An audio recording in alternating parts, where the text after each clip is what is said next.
奉天承运，皇帝诏曰：太医院右院判端木洪汉欺上瞒下，谋害皇嗣，现革职抄家，家产充公，全家押入天牢，等候发落。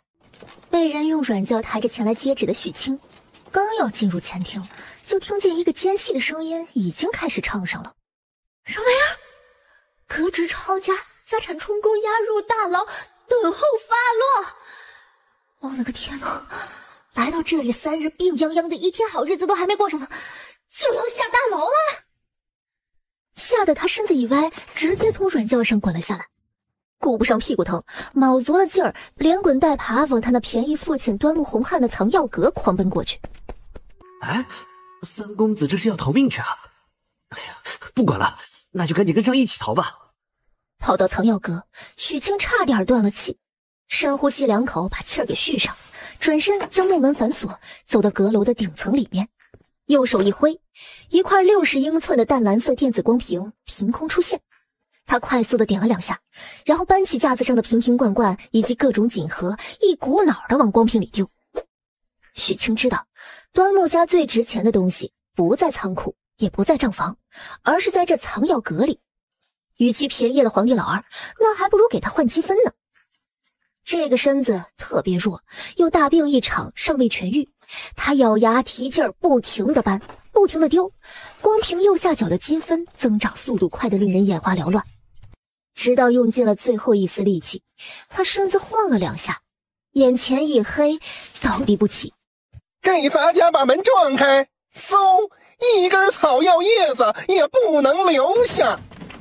禀苏公公，在藏药阁的最里面发现了晕倒的端木三公子。让他家家仆抬着一起送进牢里去。端木洪汉此刻一脸的灰败，从入职太医院，他一直中规中矩，没想到最终端木家的100年基业会在他手上。老天爷，你睁睁眼吧，哪怕是留我端木家一条血脉也好啊！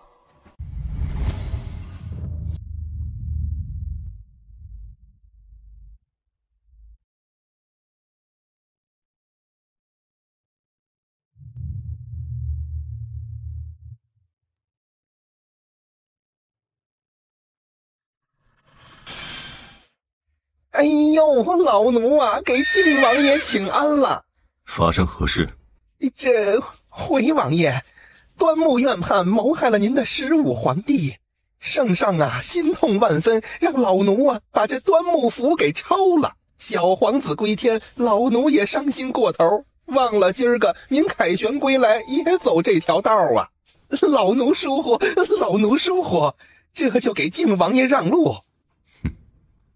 是疏忽，还是故意给他下马威？15皇帝，父皇可真的是老当益壮啊！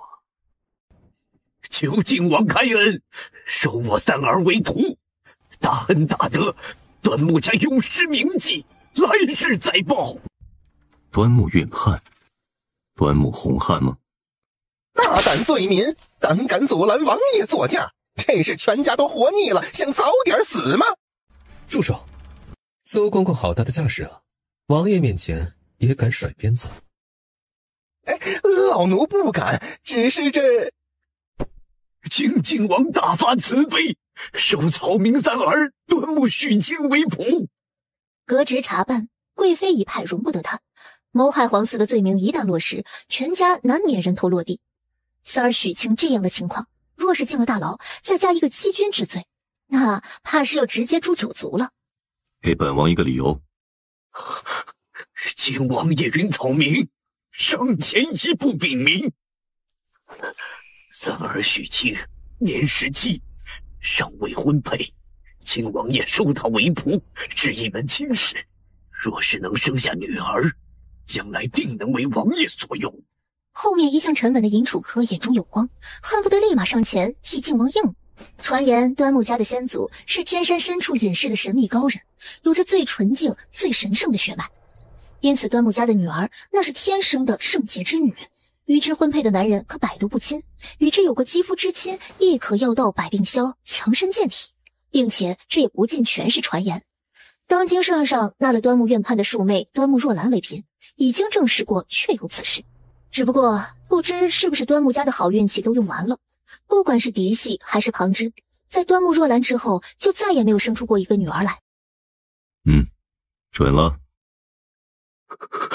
准了，王爷准了！快将三公子抬过来，送与王爷为仆。这双眼紧闭，面色苍白，瘦弱不堪。端木家4个儿子，这院判就不能送王爷一个健康的，活蹦乱跳的？他忍不住上前探了探鼻息，还有气儿。可这拿回去活不活得了还不一定啊。王爷，您这样行事怕是不妥吧？哦，本王收个奴仆，还得看苏公公准不准许。不，老奴不是这个意思。来人，将端木许清抬回王府。将军凯旋归来，皇帝在宫中设宴为其接风洗尘，单方面上演了一场天家父子情深的大戏，惹来众大臣纷纷感动的落泪。那各种不要钱的赞美言语，一句接一句的送给皇帝，也送给皇帝的儿子。咱抛开别的不说，康帝对这个儿子领兵作战的本事，那还是相当满意的。所谓虎父无犬子，他很是骄傲。我骄傲。老三，西江这场仗你打得很漂亮，上一次朕封你为靖王，这次要如何奖励你才合适呢？此话一出，在场的大臣各有心思。这皇上这是在试探呢，还是真动了立太子的心思？守城池不失，护百姓安宁，本就是职责所在。儿臣不敢居功，也不敢讨赏。你呀！父皇，以儿臣之见，三弟子自立下汗马功劳，不赏可不行啊。哦，那老大说说，朕应该给老三赏赐些什么呢？父皇自然是该给三哥指一门亲事啊。父皇，四弟所言正是儿臣所想。一时间，整个宴会的气氛被推到了高潮，各路大臣开始炫女儿、炫妹妹。康帝也问了三个儿子，想娶个什么样的如花美眷回去红袖添香。当然，若想同时娶几个，享齐人之福，将正妃、侧妃的位置都安排上，那也是可以的。静秋暂无心婚娶之事，若父皇一定要赏赐，就请下旨，广纳天下名医，为舅父诊治奇毒。这是在哪里啊？天牢吗？可是怎么这么安静啊？也没什么异味儿。哎，不是，我那便宜父亲母亲和哥哥们呢？有人吗？有人在吗？爹娘大哥二哥姨娘四弟。他喵的，莫不是端木许清女扮男装的事情东窗事发了，所以将我单独关起来了？想到这种可能性，许清头皮发麻，壮着胆子去找门看看再说呀。这究竟是哪儿啊？出了院子，循着小路走了一段，居然还是一个人影子都没看到。我这是被哪个世外高人所救？还是又被系统发币吹到另一个鬼地方了？喂！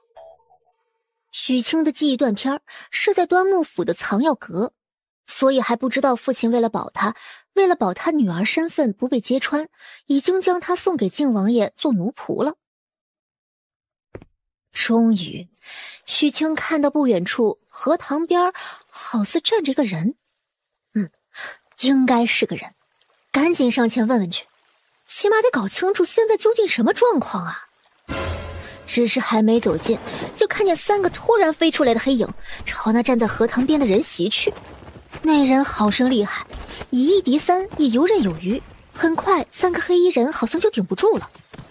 许清躲在假山后面看呆了，传说中的轻功，传说中的内力，他今天终于是大开眼界，看到真实的了。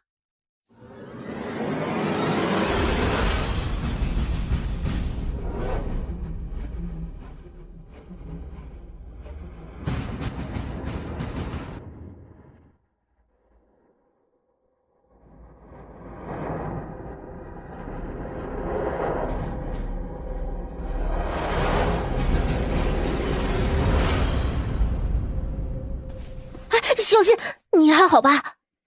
那人抬头，凌厉的眼神充满杀气。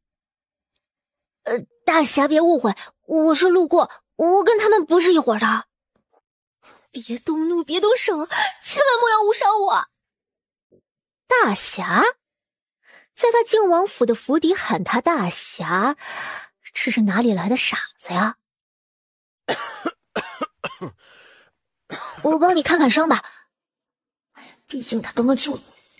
作为一名以救死扶伤为己任的医生，人家救了他，却在眼前丢了性命，那他岂不是要内疚一辈子了？右手若无其事地往背后一挥，再回来，掌心已经捏了一个小药瓶，云南白药的保险子内服，药粉外敷，论止血效果，这是全世界乃至全宇宙最好用的东西。那先把这个吃了止血，我再给你看看伤口。在扶着大侠手臂与之接触的时候，淡蓝色光屏已经出现在了许清的脑海里。系统显示患者肺腑有严重内伤，后背刀伤裂开，虽然没有中毒，也需要马上止血缝合治疗。靖王手臂一甩，这是哪里来的混账东西，如此大胆无礼，爱耍小性子的患者。许清以前是见多了，所以这点排斥也不算啥。他打开药瓶，将云南白药的保险子倒在手心。你放心，我不是坏人，这个也不是毒药，我爹是太医院的院判，这是我们家的独门秘方，止血有奇效。你肺腑受伤，外伤也裂开，必须得及时止血。说着说着，徐清闭嘴了。这里是哪儿？这人是谁？他都还没搞清楚，怎么就为了令对方相信自己的药而自报家门了呢？万一根本就不在一个时空了，人家怕是要把他当成神经病了。太医院院判，靖王想起了今天在永安街捡回来个小仆。你是端木许清，这个东西怎么跑这里来了？中午看到的时候还只剩半口气了，晚上就活过来了。认识的，居然是认识的，那就好办了。对，是我，你认识我吗？这是哪儿？我怎么会在这里？不等许清问完，靖王又是一口鲜血上涌，溢出唇边。来，快把这个吃了，很快就能止血。靖王看了他一眼，最终接过药丸，仰头吞下。附近有个小院，我扶你过去，帮你把崩开的旧伤处理一下。话音刚落，又一个黑影飞了过来。是刚刚那几个人的同伙来寻仇的。但是没有医生会在危险来临的时候丢下自己的病人不管。许清本能地挡在了他的患者身前，将靖王护在了身后。这是哪里来的大胆奴仆，竟敢挡在我和主子之间？泽阳，属下来迟，护主不利，还请主子责罚。啊，认识他？哎呀妈呀！来得正好，你主子受伤了，那边有个小院，我有药，把你主子扶过去，我给他稍微包扎一下吧，得先把血给止住。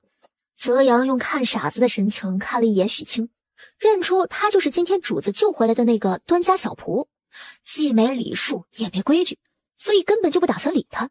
主子，我们回云海院找太医过来处理伤口。靖王吃下端木许清给的药，肺腑之中那种气血翻涌的感觉果真是有所好转。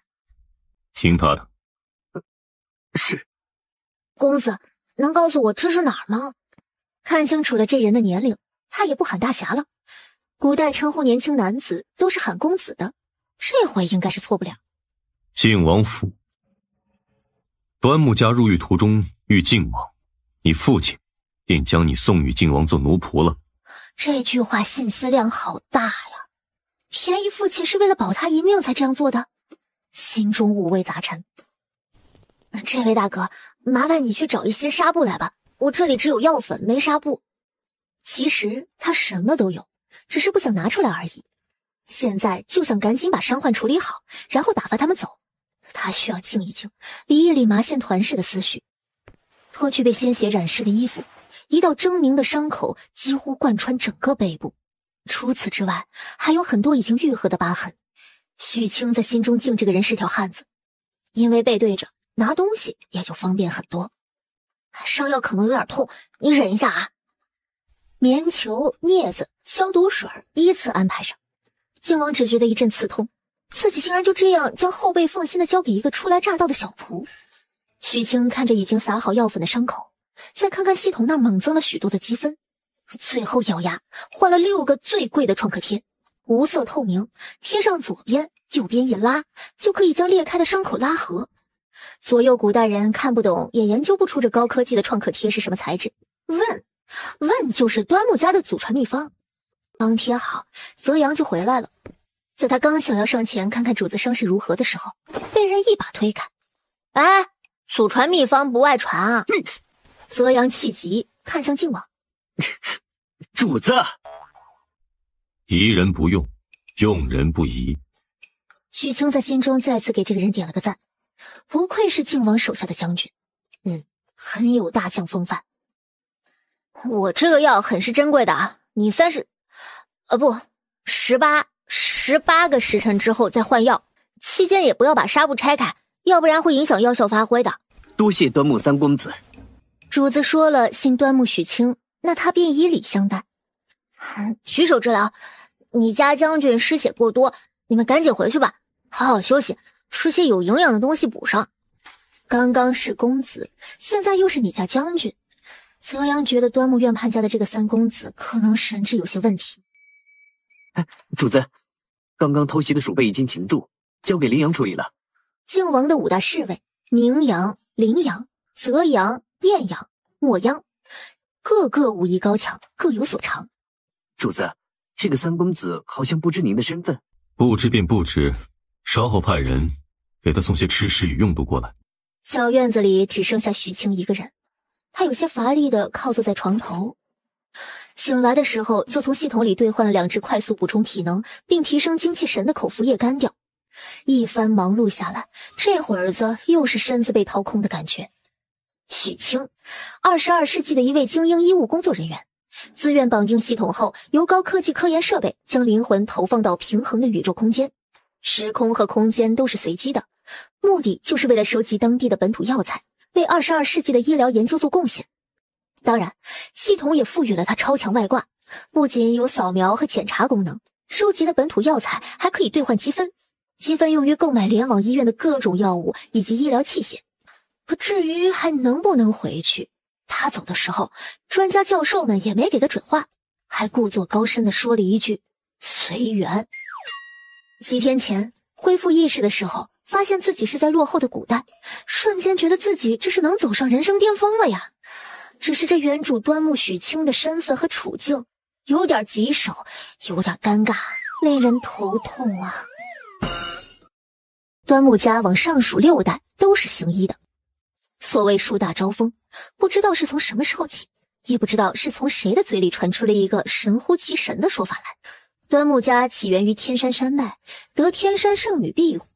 端木家的女儿血脉圣洁，与之结合的第一个男人可百毒不侵，之后若是能春风一度，也可强身健体。传言害死人，从此端木家的女儿几乎无一人善终。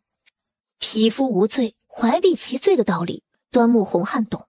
他不愿女儿入宫，更不愿女儿成为众人不择手段争抢的对象。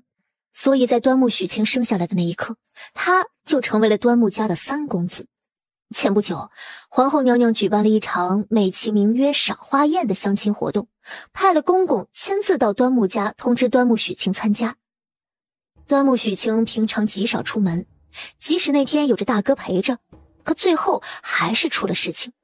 席间，大哥端木善成被五皇子的人喊走，众人便起了戏弄端木许清的心思，让七公主吩咐他爬上树去摘一枝玉兰花。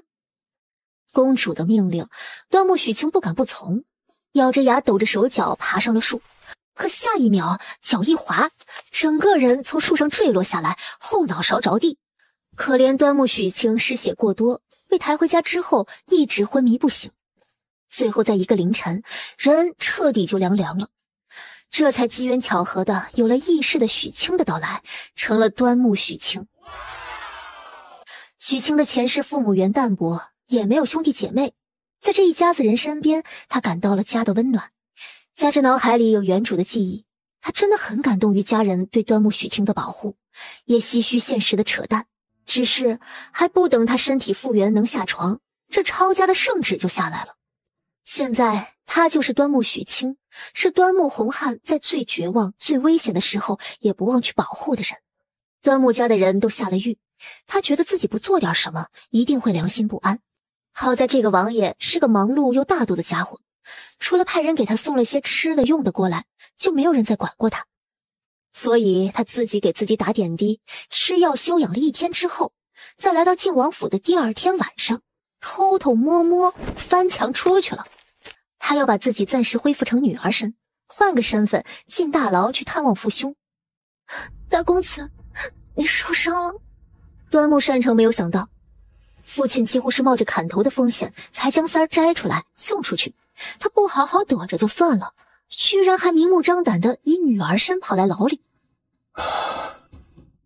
喂，你怎么来了？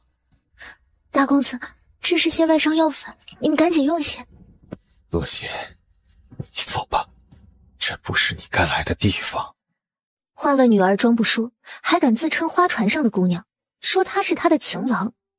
若不是从小看着这张脸长大，他都要怀疑这并不是端木许清。他哪里借来的胆子？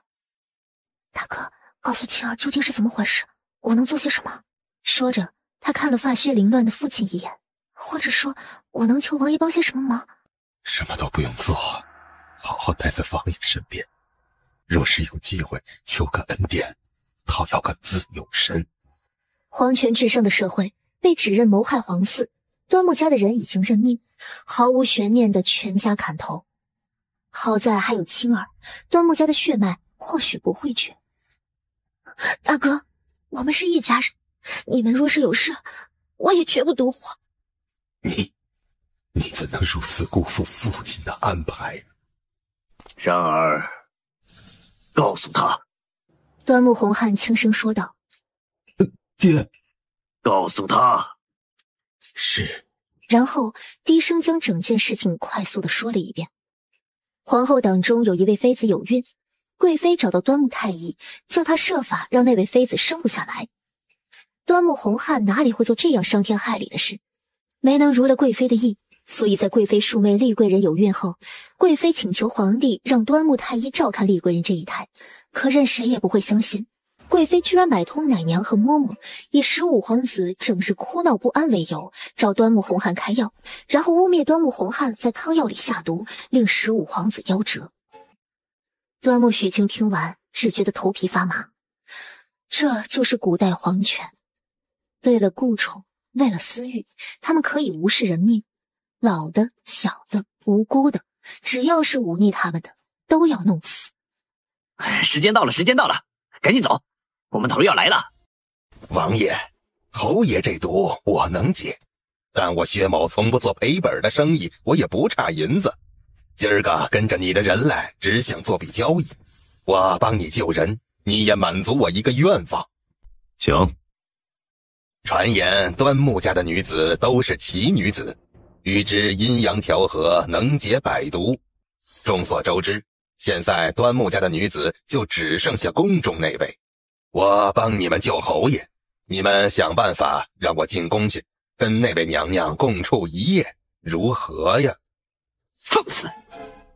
宫中娘娘也是你能休想？不能消想就莫要找我解毒。侯爷这个情况啊，最多还能撑个3、5天。换个条件。除了这个，真没什么是我想要的了。再说了，您是王爷，把我带进宫去待一夜，也并不是什么难事。至于娘娘那边，王爷放心，绝不给您添麻烦。我呢，自有办法，神不知鬼不觉。人我可以先救，至于提的条件，王爷1年之内替我达成即可。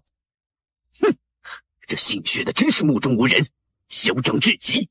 这个薛毒医心思真的是够毒了。按他这样说来，我们还请什么大夫？是想找陛下让蓝嫔。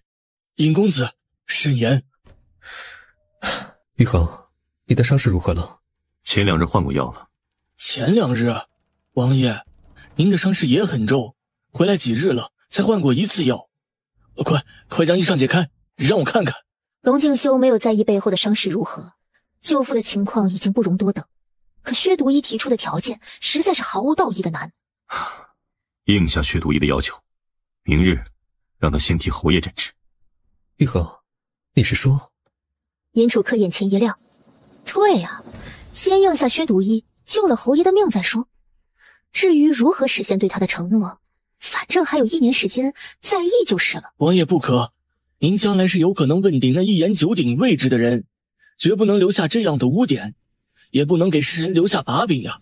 这也不行，那也不行，那侯爷如何是好呢？王爷，伤口可有不适？没有。王爷，短短3日不到，您的伤口恢复得如此神速，还有这种我行医数十载从未见过的包扎手法，这可能是个世外高人呐！您快将他请来，替侯爷看看。靖王皱眉，那个瘦弱的端木家小仆。端木许清从系统里拿了一些药出来，给自己打点滴，他必须尽快好起来。天一亮就想法子去找找那位靖王爷，试探一下对端木家的事儿，他能否愿意插手。若是不能洗清冤屈，也千万不要直接砍头，能判了刘凤都好。迷麻药他多的是，大不了路上找时机想个法子迷晕押送的官差，从此一家人隐姓埋名的浪迹天涯。正想得出神，门外响起了脚步声。许清公子，在呢。是你啊。你家将军伤势好了吗？你家将军？好吧，王爷上战场的时候就是个威风凛凛的年少将军，将军就将军吧。好一些了，将军有请，还请三公子随我走一趟。莫不是要我去换药？好呀，那你等我一下，我拿点东西。看到前日包扎伤口的人，端木许清眼前一亮。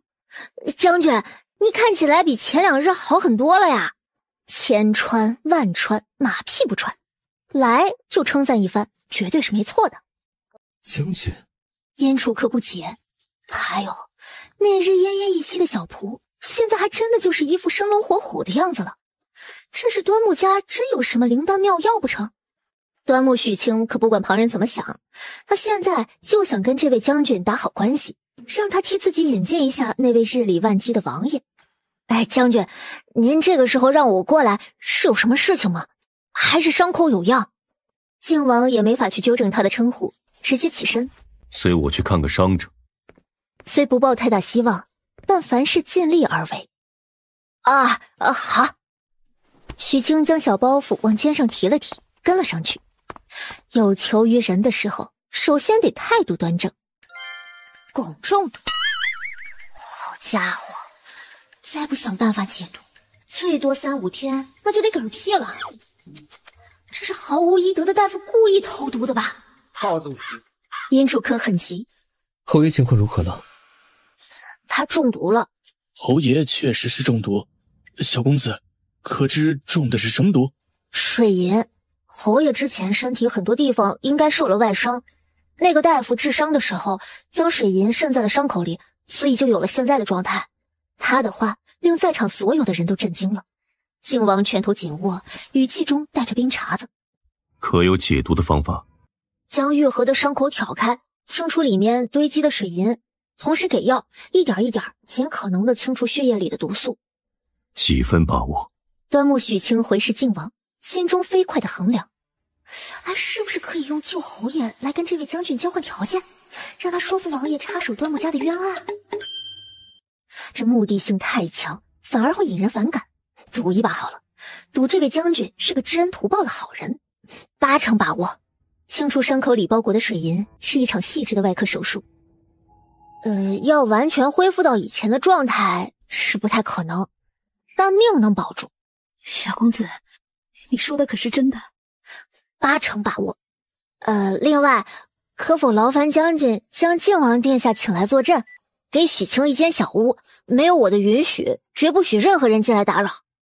本将军就是你口中的靖王。这就是传说中的靖王。外界都传言靖王是天下最俊美威武的男子，他早就该想到，这么好看这么有气势的男子怎么会只是一个普通的将军呢？端木小大夫，你何时能替侯爷解毒？他知道玉衡长得好看，但他一个小小少年，也不至于像怀春的少女一样盯着他看吧？这多不合适啊！现在太晚了，我把需要准备的东西列出来，先准备着，等明日天亮就可以开始解毒了。这个先化水为侯爷服下，有利于控制毒素蔓延。端木大夫，家中长子也有了跟他父亲一样的情况，可否劳你一起给看看？自然是可以的，走吧。治一个是治，治两个还能得2份人情，何乐而不为呢？玉衡，你说这端木小大夫可信吗？如此凶险的病况了，被他说得如此简单。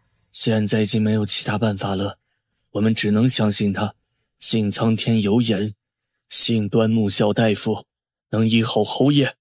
端木许清吃饱喝足，喜香香之后，躺在床上反而睡不着了。自己这会儿是舒服了，可父亲、母亲、哥哥们还在牢里受苦呢。侯爷是能救的，侯府大公子也是能救的。救了之后，要如何跟靖王大将军开口求他出手相助呢？闭眼打开了医疗系统，认真研究起了2人的中毒情况，定制治疗方案。侯府动作很快，天亮就将他需要的东西都备齐。许清公子，侯爷真的有得救吗？何时能好起来？康复的过程会很慢，一天一点慢慢来。我在这里可能需要3-5个时辰，夫人不用紧张，耐心等待就好。如此简陋的外科手术环境，许清真的是醉了。但为了讨要一个人情，他也只能拼了。好在医疗系统里面各种医疗器械、药物都很齐全，他的积分也很给力。麻醉师是他，主刀医生是他，助手还是他。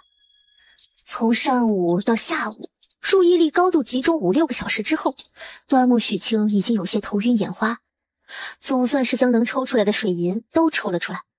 疲倦地推开房门，看到一群脸色焦急围上来的古代人，许清神情恍惚，差点没站稳。许清公子，我们家侯爷是否无恙了？端木许清甩了甩脑袋，清醒了3分。大部分毒素已经清除，接下来还需要用药物将身体里残留的排出来，侯爷就会慢慢好起来的。侯爷何时能够醒过来？晚上应该会醒，熬点汤多米少的小米粥备着，醒来就喂一点，然后来找我准备服药。端木许清也盼着他能快点醒，只有护国侯醒过来，才能证明他的能力和价值。真是心情忐忑地守在夫君床边，天空布满繁星的时候，护国侯真的就慢慢地睁开了双眼。云儿，快去将端木小公子请来。侯府上下从主子到仆人，对端木许清的态度都提升了好几个档次。各路神医太医都无法下手的病症，都说侯爷醒不过来，熬不下去了的，居然真的就被他给医好了。侯夫人，侯爷的情况基本上算是缓过来了，按照之前的安排再做一次准备，明日就替大公子解毒。好，我这就安排。先带3公子去好好休息。是，老圣明白。等一下，侯爷的药得我亲自去煎，不是他不想休息，而是汤药里得加点排毒的西药，这个必须得他自己来。娘，我跟3公子一起去给爹爹熬药。秦良镇身体强壮，底子好，中毒也不是很深，只用了2个多时辰，端木许清就将他身体里的汞金属全部挑出来了。哇哦！从小屋子里出来，秦家人对他千恩万谢。许清这才发现，那个最能帮他全家洗冤的王爷呢？好像昨天晚上侯爷醒就没有看到他，费了如此大的力气和心血，只为有筹码跟他谈一谈，结果这人哪儿去了呢？端木许清只得耐着性子等着，可这一等就是3天。秦家父子俩一天比一天好，秦家上下都视他为恩人贵客，对他毕恭毕敬，无微不至。可许清一点也高兴不起来，甚至是心急如焚。倒是秦淼渐渐地跟他熟络起来。秦公子可是在等我王爷表哥？王爷最近很忙吗？好像很多天都没有来过了。王爷确实公务繁忙，但他每日都是要来看望爹爹和大哥的，只不过来的时候都是深夜，所以你不知道罢了。你是想问端木院判他们的近况吧？我使以皇上即将过寿，不以给臣子定罪为由，将你父亲的案子压了下来，等下个月再审。现在才月初，下个月还有20天，起码这20天，父亲、母亲、哥哥们是安全的。王爷表哥跟爹爹谈话没有逼着我，王爷表哥说这事他会查清楚，若端木院判是被人陷害的，那一定尽力保你家人性命，若是罪有应得，那谁也救不了他们。端木许清目不转睛地看着他，心中满是感激。原以为王爷很忙，忙到见不到人，也没有功夫来问过小人物的生与死，没想到在他不知道的情况下，那位王爷已经有所安排了。得知家人暂时安全的端木许清，心中的大石头算是暂时落下了。也不知父亲、母亲和哥哥们是不是也收到了这个消息，他觉得很有必要再去牢里一趟。哎，秦公子，这是准备到何处去？泽阳护卫，侯府待太久，我出去逛逛，置办点东西。秦公子，可懂妇人生产的病症？什么呀？女人生孩子，这还成病症了？有一妇人即将生产，1天1夜，问过已经束手无策了，说是大人孩子都要不成了，秦公子可能救？难产？能救。古代医学非常落后，遇上难产那就是在搏命，救人要紧，大牢那边晚一点去也是可以。泽阳，我们这是要去哪里啊？王爷的别院。这王爷的别院，这就值得八卦了。听说靖王还没有大婚，可他的别院有女人生孩子，这是被金屋藏娇的心头好。不是说靖王出征2年未归京吗？那这刚回来，小妾就要生孩子了。完了，知道太多秘密，会不会被灭口啊？哎呦，大人，您怎么寻了位男大夫来呀？我们夫人还没进产房，许清就被一位大娘给嫌弃了。要命还是要命？哎呀，大夫，请。房内产妇已经晕过去了，许清指尖搭上了她的手腕。有救，你们都出去啊！这怎么行啊？我们夫人脑袋要还是不要了？再耽误下去，这位夫人和她肚子里的小公子就是你们害死的。哎呀，走，咱们出去。刚刚指尖接触产妇的瞬间，端木许清就已经知晓了她目前的状况。点开光屏，速度制定了治疗方案，开始动手，顺带着瞄了一眼右下角的积分，估计又要用去不少。可谁让这是那位王爷的金乌胶呢？用最好的药保他们母子平安，也算是回报王爷的厚道吧。毕竟父母兄长那边还需要靖王爷多多帮忙呢。哼！哎呦，敢问大人，这位大夫可有把握救了我们家夫人啊？若是你家大人有更好的法子，也不会求到我们府上。救不救得了，就看你们自己的命数了。大娘一噎，好像有几分道理啊。她不敢再多言，只东西南北的四方拜着，盼神灵保佑，保佑里面能顺顺利利生出来。实在不行，孩子能活就成。顺利是不可能了。端木许清已经开始将产妇的肚子一层一层划开，他小心翼翼，尽量让伤口美观一些。毕竟将来可能还是要伺候王爷的女人，肚子上的一道蜈蚣疤有点煞风景。好不容易孩子出来了，却是脸色青紫，不哭不闹。好嘛，一人分饰多角的端木许清又开始充当新生儿科医生。终于，小猫一样的哭声响起。哎呦，生了！哎呦，生了呀！是个小公子，母子平安。好，我们走。这就走了？好。难道我猜错了？这个女人不受宠，是晋王爷酒后乱那个啥，不小心有了孩子。这皇家就跟后世的豪门娱乐圈一样，瓜多水深啊。哎呀，不管怎么样，今日又救了他的女人和儿子，王爷总得给我再记上一功吧。端木许清将事情想得太复杂，殊不知他刚走，一个身着3品官服的中年男人匆匆地赶来小院。翠婶子，英娘可好？我儿可好？秦公子，今日天色已晚，就在别院住下，明日再回城。你若是想采买什么，可吩咐侯府的人去替你办。王爷随手收了个小仆，却是个医术高明的大夫。有本事的人走到哪里都是值得被尊敬的，所以对于端木许清的身份和地位，泽阳几个已经不把他当作是最低等的小仆了。下官礼部侍郎吴子洲见过王爷，王爷的救命之恩，子洲感激不尽。将来王爷若是有用得上我的地方，尽管开口，子洲赴汤蹈火，在所不辞。晋王心下疑惑，但面不改色。起来吧。吴侍郎的外室生产很是凶险，稳婆断定没救了。吴侍郎求到府上，尹先生便让卑职去请清公子过来，现以母子均安。靖王也没有想到，当初大街上随意捡的一个小仆，还有这么多的作用。端木许清呢？属下已安排清公子在别院歇下。主子刚刚与人打斗，可能是牵动了旧伤，快去把清公子喊来。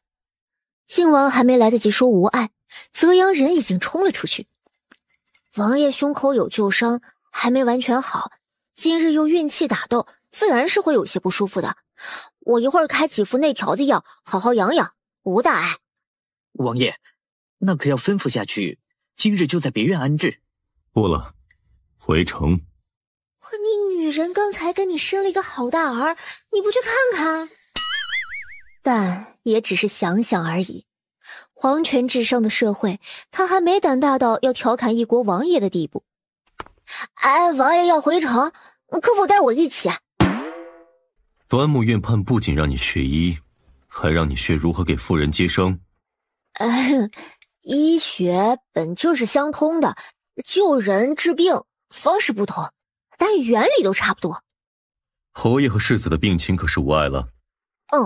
再吃3-5天的药就可以靠食补了。舅父和大表兄能无恙，眼前小少年功不可没，当然更是要谢端木院判那日将人送与他。可有什么心愿？心愿当然是有啊，我可以去牢里见见我父亲和兄长们吗？让明阳替你安排。谢王爷，您可真是个大好人，费这么多心思给他医舅舅救儿子，总算是没白忙活。哎呀，这个古代王爷还真的很好和蔼可亲，知恩图报，体恤民意，顺应民心。玉衡可是要来把人接回去的。舅舅和表兄已经痊愈了。玉衡这是怕我把人扣下，不还你了吧？听说前2日萧清公子还去给人接生，恰好是礼部侍郎吴子洲的外室。这些年孟尚书借着职位之便敛了不少财，要是他们内讧，让吴子洲帮着找些实证，借机断成王一条手臂，也是好事。若真是这样，也算是意外之喜。京城都说端木家的老三是个唯唯诺诺见不得人的草包，我看呢，这端木清才是端木家的底牌。端木许清当日就跟着回靖王府了，安排的院子也不再是之前的偏远小院，而是离主院较近、环境较好的清风院。秦公子，准备一下吧，王爷吩咐我带你去牢里探望端木大人。好，还请明阳护卫稍等。当看到他扛着一个巨大的包袱出来的时候，明阳哭笑不得。你拿这么多东西干什么？来，我帮你拿。我全家人都在牢里，牢中条件艰苦，难得有机会探望，就多带了点吃穿用度。会不会不符合规矩，不让进去啊？那倒不会，没事儿，走吧。父亲、母亲、大哥、二哥。青儿，你怎么来了？爹，娘，是王爷安排我来探望你们的。爹，国师说皇上这个月过寿，不宜动怒审问臣子，大家暂时都不会有事。王爷说了，只要我们是冤枉的，他会保我们性命。这几日没有人来提审，也没有用刑，端木家的人正在惶恐不安，怕哪一日直接就压上了断头台了。没想到居然是有人暗中替他们周旋。靖王可是已经知晓了你的身份？没有，从小哥哥们就教我装男儿，我一直装得很好。王爷不知我是……总之，王爷人很好，很仗义。他不知怎么解释自己突然医术了得，短短几天帮靖王救了好几位对他来说很重要的人，所以一切先归功于靖王是个好人吧。秦公子，时间不多了。好。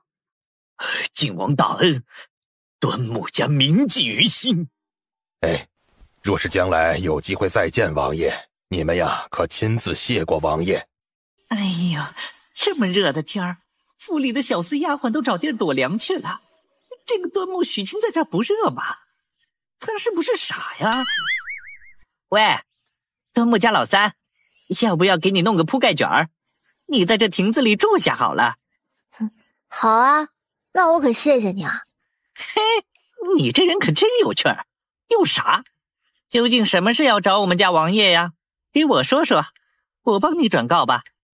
说了你也不懂，还是我自己直接当面说给王爷听比较好。嘿，你还小瞧我？告诉你，我可是……他是个啥？端木许晴没有听清楚，只见他直接噌的一下站了起来，小跑着出了亭子。因为他等了2日的人终于回来了。王爷，你回来啦？何事？谢谢王爷让明阳带我去牢里探望父母家人。父亲跟我说了一些重要线索，或许有助于洗清我家的冤。他还没说完，靖王突然停下脚步，端木许清一个急刹车，差点把自己摔倒了，才没有直直的撞到这王爷背上去。去找楚科，让他速来见我。是。靖王这才对许清说：晚些时候来主院。主子，您怎么这个时候回来？这么烈的日头，也不知道避着点儿。大家都走了，留下端木许清一个人。真够热的。记得王府东边是有一片荷花池的，去摘点莲子给自己做些东西吃吧。许清摘了一大堆，直到2手都抱不过来，然后回到了安排给他的清风小院。看着自己花了一下午的时间，不辞辛苦和炎热做出来的美食，端木许清特有成就感。若是有手机，一定要请朋友圈先吃。今天就只能他一个人吃独食了，等以后一家团圆，让父亲母亲和哥哥弟弟们都来尝尝。这些个厨子真是越来越不上心了，瞧瞧这都煮的些什么玩意儿，咱王爷看了都没胃口。哟，什么味儿啊？3人循着诱人的肉香来到了清风院门口，只见下午还被自己嫌弃傻的端木许清正拿着一只鸡腿大快朵颐。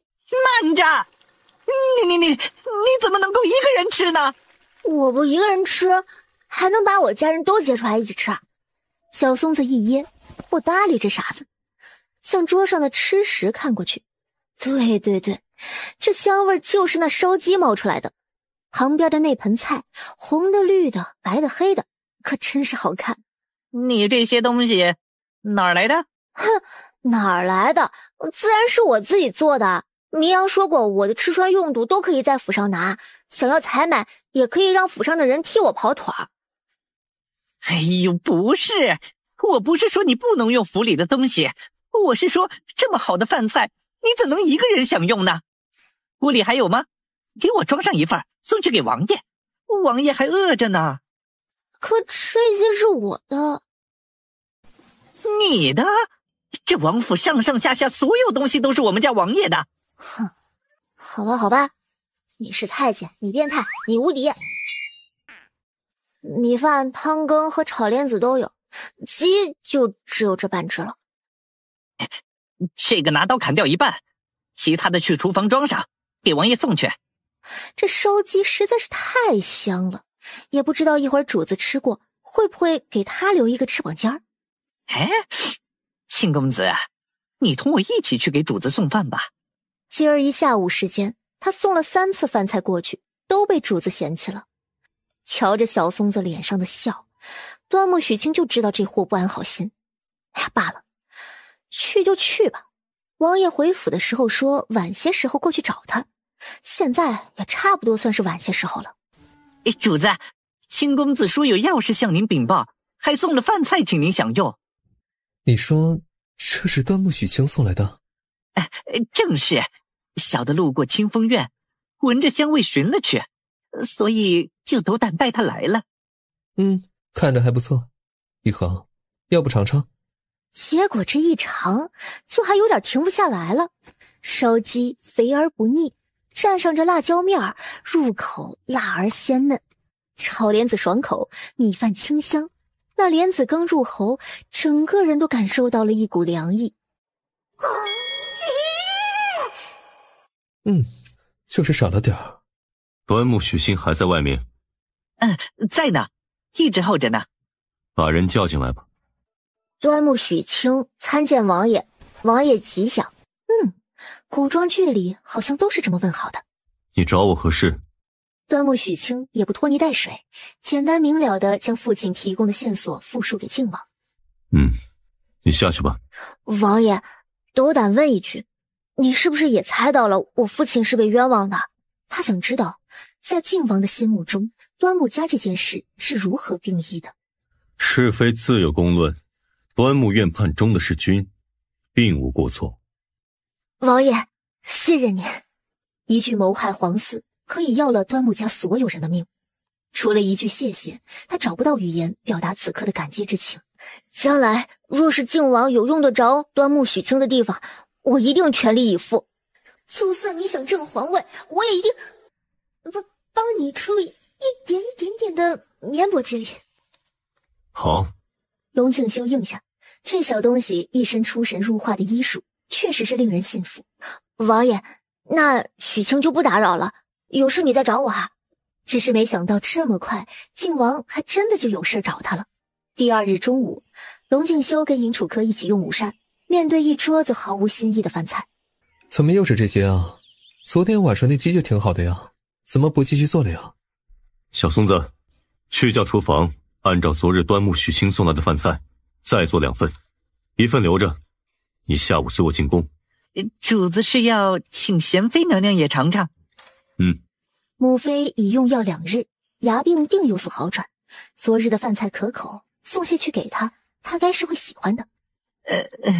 可是主子，昨日那饭食不是厨房做的，是清公子他自个儿在小厨房捣鼓的。你是说，昨天我跟玉衡吃的饭菜，是你从端木许清那里抢来的，剩下的？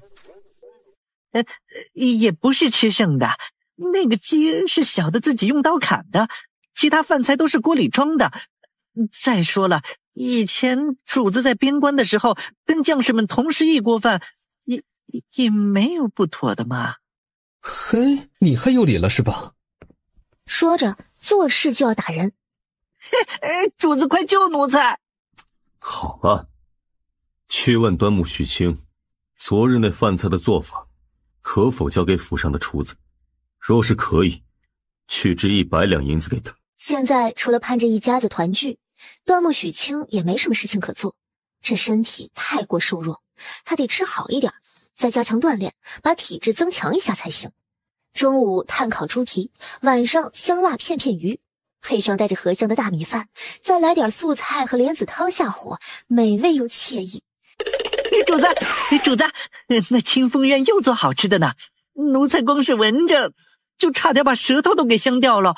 这会儿还没开吃呢，要不您过去用午膳？啊，端木许清又做好吃的了？做了什么？奴才只远远瞧着是肉，冒烟呢，味儿可香了。主子，咱赶紧过去看看吧，要不一会儿都让他一个人给吃完了。走，看看去。于是乎，端木许清刚将饭菜都摆上桌的时候，这王府的最高统治者带着他的小兵出现在了清风院。王爷，你这个时候来是有什么事吗？您吃过饭了吗？小松子已经非常有眼力的搬来了凳子，狗腿的递上刚刚从主院一起带过来的碗筷。主子，您尝尝。好想打死这个狗腿太监。龙静修也不客气，坐下优雅的夹起了一块烤猪蹄，咬上去还有些弹牙，细品只觉得满口鲜香，瞬间就有了胃口。给我盛些米饭来。不仅抢他的肉吃，还要分他的米饭。好吧，王府他最大，自己吃的肉还是他的银子买的。王爷请稍后啊。眼看着骨头渣子、青菜叶子和汤底子都要不剩了。秦公子，我瞧这厨房还有鱼肉，主子和先生都没吃饱，要不你再去煮点儿。还有菜来的话，主子这边总能给他留点吧。吃光他的猪蹄，还惦记着他的鱼。端木许清好气啊，那是晚膳的。晚上多煮些米饭，本王依旧过来用晚膳。端木许清差点没让自己的口水呛着，敢怒不敢言，还得笑着说：“好的。你是王爷，是王府主人，是恩人，是掌管我端木家命运的大佬，几顿饭没问题，真没问题。”端木许清，你父亲除了教你行医，还教你下厨。有求于人，就必须得让对方看到自己的价值，所以他不能藏拙，也不能装傻。学医是端木家的传承，至于下厨，完全就是个人爱好。人心复杂，我不喜与外人接触，就喜欢躲在家中研究美食。可有想过进宫做太医？哼，我疯了，我才想进宫做太医。您可千万别狗拿耗子去向皇帝老二举荐我啊！不想，父亲也不想我入宫。若不是此次家中遭了大难，不会有人知道端木家老三也精通医理。父亲母亲只希望我一生自由无拘束，做自己想做的事。秦公子，晋王府不比别的府邸那么多阴谋算计，只要你跟随王爷，忠心不二，你会得到你想要的。端木许清所求所想，不过就是家人平安罢了，当即起身抱拳：“谢王爷。”明日将这2日的菜式再做一份，本王要带进宫去，给母妃品尝。需要什么材料，尽管找管家拿，也可让小松子给你安排人手帮忙。这么多种都要？对，天气炎热，母妃胃口不好，多一些新鲜菜式，想必她能多用一些。哦，好，那我明日准备就是。晚饭的时候，靖王果然是踩着点过来用膳了。尹先生没来吗？尹先生出去办差了。然后舔着笑说：“王爷，一会儿您和秦公子用完这鱼，汤汁儿赏给小的拌饭吃呗。”瞧着油红油红的汤汁，还有散发出来那勾人馋虫的味儿，他好想以下犯上的抢食啊！哎呀，剩菜汤汁拌饭，这平常看上去耀武扬威的小太监，怎么感觉可怜兮兮的呢？你去拿个碗来，我给你装一点。哎呦，不，哪有跟主子分食的道理？小松子不敢。王爷和秦公子用完膳，赏奴才一点点汤汁即可。万恶的封建等级制度啊！那既然如此，他也不管了，坐下吃饭。可是那日父亲是把他送给王爷做仆人的，按理说他也应该跟小松子一样的地位啊，现在却能跟王爷同桌吃饭，这是荣幸了。如此甚好，要是真的让他每天卑躬屈膝，奴才长奴才短的，那他才受不了呢。原主不经常出门还好，在家躲着就行，可他现在整天与外人接触，都要绑着，实在是又难受又委屈。本来还有点傲人的弧度，再这么绑下去，要不了多久就真的成了太平公主她妹平平公主了。所以一直这么女扮男装也不是办法，等端木家的事情平息，家人都确定能平安活着，她也要为自己打算一下了。比如说来个死遁，然后改头换面重新生活，然后再找个俊俏书生共度余生，每日游山玩水，大江南北的去收集药材，也不枉他这一趟穿越之旅了。青公子，青公子，您在里面吗？在。有事吗？青公子，王爷找您有事儿。主子在正院等你呢。啊，好，到了正院。今日带去宫中的几道菜，母妃很满意，连饭都多用了一些。能令娘娘满意，是许清的荣幸。恰好当时父皇和大哥也在，大哥提议后日去他庄上小聚。父皇说你的菜做得不错，让你后日同行，负责午膳事宜。在靖王面前还有几分把握，小心行事，隐藏好自己的身份。可到了皇帝面前，那动不动就是灭九族的欺君之罪，心虚加上心理负担，很容易露馅儿的呀。可皇帝开口了，不去那就是抗旨。那我不用见到皇帝了啊？不是，我不是不想见到圣上，我就是怕自己紧张失仪，再或者就是饭菜如果没做好让皇上生气了，会不会连累晋王府啊？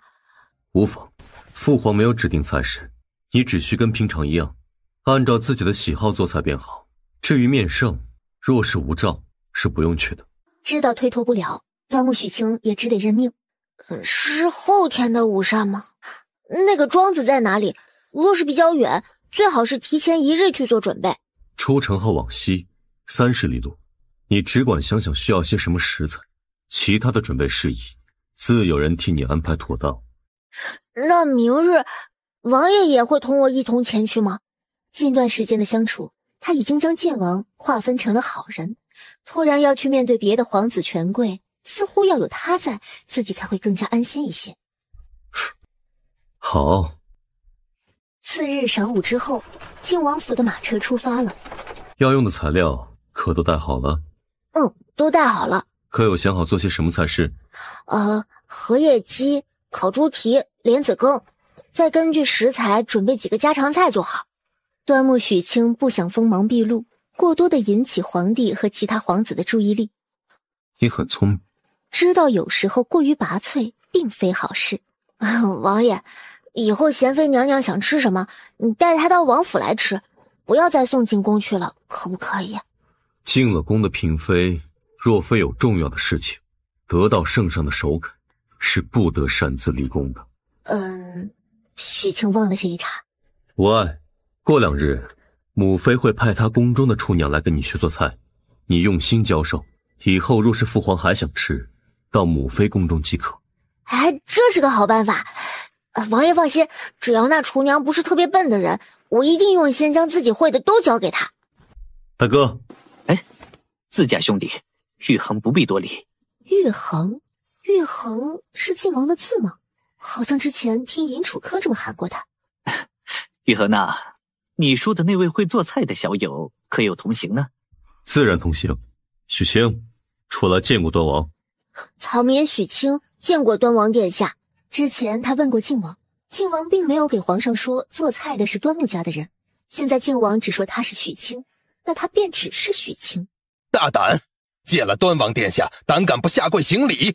许清抬头，假装惶恐。草民不懂规矩，以前见了晋王也不知道要下跪，还请端王恕罪。一边说着，一边瑟瑟发抖。罢了，免礼吧。谢端王殿下。龙静修看着这跟平常完全不一样的端木许清，心道可真是个狡猾的小东西。见了我说不懂规矩，不跪也罢。可明日若是有幸见了龙颜却失了礼，不会的，小的记住了，见了皇家贵人一定要下跪。端王皱眉，一脸嫌弃，还以为三弟又寻了个什么人才呢。下去吧，我安排了人带你去厨房，需要准备什么尽管开口。好的，谢端王殿下，小的告退。端木许清倒退着出了亭子，转身，脸上的表情全然放松。跟皇家人打交道真的是太累了，等端木家的事情尘埃落定，他一定要改头换面，远走高飞，再也不接触这些是非了。山庄里的夜晚有些冷，但夜空是真的好看。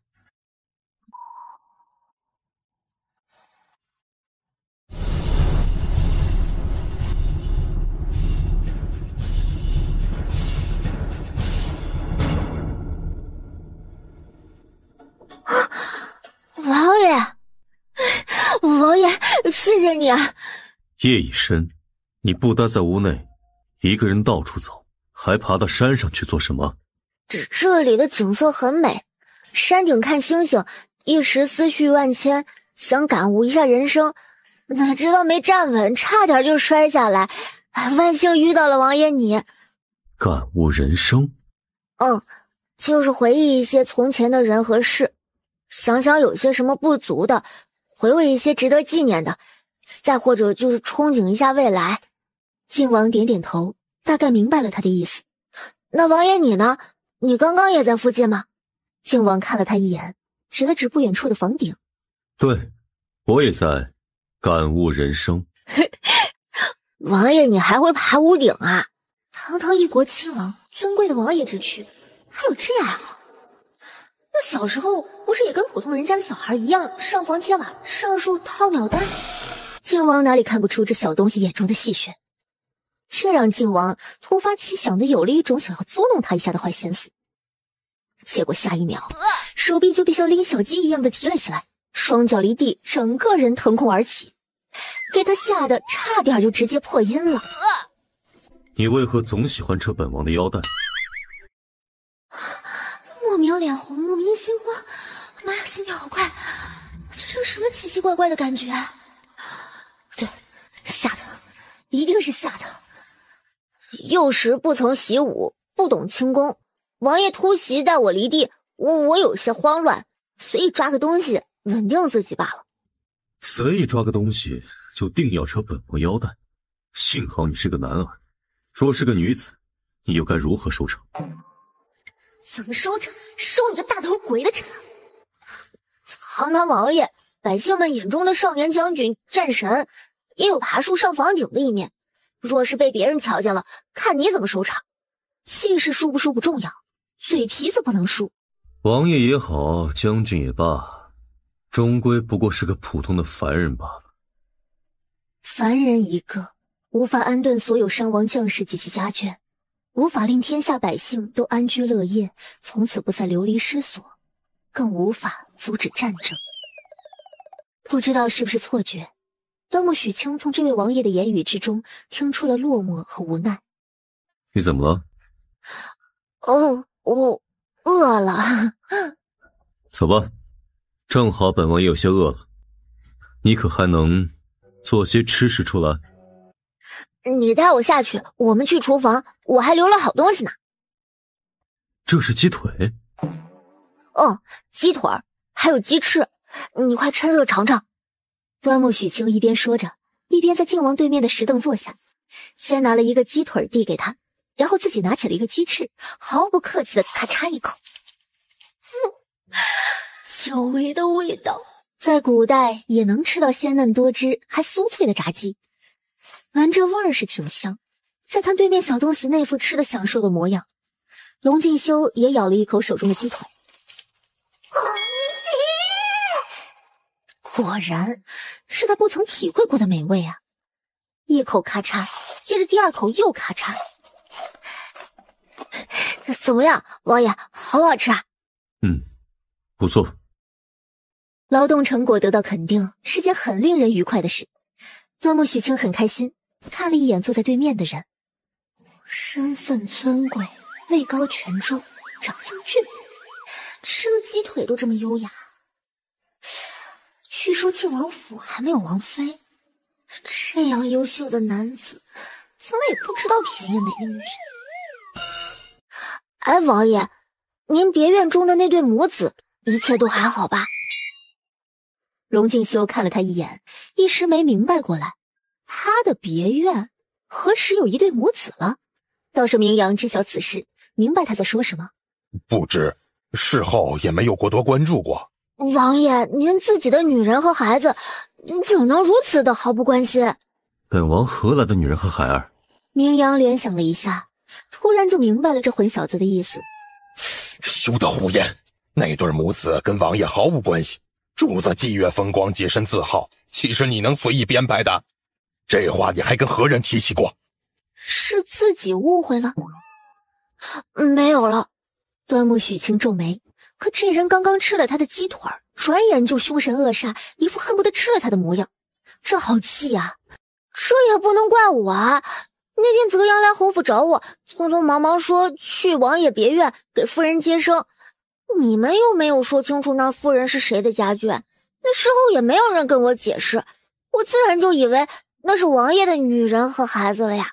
费了那么大的劲儿，冒了那么大风险做手术不说，还花掉了好多积分兑换器具和药品，本想着在王爷这里刷个恩情分，现在却告诉他救的只是个路人甲。庆公子，没有跟你解释清楚，确实是泽阳的疏忽，但咱们王爷身边连个通房都不曾有过，又何来的孩儿呢？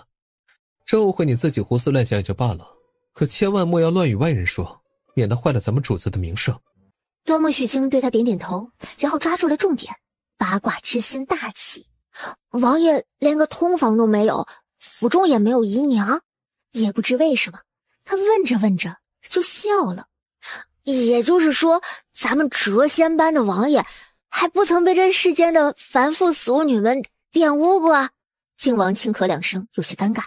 他今年20有一，未娶妻，不纳妾，甚至不近女色。提起此事，有催促的，有塞人的，还有质疑他能力的，倒是第一次听到有如此新奇的说法。他是谪仙吗？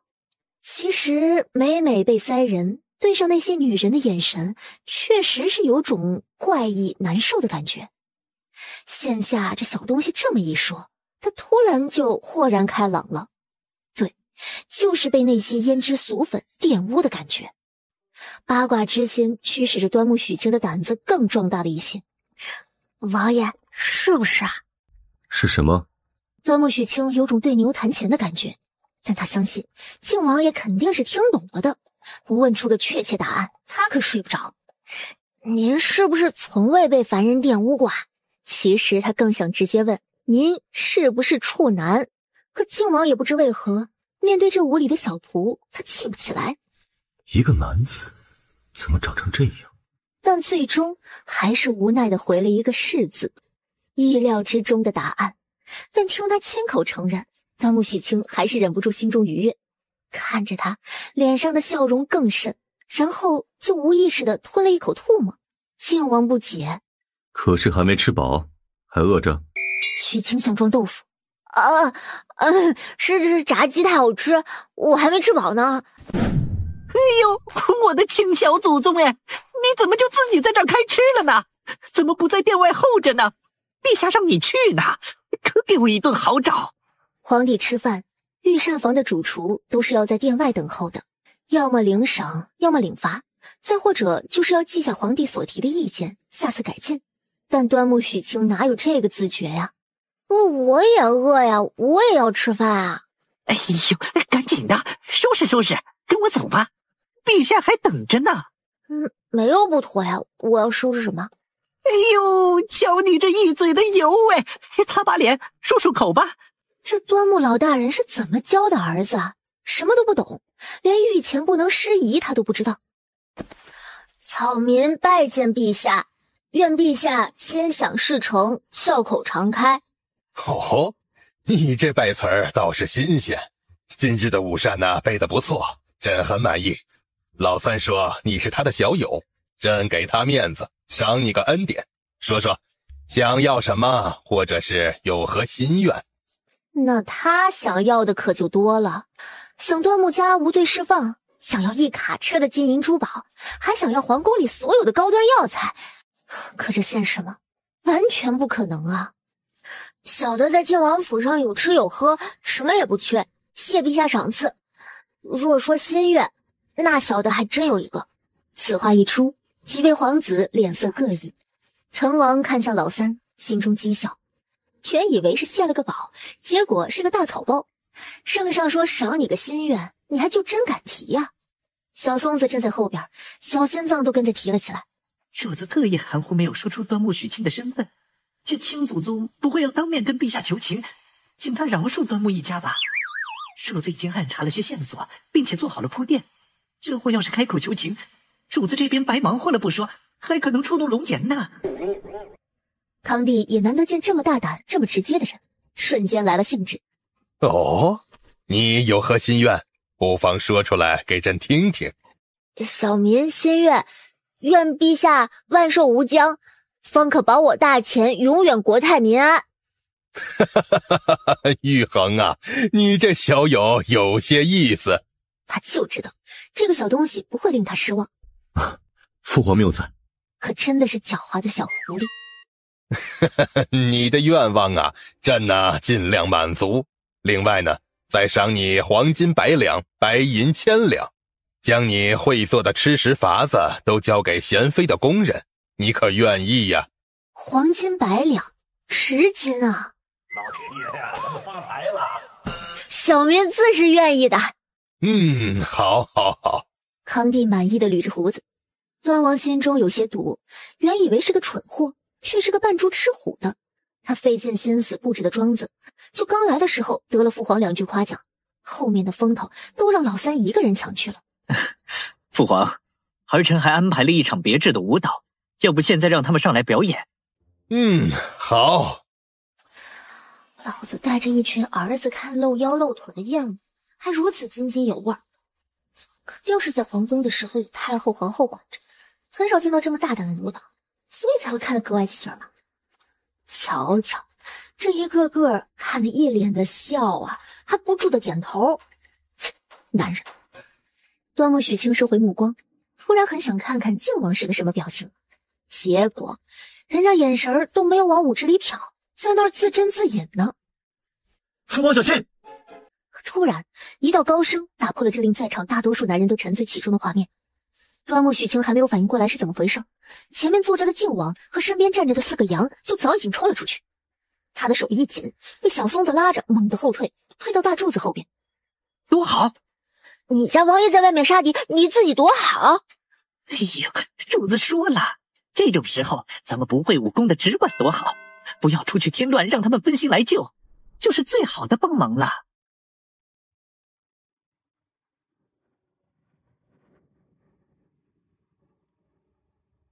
秦公子，你这是何兵器？他话音刚落，端木许清赶紧拉着他退后了2步，瞪大了眼睛。蛇，地上有蛇，还是很毒很毒的眼镜王蛇。回头一看，厅里房梁上到处都是。蛇不喜欢这个味道，你到处撒些。话音未落，人已经冲了出去。王爷，我有祛湿的药粉。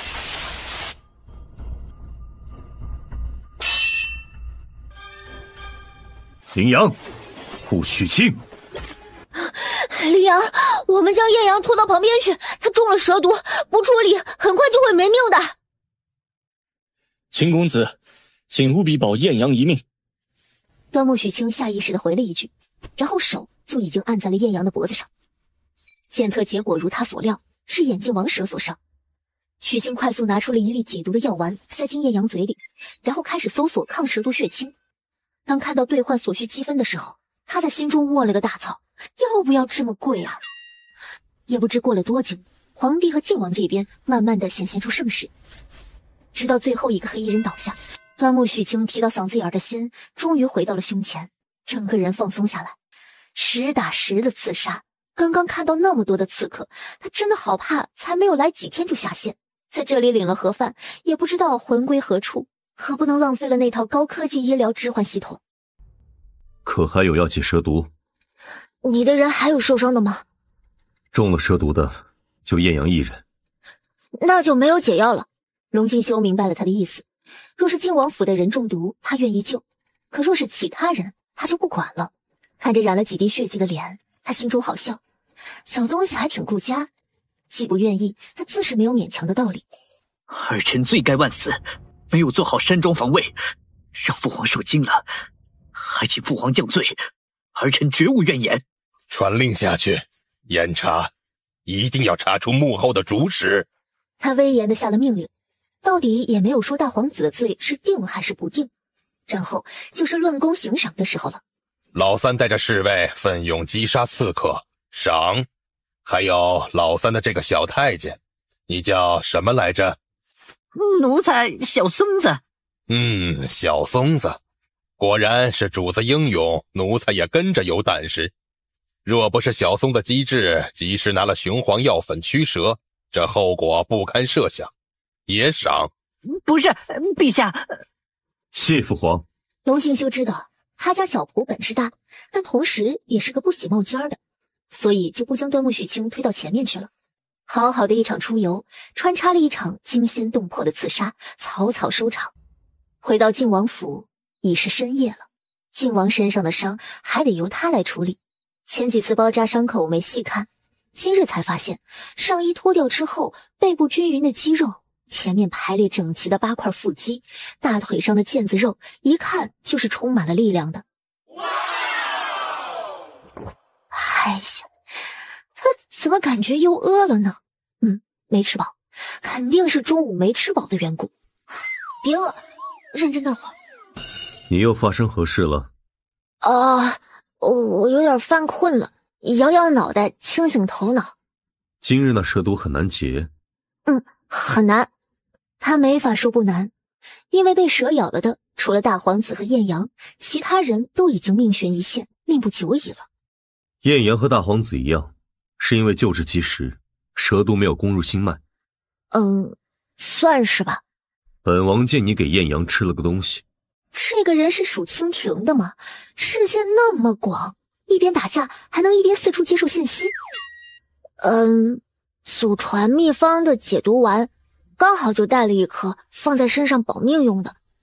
你端木家的祖传秘方好像格外丰富。这个王爷话怎么这么多，问题怎么这么多？可有何心愿？说实话，莫要糊弄。端木许清正蹲着给他处理腿上的伤口，无意识地低头吐了吐舌头。自己对皇帝说的那些话他都懂的。我想知道我家人的情况。端木院判确实当了替罪羊，但圣上下了旨，那就没有更改的道理。无罪释放，官复原位是绝无可能，但保住性命应该不难。或许流放贫寒之地，也或许分去贫瘠之处做苦工。端木许清的心紧了一下，有些难受，但他知道能够先保住性命已是很好的结局了。多谢王爷替我端木家周旋。我也谢你的祛蛇药粉以及保住艳阳。不客气。他调整情绪，然后得寸进尺。我父亲他们出狱还要段时间的吧，我可以偶尔再去看看他们吗？明日让明阳给你准备一块晋王府的令牌。谢王爷，王爷您可真是个大好人。晋王府的令牌他见过，还听小松子嘚瑟过。整个府上只有他和4个羊以及萧管家有。只要带着令牌，除了皇宫和一些朝廷管辖的军机要地不能自由出入，其他地方都是畅通无阻的。这个令牌代表的就是晋王府，出了事儿也有晋王兜着，好牛掰，好洋气啊！莫要傻笑了，赶紧给本王包扎好伤口，本王要就寝了。好，我马上就好了。包扎好伤口起身，又听晋王说：今日小松子也受了伤，你帮本王擦些身体吧。你确定要我帮你洗澡？怎的？无怨？以前是院判府的3公子，怕是从未做过伺候人的活计。这是一时还接受不了自己现在的新身份。端木许清此刻脑子里嗡嗡的，脑海里全都是那一块块结实有力却又丝毫不显夸张的肌肉。王爷确定要邀请他再看一看，摸一摸？其实也不是不行，只是……去把小松子叫来，明阳他们也可。可是他们都受伤了呀。至于帮王爷洗澡，真的不是不可以。虽然她没有过男朋友，但作为一名医生，什么没见过，还有什么不敢看的？眼看靖王还要开口，他的小嘴已经快大脑一步行动。我行的。说完，想抽自己2下，为什么听上去这么迫不及待呢？这地儿没脸待了，他转身就跑。王爷稍等，我去准备热水。上半身是早就见过的，所以期待感没有那么强。至于另一半，这么俊美的脸型和五官，这么结实的身材和肌肉，得是个什么型号的配置呢？事实证明，他想多了。人家根本就没有拿出要沐浴下水的架势脱光光，而只是将泄裤的裤腿卷到大腿根处而已。好吧，说不好奇是假的，但他也不敢肆无忌惮的打量啊。深吸一口气，拿着刚拧好的热毛巾，认真替这位被伺候惯了的大爷擦洗身体。本是想要心无旁骛的，但这擦洗跟包扎时的触感还是不一样。好嫌弃自己，怎么就这么俗呢？龙静修闭目养神，总觉得这小东西的手法与小松子他们不同，可具体是哪里不同，他也说不上来。还甚是舒服。好了，你下去吧。哦，好的，那王爷你早些休息啊。终于能走了。端木许清松了一口气，这种近距离接触极品帅哥的机会，他还是不想再尝试了。长得帅本身就是一种罪，惹人犯罪的罪啊。回房反锁房门，立刻点开了系统的电子光屏，进入了全神贯注的工作状态。今天那条系统升级的信息已经让他惦记一整天了。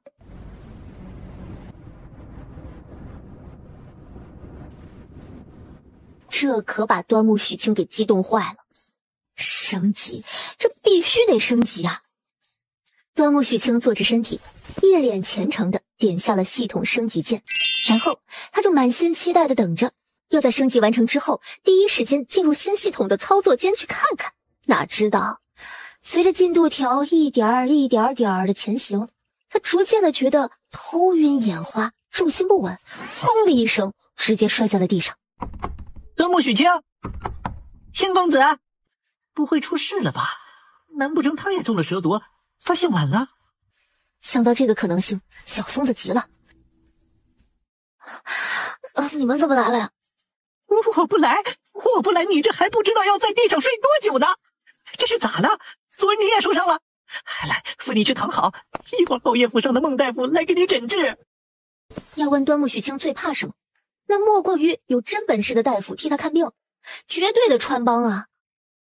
不用，我没事，你快让孟大夫回去，我自己知道什么病，我自己能治。真的？真的，你快让大夫回去。哦，那好吧。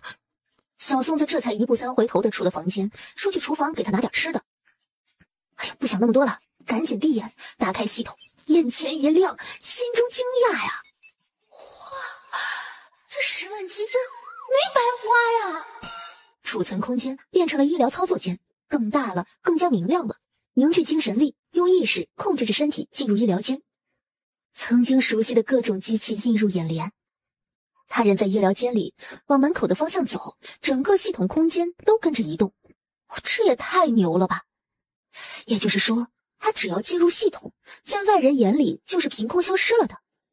端木许清有些恍然，当初报名参与这项实验，一切都是未知的。端木许清完全是赌上了一生的勇气。现在的处境，他算不算是赌赢了呢？至少还活着，靠着这套逆天的医疗系统，他还可以活得很好。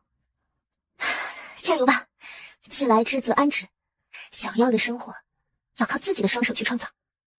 这几日靖王好像很忙，从那日离开就一直没有见过他了。你要上哪儿去啊？进大牢。不是，你别急呀，我还有事儿跟你说呢。昨儿夜里王爷回来了，主子让我把这个给你。这是给我的，特属于我的。哎呀，都有你名字了，不是给你的还能给谁呀？这块腰牌代表的是你端木许清，也是靖王府。腰牌在，人在，可听明白了？我记住了。有了腰牌，端木许清也不用喊上艳阳，也可以去牢里看望家人了。我们在这里一切都好，小三你莫要总给靖王府的人添麻烦。没有添麻烦呢，父亲放心。三哥，你这带的是什么呀？你最爱吃的烧鸡。青儿，我们在这里很好，你已经拿了许多东西来了，我们什么都不缺，日后莫要再来了。老爷好不容易将妻儿送出去，他倒好，日日往牢里跑，千万莫要再将青儿给牵扯进来了。烧鸡拿走，以后不准再来，来我们也不见你。这一个个的，哎呀，好了好了，今天的烧鸡我给牢里的守卫们也准备了，他们知道的，不会不合规矩。我答应你们，以后不经常来了就是。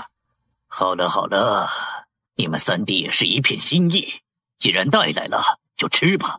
我们一家人许久没有一同吃饭了。短短半个月，他们都瘦了一圈。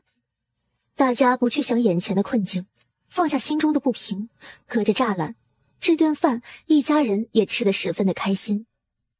青儿，时辰不早了，天都快要黑了，你还是快些回去吧。有人来了。话音落下，几个戴着帽子穿着披风的人举着火把走了进来。哟，都这么晚了，都还没睡呢呀。哎呦，这谁呀？这是不在牢里好好的待着，跑外面来干什么呀？禀公公，这是来探监的，刚刚雨太大，没走成就留这儿了，明日一早就走。敢问殷公公这么晚了还来牢里，可是有何指教？这指教是算不上，就是奉上头的命令来拿点东西。你就是端木家的那个漏网之鱼吧？哼，既然来了，就一家团圆，一块上路得了。你是哪里来的太监？陛下已经将端木家的案子推后到下个月，你有什么资格送我端木家的人上路？陛下是没说要审你们，可若你们在牢中畏罪自杀，那就怨不得旁人了。来呀，动手！端木许清唰的一下子举起腰牌。你们敢！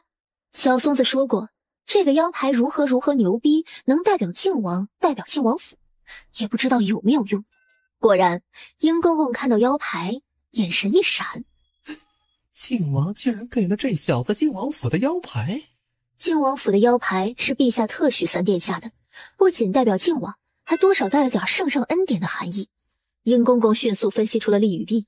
今日就饶你一命，你走吧。明面上是不能动他的，至于出了这里有什么意外，那谁也就说不清了。本公子不需要你来饶我一命，陛下说了不审我端木家，就轮不到你来做主。三公子果然是初生牛犊不怕虎啊！咱家是奉贵妃娘娘之命，你以为我还真会怕了你不成？给活命的机会你不要，那就莫怪咱家无礼了。先把牌子抢了，若是配合，就赏个全尸吧。他说完，身后的几只走狗就要上前去抢令牌。借着袖子的遮挡，端木许清意念一闪，令牌就进了操作间。下一秒，他原本拿令牌的手中已经捏了那根强辐特电棍，靠近者麻死他。荣彻见妹妹被欺负，直接一脚踢开了栅栏，冲了出来，与殷太监的人动起了手。单成也紧随其后。殷公公知道端木家两个小子是有些功夫在身上，特别是老二，若是他有心，考武状元都是有可能的。所以他特意带了几个高手来，不信治不服这几个刁民。可他算漏了一个端木许清，那小子手中不知道是拿的什么兵器，竟让人靠近不得。但无论如何，今日也要完成娘娘交的任务，要不然简直对不起这场可以毁尸灭迹的大雨。住手！要不然马上拧断他们的脖子！住手！放开我的母亲！放下你手中的兵器！青儿，放下！快，拿着你的令牌走！青儿，听你大哥的，走！端木许清此刻别无选择，只得慢慢蹲下，将电棍放在地上。殷太监的人一把夺过，握在手中。没关系，这不是普通的电棍，是微电脑控制的，开关是他的指纹，这些个土包子拿着也不会有用。端木家父子三人都被控制住，殷公公的手下开始往房梁上挂白绫。想好了没呀？哪两个先上路啊？我先来，你让我儿许清先走。这来都来了，岂还有走的道理呀？你个狗太监，说放了我三弟的，我三弟手中有不等他说完，胸前就挨了重重一击。端木许清甚至能听到肋骨裂开的声音。不行，这样下去不行，不能眼睁睁看着家人们受辱，更不能任由这个狗太监杀了他们。他开始在心中衡量，是释放麻醉气体，还是将家人们都带进操作系统间里。麻醉气体会把所有人都放倒。从来没有试过往操作间里带人，还不知道能不能成功。就在端木许清准备不计后果暴露秘密，放手一搏的时候，好像又听到了一阵由远而近的脚步声。当看清为首那人的容貌时，端木许清心中升起了巨大的喜悦，一句王爷卡在胸腔之中，喊不出声音。给靖王殿下请安，王爷千岁。敢问王爷，这么晚了，您还来这儿，可是有什么事儿啊？大胆！王爷有事，还需要跟你汇报？是。那这个……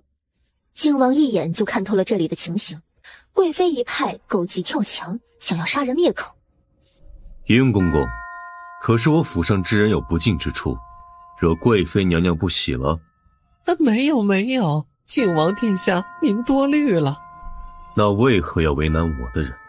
为何要为难我的人？端木许清听到这句话，都快要感动的哭了。有人撑腰的感觉真好。哎呦，误会呀！赶紧将三公子松开。王爷，龙静修看向他，头发乱了，嘴角还有伤，一副想哭又不敢哭的鬼样子。真丑。许清此刻一点也不在意王爷说他丑，他来了，代表家人们就有救了，不用他冒着暴露系统的风险去尝试救人。所以王爷说他丑，他还想对着王爷笑，这一笑就更丑了，丑得令靖王产生了错觉，眼前这是个需要他保护的姑娘。好荒诞的想法，他自己也忍不住笑了，问：令牌呢？就是令牌呢？端木许清，你是咱们靖王府的人，你的主子是王爷，你怎么能被一个太监给欺负成这样？令牌拿出来，砸死他！我有拿出令牌来，但这位公公说要抢我的牌子，还说若是配合就赏我个全尸。殷公公只觉得额头上冷汗都滴下来了，只恨不得上前撕了这个死小子。令牌可还在身上？那日答应给端木许清令牌，却一时疏忽，没有考虑他能否护得住。小宗子同我说过，要跟保护自己眼珠子一样保护令牌，令牌在，人在，许清不敢丢失。我与端木洪汉叙旧，殷公公自便。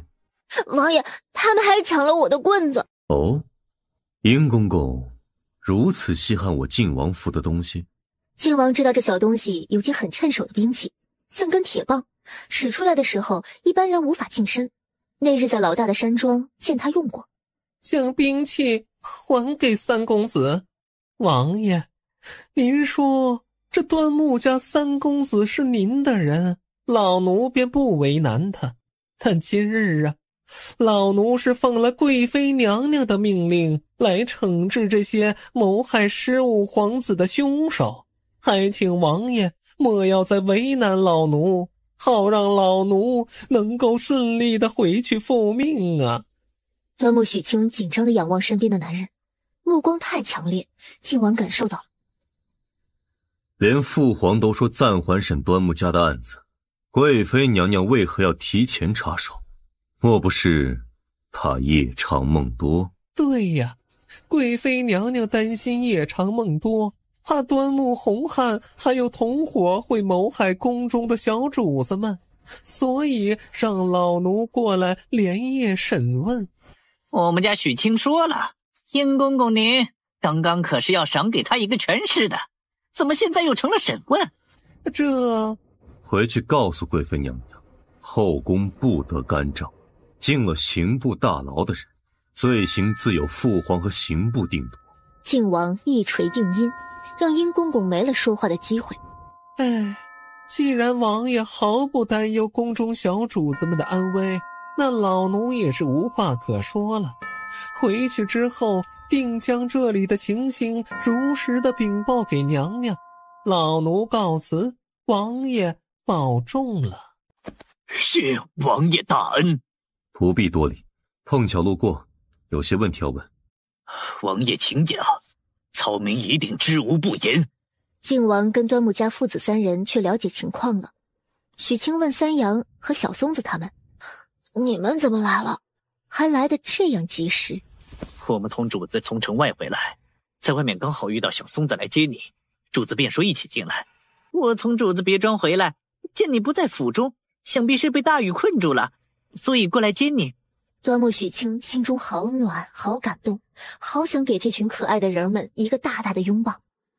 今天谢谢你们了，若不是小松子想着雨大要来接他，若不是碰巧路上遇到了晚归的王爷，若不是王爷恰好打算要进来找他父亲谈话，那此刻的后果他不敢想象。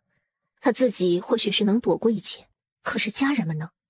目光移向那个正在与父亲谈话的男人，他就犹如踏着七彩祥云而来的盖世英雄一般出现在了这里。不知他们说到什么，原本侧身对着端木许清的俊脸突然就转了过来，四目相对。许清来不及躲闪，只觉得一股带着暖意的电流直击心底。要完了，2辈子第一次体会到了传说中心动的感觉。他赶紧转身，转移注意力，去看母亲和七姨娘有没有大碍。怎么啦？回家？回家？可是他的家人都在这里，万一殷公公又杀了回来呢？我今天可以留在这里吗？你跟我一样不会功夫的人，留下来能有什么用？泽阳、林阳留下，明日将情况如实告知刑部尚书。若是再出差错，让他自己去跟圣上解释。是。回到王府，已经是半夜了。主子，您先歇息会儿，我去备热水服侍您沐浴，连衣裳都湿了，可得好好泡泡热水澡才行啊。小松子，你也回去把衣服换了吧，王爷这里有我。他是真心的、诚意的，打内心深处的感激他们。你能行？我可以的。那行吧，东西我都备下了。主子淋了雨，你得给他洗头。龙静修这几日四处奔波，也是极为辛苦的。此刻靠在木桶中放松下来，竟有些困意来袭。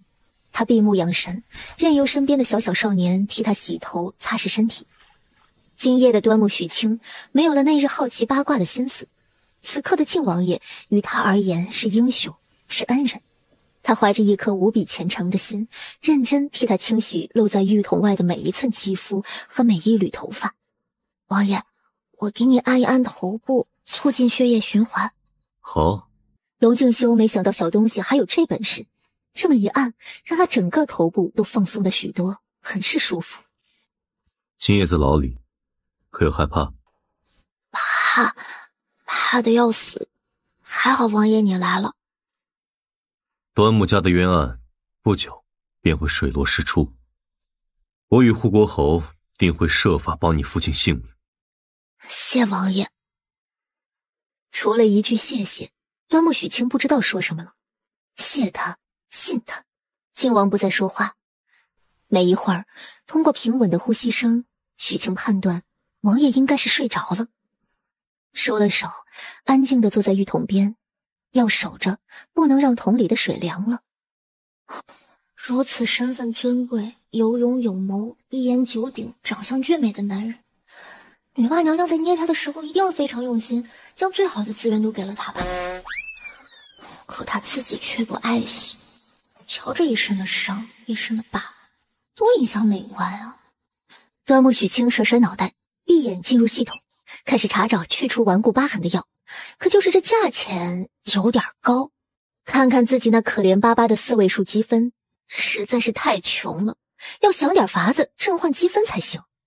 若是能有好的机遇，跟上次的端木家藏药阁一样，一次性来个10万8万的，那多好啊！端木家10万8万，端木堂的药材也是端木家的呀，被苏公公和傅御医私吞了，他们不忍，他也可以不义呀。怎的又来了？给你们送早饭啊！算你有良心。小三，药也送了，以后莫要再来了。母亲放心，我有分寸，不会给王爷惹麻烦的。小三啊，你给为父说实话，你与王爷……后面的话，端木洪汉不知道该怎么问出口。许清知道势必要有一个说辞让家人们安心。父亲，从小我就极少出门，只能天天关在院子里。我从祖父那里拿了许许多多的医书来读，这次护国侯身中奇毒，不管是太医、御医还是民间的大夫都束手无策，误打误撞。我曾在祖父的医书上我见过这种毒，也是运气好，真给侯爷解了毒。王爷问我想要什么，我就说请他帮我们家伸冤。端木家的人听了很是惊讶，是这样的吗？可好像也找不到更好的理由来解释王爷为何对青儿如此看重，只得信了，暗暗的感叹是端木家先祖保佑。看着父母哥哥们安心了，端木许清也开心了。接下来就是等皇帝过生日，等审案，等王爷和侯爷替端木家伸冤。当然这其中还有件很重要的事情，那就是拿回属于他端木堂的东西。端木许清仔细的斟酌之后，决定就把行动的日子定在皇帝生辰那一日。因着皇帝快要过寿，靖王这几天也是每日进宫，日落回府，每天能得到家人安好的消息。端木许清待在王府也很安心，能够安心的做一些可口的饭菜来犒劳靖王。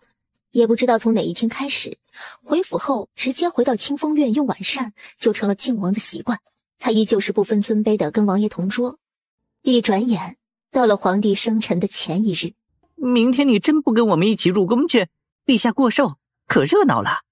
我不懂宫中礼仪，还是不去了。万一不小心冲撞了哪位公主娘娘的，那可就不好了。那倒也是，宫里的女人呐，个个心眼都跟那蜂窝子似的，又多又小。你不去也好。许清笑着应下，心中盘算，明天天黑就出发，先去苏府，再扫荡傅家。等有了足够的积分，就可以使劲霍霍，还要兑换最贵最好的祛疤凝胶给王爷使用。为了这次行动，端木许清是做了充分的准备。今日的皇宫是如何热闹，他毫不关心。待太阳下山，便闪身进了系统的操作间。为了确保万无一失，他换好了提前备好的丫鬟装，梳了简单的丫鬟发髻。万一倒霉，行动的时候暴露了，他也可以趁黑装作自己是府上的丫鬟，从而蒙混过关。端木许清人在系统内，非常顺利的就进入了苏公公的府邸。趁着夜色，找了几个没人的地方，小心翼翼的从系统中出来。最终他花了1个多小时，终于找到了老太监的仓库。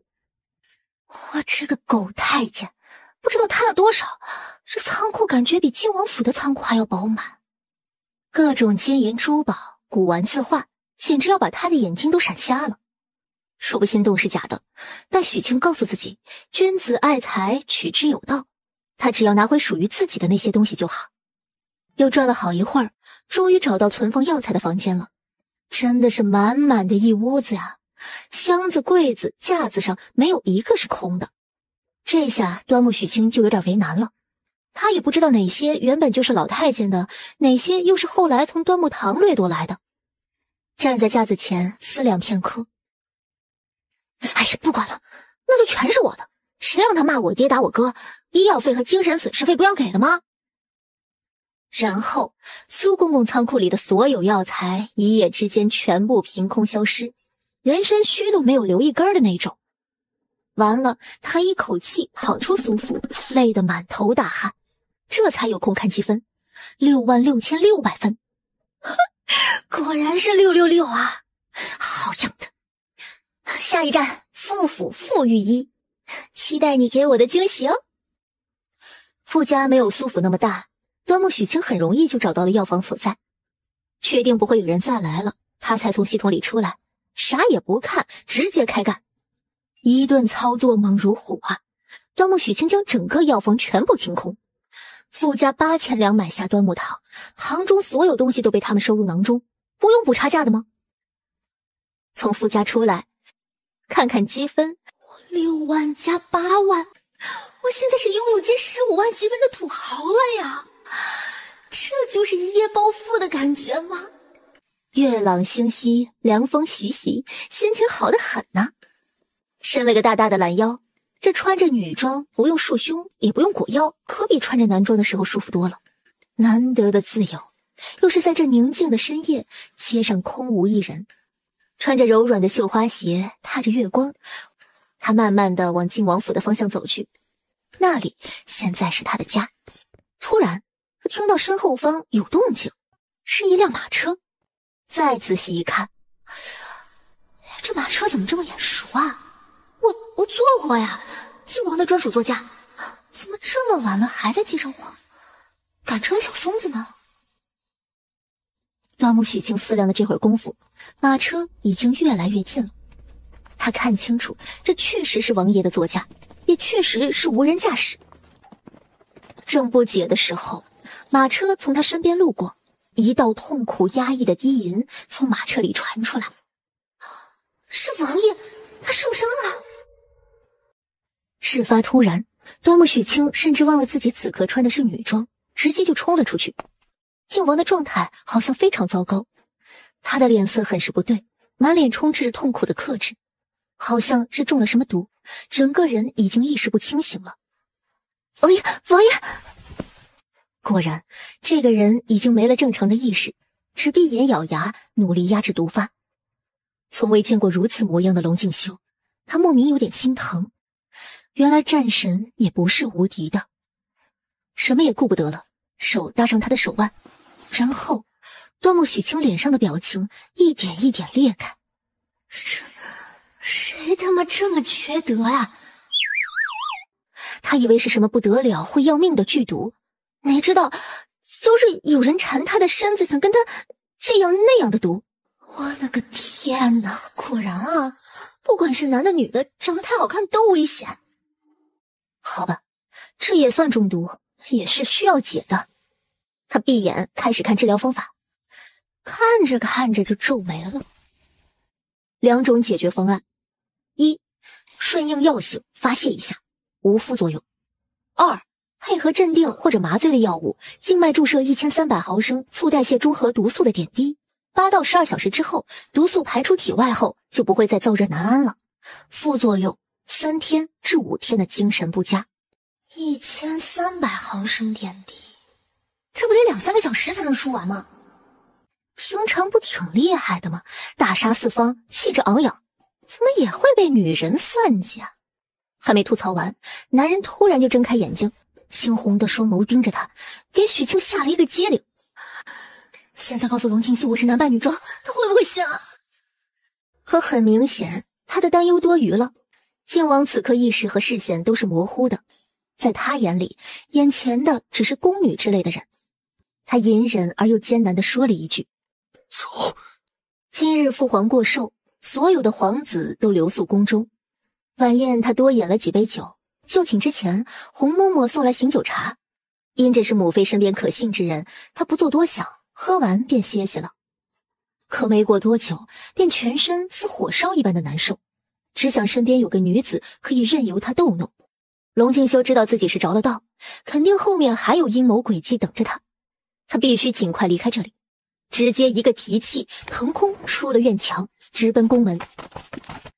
他只是觉得越来越热，需尽快出宫回府。府中有端木许清，不管是什么毒，他一定有法子解。因为是提气运功，加速了药性的发挥，靖王驾着马车出了宫门之后，便有些意识不清了。这也就有了端木许清看到的无人驾驶。但对于习武之人来说，骨子里危机意识根深蒂固，即使被强大的药性控制，龙静修还是强撑着短暂的清醒过来。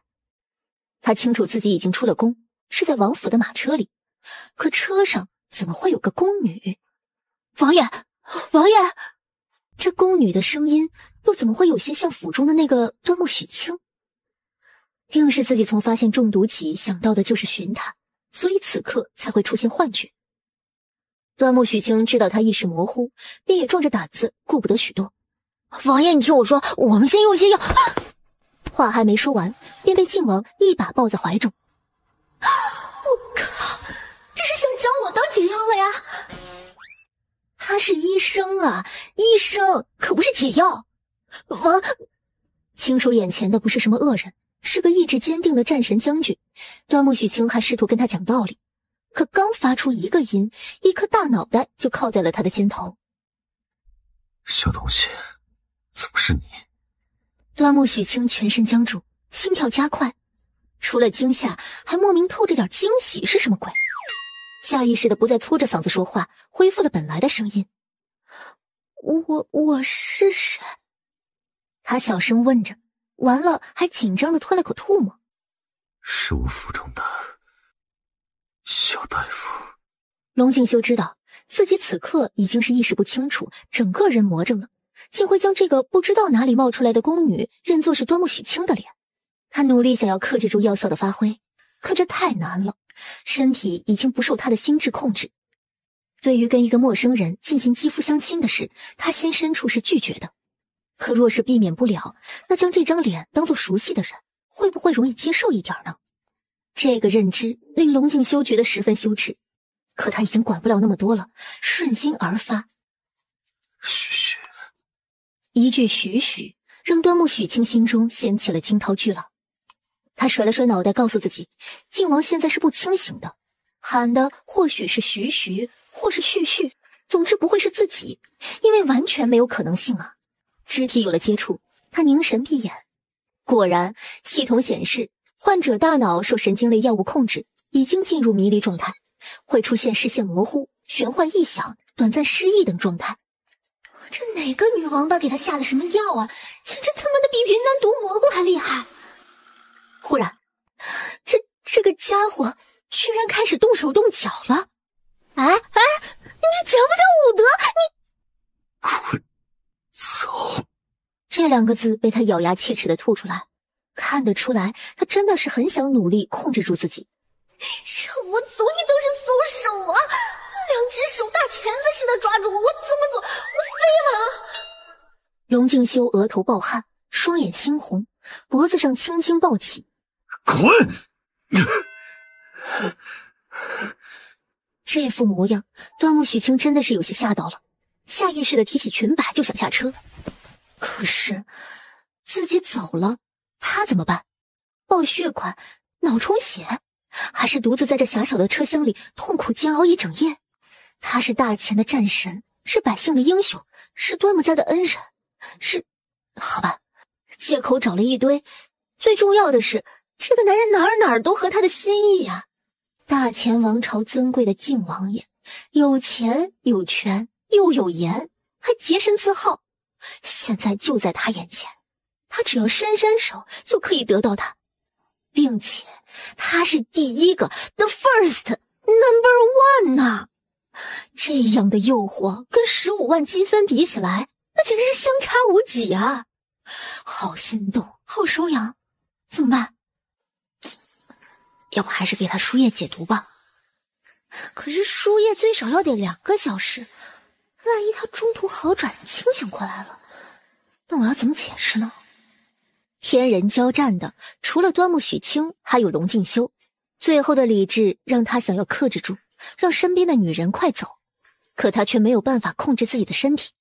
不等许清想清楚，身后的人又贴了上来。他深吸一口气，龙静修身上的毒一定是会传染，这样莫名其妙的拥抱，他竟然是不想离开，不想推开。今朝有酒今朝醉，莫待花落空折枝。撑死胆大的，饿死胆小的，救人一命胜造7级浮屠，天长地久也赶不上曾经拥有。不要怂，就是上！龙静修，是你抓着我不放的啊，是你主动的，不要怪我。端木许清在他怀中转身，闭着眼睛微微扬头，露出小白牙，对着那脖子一口咬下去。胆大包天的小东西，明明是欺负本王一事不轻，还推卸责任说不怪你。我这是在帮你。当然了，私心嘛，还是有那么一点点的。烈火由喉咙处点燃，轰的一声，将他所有的理智意志化为灰烬。龙静修凭着最后的一丝清醒，睁开眼想看清楚这张脸，可荒唐至极的是，依旧如他心中所想的那样，还是端木许清的脸。罢了，闭眼认命，那就当作是他吧。端木许清高估了自己的能力，这男人不光姓龙，他这还是条真龙吧？要不然怎么能一直这么生龙活虎呢？可他不行，不想被废啊！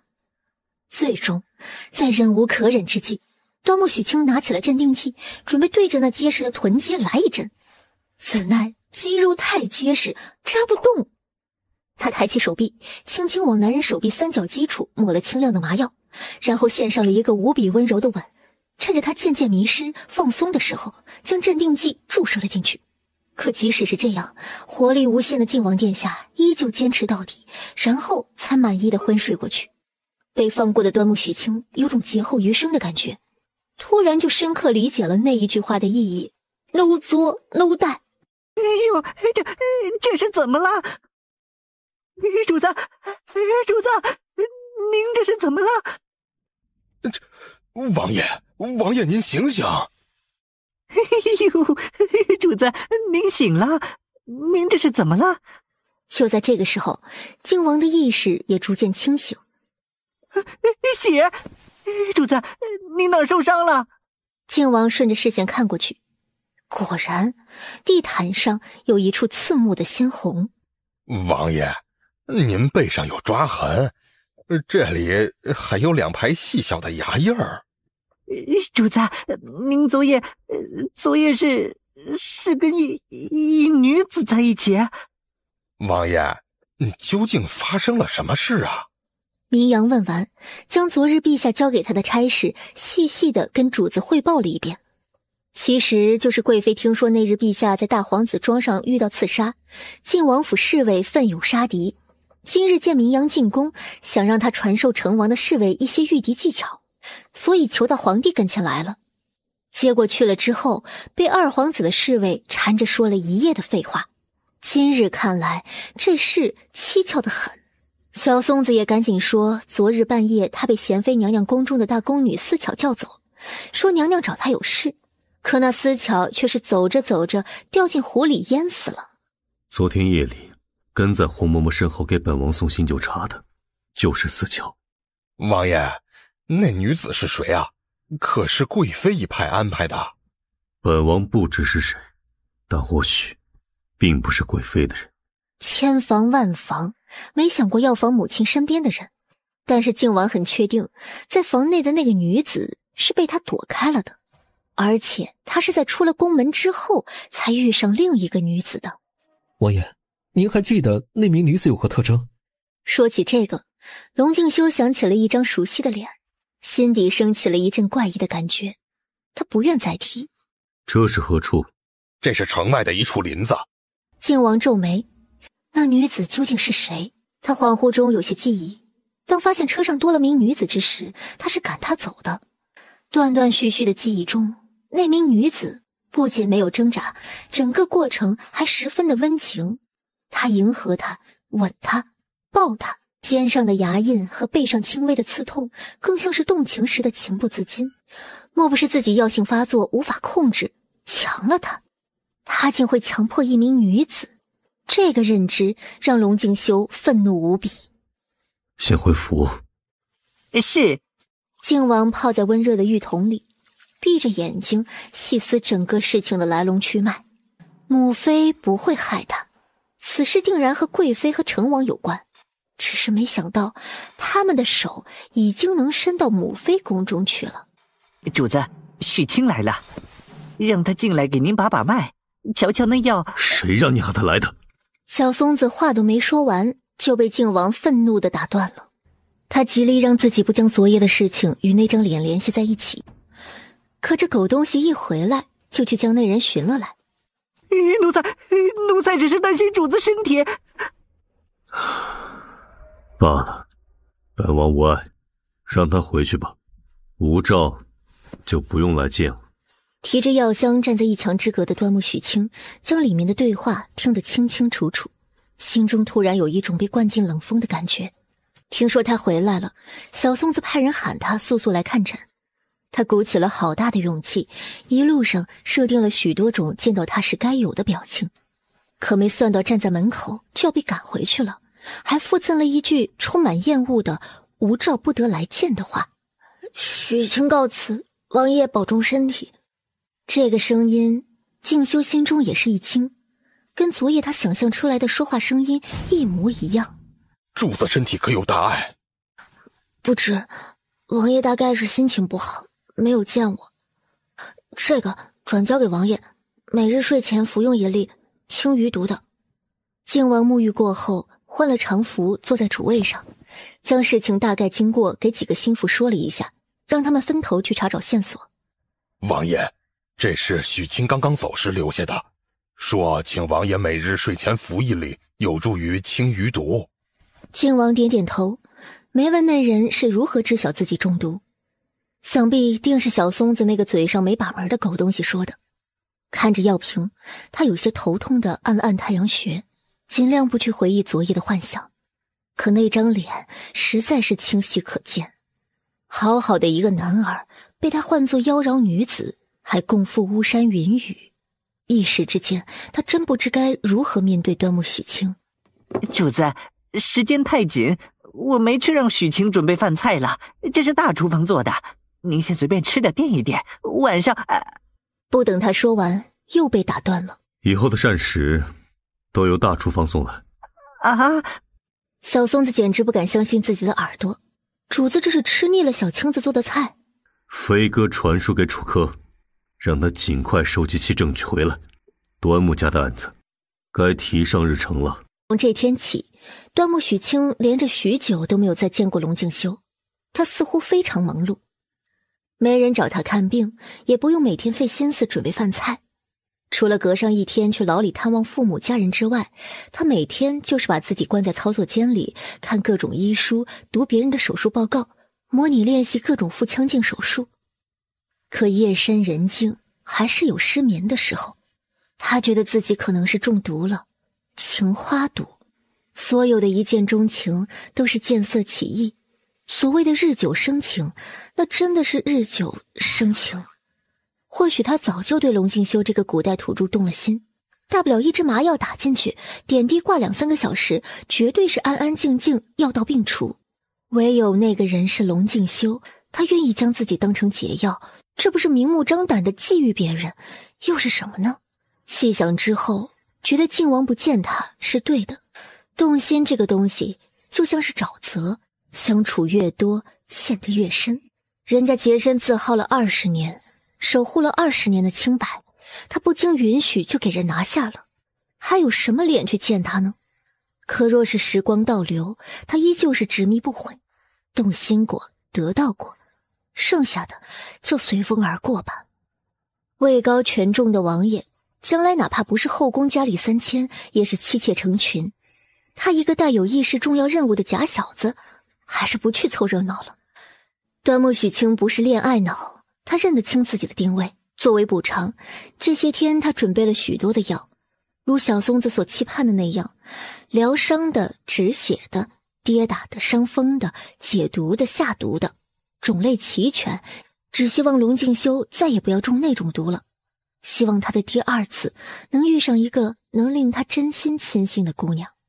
至于他，许清，端木许清，终究只是他生命中一个弄不清是谁的过客而已。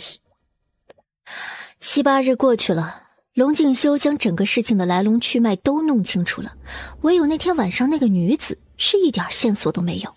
尹楚科带着替端木家翻案的重要证据回来，就听说好友已经背着他破了童子功，并且下毒的都找到了，却没能找到给他解毒的。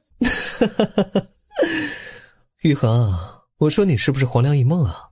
说那女子是真实存在过的，要么是贵妃和成旺的人会以此来要挟你，要么就是普通的良家女子，阴差阳错被你拉上了车。可你车上靖王府标志那么大，他理应知道你是谁，这平白无故将身子给了你，总该上门找你要个名分吧，或者是要些补偿。会不会那女子本就爱慕我主子，所以心甘情愿？既是爱慕玉衡，那就更应该来找她了。留在王府做个侍妾姨娘的，岂不是更好？两人越扯越远，靖王心中更是烦躁，不愿继续这个话题。让你找的人，可有找到？我办事何时让你失望过？叫人看好，莫要出了差错。松管家，青公子找你。啊？找我？在哪儿？让他进来。许清拜见王爷。免礼。王爷，许清有事给小松子说，可否？你说便是。这些小布袋里是我备下的一些紧急药品，不同颜色的瓷瓶代表不同的药，疗伤、止血、解毒的都有。许清，你可真够义气啊！以后行走江湖，岂不是又多了一层保障？王爷，这个是给您的。您身上那些刀伤、剑伤，即使愈合了，遇上阴天下雨的也会发痒发痛，抹上这个会慢慢的有所改善的。有心了。端木许清对他轻笑了一下，应该的。这一笑，靖王努力不让自己思绪乱入。你父亲的案子，楚科已经将证人找了出来，不日，我与侯爷会主动与陛下提起，请求开审此案。终于有消息了，谢王爷，谢尹先生。若无其他事情，先下去吧。王爷晚上可要到清风院用膳。话音落下，就恨不得拍死自己，心和嘴巴是一伙的，已经完全不受大脑控制了，是吧？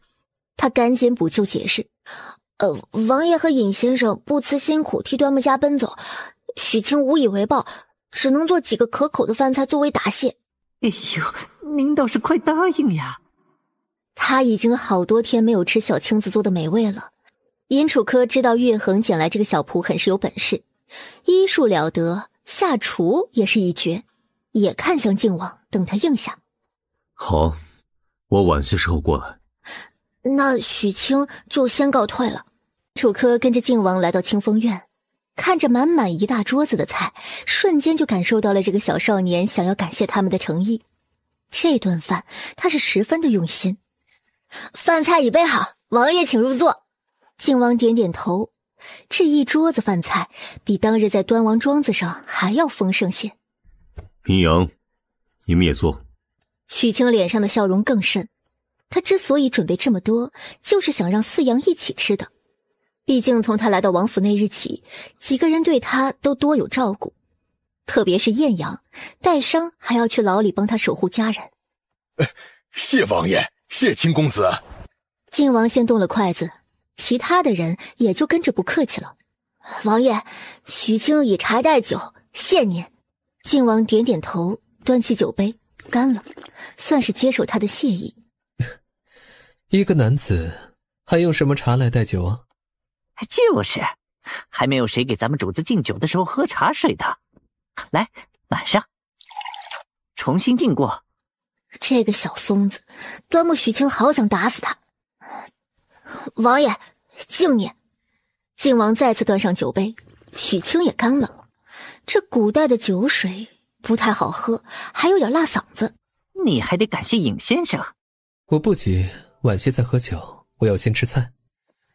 尹先生喜欢就多吃点，以后可能机会就不多了。许清啊，你有这样的手艺，以后若是娶了妻，是否也会为妻妾下厨啊？对了，你以前在府中可有心仪的小娘子，可以请咱们王爷给你保媒啊。对啊，许清，你也老大不小了吧？并无，但若是日后有心爱之人，替他洗手做汤羹也是可以的。吃菜，吃菜。酒足饭饱后，他一路跟随靖王回主院。玉衡，你可还记得端木洪汉将端木许清送与你的时候说的那句话？哪句话？他说端木许清的婚事由你做主，说是将来生下女儿，便是王府的人。尹楚科这么一提醒，靖王想起了，端木许清是端木家的人，传言端木家的女儿与众不同。传言不可全信，宁可信其有，不可信其无，不然陛下为何如此宠爱兰嫔？还有，这薛独一那日我们有求于他，态度无比的嚣张，后来知道我们用不上他了，还特意求到我面前，许以重利，让我同你说说安排的进宫，结果让我给轰出去了。端木许清娶妻生子，靖王心中有些莫名的怪异感。此事日后再议。明日，你同我去侯府，与舅父商议端木洪汉之事。主子，热水已经备上了，您现在可要沐浴？好。主子，上次许清伺候您沐浴，您说他手法尚可，要不我今日也去喊他来伺候你沐浴后，把那涂疤止痒的药抹了。小太监心眼还不少，把小青子喊过来伺候主子，他去指挥收拾厨房，多少还能再搜刮点好酒好菜，明儿个早上当晨食吃。好，以后你都莫用来伺候我。奴才知错，奴才再也不敢了。提心吊胆地替主子沐浴更衣。主子，奴才给您抹药。放在一旁，你先下去吧。是。拿起端木许清送来的药，他看了看，并没有打开，放在了床侧，顺手拿起了一本书册翻看。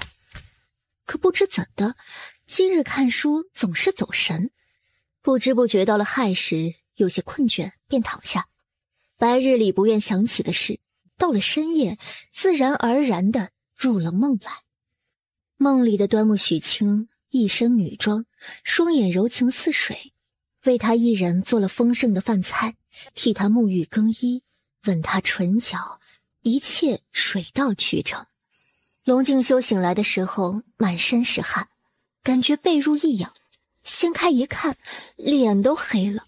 他居然，对方还是个男子，魔怔了，他真的是魔怔了。哎呦，主子，这是怎么回事啊？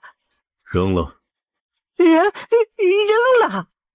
这可是前日入秋才换的新被子，而且还是……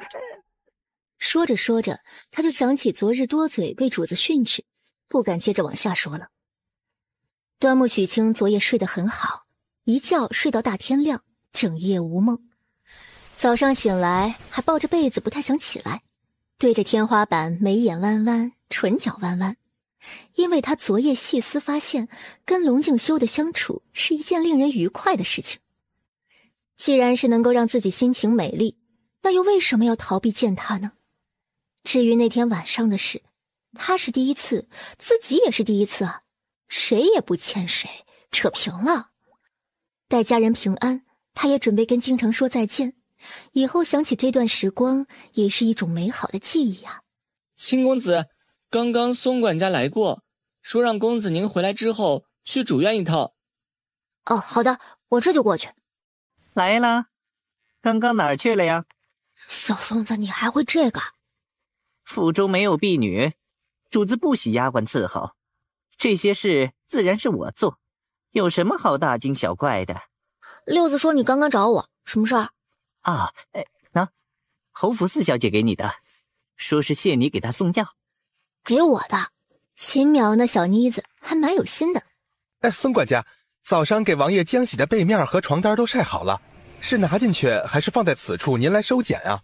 放下吧，这会儿马上好了，一会儿我去给主子缝上。小松子，给王爷铺床也是你的工作呀。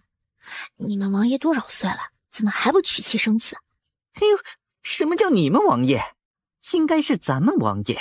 咱们王爷今年20有1了，若不是边关4年，也早该娶妻生子。说不定现在我已经有小主子可以伺候了。那皇帝或者是贤妃娘娘就没有给咱们王爷提过相看哪家的闺秀的事吗？哎呦，怎么没提啊？回来的时候就提过，但王爷没接话。远的不说，就今儿个，舅老爷也跟王爷提起。那王爷怎么说？王爷说呢，今日事多，待解决之后再考虑其他。要我说啊，王爷就是没那心思。你说人一辈子哪天会没事做啊？可这娶妻成婚之后，生儿育女是晚上的事儿啊，又不当个白天，你说对吧？对对对，你说的没错，非常对。哎，你跟了王爷这么久，他喜欢什么样的女子啊？或者说遇上什么样的女子，咱王爷会多看上几眼？怎么，你是要给本王牵线做媒吗？靖王推门出来，脸都黑了。龙静修本在房中看书，一开始还很安静，可从端木许清这个小东西来了之后，外边就像是2只麻雀一样叽叽喳喳叫个不停。不仅议论他府中为何没有婢女，还要打听他中意什么样的女子。他中意什么样的，与他端木许清何干？他是能替他说媒，还是能将自己变成个女子送与他？主子，奴才去给您整理床铺。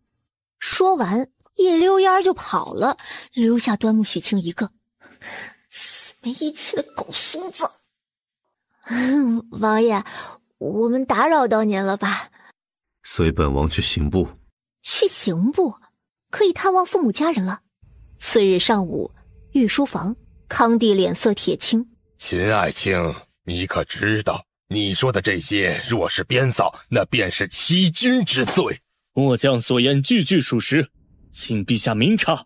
玉衡，若是生在平常人间，静贵妃就是你的姨娘，你呈上来的这些，可敢指天发誓说对得起天地良心？此刻，康帝的御案上摆着详细的书面证据，证明12年前七皇子的死不是意外，而是静贵妃所为，并且嫁祸给贤妃。而另一份则是指认上个月15皇子夭折也是静贵妃一手所为。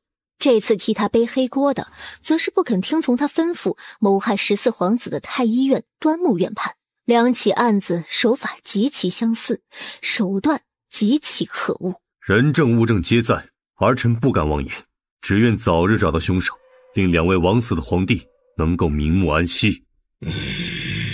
传人证，去刑部带端木洪汉来，再到钟粹宫将静贵妃请来。这场审案由皇帝亲自坐镇，从上午持续到傍晚，证人加上当事人足足有15人之多。静贵妃难以置信，一些明明已经死掉了的人是如何被护国侯和靖王找来。一开始淡定，然后是哭得梨花带雨的说自己冤枉，到最后的前言不搭后语，辩无可辩，最终无力地瘫坐在御书房殿中。是，没错，老七和老15都是我让人弄死的。你为何要这么做？朕对你不好吗？他们都是朕的骨肉啊，还都那么小。他们是您的骨肉，可不是臣妾的。臣妾满心满眼只有陛下您一人。可是您呢？做一个皇子又一个皇子，您可知每当听说哪个妃子又有喜了，臣妾的心都在滴血。还有贤妃那个狐狸精，明明不是最得宠的，却能生下老3，多年后又怀了老9。臣妾有幸得陛下您宠爱，却是在成儿之后怀的3个孩子，一个都没能保住。在这后宫想要立足，谁人不是踩着别人的尸骨，一步一步往前爬？荒谬，真是荒谬！一切都是臣妾所为，与成儿无关，他什么都不知道。陛下要如何惩治臣妾，臣妾都无话可说，只求陛下莫要迁怒于成王殿下。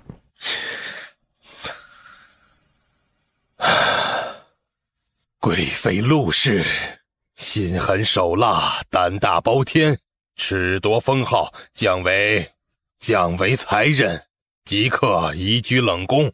臣再也不想见这毒妇一眼。怒才人，请吧。老3，揭发成王生母，你的目的是什么？贤妃被误判害死七皇子打入冷宫的时候，老3不过8、9岁，能隐忍12年，待到羽翼丰满之时再来报仇，他这个儿子的心机深不可测呀。儿臣是为了2位皇帝能够安息，也为了无辜之人不被牵连。皇帝看着他，足足看了10息，才将目光移向依旧跪在地上的端木洪汉。你既知晓陆才人的阴谋，为何不来报与朕听呢？端木洪汉额头满是冷汗，即使他说，皇帝会信吗？所以这锅也只能是自己背。是草民疏忽，草民有罪。你是有罪，若是你早日来报，陆才人就有悬崖勒马的机会。这端木洪汉实在糊涂，简直死不足惜。只是可惜了这一身医术。陛下，以末将愚见，不如让他将功赎罪吧。怎么个将功赎罪法？陛下容禀，末将回京时命悬一线，得陛下洪福庇佑，偶遇民间偏方治愈。这下毒之人不是别人，正是军中军医。末将将主谋与他们的同伙都捉了回来，等候陛下主持公道。只是这样一来，军医人手空缺，听闻这端木一家医术还算中用，末将恳请陛下将这一家子发配边疆，随军从医。给你下毒的是军中的大夫？正是，涉案人员已捉拿，随时。今日罚了，改日再审。既是护国侯求情，朕就准了。端木洪汉知情不报，着实愚昧。念其没有与陆才人合伙，而是尽力护住了14皇子，允其将功折罪，带家眷发配北疆，任职军医。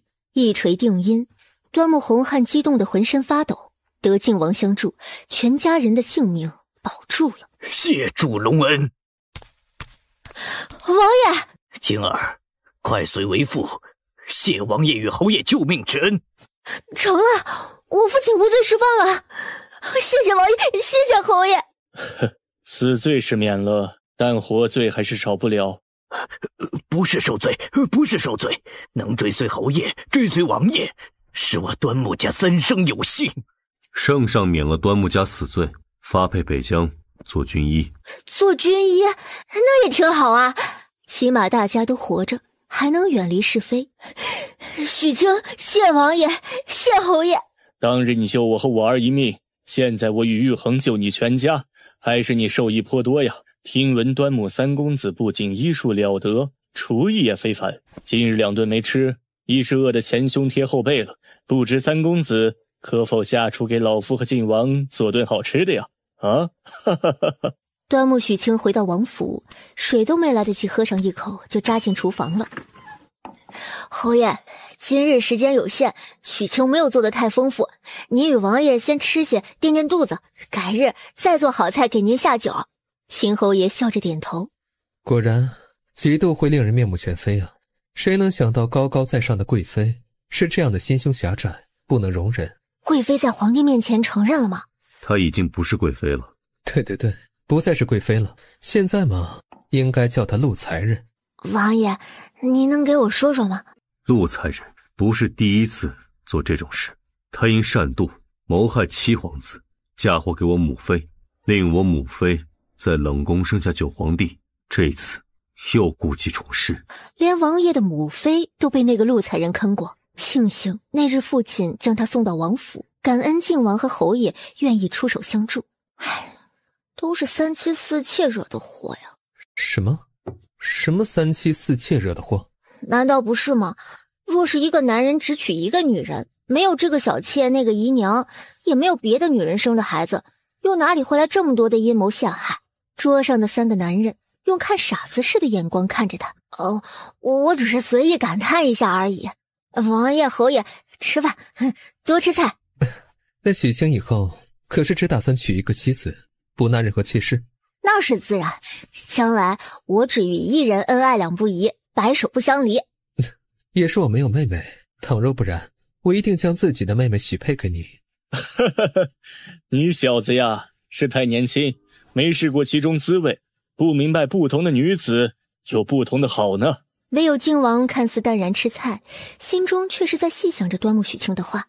只与一人恩爱两不疑，白首不相离吗？若是父皇后宫只有一人，便不会有嫔妃之间的争风吃醋，也不会有皇子之间的明争暗斗，甚至是手足相残。但均衡各方势力，皇帝的后宫不会只有一个皇后，所以各种阴谋争斗也不可能停息。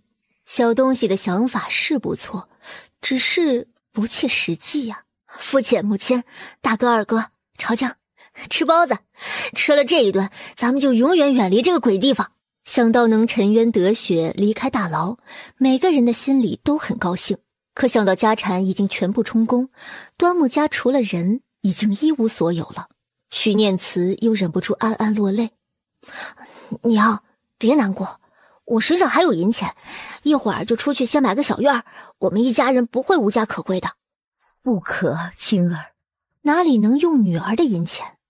母亲不必担忧，我之前用小三的名义置办过一个院子，就在永兴坊，请了一对忠厚的老夫妻看守，带我们出去呀，会有落脚的地方的。就是大哥上次带我去的那栋院子。正是。那时瞧着小三整日闷闷不乐，他就想着置办个院子给他，若是他愿意，偶尔到小院小住，关上门来当个女儿家，也不会有人发现。可后来觉得这个法子还是太过冒险了，便没有同三儿说。啊，那可太好了。小三的院子就借给我们住住可好？莫名其妙便京城的有房一族了。端木许清很是惊讶，不过也看得出这一家人是真的疼爱小三。自然是好的，以后我们一家人……他本要说就都住在小院里，可突然想起皇上说了要将端木家发配边疆做军医，父母兄长都走了，那他呢？是一起走还是死遁呢？在牢里不是讨论这个问题的地方，还是出去再说。等啊等，等到快中午了，终于宣旨的公公来了。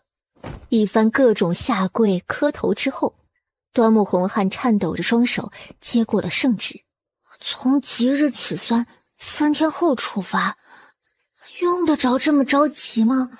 边关那么缺大夫，3天准备路上物资的时间都不够啊！走，我们去永兴坊。邹阳、林阳，这些日子谢谢你们了。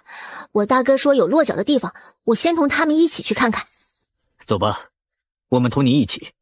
主子说了，我们这几日的差事就是护你一家的安全，自然是你们到哪儿，我们也要到哪儿啊。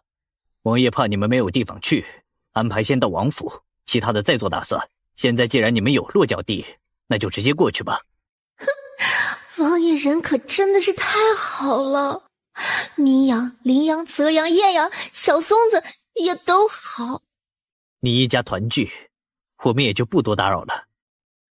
端木大夫他们日后清早就要启程，这个你拿着，去置办一些路上用的物件。不用不用，我有钱的。你有是你的，这是我兄弟几个人的一片心意，拿着，好好陪陪人家。晚些时候让小松子派人来接你。端木许清只得收下银票，目送他们离开。现在屋里剩下的都是自己人，端木善成终于能问出口：小三，你与大哥说实话，靖王府的人可是知晓了你的身份。大哥，你看我全身上下哪里像个姑娘，胸和腰让她裹得一样粗，顶多上半身瞧着比较结实而已。所以大哥你们不用担心，靖王府的人是真的很好，将我当兄弟当朋友。你们想想，他们若是真的知道我是女儿身，还能这么随意的跟我相处吗？他言之有理，家人们再一次的被彻底说服了。入夜，一家人坐在院子里拉家常，大起大落忆从前，心中感慨万千。不错啊，许清，你在京城都有院子了呀，我都没有呢。哎呦，端木大夫安好。哈哈哈，安好安好，托王爷洪福，一切安好。等着我来接你，等久了吧？主子给我派了差事，我刚忙完就过来了。走吧，回府了。你特意来接我回府的？这么晚了？不然呢？小松子没有觉得哪里不对。我给主子说要去套马车来接你，主子说太晚了，不必麻烦，让我直接赶着他的座驾来吧。反正你没大没小惯了，也不是第一次坐咱主子的亲王座驾了。哼，我可谢谢你，主仆二人，大半夜的还惦记着我没回府。人来都来了，还是王爷的马车，总不能让人白跑一趟。一家人送他到门口，目送靖王的亲王座驾离开。许清，你怎么了？家人出狱，你不高兴吗？没有不高兴啊，我只是感慨世事无常，风光的今日永远猜不到落魄的明天。你是舍不得端木大夫和你2个哥哥吧？没事儿，咱主子是战神，说不定哪天陛下就派主子领兵打仗了，到时候去边境带你一块儿，不就能见着家人了吗？端木许清进府匆忙，王爷也没有让他牵麦生气，但在小松子几个人眼中，端木许清就跟他们一样，是王爷的左膀右臂了，是要一直跟着王爷的。所以即使是天黑了，小松子也要来接他回家。清早你跟主子一块出门，夜里主子回府，还在问你到家了没。现在回了，去跟主子说一声吧。王爷，我回来了。家人可都安顿好了？谢王爷惦念，都安顿好了。皇上下旨，后日就要启程去北疆，会有官差押送，可要本王派人护送。是要带镣铐枷锁那样的吗？他脑海里闪过电视剧里的画面。除你父亲，其他人不用。等出了京城地界，给押送的官差一些好处，带与不带，便是他们说了算。那便不用麻烦王爷派人护送了吧？他实在是不好意思再给靖王添麻烦了。本王会让人提前安排，找2个老实好相处的官差押送，你不必替家人担忧。好的，那谢谢靖王，劳您费心了。主子，洗澡水给您兑好了，就是什么？就是奴才要上茅草了，忍不住了。主子，不是奴才偷懒，是真的憋不住了，让许清替奴才伺候您沐浴吧。去吧。靖王蹙眉，一脸的嫌弃。谢主子。小松子一边说着，一边夹着屁股别着腿儿跑了。这模样，端木许清忍不住笑出声来。啊，刚刚小松子走的时候说让我伺候靖王沐浴，肩宽腰窄的倒三角，排列整齐的8块腹肌。不是这样的，我只是想看看靖王殿下用了药，身上的疤痕有没有好转一些。仅此而已。王爷，小松子说让我伺候您沐浴。不必了，本王自己可以。不等端木许清说完，就被靖王斩钉截铁地打断了。啊，不用了，好可惜啊，我有点遗憾。你下去吧。哦，好，那我走了，您早点休息。前面2次都好好的，还让我帮忙搓背擦洗身体，今日是怎么了？哼，小气巴拉的，看一下又不会少块肉。端木许清离开后，靖王才重新将手中的书放下，看向门口，眼前的少年又跟那夜妩媚的美人脸重合，让这小东西替他沐浴，肌肤相触，万一脑海中又不受控制地浮现出那夜的画面，起了反应，那……王爷，有消息了，查到那天夜里乐坊表演之后，有个领舞的宫女叫商芷柔失踪了。乐坊长士事后回忆种种迹象，那个宫女极有可能是自己跑了。属下又多方打探，发现商芷柔逃离皇宫的路线跟主子从宫中出来的路线刚好重合。商芷柔，这个陌生的名字会是与他春风一夜的女子？王爷可要继续查下去。查，暗中查，若是找到人，也莫要打草惊蛇。龙敬修此刻心中极为复杂，深知那夜那张脸是他幻想出来的，可偏偏那种感觉却令他难以忘怀。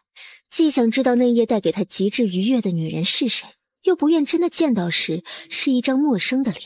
正主气鼓鼓的嘟着嘴往清风院走，自己也不知道有什么好值得生气的，不就是龙敬修不让他帮忙沐浴了吗？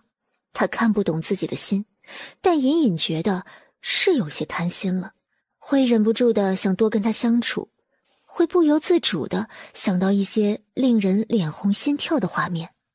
端木许清低头看了看胸前，一圈一圈的解开棉布，露出颤颤巍巍的两团，好可怜，都被勒红了。自从那夜之后，这里就明显大了一些。一开始他以为是肿的，后来发现而是真的在长，在慢慢的变大。一直这样束缚着也不是个办法，要不走吧，跟家人一起离开这里，死在流放的路上，然后改头换面，做个肆意的女儿家。次日清晨，许清，端木许清，你起了没啊？快点儿，赶紧起来了！你爹和两个哥哥来了，你赶紧来啊！爹、大哥、二哥，你们怎么来了？爹可是赶了风寒。小三，王爷在呢。他怎么敢无视王爷的呀？王爷，您今日不用上朝吗？用过早膳了吗？端木大夫，你这个儿子在本王面前从来都是这样没大没小，不分尊卑的。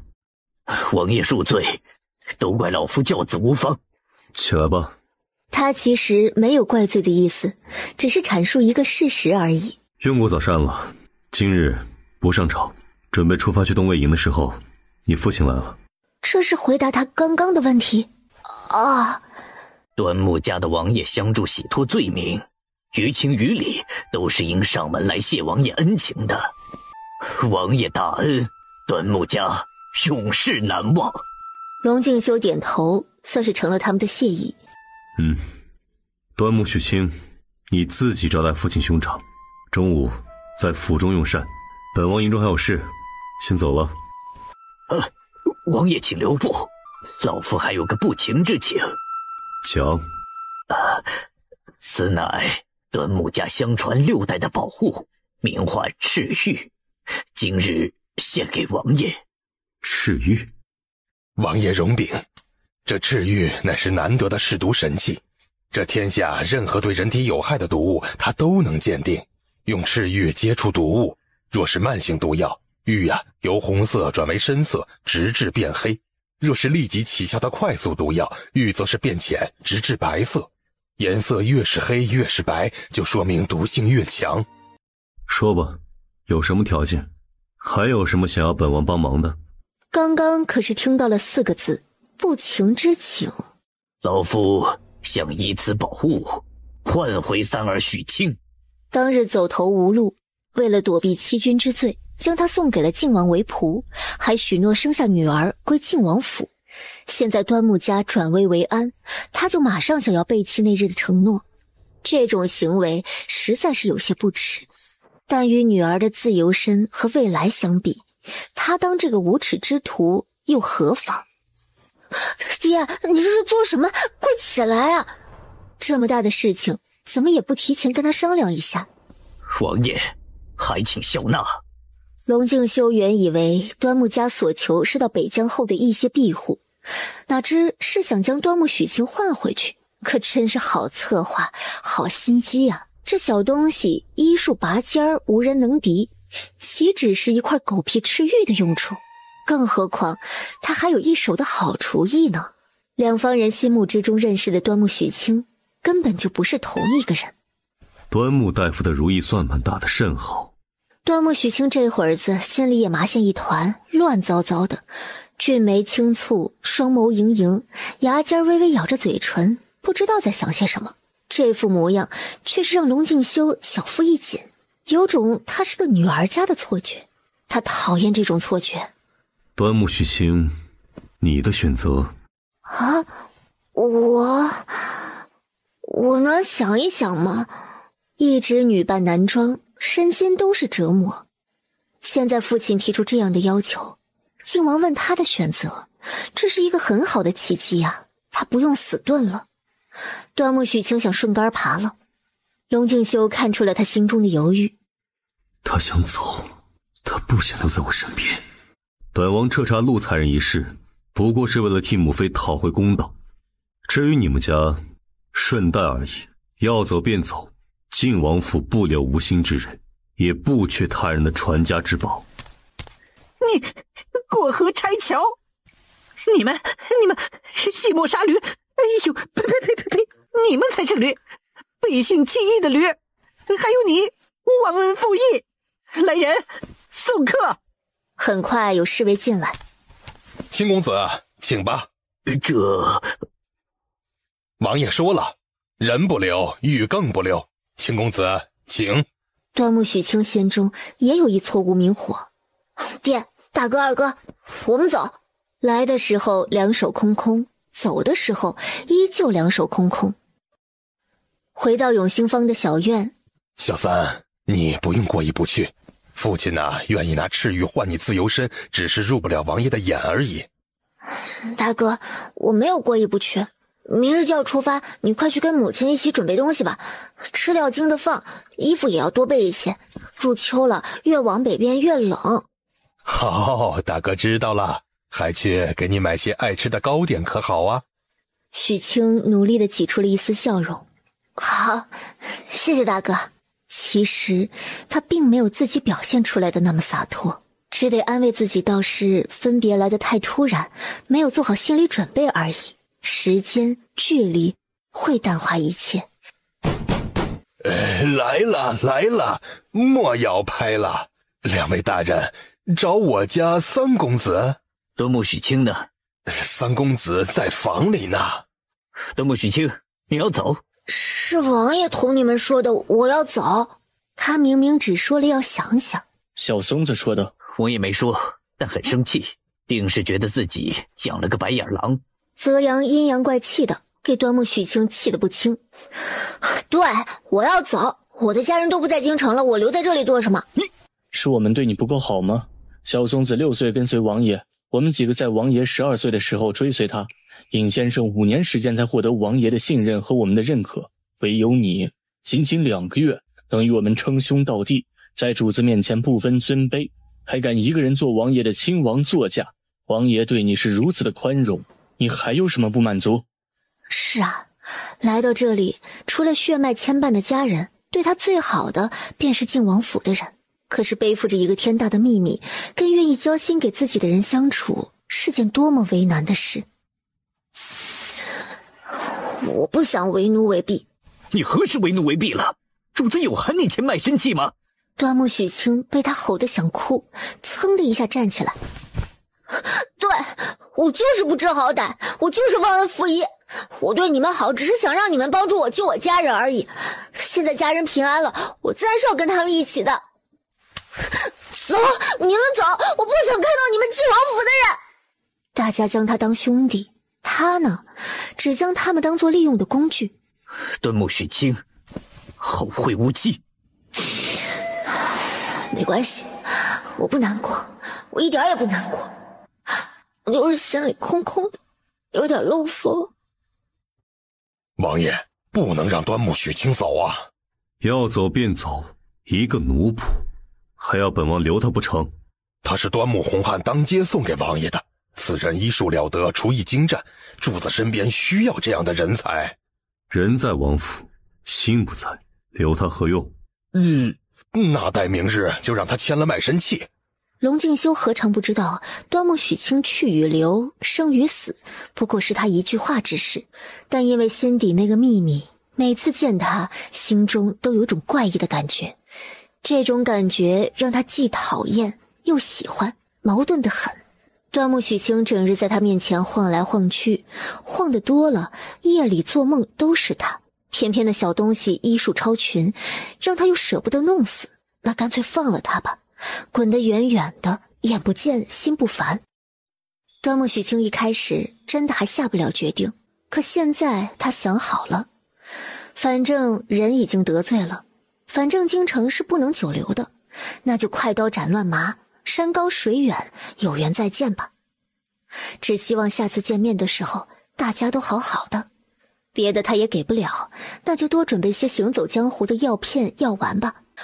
叶阳，你也来了，你来的正好。为何要离开王爷？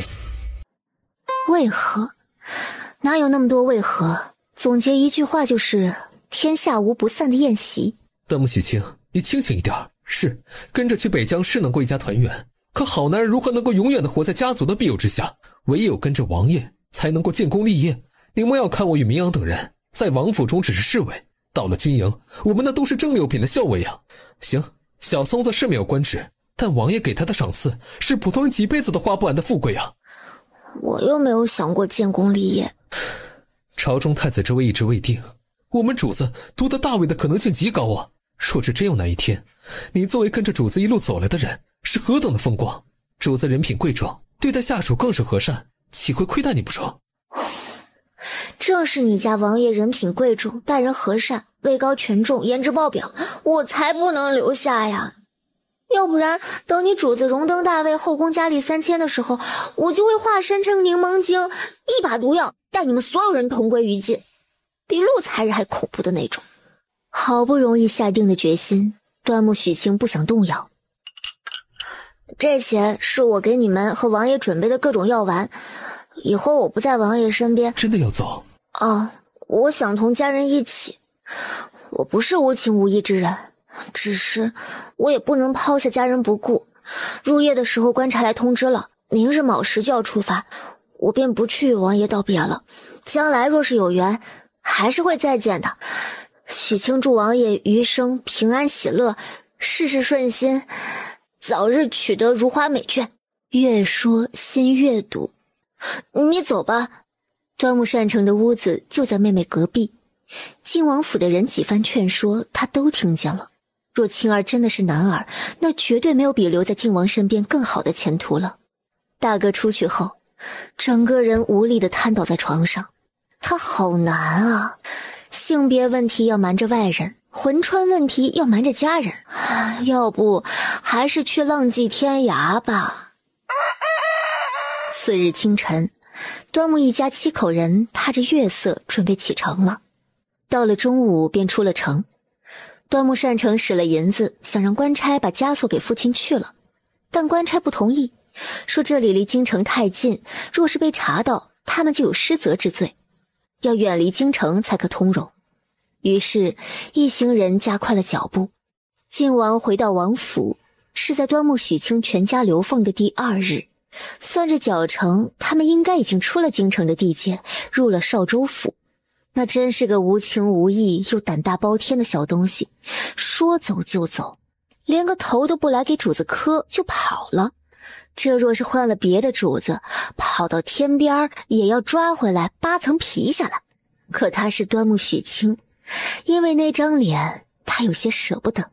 走了好，走了清静，摸人的狗东西。主子，清风院的东西是都清理出来吗？你要将清风院做何用？不做何用，奴才只是想着人都走了，这里面的物件儿如何处理？平日里端木许清得的赏赐不少，那狗东西来的时候两手空空，然后像个即将过冬的老鼠，一点一点的将外面的东西搬回来，将那清风院布置的比他正院还有烟火气。他突然也想去看看，看看他都带走了些什么。到了院中才发现，端木许清居然什么都没有带走。是，奴才也奇怪，平常那么抠门的一个人，走的时候竟然什么都没带走。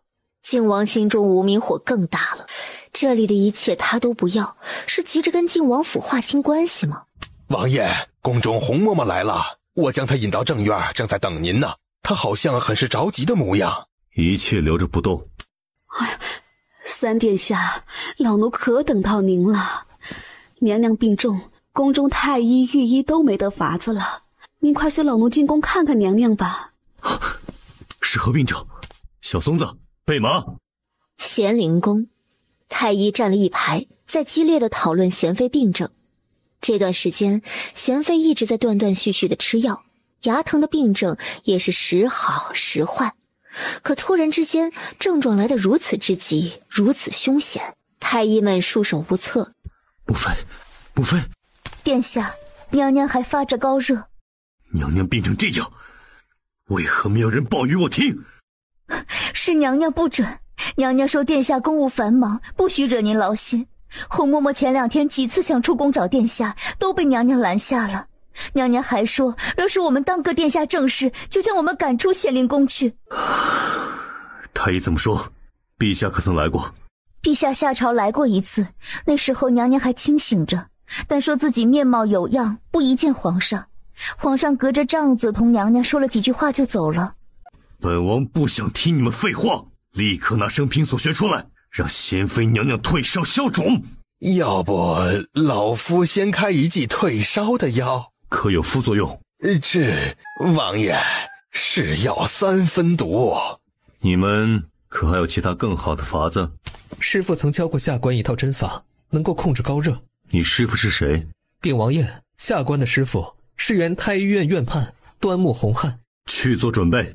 可还有法子让娘娘面部消肿？下官只能给娘娘稍稍退热，这面部脖颈肿大，还有昏迷，下官无能为力。而且不找出病灶及时医治，最多到了晚上，娘娘又会高烧。哎呦，主子，奴才去把端木许清追回来。难道堂堂皇宫之中的太医院，就真的还比不过那个10来岁的少年？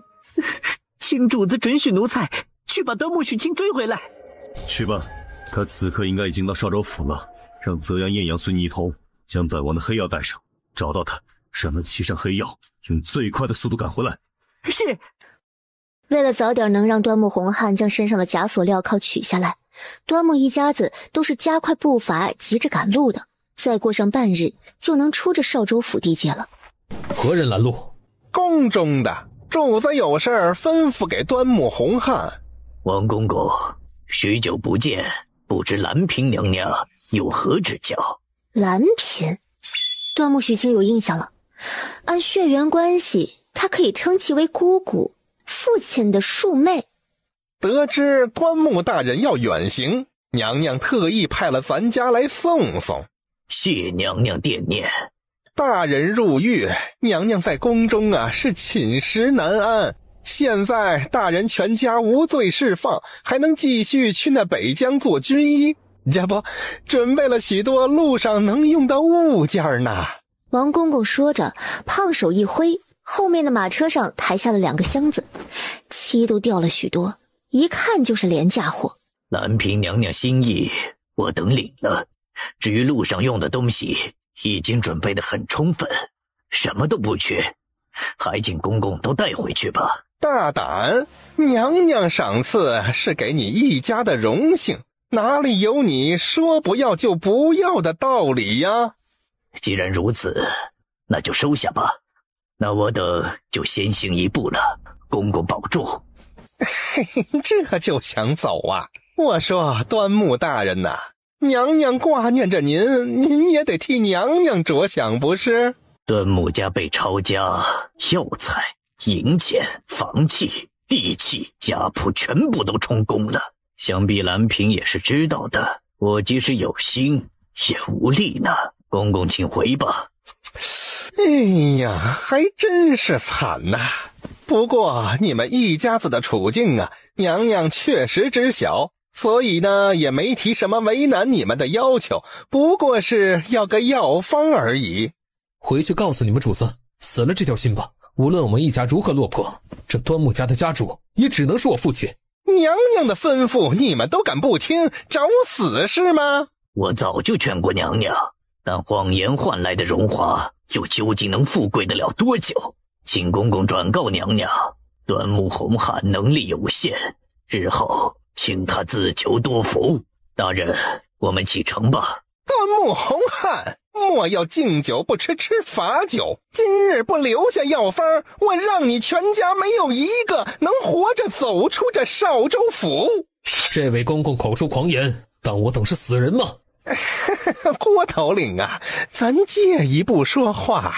父亲，这公公找您要什么药方？他小声又简洁地说了说兰嫔想要的是什么。狗屁！你当我郭勇是什么人？银子就想收买我？出发！气死咱家了！这深山密林，你们就算死在这里，也大可说是山匪所为。今天这药方是不给也得给，既然都不识抬举，就怪不得咱家心狠手辣了。他一个手势，重金聘请来的杀手冲上前，开始实施最终计划，杀了押送的官差，活捉端木家的人，然后挨个的慢慢折磨致死，直到端木洪汉或他2个儿子吐出药方。只一瞬间，周围响起了兵刃相接的声音。官差如此有义气，端木善成和荣彻也不闲着，加入了战斗。端木洪汉、徐念慈、戚姨娘三人将端木许清和端木朝江护在了身后，12个打6个本就不公平。那些人一看就是招招狠厉的杀手，2个哥哥还没有武器，端木许清着急，正准备上前。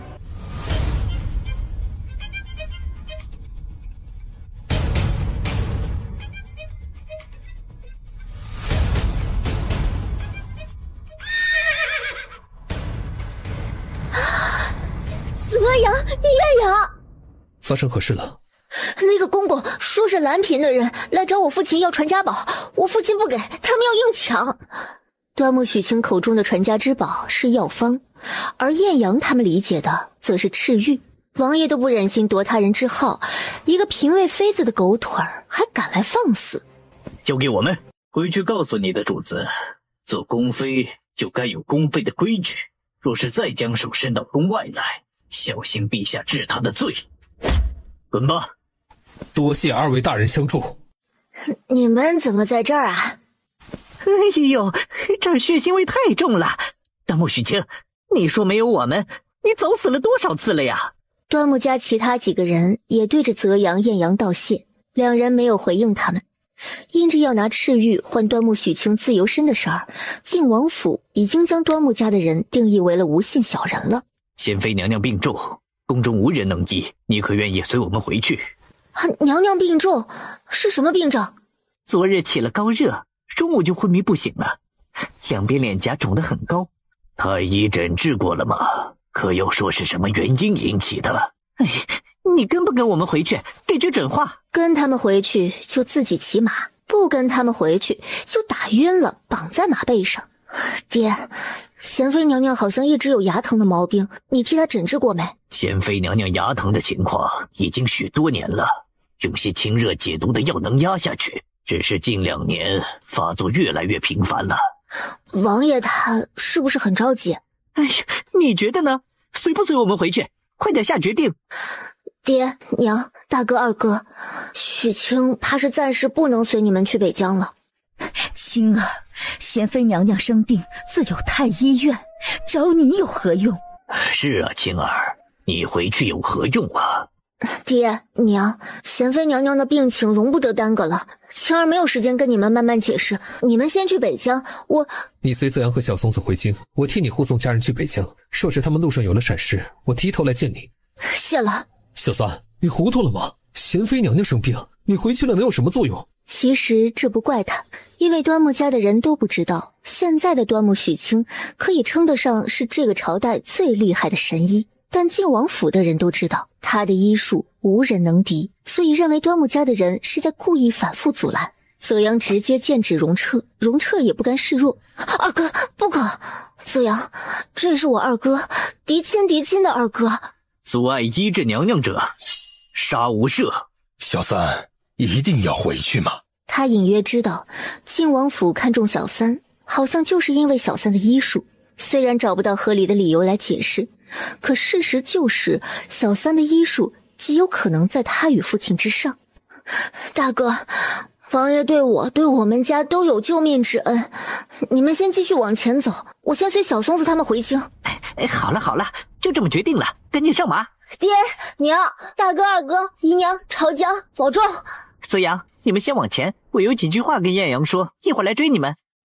那日是你当着满街百姓的面将端木许清送给我们王爷的，白纸黑字的卖身契。他也是我晋王府的人，也正因他是晋王府的奴仆，求到王爷跟前，王爷才会竭尽全力的替你们一家子洗脱罪名。做人呢，要有诚信，还要懂得感恩。你们家的赤玉，别人当个宝，王爷可没看在眼里，所以日后莫要再来找端木许清，说要带他走，跟你们一家团聚。因为那日若没有王爷收他做奴才，你一家子可能早就到阴曹地府团聚去了。那究竟要如何，王爷才肯放人？不如何，进我晋王府的人没有离开一说，死了这条心吧。小松子态度傲然地回答。端木荣彻心中愤怒，说不过打得过，竟然让青儿签了卖身契，好想打死这个狗太监。荣彻，宋公公说的不错，是我亲手将你们三弟送给王爷的，还请各位善待小儿许清。哼，说话不算话的死老头，就是要他自责内疚，就是要他日日担忧，就不告诉他端木许清在王府其实天天享福。坚持一下，我们这段路跑慢些，等到了府衙，给你换辆好的马车，再往京城赶。好。皇宫之中，靖王放下手中一切事务，守在咸宁宫中。母妃莫急，儿子府中有个医术极为厉害的小友，小松子已去寻他了。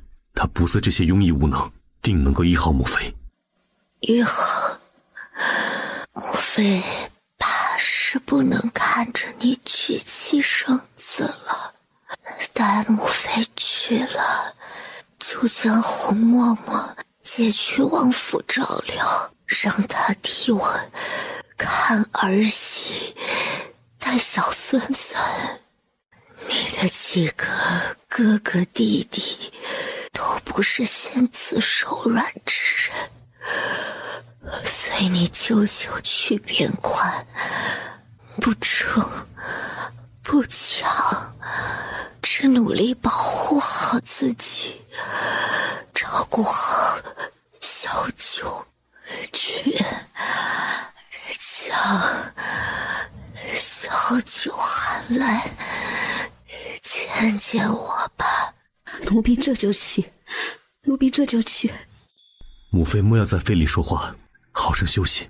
儿子告诉您一件密事，舅舅所中之毒，不仅太医院无人能解，就连天下也只有那臭名昭著的薛毒医看出来是什么毒药了。可他不愿意出手，最后命悬一线时，替舅舅解毒的正是儿子的小友，端木院畔的第三子端木许清。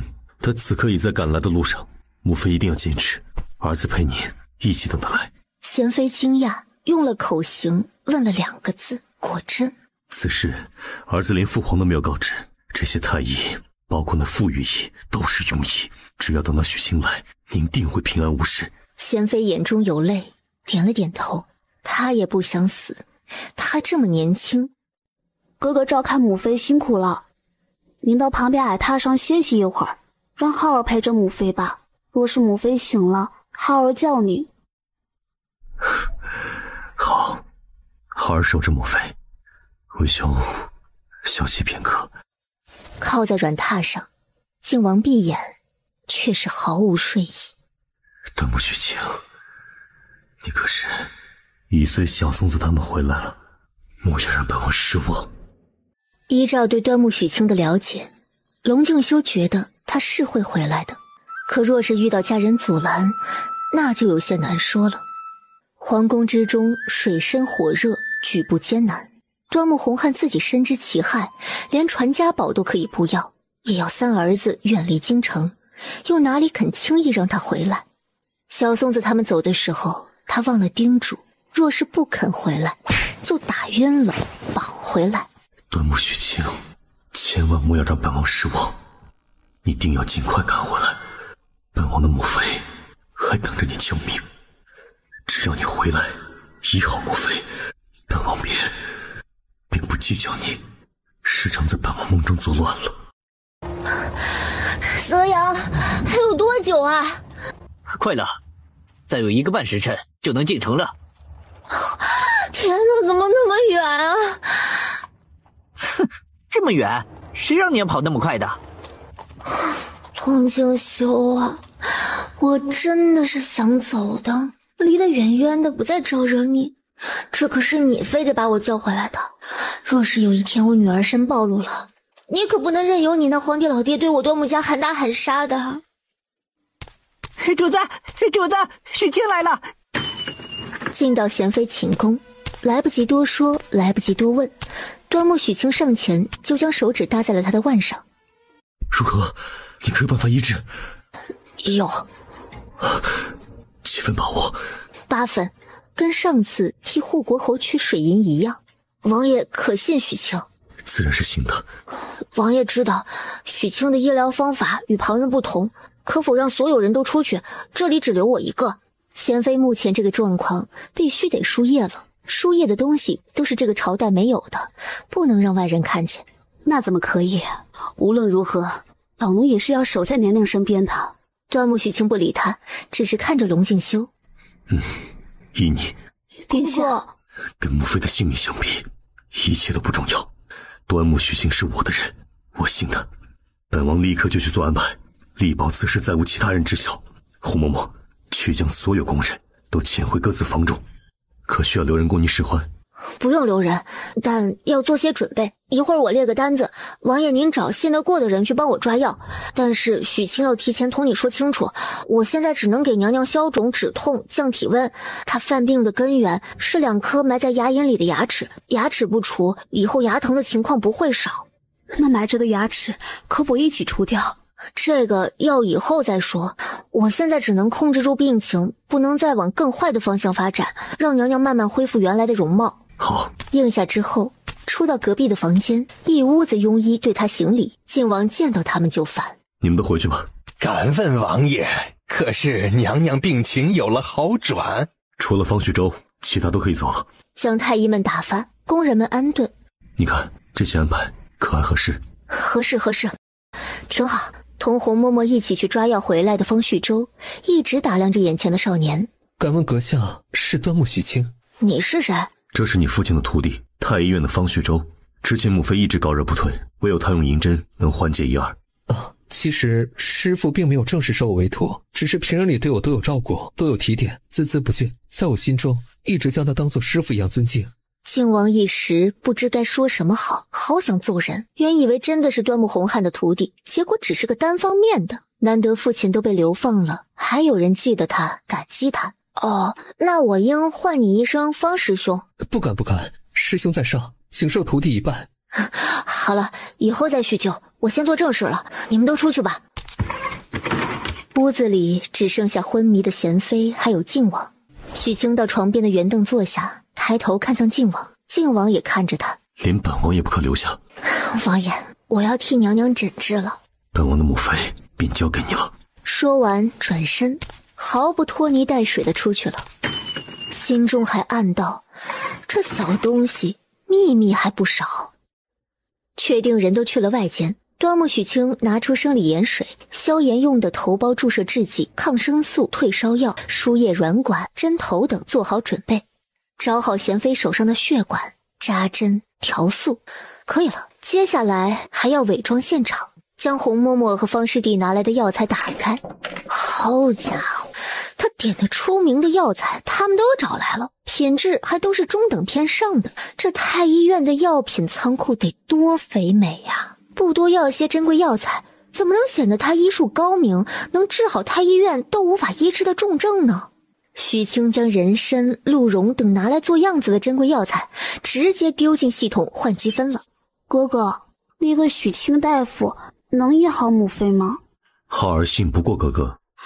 浩儿最信任的人便是哥哥和母妃。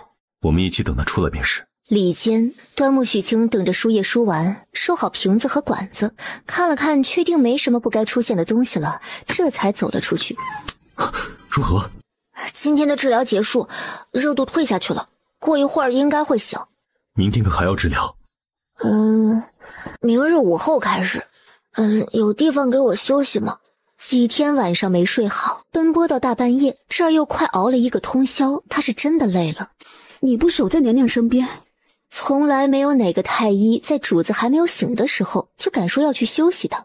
端木许清可不惯着他，看向靖王：我困，我累，我要睡觉。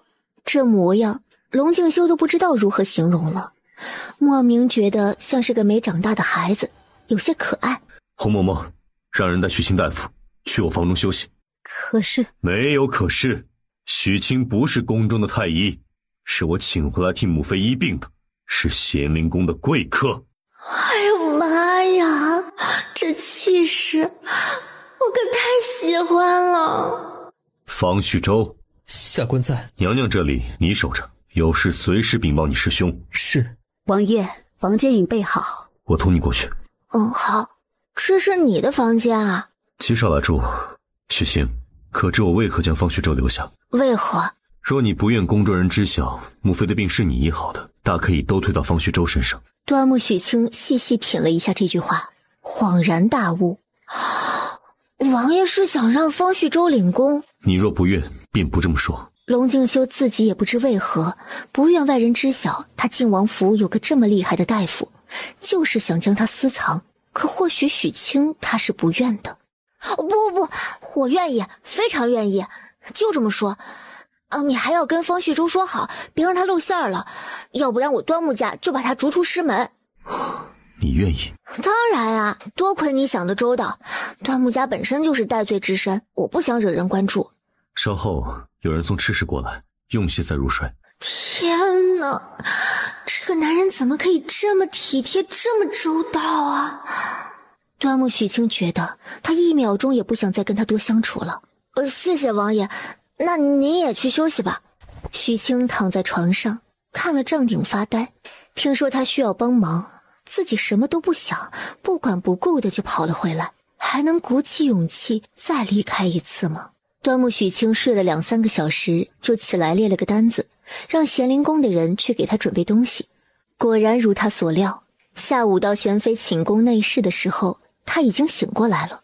你便是玉衡口中的神医？神医不敢当。端木许清拜见贤妃娘娘。不必多礼，娘娘喉咙里水肿还没有消，暂时不要说太多话，以免耽误恢复的速度。药材都堆在桌子上，许清坐在背对着床的方向，用身体挡着，将珍贵的药都收进了空间换积分。大概过了1炷香的时间，开始输液。这是猴啊，古书上记载的一种治疗方法，先祖有幸得知，变成了端木家从不轻易示人的医术，将药物精华直接送入体内，药到病除。若生病的不是王爷的母妃，那许清无论如何也是不会使出这个法子的，所以还请娘娘替许清保密，跟任何人都不要提起。谢谢你。不客气。龙敬修的耳力极佳，自然是听到了里面的对话。端木许清他愿意将这些从未示人的医术用来救治他的母妃，这份情谊他记在心里了。连着输液3天，端木许清在咸灵宫也待了3天。第4天的治疗结束，王爷，娘娘的病症已经得到了控制，接下来就只需吃药，不用我天天做治疗了。要不你送我出宫去吧。这宫中他是1天也不想待了，万一不小心露了马脚，那他端木家刚刚赦免的9族又得诛回来。你想走？靖王第一个反应是他想去北疆与家人团聚。对啊，你知道的，我自小就很少出门，这皇宫里到处都是贵人，处处讲规矩，我真的特别不适应。你带我出宫去吧，每天早上我将药准备好，你派人送进来给娘娘服用。而且现在只是控制住了病情，根本上的问题还没有解决，我还得仔细想想治疗方案。在这里我每天各种不自在，我都没法专心啊。只是不想待在皇宫里。一点儿也不想，你带我出去吧。靖王看着他，这狗东西大白天是如何做到眼中有星辰的。去吧，同母妃辞行，将你的行李收好，等我见过父皇之后便来接你。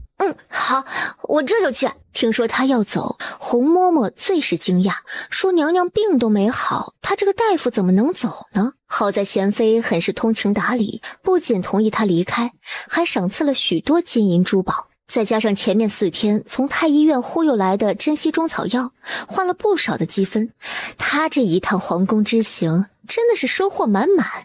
皇上驾到！爱妃呀，这几日受苦了。龙敬修环视一圈，居然没有看到端木许清，这胆大包天的狗东西，皇帝都来了，他还真的敢躲着不见。爱妃，你的身子可都复原了？谢皇上挂念，臣妾已经好了许多。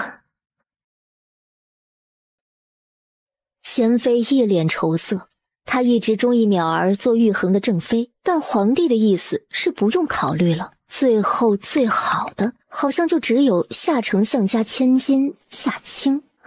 玉衡，你父皇刚刚说了，让你在这3家千金中挑选一个，依母妃看，唯有夏家夏清最为合适。皇帝和贤妃商议此事，龙敬修全程没有参言，就像只是个旁听者而已。母妃，此事日后再议。您身体刚好一些，不宜操劳。儿子先告退，不打扰您休息了。不可，玉衡，你这亲事究竟要拖到何时？今日你不给母妃一个明确的答复，就休要走出这咸灵宫的宫门。母妃，下午父皇在御书房中与众大臣商议蜀地战事。邻国虽小，却来势汹汹，对蜀地有志在必得之势。加上蛮夷作乱，现镇守蜀地的镇远侯冯老将军年事已高，冯家又找不出像老将军年轻时那样的将才。若是继续战败，儿子或许就要赴蜀地上战场了。如此一来，又哪里还有心思考虑儿女情长？这北疆3年啊，你才刚刚回京，难道大前就没有其他会打仗的将军了吗？母妃，大前是我龙家的天下，自然该是我龙家人首当其冲去保家卫国。玉衡，你可知母妃前几日病入膏肓之时，最放心不下的是什么吗？就是你还未娶妻，浩儿还未长大。答应母妃回去好好想想，可愿意聘丞相府夏清为妻？母妃无法阻碍你担起龙家男儿的职责，但无论如何，这次也必定要成了家，再去立业。出宫的马车上，龙敬修回想着母妃的话，真的要迎一个陌生人进府吗？将王府以及他的床铺、他的屋子都要分那陌生人一半，然后同这个素不相识的陌生女子做那等亲密之事，让她怀自己的孩儿。靖王越想心中越膈应，他不愿更不想。坐在对面的端木许清终于能出宫了，他的心情非常美丽。王爷，你这心情不好啊？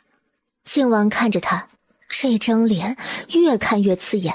那天晚上的女子究竟是谁？人究竟在哪儿？你准备去哪里？这是什么牛头不对马嘴的对话？什么我准备去哪里啊？出宫之后你要去哪里？端木许清好像懂了，王爷的意思是靖王府已经没有他的位置了。回长兴坊吧。小松子，先去长兴坊。靖王说完闭上了眼睛。好气啊，这是要卸磨杀驴吗？巴巴的将我弄回来，现在贤妃的病情控制住了，连王府都不让我进。切，不进就不进，谁稀罕？龙敬修此刻心中乱如麻，母妃让他尽快定下要娶哪家的女儿为妻，还说秦家表妹也是一定要一同娶进王府做侧妃的。他心中升起了一个可怕的想法，眼前的人若是一个女儿身该有多好，那就直接将她扛回王府，让她给自己生个孩儿，不，2个，一子一女。龙敬修被这个想法给震惊到了，突然有些不知如何面对端木许清，所以靖王问端木许清出宫后去哪里，若他说回王府，那自己便去东魏营。玉衡，近几个月的账目都整理好了，与去年相比，盈利少了近30%。依我之见，那些不赚钱的生意，还有一直处于亏损的铺子，就别做了。王府的开支很大，光靠宫中分给皇子的银子是远远不够花的，所以龙敬修从出来开府起就学着做生意。这些年来，生意越做越大，可不知怎的，开销也越来越大。有什么话就说。我们在正北街的广聚阁，去年还挺赚钱，可今年年初起，斜对面一家荟萃楼开起来了，就分了我们一大半的生意去。我就想着，我们广聚阁也可以多推出些菜式，吸引顾客嘛。取长补短，只要我们不效仿荟萃楼的菜式，这算不得奸商。去安排吧。那这还得用到一个人。谁？端木许清啊，这小子的脑子也不知道怎么长的，能想出那么多新鲜玩意儿出来，连陛下都赞不绝口的菜式，若是放到我们广聚阁去卖，那还有对面荟萃楼什么事啊？端木许清，端木许清，怎么哪儿都是他？你母妃身子好些了吗？端木许清什么时候能够回王府来啊？我是这样想的，咱们不买断他的菜谱，而是从饭店盈利中分1到2成给他，只要第1个月提供10个新菜式，以后每个月嘛变换2个即可。你觉得我这个法子是否可行？母妃身子基本好了，端木许清已经出宫。你说这法子行是可行，但他现在不在王府了。不在王府能去哪儿？他家都被抄了，家里人也都流放北疆了呀。永兴坊，他大哥之前未雨绸缪，给他买了个院子。所以说他自立门户了。这小子可真不识趣。端木洪汉可是当街将他送给靖王做奴仆的，他是真不懂还是装不懂啊？是我让他走的。马车上问去哪里的时候，龙敬修没有错过端木许清眼中的那一丝失落。或许他是想跟着回王府的，或许那小东西还会在背后骂他过河拆桥。现在那院子里就他一个人，还有一对老仆。就一对老仆啊。玉衡，派2个人去守着吧。陆才人一事，成王咬不动你，但要捏死端木家的人轻而易举。端木许清这样一个有本事的人，若是被害了，实在是有些可惜了。龙敬修想想也是，那狗东西没规矩惯了，不派人守着，说不定哪天又跑了。小松子，奴才在，主子有何吩咐？派2个侍卫到长兴坊，让程迈、程道2兄弟去。另外，将之前清风院当差的小厮也一并给送过去。是，奴才这就去办。刚刚的想法，你自己去长兴坊同端木许清说，分2成银礼给他。直接就分2成啊？京城可有较为出名的南风馆？玉衡，你问这个做什么？你不会是想做这行生意吧？京城现在风头正盛的南风馆只有一家，叫风起霓裳。据说里面的男子比女子还要多才多艺，有的生的比女子还要好看呢。风起霓裳？你确定不是家成衣店？确实不是卖衣服卖笑，还是卖男子的笑。王爷可是要去开眼界。那便去看看吧。不是，王爷，你要去哪儿？风起霓裳。喂，玉衡，王爷，龙敬修，你开玩笑的吧？本王何时跟你开过玩笑？永兴坊，公子，您歇下了吗？有客来了。来人是谁啊？青公子，是我六子。王爷派我来照顾公子起居，同来的还有程迈、程道2兄弟，日后负责公子的出行安全。吴伯，你先将人带去厅中，我稍后就来。公子，以后六子就跟着您，哪儿也不去了。他是靖王府的人，跟着自己算什么呀？这2位是属下程涛，拜见公子。公子，程迈、程道2位大哥一直在王府当差，2人武艺高强，各有所长。松总敢说，以后他们就负责您的安全。不是要划清界限，都不让他回王府的吗？现在却派个小厮和护卫来，你们来是王爷的意思？是王爷的意思。端木许清真的有点看不明白了，龙敬修这是什么意思呀？这可真的是男人心海底针，看不透摸不真呐。看不透靖王的还有尹楚科，他被靖王带着一路来到了风起霓裳门外。玉衡，我们真的要进去？难不成本王是来看大门装潢的2位贵客瞧着眼生，第一次来，贵客可有慕名的公子？还是先去园子里欣赏欣赏歌舞？先看歌舞。2位是要公子服侍茶水，还是女子服侍？你们这里还有女子？那就由我替2位安排吧。很快，一个着女装、化着妆的男人进来，这也算女子？靖王淡淡的看了看女装的男子一眼，皱眉，但没说话，开始欣赏下面的歌舞。这种异类美，我是欣赏不来了。龙敬修没出言评价什么，但也是忍住了一身的不适，才看完了一场歌舞。还好接下来上场的看上去基本算是个正常男人的装扮了。2位贵客，下面弹琴的是长琴公子，他可不是一般人，客人要得他青睐才能与之秉烛夜谈。很荣幸，长琴公子说想要这位贵客共饮一杯，不知贵客可赏脸？殷楚科眼睛都瞪大了，王爷不仅受女子欢迎，连男人都为他倾倒了。让他上来吧。在这儿不进屋。长琴有礼了，请问贵客如何称呼？姓龙。龙公子好。坐吧。然后等长琴坐下，便开口询问：你来这里是自愿的？自然是自愿的。为什么？因为长琴与正常男子不同，他们喜欢女人，而长琴自懂男女之情系，喜欢的便是男子。既有喜欢的人，为何还到这里来与不同的人相处？长行喜欢的男子是个正常人，他不倾心于你，不愿与你共同挑战世俗的眼光，那你又是如何发现自己喜欢男子，而对女人没有兴趣的？自小父亲便厌弃我与母亲，整日非打即骂。后来是邻家的一位哥哥，每次在我被父亲毒打的时候，都会挺身而出。原来是从小受虐，然后渐渐对帮助他的男子产生了依赖，这种依赖又慢慢的转换成了另外一种感情。长琴一晚往事，也算是揭了伤疤，已无心同这位龙公子风花雪月了，便告辞离开。玉衡，你问他这些做什么？想多了解一些你我平常不会接触到的人和事。尹楚柯觉得有道理，要想做这天下至尊，就得先了解天下无奇不有之事嘛。无趣的很，回吧，回府。龙静修已经确信自己接受不了男人喜欢男人的事实，所以说他依旧是个正常人，只是偶尔做些不正常的梦而已。只要早日找到那夜的女子，一切困扰便会迎刃而解。哎呦，端木许清，你又一个人偷偷做好吃的？没有啊，六子他们都在，我没有一个人偷偷吃。你还理直气壮了？哎，我说你还有没有点良心？我怎么没良心了？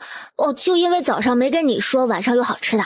笑，这家伙还笑，小松子好气啊。哎，端木许清，主子生气不理你，你就不能先服个软儿？主子生气不理我，王爷生气了，这不很明显吗？从你说要跟端木家的人一起离开，清风院一直都没动过，一直给你留着。可前几天从宫中出来，王爷没让你回王府，这不明摆了在生你的气，气你不辞而别吗？你倒好，没想着跟主子认错，还一个人在这儿每天吃得好睡得好，没心没肺。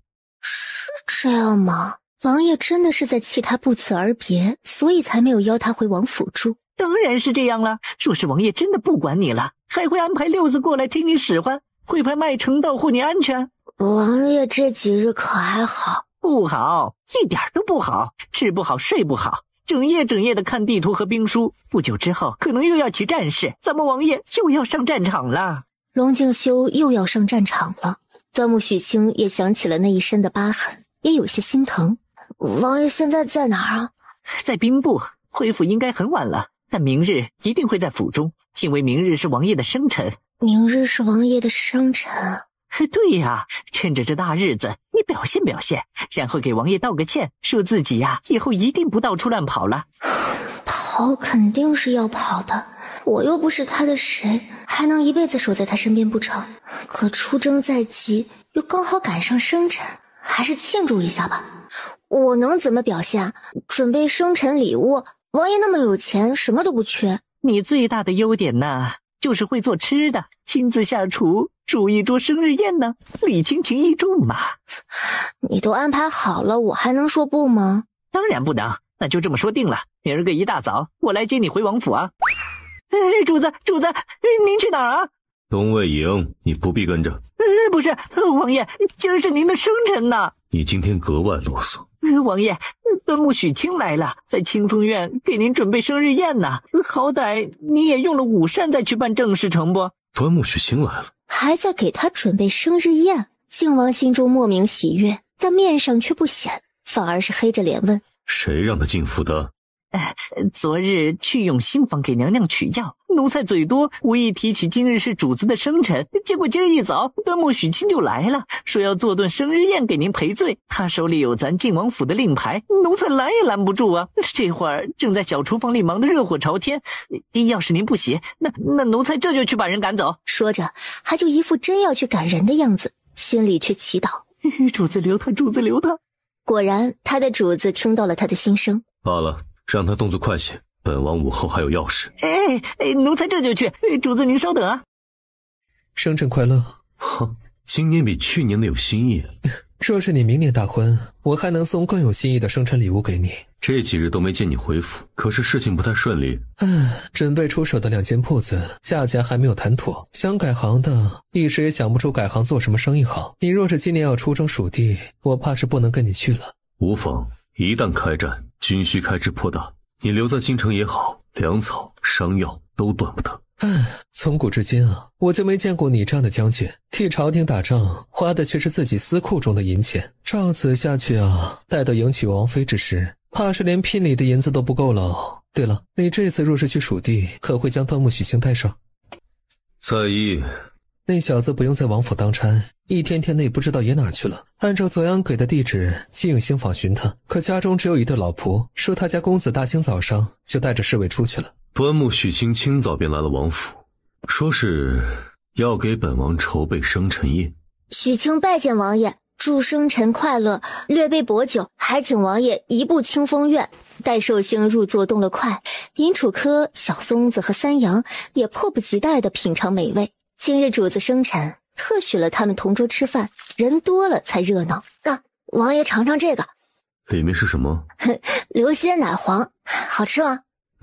尚可。许清，你会做如此多的美味佳肴，正好王爷名下有间酒楼，你教酒楼中的大厨做菜，王爷分给你银子，你看如何？啊，你还开酒楼啊？府中、军中都要开销，光靠亲王俸禄定然是不够的。正北街广聚楼便是我名下产业。广聚楼，广聚天下美食，广聚天下朋友，这个好名字啊。名字是王爷亲提的，寓意确实极好，可在我手中经营不善，今年起已是亏损状态了。你若愿意将菜式交售给楼中厨子，得来的盈利以后每月分你2成。教几个菜就能每个月分钱，他动心了。除了教菜，还有什么别的要求吗？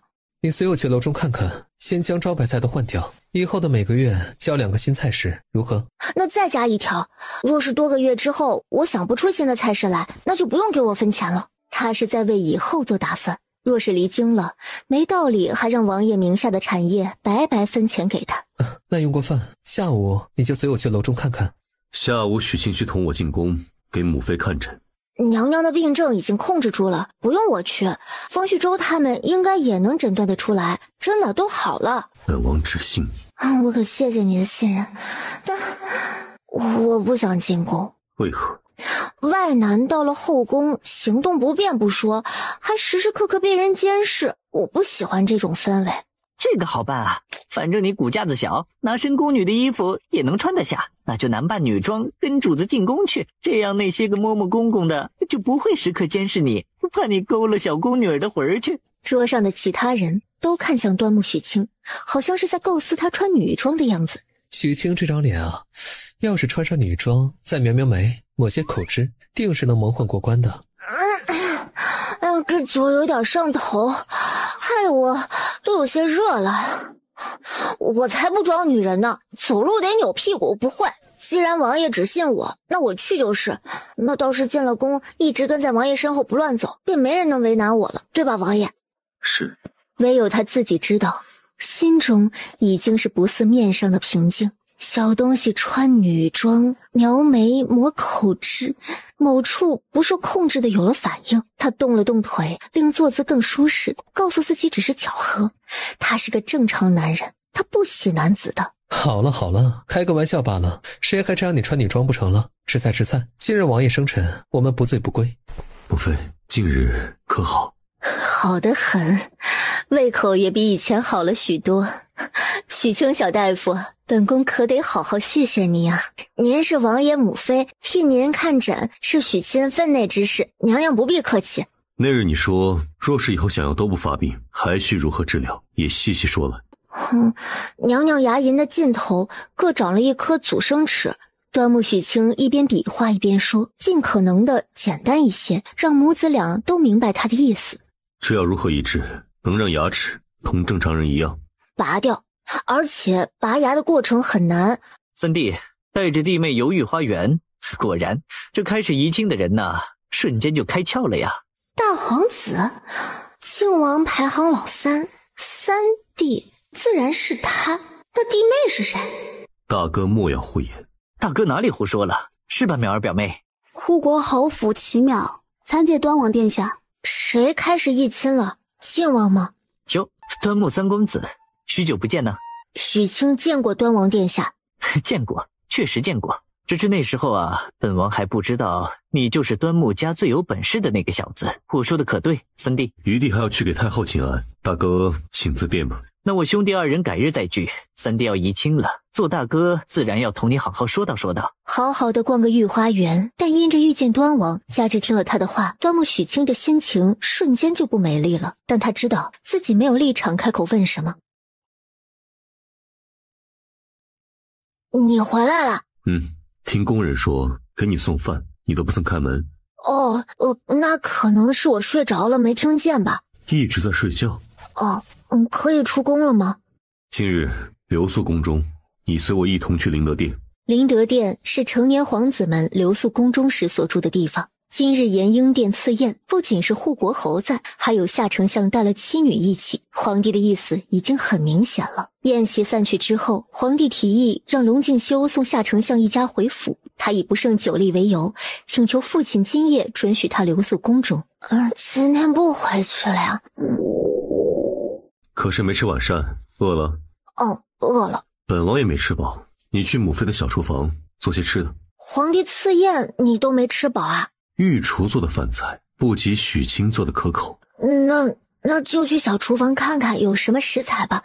很快，端木许清端着2碗盖了青菜和荷包蛋的面条出来了。龙敬修，你快闻，香不香？你喊我什么？端木许清手一抖，差点把盘子掉地上。我说是你听错了，你会不会相信？再喊一遍。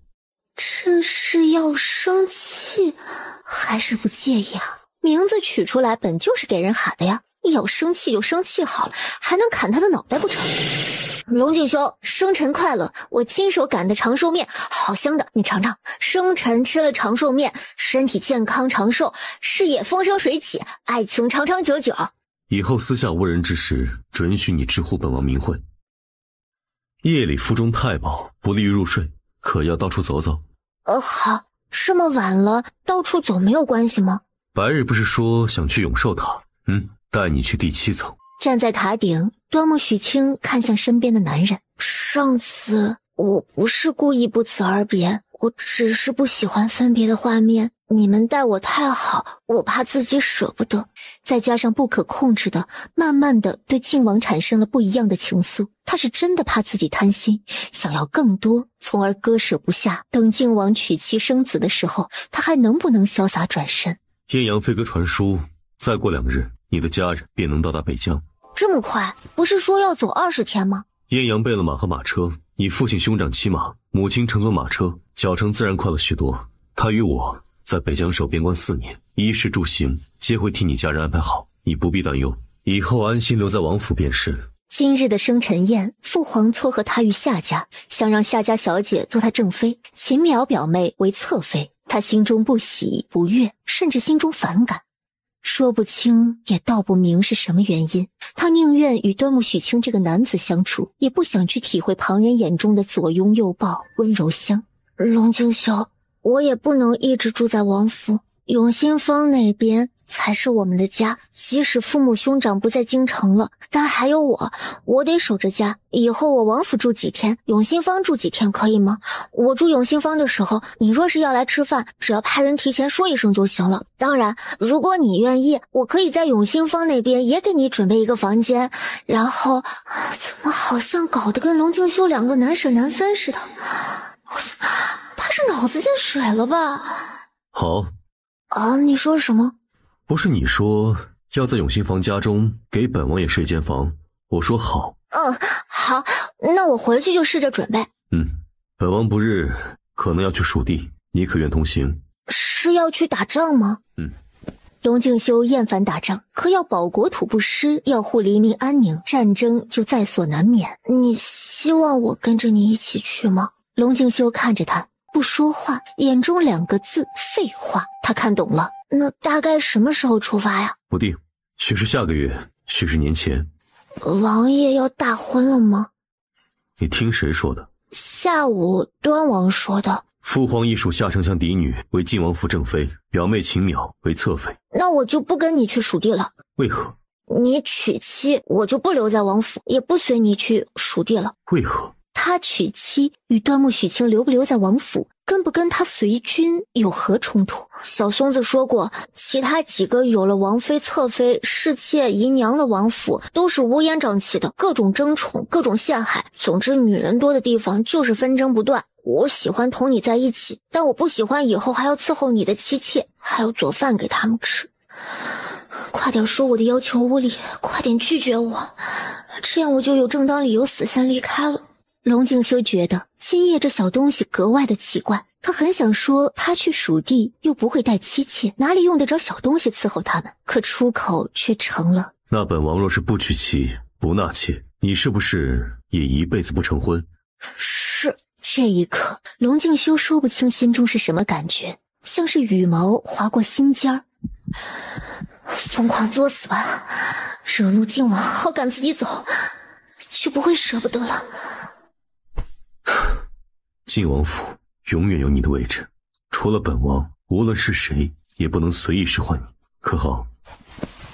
这该死的暧昧，他究竟知不知道此刻搂的是个女人？女人啊！很明显龙静修不知道。好了，时辰不早了，本王带你下去。龙静修很享受这种宁静，跟喜欢相处的人并肩而行。端木许清也贪恋月下漫步的氛围，今天能开开心心就好，什么时候分别那是以后的事。突然一阵奇怪的声音从远处传过来，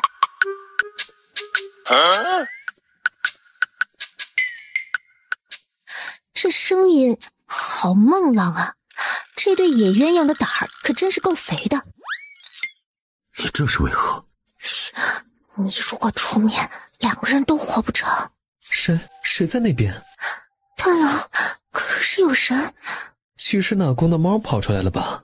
段郎，你我难得相聚，春宵苦短，莫要浪费月色。能与你在一起，哪怕是死，纯儿也愿意。许是这话感动了男人，很快在距离假山5-6米距离的地上继续上演着活色生香的有声电影。狭小的石缝中，端木许清这才发现自己与龙静修的距离近的能听到彼此的呼吸声。他脸红了，烫了，全身的细胞都叫嚣着想要拥抱身前的人。龙静修也没好到哪里去，眼前人既是梦中人，外面却是那样令人脸红心跳的声音。端木许清控制住了双手不去拥抱，却没能控制住身体的靠近。反正脸皮都厚成这样了，那就破罐子破摔，踮脚将下巴搁在龙静修的肩膀上，用只有2个人能听到的声音说：背后石头搁着我背了，疼。靖王本想说活该，可偏偏他心底不反感这样的接触，甚至身上的热度因为小东西的靠近从而得到了疏解。结果这下一秒就尴尬了，他有了反应，两人隔得这样近，他只能尽量的收腹再收腹。可体验过的端木许清哪里不知道是怎么回事儿，直接上手就抱住了他的腰。龙静修，我脚下有石头，站不稳，豁出去了。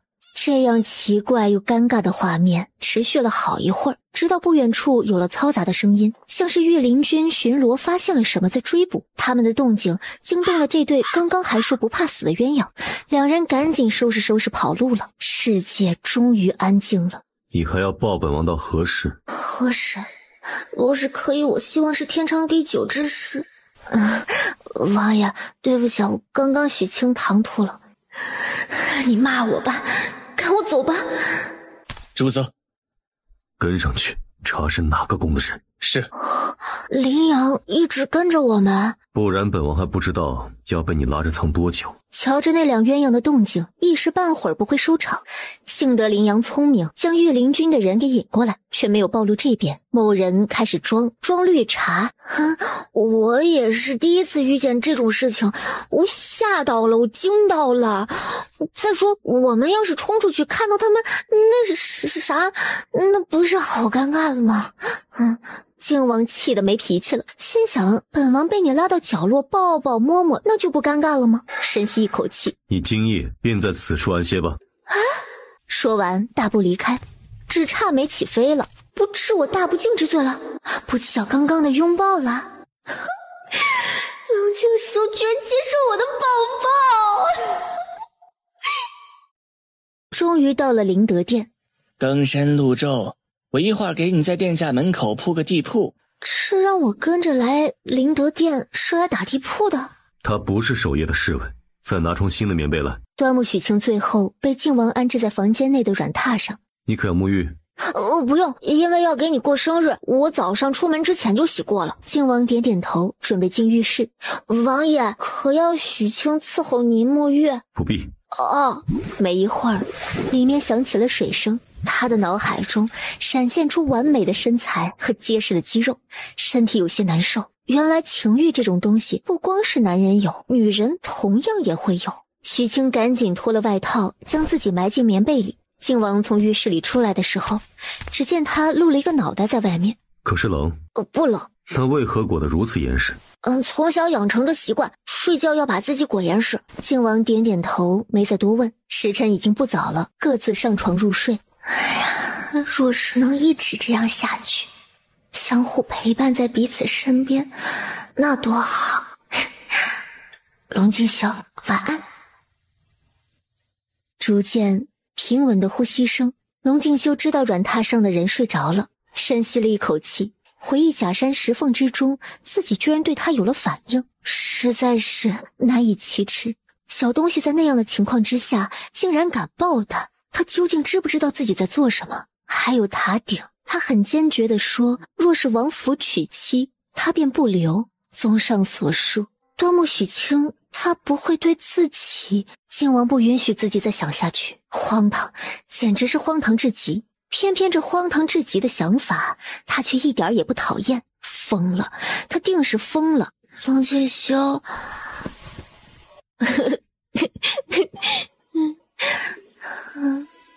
梦中都叫着他的名字，不是肖想他又是什么？很想去将那人从棉被中拖出来，问个清楚明白。可他若是回答是，自己又能怎么样呢？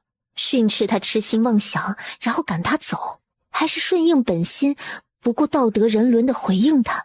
龙静修一时之间给不了自己答案。那日特意去南风馆验证，得来的结论是自己没问题，是个正常人。现在才明白，他的正常只是因为没有对上端木许清。端木洪汉是故意将这个儿子送来折磨他的吧？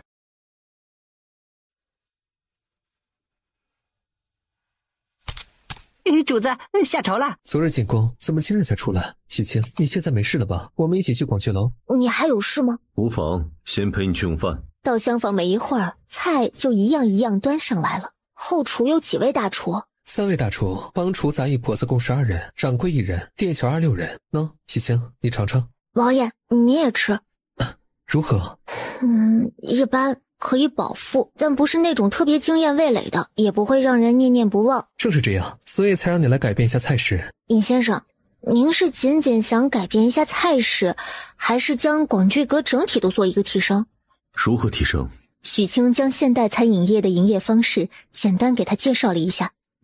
按你说的做。这只是一些想法，能不能为酒楼带来更好的生意，不能保证。时代不同，所适应的方式也可能不同。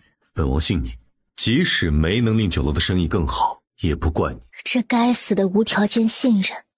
既然王爷信任，那我定当全力以赴。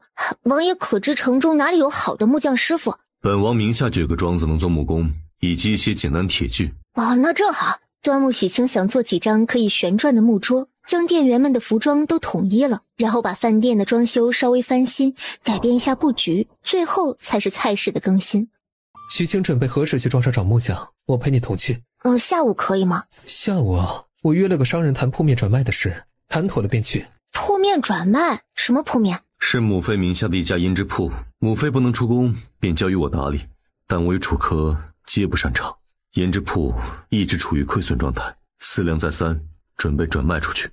你们不擅长，我可能擅长啊，我跟你们一起去看看吧。怎么？许清对胭脂也是略懂一二。侯府4小姐的脸便是我医好的呀。昨日见到秦淼，她的脸真的比初见时白了许多，光滑许多，这本是值得高兴的事儿。可想到秦淼是打算嫁进王府做侧妃的，自己心里就有点塞了。为什么要将她变美呢？是啊，我怎么就没想到？那我们快去吃饭，吃了就去胭脂铺。罢了，不开心的事先丢在一旁，搞事业才是重点。帮着靖王做生意做大做好，他总不会亏待我就是了。从广聚阁出来，靖王便要去东魏营，离开之时还不忘叮嘱：莫要忘了应允本王的事。好。可是自己那小小的院子，对比一下大大的王府，靖王能住得惯吗？接下来的几天，端木许清忙得可是晕头转向，白天跑广聚阁，夜里琢磨胭脂铺。胭脂铺他去看过，那些卖得很贵的胭脂、口脂，对他而言档次都太低了。躲在系统操作间里翻阅资料之后，他决定自己试着做点东西出来，比如说花香味的香皂、口红、美白的珍珠膏等等。龙静修这几日是出远门去了，这一走就是12天。这天傍晚，靖王回来了。王爷您回来的正好，一会儿试试大厨的手艺，饭店已经装修的差不多了，我带您去看看。好。王爷，这位是？莫央，初来见过秦公子。莫央见过秦公子。你就是莫央啊？正是。我听小松子他们说过你，不必多礼。端木许清同靖王并肩走着，给他介绍各处整改后的布局。他着实没有想到，离开这才10来天，整个广聚阁就被这小东西改头换面了。大厨做的菜，从洗到切再到下锅翻炒，以及放佐料的顺序，都是严格按照许清所教的步骤来的。味道虽说没有10成的一样，但是8、9分还是有的。靖王很是满意。回到王府，端木许清还有宝要献。王爷一路回来辛苦了吧？您准备何时沐浴？你有何事？我有好东西给你啊，您先到主院等候，我回清风院拿。端木许清掌握了做香皂的方法，让尹楚科帮忙寻了几大麻袋的草木灰和植物油，反复试验过后，还真的做出来些香皂出来，但技术还不够娴熟。他想给靖王最好的，所以送到正院来的是在盥洗室用积分兑换的 PF 乌木男士皂。这是何物？洗澡用的，作用等同于皂豆。所以你才问本王准备何时沐浴？对啊，你试试，这个可比皂豆好用多了，或者我教你用。本王自己可以。又被拒绝了。端木许清有点失望，虽然不是很明显，但是靖王看出来了。他在失望？失望什么？不知为何不愿看小东西失望。本王也有东西赠予你。是什么呀？迫不及待地接过打开，扇子。此扇名为飞花逐玉。能在冷兵器时代见到一件这样的暗器，端木许清确实是大开眼界。日后你随身携带，以便不时之需。龙静修，这个是你特意给我找来的吗？不会武功，遇上危险，本王不想分心救你，以后自己机灵着点儿。既如此，那许清便谢过王爷了。您什么时候会进宫探望贤妃娘娘？我试着做一些珍珠膏、口脂，王爷若是进宫，一起带去给贤妃吧。宫中的嫔妃是化妆品、护肤品的最佳代言人，只要他们喜欢了，那就绝对不愁销路。难得小东西还懂得投桃报李的道理，能时刻挂念着他的母妃。回去将要献给母妃的东西都备上，明日随本王一同进宫。主子，什么味这么香啊？端木许清给的香皂。对，就是这样的，我看见他做的，说是洗澡用的，做了好多呢，可找他讨要一块都不肯，原来是要先献给主子用。做好了竟然还想先留给他，靖王心中也微暖，有一种他意识不到的甜在微微蔓延。你在此同母妃说说带来那些东西的用法，我去觐见陛下，晚些时候来接你。好。靖王又对红嬷嬷叮嘱，不许任何人为难端木许清，这才离开。娘娘，咱们殿下是越来越会替他人着想了。是啊，若他关心的是个姑娘，我就更欢喜了呀。不好意思啊，本人正是个姑娘。娘娘，我新做了几样女子用的东西，想放在您和王爷的胭脂铺里卖，给您看看。好啊，我可是听淼儿提过，她那在边关风吹日晒的小脸能恢复的白皙水灵，都是许清小大夫的功劳呢。说是那东西叫珍珠膏。娘娘过奖，除了珍珠膏，还有香皂、唇膏。他细细说明每样东西的使用方法以及功效。任何时代的女人都是爱美的，许清小大夫带来的这些，本宫都很喜欢，晚些时候就用上。贤妃笑意盈盈地将东西收下，又豪气地赏了许清一些真金白银。此刻的龙静修正在乾清宫陪康帝下棋。朕呐，让你多与夏丞相的嫡女接触，你们可都相互了解了。朕打算呐，年前给你赐婚。父皇，此事不急。如何不急？即使是年底成婚，也要到明年才能做父亲呢。朕呐，不缺孙儿，但还独缺你给朕生的孙儿。儿臣与丞相之女只见过一面，算不得了解，彼此之间更无情谊。他希望娶的人是个见面会欢喜，不见面会想的人。只是到现在都没能遇到一个那样的女子，男子倒是有一个。所以朕才让你多与夏卿相处。这样吧，下个月的秋收节呀，朕交与你和夏丞相负责。没事啊，你就多去夏府走动走动啊。是。王爷，刚刚娘娘跟我提起想要拔除一侧的祖生齿。有几分把握？这个不是有没有把握的事，而是拔牙的过程真的挺痛苦。娘娘愿意尝试，我很佩服她的勇气，也一定尽最大的努力替她解除烦恼。只是需要做的准备很多，包括一些东西，也包括我自己，有些复杂。总之，若这个人不是你的母妃，我绝对不会接手，很麻烦。本王明白，也信你。需要做些什么准备，你只管说，我来办。好。王爷，一会儿我想去您别庄一趟，找木匠做一把这样的治疗椅。靖王接过看了看，皱眉，这画工实在是不敢恭维。要不我还是直接去别庄找木工师傅吧。古代车马慢，从别庄出来已经是夕阳西下。本王要去东魏营，离这里不远，你是同去还是先回城？同去。端木许清想要看看古代的军营，可到了之后，靖王留下一句不可随意乱闯，然后人就不见了，留自己一个人在营房里无所事事，一直到入夜，龙敬修才回来。可用过晚膳了吗？之前有侍卫送了饭菜过来，我已经吃过了。今日营中事务繁多，待我用过饭，带你四处转转。好啊，谢谢王爷。今夜我们不回城了吗？不回。明阳他们房中有空铺，你可去那里暂住。若是不习惯，就留在本王房中睡软榻也可。那我就留在这里吧。龙敬修带着端木许清在营中转了一圈。可会骑马？会，但骑得不好。靖王让人牵了黑曜和另一匹马过来。上马。看到许清笨拙的想要爬上马背，龙敬修心想，若是个女儿家，他便可以名正言顺带着她同骑了。可偏偏是个男儿，还偏偏让自己产生了异样的感觉，喜欢与他相处。出了军营，马儿开始飞奔，端木许清紧紧地抓住缰绳，身体也紧绷，生怕一个不小心就从马背上摔下去。不是说会骑马吗？上次跟小松子他们回京骑的黑曜，这匹马我没骑过，摸不清性子。你想骑黑曜？也不是，我过来怎么过去啊？他要跟我换马，还是邀请我共乘一骑？不管了，手都伸到眼前来了。他将自己的手放了上去，靖王用力一拉，端木许清来不及惊呼，人已经坐到了黑曜的马背上。一声驾，黑曜如同离弦的箭冲了出去。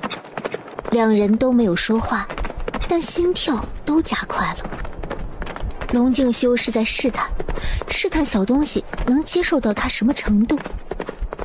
端木许清则是在紧张，在纠结，这个男人究竟知不知道自己是个女的？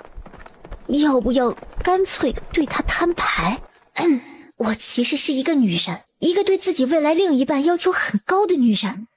可吹了一阵冷风下来，那股头脑发热的气儿过了，现在还不是坦白的时机。女扮男装不仅仅是他一个人的事，还关乎着端木家所有人的性命，不能贸然冒险。风声停了，马蹄声停了，靖王翻身下马，再次对他伸手。下来。这是完全将他当姑娘家看待了吧？这是哪儿啊？营地对面的山脚下，四处走走。好。这算是约会吗？替母妃取掉病灶牙齿，除了下午让木匠备的椅子，还需要做些什么准备？大老远的出来便问这个。有靖王府做后盾，其他的东西我可以自己慢慢找。只有一点，王爷，贤妃娘娘真的一直不可以出宫吗？你不想在宫中替母妃治疗？皇宫很大，金碧辉煌，但就是给我一种被束缚的感觉。拔牙的时候，他会拿一些外科手术工具出来，本就要十分紧张，还要提心吊胆，担忧皇上突然出现。还有10余日是外祖母的生辰，届时可以向父皇讨个恩典，让母妃出宫来。在侯府，你可自在？只要不是在皇宫，只要有王爷在的地方，许清都能自在发挥。好，依你。王爷，您可答应许清一件事情？何事？端木许清跟着他往前走，却是迟迟没有开口。何事？您先让我想想，我组织一下语言再开口。小东西究竟要说什么？没有催促，两人肩并肩沿着河边往上游走。王爷，将来若是我家人犯了什么罪，皇帝盛怒要杀头，都请您务必保他们一命，可以吗？荒唐的传言害死人，偏为皇帝那傻子还信。好。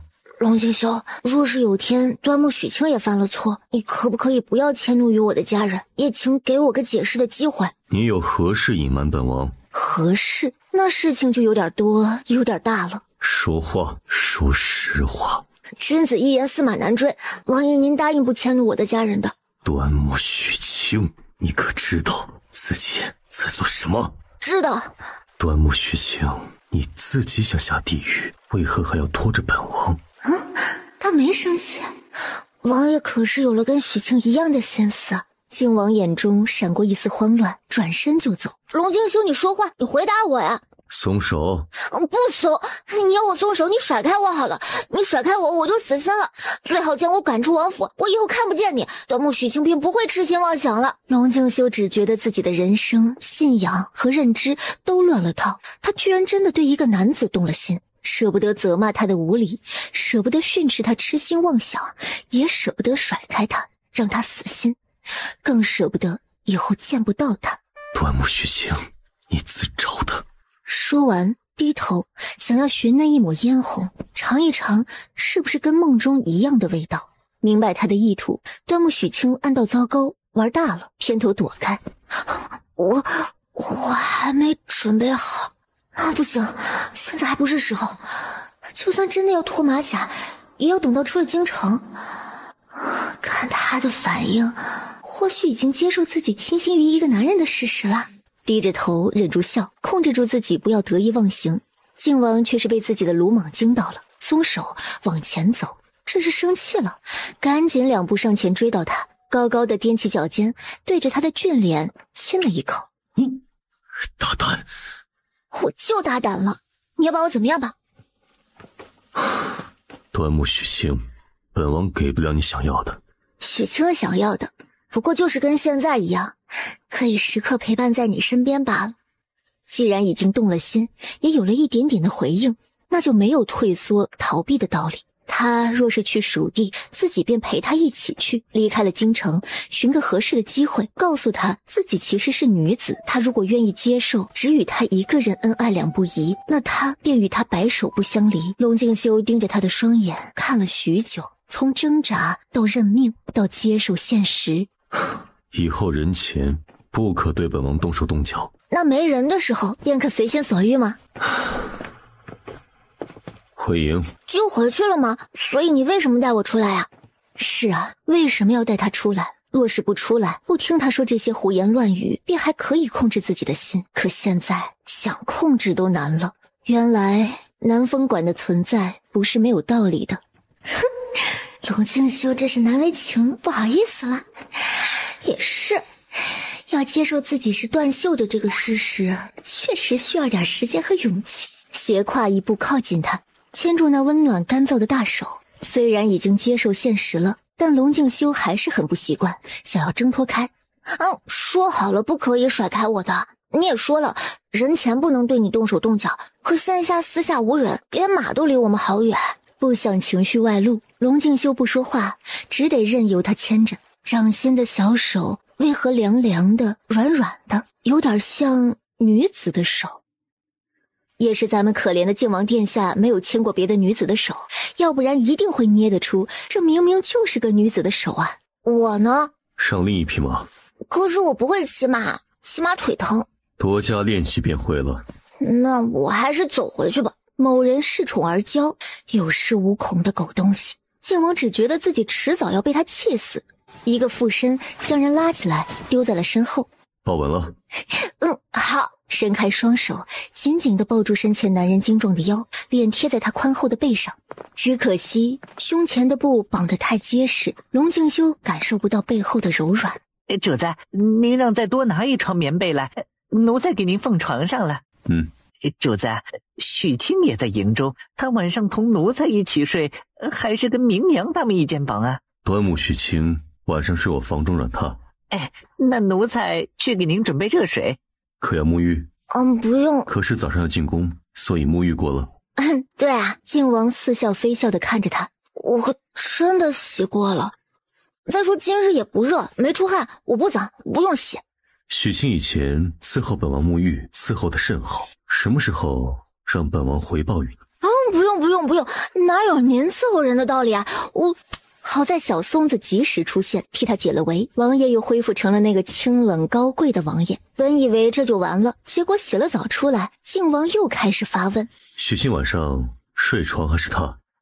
我还可以选择。自然。靖王那日去了南风馆，基本的常识已经了解了。就算是两个男子互相倾心，也是分主次、分上下、分攻受的。承认自己的惊世骇俗，但他相信自己绝对是主导，是上面的那一个。王爷身材高大，自然是睡床舒服一些。许清矮小，睡这榻刚好。只要能与王爷呼吸着同一方天地的空气，我就心满意足了。什么玩意儿？靖王觉得自己又被这狗东西给调戏了，转身上床躺下盖被，一气呵成。各自躺下，房间安静了片刻。许清可有小字？没有，哥哥们有时叫我小三儿，父亲母亲多叫我青儿。其实他是有点抵触小三儿这个小名的，青儿听着就像个女子的名字。你从小便只在后院长大？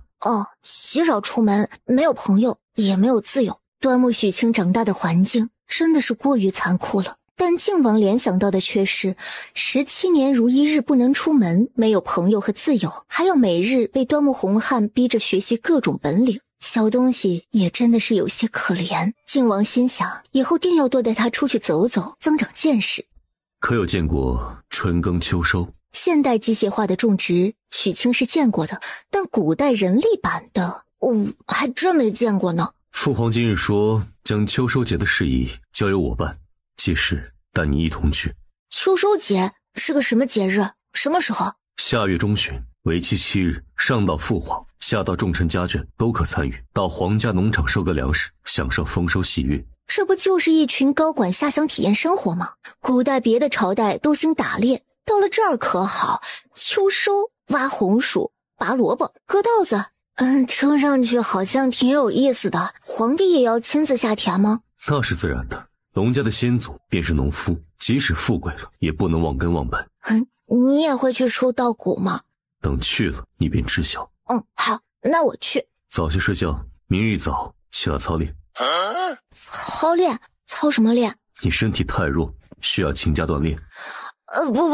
不行，我明天一早起来就要做计划，看看给贤妃娘娘拔祖生齿需要详细准备些什么呢。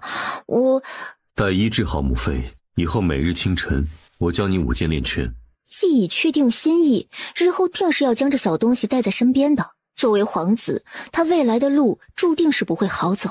他对端木许清要求不高，只需真正危难时刻，他得有逃跑的力气。您可饶了我吧。好。我有些困了，龙静修睡吧。王爷今日回城吗？营中事务繁忙，需要留上2日，后日回城。那我一会儿先回城去吧。小东西就没有不舍，没有想要，同我多些相处。许清好像看懂了他的眼神。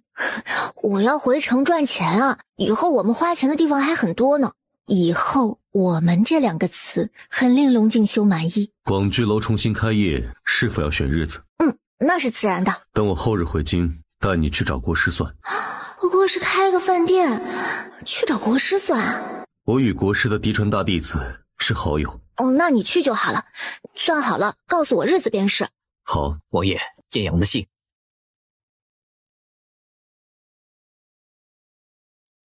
信是大哥写的。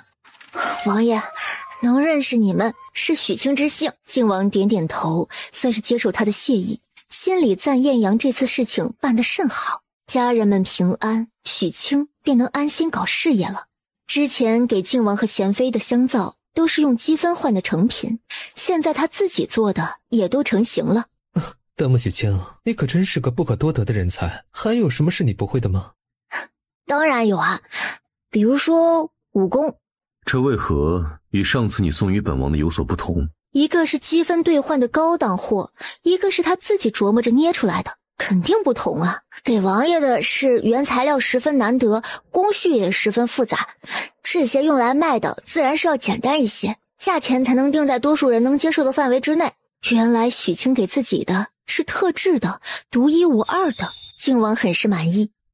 上次那一块快要用完了，过些天再给本王做一块。那么大一块你都用完了？这人一天怕不是在洗澡，就是在洗澡的路上吧。主子从不用熏香，但却十分喜欢那香皂的味道，所以衣物我也用那香皂洗了。TF 的乌木沉香男士皂被他拿来洗衣服，要不要这么奢侈？靖王听他说原材料珍贵，工序也复杂，以后用普通香皂洗衣物即可。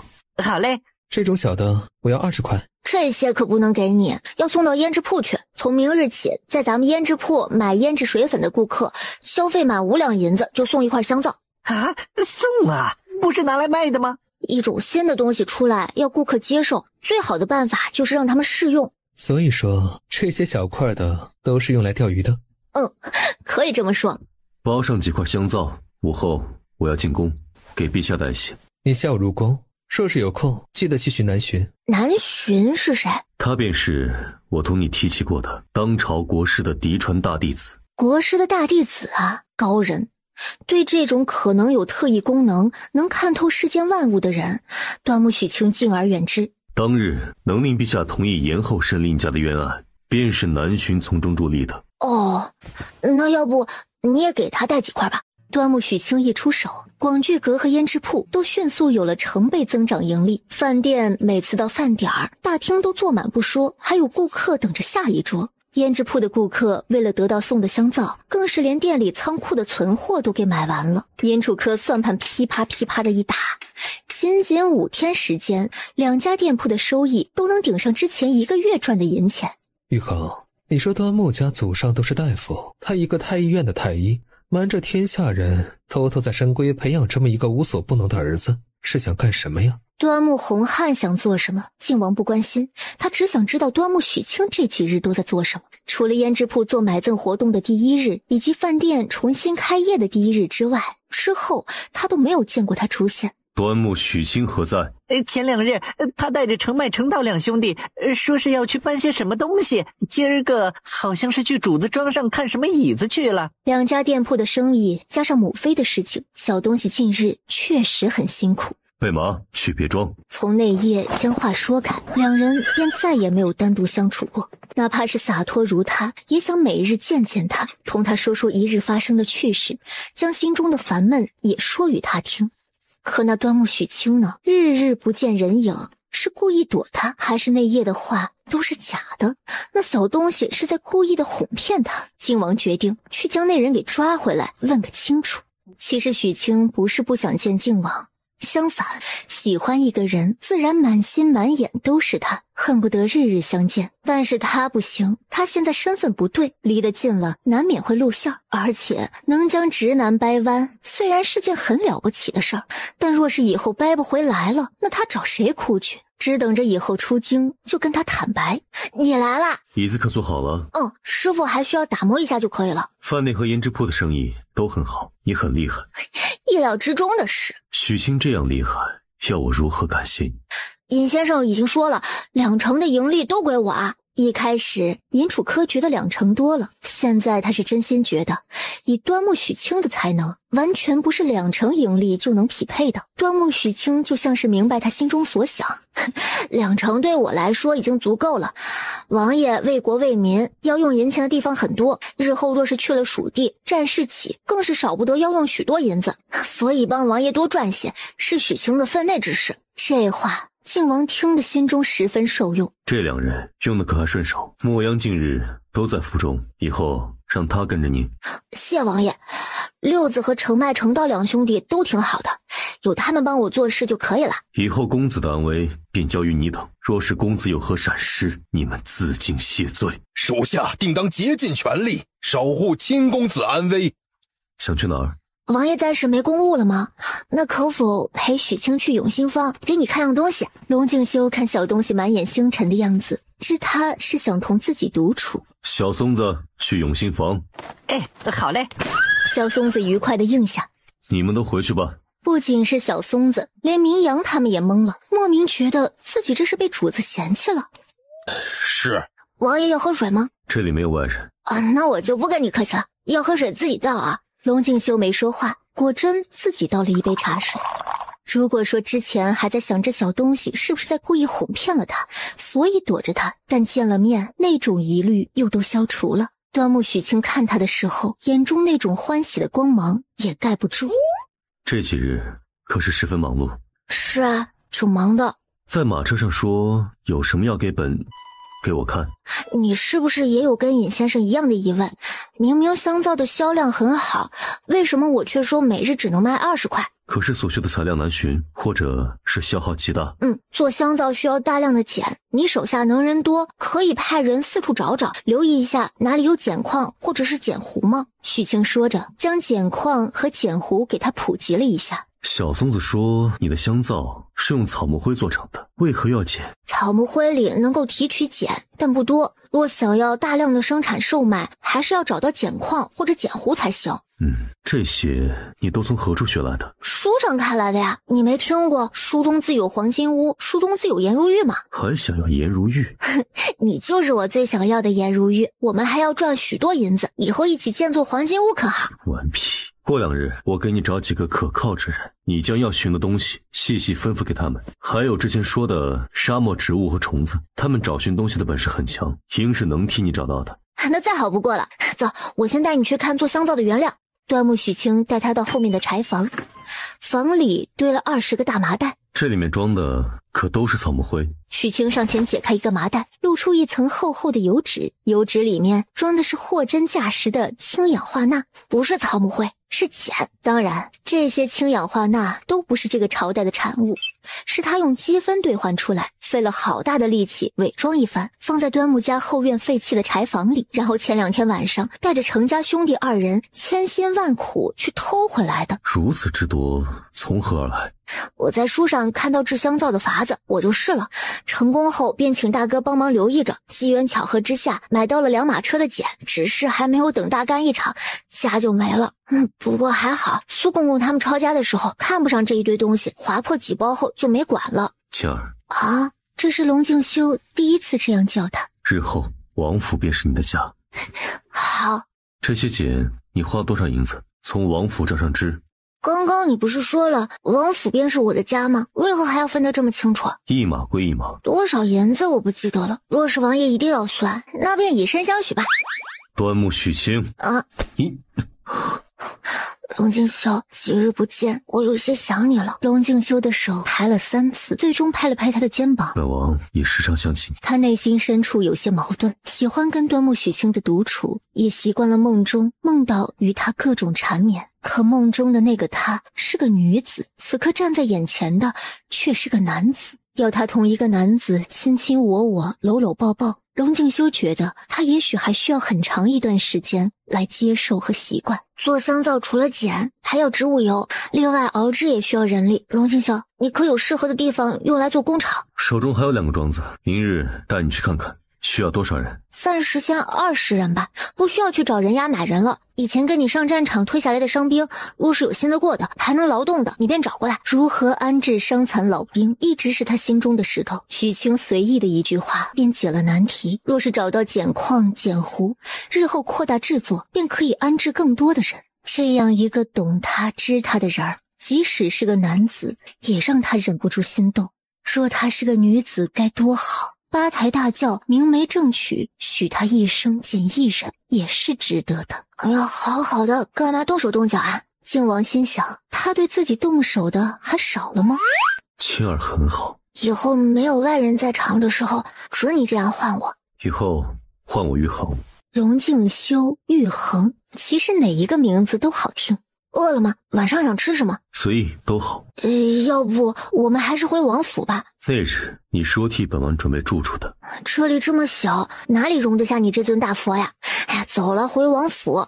王府，小松子一脸的纠结。明阳，你我都不在主子身边，怕是有些不妥啊。要不咱还是去永兴府吧？主子不喊咱们进去，就守在门口，万一主子有什么吩咐的时候找不到人呢？对端木许清的能力和脑子，小松子是十分佩服的。可他伺候主子的能力和那眼力劲儿，小松子只得一脸嫌弃的摇头。我得去永兴房守着啊！对了，还得带身衣服去。主子洗净，沐浴后不换衣服可不成。结果他收拾好一堆东西，正准备出门的时候，靖王回来了。得知这晚饭还没吃，气得他直捶胸口。我就说吧，许清什么都好，就是不会伺候主子。端木许清笑了，不反驳，他确实是不会伺候人。你先回正院，我去厨房找食材，今天晚上做点不一样的美食给你尝尝。不必辛苦，让大厨房随意送些来便可。不辛苦，我能行。怎么将锅搬到院子里来了？说了，今天咱们吃点不一样的呀，这叫火锅。哎呀，好饿了，快来吃吧。锅里的肉和菜都放在这个里面滚一滚，味道会更好。你这是哪个地域的饮食习惯？没有哪个地域啊，觉得好吃就这样吃咯。哎，动筷子吧，菜烫久了不好吃的。火锅是一种会令人上瘾的美食，越吃越好吃，越吃越想吃。连一向优雅进食的靖王，后来也自己动手往锅里加菜煮了。这个肉片我切得很薄，你用筷子夹着涮，要是煮久了就会变得很绵，口感就没有那么好了。明日有何安排？明天去胭脂铺，后日就要正式开始卖香皂，去看看他们准备的如何了。你呢？要不要跟我一起去？明日我要去夏府。夏府？夏丞相家？可要陪我同去？去，你带吗？靖王笑了，夹了一个他爱吃的鸡翅膀到他碗里。带。许清满意了，满意的笑了，碗里的鸡翅格外好吃。王爷，怎么了？无事。他能告诉他昨夜又梦见你了吗？很明显不能。偏偏这小东西上了马车，也不与平常一样坐对面，偏要挤到他身边来，然后一直叽叽喳喳讲个不停。靖王心中一股火气无处可窜，长臂一伸，将人搂着肩膀靠近怀中。不要吵闹，昨夜没有睡好，陪伴我小憩片刻。许清耳朵所贴的位置刚好能听到有力的心跳声，鼻息间是他最喜欢的 TF 乌木香，专属于他的味道，自己给他的味道。好，这一刻，龙静修燥热焦躁一早上的心突然就平定了下来，一个再简单不过的相拥都令他有满足感。靖王殿下，免礼。丞相府夏卿见过王爷。这就是皇帝最想要撮合的夏家千金，夏卿、许清。哼！父皇让本王来与丞相商议秋收节事宜，丞相请。意思是带路书房吧，不用叙旧了。王爷，请。靖王殿下这是何意呀？女儿单独拜见，他不说将人扶起来，起码也该问候两句吧。母亲多虑了，王爷定是公务繁忙，想要早些参与爹爹定下那秋收的事宜。都说女生外向，你呀还没进王府就替王爷考虑，那若是日后王爷想侧妃姨娘成群，你不还得替他选人儿？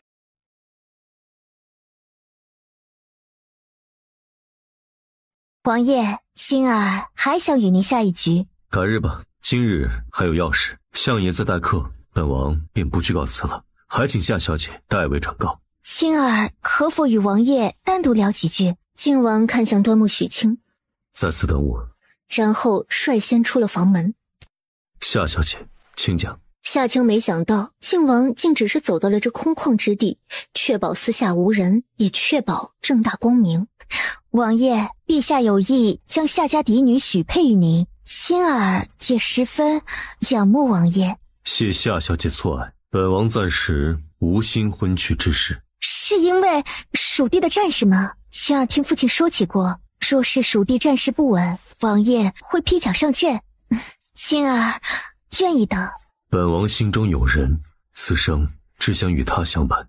是哪家的千金？夏小姐若是无事，本王便告辞了。出来太久，他怕端木许清想太多，以为他要娶某个女子为妻了，必定是上一世欠了他的，这一世要还他。偏偏那小东西这世投胎的时候还瞎了眼。回到王府书房，怎不问今日夏家千金对本王说了些什么？他对你说了些什么？他说倾慕本王。那王爷如何回答？本王说心中有人，无心娶妻。本王记得有个没良心的小东西说过，若是本王娶妻，他便不留在王府。今日下棋的时候，我是故意的。本王亦是故意的。端木许清突然觉得相府的千金简直是好惨，莫名被两个看似完全不可能的人喂了一嘴狗粮，然后某人得了便宜还卖乖。其实相府千金家世样貌都一等一的好，王爷要是多与他接触，说不定……许清很想本王多与他接触，相互了解。不想，许清不想王爷与任何女子多接触多了解。本王定是上一世欠了你的，说不定是许清上辈子欠了王爷的，这辈子来报恩的呢。要不然大千世界为何偏偏被投放到了这里和他相遇？不过靖王真的是令人有些感动，确定了自己的心意，明知道是错的，明知是世人不能接受的，他还是选择坚守本心。好想直接告诉他真相，可家人们的性命他又不能不顾。皇帝那个傻子听信传言，各种法子用尽，也想找一个端木家的女儿留着，等他老了的时候替他续命。他不敢赌。本王记得答应你的事，你要如何回报？这点事儿还需要回报？那以身相许好不好？王爷要不要？要。两个男子如何要？靖王动了心，但并没有做好其他的心理准备。莫要嘴贫，再过2日，母妃便回侯府。本王可谓是将母妃的性命都托付于你，你可都准备妥当了？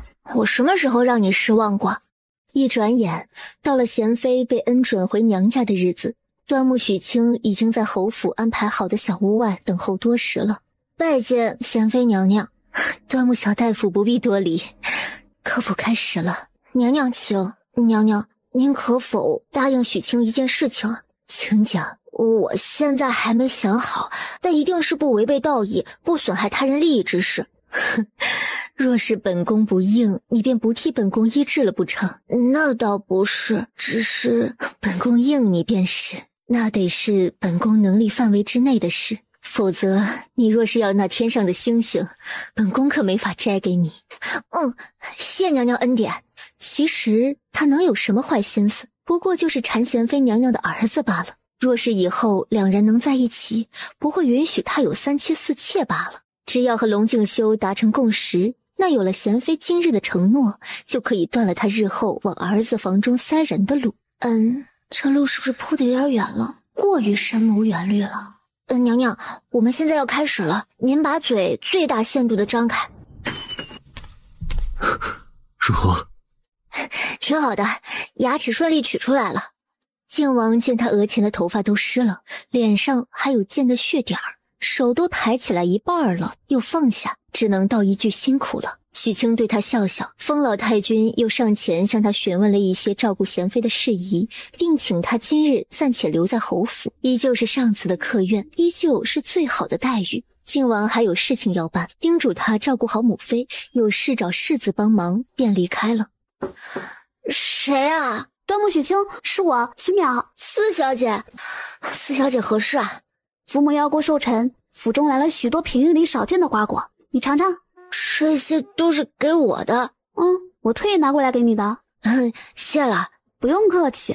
许清，你觉得靖王爷是个什么样的人？你表哥很好的人啊，位高权重却毫无架子，一言九鼎，又重情重义。这样的人若是做夫君可好？听说你要进王府做侧妃，是吗？母亲和姑姑都是这样安排的，但我不太想。为什么？在我心中，表哥与我自家几个哥哥是一样的。哥哥如何能做夫君？若是真嫁进王府，洞房花烛夜，我也许接受不了。那你不嫁便是了呀。世家女儿的亲事都不是自己能做主的。若是可以，我真的不想嫁给表哥做妾。小姑娘思想觉悟还挺高啊。不想嫁给靖王，不想做妾。其实无论男人女人，命运都是可以掌握在自己手中的，更何况是嫁人。端木许清，不是说你向父亲求娶我吧？不是，四小姐，我现在就一个什么都没有的穷小子，哪里能配得上侯府小姐？不行，你先别着急拒绝嘛，先听我说完可好？我母亲一直以为我对你有意，所以不准我来找你。其实我就是喜欢同你相处，同你说话而已。你虽是男子，但同你的相处，我觉得更像是多年的好友，甚至是姐妹。你对我们家有恩，只要你诚心向父亲求娶，承诺婚后不纳妾，想必父亲定会同意的。当然，我也并不是要你真的娶我，只是帮我做个挡箭牌，躲过为人妾的命运。若是以后遇上你喜欢的女子，我们随时可以和离，你看可好？但四小姐，对不起啊，这个忙许清帮不了你了，我已经有心爱之人了。你定亲了？那倒没有，但我心中有人，我又如何还能另娶他人呢？即使是逢场作戏也不可以。许清此生只愿与一人白头到老，只与一人白头偕老，不纳妾，不抬姨娘，不要通房。是。这个世道对女人来说本就很难，好好的一个姑娘，若是做了妾，平日就要在主母面前矮一截，多可怜啊！一个女子若是真心喜欢你，将真心都给你，你还有什么理由要将自己的心和身体再分给其他的女人一份呢？这是不公平的。对，我好好的一个嫡女，为何要给表哥做妾呢？哪怕是找个寒门学子做夫君也好，只要他因我不三妻四妾，我要去同祖母说，求他老人家答应不要让我给表哥做妾。说完就跑了。我端木许清，我真的喜欢同你说话，你的见解与旁人不同，却能令我醍醐灌顶。你若是个女子，我一定与你做一辈子的好姐妹。那么恭喜你，只要你不嫁给靖王做小妾，你的愿望多半是可以实现的。这样凭一己之力，凭着几句话就改变一个女人的命运，真的好吗？若是她没有来到这里，若是她没有看上龙静修，那未来的秦淼或许也会是个贵妃、德妃之类的吧。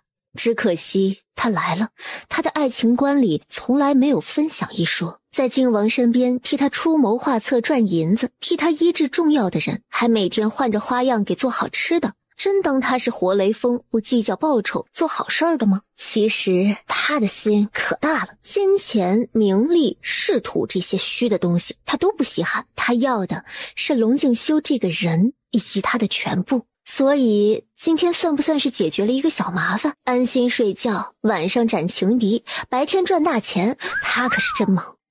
龙静修那日一走，一直到封老太君大寿那日清晨才回来。给老太君的贺礼可都准备好了？回主子，萧总管已经备好了，您看看去。端木许清何在？昨夜里跟尹先生一起回来的，这个时候应该还在屋里。去将他找过来。是，奴才这就去。端木许清来到云海院的时候，靖王正在查看即将带去侯府的贺礼。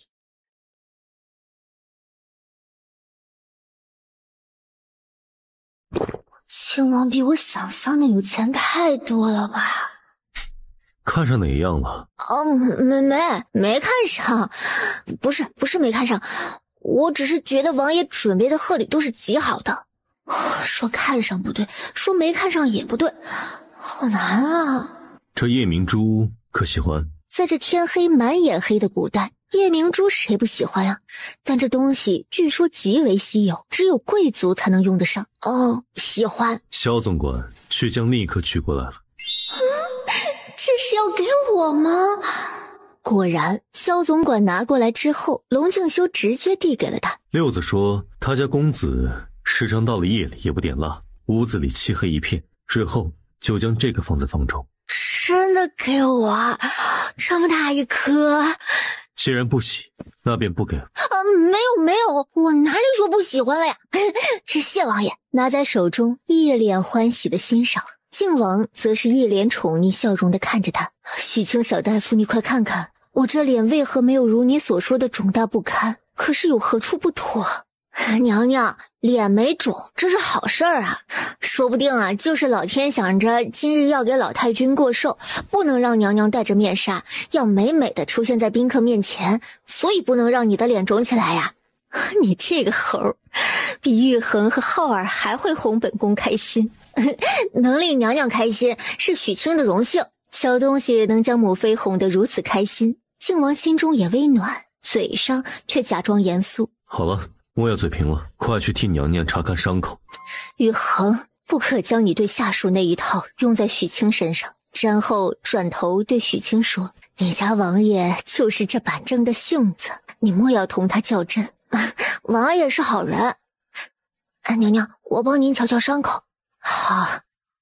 回到王府已是深夜。许清，你是服侍主子沐浴还是煮醒酒汤呢？我去煮醒酒汤吧。酒后的龙景修，端木许清有点不敢招惹，结果最后还是被单独留了下来。沐浴后的靖王依旧是有些脑袋发晕。小松子，下去吧。许清留下替本王按摩头部。许清留下了，只得安静地替他按摩，什么也没说，什么也没问。听到平稳的呼吸声后，替他盖好被子，很想在他眉心轻轻一吻，但最终还是克制住了。起身轻轻出了房门，趁着他醉酒，其实最方便发生点什么了。但许清不想，第一次已经稀里糊涂了，若是两人之间真能有未来，有第二次，那一定是要在他清醒的时候，在一个很美的夜晚。其实房门关上的瞬间，靖王就睁开了眼睛，他竟就这样走了。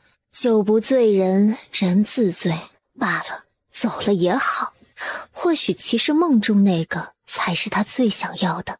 秋收节，靖王府的人天不亮便出发，到的时候小松子眼疾手快，替主子抢到了个很不错的农院。接下来就是分配住宿，最大最好的一间屋子自然是给靖王。许清，你同我一间还是跟明阳他们呀？不用，我看这个小屋子就挺好的，我住这里就是了。其实对自己而言，睡哪里都无所谓，反正趁着四下无人，往操作间一钻，冬暖夏凉，环境优雅，星级酒店的客房也不过如此。本王的屋子最大，你与本王一间，出门在外可不拘小节。不用，谢王爷体恤，但我真的觉得那小屋子挺好的。这几日端木许清已经想得很清楚了，龙敬修是大前的王爷，是战神，还有可能是未来的皇帝，他的名声何其重要。若是有了龙阳之号这个污点，将来文武百官以及天下百姓如何信服于他？所以在征战蜀地之前，在京城的这段日子，他一定要克制自己的感情，与他保持正常的距离。待离开京城，就找个适当的机会同他说清楚。靖王若是真的对他有心，愿意做到身边只有他一个女人，那此生上天入地，刀山火海，他都陪着他闯。若是靖王也觉得三妻四妾是理所应当，那只能是道不同不相为谋，有缘无分了。许清，晚上侯爷和圭德将军在咱们这儿吃饭，圭德将军将他夫人和小姐请过来给你帮忙了。端木许清，我就知道你肯定会跟着王爷表哥过来。四小姐你也来了。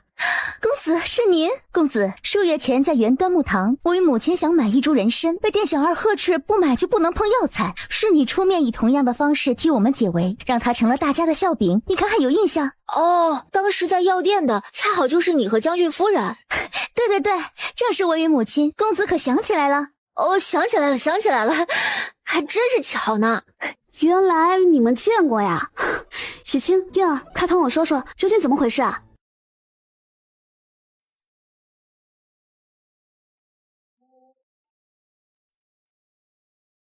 不好了，王爷不好了，我们家小姐受伤了。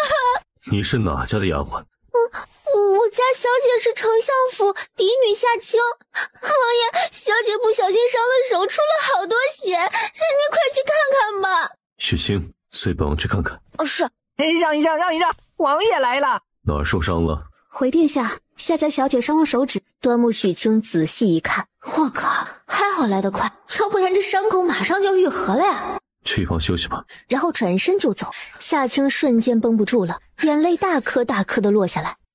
王爷可真是一点都不怜香惜玉哦。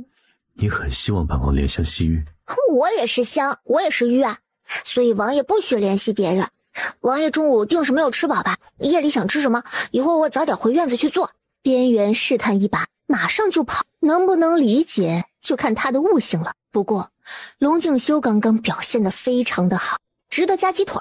杰克，你也不必太累。我一点也不累，程麦程道两兄弟很厉害，我那份活都让他们给做了。你也很厉害，外能领兵作战，内能下地种田，没有比我们家靖王更厉害的存在了。贫嘴。真实的农家生活不知不觉就过去了2天。明日起早上多用些食物，怕饿就塞2个鸡蛋在袖子里，允许你中途偷懒。如此明目张胆的偏心吗？谢玉后，明日我就多煮几个鸡蛋。本王不用，在外行军打仗比这更艰苦的境况也是有过的。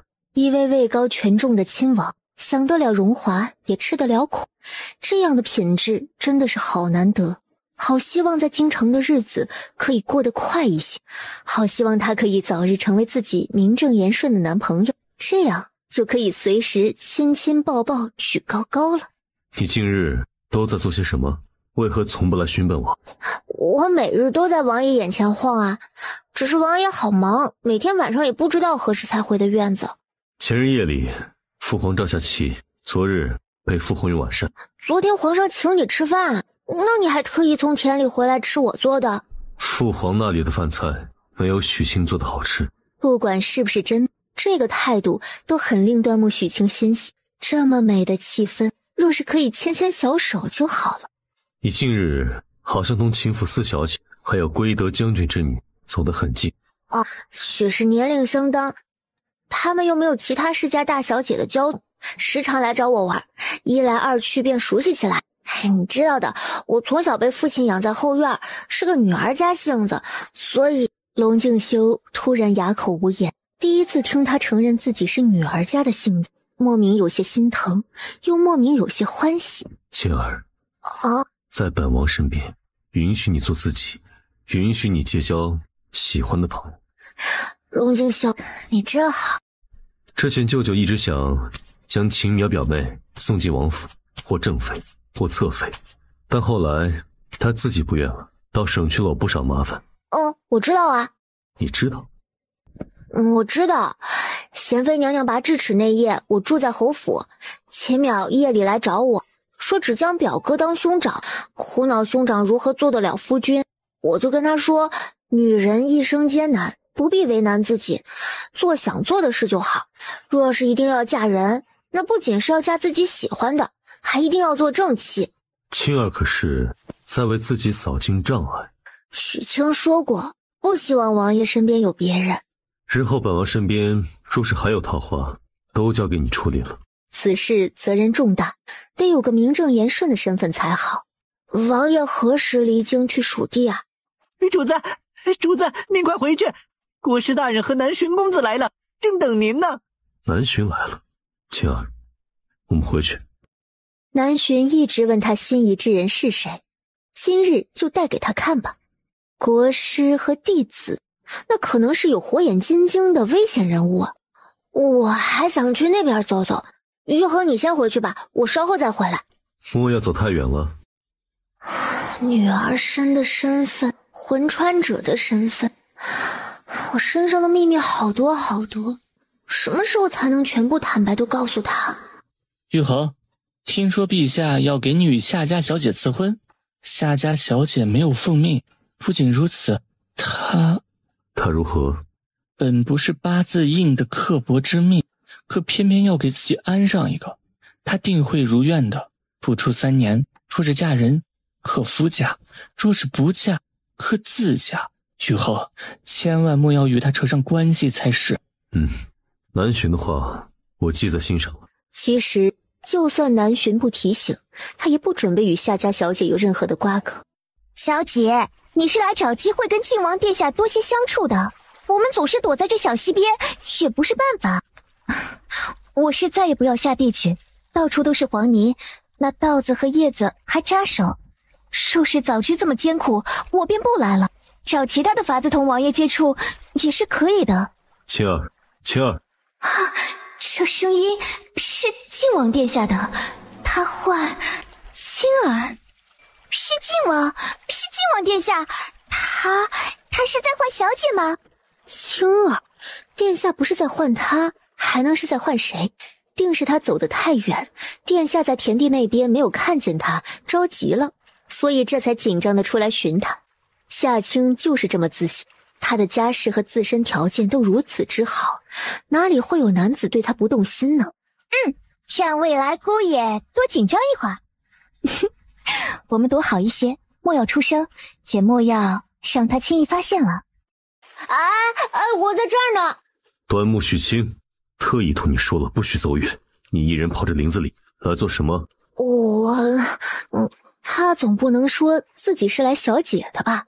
我看见一只野兔，我追着追着就进了林子，哪里知道就跑远了，让王爷担心，是许清的不是，以后不敢了。走吧，回去。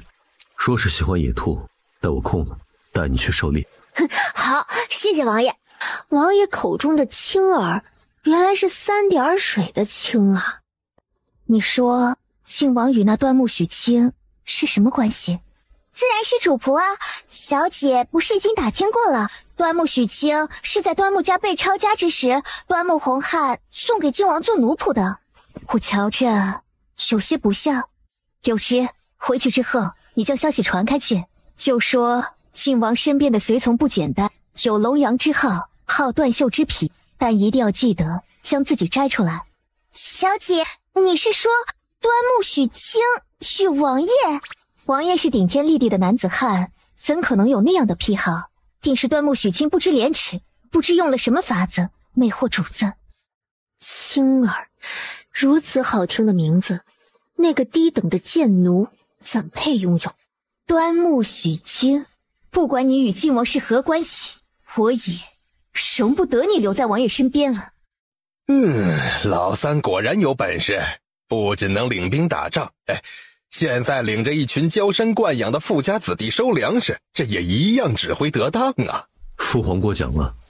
老三，那个身材矮小的可就是端木院判的儿子。皇帝也听说了，端木洪汉将3儿子送给玉衡做奴仆。回父皇，正是。草民端木许清拜见陛下。老三，朕好像见过他呀。那日在大哥的莲花山庄下厨备宴的便是许清。哦，原来如此啊。朕定你家流放之罪，你可有怨言呢？陛下英明神武，草民并无怨言。许清感觉这皇帝问的就是废话，他还能说有怨言吗？你做菜的手艺不错，你父亲的医术可有学到1、2啊？略懂1、2。你可愿进宫做御厨，或者是御医吗？许清只想追随王爷。只想追随靖王？是，端木许清此生只想追随靖王殿下。靖王殿下与许清与端木家都是有救命之恩，也只有靖王殿下不嫌许清愚笨和没见识。我自小被父亲养在后院，不懂人情世故，若是进宫，不知道会得罪多少人，说不定哪日小命就丢了。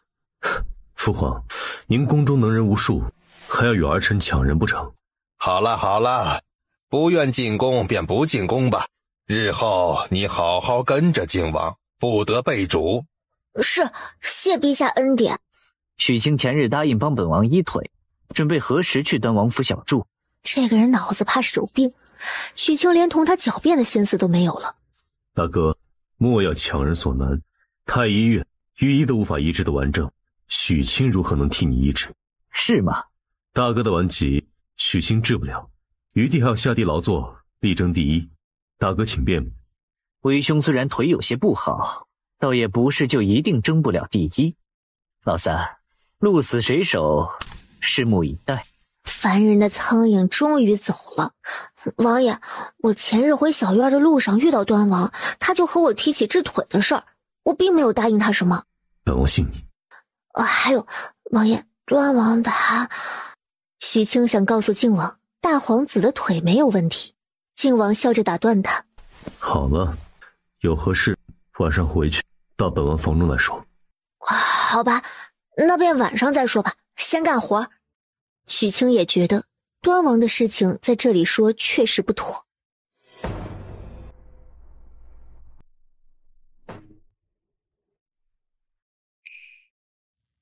果然，端王对他起了疑心，此刻与幕僚谈论的正是他。先是说端木许清是端木洪汉最用心培养的儿子，结果让靖王捡了个便宜去。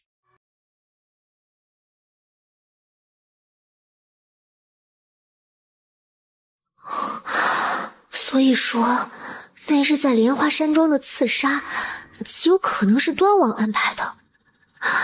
他这是弑父篡位吗？还是想将血脉兄弟一网打尽？我已经发现了端木许清的秘密。端木许清他不是个男人，起码不是个正常男人。据我所知，端木许清或许连宫中的太监都不如。那宫中太监是净身后进宫的，起码原本是完整的。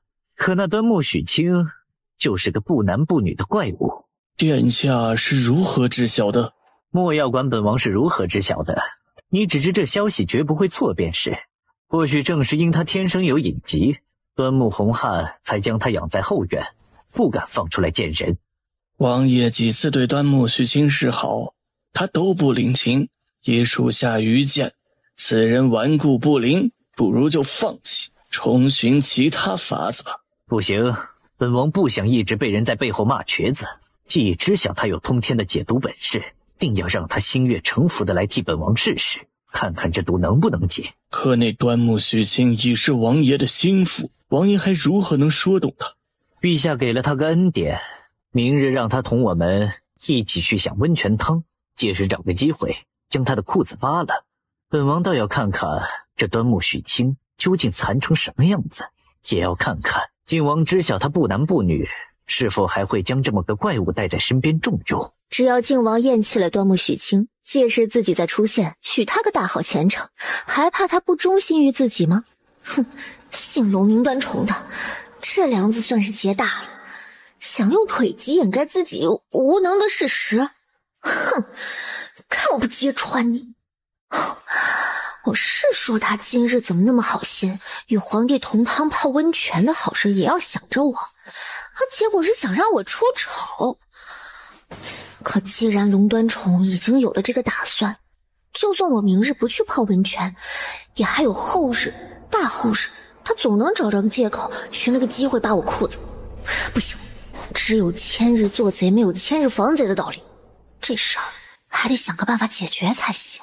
点开系统，找到兴趣用品那一栏，实在不行，弄个假的吧。这一路看过去，唏嘘不已。这奇奇怪怪的知识又增加了许多，最终他花了2000积分兑换了一个全套的，可以挂在腰间的那种。明天起就将这个挂在身上，以假乱真。小松子，许清，那边山坡上有好几棵梨树，果子又大又黄，一看就很好吃。趁着这会儿休息，许清、小松子，我们去摘梨吧。哎，走走走，咱们摘梨去。你们什么时候发现这棵梨树的呀？昨日下午收工的时候。不就几个梨子吗？用得着这么拼吗？端木许清，别发呆，将你的衣服下摆兜起来，装梨。你一个一个丢给我，我能接住。你小心些！哎，不远处便是官道，几匹骏马飞驰。护国侯远远看见自己的女儿从树上摔了下来，腾空，脚尖在马鞍上一点，施展轻功，用最快的速度想要去接住女儿。靖王也看清了那站在树下的人，蠢东西，那么大个人从树上掉下来，是他能接得住的吗？压不死他。四小姐，你快起来！不行不行，我闪着腰了，我不能动了。这是怎的了？成何体统！你快些起来！哎呀，淼儿，快告诉爹爹，你伤到哪里了？齐淼死死地咬住嘴唇，腰就像断掉了一样的疼。突然，他觉得自己压着个什么，他那不清醒的脑子指挥着自己笑了一下，想调节一下尴尬的气氛，问出了一句：端木许清，你藏了什么东西啊？所有人的视线都落在了端木许清身上，在场的几个男人，包括小松子，都明白那是什么东西。护国侯只觉得老脸起火了，顾不得女儿的伤，直接将人提着后衣领，施展轻功飞到马上。哼，只要还能喘气儿，就给老子坐稳。端木三公子，你这可是……许清的脸唰的一下子就红了。完了，他挂在腰间的东西没有收缩功能啊！这一刻，他真的是恨不得取出来丢出去个7、8、90米远去。至于自己的脸，若是可以，他想原地挖个坑埋上算了。三弟，你这个小仆，为兄都不知道说什么好了。龙敬修并不接他的话，眼神只是落在端木许清翻身后地上的那块石头上，上面的血迹。他心中心疼，但也愤怒。他喜欢的人，他想要为之挑战世俗的人，此刻大庭广众之下对着其他女子生气失落，觉得自己愚蠢至极。靖王脸上乌云密布，风雨欲来想杀人。许清，你的药箱呢？我给你看看伤口，上点药吧。不必了，我自己可以。你快去地里吧，王爷这个时辰回来，也不知道吃没吃午饭。你赶紧去问问，然后再弄点吃的给王爷送去。哎呦，可是你的伤都出血了。该干什么干什么去吧，我自己能行。小院子终于安静下来，他撑着身子起来，确定四下无人，一个闪身进了系统操作间。第一件事就是取出那个假东西，毫不犹豫的就丢回了系统回收站。不要了，再也不要这个东西了。假的就是假的，装也装不好，我再也不装了。好气呀，太他妈尴尬了。今天这李子真的是吃的太亏了，还受了伤。许清脱掉外套，他用系统检查了一下，确定是只有皮外伤，万幸万幸。许清飞快地处理了一下伤口，重新将布条缠好，准备去找龙敬修解释一下。可是天黑，大家都收工回来的时候，靖王却没有回来。许清预感不太好，心中忐忑的等啊等，等到丑时，院子里终于有了动静。王爷！靖王依旧是连眼神都没给一个，直接无视他，大步朝自己的房间走去。许清深吸一口气，跟着走进房间。王爷，他这才发现龙敬修的衣服有些湿润，头发发梢还在滴水。他赶紧从架子上取下干燥的棉布，想替他将头发擦干。谁知靖王一个闪身躲开他，浑身充满默哀老子的气息。这定是气得不轻吧？玉衡，我错了。玉衡侧卧背对他，不搭理他。龙敬修，别生气了，给个解释的机会可好？你说。我不该跟他们去摘梨。好了，说完了，出去吧。你不出去，本王走。哎，别，我走。那等你明日气消了，我再来。王爷睡下了。哦。端木许清，你可知道自己做错了什么？知道。你可知道那是未来的侧妃娘娘，是我们的半个主子，你怎可与四小姐走得如此之近？哎呀！许清，你这次实在太过分了。即使王爷信任你、纵容你，你也不该觊觎四小姐。好吧。明阳泽阳以为靖王是气他对秦淼动了心思，龙敬修也一定是以为他对秦淼动了心思，所以吃醋了。那现在怎么办？不怎么办？你等王爷发落吧。其实龙敬修生气不是没有道理的，喜欢一个人如何能容忍他，或者是难的他对其他人起了生理反应呢？可他真的是冤枉啊！罢了，先哄哄吧，实在是哄不好就脱了衣服给他看。平的，我哪里有能力对女人怎么样嘛？可是第二天发生了一件事，吓得他刚刚做好的决定魂飞魄散。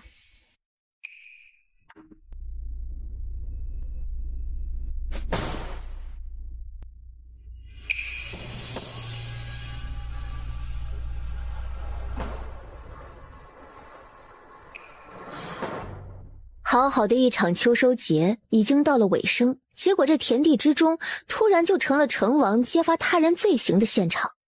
哎呀，这玉宁侯府世子怎么就是个女人呢？这样一个有才能的人，是男是女又有什么关系呢？陛下为什么就不能网开一面，皆大欢喜呢？操心别人的事做什么？管好你自己吧，主子还生你的气呢。对，龙敬修还在生他的气。说今天被识破身份的是我，皇帝下旨要斩了端木全家，龙静修会不会为了我和皇帝的圣旨唱反调？这康帝真的是动不动就抄家灭族，昨日还想着哄不好龙静修就自报马甲，现在看来为了保险起见，还是不能在京城说出此事，只盼着能早日离京，离那个疯批皇帝远远的。王爷，许卿有事禀报。所来。回到房中。何事？王爷，护国侯夫人院子里有奸细。你如何知晓？无意中听到的。端王知道了侯爷的毒是我解的，就是甄夫人院中之人传出去的。可知是谁？不知。然后还有一事，端王的腿没问题，他是装的。你何时诊断出来的？在莲花山庄的时候，那日山庄全是剧毒的蛇，但咬端王的蛇毒性不强。还有他如何？他伤的不是腿，而是那个地方，也不是伤，更像是中了毒。他无法与女子行房，毒素继续在身体里再蔓延几年，神仙也没法让他恢复传宗接代的能力了。龙静修信端木许卿说的都是真的，这小东西果然有用，可就是气人。若不是昨日惹祸，这些事你是不准备告知本王的吗？这个要怎么解释呢？可有想过许秦福四小姐？许卿心悦玉衡，此生绝不娶妻。下去吧。王爷，我下去。王爷早些休息。许卿告退。一边说着心悦于他，一边与秦府小姐打情骂俏，实在是可恶至极。心悦玉衡，绝不娶妻。现在是你不想娶就可以不娶的吗？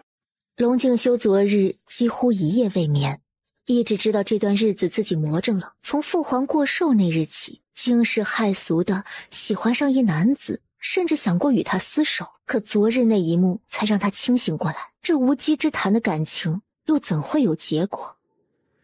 那小东西之前还去劝说秦淼莫要入王府做妾，怕是自己早就对人家有了心思而不自知。但以后一切恢复正轨，桥归桥，路归路，或许不日就会是他的表妹夫了。端木许卿那没良心的狗东西，怕是巴不得快些到秦家做东床呢。艳阳，你回来啦？回来了。可有想我？想，特别想。我父亲母亲大哥二哥姨娘四弟可都还好？想我是假的吧？想你的父母兄长，这才是真的吧？哎呀，都想。中午想吃什么，我都给你做。这还差不多。除了你姨娘，其他人各自给你写了一封信，看看吧。好。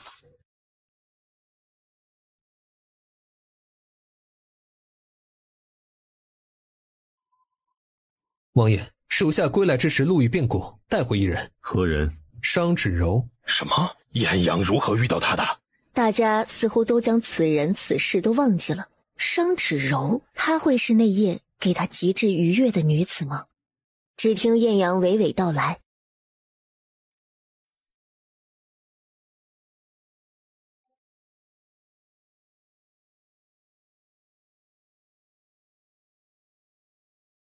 人现在何处？属下将他安置在您南城外的别庄里了。去叫人带来吧。会是他吗？龙静修心中前所未有过的矛盾。以前希望找到那夜的女子，可现下也许是即将找到了，他却没有半点的期待和喜悦。脑海中闪过的依旧是端木许卿的那张脸。那狗东西值得回复，也没说他见个礼，真是越发没有规矩了。美女商芷柔，拜见靖王殿下。殿下千岁千岁。抬起头来。算不得国色天姿，但也是花容月貌的长相。2个月前陛下过寿那夜，你在哪里？民女本是宫廷乐坊的舞姬。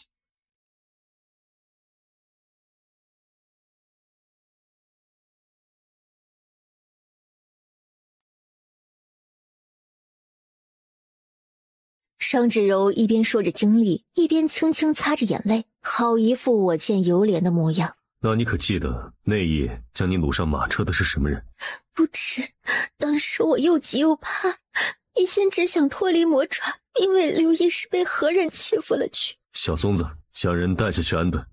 敢问主子，安顿在哪里？听完商芷柔的叙述，小松子的心也凉了半截。都这样了，还能留在王府伺候主子吗？暂且留在府中客院。王爷，商姑娘可是那夜的女子啊？不是。可时间、地点，那姑娘都对上了。哼，漏洞百出。难道这是有人特意给我设的套？或许连那伙人贩子都在那人的算计之中。既如此，我们便将计就计，断定我中了迷人心智的药物，记不得许多细节，就随便找个阿猫阿狗也敢送来王府试探。二哥啊，二哥，你这智商，怕是赶小九都不及啊！什么事这么开心啊？许清，你还不知道，咱们王府的娇客，说不定过几日就要提成姨娘了。娇客，这让他想到了前2日艳阳带进王府的那个女子。王爷要提谁做姨娘？这个咱主子倒还没说，只是我瞧着应该是好事将近了。小松子还在眉飞色舞的演戏，究竟怎么回事？你能一次性说清楚吗？回来3日都对我避而不见，是因为有家人在侧了？哪来的狐狸精啊？小松子被他突然而来的反应给惊讶到了，但这正合他意啊。小青子就是聪明，这演技配合的多好啊，就是要让有心人知道王爷信了商芷柔啊。哎呀，你天天只顾着帮王爷赚银子，一点都不关心主子。这不，陛下过寿那日，端木许清听完之后，只觉得全身的血液都往脑门上冲。妈蛋的，哪里冒出来的死女人，居然敢冒充我！那个女人现在在哪里啊？在哪里？自然是在王爷房中红袖添香呢。在王爷房中3天了，龙静修不肯见他，孤男寡女朝夕共处，能发生的怕是早已经发生了。不知道是该怪自己瞻前顾后胆子小，还是怪龙静修眼盲心瞎，是真是假都分不出来。许清，要干什么？王爷说了不见你。何事？属下守护不力，没能拦住许清，还请王爷责罚。下去吧，将门关上，不用守着。是。说吧，找本王何事？那个女人呢？端木许清开口，希望一切都还来得及。龙静修要是碰了别的女人，那不管是什么原因，他们此生也只能缘尽了。小东西指的是商芷柔，所以他现在这副模样是吃醋了。端木许清，靖王想劝他，天地万物阴阳调和是不可更改的法则，还是忘了他吧。龙静修，我问你，那个女人呢？你3天不肯见我，是不是因为她？你这3天是不是日夜都跟她在一起？龙静修看着他，心中是控制不住的喜悦。他如此在意，如此生气，如此伤心，都是因为吃了醋是吗？明知是错的，也做好了悬崖勒马的准备，可面对他的这一刻，自己又忍不住动摇了。他在府中。你将他留在府中做什么？可是夜夜给你暖床。胡说。你们没有肌肤之亲。在你心中，本王就是那等随便之人。端木许清笑了，没有，他没有属于别人，还只是他一个人的龙静修。笑着笑着就又哭了。龙静修，你吓到我了。我知道你可能有其他女人的那一刻，我想死的心都有了。不要有其他女人，你再等等我可好？不可，不能。龙静修，你与他都是男子，他甚至心中还有别的女子，不可贪恋，不能动情，不会有结果。端木许清，你清醒一些。我很清醒，我也知道自己在做什么。我就是喜欢你，此生只想与你在一起。我容忍不了你身边有别的女人，我也不会和任何人分享你。明明是霸道的几乎无理的话，靖王听了，心中却是极为的欢愉。他要被这种矛盾逼疯了，必须快刀斩乱麻。端木许清，就算没有商芷柔，以后还会有别的女子，纵使我有心，也不能同一个男人厮守一辈子。傻子，笨蛋！我是女子4个字堵在喉咙里说不出来，那便用行动表示吧。踮起脚尖，对着那一张一合说大道理的嘴唇就咬了上去。我没有开口，已被你猜透，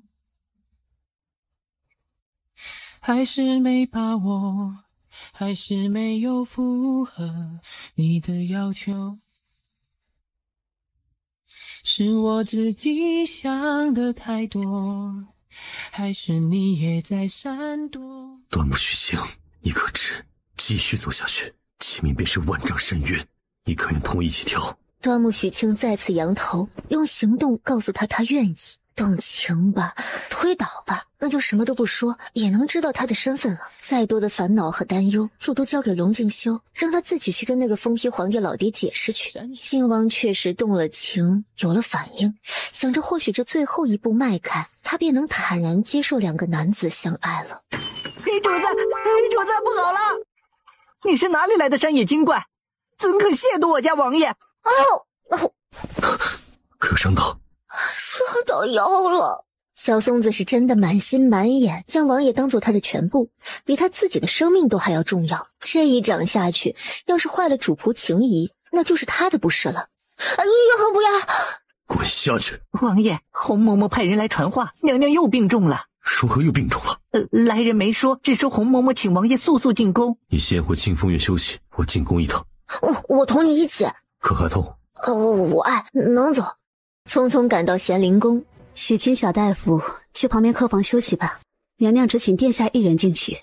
不是说病重吗？为何不急着看大夫？母妃，您哪里不是？许氏拔了牙，没有仔细着护理，疼得厉害。端木许清与我一同进宫的，我这就去将他喊来。不必，本宫不见许清。为何？殿下人言可畏呀。究竟发生何事了？玉衡，许清小大夫是个好的，但他毕竟是个男子，而且又不是宫中太医。可是有人在背后嚼舌根。玉衡，莫要问了。太医院开了药，若是吃得好，就是万幸；若是吃不好，许是命中该此一劫吧。母妃好好休息，玉衡去就来。如何？娘娘是哪里不舒服吗？母妃的脸又红肿了。肿了？可是另外一侧是去掉牙齿的一侧。拔牙的一侧？不可能啊！秋收节的前一日，我还特意替娘娘看过，伤口恢复的极好，不可能再次红肿的呀。即使不去看诊，你也能确定母妃拔牙一侧不会再犯病。不会。好，本王知道了。不需要我去给娘娘诊治看看吗？母妃许是在与我较劲，你莫着急。贤妃与靖王较劲，什么情况？午后那一吻，将龙静修这段时日苦苦压制的相思都唤醒来。现在眼前人儿如此乖巧的模样，他只觉得心都要融化了。若不是母妃突发状况，两人现在或许已经……我今夜会留在宫中侍疾，派人先送你回去，可好？可是娘娘这边……母妃这边不严重，还有整个太医院在，你莫需担忧。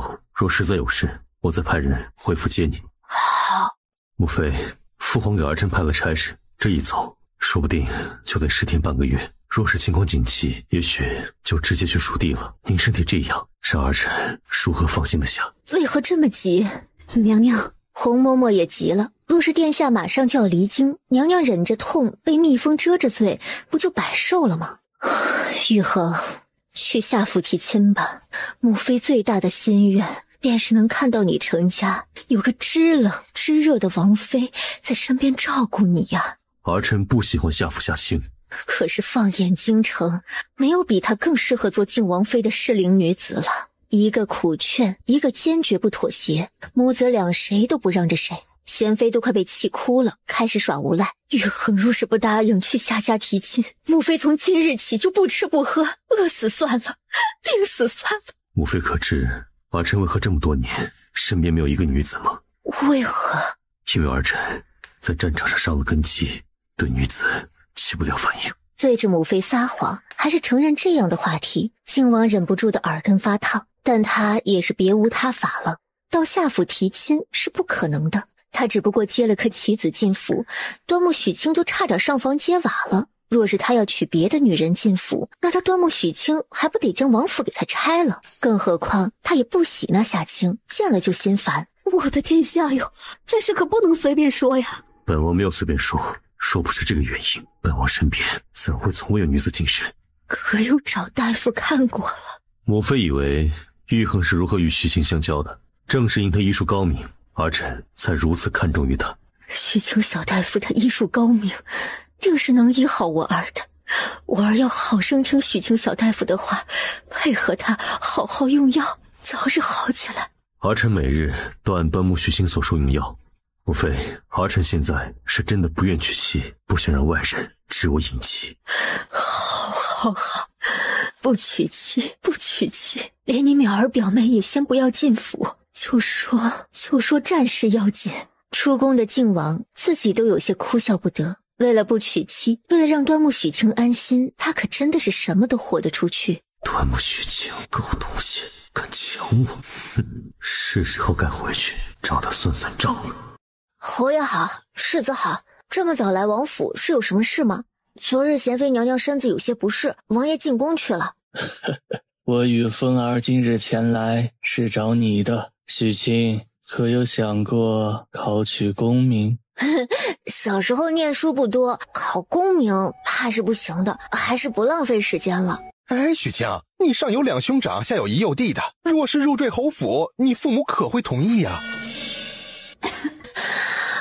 秦世子，你刚刚说入赘侯府，我凤儿，哎呀，爹，许清不是外人，我们有话直说便好。哎，许清，你与淼儿都已经那样了，她除了嫁你还能如何呀？淼儿从小便是我们全家娇养着长大，按皇子妃标准培养的女子啊，将淼儿许给你，让你入赘秦家，算是便宜你小子了。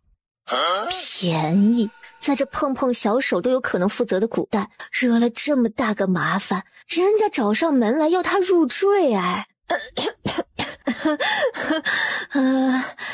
四小姐人美心善，秀外慧中，怕是瞧不上我这个穷小子。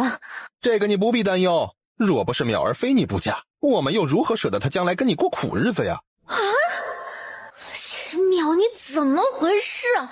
说好相亲相爱一辈子好姐妹的呢？那要不容我想想。王爷不日将要去蜀地，他说过会以兄长的身份送淼儿出嫁，所以老夫希望许清尽快上秦家提亲。至于这聘礼，端木家的情况我们也清楚，所以你不必担忧。秦家父子今天是有备而来，不同他将日子定下来是不肯走的那种。侯爷，世子实不相瞒，刚刚开了个头，靖王回来了。王爷，你可终于回来了！你要是再不回来，我怕是要直接被秦家父子抢去当上门女婿了。靖王看到厅中二人，已然明白大概是怎么回事了。王爷，舅舅，表哥，不必多礼，你们说到哪里了？继续。刚刚许清说实不相瞒。实不相瞒，许清已有心上人了，此生只要他不负我，我定与他生死相随。什么？你定亲了？没有定亲，但已定情。那日与四小姐实属意外，并不是故意无礼，对四小姐更是无亵渎之意。若是侯爷与世子一定要许清负责，那许清也只能自宫谢罪。无论如何，端木许清也断然不会入赘秦家，还请侯爷世子谅解。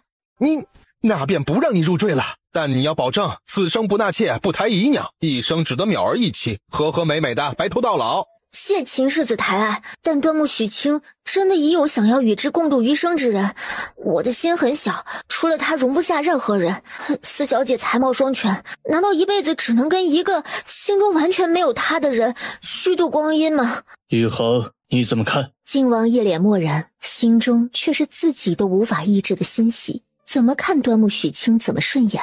原来那日是个误会，他不是心仪淼儿。舅舅，表兄，结亲是结两性之好，若是一方拼死也不愿意，那这样两个人的结合又还有何意义？淼儿家世显赫，知书达理，温柔贤淑，哪怕一品大员家的嫡长子也是吓他的，何必低嫁于许清？那日光天化日之下，端木许清对淼儿许清也说了，那日只是个意外，当时在场的除了端王，其他皆是自己人。若是此事传了出去，你们就认定是端王在造谣，本王替秦家作证。若不是以前帮过侯爷和世子一次，今日他二人怕是杀了我的心都有。还是得感谢玉衡回来的及时，你一句话顶我3句。你刚刚说已有心仪之人，愿与之不离不弃，共度余生，此人是谁？玉衡明知故问。端木许清，你可想好了，你我这样是为世间不容的，可当真要与我生死相随？我心悦玉衡已久，只要你不离，我便不弃。只是许清心很小，人也小气，心中只装得下你一人，同时也容不下你身边还有其他的人。傻瓜，秦淼的事是不是就算解决了？秦侯爷和世子应该不会再来找我了吧？现在知道怕了。在农场那些日，不是整日跟秦淼和唐家小姐混在一起吗？我哪里知道摘个梨而已会发生那样的意外。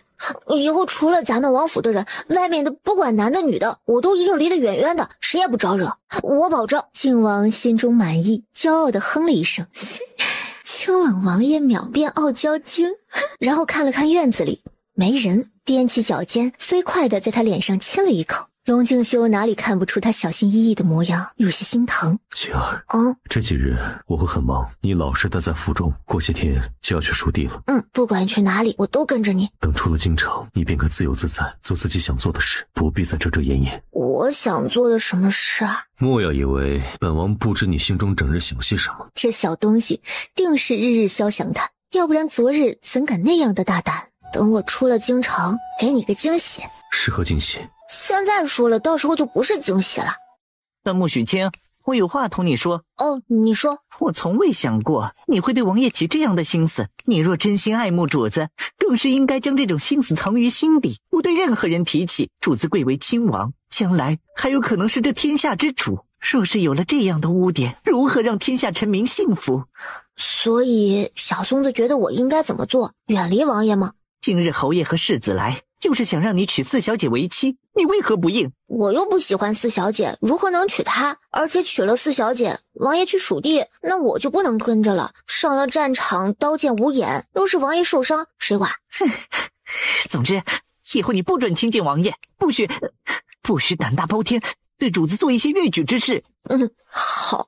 那若是王爷要对我越矩怎么办？我是从了呢，还是拼死反抗？端木许清，你转身大步离开，去找林阳商议对策。他也就只敢找林阳了，因为昨日王爷叮嘱过他们俩，此事不准再告知任何人。端王这几日也有所怀疑，难不成是之前从端木家旧仆那里得来的消息有误？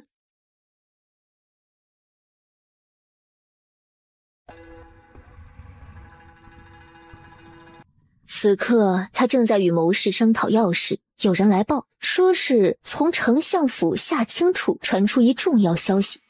真是天助我也，这样的大事自然是要让父皇知晓的，也不知道父皇知他那骁勇善战的好儿子是个断袖后会是什么样的反应。端木许清可真是好样的。你为何不肯娶我？四小姐，许清之前便对你说过，我已有心上人，此生只愿与他共白头。你心上人是谁？可有秦家家世好？与家世无关，我喜欢的只是他这个人。四小姐，你真的是一个很好的姑娘，只是你我此生无缘。端木许清，我恨你，此生都不要再见到你。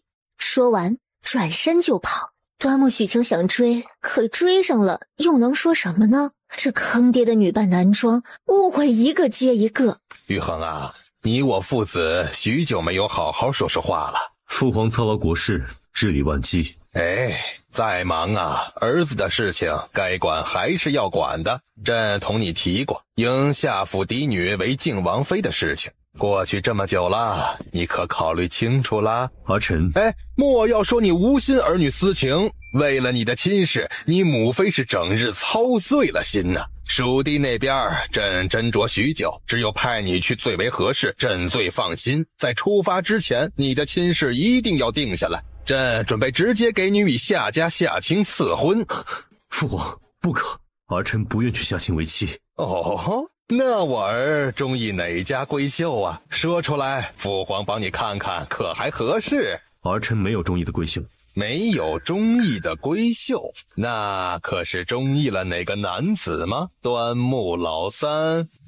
龙静修心中一惊，但瞬间就又冷静下来。清者自清。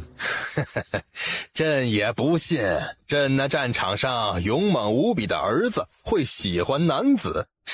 这定是有人故意重伤我儿。既然如此啊，便让端木许清净身入宫吧。看在玉衡的面子上，朕破格提他为进士，这样一来，谣言也就不攻自破了。能入宫侍奉父皇，是端木许清的福分。儿臣这2日军中事务繁忙，无暇回府，待改日得空，亲自将此事告知于他。不用等改日了，朕给你1天时间，明日这个时候告诉朕你的选择是领旨到夏家提亲，还是送端木许清入宫。秦公子，这还剩下许多，可要再做1碗给松管家送去。不给他吃，留着，实在不行明早烙饼。话音刚落，龙静修就出现在了清风院门口。不是说这几日都很忙，都不回府了吗？靖王看着他，许久没有说话。我脸上有面粉？没有。在做什么？刚刚教程道做手擀面，他力气大，揉的面可筋道了。对了，你可用过晚膳了？不曾。那可巧了，和面的时候水加多了，又多加了些面粉，原来是给你准备的呀。王爷，你等着，我去给你煮碗面。我陪你一起去。院子里还有旁人，端木许清想将手抽回来，可靖王加重了手中的力道，直接牵着他往小厨房走。龙金兄，你干嘛呀？六子他们都在呢。总有一天都会知道的。好了，我要做面条呢，你去正院等着，做好了我给你端过来。无妨，在这里陪着。不怕烟火气熏着你，你就留下好了。靖王留了下来，目光一直都没有离开端木许清。许清觉得他今日有些怪怪的，偷偷想着，难不成这就是传说中的一日不见如隔三秋？其实他也是很想龙玉衡的，恨不得日日与他相见。很快，一碗盖着荷包蛋和青菜的手擀面就做好了。主子，宫里来人了，是陛下跟前的苏公公，还抬了一串的箱子，您快看看去。哎呦，给靖王殿下问安了。苏公公，这是做什么？哦，这些呀，这都是陛下替您准备的聘礼呀。陛下说了，您的银子都用在战场上去了，府中银钱怕是不充盈。明儿个去夏丞相府中提亲，若是礼数不周，那可就不好了。疯批皇帝要龙敬修去夏府提亲？皇上是要你尽快娶夏家夏清吗？怪不得今日回府，他的举动有些不同寻常。是。那玉衡准备如何应对？许清，所来，今日早朝后，父皇再次提起夏府，我表明意愿说暂时无心嫁娶之事，哪知道父皇就送了这么多箱子过来。那现在怎么办？聘礼都送来了，若是皇上下旨让你娶夏清，你敢抗旨吗？本王答应过要与青儿共度余生，又哪里会去气？是第一次坐在他大腿上，他第一次要亲我，还是在他的卧室。龙敬修想要干什么？难道就在今夜要水到渠成了？等等，为什么头好晕？有一种被静脉注射麻药的感觉。我靠，这是给龙敬修准备的吸入式麻药！我靠，龙敬修居然对我用美男计！他究竟要干什么？端木许清极力想要保持清醒，可下一秒就彻底失去了意识。轻轻将人放在软榻之上，满眼柔情地盯着他看了片刻，最后低头在许清的眉心应下一吻，起身，眼中已满是凛冽。林阳，小松子，王爷，小松子，立刻准备马车，不必挂靖王府标识，尽量简单些，但车内一定要舒适。是。带端木许清去玄心谷，你暂时不必回来，留在谷中同莫阳一起照顾他，不得有半点怠慢。许清足智多谋，你二人要设法将人看好，不准他出凌云峰半步。不管是谁，若是要对他不利，皆可先斩后奏，一切以他的安危为重。王爷，属下定全力以赴完成任务。那若是清公子醒来不肯留在谷中，属下和莫央该如何同他说？他若是问起，就说本王答应他的事定会做到，让他安心等着。本王从蜀地回来便去接他。父皇那边的变故太仓促，靖王来不及反应，加之现在蜀地战事不容乐观，他也没有更多的心思来筹划与青儿的未来，只能先将人送去玄心谷，确保他的安全。主子，您要送端木许清至玄心谷？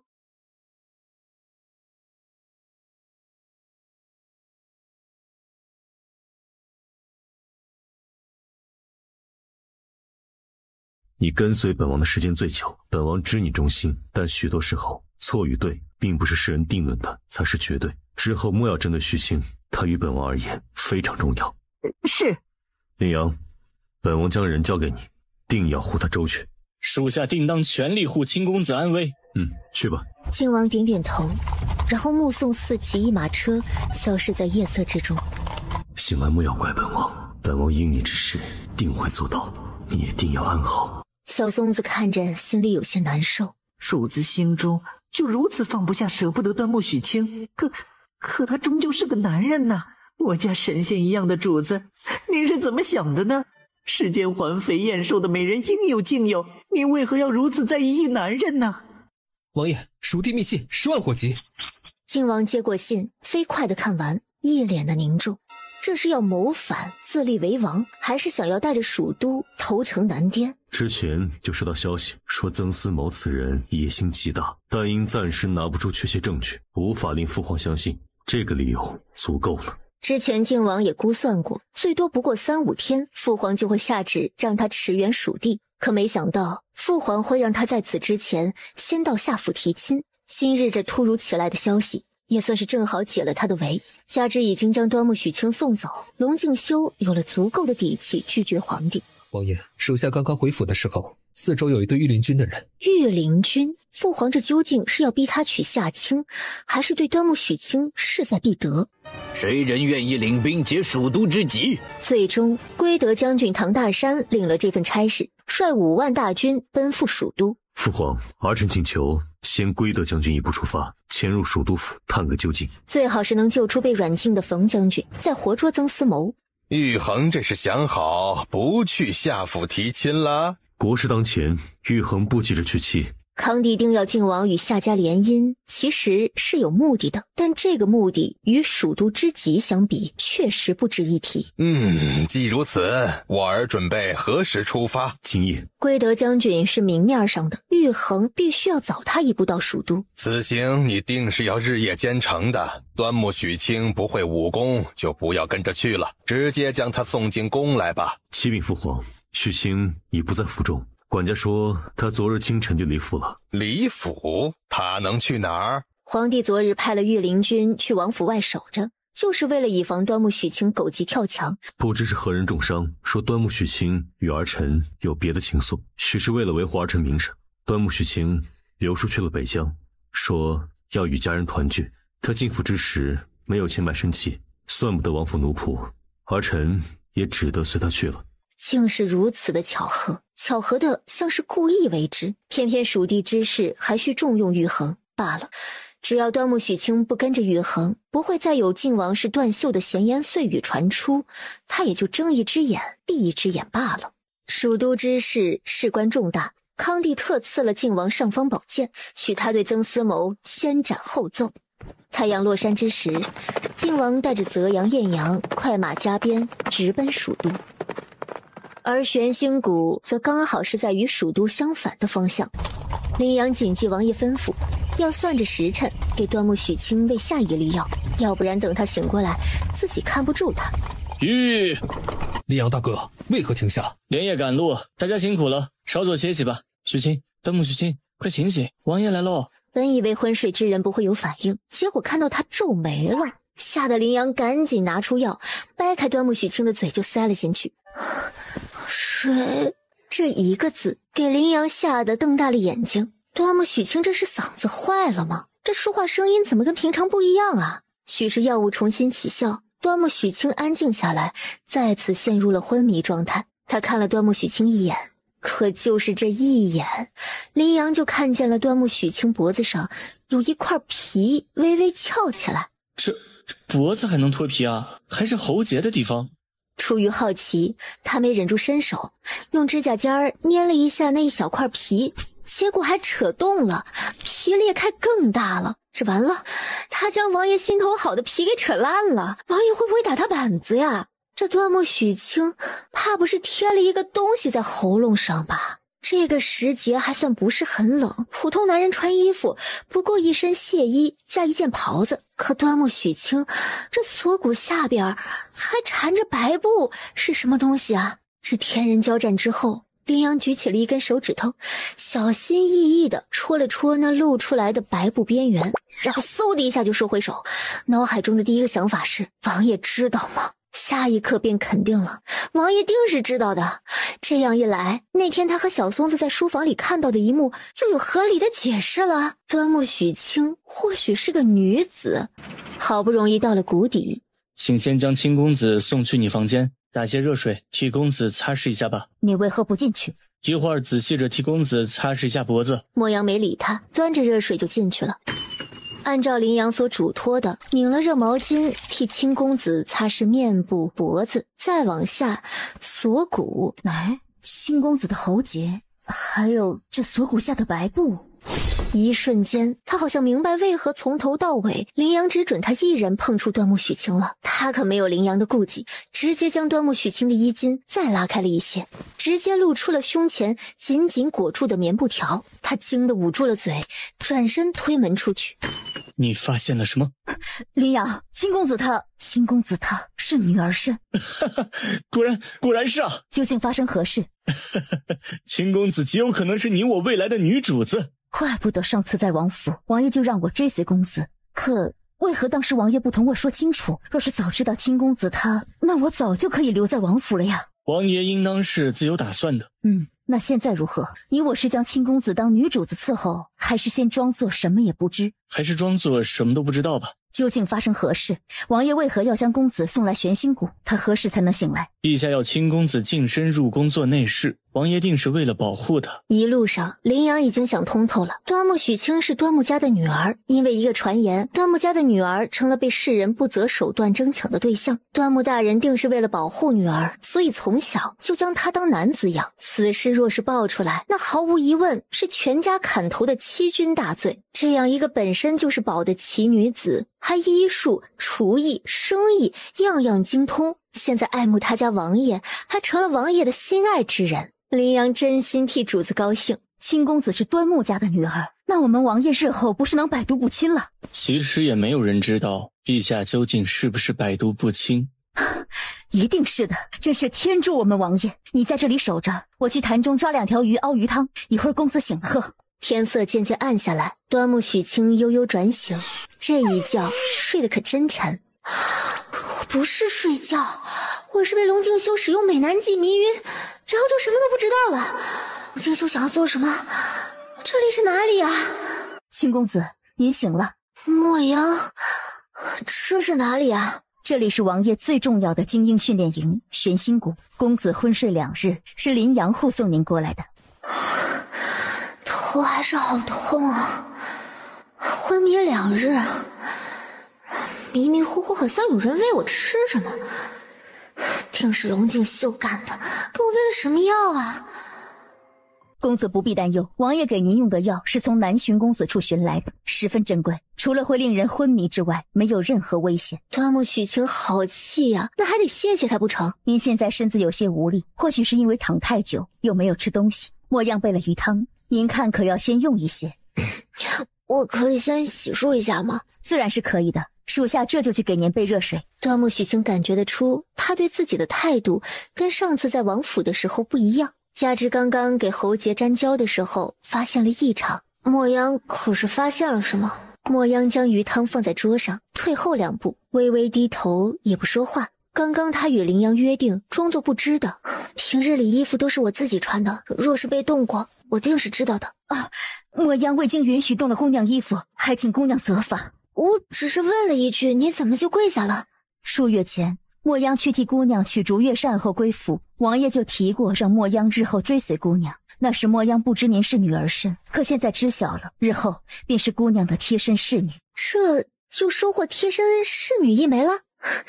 你以后还是叫我公子吧。再说了，我与你们王爷……想起这个，端木许清就生气。龙静修是什么意思呀？皇帝给他一堆聘礼，让他去夏府提亲，他就将自己迷晕了，送得远远的。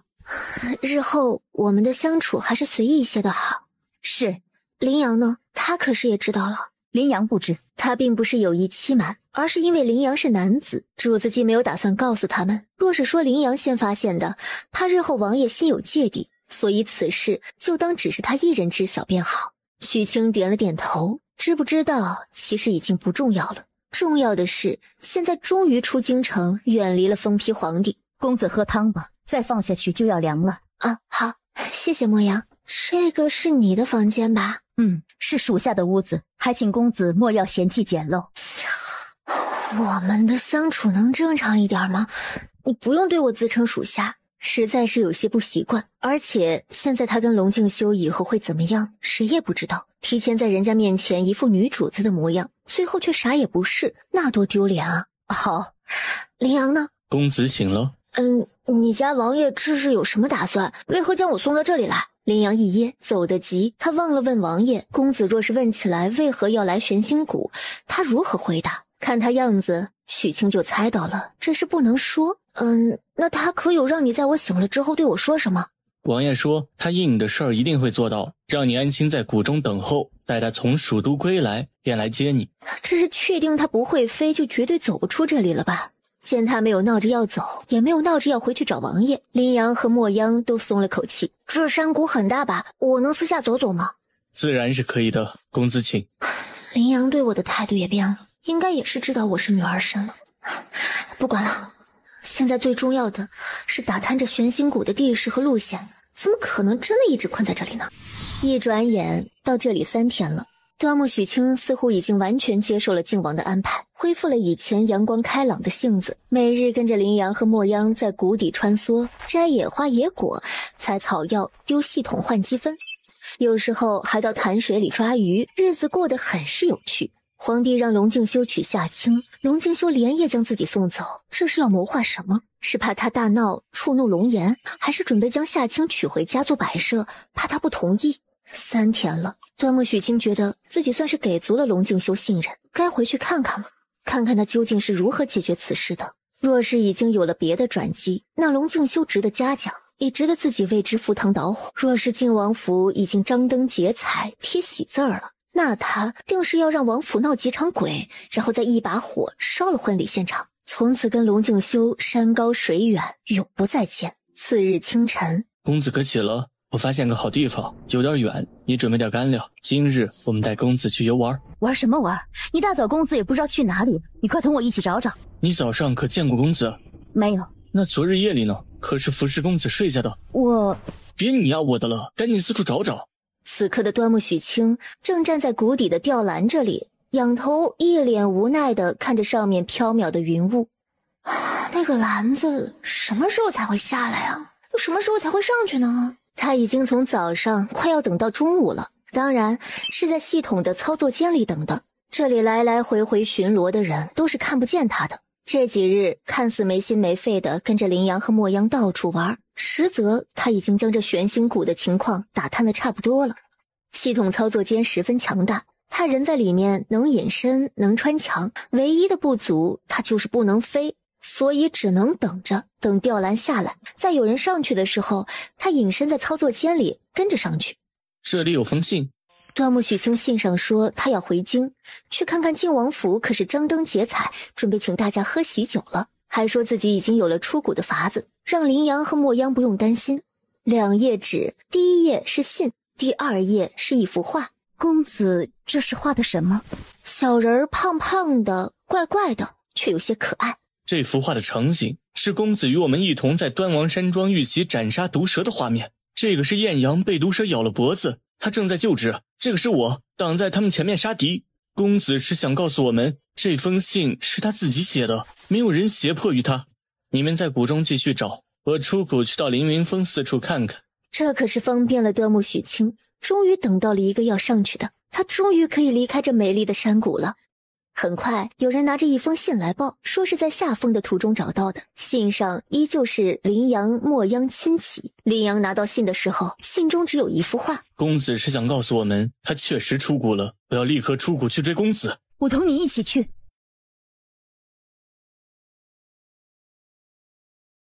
端木许清站在靖王府门口，没有想象中的红绸与喜字儿，龙静修没有骗他。既如此，他为什么又要将自己送走呢？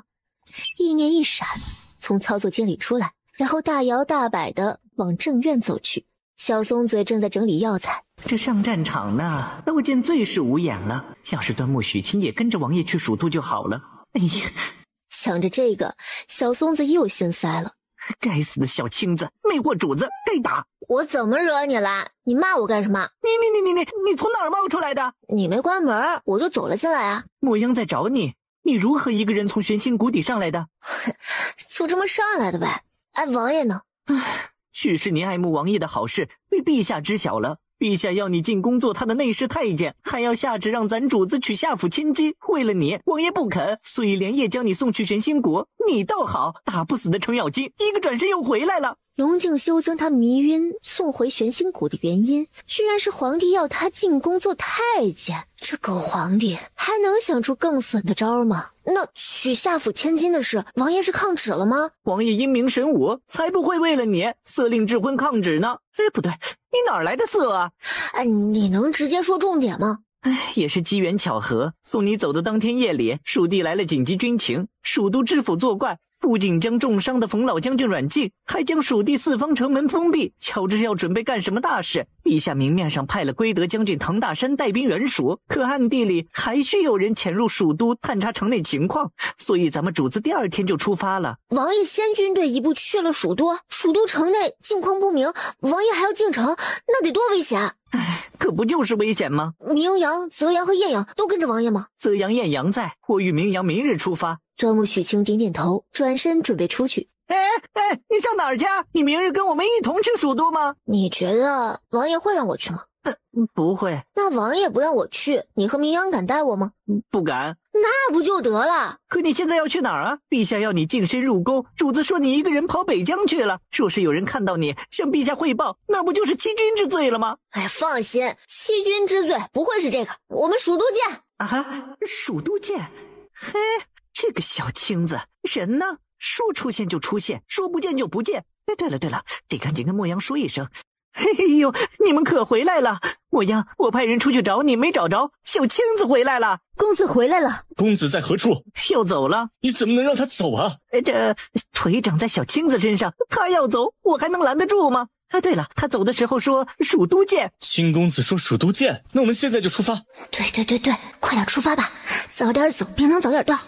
端木许清隐身进操作间，老早就在小松子的马车上等着了。看到这几个人还在张望踌躇，他都急得恨不得出来算了。可又怕真出来了，明阳、林阳会不让他去蜀都，非要讲大道理把他送回玄心谷，所以就这么着吧。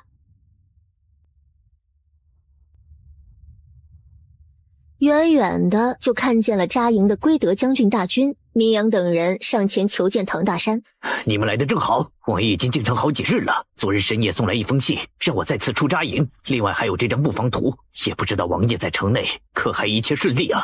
曾思谋那个狗官将蜀都城全部封了，里面的城民不准出来，外面的百姓也不准进城，执意硬闯的直接就射杀了，简直他妈的比山上的土匪还不讲道理。王爷让归德将军驻扎此地，将军可有派人去跟冯将军的人交涉？派去的人才出发没多久，冯将军的驻扎地在最南边，我们在最北边，不能穿城，只能翻山越岭，许是要过上2日才能有消息。启禀将军，外面有个小少年说要求见明都尉和林都尉，他可有说自己姓什么？来人说他姓端木。林阳直接冲了出去，莫阳紧跟其后。公子，林阳，莫阳。哎呀，都说了不要这么多礼，特别是林阳，平日里都是朋友间的相处模式，他突然对自己态度这么恭敬，别人看不出端倪才怪。当然，没心没肺的小松子是个意外。小青子，你这一路都去哪儿了？可知我们追你，追得我腿都快断了。要断，那也是马儿的腿先断。嘿，你个小青子，你们王爷在哪儿？王爷进城了，我们正在与归德将军商议接下来的布局，公子请。明阳、林阳同唐将军商议后决定，他们今夜进蜀都城。先仔细商议一下晚上的行动吧。稍后你们都回营休息，我呀出去打探一下，看哪里防守最薄弱。许清与小松子留在唐将军营中，其他人呢夜里随我入城。我也要同你们入城。许清莫闹，城内情况不明，你不会武功，如何与我们同去呀？端木许清觉得好气，若不是不知道如何联系龙玉衡，他自己直接就进城去了。公子不远千里来，就是来寻王爷的，为何不让他去？公子若实在要去，便去吧。对，带公子一起去。公子若是翻不过城墙，我带他飞过去；若是走不动，我背他。真是好模样。趁着夜色，一行人直奔城中芙蓉巷。许清已经听明阳说过了，龙敬修在这距离京城千里的蜀都城，不仅有探子，有卧底，有中仆，还有宅子。那是许多年前老侯爷带着还在秦家做姑娘的贤妃娘娘来这边时置办的。李阳、莫阳，护好许清，有人来了，未免节外生枝，我们先避一下。公子得罪了。林阳告罪一声，跟莫央一左一右拉着端木许清腾空上了旁边的屋顶。主子，艳阳，明阳，快扶主子回芙蓉巷找大夫，我去接应泽阳。林阳、莫央也带着端木许清跳了下来，双脚沾地的那一瞬，许清的身体已经朝着龙敬修所在的方向奔了过去。玉衡，哪里受伤了？许清，王爷中毒了，已经服了你家的复原丹控制，你快看看还要如何解。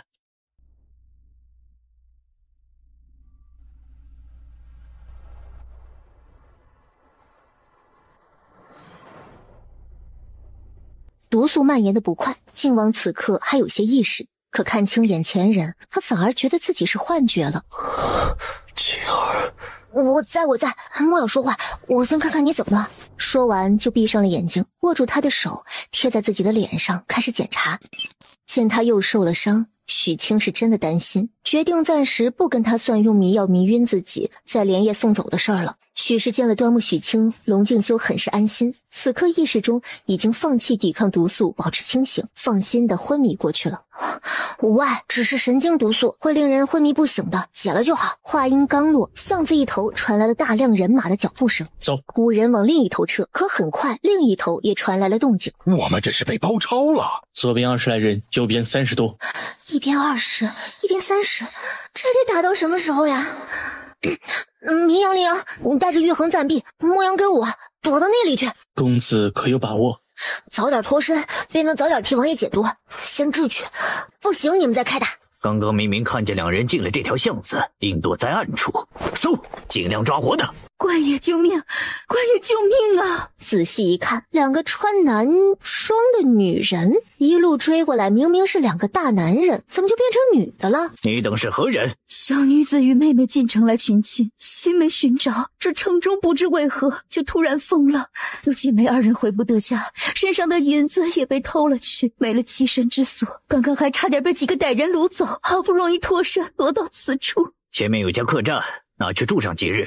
无事莫要乱跑，我等在附近追寻要犯，想必那些歹人也不敢再来。你姐妹2人速速离开。端木许清小手发抖地捡着银子，我姐妹2人谢大人恩德。走，继续追。确定人都走了，许清、莫阳，你们别说了，赶紧走。那小头领瞧着不是个蠢的，说不定反应过来就会杀个回马枪。对，快走。许清，主子就交给你了。放心吧。端木许清不知下毒者是什么目的，龙敬修中的也不是什么致命致残的毒药，而仅仅是一种控制人神经令其沉睡昏迷不醒的药，只需要输液1天，然后再吃点药，基本上2、3天就会好起来。正说着，艳阳和程家兄弟带着昏迷的泽阳回来了。快将泽阳扶进旁边的屋子。公子，莫阳留下来吧。不用，你们在外等候便是。泽阳的外伤比龙敬修严重，一直忙碌到中午才将2个伤员都护理好。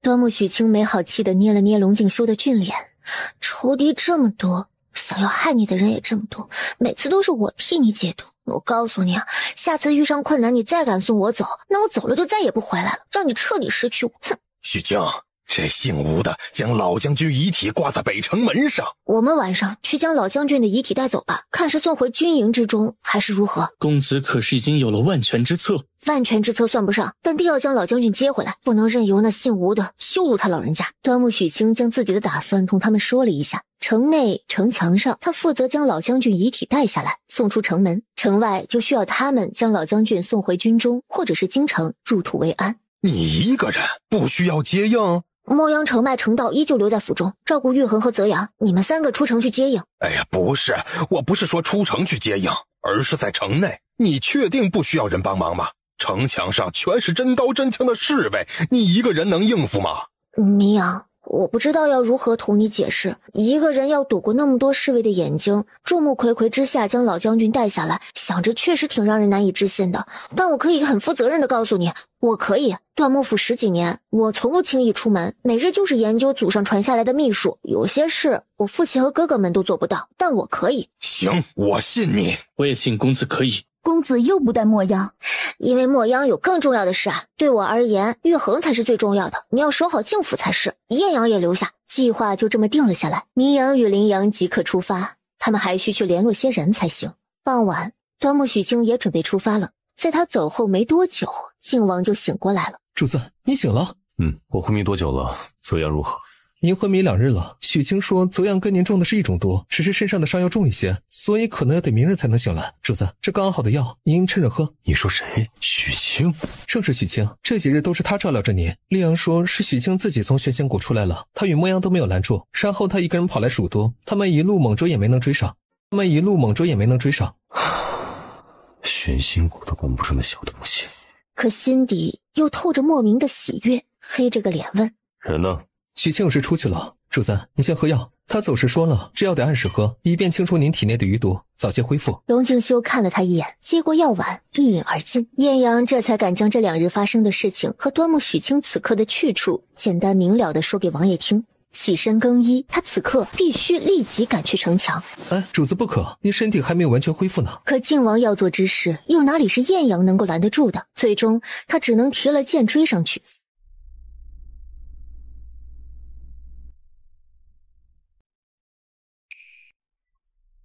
主子，您醒了。靖王趁乱杀了城主儿子之后，也冲了出来。你先回城去，找到端木许清，确定他平安无事后传书于我。我去趟冯家军中。一行人消失在夜色之中。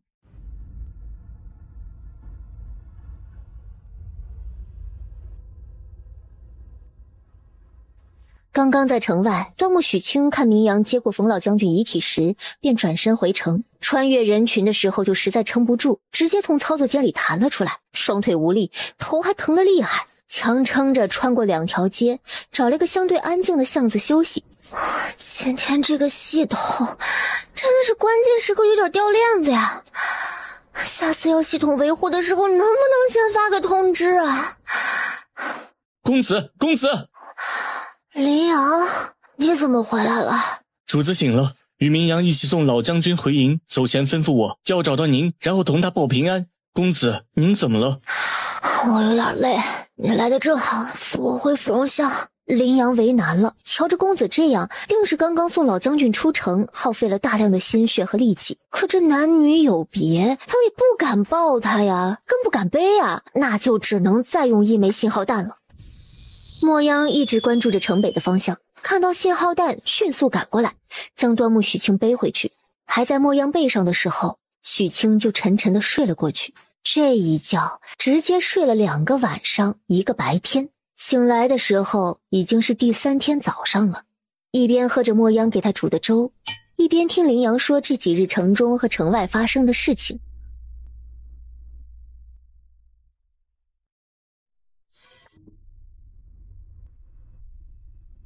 你说城主家的那个傻儿子死了？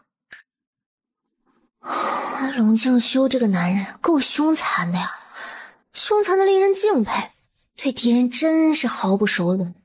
只不过我不远千里追来蜀都，不会又要许久才能见面吧？端木许清心中盘算着，龙静修若是要打仗，暂时回不来，那他明早就去军中找他。只是没想到当天傍晚，风尘仆仆的龙静修就出现在了芙蓉巷的小院里。四目相对，见到心上人的喜悦被龙静修压在心底，他一脸冷色。端木许清，本王现在可是管不了你，你可是要上天。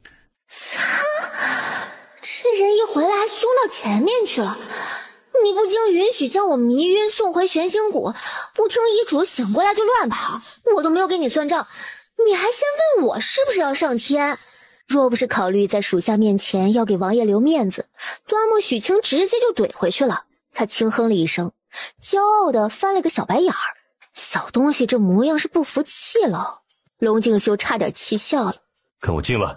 龙静修进到了自己的屋子，却是见屋内摆了些许不属于自己的用品，所以说青儿这是直接搬进了他的屋子，要与他同住。这个认知让他本就喜悦多于愤怒的心底更加暖了几分，但面儿上依旧还是绷着。你可知错？许清没错，错的是您，遇事不与我商量，用一种自认为是为我好的法子解决问题，最终的结果就是我们要分开许久。我不想与你分开，我只想无论欢笑、喜悦还是悲伤、困难，都能够与你一同分享，共同承担。其二，你中毒刚刚醒过来就跑了出去，还上战场，若是余毒未清，又引起毒发，该如何是好？你有没有想过，我也会为你担心的？你可知我为何将你送走？知道，皇帝要我进宫做太监。那你还不好好在谷中待着？一个人跑出谷不说，还敢回京？说是让父皇的探子发现，直接就抓了你进宫。待我回来，一切都为时已晚。好嘛，你迷晕我送我走不对，我偷跑回来也不对，那我们扯平了，以后不管发生什么事情，一起面对，不准瞒着对方。这小东西还跟他讲条件，是想气死他吗？那你一人擅自保丞相上去呢？如此大的事，不与我商量就擅自行动，可有想过我醒来知你不在府中，那一刻有多焦急？不是已经说了吗？扯平了，我擅自去城墙让你担忧，你醒来就跑来战场杀敌让我受怕。你如此娇弱又不懂武功，如何跟我比？你不准一见面就凶我，我从玄星谷跑出来是因为不想受相思之苦，我一个人去城墙是想替你解忧，而且你也看到了，我可以做到。一个拥抱熄灭了龙静修所有的怒火。日后要做什么一定要和我商议，要让我做好万全的准备，我不想你涉险。你晕着，我去梦里找你商量。好，战场和军营那边情况如何？我以为你会好多天后才有空回来。营中局势暂时稳定，有唐将军坐镇。我连夜回来，一是想见见那个令我不省心的小东西，同他说说话，还有就是与陆远征商一些事情。接下来的仗交给归德将军打，他处理好军中之事就回城来。另外，蜀都城不能再继续封着，那日杀吴昭而放过了吴伯宗，是因为他和曾思谋都得活捉，死对这两人来说太简单，定要让他们为自己的谋反付出代价。龙静修将这2日的事情同端木许清说得云淡风轻，但是许清能够想象，定是惊心动魄、危机重重的。眼下都有乌青了，多久没有休息了？怎得如此不爱惜自己的身体？龙静修看着眼前的人儿，眼中满是心疼，只觉得自己身子都热了几分，很想对他做点什么。如是想着，也行动了，慢慢的向他靠近。端木许清噌的一下躲开，哼，谁知道你是不是又想迷晕我？不会了，我应你，以后不再瞒着你，下次认为是为你好的决定。好，恶伯，让莫央去前面街上的饭馆炒2个小菜回来。好。很快，莫央带着一桌热气腾腾的饭菜回来。先喝点汤，暖暖胃。玉衡一会儿可是还要去陆家。今日不去了，陪你。那会不会耽误你的正事？从京城出来的时候，他就做好了坦白的准备。只是蜀都情势过于复杂，各种各样的原因、机缘巧合都给耽搁了。若是龙玉衡今日可暂时不论公事，那就在今夜吧。快吃去，吃了洗澡。瞧你这一身衣服，多久没换了？靖王是同明阳、艳阳一起回来的，加之泽阳也醒过来了。饭后，几人一同去旁边的屋子商议蜀都城内之事，直到洗澡水都热了2遍，龙静修才回来。蜀都城之事很棘手吗？已找到内应，今日暂且休息一夜，最迟后日清晨，蜀都的城门就要恢复正常。若是有我能帮得上忙的地方，随时与我说。青儿可是会控尸，还会障眼法。将冯老将军尸体送出城门，是他亲眼所见。那日明目张胆躲过吴伯宗走狗搜屋，是听明阳说的。哎呀，这都是些江湖上的小把戏而已。说了今日好好休息，我们可以先不谈这些吗？好，那便不谈这些。许清上前要替他脱外套。青儿，怎么了？不是说好我替你沐浴了吗？本王自己可以。可是我就是想替你沐浴啊。龙静修再次无言以对。也是，既与他心意相通，确定端木许清就是他想要打破世俗相伴一生之人，有的事情定会发生，即使依旧是有些无法接受，也定要试着迈出第一步罢了。心都已经给了他，还还能如何？但不脱卸裤沐浴是他最后的坚强。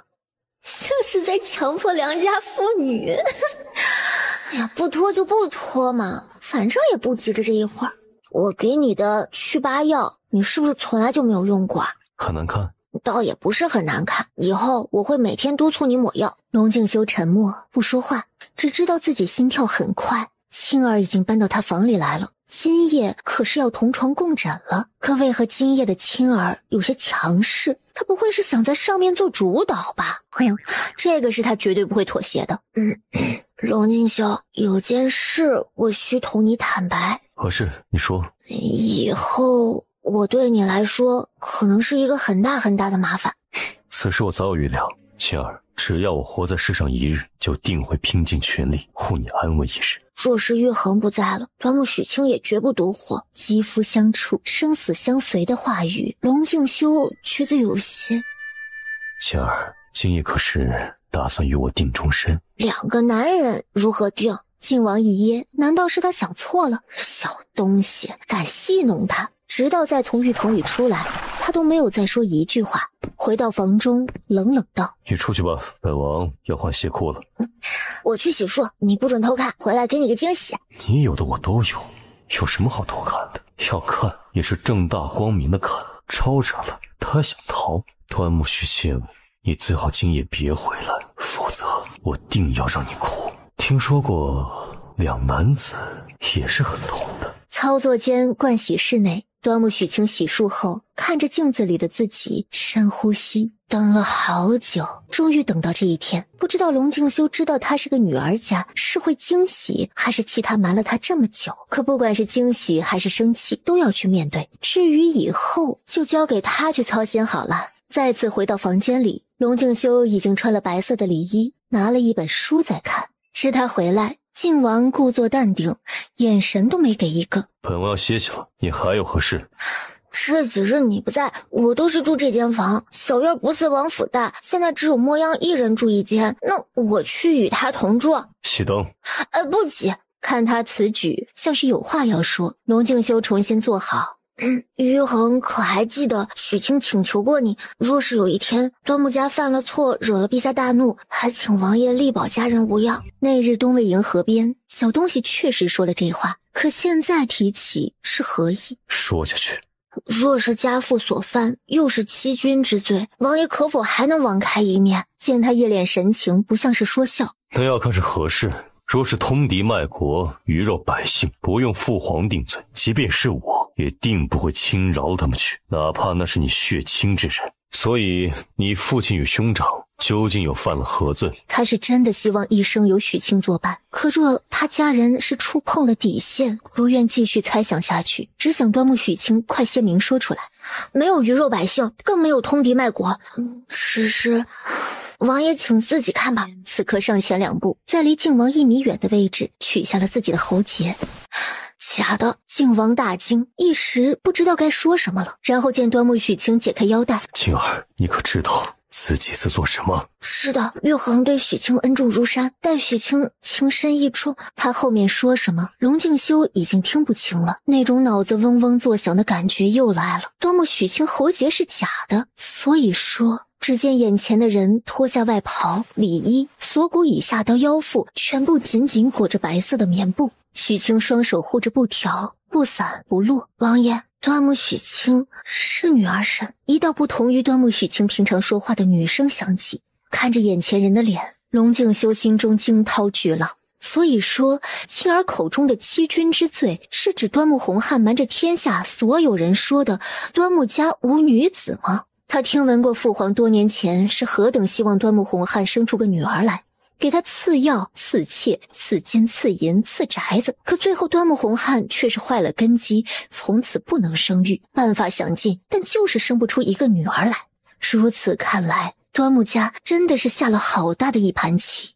总之，一个传言害得端木家的女儿成了世人不择手段争抢的对象。可现在他的面前就站着这么一位。见龙静修久久没有说话，端木许清的心也一点一点地沉了下去。或许他早就该想到，谁愿意为了一个女人同皇帝老爹产生嫌隙，从而与皇位距离更远呢？男人可3妻4妾，世上什么样的女人没有？何必沾惹这么一个大麻烦呢？也是信他人品，端木许清才敢如实相告。不过看他的反应，终究是他将自己看得太重要，有些自信过头了。此事关系到我一家7口的性命，还望靖王殿下看在许清诚心相待的份上，莫要再让他人知晓，请殿下放我端木家一条生路，许清谢过。我只能奔跑，我多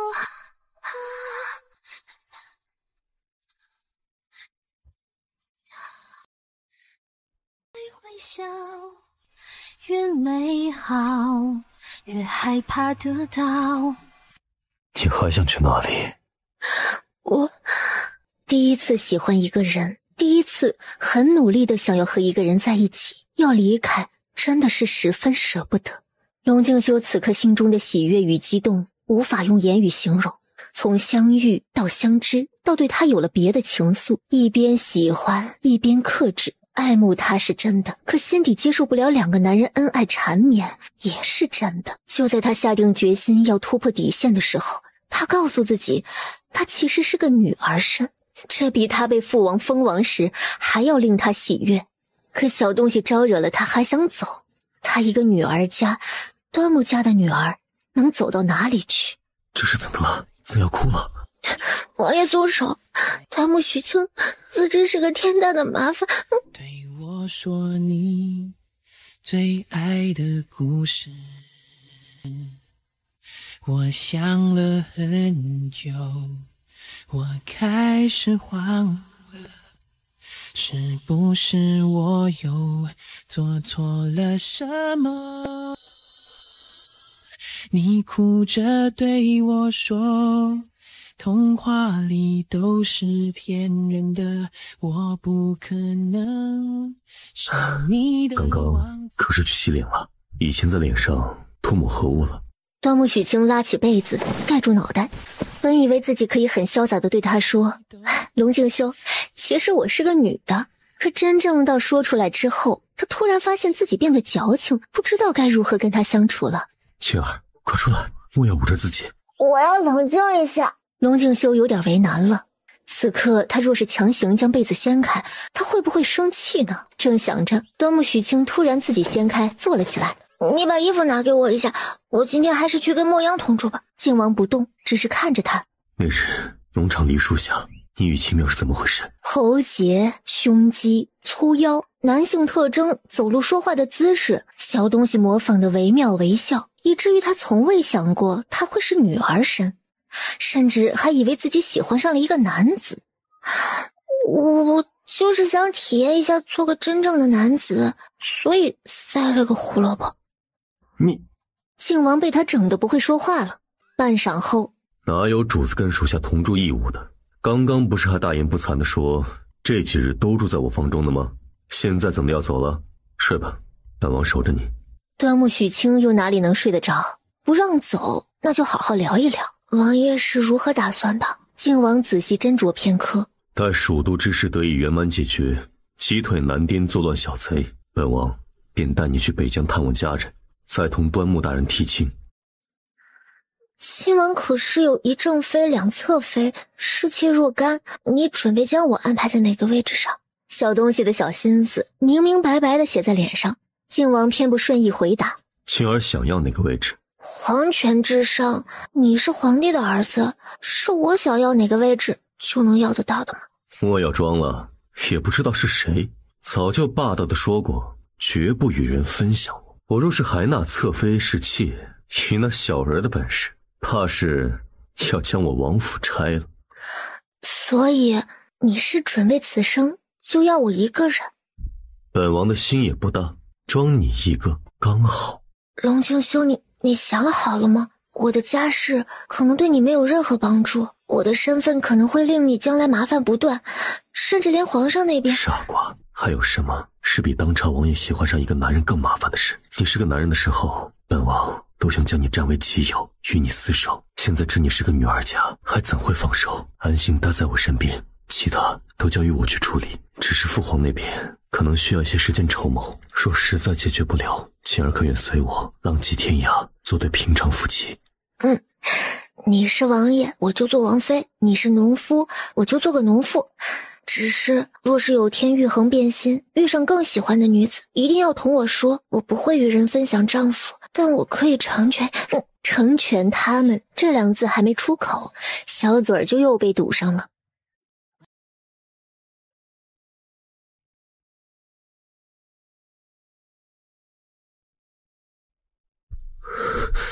晴儿，可以吗？端木许清咬唇，轻声应下。畅通无阻的那一刻，龙静修有些迟疑，但仅仅是片刻之后，又说服了自己。月色很美，风很凉，春色无边，情无价。你中有我，我中有你，恩恩爱爱，缠缠绵绵。晴儿，抱歉。为什么说抱歉？我本该先去你家中提亲，带洞房花烛夜，可终究没忍住。作为一个现代人，端木许清见过太多婚前同居的。皇帝的女儿选驸马，还有许多大户人家的女儿出嫁，不是都会先找个宫女婢女试婚的吗？我可舍不得别人替我试婚，所以只能自己来了。龙静修居然无法反驳，端木许清由男儿身变成了女儿身，但那古灵精怪的性子却是一点都没变。心动的那一刻，他有些失控，想要得到他，并不是因为他是端木家的血脉，而仅仅是因为心中的那份喜欢。晴儿，可否告诉我那个人是谁？什么哪个人是谁？晴儿莫怕，从此以后，本王绝不会让你再受任何伤害。告诉我，那个曾经欺负你的男人是谁？端木许清突然明白他在说什么了，忍住笑意问道：玉衡知道了，当如何？本王定要亲手取他性命，或千刀万剐，或五马分尸。好凶残的男人，狠起来连自己都杀，还有千刀万剐，或者是五马分尸。端木许清突然起了捉弄之心。玉衡以前可有遇到过心动的女子？不曾。12岁随舅父去边关，一门心思只上阵杀敌，领兵作战，又何来风花雪月的空闲？那今夜之前，玉衡可有与别的女子翻云覆雨过？有啊，能告诉我是谁吗？本王也不知。那夜父皇过烧，我饮了许多酒，红嬷嬷携丫鬟送来醒酒汤，我未曾防备，后来还是中了陈王圈套，被一女子。他说不下去了，堂堂亲王，一身武艺，居然稀里糊涂的与一女子有了肌肤之亲，四处打探还找不到那女子是谁。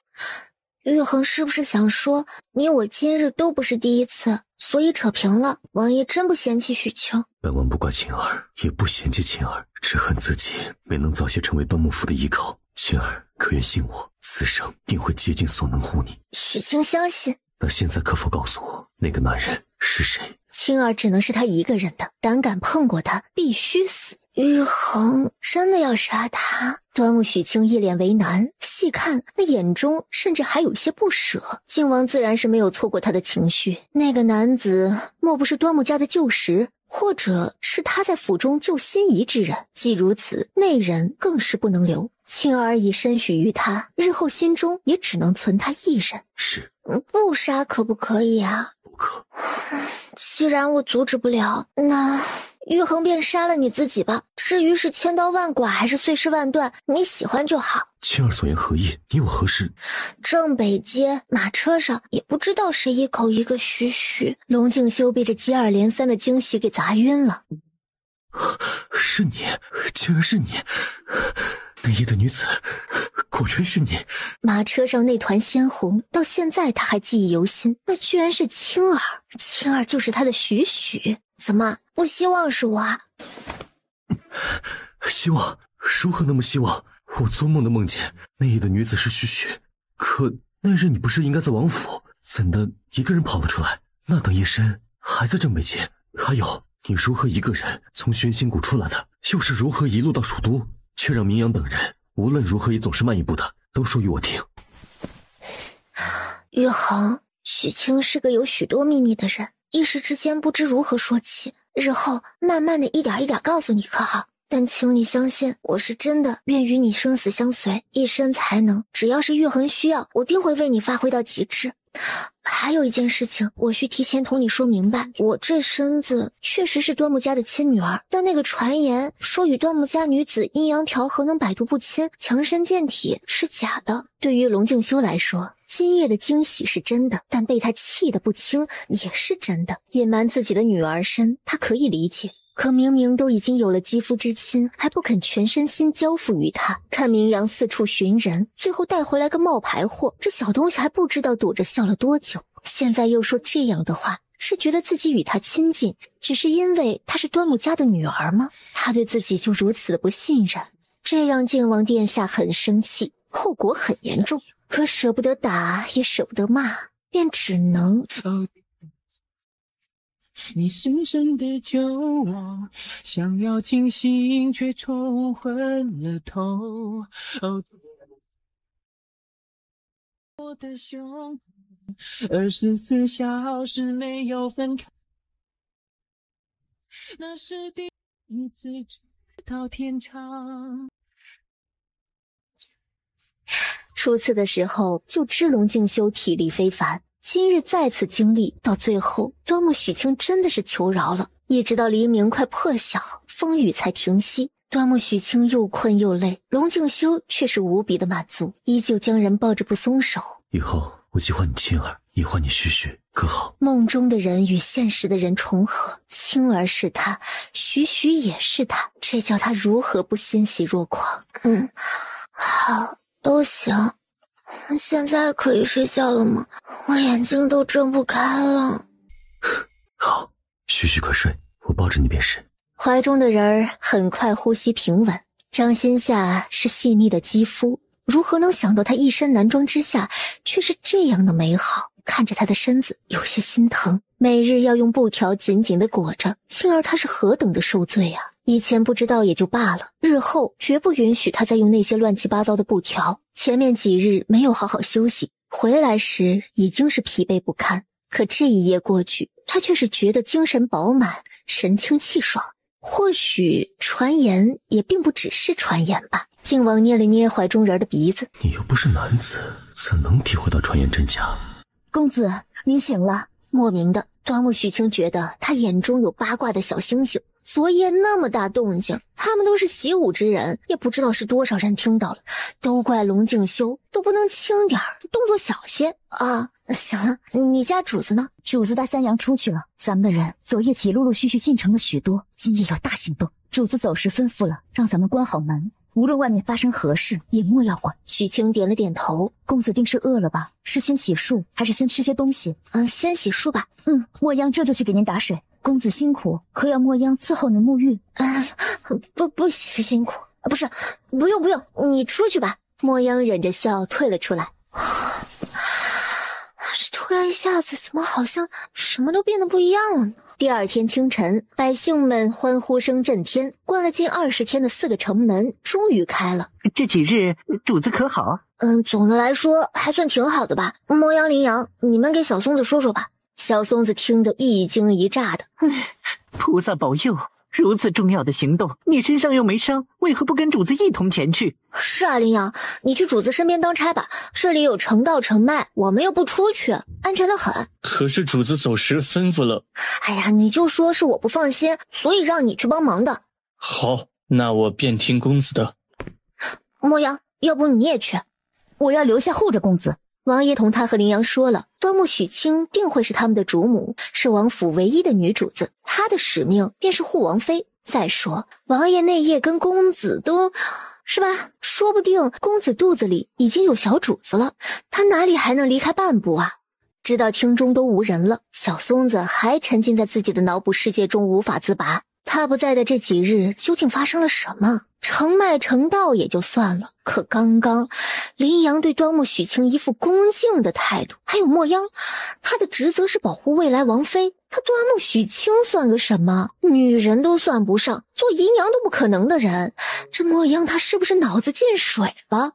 接下来的2天，小松子是找到事儿做了。软硬兼施的跟端木许清讲阴阳相辅相成是世间不可改变的法则什么什么什么的，又偷偷的去问墨央是不是被下了降头坏了脑子。墨央没有回答，只是直接将小松子给揍了一顿，追得他捂着脑袋满院子的跑。公子，小松子是忠心于主子，才会整日话多的像只呱呱叫的青蛙，你为何不直接告诉他您的身份？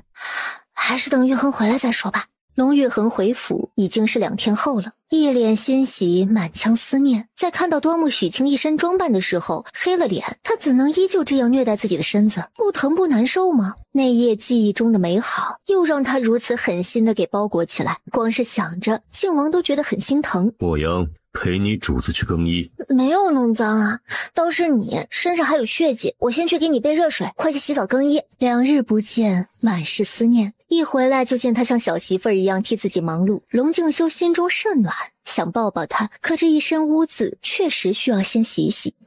玉衡，我替你洗头可好？靖王看了他一眼，胸部紧绷，依旧是刚刚的装束，这是完全不将他的话放在心上，直接将人抓了过来，剥外衣拆布条。端木许清，日后再让我看到你用这些乱七八糟的布条将自己裹起来，我就将你衣服都脱了没穿，没事关在房中，哪儿也不准去。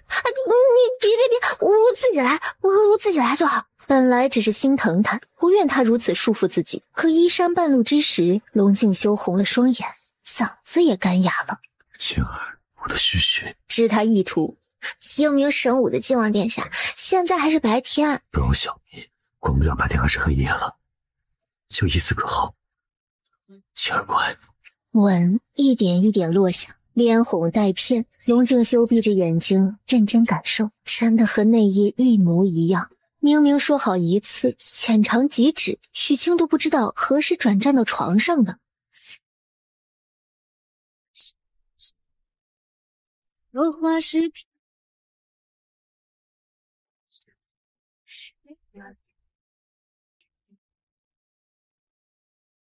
只想你留下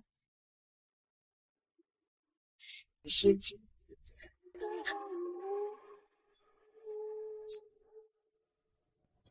龙玉衡一回府就乱来，你不怕下属们笑话？你不怕，我还怕他们说我狐狸精呢。靖王看着眼前的人儿，越看越好看。龙静修，以后白天不许拉我胡闹。动情的样子好看，生气的样子也好看，害羞的样子更是好看。许许，过来，刚刚是本王不对，现在给夫人配不是可好？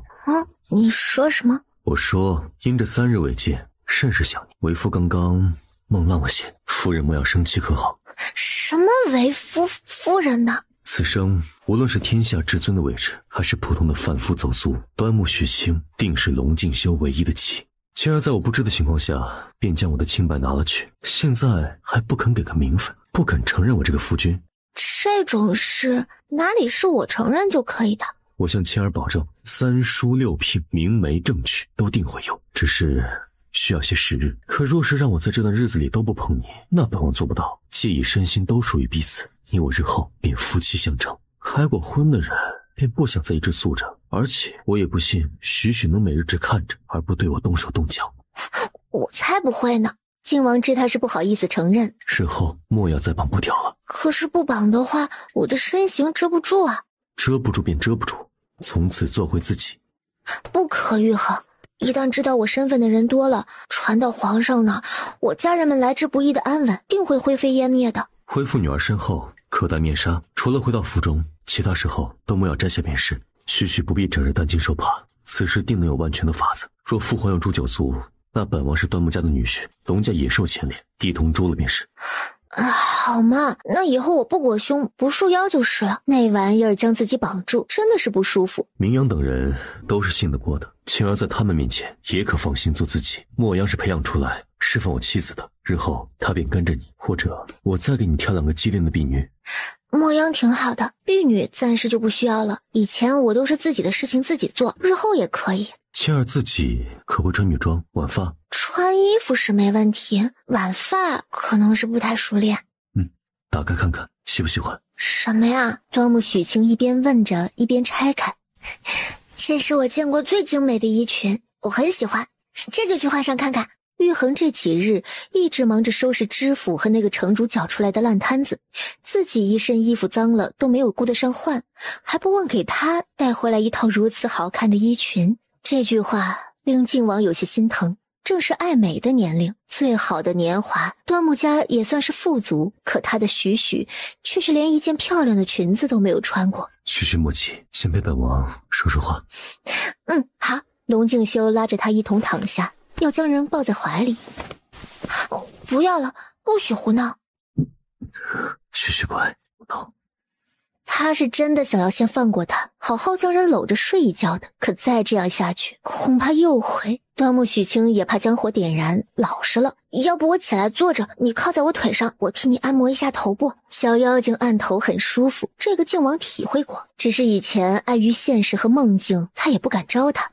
玉衡，蜀都之事一切都还顺利吗？曾思谋及他的家人，还有那些出谋划策的走狗，都已全部控制，现由归德将军的人看管，往京城递送了消息，待陛下裁决，看如何处理。只不过无不宗讨了。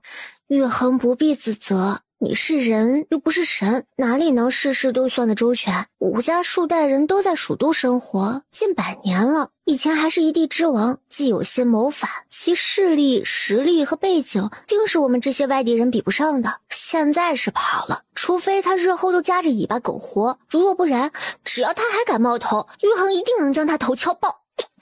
总之，我男人超厉害的，短短10日就将盘踞蜀都数年的2棵毒瘤大树连根拔起。换了其他人来，谁能做到啊？小妖精这荣辱与共的语气，还有那句我男人，令龙静修心中甚暖。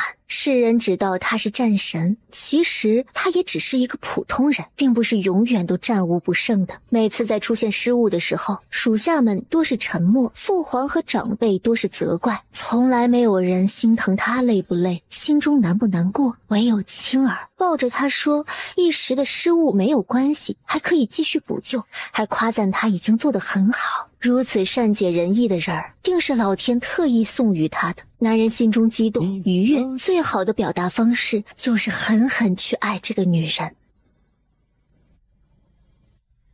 嫉妒让我爱得沉醉，毫无保留，不知道后悔。你能不能体会真情可贵？看着身边带着一脸满足沉沉睡去的男人，端木许清好想将人拖起来打一顿呐！说好的只是抱抱的呢。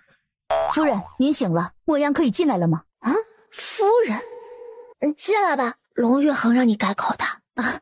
王爷说了，您就是我们的主母，是王府唯一的女主子，让我们以后都尊您为夫人。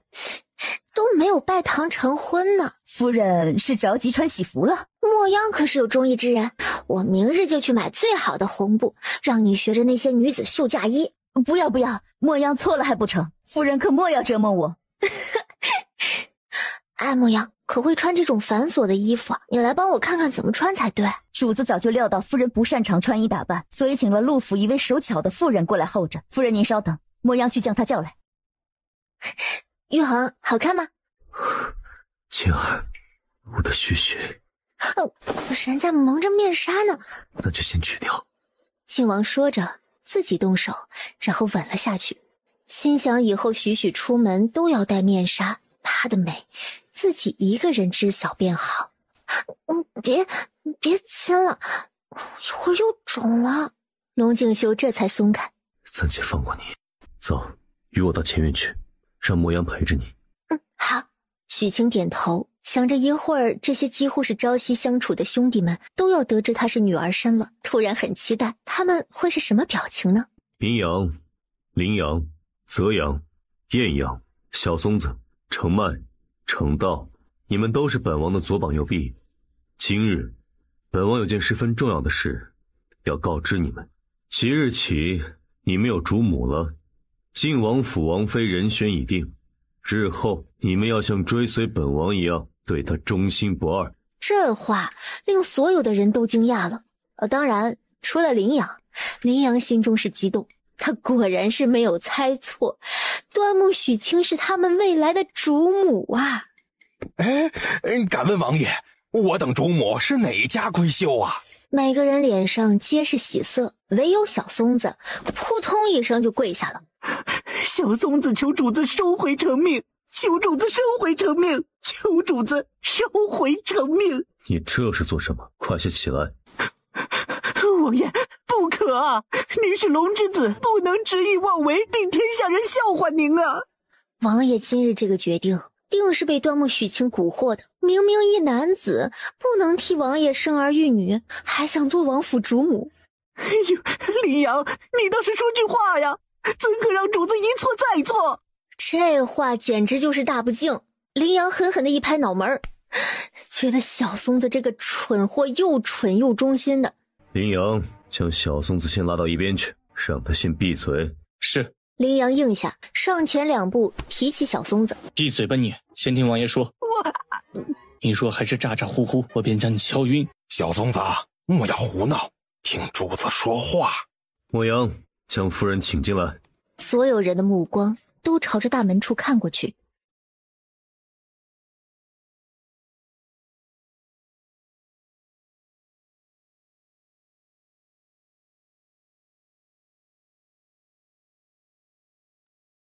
许许，来。许许，如此亲昵的称呼，这女子姓许的吗？过来见过夫人。几人尊重、敬畏、忠心于靖王，但也并非愚忠。虽说娶妻是王爷私事，但若是个来历不明的女子魅惑了主子，他们是绝不答应的。所以此刻几人都是一脸的戒备，并没有行礼。艳阳甚至是默默后退，想要偷偷出去找端木许清，来看看王爷是否又中了什么奇奇怪怪的毒了。气氛有些怪异，许清不忍再逗他们。艳阳，你要去何处啊？这女子竟然连他名字都知道。好了，青儿，摘下面纱吧。端木许清微微侧头，摘开面纱，一脸笑意地看向大家。看清楚他的脸，每个人眼中都是惊讶。主子，这是怎么回事？你，端木许清还有个妹妹。若这真的是端木许清的妹妹，成了他们家的王妃，那对王爷而言，终究是福还是祸呀？泽阳，端木许清只有哥哥和弟弟，没有妹妹，你为何不想有没有可能我就是端木许清？主子，夫人可真的是端木许清？是我等曾经并肩作战的清公子。如假包换，青儿便是许许，是端木院判当街送与我的端木三公子。只是本王也从未想过，岳父大人竟是送我一位贤妻。岳父都喊上了，这充满爱意的眼神，还夸他是贤妻。端木许清有些不好意思了。王爷，绵阳抱拳，他想说还请三思。端木许清是女子，那端木一家就是实打实的欺君之罪，陛下知道定会大怒。若王爷不仅要护着，还要娶端木许清为妻，那岂不是与陛下离了心？可若是王爷不护着，难不成还直接将端木许清交给皇上？那也十分不妥。所以后4个字他没说出口了。其实王爷最好的法子就是将他藏起来，在登上大位之前，不再让任何人知晓端木许清的存在。这样的欲言又止，靖王知他心中所想。本王与青儿早已生死相许，一个男人还是当朝亲王，若是连自己心爱之人都保护不了，那岂不枉为人？尔等无需多劝，也不需多想。端木许清从此是你等主母，也将是靖王府唯一的女主人。本王今日只是通知你们，并不是要与你们商议。你可知陛下寿辰那夜之后，你奉命苦寻数月未果的女子现在何处？属下失职，但真的不知。远在天边，近在眼前。又一个炸弹将所有人都炸懵了。不是说的端木家女子就百毒不侵了吗？可为何主子前不久还是被削毒一案算了？本王早就与你们说过，传言不可信。宫中的蓝嫔也只是因着有端木家复原丹的缘故，不必怀疑真假。本王自是清楚。艳阳摸了摸自己锦袋里的复原丹，突然就明白为什么端木家流放的时候，蓝嫔要派人拦路抢劫药方了。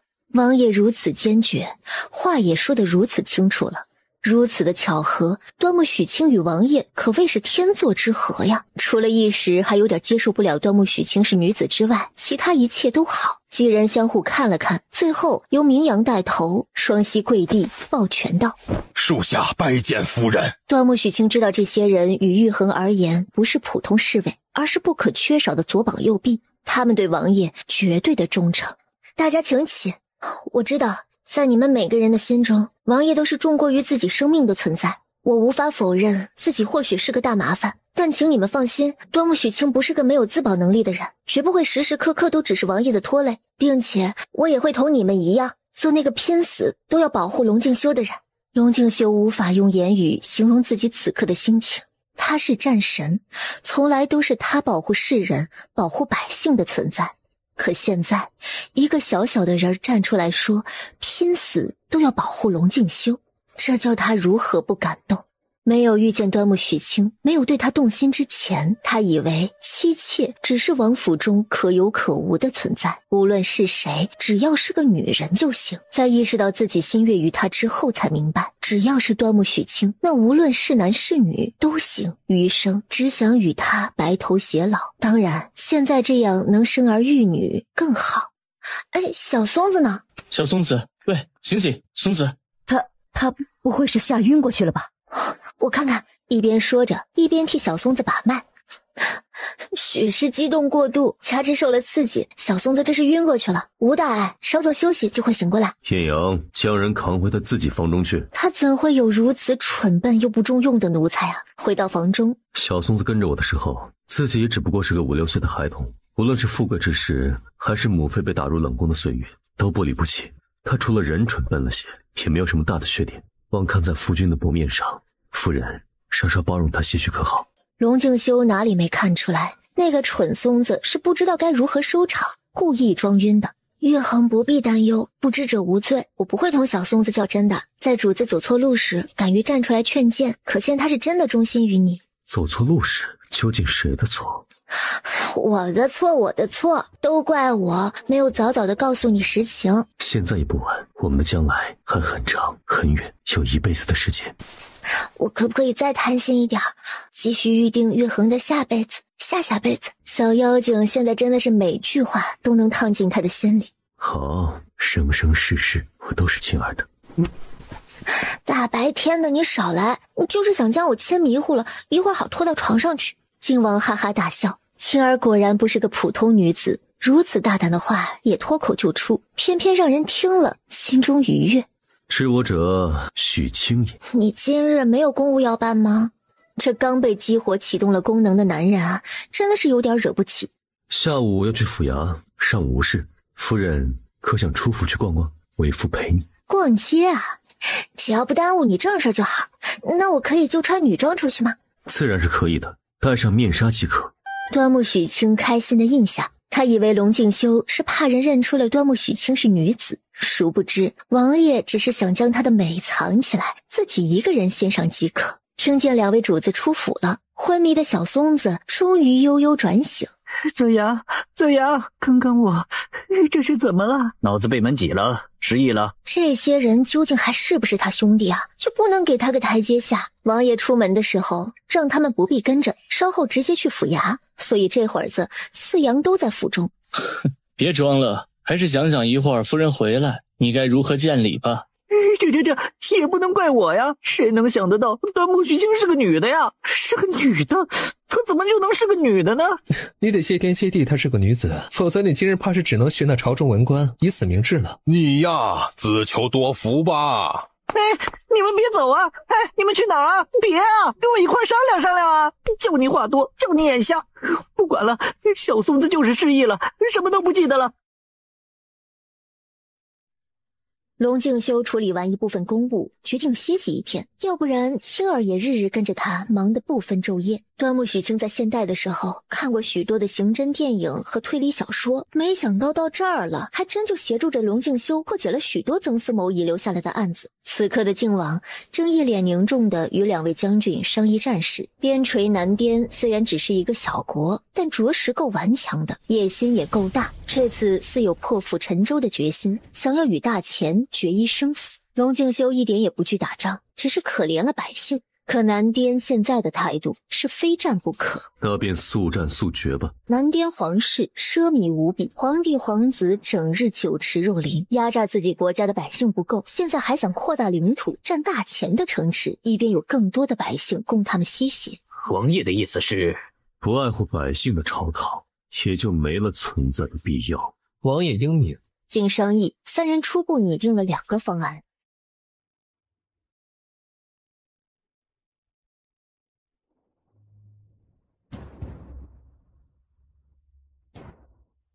谈完正事，已经是一整夜过去，天色都已经亮了。这样出门可不成。哎呀，你拆了吧，还是男装方便，头发扎一把，随意一挽就好。夫人，要不莫央试着给您挽发？本王来替夫人挽发。你忙完啦？现在的端木许清在龙敬修的督促之下，已经彻底恢复了女儿家的装束。乌黑的秀发还不算很长，披在脑后，白色的寝衣裹着娇小的身子，可该突出的前与后一点儿也不含糊。穿这么少，不冷吗？小松子送了银丝炭过来，烧着屋子里一点儿也不冷。你忙完了，唐将军他们走了吗？走了。本来昨日说好好陪你的，又让晴儿失望了。日子还长着呢，这一天半天的有什么关系？月恒这是一夜未眠，可用过早膳了，睡一会儿吧。不急，晴儿刚刚可是在晚发。我太笨了，跟着如梅学了好几天，也还弄不好。夫人坐下，让为夫试试。你会晚发？试试便知道了。龙敬修的动作有些笨拙，但非常的细心，不伤及他的每一根秀发，速度是慢了一些，可挽出来的发髻跟如梅挽的一样好。天哪，龙玉衡，还有什么是你不会的？夫人可喜欢？喜欢。你怎么会挽发的？龙敬修笑着没说话。男子的发饰简单，以后我替玉衡束发。好，我替青儿挽发，青儿替我束发，你我结发夫妻，一生一世。青儿太过美好，让他如何亲近都觉得不够。玉衡，今日不可。青儿可是身子不舒服？是有些不舒服。他话音刚落，靖王就紧张的要派人找大夫。别，我自己就是大夫，还要找谁啊？再说了，我这只是来了月信，又不是生病，找大夫也没用啊。何为月信？他为何要来？何为月信？他为何要来？玉衡真不知道。瞧着他的样子，不像是在装傻。本王确实不知。徐清突然觉得有些哭笑不得，莫名觉得靖王殿下还有些可爱。这些知识在现代10多岁的初中生都懂，可他一个滚床单都会了的男人，还问月信为何要来。晴儿不许笑，快解释与我听。那你为何知道女子第一次会落红？小松子告诉我的。皇子14、15岁的时候，宫里就会派来教引宫女教他们人事，但龙敬修的14、15岁是在北疆边关战场上度过的。小松子心疼主子，怕他什么都不懂，就自己去初步了解，找人问了问，然后说给主子听，就相当于半桶水浇半桶水，那最后学到多少，全靠意念，靠天赋，靠随缘了。许清给他细细讲解月信是什么。龙敬修听完，一脸不可思议。连续出血5至7天还能不死不灭，但伤口恢复后依旧能完好如初。他从来不知女子竟是这样神奇的物种。血不是一直流不停。那怎样才可以不流？不流啊，没有月信就不流了，然后也就无法生儿育女了。那你我便不生孩子。以前以为青儿是男子，他就做好了不要孩儿的准备，反正有小九，从小九那里抱一个养在膝下便是。可是我喜欢孩子呀，孩子是2人爱情的结晶，是我们血脉融合后生命的延续。我认识你的很晚，不知道以前的玉衡是什么样子的，所以我想生个男孩，跟你长得一模一样，看着他一点一点的长大，然后变成一个跟他父亲一样顶天立地的男子汉。若是青儿想生，本王陪你生便是。许清笑了，然后牵着他到书房，用图画的方式给他上了一堂初中生学习的生物课。听闻月信对女人而言也有着诸多好处，并且一个完整的正常的女人都是如此。靖王也没辙了，但还是严令端木许清在这样特殊的日子只能留在府中休息，不准出门去。好，我不出去便是。现在你可以安心的去睡觉了吗？夫人，这可是您自己盘的。王爷帮我盘的，可好看？好看。我也好喜欢。夫人喜欢什么呢？小松子去给您取来。夫人说喜欢天上的星星和月亮。小松子，你快点去搭楼梯，给夫人摘个月亮，捅几个星星下来。夫人您看，莫央仗着是您的贴身婢女，就欺负小松子，你得给小松子做主啊。你是哪里来的山野精怪，竟敢亵渎我家王爷？小松子一下就义气了，这是他与羚羊第一次撞破王爷和夫人亲近之时自己的胡言乱语，这会儿真恨不得给自己2个大耳光。可不管怎么说，该认错咱就认。小松子眼拙人笨，没能想到夫人是女儿家，言语之上多有不敬与冒犯，还请夫人宽宏大量，不与小松子计较。你呀，心直口快有时候并非好事，说不定还会给你家王爷惹祸，以后要稳重些才好。是，小松子记住了。那夫人不生我气了？我要是生你的气啊，早就跟王爷告状，让你挨板子了。我就知道夫人是好人。端木许清是他们的主母，是未来的晋王妃。她后来想了想，也真的挺好。她人好，医术好，做饭好，脑子也好，最重要的是王爷喜欢啊。总之，王爷高兴了，他也就开心。夫人，您刚刚跟莫央在说喜欢什么呢？我与夫人在议论今日的发髻好看，夫人说很喜欢。你又不是女子，还能懂？懂，我怎会不懂？主子一大早就让奴才沐浴更衣，然后喊了那陆府的如婆子指点，在奴才头上梳了几次。咱们王爷就是厉害，学什么都快。夫人今日发簪确实漂亮。淑梅不是没来，而是被玉衡喊去教她挽发了。莫央也惊讶不已，他们都以为王爷是不近女色，现在才知道王爷不是不喜欢女子，只是以前没有遇到令他喜欢的那一个。莫央，我们去集市上逛逛，中午做些玉衡爱吃的菜。夫人等我，我去拿钱袋。你就别去了，你家王爷说你昨天在外面守了一夜，让你早些去睡觉，若是再不听，小心王爷恼了你。那好吧，奴才这就回房睡觉，养好精神，好伺候夫人。别人家的王孙公子10多岁就妻妾成群了，他家王爷好不容易有了心爱的女子，还是未来的王妃，他不可得好好伺候着。一转眼5、6天过去，这一天趁着天渐晴了，他准备亲自去衙门送饭。晴儿就等了。我们也刚刚来没一会儿。身子可都好了？都好了，可以留在府衙替你分担差事了。府衙的事差不多已经理顺了，既然青儿身子好了，明日我们出城一趟，大概3、5日回来。出城？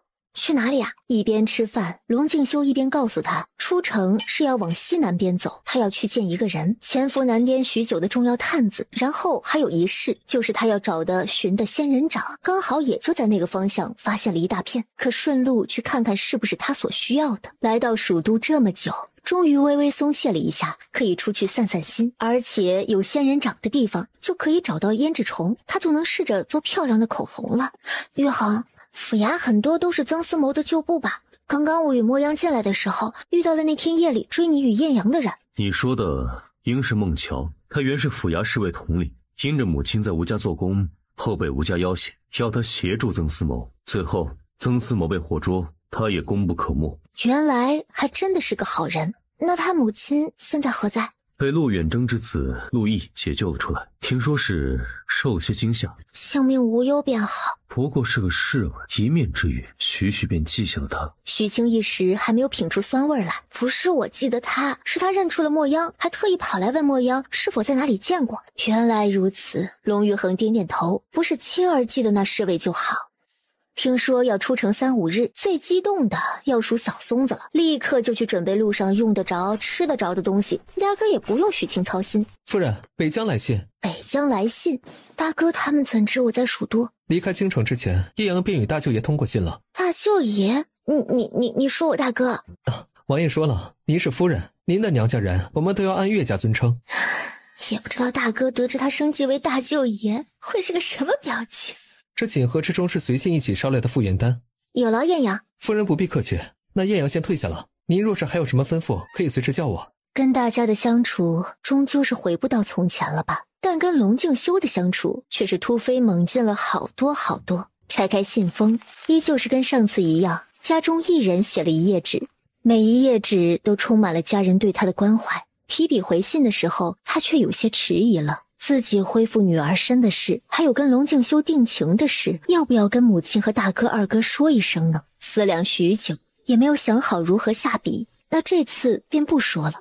最后就是这满满一盒子的复原丹。父亲说过，这个药丸子不仅是原材料很珍贵，制作工序也十分的复杂。上次艳阳从北疆回来的时候，他们赠了20颗，这里又是30颗，跟不要钱的糖豆似的。这些复原丹的背后，满满都是家人对他的爱，他们定是希望王府的人能够多加善待于他，希望蜀都之事快些解决，好同龙玉衡一起去北疆。写好回信，他又往信封里塞了2000两的银票，不管父母兄长用不用得上，至少也是他的一番心意。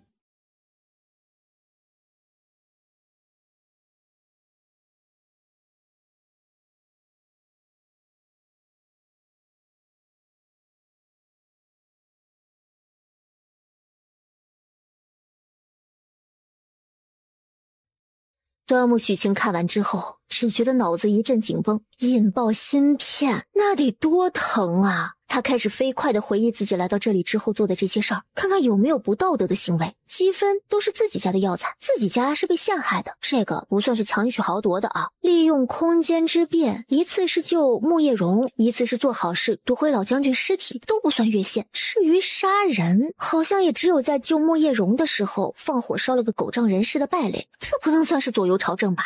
最后就是龙静修，虽然他也是仗着自己有外挂夺了他的清白，但他这跟5号不是一个性质，他没有要当渣女见一个爱一个，而且现在也在很努力的想要对他负责一辈子。总部只说不能做违反道德之事，但他跟喜欢的人谈恋爱结婚生子是再正常不过的吧。细想之后，端木许清安心了，他这样的情况随便怎么判定都不属于越线，只是看着那召回2字，他心中还是隐隐有些慌乱。来自异世界，身带高科技医疗系统，若是有天总部突然发生什么变动，要将他们全部召回，那该怎么办？这里已经有了他的牵挂，不久的将来可能还会有几个小牵挂，而且最怕的就是突然离开，连一句告别的话都没法留。龙静修回来的时候，只见屋内一片漆黑。夫人呢？夫人晚膳没用多少就回屋去了，一直也没有出来。端木许清听到院子里的声音，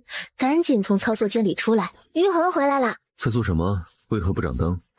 在想你啊，想玉衡什么时候回来。龙玉衡俊脸一红，这个小妖精在属下面前就不能稍微收敛一下对他的爱意吗？为何天黑也不掌灯？因为在黑暗中思绪格外清晰啊，若是长久不回忆一下，不好好理一理，很快就会全部忘记的，这叫温故而知新。你吃饭了没有？看他满脸的笑意，眼神澄亮，确实不像是有什么心事的样子。龙静修放心了。这都亥时了，怎会还没用晚膳？都亥时了，那确实不早了。玉衡可要沐浴，我去替你准备热水。晴儿这么急着让我去沐浴，是心急想要对我做点什么？端木许清正在想，若是哪天能带龙静修去操作间的盥洗室沐浴，那就好了。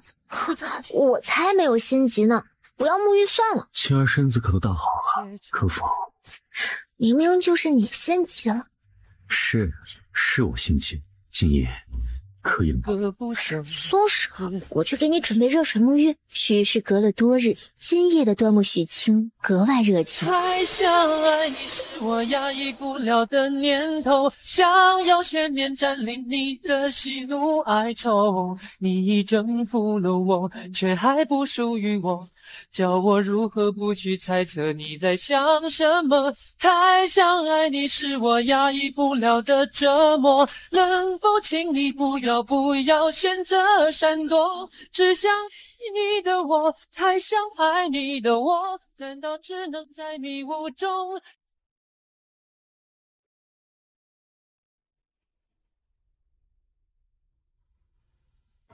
端木许清，你以前装着男子的时候，可是时常躲在屋里看小人书。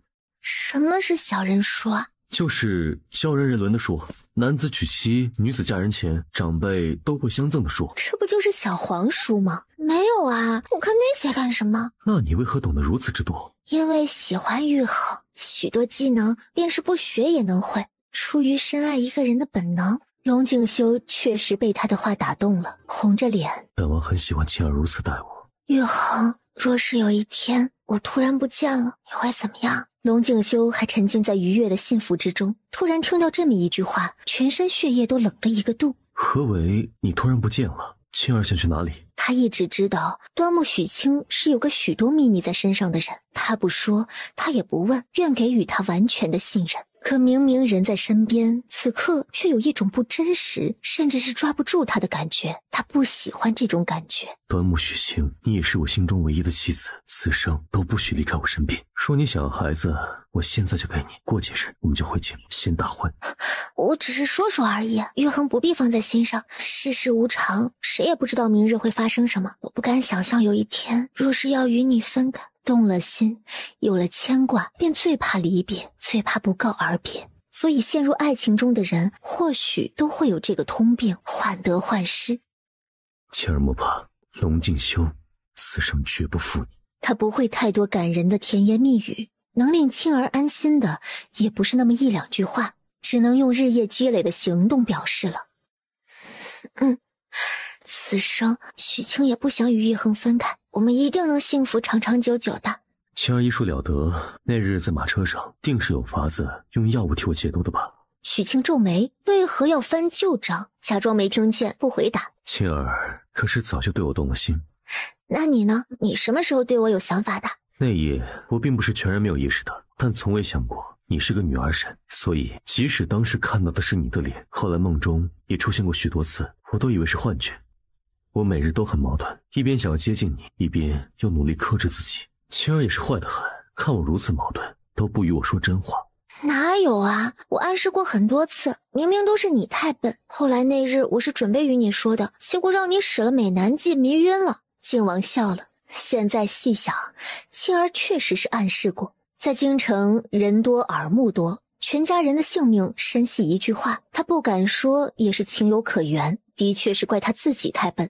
岳父与舅兄拿出传家之宝也要换他自由，想必也是因怕他身份暴露，而绝非背信弃义。听艳阳说，今日岳父与舅兄跟你寄信来了啊，还有一盒子的复原丹，你拿去给几个羊他们分了吧。这一夜，两人相拥，说了许久的话，两颗心也更近了。为了出游方便，端木许清没有穿繁琐的女装衣裙，而是做了男儿打扮，只不过没有刻意化妆，也没有裹胸束腰，总之一眼就能看出是个着男装的女儿家。对此，龙静修并没有打算瞒着，就算是回京，他也不准备将端木许清藏起来。端木许清是女子的这件事，迟早是会传到宫里，父皇迟早是会知晓，也只有青儿的身份过了明路，他才能名正言顺迎她做靖王妃的。在此之前，他需要好好策划一件大功，大到足以让父皇赦免端木家的罪，比如说平定蜀都之乱的同时，吞并作乱的南滇，扩大大前的疆土。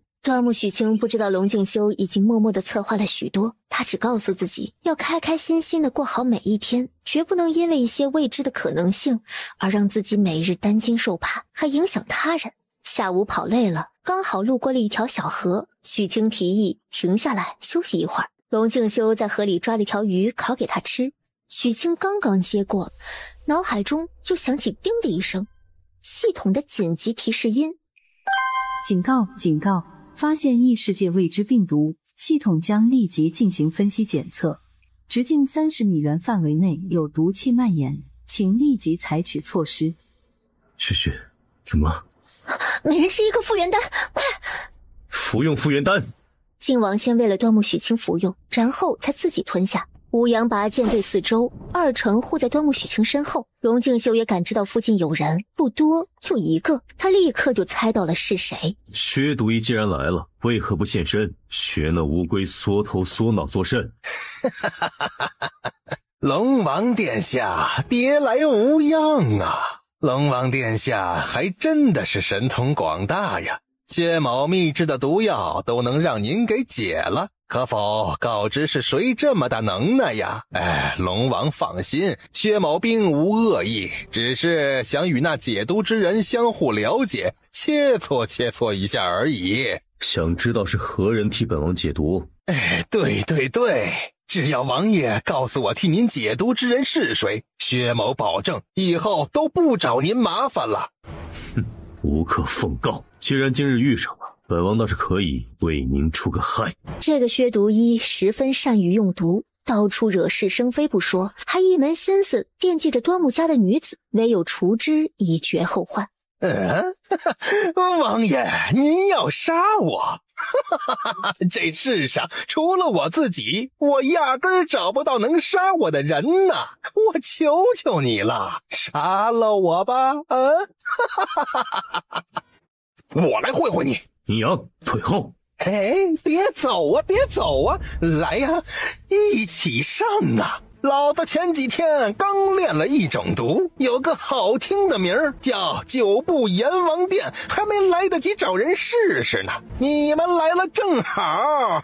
玉衡，不可！仙儿莫怕，我有把握。哎呦！听闻不近女色的小龙王突然有了个红颜知己呀，想必就是这位了吧？龙王爷呀，老子好心提醒你一句，左拥右抱荣华富贵的日子挺好的，别没事找死。你若真过来，老子定能将你弄成个虫啊！还是老老实实的告诉我那人的下落，然后再想办法带我进宫一趟。满口污言秽语，实在是令人讨厌。青儿，先退到一边去。靠着复原丹，龙静修心中有6-7分把握杀了这毒物。玉衡莫急，复原丹只能暂缓毒发，不能完全抵御。你将这个带上，这是他刚刚用5000积分兑换的净化卡。系统遇上异世界的新毒素，需要一定的时间破解，但这净化卡就牛逼了，可以瞬间抵御周围10米范围内一切已知的和未知的毒素，可谓是无敌金钟罩。唯一的不足就是贵，太贵，1000积分只能兑换1分钟的使用时间。玉衡快去，速战速决！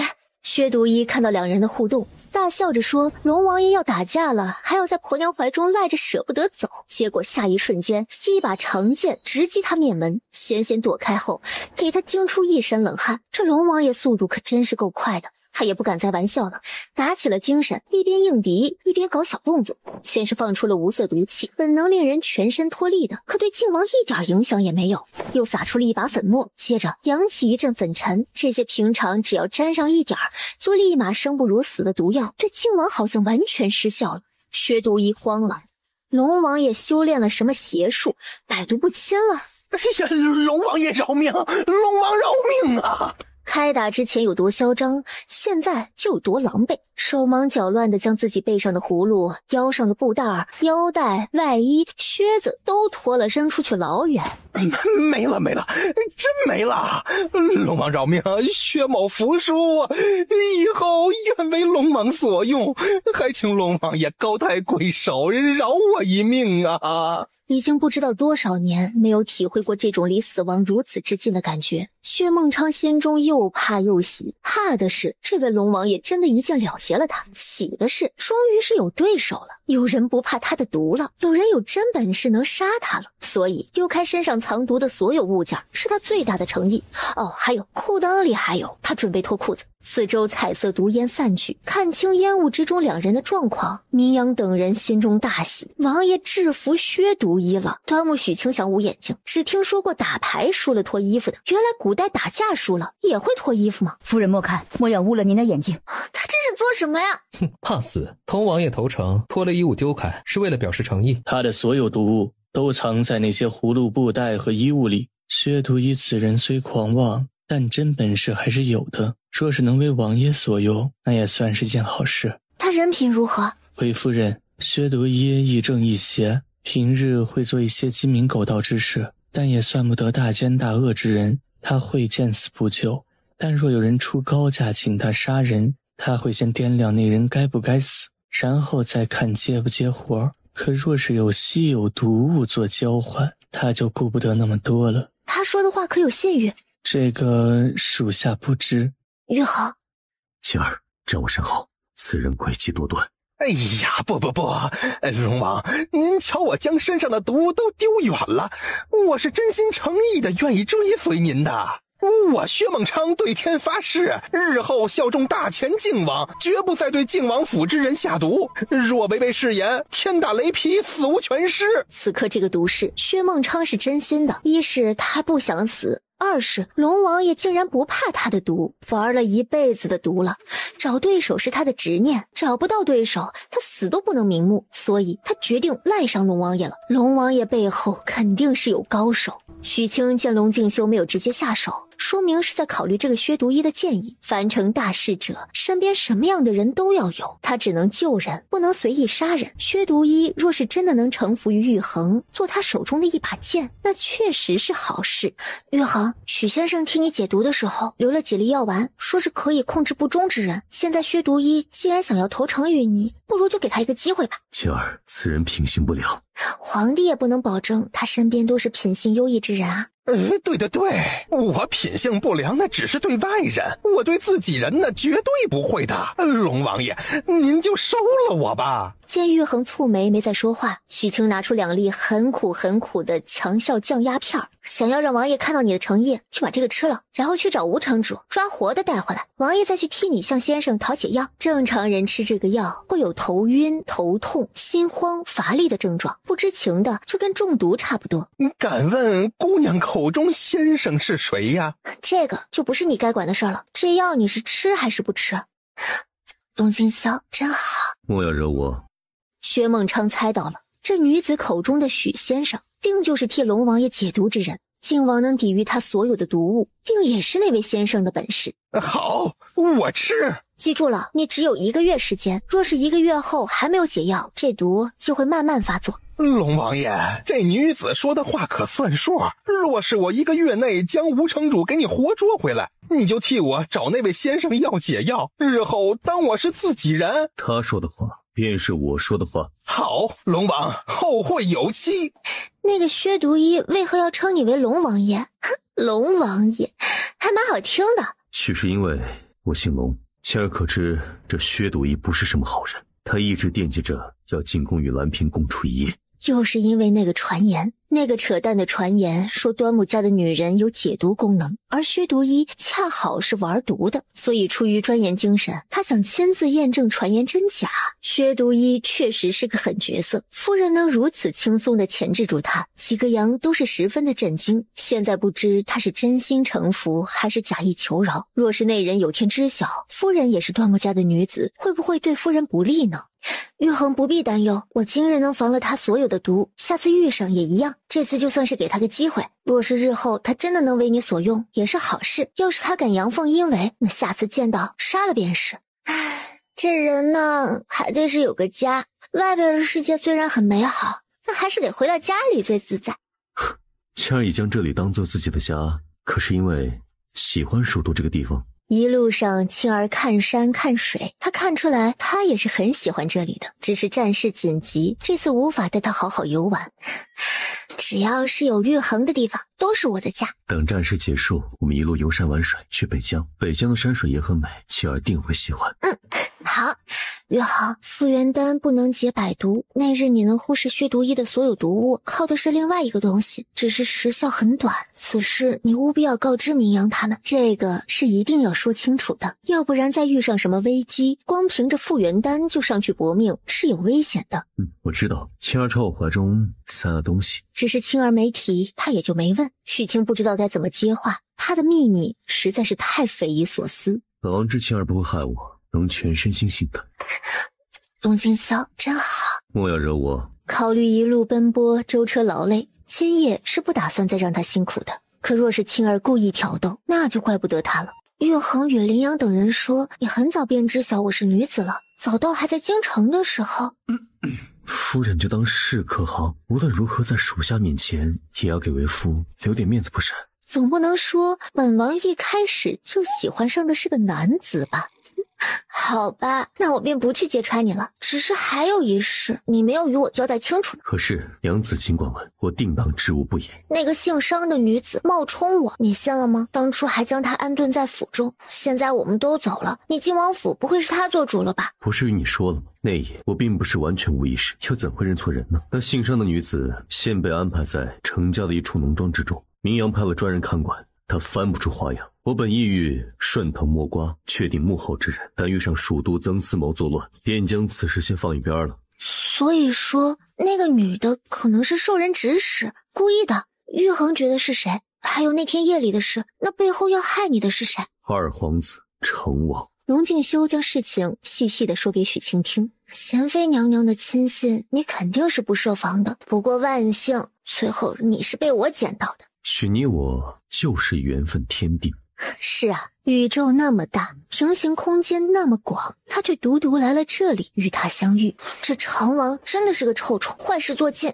月恒，我离京的前一天晚上还去做了件好事呢。哦，青儿做了什么好事？你还记得穆叶荣吗？玉宁侯府世子，同你一样自小女扮男装的。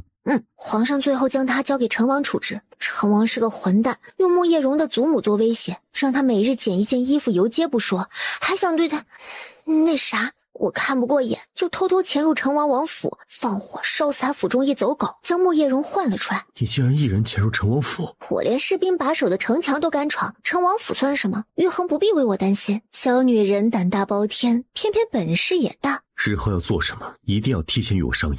你若是在身边，我就与你商议啊。端木许清，你要将天捅破，本王也不会反对，但你定要以自己安危为重。还没有与你白头偕老，儿孙满堂，我怎会舍得让自己有事？那你后来将那穆世子安置在何处？我蒙了面，他应该不知道是我。将他救出来之后，我留了银票和衣服就走了。他问我是何方神圣，为何要救他？我让他若是要报恩，就报去晋王府。两人这一夜提起成王，许清将他狠狠地骂了一顿。同一个爹生的，为何人品这么不同？没有想到第二天，被骂之人就一脸欠揍地出现在了眼前。三弟，许久不见，甚是想念呀。成王怎有空来蜀都？三弟能悄无声息地来蜀都，本王怎就不行啊？不过父皇是派你来办差的，你却在此买了宅子，学那些纨绔养起了外室。你说本王要是如实向父皇禀报，父皇得多寒心呢。待蜀都之事了结，本王自会请父皇替我与青儿赐婚，此事不劳二哥费心。赐婚？那二哥在此提前恭喜三弟了。既然都是一家人了，弟妹为何还要蒙着面？快速速将面纱取下，让二哥看看。不急，待到大婚之后，二哥自会见到我妻子的真容。本王有要事，先行一步，成王自便。三弟，这是要去衙门吗？本王来了，你就不用去了。父皇已经将蜀都府衙之事交由我全权负责。至于三弟，父皇夸你善于打仗，想必还是打打杀杀之事适合于你。这是想抢功劳，还暗讽靖王管理府衙的才能不及他。凤皮皇帝脑袋是被门夹了，要派成王这个二逼臭虫来蜀都搅局。龙敬修深知皇帝性子，这种事情也不是头次遇上了，所以他并不是很生气。既如此，那府衙之中218起没有了结的案子，便交与二哥负责了。毕竟本王当着所有蜀都百姓的面夸下海口，说定将这些案子全部处理好，不留一桩冤案悬案，还请成王不要让蜀都百姓失望。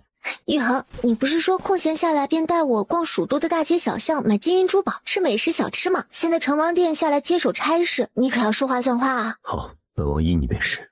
那可不成，本王初来乍到，许多事还需要老三在一旁协助。府衙之中能给二哥提供助力的官员还有许多，本王便不奉陪了。答应百姓的事要做到，答应未来王妃之事也不能食言。去查查那个女子究竟是哪一家的。父皇对老三很是看重，居然要将夏家嫡女指给他。不过还好，老三那个蠢蛋拒绝了。他要看看这个女子是谁，若是某个芝麻小官或者是铜臭富商家的女儿，那他可得赶紧帮帮忙，要不然这小门小户的怕是入不了这父皇的眼呢。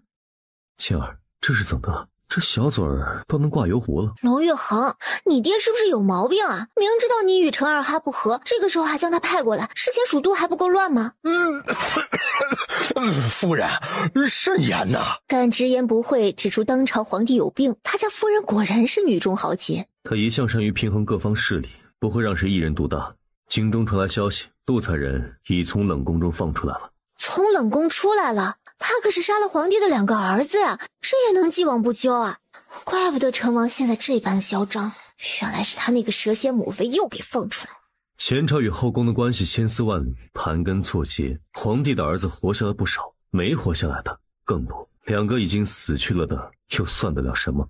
陆家现在对他而言还很有用，能当一把听话的利刀石就行。所以即使心中已经不喜，面上也要装着十分顾念旧情。相爱之人就是全身心的托付与交流，可皇帝和陆才人这样，中间隔着杀子之仇，面上还要念旧情，装情深，多累啊！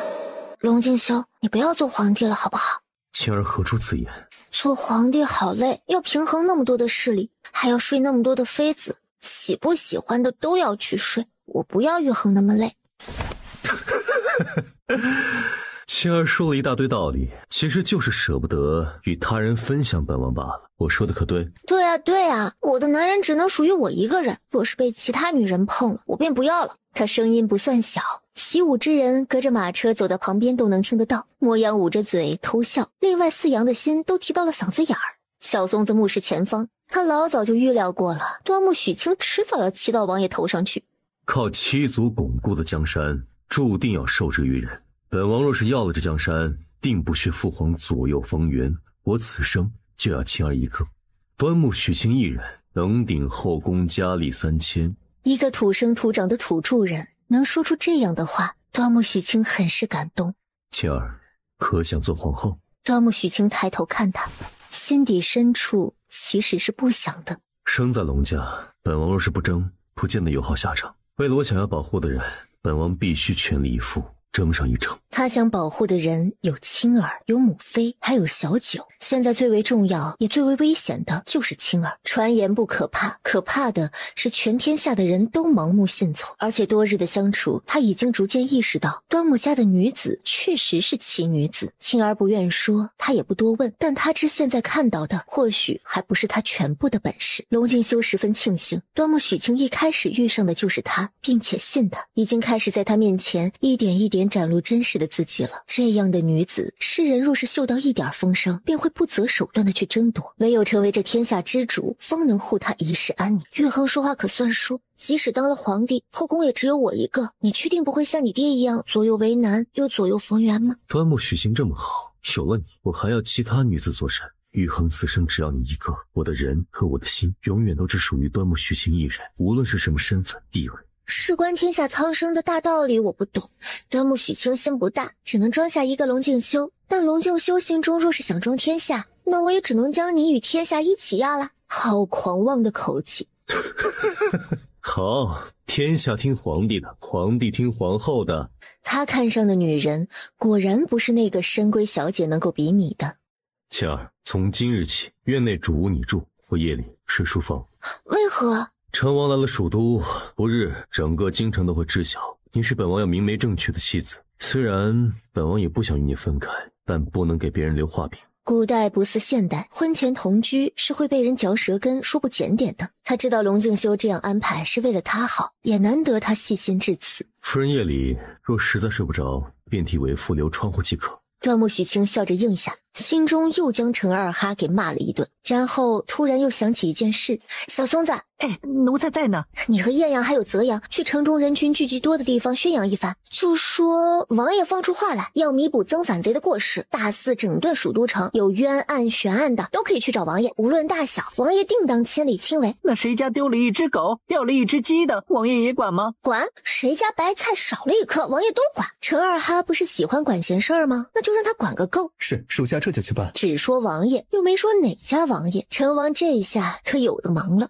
玉衡这2日有空就给你们老爹写信，夸陈王凡事亲力亲为，得蜀都百姓各种花式夸赞。好，都听青儿安排。如此一来，可给陈王给忙坏了呀。府衙的人一波接一波呈上一卷又一卷的卷宗。一开始为了彰显自己的贤能，陈王还满脸笑意的接受，可后来看到这些密密麻麻的字儿和枯燥的案情，他的脸越来越黑。直到下午，派出去的狗腿来报说打听不出来靖王身边的女人是什么来历，就是突然出现了，还整日蒙面，都没有人见过真容，不过是个女人，还搞得这般神秘。他当即决定去靖王的宅子用晚膳，可不信那女人吃饭都不摘面纱。三弟这是要去何处啊？蜀都城中和府衙都称王看守，本王自然失去军众，敌国军队不撤，大前边境不宁。父皇说的没错，这打打杀杀之事，还得老三你最在行呀。三弟是去军中办正事儿，这弟妹就不用跟着去了吧？称王有何指教？指教倒算不上，只是你将弟妹一个人留在这宅子里，也实在是不妥呀。这万一哪个不长眼的冲撞了，可如何是好？所以三弟只管安心上战场，照顾弟妹之事便交给哥哥，哥哥定会时常来关注弟妹可有缺什么。至于日后会不会生情，关注着照顾着，会不会就上了床去，那可就说不定了。成王有些期待老三回来发现他的女人上了自己哥哥的床，会是个什么表情。毕竟老三这木头哪里及得上自己会哄女人呢？陈二哈挖墙脚的信心满满，龙敬修面无表情地看他一眼，直接翻身上马出发。成王一愣，老三这是个什么表情？进去看看。进到院子，除了几个看家护院的仆人，只有3个负责洒扫和做饭的婆子。别说昨日那美娇娘了，就连个母蚊子都没有见着。他逮了一个仆人来问，仆人是一问3不知，这让陈二哈更好奇了。老三身边的女人究竟是谁，在哪儿啊？此时的端木许清正一身男装的骑在马上，跟在靖王的队伍里。昨日说起去军营，他提出要跟着同去。去军营自然是不能穿繁琐的衣裙，靖王同意他穿男装，但不准裹胸束腰。可他这胸不裹着点儿，一眼看过去那就是个女的呀。但靖王坚持不准裹就是不准裹，准他换上男装已经是最大的让步了。出了城，靖王直接将人提到自己的黑曜背上。许许不习惯骑马，还是与我共乘一骑的好。脸红的技能端木许清已经选择遗忘了，反正这些日子在几只羊和小松子他们心里，他肯定是个狐狸精无疑了。抱稳了，撤！马儿突然提速，端木许清吓得赶紧抱住他的腰，小小的身子紧贴着他的后背，背后一阵柔软的触感，龙敬修全身上下都充满着愉悦爽朗的大笑。有什么好笑的？靖王却是想起了那夜京城东卫营外也是这样骑马回营，他居然一点感觉都没有，可想而知小东西以前对自己有多狠。幸好发现的早，若是再晚个1年半载，怕是都直接让他给绑平了。龙敬修这次来到军中，目的也十分明确，一路破南滇城池，直接杀到南滇王都，活捉南滇皇帝，让他签下降书，承认南滇国瓦解，从此归顺为大秦的一部分。战神王爷自然是有这个底气和实力的。将士们，南滇小国屡屡犯我边境，扰我百姓，此次兵临城下数月，大有不死不休之势。尔等可愿随本将军一路杀到南滇皇宫，去南地首级，绝后世之患，为冯老将军在天之灵。台下大前必胜的呼喊声整齐划一，震耳欲聋的。第一次见到如此真实的出征场面，端木许清被震撼到了。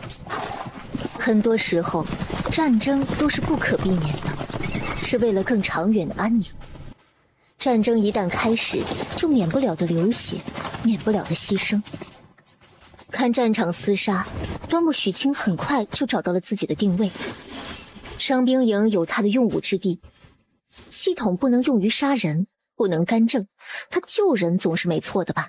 这一战持续到次日清晨，准备犯蜀都的南滇军队被打得退回了他们的地盘。靖王并没有像以前冯老将军在世时的那样，对方退回去，冯家军就收兵，等他们下次再犯就再打。这次他决定趁着士气高涨，一鼓作气拿下南滇边城魏远。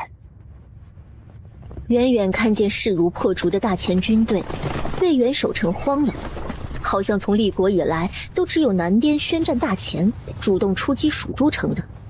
现在大前这是想要干什么？很快他们便明白了，大前这次是来真的，想要灭了他南滇。大前皇帝万岁！大前靖王千岁！人群中不知道是谁扯开了嗓子吼了这么2句，紧接着所有的百姓都跟着高呼起来。夫人，百姓可欢迎咱们了。被勒令坐马车的端木许清哦了一声，嘟着嘴。龙敬修就是故意的，故意不让他看热闹，同时也给规定了，让他换回女装，坐马车随他进城，不准着男装骑马。这些天，一个忙前线，一个忙后勤，可不管再怎么样，每日都是要见上一面的。夫人，你若是想看街上的热闹，掀开帘子便是了。与王爷怄气是做什么呀？我才没与他怄气呢。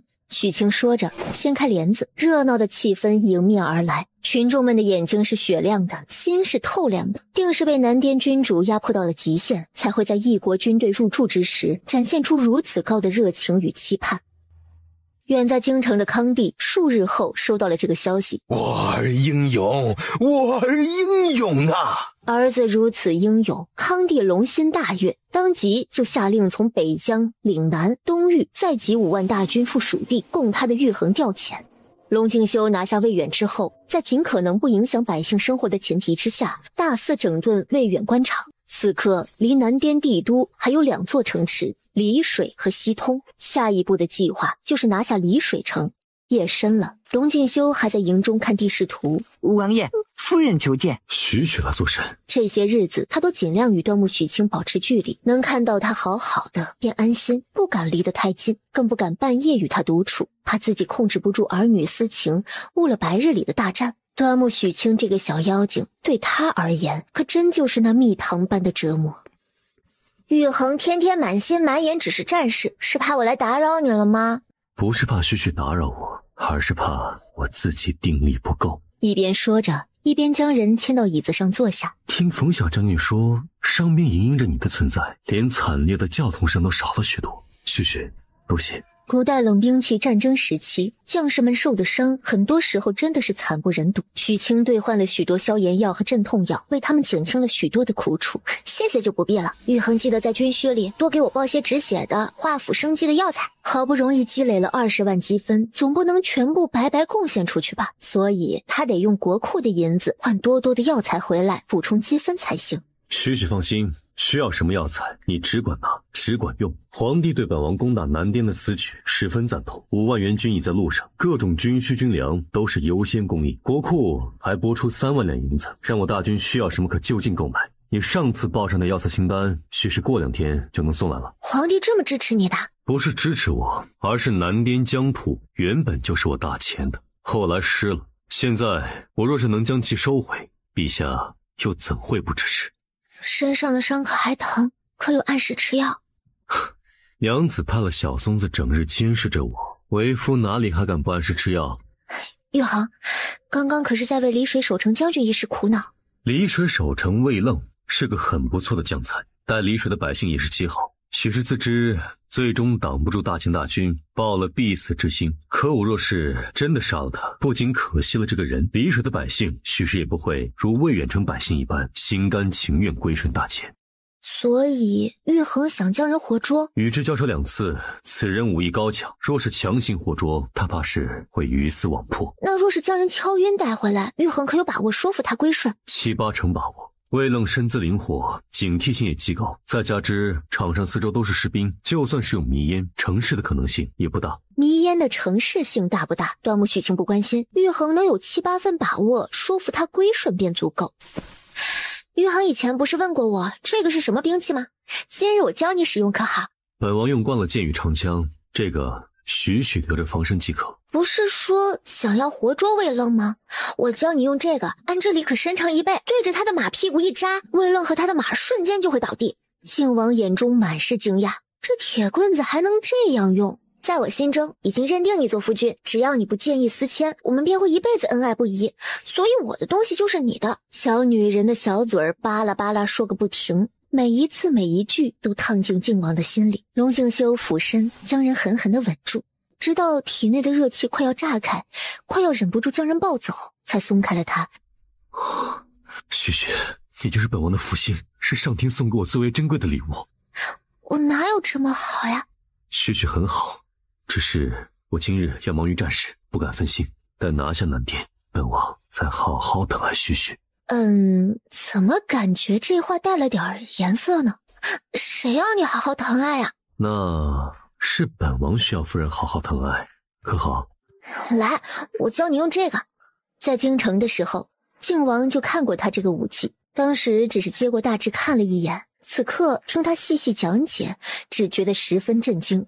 世上居然还有这么神奇的兵器，他完全看不出原理。许清点开电棍，把手上的液晶小屏幕用自己的指纹开锁，然后拉着龙静修的食指，将他的指纹也录了进去。好了，以后这根棍子也听你指挥了。这世间只有你我二人能使用这件兵器。对，别人捡到顶多就能算根结实的铁棍子，可会将人击坏了，醒不过来，或者换了脑子。不会，将人活捉带回来之后，你便喊我过来，再给他用点药，这样他醒了想要自杀也会没力气，到时候就看靖王殿下如何以德服人，让魏将军归顺了。好，王爷，属下有要事禀报。何事？二舅爷来了。龙静修愣了一下，反应过来。你说端木荣彻？是，二舅爷是随北疆孟将军一同来的。人现在何处？端木荣彻拜见靖王殿下。龙静修快步上前，双手扶他起来。荣彻不必多礼。端木荣彻受宠若惊，王爷怎待他如此礼遇？定是青儿在王爷身边当差当得好啊，礼不可废。靖王一时居然不知道该说什么。荣彻免礼。靖王看着他，此人面貌与扮男儿时的许许有3-5分相似。端木荣彻有些奇怪，王爷为何如此盯着他看？再看看王爷身后站着的几只羊，为什么他总觉得哪里不对呢？荣彻，你父亲母亲可都还好？回王爷，属下父母皆安。靖王又与他闲聊，问及了家中其他情况。端木荣彻越发觉得有些忐忑，好几次用询问的眼神看向艳阳。结果那家伙就当什么都没看见似的，完全不搭理他。最终他实在是绷不住了，问道：王爷可是要给荣彻安排什么重要的差事吗？比如说潜入敌国当密探3年10年，或者是当先锋，直接潜入敌国皇宫行刺皇帝，九死一生。玉衡，你看我买到了什么？一道娇小的身影脚步轻盈地走了过来。八哥，说话说主子吉祥。主子吉祥，主子吉祥！女子虽然蒙了面纱，端木荣彻还是很快就认出了她，整个人震惊的定住不会动了，想要开口喊她，可一时之间不知该如何开口。喊三弟青儿还是妹妹啊？跑那么快做什么？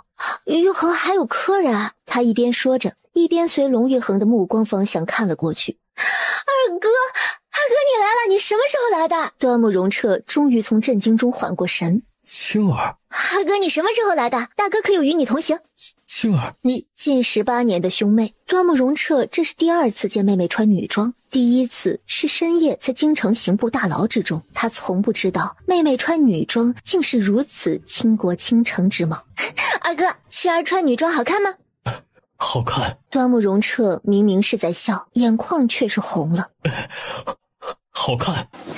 二哥，正式与你介绍一下，这位大前康帝第3子靖王殿下龙静修，字玉衡，他说愿做端木家的女婿，你看可好？青儿，莫要胡言啊！妹妹自小没有学得太多的礼仪，有越矩之处，或者是口无遮拦，还请靖王殿下莫要放在心上。二舅兄在上，请受玉衡一礼。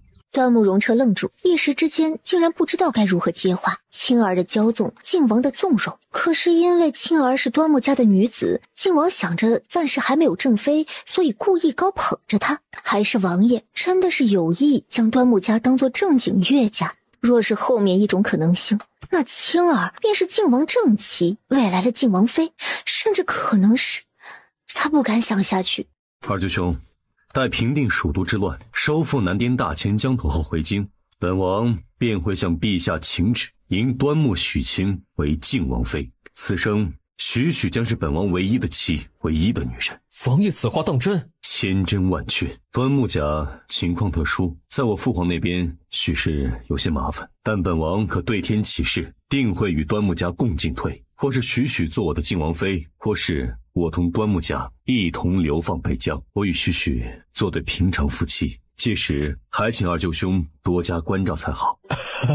好说好说。端木容彻已经是乐得有点傻乎乎的了。王爷是要迎青儿做王妃的，王爷说要与端木家共进退的，王爷还说宁愿当个普通百姓也要与青儿做夫妻。高兴过后，笑容突然定格在脸上。可是因复原丹，许已与我说了，端木家女子与世间普通女子无异，宫中兰嫔是因复原丹才得父皇偏爱，也正是因这个传言，许自小不得不女扮男装。本王心悦她，并不是应当是端木家的女儿，她在本王心中是她自己独一无二的端木许清。青儿，过来。哪有未出嫁的女子就与心悦之人大庭广众下手牵手？到二哥身后来。好。端木许清松开靖王的手，乖乖退到二哥身后，看了龙静修一眼，忍住笑。娘家人来了，他知二哥这是要化身宠妹狂魔了。青儿自小与别的小娘子生长环境不同，许多规矩她都不懂，还望王爷多多的包涵呢。许很好，深得我心。本王还要去与众将士商议战事。许，你替我好好招待二舅兄，晚些时候一同用膳。好。谢王爷太爱，但青儿还未与王爷大婚，还请王爷日后直呼在下容彻便好。好。夫人，二公子请慢用。厅中终于只剩下兄妹二人。二哥，喝茶。王爷的属下都称你为夫人。端木许清点了点头。青儿，二哥不是不知好歹之人，你能得到王爷如此看重是好事。可依着端木家今时今日的地位，我们家的女儿想要做靖王正妃，定是会有诸多的阻碍啊。因为那个该死的传言，端木家的女子都不得善终。今日看到王爷如此，二哥很是高兴啊。但我们也不能高兴过头了。若是最终青儿没能嫁与王爷为正妃，那今日的称呼日后都会是笑话。二哥这样说，青儿可能理解。我明白二哥顾虑，但也信玉衡。玉衡之所以让属下称我为夫人，唤你舅兄，想必是为了令我安心。此生我定要做他正妻，做他唯一。如若不然，我宁可不要他。端木容彻一噎，妹妹好大的口气，但他无法反驳。只是许清是女儿身之事，一旦没处理好，可能又会连累父亲母亲和哥哥们。犯过一次欺君大罪了，还怕第二次吗？第一次有王爷相助，第二次王爷也说了与端木家共进退，青儿不怕，我们是一家人，没什么连累不连累一说。青儿与二哥说说，这究竟是怎么回事啊？王爷是何时知晓你是女儿身的呀？这一说就说了1个多时辰过去了，一半真一半假，总算是将他与靖王定情的过程给边缘了。但许清还是隐瞒了他已与龙静修有了肌肤之亲的事，这种事哪怕是对亲哥哥也是有点说不出口啊。傍晚的时候，靖王回来了。饭后，靖王邀端木容彻下棋，端木容彻棋艺不差，却是被靖王一边下棋一边说的话给扰乱了思绪，特别是那句我与许已有夫妻之实，惊得他脑袋里一片空白。男子汉顶天立地，敢做敢当。龙静修没有许清那种难为情的顾忌，所以直接对容彻言明，因遭人暗算，他错饮加了御药的醒酒汤，许迫不得已已与他有了夫妻之实。青儿，你同二哥说实话，可是真心诚意的心悦靖王殿下的？玉衡与你说了什么？该说的都说了。靖王英俊非凡，人品贵重，性子也不似其他皇家子弟一样高傲且目中无人。点滴相处中，许清是真的喜欢上了他，只要他说到做到，此生不会纳别的女子，我定与他生死相随。我与大哥都支持你，支持妹妹，也定当全力支持靖王。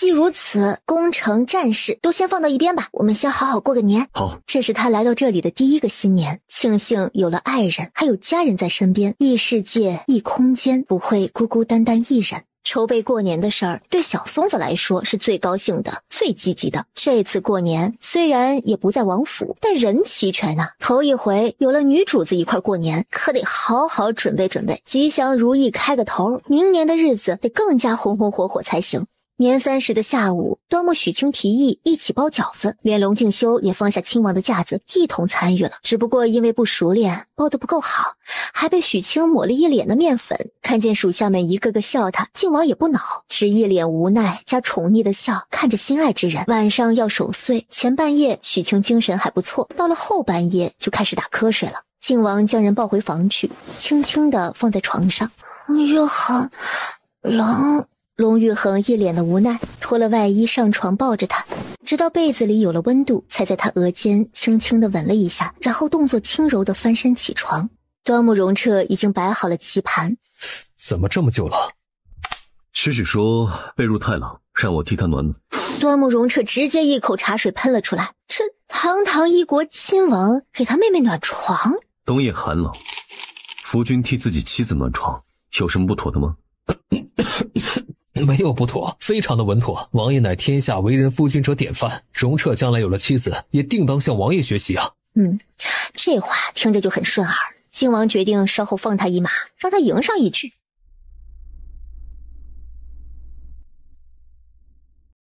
许许怎么看？岳航，我想回蜀都一趟，越快越好。若是真如陆毅说的那般，这是一种暂时还无人能医的怪病，并且具有传染性，那就大意不得了。岳恒想要借着平定蜀都，收回南滇的功劳，抵端木家的欺君之罪。若是其他都完成得很漂亮，最后蜀都城却出了事情，那就有些可惜了。青儿留下，我去。二哥，我必须要去。可是我陪许许一起，何时启程？端木容彻以为妹妹自小在后院没学什么医术，但靖王知道的却是，这天下没有几个人的医术能比得过许许。明日一早吧。靖王将端木容彻留了下来，让他与魏将军一起主持大局，然后带着晏阳和墨央陪同许清直奔蜀都。等一等，等一等啊！前面的可是龙王殿下，等一等，我是薛梦成，龙王，你等等我。你有何事，速速报来。龙王，应你的事儿，薛某做到了，我找着吴伯宗了。人在何处？那狗日的简直不是人啊！他太坏了，他弄了一种尸毒到蜀都城，这他妈是要全城人陪他吴家一起死啊！这个毒不错，很是霸道，传染性也快，就连我都没有来得及破解呢。只想着此事事关重大，若是一个不小心，这蜀都城就得全都死光光。所以呀，先来找龙王知会一声啊，没想到半路上遇着了。对了，龙王爷，你说的我找到吴城主就将我当自己人呢？先回蜀都，撤！蜀都城内，百姓们还没有意识到一种严重的传染病正在悄悄地蔓延，大家都还沉浸在过年的喜悦之中。先是去了陆家，许清听完陆远征的描述，府中可有人患病？暂时没有。叶儿说这病来得蹊跷，我陆府从年前几日就已经闭门谢客了。可这哪里有患病的人？我想见见。这无妨，若是有，带一个来给夫人看看。陆二公子，你有何事啊？老夫身染怪病，你等还是速速离去吧。王大夫，靖王殿下与夫人来了，夫人想了解一下你的病情。草民拜见靖王与夫人，只是草民身染恶疾，不敢接待王爷与夫人，还请二位贵人速速离去吧。王大夫请起，我也是医者，听陆毅说起此症凶险，今日来就是想要看看究竟是个什么情况，大家一同齐心出力，才能早日拿出医治的方子。王大夫莫再犹豫，本王的夫人也是大夫，医术定不比你们差。我是做好防护来的，王大夫不必担忧。王爷夫人，还请退后，草民先开医物给您看看。端木许清指尖触碰在王大夫手上溃烂的皮肤，他脑海中立马就想起。警告！警告！发现异世界未知病毒，系统将立即进行分析检测。敢问夫人，是否也觉得是无药可医了？不是，我需要回去好好想一想，翻阅一些书籍。王大夫好生休息，我们先回去了，明日给你送些药过来。许许，可是无药能治？暂时没有，起码得等系统的分析结束，然后配置出特效药，需要多长时间，谁都说不准。本王能做些什么？那我列个单子，先大量收购药材吧。玉衡要赶紧让人在做好防护的情况之下，将已经患病的人找出来，统一安置，不能任由他们四处活动，再传染给其他人。还要给百姓们说清楚，这疹子不是普通的疹子，许是会让人送命的。许许说的，本王明白。先送你回靖府休息，我去一趟府衙。薛独一在陆家睡饱了后起来，得知王爷已经回了自己的府邸，便也屁颠的跟着找了过来。薛独一不喜欢走门，直接翻墙进院。然后就看到院子里长了灯，一个女子正在整理一大堆的药材，月光之下，身影与脸都有些朦胧，却莫名的让他觉得熟悉。快30多年了，心中从未再有过这样的激动，不敢说话，也不敢动，生怕有一点的动静就打破了眼前梦都再没有梦到过的画面。大胆贼人，找死！姑娘莫恼，自己人，我是老薛。姓薛的，你想干什么？薛独一执着于宫中兰嫔，莫不是想对夫人不利？莫阳小心！端木许清一把拉住莫阳后退，他看到薛独一的手准备使小动作，说不定是要用毒，这是薛孟昌遇到敌对者的本能动作。端木许清喊这一声，将他喊回了神，瞬间将毒药放了回去，一句没头没脑的话脱口而出：娘亲莫怕，小昌不会伤害您。娘亲，是您吗？眼前女子一身白衣，长发披肩，一方薄纱丝巾蒙面，那双眼睛与她儿时记忆中的娘亲一模一样，是她的幻觉，还是娘亲转世了？你问我，声音有些不像。娘亲，您摘下面纱，与小昌一见可好啊？我操！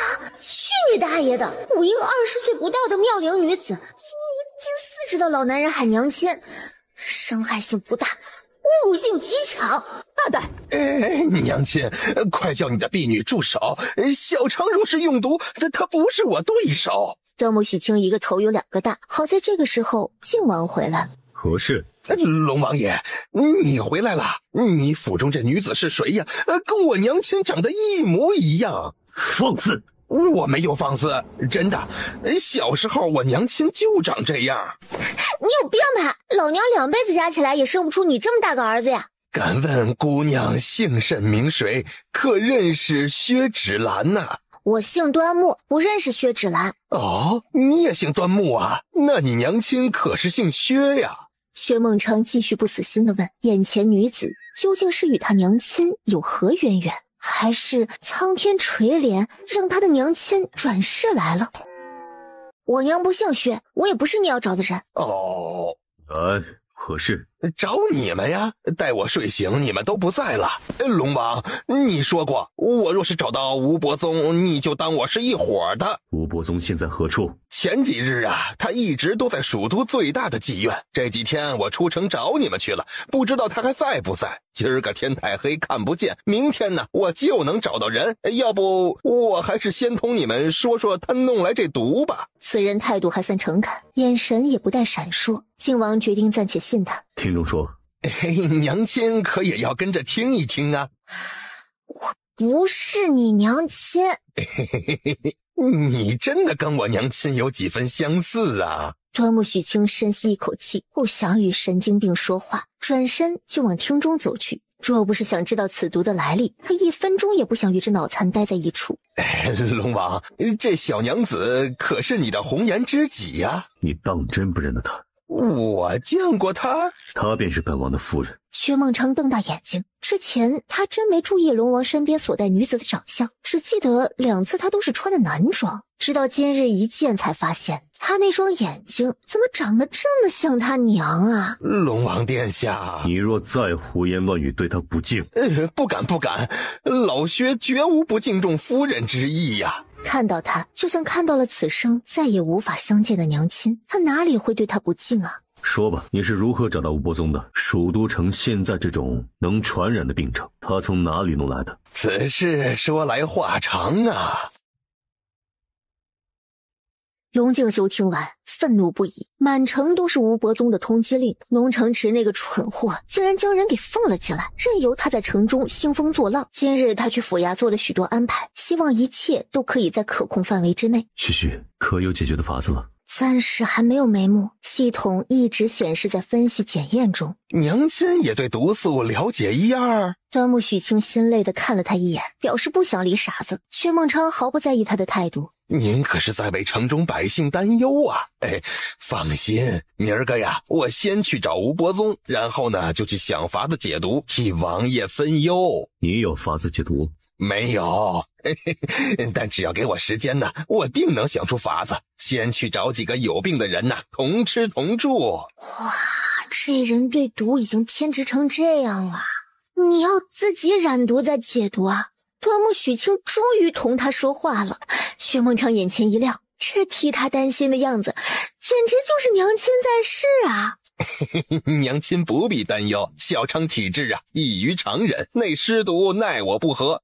前不久啊，我与吴伯宗交过手，他恨我偷他的幽冥九霄，将一小瓶正矬子的湿水呀，往我身上就洒，殊不知我身上毒太多，不管什么东西呀，都对我无效。哦，当然，除了上次龙王身后高手给的2个小白片儿，让他头晕想吐了1、2日，之后也很快就没事了。端木许清瞪大眼睛，搞了半天，这人也极有可能就是病毒携带者啊！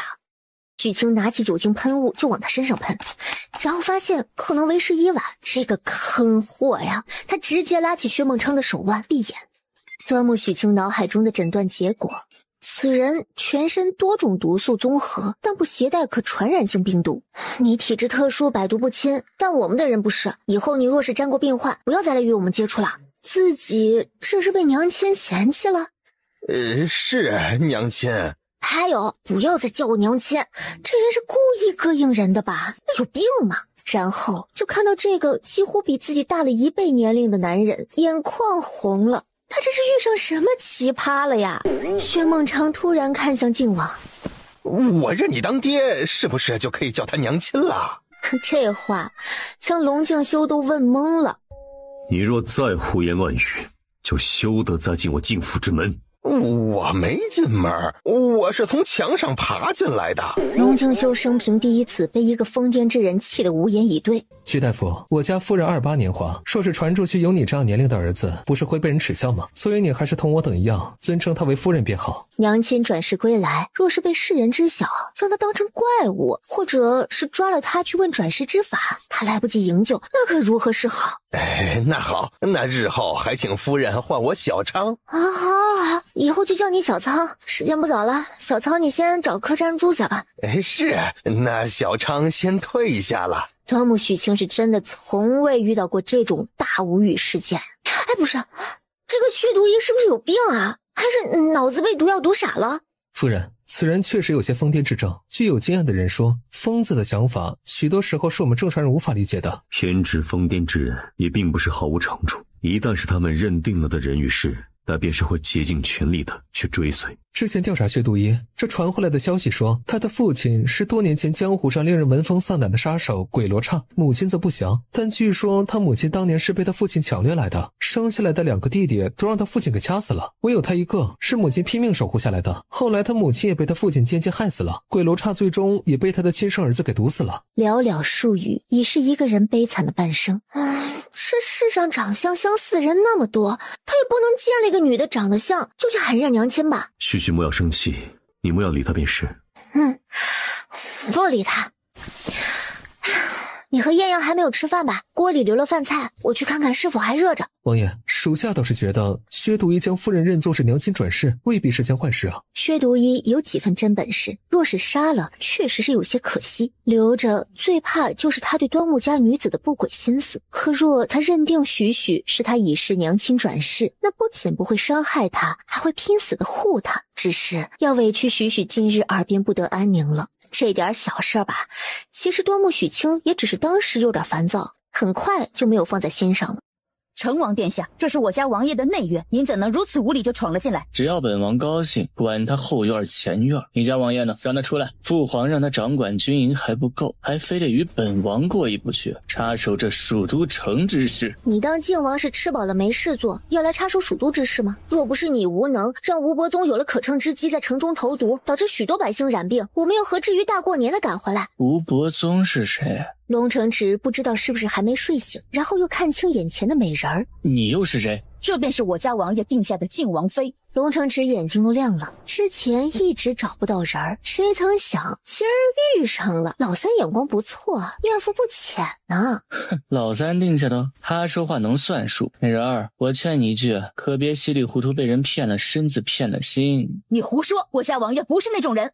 老三是什么人？你试过？夫人，您别听成王胡说。若不是身份有别，他就直接上去将人给踢出院中了。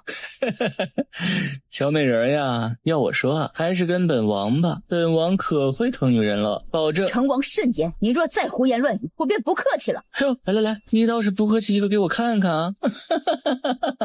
龙城池大笑，可笑着笑着，突然双手卡住自己喉咙，张大嘴巴，一双眼球都要瞪出眼眶了似的，发不出声音，一脸痛苦的表情。妖女，你对王爷用了什么妖术？我隔这么远，我碰都没碰到成王，你可别诬赖人。王爷说不定只是被自己口水呛到了。口水哪里能真的把人呛死啊？难不成？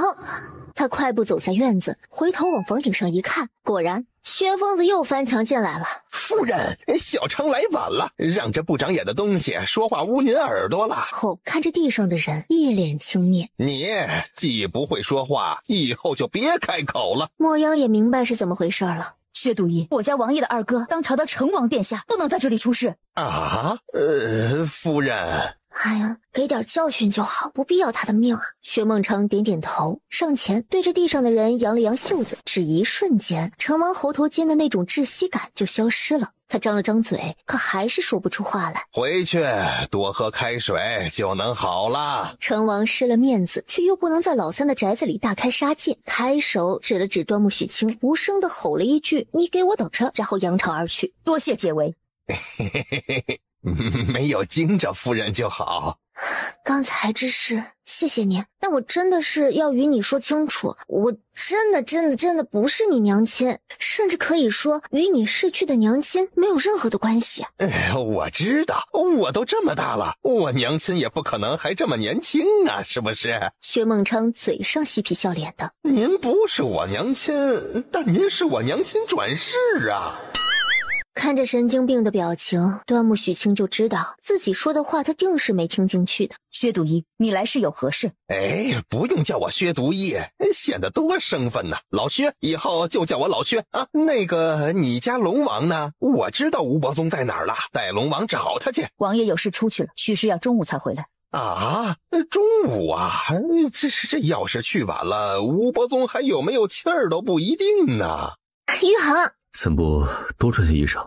穿了许多，不冷。你是办完事回来了吗？这是要去何处？准备去看看王大夫。他怎么在这儿？王爷，刚刚您不在府中，成王硬要闯进来，对夫人言语不敬，薛都尉将他毒哑了。薛孟昌想说没哑，晚上就能正常说话了，但张了张嘴，发现龙王连一个眼神都没有给自己，满眼只有他转世的娘亲。他说什么了？可是气到血了？无妨，狗嘴里吐不出象牙，我怎会与他一般计较？我信玉衡。我与你一同去看看王大夫。玉衡不忙吗？上午无事了，稍后去府衙。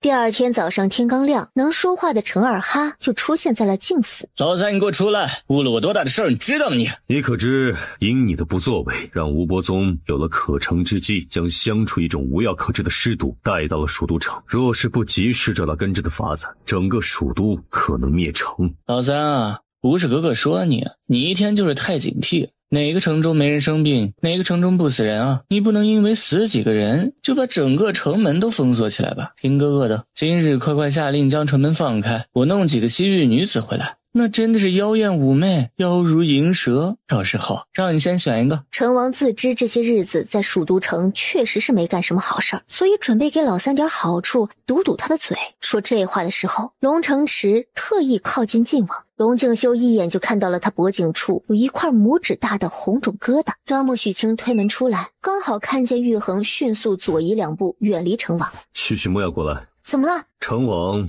可能也染尸毒了。老三，莫要说笑话转移话题，我与你说真的，若实在不行，你就只将我的人放进来即可。他说话间，端木许清已经戴上了橡皮手套，上前抓住他的手腕。成王没有挣扎，这女子好香啊！心中衡量自己要是将这面纱给摘了，老三会不会跟他打一架？可刚要抬手，身边的女子已经退开。端木许清脑海里的检查结果已经出来了，该患者已感染 EX6 号病毒，初期。如何？初期。将你们王爷带回去，你们同他一起找个院子，将自己关起来，无事不得外出。龙敬修，你敢！敢与不敢，龙静修都必须这么做。手足兄弟，他岂能见死不管？何况既已确定他染病，更是不能任由其四处走动，再祸害他人了。恰在这个时候，孟乔回来向靖王复命，吴伯宗已死，半山坡的庙也已经烧为灰烬。见靖王要抓成王，他什么也不说不问，就直接上前去帮忙。小谢谢，莫要与成王还有他的随从皮肤相触。许铁棍。哦，好，给。靖王接过，用许清教他的法子开启一档，对着成王一触。刚刚还张牙舞爪着反抗的龙池城瞬间就定住，然后就晕过去了。你们自己来，还是本王动手？几个人你看看我，我看看你，最终束手就擒。靖王吩咐孟乔把这三人弄回府衙，找个院子关起来。若实在是找不到合适的院子，就收拾个牢房给他们住。成王的狗腿急了，可面对一脸威严的靖王，他们敢怒不敢言。他若死了，你们都会陪葬，要怎么做自己斟酌。搅屎棍被安排住进了牢里，但蜀都的局势却是越来越严重。许是得知蜀都之危，靖王不在军中，南滇开始奋力反扑，誓要夺回被大钱占了的丽水和渭远。前线军中连着2日派人来请靖王回营，可他有些放心不下蜀都，放心不下端木许清。许清劝说许久，加之军中之事实在是不容耽搁，龙敬修最终决定明日一早启程去丽水。这夜是时隔许久之后2人第一次同床共枕。之前靖王一直是守着规矩，沐浴完的端木许清如出水芙蓉般惹人怜爱，但龙敬修却是先拿出了一把剑。这是离京之前父皇给的，无论是谁皆可先斩后奏。我将此剑留给你，须记住，无论何时何地，无论是在什么样的情况下，你的安危都是最重要的。岳恒放心，我会保护好自己的。艳阳也留下来。许清依旧点头，只要能令他放心。战场上刀剑无眼，岳恒也定要小心，不在身边允许受伤，但绝不能是致命的伤。若是没了岳恒，端木许清的人生也失去了意义。张开双手，变成翅膀守护你。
天未亮，龙敬修便醒过来，满眼温柔的在爱人额间腋下轻轻一吻，然后动作轻柔的穿衣触发。门关上的那一刻，端木许清眼角不争气的滑落一颗泪珠，是不舍也是担忧。听他低声交代艳阳与墨央定要护夫人周全，听马蹄声渐远。夫人，这黑的白的都是何物？还有这小罐子里装的是什么？这透明的叫酒精，若是不小心与病患的皮肤接触，半个时辰内喷在自己的身上，有一半的可能性是不会被传染尸毒的。深褐色的叫碘酒，涂在已经感染的皮肤上，可以暂缓尸毒蔓延。夫人，这些是从何而来？哪里来的不重要，有效就行。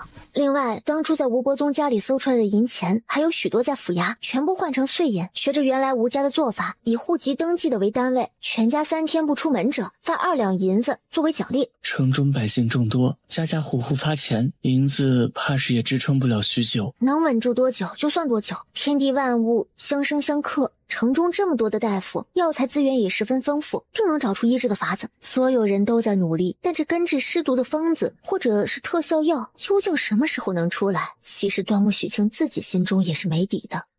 第一个3天过去的时候，薛孟昌顶着一对熊猫眼，站在端木许清5米开外的地方，一脸的挫败。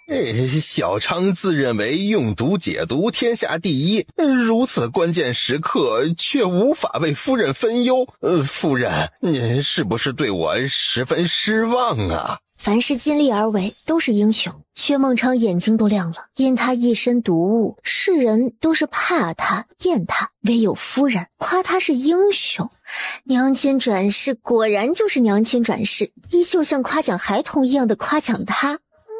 好好的说几句话，为什么这人又一副想哭的样子啊？王大夫如何啦？跟他差不多时段被传染的人都上西天了。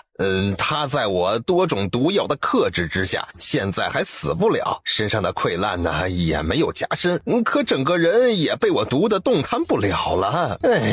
我这以毒攻毒的法子火候还不行，我又弄了几个被传染上尸毒的人到院子里，换了新的下毒法子。过2日啊，看看有没有效果。你在哪里找的人？街上随意抓的吗？没有，他们都是自愿的，反正都是等死，不如试着让我治一治。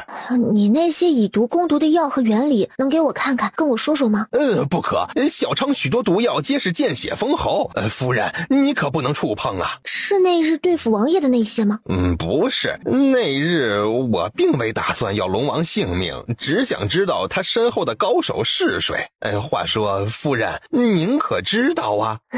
罢了，不看便不看，你加油，争取能早日研制出能以毒攻毒的法子。穆许清明白，彻底封城代表着要放弃全城的百姓，灭了蜀都，这也是古代医学水平低下无能为力时最终的做法，灭城保国。但接受过现代教育的人接受不了这样的结局。好在发现尚早，王爷治理得好，疫情并没有外溢，现在还不到最糟糕的地步，大家依旧可以努力，每一个生命都是值得被珍惜的。我不会走，还请知府大人也不要轻言放弃。下官替全城百姓谢夫人不弃之恩呐。知府大人言重了。还有一件事啊，十分难办。王爷走的时候将成王殿下关了起来，现在呀，成王殿下也如许多患病之人一样，脖颈手臂都开始流脓，整日在牢中大发雷霆啊。这夫人您看。张知府也是个胆大的，顶着压力将一国亲王关了这么多天，我去看看吧。妖女，你这个妖女，蛊惑老三囚禁于我。成王殿下，现在什么情况？想必你不是不知道。本王不管，本王要回京，京中有最好的大夫，定能医治。回京？先不说你现在这个情况经不经得起一路奔波，只说你带着一身尸毒回京，你那皇帝爹会不会在你还没进城门的时候就将你射杀了？不会，我是皇子，是天下除了父皇之外最尊贵的人之一。天灾人祸面前，你身份算个屁！端木许清说完，抽出宝剑指着他，反正现在染了病都无药可医，你若是再胡搅蛮缠不老实，我就一剑了结了你。看到这能代表父皇的宝剑，龙城池呆了。他老三居然把这个都给你了。跟这种人说话简直就是浪费时间，留下了几支药膏便转身离开。回来，妖女你回来，给我换个大院子住，多找些人来伺候我。夫人，城外有一名叫端木善成之人，自称是您的兄长，想要进城来，您看是否放他进来？是，那是我兄长，在哪个城门？我亲自去迎他。真香啊，这些可都是青儿亲手做的。大公子，这些菜从洗到切再到下锅，都是夫人亲力亲为，属下就是想帮忙，夫人还不允许呢。是吗？青儿何时会下厨了？我会的多着呢，大哥日后莫要大惊小怪才好。好，那大哥呀就拭目以待喽。青儿，王府中的侍卫丫鬟都唤你夫人。不过靖王府中没有丫鬟，莫央虽是女子，但武功却不比艳阳差很多。她待你可好？很好呀。她可确定是要迎你做靖王妃？是，确定这2点便足够了。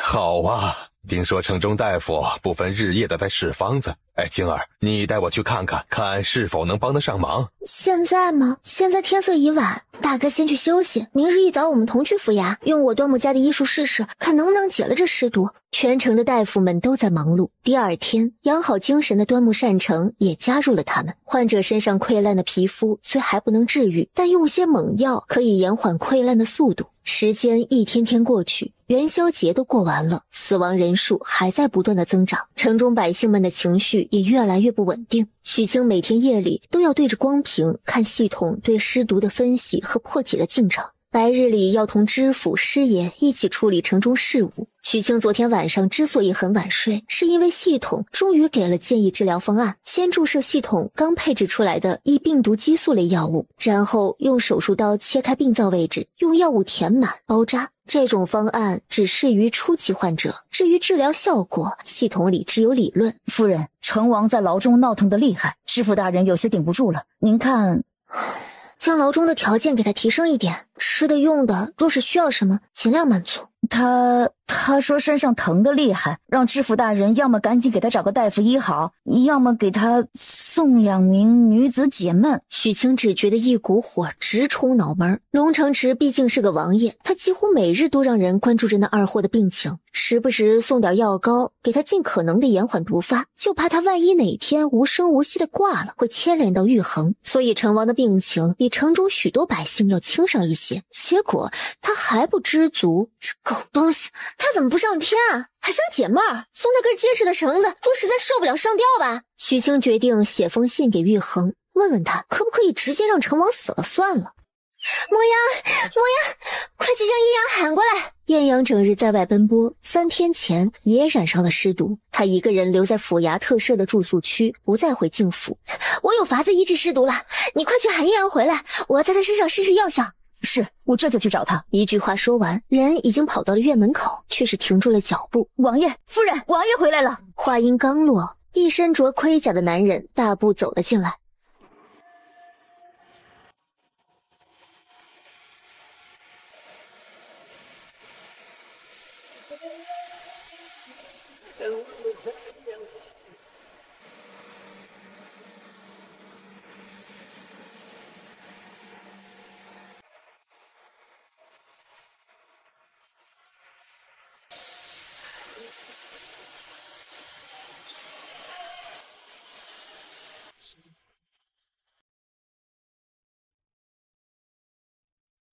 旭旭，我回来了，这些日子辛苦你了。这些天虽然人在战场，但蜀都每日都有信送达。许许在蜀都城都做些什么，他都知道。绞尽脑汁拿出各种各样的药，寻找能医治尸毒的法子，还要与知府等人一起应对城中各种变故。能遇上一位这样竭尽全力替他分担重任的妻子，是他三生有幸。怎突然回来了？前方战事可还顺利？你有没有受伤？你二哥十分英勇，携3000精锐拖住牛胜，替我撕开系统缺口。我大军直击南殿皇都，将那群争着当皇帝的蠢货一锅端了。与此同时，你二哥也取了牛胜首级。他说得十分轻松，可整个过程有多凶险都不敢讲与许许听。特别是3000人要拖住牛胜与其大军，派哪位大将军去都可以。靖王是万万没有打算派端木容彻去的，若是他出事，他无法与许许交代。但容彻找到他，说端木家需要这个大功，并再三保证一定活着回来。龙敬修自知终究是有了私心，便应了他。好在容彻没有令大前将士失望，他做到了击杀牛胜，也做到了留一条命回来，只不过现在还卧床不起而已。我二哥可受伤了？战场上哪有不受伤的道理？许许放心，大夫说了，容彻性命无忧，只是失血过多，日后需要好好养伤一段时日。能保住性命，没有缺胳膊断腿，留下后遗症，已是最大的幸运。玉衡一身铠甲都没来得及换，这是刚刚从战场上下来，便往蜀都赶吧。先沐浴更衣睡一觉，其他的事我再慢慢说与你听。好，我有些饿了，许许去替我准备些吃的。沐浴我自己来就好。厨房里热着饭菜，我去端来便是。沐浴必须我亲力亲为。他猜的没错，龙敬修就是不想让他看到自己身上的伤。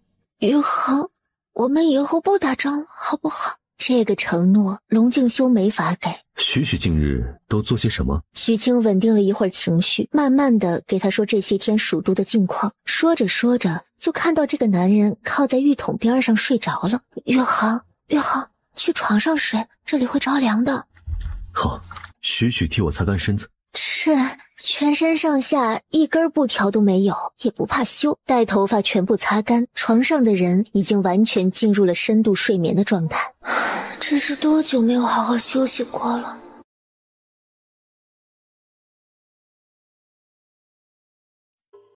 余杭，我有能治尸毒的药了。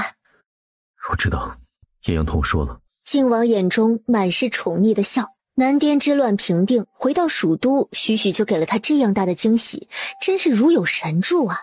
余杭，龙池城还被关在牢里呢。接到许许的信，问他依不依成王，他匆忙赶过来，也正是为了此事。老二此人跟他那蛇蝎母妃一样，不是什么好人，偏偏自身智商低下，心机也不够，留着不会是个什么很大的阻碍。可耐不住这人经常跳出来膈应人，成王极有可能是在妓院里染的尸毒。大前皇室的脸都让他给丢尽了。他原是打算回来之后找个好点的宅子将老二安顿一下，再写个折子回京禀明成王实情，然后就听天由命，任其自生自灭。可偏偏这个时候许许制出了医治尸毒的药，靖王高兴的同时也有点无奈，难不成老二真的是命不该绝？哎呀，龙王你回来了，回来的正好啊，蜀都这尸毒啊有解了。王爷，大哥，这称呼让端木善成心中一震，但此刻也顾不上来说别的，他跟薛孟昌一起将毒素转移、舍弃手臂的法子细细说与靖王听。靖王听后十分满意，有劳大哥与毒医了，那就请二位先替本王二哥医治吧。与龙城池同是一个父亲，若是真的无药可医，龙敬修可以坦然面对，放任他毒发身亡。可现在不救良心难安，救心有不甘。这个时候端木善成和薛独仪提出这个法子，那就非常好了，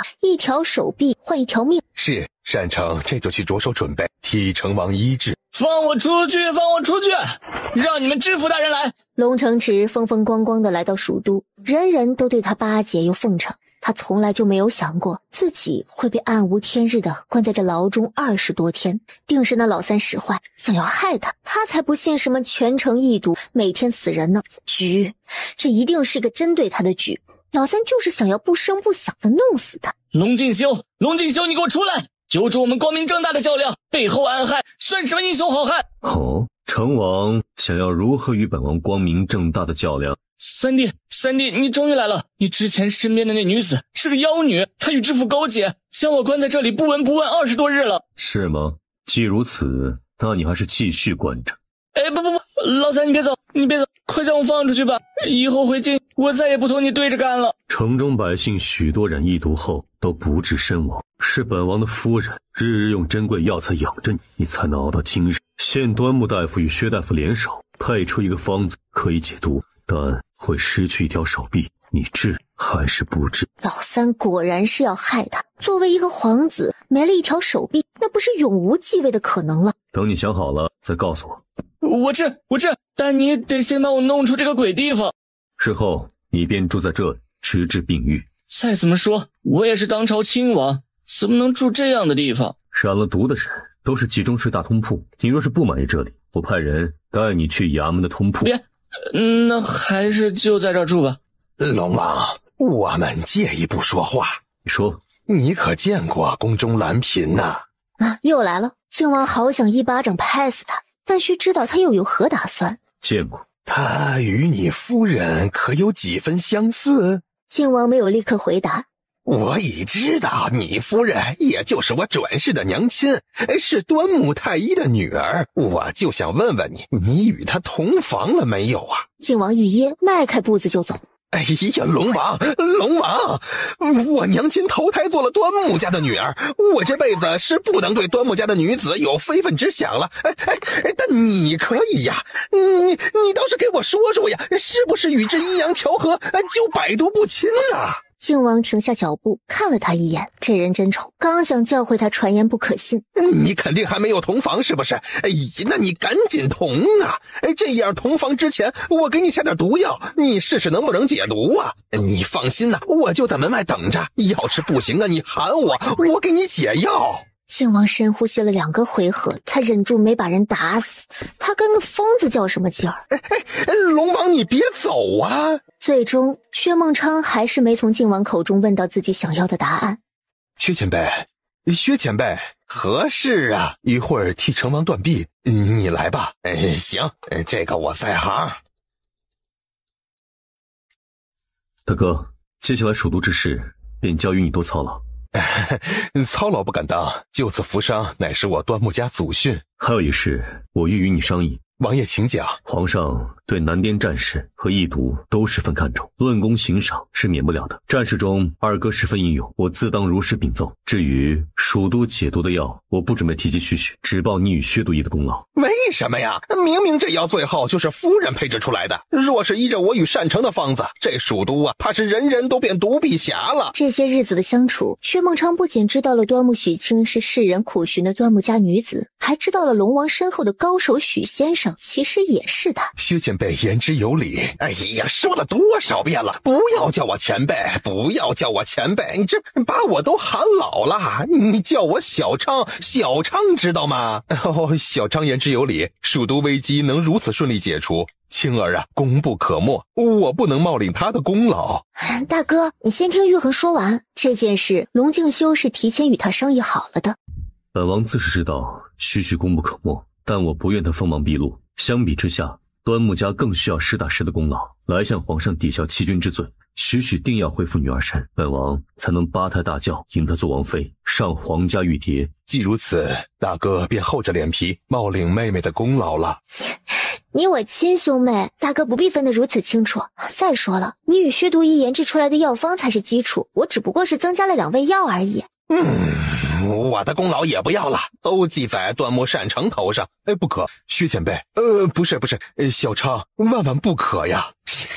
我是江湖中人，你们皇帝老儿赏的都是虚名，我拿了也没用，不如给你呀多积累点筹码，到皇帝那儿呢就可以多抵消点罪。这神医的名声你拿去，要是还有黄金白银地契什么的，哎，你就给我分上一些。这些东西他得留着，以后娘亲嫁给龙王的时候给他添做嫁妆。既然薛都尉如此大义，你的好意我们领了便是。靖王替单成应下，实在是端木家太需要这份功劳。薛都尉既不在意虚名，那便多补偿他些黄金白银吧。好说好说。第二天清晨，龙敬修就要启程了。这次他准备带着许清同去南滇，正准备出发，薛孟昌也骑着马过来，要同去。你留下。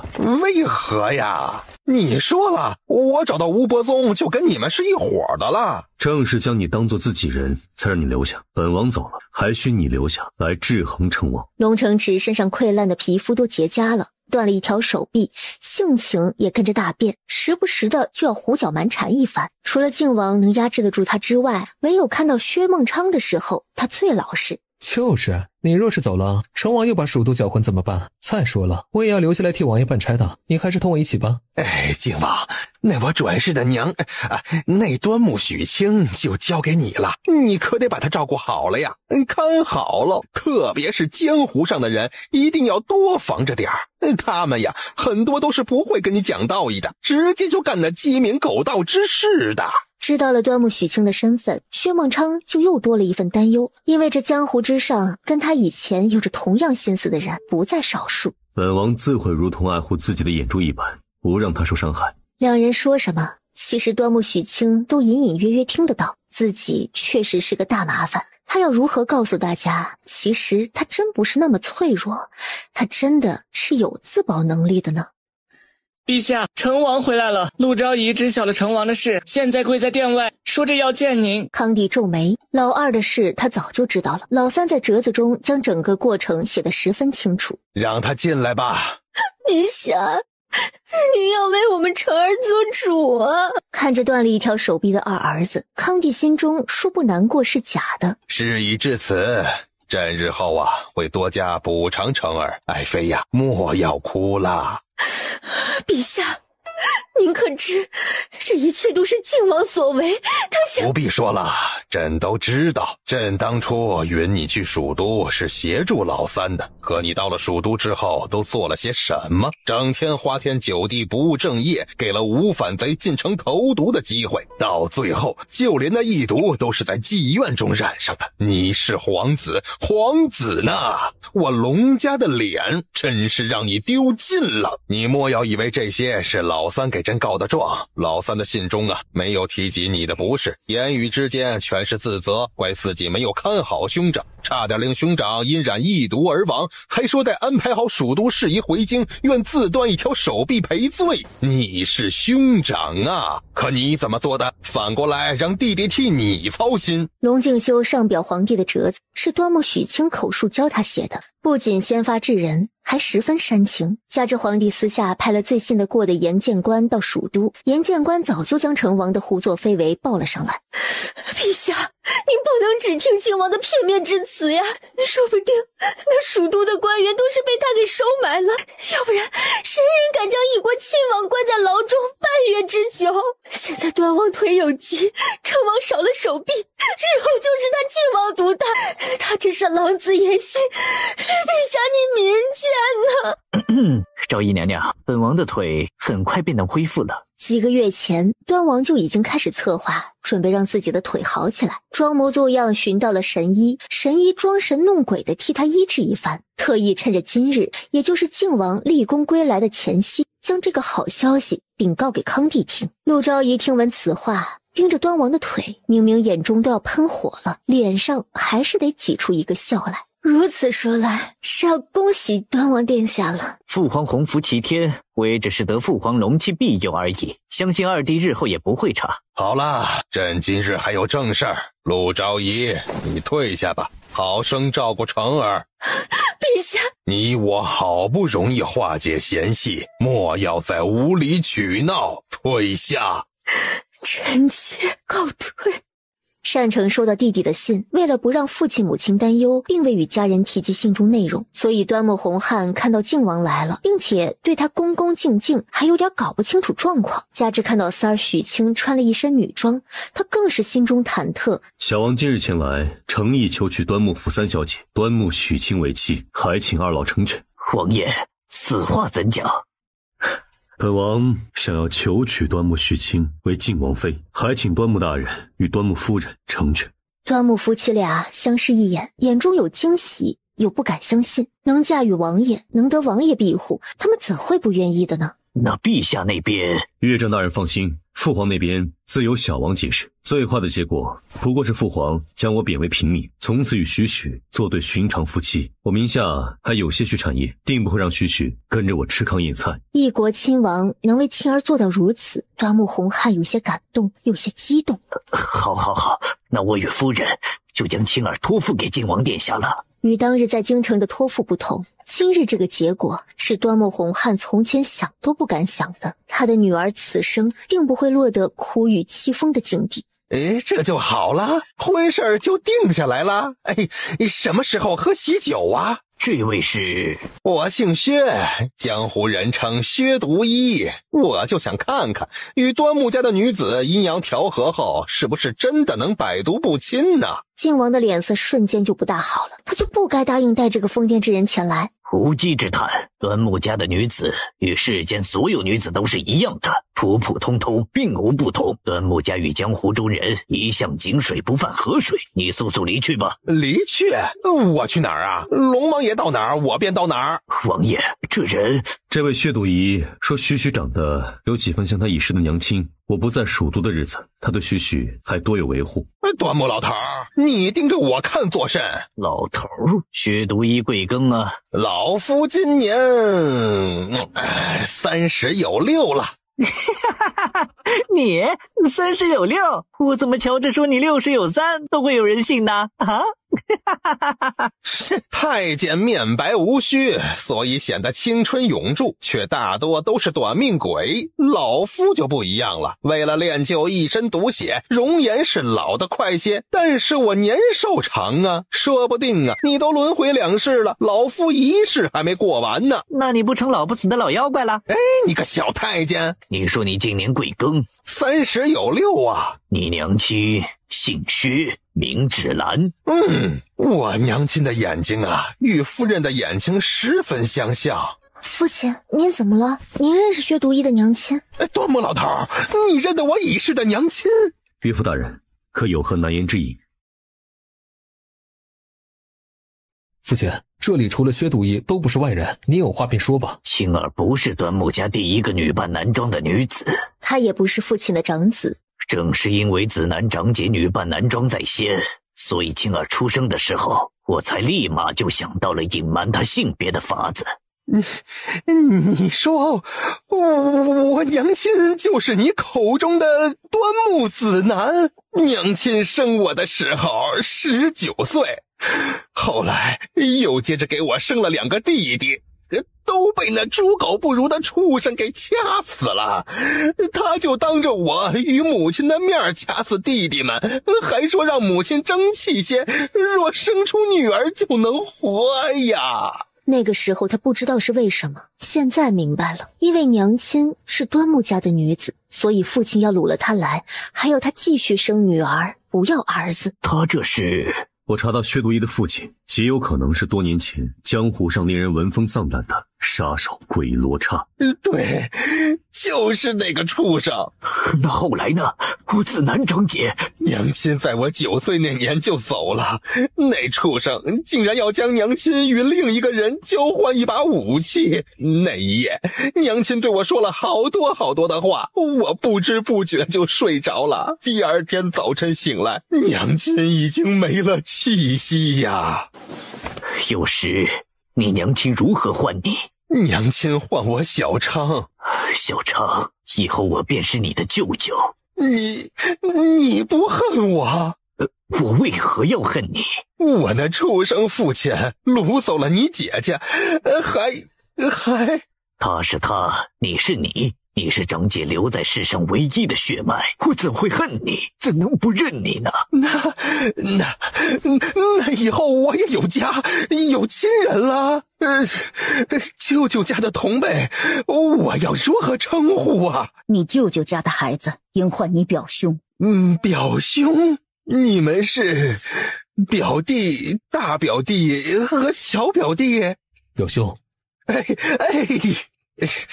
这是我身上现在最值钱的就是毒药，但你们拿了也没用，没准还得伤着自己。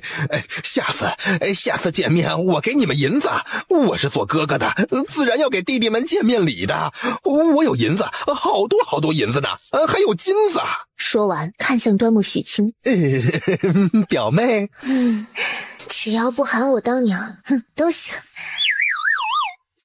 龙王爷，表妹夫，以后你就是我表妹夫了。小昌可有家室？家室？不，我此生啊不会娶妻，也不能生子。我的体质异于常人，这全身都是毒，他们跟着我呀活不了太久。小昌啊，过些日子我便带你认祖归宗，即为端木子男的长子，但你定要改邪归正，日后不可随意对人下毒。你可能做到。好了，过去的事就不多提了。今日王爷登门，本是值得庆贺的好事，却让您坐在一旁听了许多笑话，实在是多有怠慢呐。岳父大人言重了，许是我妻，端木家的事自然也与我息息相关，又何来笑话一说？一大家子其乐融融用过饭之后，6辆马车停在了端木府门外。尹楚科一脸抱歉地对着靖王见礼，说自己来晚了。辛苦了。好说好说，你让我带这么多礼过来，是要做何用啊？岳父大人，小王前来求娶许，自然是要备些礼物的，还请笑纳。哎呀，这……端木洪汉想说使不得，可寻常人家嫁娶，男方首次上女方家提亲也是要送礼的，这表示对女方的尊重。那便谢靖王殿下考虑得如此周到。你是端木许清的妹妹？许便是端木许清。许清穿着一身女装，用着以前的男音对他说：“我以前是女扮男装的。”尹楚科惊得不会说话了。你应该庆幸王爷与夫人直接告诉你实情了，没让你闹笑话。想当日就我一个人不知道，可是干了不少傻事呢。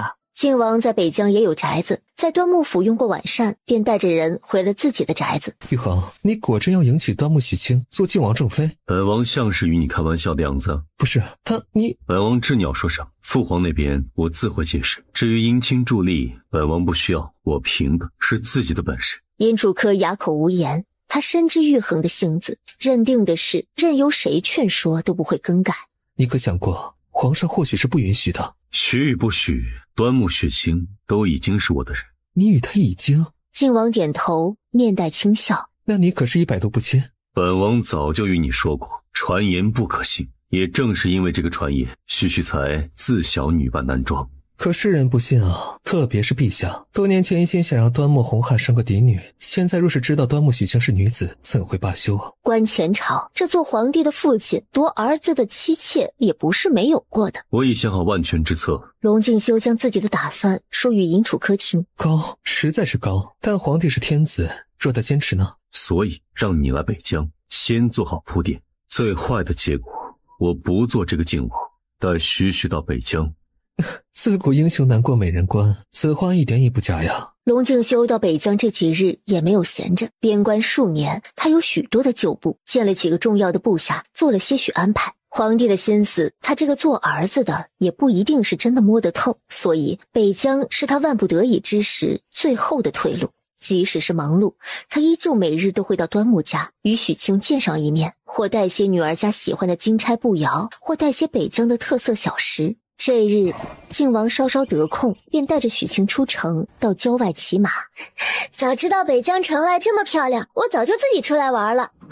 今日若不是本王相邀，你怕是还出不了门。说起这个，端木许清好无奈啊。以前在京城男儿庄的时候，他随便去哪里，家人都不会阻拦。可现在天天被父亲哥哥弟弟们看着，不让出门不说，还要被母亲压着学绣嫁衣，每日学刺绣，我在家里都快闷死了，手指头也扎的全是针眼儿。不会绣，那便不要绣了，带回府，我去与母说。可是母亲说了，女子出嫁都是要绣嫁衣的，自己的还有未来夫君的都得绣。你绣上几针便可以了，剩下的将来回京，我找最好的绣娘替你代劳。等快完工的时候，你再去收针。真的可以这样？为何不可？他喜欢的女子本就不是普通人，为何要用普通人的规矩去约束于他？龙约衡，你是天下最好的夫君了。端木许清在北疆留了下来，龙敬修几天后就又去蜀都和南滇。5月初，两人各自从北疆和蜀都出发，在中间的城池永定府会合，一同回京。端木家这边同行的还有单城和荣彻两兄弟。不知不觉8天过去了，平定蜀都之乱，收回独立数年南滇的靖王回京。众爱卿，随朕一起去迎靖王回宫。末将幸不辱命，我大乾永世昌盛，吾皇万岁万岁万万岁！哎，快起来，我儿勇猛啊！也不只是儿臣一人的功劳，每一位活着的、死去的将士都功不可没。好，都是我大乾的好儿郎，赏都有赏，战死沙场的将士们抚恤金翻倍。此话一出，皆是陛下英明的呼声。端木家兄弟何在？荣彻和单城出列下拜，这两人也让他十分意外。想不到端木洪汉一介太医，竟能培养出如此优秀的儿子。玉衡啊，随朕回宫。夫人，我们到家了。端木许清刚刚弯腰从车厢里出来，整齐的恭迎夫人回府的呼声便响起来。是小松子和萧总管带着靖王府的所有仆人迎他来了。各位请起。哎，表妹，薛毒医。表妹呀，我把你们家原本的宅子给弄回来了，你要不要先回端木府去住啊？表妹放心，我没有强取豪夺，我用银子买下来的。你提前与父亲辞行，就是来平京买宅子了。哎，这不打算给你们个惊喜吗？端木许清轻笑，这人看着不着调，但他心里真的是十分看重亲情，只要是他认定之人，便会掏心掏肺的对他好。既如此，别啊，夫人，王爷特命小的提前回来，按照您喜好布置了清风院，还给2位舅爷也准备了院子，您不回去看看，奴才没法跟王爷交差呢。说完，不悦地看了薛孟昌一眼，这人是真讨厌。夫人一直都是住在王府的，结果他一来就要抢人。既如此，表兄先随我一同回王府，待王爷和2位哥哥回来再做安排。好，行。宫中，玉衡立了此大功，父皇该如何奖赏你呢？儿臣该成家立业了，恳请父皇为儿臣赐婚。哦，我儿看中哪家闺秀了？他想起前些日子与夏丞相下棋，夏丞相还提起夏家嫡女夏青，时而给晋王通信，两人莫不是在你来我往的鸿雁传书之中有了情愫？若真是这样，那也算是皆大欢喜了。儿臣轻视，可稍后再议。父皇，此次蜀都一堵危机能得以控制，直到释出有效良方，端木善成，功不可没。我大军能直击南滇皇都，清南滇昏君，斩狡诈牛胜，端木容彻，英勇无畏，还请父皇重赏他二人。那就……刚开口，端木善成、端木容彻两兄弟就已经在晋王的一左一右与他跪成一排。康帝哭笑不得，这二人是急着讨功，还是已经打定主意以后追随老三了？老三多年不在京城，确实也该有几个自己的跟班，并且这在他面前也毫不遮掩，坦坦荡荡的态度令康帝觉得心中十分舒服。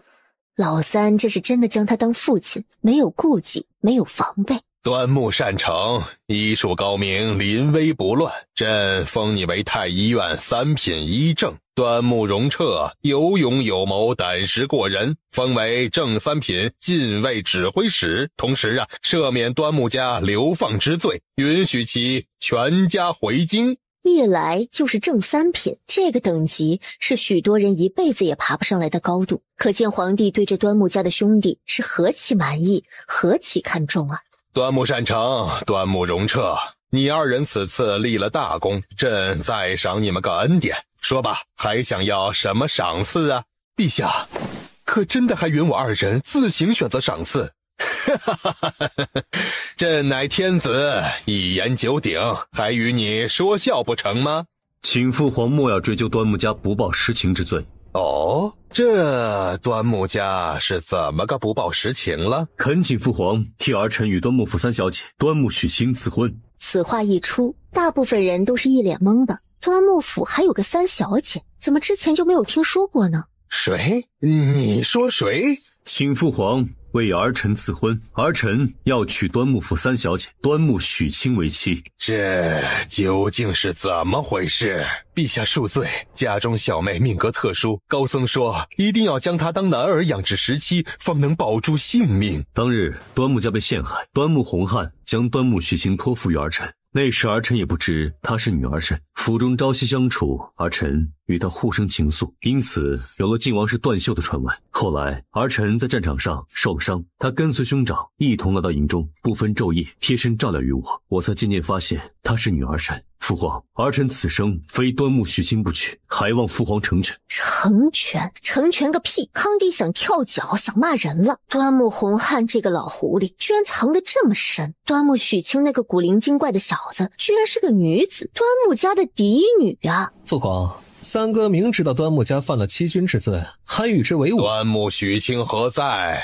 在儿臣府中。可就是刚刚城门外那穿粉衣戴面纱的女子。正是。将人宣进宫来。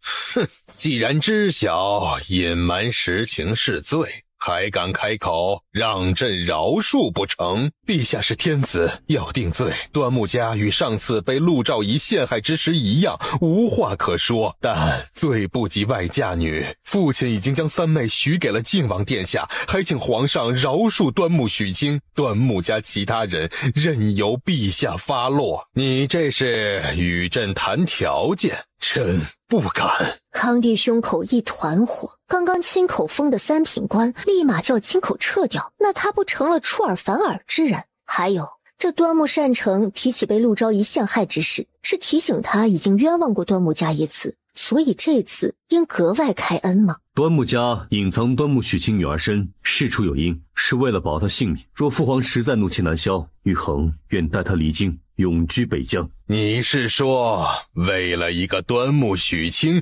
可以放弃亲王之尊？龙敬修毫不犹豫地答是，把康帝气得差点原地升天，噌的一下子起身，袖子一甩，转身离开了大殿，留下大臣们你看我，我看你，然后三三两两聚在一起叽叽咕咕，反正没有一个人愿意提前离开的，都想等着端木许清来了，看看又一个女扮男装18年的人是个什么模样。宣端木许清觐见。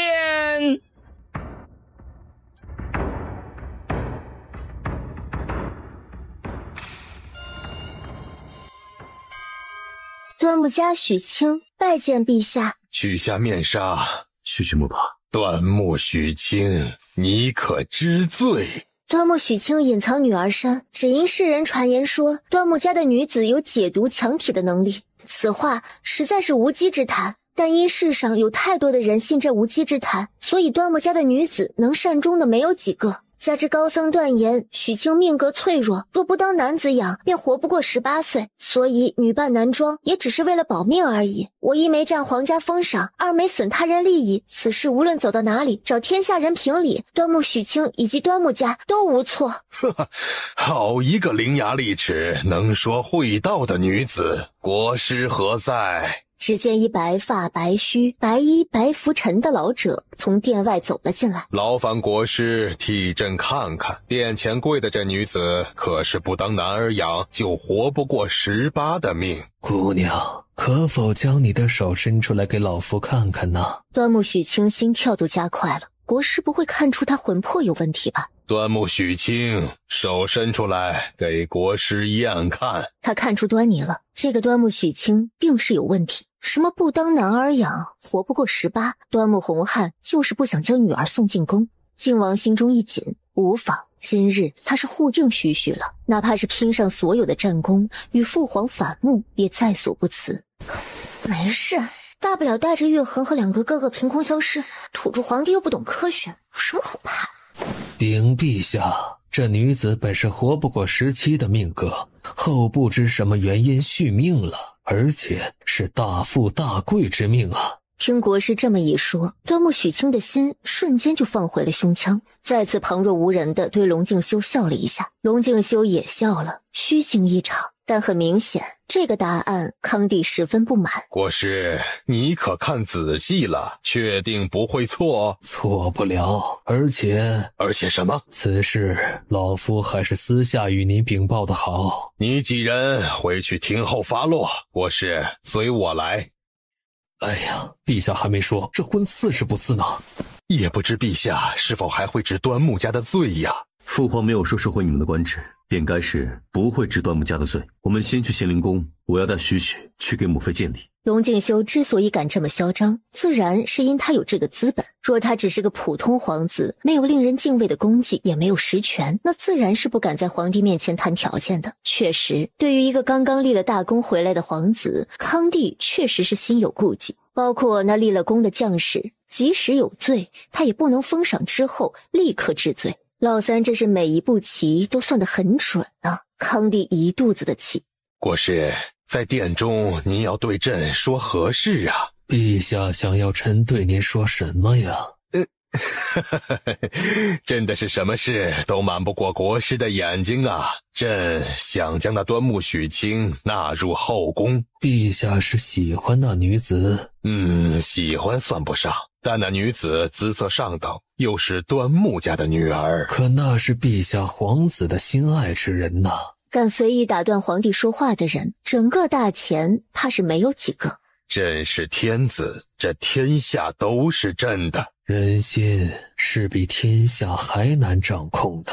那女子看靖王时，满眼皆是星辰，又怎会因荣华富贵和权势而变心？国师，此话怎讲？陛下，此女子心高气傲，命格贵重，娶她的男子，此生定只能有她一人，否则怎样？娶了她的男子，若还有了一心，轻则家宅不宁，重则家破人亡。康帝一听，还真的是心惊了一下。他知国师的本事与为人，定不打诳语啊！这世上怎会有如此大逆不道的女子？此女子本就十分怪异，臣自诩道行高深，可依旧只能看出她17岁就是死命。这17岁之后是如何逆天改命的，连臣也不得而知啊！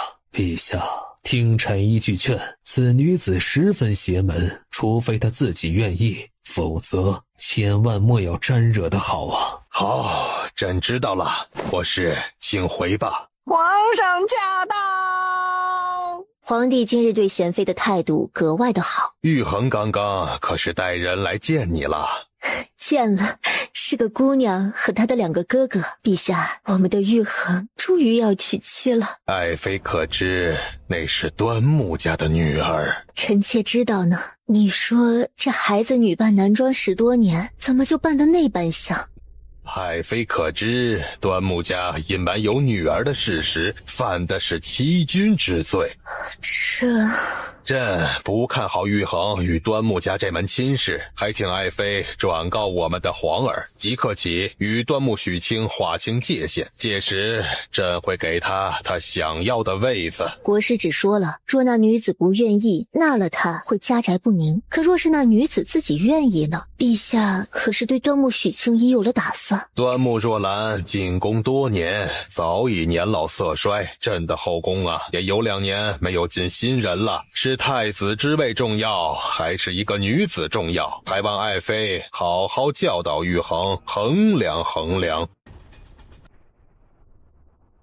3、5天过去了，康帝等着靖王表态，靖王等着康帝赐婚，最后靖王等得不耐烦了，直接进宫去问父皇：“您何时给儿臣赐婚？”赐婚？你准备娶哪家闺秀啊？自然是端木家许清。给皇帝气得一个机灵，探子来报说端木家不知用了什么法子，将原来的宅子给买了回来。端木家兄弟俩已经带着妹妹搬回端木府居住了。他还以为是老三想通了，所以放手了，哪里知道这逆子竟是一点也没有替他考虑过。你母妃可都与你说了？说了，但儿臣不愿。许清钟情于我，说过此生非我不嫁。若是定要逼迫于他宁愿一条白绫了结此生。放肆！朕是天子，天子就可以夺人爱妻吗？还是夺您儿子的爱妻？逆子，她还不是你的妻子。朕许多年前就有了打算，要纳一位端木家的女子进后宫。那只是您的打算，儿臣如今的打算是要娶端木许清为正妻。玉衡，朕可以定端木家欺君之罪。京中百姓皆知端木许清女扮男装事出有因，否则连性命都保不住。您是天下之主，竟会连这点容人之量都没有吗？放肆！朕怎会有你这样的逆子？若父皇一定要治端木家欺君之罪，儿臣愿用10年战功与亲王之位换岳家安宁。滚！康帝大吼一声，他真怕自己暴怒之下下旨将端木家连同这个老三一起斩了。皇帝这段时间故意冷落靖王，靖王可落得了轻松，日日往端木府跑。玉衡，父亲信中说他打算不日就带母亲、姨娘还有朝江回京，你觉得如何呀？现在还算不得好时机，让岳父大人再等一段时日。龙敬修已经做好了准备，跟皇帝耗下去。许他定是要娶的。父皇若实在是要治罪，要砍头，他就集玄心谷所有力量劫刑场，从此退隐到北疆。我准备带许离京，游玩几日。可皇后宣了我2次，我都一直不去，她会不会迁怒于娘娘啊？不会，我已经让母妃转告皇后，说我们离京游山去了。那我们还是去游山玩水吧，省得日后又落了个欺骗皇后的口实。这就是玉衡自己挑的媳妇儿，回太后真是，瞧着是个颜色不错的，要不怎会惹得父与子赌气数日不说话呀？太后，贤妃想替儿媳辩解2句，太后抬手阻止她开口。哎呀，哀家乏了，小辈儿都下去吧，贤妃留下陪哀家说说话便好。母后，臣妾倒是与这端木许清十分投缘，想邀他去坤宁宫坐坐，您看可好？你是皇后，这点事还需问哀家行不行？最终端木许清别无选择，只得给皇后面子，一起去了坤宁宫。可那说与他投缘的皇后全程没和他说话，连眼神都没给一个。而莫央作为他的贴身侍女，则是连坤宁宫的门都不让进。皇后娘娘，奴婢是姑娘的贴身侍女，王爷吩咐了，定要寸步不离。哼，想拿靖王压本宫，奴婢不敢。跪下！莫央，放肆！皇后娘娘是全天下最高贵的女人，定是不会跟你计较。现在让你在这儿等着，你便在这里等着就是。莫央还想说话，端木许清对他警告的皱眉，他最终只能沉默，退后3步，守在了坤宁宫门口。端木许清进到坤宁宫，就被安排在了偏殿的一间屋子里。老奴恭贺陛下即将得偿所愿。哎，胡说！朕只不过是想与未来的儿媳交代几句，让她日后好好侍奉玉衡罢了。对，陛下本是好心，谁知那端木许清心大着呢，想攀附陛下。哎呀，亏得靖王殿下还对他死心塌地的，真是。这个说辞，康帝心中十分满意。哎呀，莫阳姑娘是吧？哎呦，快去找你家王爷吧！你们家姑娘她，我家夫人怎么了？她勾引皇上！不可能，我家夫人绝不可能。可不可能？都已成事实了。姑娘还是快去找你家主子吧。发生何事？许许呢？夫人在皇后宫中，他们拦着奴婢。靖王不等他说完，已大步朝皇后宫中走去。哎呦，王爷，您不能硬闯啊！这厅中都是重臣之妻呀。皇后娘娘呢？王爷呀，奴才都跟您说了，这娘娘在待客，刚刚更衣去了。您这样无礼，就不怕坏了规矩，被皇上责罚吗？坏了规矩？堂堂一国之母，以权势相要挟，逼迫我未来王妃，还不准婢女跟随，这就不怕坏了规矩吗？靖王何时有王妃了？怎没听过陛下给您赐婚呢？各位夫人可曾听说过呀？靖王知他故意拖延时间，直接一脚将人踢飞。哎呦，靖王要在坤宁宫杀人了！放肆！靖王眼中可还有没有我这个皇后？敢问皇后娘娘，端木许清何在？刚刚在太后宫中，本宫瞧着她还算顺眼，就带来坤宁宫，想要与她说说话，试试品性，看能不能在你父皇面前帮你说两句好话，让你父皇点头你们的婚事。因这几位重臣之妻求见，就让人带她去了偏殿等候了。本好吃好喝的待着，靖王这一来就喊打喊杀的，仗着有战功就不将本宫放在眼里了，是吗？小王不敢，小王与端木许清的亲事就不劳皇后娘娘操心了。许许不懂宫中礼仪，还是请娘娘将人交给我吧。就是不懂宫中礼仪，本宫才需要好好教导教导他，毕竟以后可是皇家的儿媳呢。教导端木许清，自有贤妃娘娘，就不劳皇后娘娘操心了。娘娘还请速速将人交给我。本宫若是不交呢？那齐王只能与成王一般了。你敢威胁本宫？哦，敢问娘娘，小王说什么了？如何威胁您了？您放心，只要端木许清无恙，小王定不会乱来。说完，转身大步离开正殿。皇后不肯交人，他就自己去寻。反了！老三怎么敢这么嚣张？走，我们也带大家去看看热闹。靖王殿下，您这怎么来了？靖王看了偏殿一眼，里面传出来的声音难以用言语形容。苏公公光天化日，皇后宫中，今日还是太后生辰，苏公公怎不劝着陛下？哎呦，这种事情人哪是奴才能拦得住的呀？靖王点点头，转身准备离开。他还要去找许许。殿下，您这怎么就走了？本王不走，留下同你一起守着。我的玉衡好可爱啊！端木许清进到坤宁宫，就被安排在了偏殿的一间屋子里。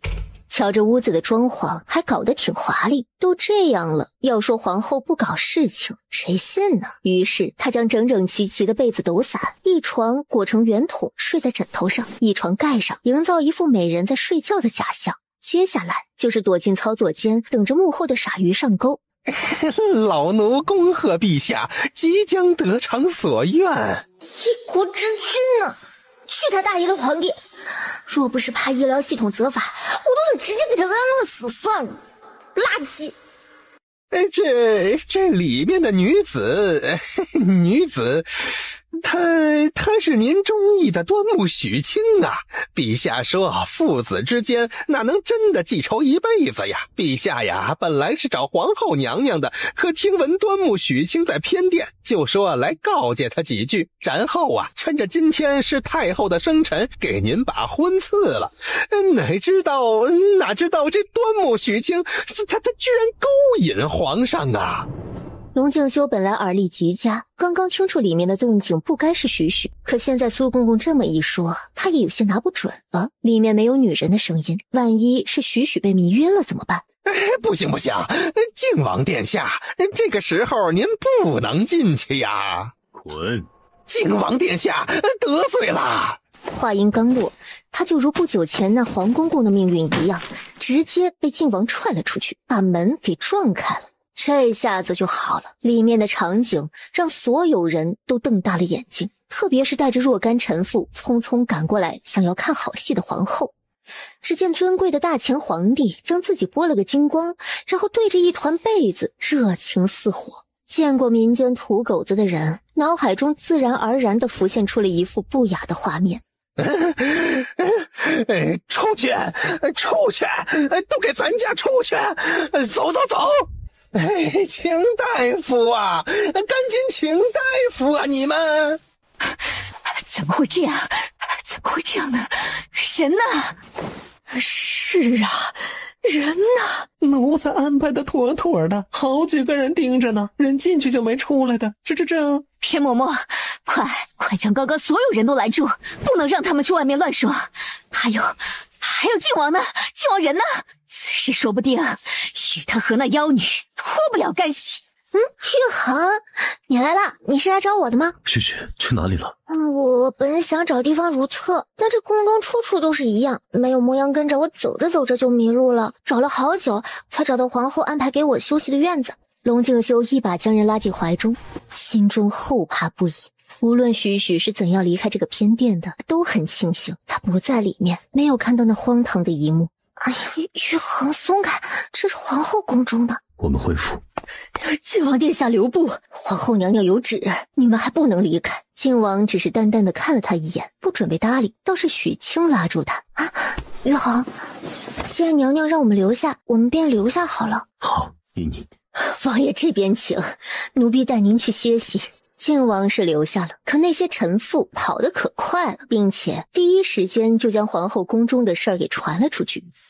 许究竟发生了何事？说与我听。这是皇后宫中，难保隔墙有耳。玉衡只要当什么都不知道，回去我再和你细说。皇后，这是怎么了？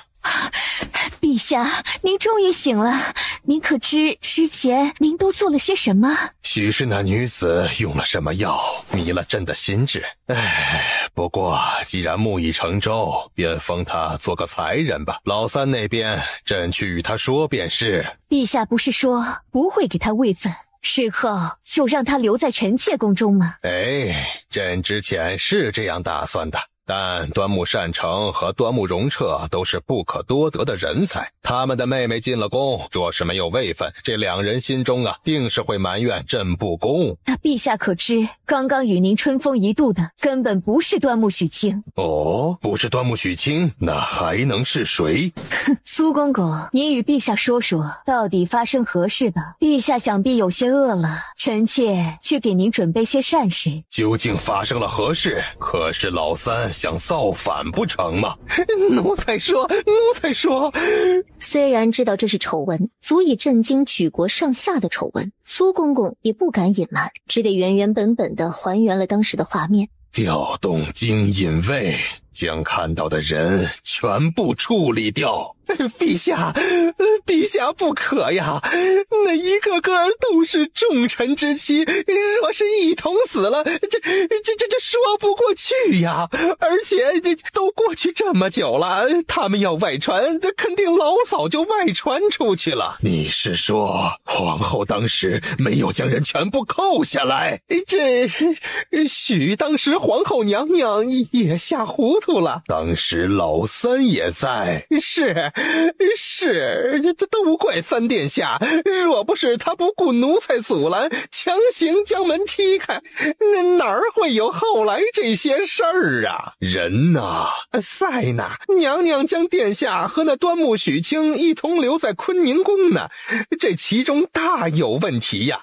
娘娘的人是看着端木许清进屋没出来过的，可他人什么时候不见的？又给陛下下了什么药？陛下，您得亲自审审他们。将人带来，说吧，究竟是怎么回事？应该是父皇告诉儿臣究竟是怎么回事吧。端木许清，你可知罪？皇后安排你到偏殿等候，你为何一个人私自乱跑？娘娘只让我等候，可也没对我说不能到处走啊。门虽然锁着，但窗户开着，人有三急啊。你是说房间窗户开着？开着呀。你何故将门撞开？还不是苏公公非得同玉衡说我在屋子里，玉衡也是心急，所以总之陛下您可怪不得玉衡。陛下恕罪，陛下恕罪呀！奴才出去吧。父皇，儿臣取端木许清的心意已决，您若是不愿给我们赐婚，儿臣只能找舅父挑选黄道吉日迎许清进府，若有无礼之处，还请陛下见谅。说完拉着端木许清就走了。在今日之前，他对这位皇帝父亲还存有一丝期望，但现在心中只剩失望了。从此君是君，臣是臣。玉衡，若是心中难受，你就说给我听，或者我的肩膀借你靠一靠。同我说，是不是我想的那样？虽然已经猜到了，但听许许肯定的回答，龙静修的心中还是犹如被刺了一刀。许许，你责骂我吧。又不关你的事，我为什么要怪你啊？他是皇帝，是我的生父，即使知道他对你心怀不轨，我也不能杀他泄愤，甚至没有办法替你出了这口恶气。傻瓜，他又没有对我怎么样，干什么要杀他呀？那你不就成了弑父篡位了吗？只是因为许许聪明，才侥幸躲过了他们的阴谋暗算。你有一个这么聪明的媳妇儿，是不是特别骄傲？主子，咱往哪边走啊？同我回王府可好？今日还是算了吧，我得回去同哥哥们也说一声，你明日清早过来用早膳可好？龙静秀看着他，一副不太想放他走的样子。乖，快回家去吧，好好睡一觉。去侯府。他不能再坐以待毙了。皇后宫中的传言可是真的？青儿，你可有被陷害？玉衡呢？怎么没有与你一同回来呀？大哥刚进门你就这么多问题，让我先回答哪一个呀？哎呀，你还笑？我与你二哥都快要急疯了。大哥别急，我不笑了，我说给你听。端木善成听完，昏君，可不就是昏君吗？这玉衡知晓实情，心中肯定十分难受，你为何不将他请进来开导开导，反而让他一个人回府去了？发生这种事，或许玉衡需要独自静一静呢。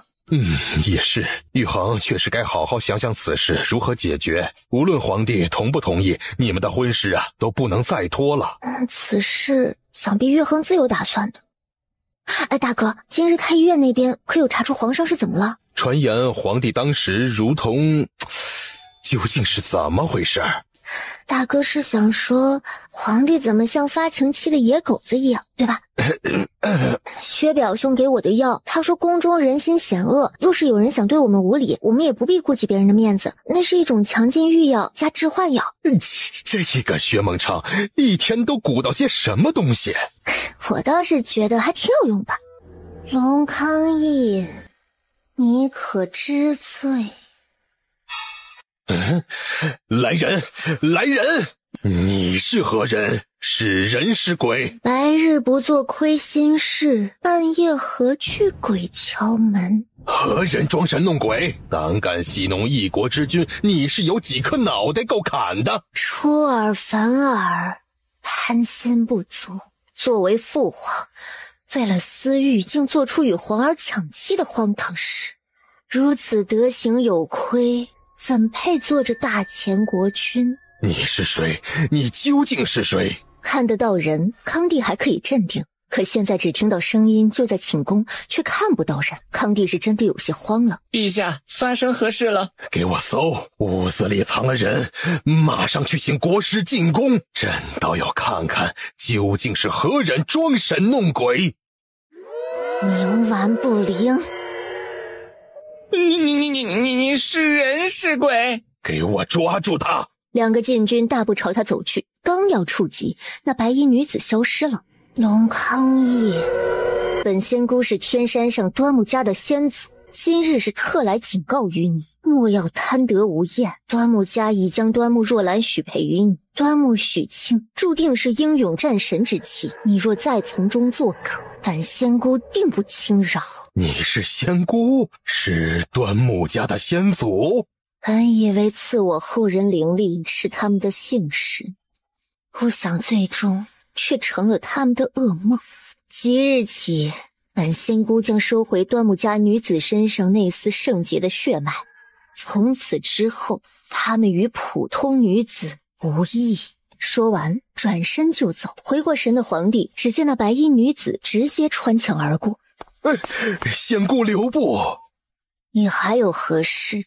仙姑莫要走了，留在大前辅佐朕治理江山可好？朕替仙姑建造宫殿，让天下子民日日供奉仙姑。康帝也坚信无名小鬼是不可能有胆子靠近自己的，所以眼前这来无影去无踪还能穿墙腾云的定是真神仙。本仙姑的职责是守护天山，顺带庇佑端木家的后人，断然不会入尘世。可你若再为难我的后人，本仙姑定让你折寿数十年，愿后会无期。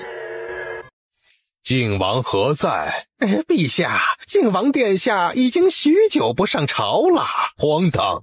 拿着朝廷的俸禄，还敢数日不上朝？来人，去将这个老三给朕找来！殿中所有人都看到了皇帝脸上的愤怒，大部分人心中幸灾乐祸，靖王这是要倒霉了。启禀陛下，靖王这几日旧伤复发。旧伤复发？那为何不与朕告假呀？他就是与朕赌气，护国侯不必替他开脱。秦良镇还想替外甥说几句话，可明显皇帝此刻正在气头上，他怕再说就是火上添油了。昨夜玉衡到他府上，就剩俩商议了一整夜。玉衡是铁了心要将端木许清娶入靖王府，甚至准备动用潜伏敌国数年的细作给康帝施压，令皇帝有求于他，先将端木许清娶为靖王妃，再谋皇位。看到玉衡终于准备夺大位了，护国侯甚是欣慰，但也是有些担忧。玉衡若是在娶妻这件事情上与皇帝彻底的决裂，又如何还能顺利夺得大位？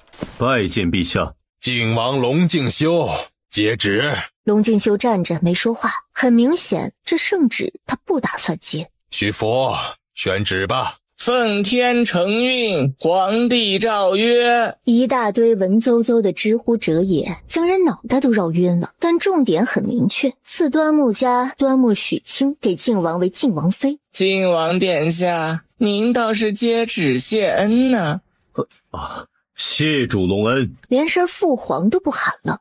哼，日子自己去找国师定，其他的交给内务府。退朝。心有不甘，不甘呐。我儿终于如愿了。母妃，儿臣要先出宫去，将此消息告诉许许，明日再带他来给你请安。我来了，得过上2日，我与陛下求个恩典，出宫去看他。昨日的事大家都心知肚明，贤妃不敢让儿媳再进宫来冒险。母妃放心，下次进宫，儿臣定会寸步不离的。玉衡，你的隐疾可都好了？隐疾？你不是说因着在战场上受了伤，对女子没反应吗？那许许已经好了。可是许许给你医好的。母妃，您先歇着，儿臣先告辞了。这是不好意思了。快去吧，同许许说说这好消息。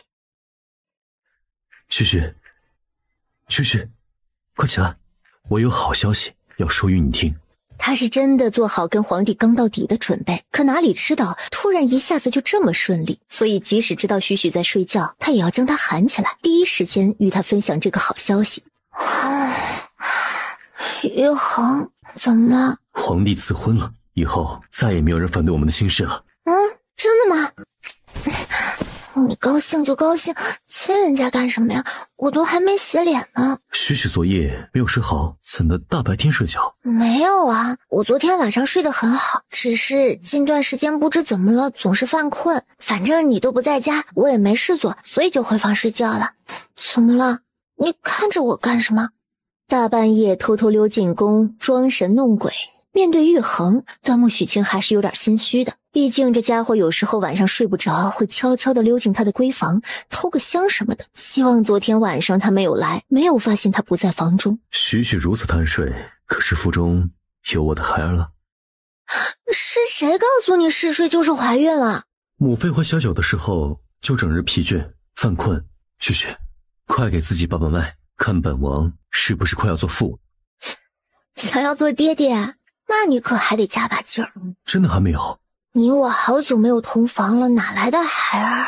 龙敬修想想也是，顾着礼仪，为了表示对许许的爱重，他真的是非常非常克制了，生怕两位兄长觉得他轻视许许。我已将我们的生辰八字交给了南巡，待他将合适的日子选出来，我们挑一个最近的成婚。这么急啊？急，很急，只想日日见你在眼前，夜夜拥你入怀抱。我也想天天跟玉衡在一起。青儿，你可在房中？二哥可以进来吗？我有个天大的好消息要说与你听啊！二哥我在，你进来便是。哈哈，玉衡也在，青儿可是都知道了。玉衡与我说了，我和大哥也都知道了，有情人终成眷属啊。多日的相处，他与大哥都相信靖王是真心待青儿。玉衡，你可是私下答应了陛下什么条件吗？或者是承诺替他做到了什么？否则明明昨日他还，可今日为何突然就下旨赐婚了？我并未答应他什么，也不知道他为何突然就同意赐婚了。我倒是听说一件奇事，说是陛下昨天夜里受了神仙的电话。哦，他不知是哪路神仙，本王定当亲自登门道谢。我同你一起。虽摸不透皇帝的心思，但两人都觉得这所谓受神仙点化是无稽之谈。看到两人说笑的表情，端木许清小小的翻了个白眼，心道神仙不就在你们面前吗？几天之后，端木洪汉带着妻妾幼子回到了京城，看到这曾经以为再也回不来的院子，再次挂上了端木府的牌匾，再次成为了他们的家。端木洪汉老泪纵横，幸得端木家先祖保佑，保佑端木家的孩子个个有出息，保佑让庆儿遇到了靖王。短短1年，他们一家子能从阶下囚变回自由身，再次回到平津，多亏了靖王爷的相助。王爷大恩，端木家没齿难忘。岳父大人不必多礼。对他而言，能得许许相伴一生，便是端木家对他最贵重的谢礼了。第2日，靖王便带着端木夫人进宫，同贤妃商议婚期的事情。南巡根据两人的八字算了3个日子出来：12月初6、来年2月初8以及来年6月22。现已是8月，龙敬修只想越快越好，早日将许许娶回王府，日日夜夜，朝朝暮暮。贤妃如何不懂儿子的心思？最终婚期定在了12月初6。一转眼，京城百姓都换上了厚厚的棉袄。朝堂之上，康帝又给靖王派差事了。300里外的雁鸣山一带有十分严重的匪患，让他带兵去剿匪。启禀父皇，剿匪一事，少则几日，多则几月，儿臣6日后便要大婚了。哦，是吗？乔朕这迹象都差点给忘了，可这剿匪也是大事啊。末将愿领命前去雁鸣山剿匪，定当全力以赴。另外2名将军也站了出来，表示愿意同归德将军一起赴雁鸣山，定将那占山为王的土匪杀个落花流水。康帝皱眉，最终应下了，退朝。12月初6，大晴大吉，一嫁娶，2辈子第一次结婚。端木许清有点小兴奋，天不亮他就自己起来沐浴更衣，亲自上妆。秦淼带着一群小姐妹陪着他待嫁，鞭炮声响起，许清的心不自觉地紧张起来。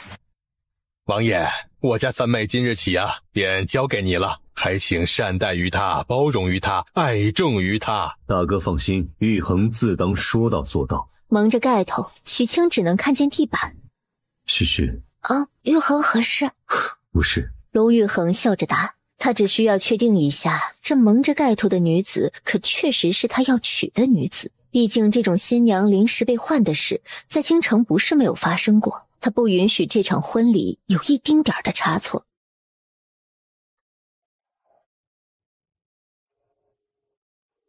眼看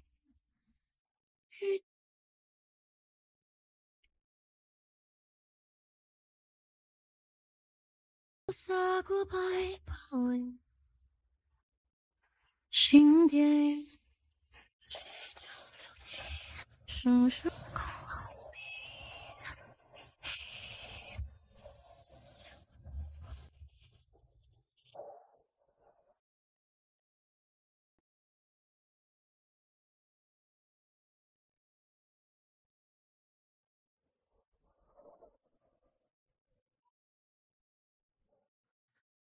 靖王府今日张灯结彩，好不热闹。一拜天地，二拜高堂，夫妻对拜，礼成，送入洞房。旭旭，等我片刻，将那些人打发了，我便回来陪你。你若饿了，就吃些东西，不必拘着。好，我知道照顾自己，你快些出去招呼宾客吧。龙王，我给你的解药酒可提前服用了？表兄放心，吃过了。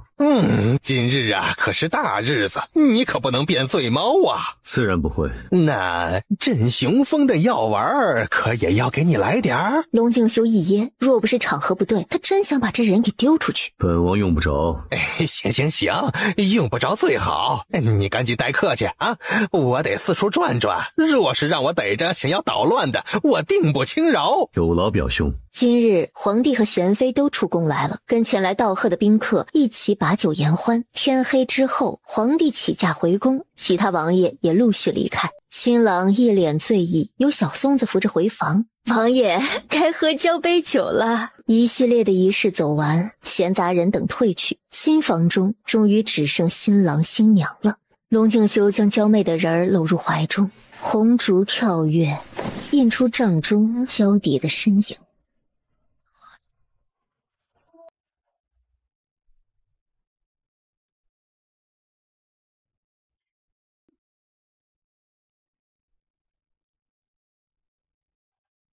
看见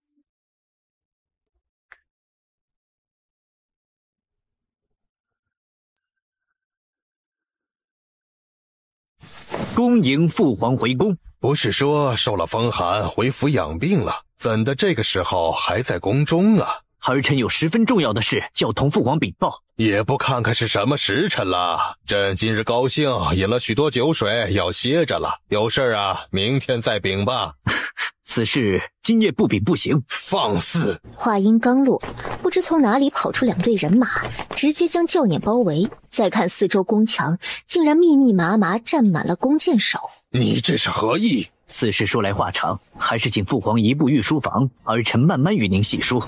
靖王府贴满喜字、满目喜庆红的新房内，又一阵云雨刚刚渐停。龙敬修只觉得神清气爽，这些日子守着礼仪，却是许久没有同心爱之人亲近了。靖王深信自己今夜可以酣战到天明，但许清不行啊。前2次还能热情迎合，可这第3次下来，小腰酸了。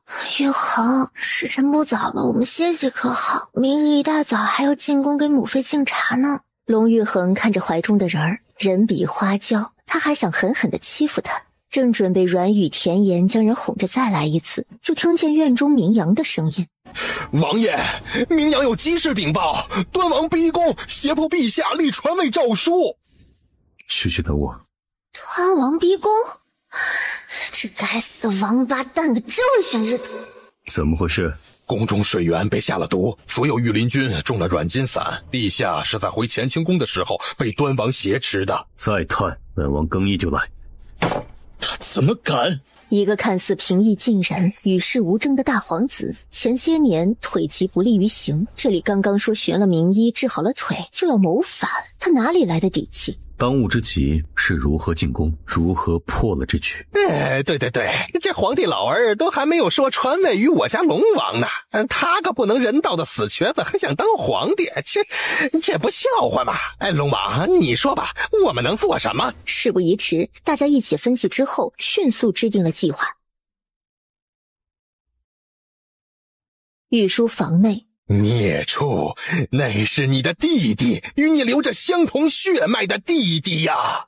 父皇，皇家无父子，无兄弟，亲弟弟又如何？只要不是一条心，都该死。父皇，13弟是因您而死，您若是早些签下这诏书，13弟又怎会丧命？畜生！朕待你不薄，你怎么敢？儿臣知父皇对我好，既如此，父皇还是快些签了这诏书，传位于我，然后好好做个享清福的太上皇吧。父皇，您还是快些决定吧，要不马上就轮到15皇帝了，还才1岁呢，你可忍心？端木许清趁人不备，跟着二哥和表兄一起来到了冷宫。这里人少，也最不引人注意。青儿，我们来这里做什么？二哥，你与表兄在此等我，我要想法子去将贤妃娘娘带出来。端王丧心病狂，已经对皇子下手。听说贤妃宫中、太后、皇后宫中都浇了火油，随时都可以点火。哎呀，胡闹！你能有什么法子？表兄，我让你带的毒药都带了吗？哎，要的太多，这太匆忙了。不过我材料都带了，只等着最后一步合成就好。你与二哥在此合成，我很快回来。大哥说了你笨，进宫都得听我的。我走了，你们等我回来。很快，三人来到了乾清宫不远处的隐蔽角落。二哥、表兄，你们可信我？我信青儿。要我们做什么？表妹你说吧，老薛都听你的。吃了这个，蒙上眼睛，我带你们进乾清宫。没有喊摘下布条，绝不能睁眼。睁眼后，无论看到什么，都不要惊讶，不要慌，一切按计划行事。薛孟昌接过药丸，嗷一口的吞掉。荣彻接过药丸和布条，用行动表示了自己对妹妹的信任。许清左手牵二哥，右手牵薛独一的袖子，闭眼，一念一闪，再次进了操作间。乾清宫御书房，康帝依旧坚持着最后的坚持，绝不签诏书。1刻钟前，龙敬修独自进入御书房，只见徐福公公满身是血的倒地，已经奄奄一息。皇帝坐在龙椅上，一动不敢动，四周全是端王的侍卫，拿着长剑、弓箭。端王劫持的4个幼小皇子已经被他毒杀了2个。见皇帝依旧无动于衷，那接下来只能下令火烧慈宁宫了。孽畜，孽畜！那是太后，是你的祖母啊！父皇，您骂我作甚？无论是2位皇帝还是太后，都是因您而死啊！老三，你倒是快想想办法呀！父皇，你这是太看得起3弟了吧？他现在自身都难保了，还能有什么办法呢？大哥，用这种手段谋来的皇位，你觉得文武百官和天下百姓会臣服于你吗？只要我做了这天下至尊，就容不得他们不服。大哥，回头是岸，父皇毕竟是我们的父皇，不若你请父皇签下立太子的诏书，如此一来也是名正言顺。名正言顺？我们的父皇身强体壮，本王可不想一个太子之位还要做10多年。父皇可立下太子诏书，待到明年再宣布退位做太上皇。大哥做皇帝自然也是想做流传千古的圣举，而不是一个为了皇位不择手段的奸诈昏君吧。老三，你废话太多了。自古胜者为王，败者为寇。宇航说的没错，重儿，你是父皇最看重的皇儿，看在你逝去的母后面上，今日的事情朕只当是梦一场啊！既然你想做太子，想做皇帝，朕成全你。西南倭寇横行，南疆鞑子称霸，这一桩桩一件件，朕早就心力交瘁了。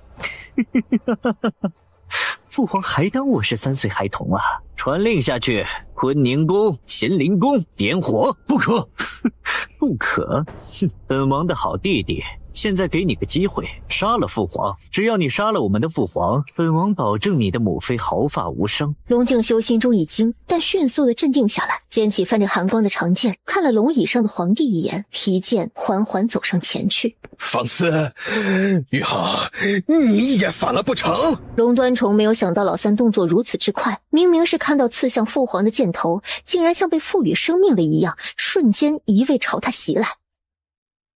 速下令灭火！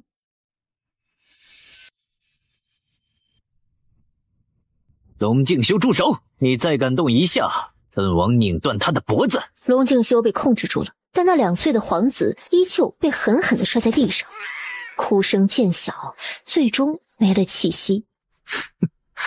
再问你最后一遍，传位诏书你是签还是不签？父皇传位于你，你后继能有人吗？你知道了什么？知你腿疾是假，不能人道，不会有子嗣是真。端王府的2个孩子皆是你借种而来。他的话令皇帝和成王都震惊了。殿下莫慌，本座已经有了医治您的法子，只要您顺利登上皇位，不久定会后继有人了。本王自然是相信冯神医的，幸得您相助。待到本王众望所归登上皇位，就立即封您为国师。这位称冯神医的人满意的点了点头。谁与你说的本王腿瘸是假？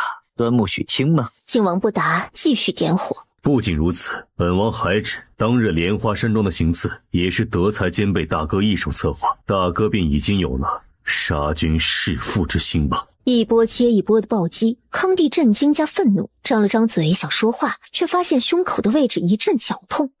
是又如何？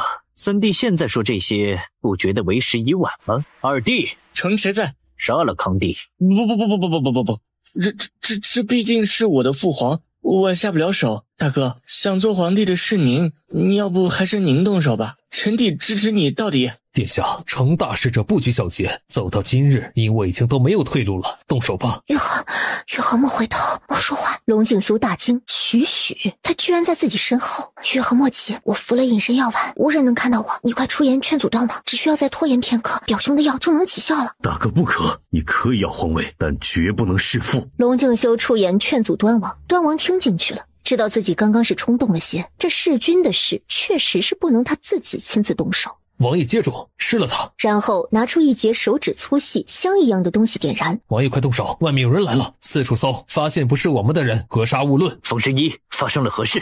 有同行来跟本座斗法来了。我当是谁这么大本事呢？当着我的面也能下毒，原来是老熟人呢。孟长兄，今日瞧着气色比以往好许多呀。你都没死，还不许我气色越来越好啊！杀人不眨眼，竟干坏事的薛孟昌怎会跟靖王搅和到一起？孟长兄，这良禽择木而栖，端王殿下，我去你大爷的！别文绉绉的，斗药还是斗拳？赶紧的，立场不同，咱俩尿不到一壶里去。玉衡，康帝可能犯心急了。皇帝今日不能死，交给我。御书房外的防守明明固若金汤，端王想不通，这三个人是如何避开这么多耳目混进来的。杀！都给本王下死手杀！取靖王首级者，加官进爵。许清没再管他，冲到龙椅前，指尖触碰皇帝，果然是心绞痛，赶紧摸出2粒速效救心丸喂他吃了，然后起身举着竹叶扇继续给夫君和二哥帮忙。御书房全是端王的爪牙，今日跟着端王造反，端王胜，他们个个水涨船高，端王败，那他们怕是都没有活命的机会了，所以个个都是拼尽全力的再搏命，一招一式皆冲着取靖王性命去的。靖王和荣彻战场上都是以一敌百的高手，但此刻也杀得有些费力。徐接住，护好自己。然后随意捡了一把剑杀敌。许清看到二哥身上已经多处受伤，玉衡红色的婚服也血迹斑斑，反贼太多，个个武艺高强，杀了一波又来一波。他顾不上那么多了，他要带着夫君哥哥还有表兄皇帝都进操作间。刚刚触碰到龙静修大红的衣角，明阳等人也冲了进来。主子，侯爷领兵杀进来了。很快便听见御书房外也厮杀声四起，成王已被荣彻制服。邪不胜正，你败了。臣救驾来迟，陛下受惊了。众卿家救驾有功，赏，重的赏。今往龙静修封为太子。话音落下，康帝两眼翻白，晕了过去。一直躲在柱子后面的苏公公拖着断了的腿爬了出来。宣太医，快宣太医呀！端木善成丢掉长剑冲了上去，许清也上前再次抬手轻摁康帝的脉搏。脑海中的电子光屏弹出来的不似平常一样的患者信息，而是一个大红感叹号外加一排文字。6号实验员许庆涉嫌干涉所投放空间的政权交替，请尽快进入睡眠模式接受调查。怎么办？这消息怎么点了没反应？怎么就不消失，进不了其他界面？无法联系系统开发者，没有办法和实验人员对话，解释我的行为怎么办？这一觉睡过去是不是就醒不过来了？青儿，你怎么了？许。龙静修和二哥的声音让端木许清回了神，看看二哥，再看看还穿着大红喜服的夫君，他突然眼眶就酸了，直接扑进龙玉衡的怀中，紧紧地抱住他。他不要接受调查，不要离开这里，不要被遣返，不要刚刚成亲就要与他分开。许不怕，已经没事了。他轻言细语地哄着怀中的人儿，见周围的人都在看他，微微脸红。王妃受惊了，有些害怕。恭喜太子殿下。其他人也跟着行礼，就这样成了太子，他还有点恍惚。玉衡，你是太子了。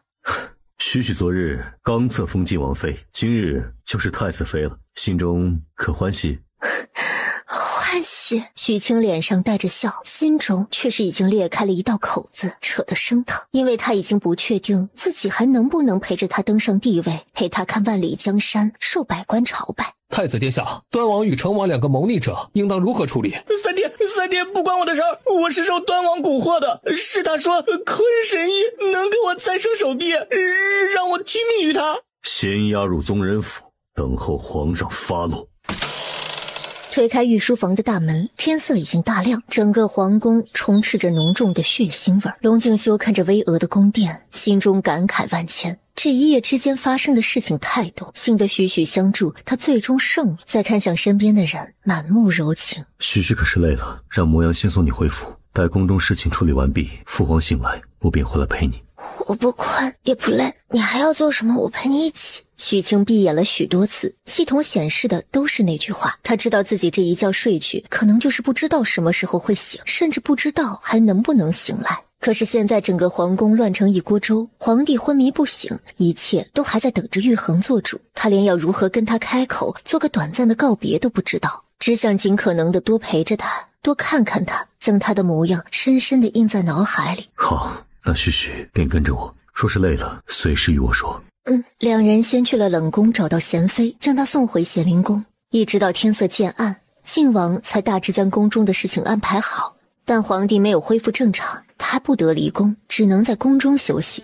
许清拧了毛巾，许许也辛苦了，你躺下歇息，我自己来就好。可是我想给你擦洗身子。好。衣服褪去，他大自躺在床上，任由贤妻替他擦洗身子。许清本想同他说两句话，可刚刚开了个头，床上的人就响起了微微的鼾声。端木许清自己其实也已经撑到了极限，系统已经提示过好几次了。6号实验人员许清，请尽快进入睡眠模式，接受调查。小松子，小松子，王妃，奴才在。是，笔给我拿来。说着已经哈欠连天，眼泪汪汪了。小松子赶紧去拿了笔墨。哎呦，王妃，您快去休息吧，有什么事儿明儿再说。你出去吧。然后强打着精神，歪歪扭扭写了好几个大字。玉衡，等我。他确实干涉了朝政不假，但没有违背社会道义，更没有杀人放火，相信自己绝对不会是5号那样的结局。他愿意接受任何的惩罚，只希望惩罚完了之后还能让他继续使用这套系统，继续回到这个时空，这个朝代。那言情小说中的我走了之后，希望有人代替我给你幸福，都是扯淡的。许清只希望龙玉衡的幸福只能他来给予，所以哪怕说他自私也好，他也一定要留书，让玉衡等他回来。丢下毛笔，用尽最后的力气，跌跌撞撞走到床边，往龙静修身上倒去。脑海中响起了刺耳的电流声，端木许清彻底的失去了意识。这一觉睡得很沉。王爷，皇上醒了，请您过去。好，本王稍后就到。康帝的寝宫。陛下暂无大碍，不过日后还是尽量莫要动怒的好。好，朕尽量控制。太子与太子妃此次救驾有功，待朕身子好上一些，再给你夫妻2人重赏。谢父皇。听说你将那2个孽畜送去宗人府了？是，等候父皇发落。这2个猪油蒙了心的狗东西。提起那2个儿子，康帝心中的气不打一处来，他准备待身子好一些，再想想如何惩治他们。太子可已经去看过皇后了？儿臣昨日去看过，母后半边脸是毁了。所幸你母妃还安着，太后的身后事由你全权负责，还有3宫的翻修，这几日就由太子暂时监国。玉衡朕日后就只有你了。儿臣定当全力以赴。寝殿内其他人却是心中震惊的不得了。前日大婚，昨日封太子，今日监国，太子殿下这是走了大运呐！你们都下去吧，朕要与太子拉拉家常。寝殿里只剩下父子2人。端木许清的事，玉衡你可是还在怪罪父皇啊？太子妃无恙，他对儿臣说莫要放在心上。回想起昨日那个身形娇小的弱女子，面对刀光剑影的混战，也是毫不胆怯。玉衡，你是个有福之人呐。父皇好生歇息，不时文武百官就要上朝了，儿臣还需要去准备一番。去吧，若是有拿不准的事，随时来问朕，朕教你治国。启禀陛下，延英殿传来消息，说靖王妃，也就是太子妃，突然昏迷不醒了。只是他话音刚落，只觉得一阵风，太子殿下之前站的位置，人已经消失不见了。怎的突然就昏迷不醒了？龙敬修快步走进延英殿，只见心爱之人闭目躺着。徐徐，秋秋，徐徐这是怎么了？把脉之后并未发现异常。表妹的脉象没有任何异常，这不是中毒所致啊。身体无恙，也没有中毒，可为何人就是昏迷不醒？哎呦，昨儿夜里主子让我送了纸笔进来，那时候我就瞧着主子脸色有些不好。王爷，您看。众人都看清了纸上的4个字：玉衡，等我。龙敬修皱眉，看着昏迷不醒的心爱之人，所以许许这是知道自己怎么了。禀父皇，许清许是那夜打斗受了内伤，此刻昏迷不醒，儿臣想带他恢复医治。既是内伤，便留在延英殿吧，宫中有太医，也不缺药，朕派人替他医治便是。谢父皇好意，儿臣府中也有灵药，加之可以请岳父过来看顾。靖王府，龙敬修全程抱着端木许清，将人带回正院卧房，房中还挂着大红的喜字与红绸。躺在大红的锦被上，端木许清的脸色显得更加苍白。太子殿下还未行册封礼，舅兄还是按原来的称呼唤我即可。然后又看向明阳等人，暂且依旧称本王王爷。大家知王爷这是谨慎，不给别人留话柄。是。玉衡，你先照顾青儿，我回去请父亲过来。龙王，可否让老薛再看看？表兄请。薛孟昌皱着眉头，把脉许久，依旧还是没有任何身体不适或者是中毒的状态，这可就奇了怪了。我听江湖传闻提过，这民间有种失魂症。龙王，你跟那个国师的徒弟关系好，要不将他请来看看？南巡正与师傅在青天界忙碌，国师听说事关端木许清，也放下了手中事宜，跟着徒弟一起去了靖王府。国师来了，很快便看出了端倪。靖王殿下借一步说话。靖王让所有人都去正厅等候。靖王妃的身上已经没有了魂魄的支撑，所以她醒不过来，但细看魂魄又并未离体，更像是被什么禁锢住了。国师可能看出是何人所为，可是因着本王杀戮太重，小鬼禁不得本王的身，所以报复到了王妃身上。老夫比较善于观天象，算运道，这前世今生的鬼神魂魄之说，还得是洪温寺的灵岩方丈最为擅长。王爷不若去将灵岩方丈请来看看。太阳下山的时候，灵岩方丈来了，一声阿弥陀佛之后，看了看昏迷不醒的端木许清，然后同国师谈论了许久，又将端木善成请来问话。晚上2位高人最终得出了结论，端木许清极有可能是端木家的先祖转世，前17年平平淡淡，是因为端木家一向顺当，直到端木家遭大难，差点诛9族，他才受了点化，开了灵智。2位高人的话令善成久久不能回神。其实他早就有所察觉，现在的妹妹跟以前关在后院唯唯诺诺的妹妹，性格和能力都变化太大。靖王殿下，您觉得老夫与方丈的推测可说得通啊？这个说辞，龙敬修也十分震惊。可现在细想，许许会的东西那么多，本事那么大，完全就不是个普通的闺阁女子。端木许清是我的妻子，既已拜堂成亲礼成，她此生自然永远是你的妻。只是师父、方丈，您2位可有算出端木许清何时能够醒来？施主既有留言说让王爷等候，那醒来只是迟早的事，能不能等到他醒来再续前缘，还得看靖王殿下自己的选择了。谢方丈提醒，也谢国师为本王操劳。仔仔细细地替许清洗脸擦手，然后自己沐浴，换上了干净的衣服，在他旁边躺下。这2日发生的事情太多太震撼，龙敬修有些心力交瘁，轻轻地将人搂进怀中。宁愿不要太子之位，只愿得他日日相伴。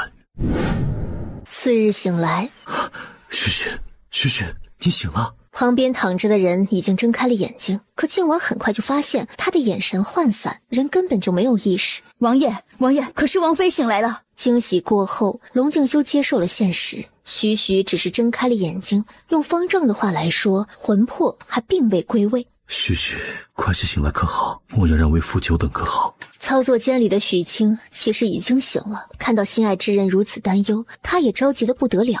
可现下这种情况急也没用，总部没有直接召回他的灵魂，而只是暂时将他的灵魂困在了操作间里。点开电子光屏，显示他目前正在接受调查，不能使用医疗系统，灵魂出不去，无法操控身体。现在的端木许清就像是一具行尸走肉，慢性系统还有点人性化，保留了他吃喝拉撒睡的功能。王爷，王妃这是怎么了？徐徐醒了，但没有意识。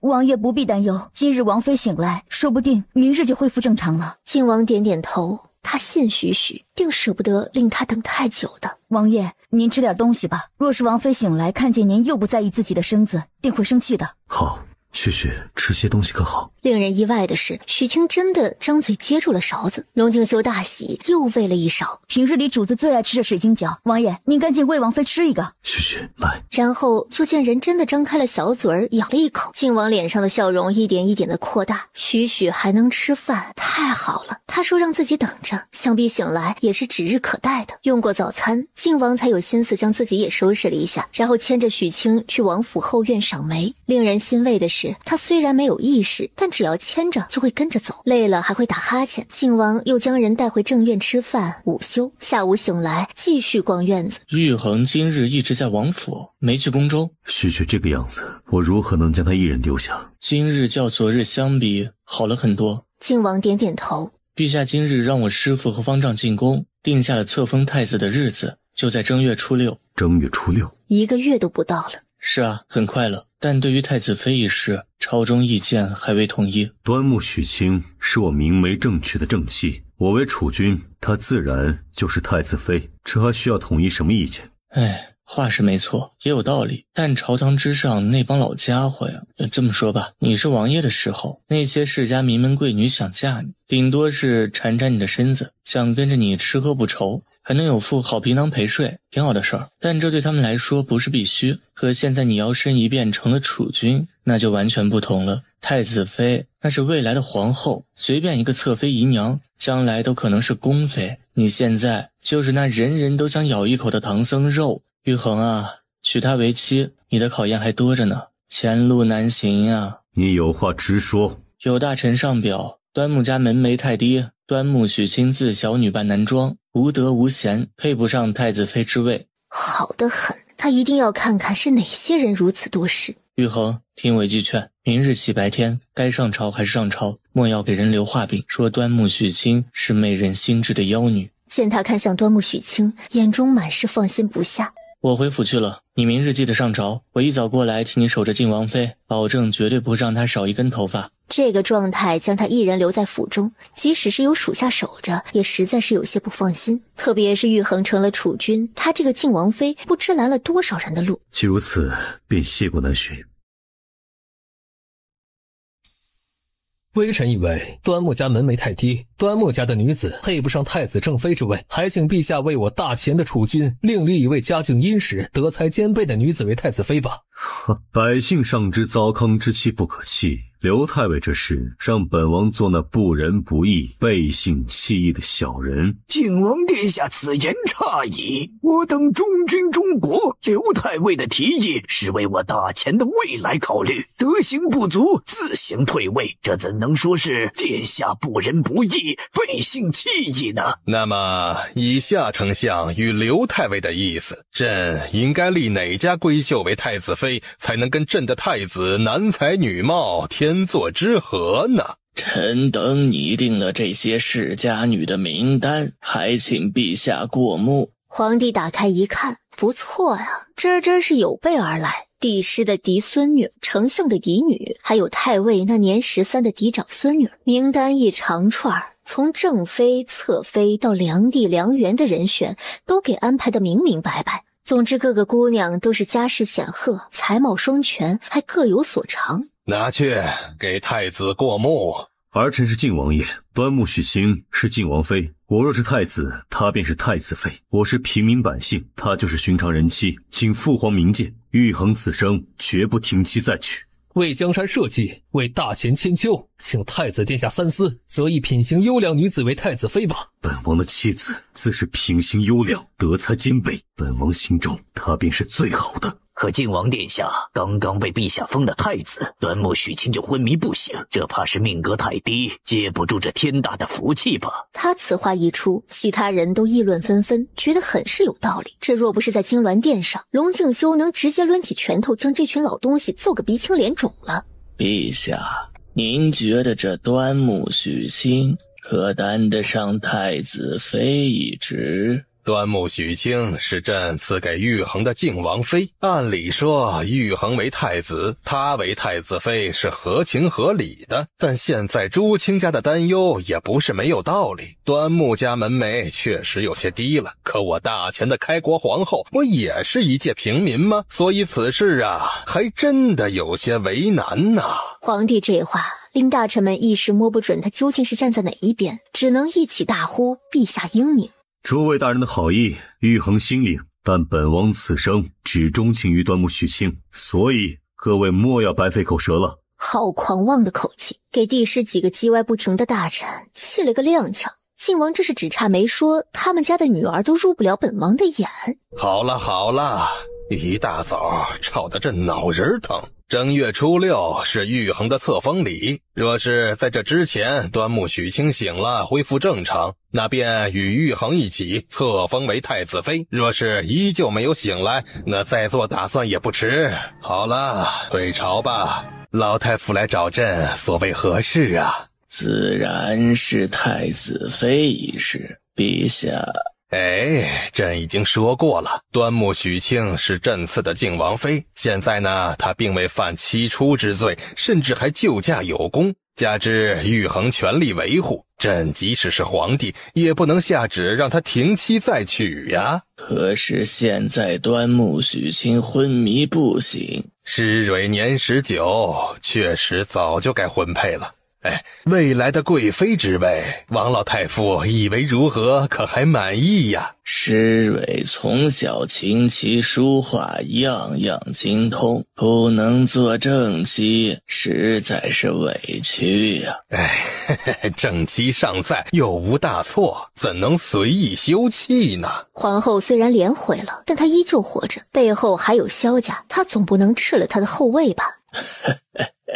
陛下所言也有理，那老臣就静候陛下好消息了。看着老太傅离开的背影，康帝无奈地摇摇头。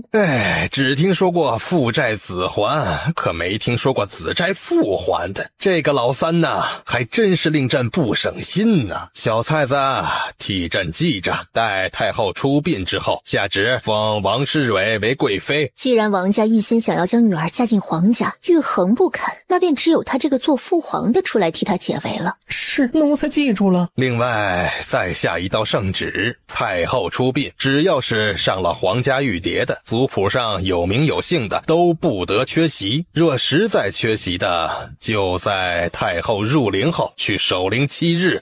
我怎么觉得陛下这道圣旨是故意针对靖王府的？王妃的现状，陛下想必是知道的，还要她也去送行，不是强人所难吗？玉衡，王妃这个情况可以出门吗？许虽然不能说话，他认人，这府中除了本王，也就是有墨央牵得动他。太后出殡那日，出了王府，本王不离他身边便是。话音落下，端木家三兄弟匆忙而来。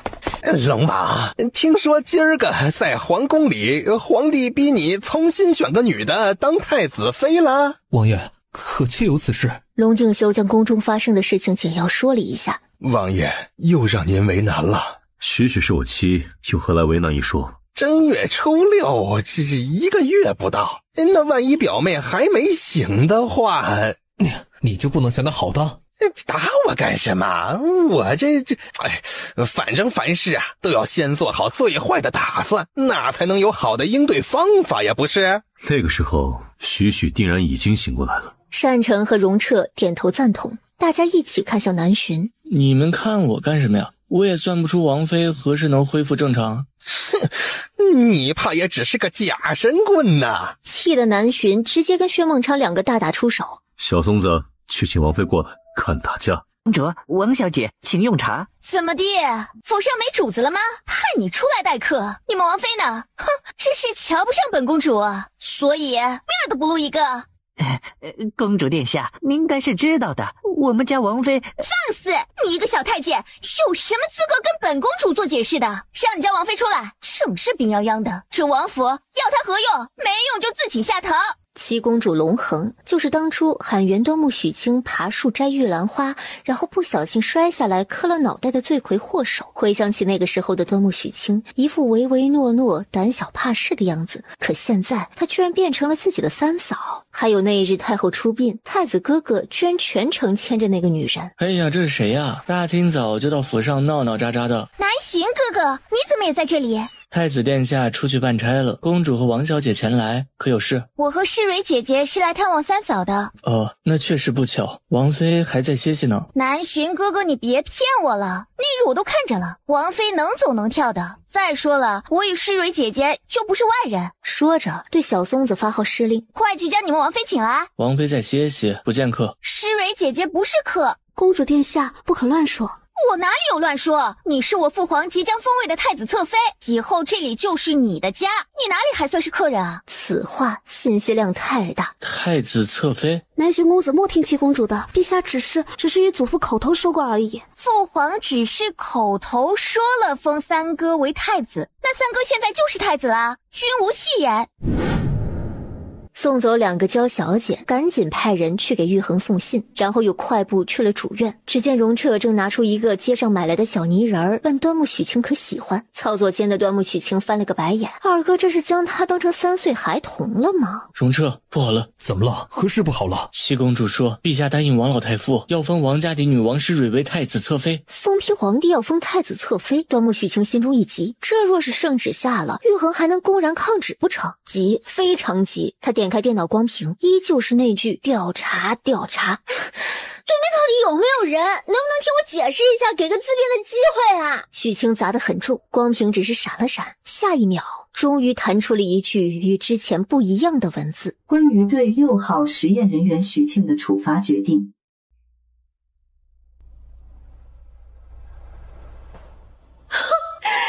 扎心，30万的积分啊，都是我东拼西凑、节节省省出来的，这啪叽一下就要归零。不过跟没收系统灵魂召回比起来，这不算什么。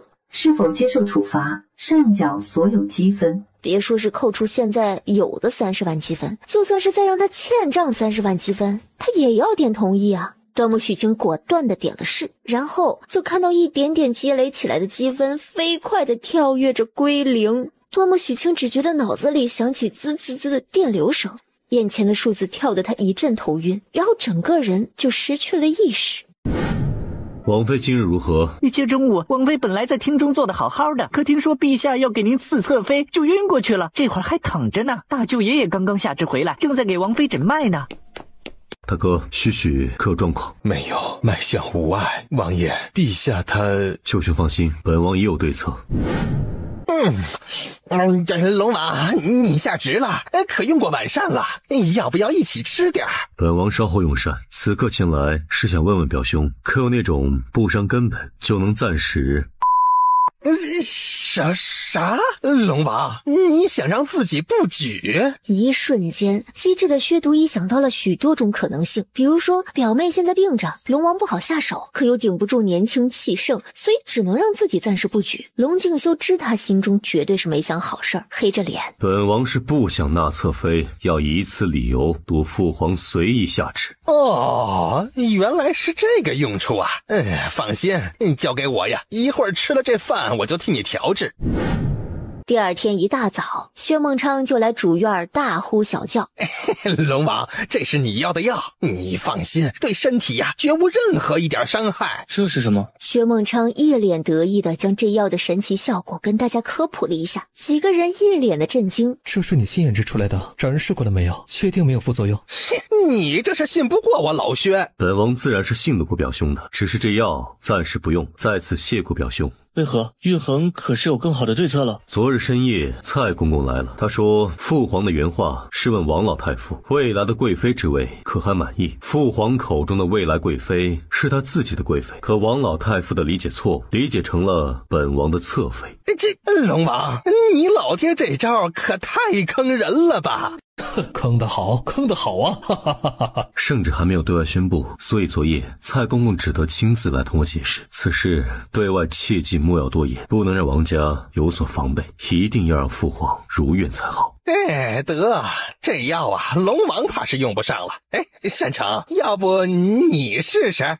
谢表兄好意，我暂时用不上。哦，那你们呢？荣彻、南玄，还有尹楚客，你们有没有谁想不举的？哎呀，放心，没有别的坏处。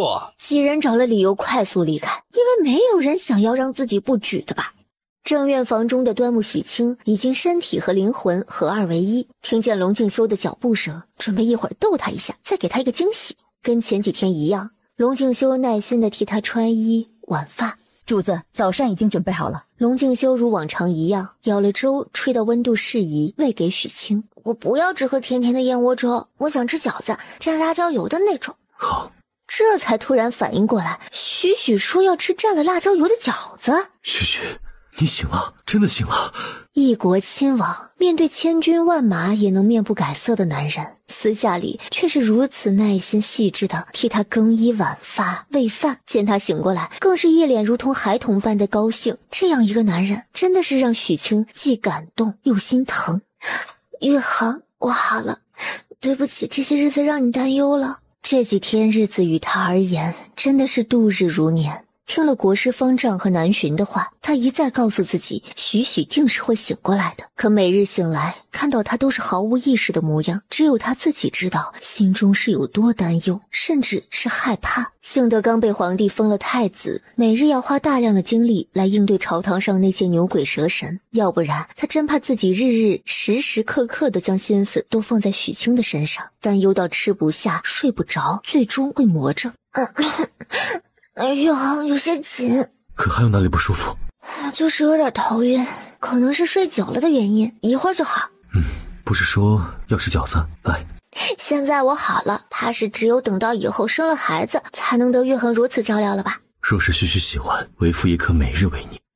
玉衡，你有没有话要问我的？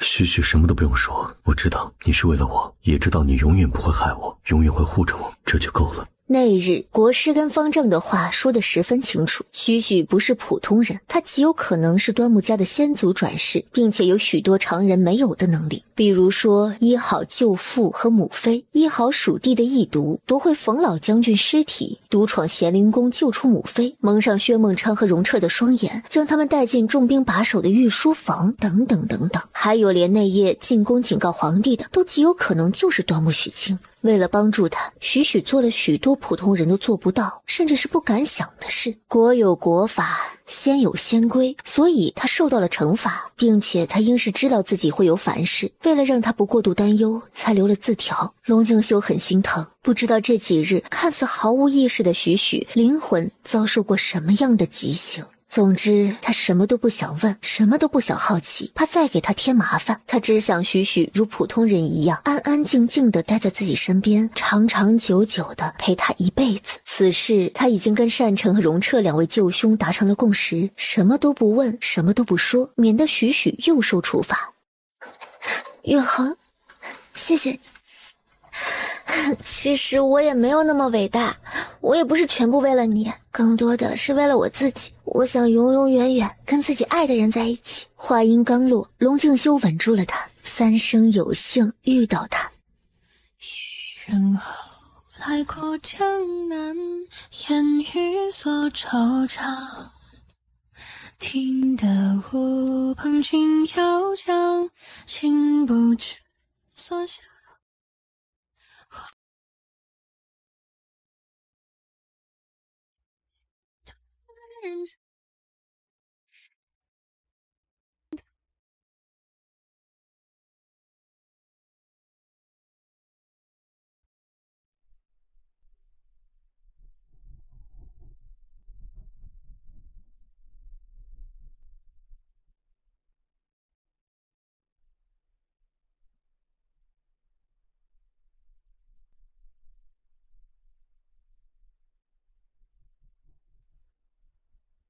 等为夫满了孝期，你就给我生个孩儿。生个孩儿也不是不可，但玉衡喜欢的究竟是过程还是结果？这个小妖精就是故意的，将人给逮住，狠狠地咬了一顿。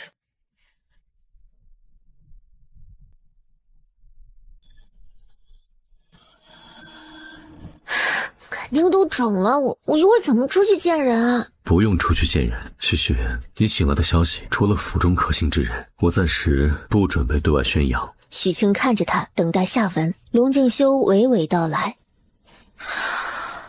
陆家仗着陆贵妃称霸多年，为非作歹，确实是该死。但那句最是无情帝王家说的一点都没错，前一刻还同床共枕爱妃前爱妃后，后一刻就要弄死人家全家。那是陆家咎由自取，再说也并不是所有的皇家人都薄情。许清看着他，这人一脸认真，还带着丝丝的委屈。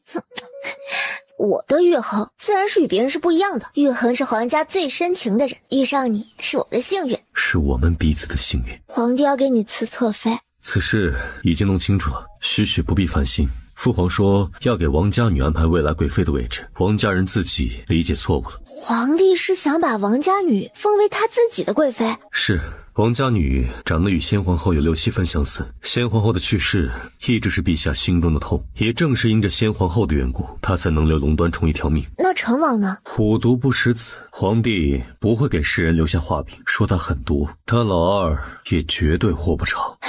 皇家真的太复杂了。旭旭，对不起，我知道你不喜皇宫，不喜我当皇帝，可是没有对不起，我不喜欢的只是复杂的皇宫，但我相信玉衡这里下的皇宫一定会是我喜欢的样子。主子，该出发去营中了。今日哪儿都不去，让小松子备酒菜，去宫中将2位舅爷请回来，中午一同用膳。王妃、二舅爷，七公主和王家小姐又来了。他们来干什么？七公主说咱们王府后院的梅树养得好，这特意带了王家小姐来赏梅。客院正厅，太子哥哥府中的奴才就是这样待客的吗？不仅不将本公主请去正厅，还不去禀报主子吗？不是，公主殿下，咱们王爷不在府中。不在府中？不是说太子哥哥事事都在府中照料端木家那个女子吗？对外确实都是这么说的。小松子眼珠子飞快地转着。王爷听说女子都爱吃云芳斋的糕点，所以亲自去买了。后来又遇上侯爷，就被侯爷邀去侯府喝酒了。王世蕊面上带着笑，心里其实都酸得冒泡了。太子何等高贵，怎能做这种自降身份之事？七公主、王小姐，您2位说要看梅花，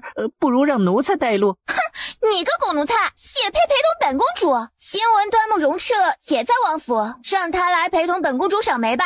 去禀了七公主，说二舅爷在宫中值夜受了风寒，不敢将病气过给公主。七公主骄纵，奴才怕她会不依，万一在府中闹事，可如何是好啊？谁呀？谁要在府中闹事呢？问过我老薛了没有？薛表兄，你来的正好，可有能够让人不知不觉毁容的药？有啊。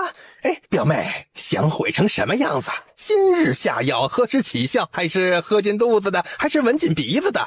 还是撒在身上的？我都行。啊，不过是个毒药，还有这么多讲究啊！那还是表兄同我一起去吧，需过几日起效。至于用哪种法子，表兄看着办就是。许需要去哪里？做什么？前年夏天，若不是龙恒以权势相胁迫，逼我上树摘花，我不会摔下来磕了后脑勺，丢了半条命。二哥，此仇我一定是要报的。其实不是半条命，而是1条命，只是系统的规矩没有明确的界限，他不敢轻易杀人，否则一定要龙恒偿命的。现在只让他毁容，许清觉得自己实在是太善良了。啊，还有这样的事儿？那人在哪儿呢？老薛今儿个就要他的命！不，表兄，我不要他死。对于作恶多端的人来说，死太容易了。看他活着每一天都是受罪，才是最好的惩罚。青儿，我陪你一起去。不用，我只是去看看这个七公主和王家大小姐。我不说话，依旧装病。皇室公主刁蛮任性，我将瑞雪、墨央都带上便是，一文一武，还有表兄一起呢。若是我没猜错，这七公主极有可能是爱慕二哥的。荣彻只觉得一身恶寒。那便有劳表兄了。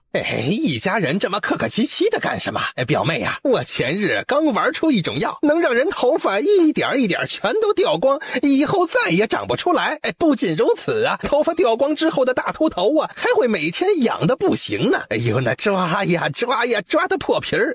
行，我这表兄出品皆是精品，你不用与我细细解释，直接给安排不知不觉上药即可。隔墙有耳，系统有耳。虽然不是他亲自动手，但还是小仙为上。一转眼便是除夕，皇帝要在宫中宴请众大臣，大臣们都携带家眷参宴。众卿家免礼吧。然后一眼就看到了太子身边站着的女子。端木许卿康复了，受陛下洪福庇佑，许卿已经痊愈了。康帝点点头，看向龙敬修。他这病是何病因呢？日后可还会再犯？舅兄已经替许诊治，日后不会再犯了。病因父皇许是不记得了。啊，朕记得何事？那日在御书房中，龙端虫的侍卫将椅子踹起，差一点就砸到父皇。许为了替父皇挡下这一击，被砸中后脑。舅兄说许是头部有淤血，所以才有了前些日子的病态。现在淤血已散，自然是痊愈了。康帝心中暗暗惊讶，这也让他想起了老大谋反那日，端木许卿竟然跟着自己的夫君一起救驾，这份勇气确实是可嘉。端木许卿救驾有功，又得太子深情相待，即日起封为太子妃，初6与太子一同行册封礼。这话一出，好多人的心都凉了半截，但依旧必须得恭恭敬敬地恭喜太子，恭喜太子妃。今日除夕是我大乾的重要日子，是好日子，那便把好事宣布完再开席吧。小蔡子，蔡公公上前一步，拿出圣旨开始宣读。前后一堆的官方修辞之后，所有人都听懂了重点。王老太傅家孙女儿王诗蕊被封为当朝贵妃，当朝贵妃，那也就是康帝的妃子。这让大家想起了康帝对先皇后的深情。姑姑侄女儿先后嫁给皇帝，一个为皇后，一个为贵妃。陛下，您当初可是答应老臣要封诗蕊为未来贵妃的。太傅，你是在与朕说笑，还是年事已高，有些耳背了？朕当时承诺你要封诗蕊为未来贵妃，今日不就是兑现承诺了？不，陛下，这女要嫁的是太子殿下。怎么会这样？陛下是姑姑的夫君，是他的姑父，姑父比他父亲的年龄都要大了。他不要做什么贵妃，他只想陪伴太子殿下左右。太子殿下，臣女心悦您已久，您贵妃娘娘慎言。龙敬修大声打断了这胡说八道的女子，接着对着皇帝抱拳：儿臣与王家女并无私情，还请父皇明察。朕自然是信太子的。然后看向王诗蕊，让你做朕的贵妃，可是委屈你了。王诗蕊继续咬唇摇头，他不要，这是一场噩梦，他要快点醒过来。倒是老奸巨猾的王太傅飞快地分析出了利与弊，皇帝下旨，那便是不可再更改之事，若再推辞，定是会触怒龙颜。事已至此，老臣谢主隆恩。初2这一天就到了外嫁女回娘家的日子。许清与龙敬修成亲的时候，因着宫变后他昏迷不醒，所以没能3日回门。今日是他成亲后第一次回娘家，龙敬修让萧管家准备了十分丰富的礼物。用过午膳，回到端木许清的闺房，许念慈拉着女儿的手：“青儿，你与太子行房事。”娘，你问这干什么呀？娘只是想和你说，早些给太子添个长子。这种事情也是讲究儿女缘分的，哪有我想生就能生的呀？小姐，太子殿下只有您一个女人，您要怀孩儿十分容易的。就这样，端木许清被母亲和姨娘拉着科普了1中午的受孕注意事项。正厅中，男人这一桌一边喝酒一边谈天说地。这时府中小厮来报说宫中来人了，请大公子速速进宫。单城问来人是谁，所谓何事，哪个宫里的？可小厮一问三不知，只知对方是个公公，态度傲慢，什么都不肯说，一个劲儿的催促让大公子立即随他进宫。奴才给太子殿下请安，太子殿下千岁千岁千千岁。小松子，摆棋盘，本王要与大舅兄下几盘棋。太子殿下，奴才是德妃娘娘宫中的小孟子，七公主突然重疾，特让奴才来请端木医正进宫替七公主诊治。得了什么重疾？这……回去吧。今日端木医正不当值，去太医院找当值的太医。太子殿下，七公主掉了许多头发，头皮上痒痛难耐，都被抓破了，流了好多血。太医院许多大夫都给看过，束手无策，还请太子殿下通融，让端木医正去给公主诊治一下吧。舅兄可愿去看看？刚刚问完，就看到薛孟昌站在门口招手，让你去治你就去啊，就按这个药方抓药。表兄知晓七公主是什么病？哎呀，不是什么病，是我老薛给她下的毒，这欺负我妹子，将来还能让她过好日子。这药啊，你给她服用，只需要1两服下去，病情啊就能有所改善，然后21天后再重复发作。这重复发作之后啊，头发会掉得更快，这头皮会更痒，然后我再换药方，再治好，再发作。谢表兄。哎呀，都是一家人，谢什么谢？快去吧，快去吧啊！单城将七公主的病因如实说给龙玉衡听，按照薛表兄所言，七公主最后必死无疑，还会死得很惨。毕竟是玉衡的妹妹，若她顾念手足之情，于心不忍，那就反复2次发病之后，请薛表兄替她解毒好了。单城全盘托出之后，心中还有些忐忑。端木家的手都伸到宫里去了，也不知玉衡会不会责怪。此事就当本王不知即可。谢谢玉衡。做过的事总要承担后果，舅兄快去快回，府中等你回来再用膳。正月初6，大前太子册封仪式如期举行。天不亮，靖王府就开始忙碌。内务府前2日就将明皇的太子礼服送来，端木许清在瑞雪的指导下学着更衣，亲手替龙敬修穿上太子礼服，左看看右看看。怎地了？可是还有哪里不妥？不是不妥，而是我夫君实在是太英俊了，那一会儿走出去，不知道又有多少妙龄少女被你迷住。但本宫只会被端木许清这个妖精迷住。什么时候变得这么会说话了？立太子是国家的储君，皇位的继承人，是关乎国家生死存亡、兴旺与否的大事，因此册封典礼十分的隆重，祭祀、仪仗准备、宣读诏书等等等等，一整套的程序下来，端木许清已经有点晕乎乎的了。繁琐的册封大典还有最后一项仪式，正是以储君身份进后宫拜见皇后和生母。许再坚持片刻，母妃宫中定是准备了点心，等拜完皇后，我们就随母妃一起去她宫中吃些东西。好。随着太监大声唱太子驾到，龙敬修携端木许清走进殿中，对皇后和母妃行大礼。好，我儿要谨记责任与忠诚，日后多替你父皇分忧。儿臣谨记母妃教诲。从皇宫出来已经是夕阳西下，今日起太子殿下就要正式入住东宫了。萧管家和小松子带着曾经晋王府所有奴仆侍卫站在东宫门口，待太子牵着太子妃下了马车，所有人跪地高呼迎太子、太子妃回宫。许以后一段时日，此处便是我们的家了。有玉衡的地方便是我的家。今日是大日子，好日子，是龙敬修一生之中高光的时刻，所以许清即使白天很累了，夜里还是十分配合地迎合他。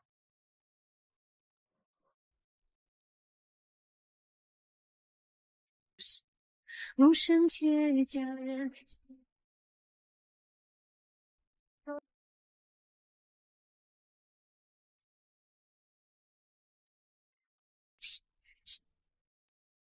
落花是飘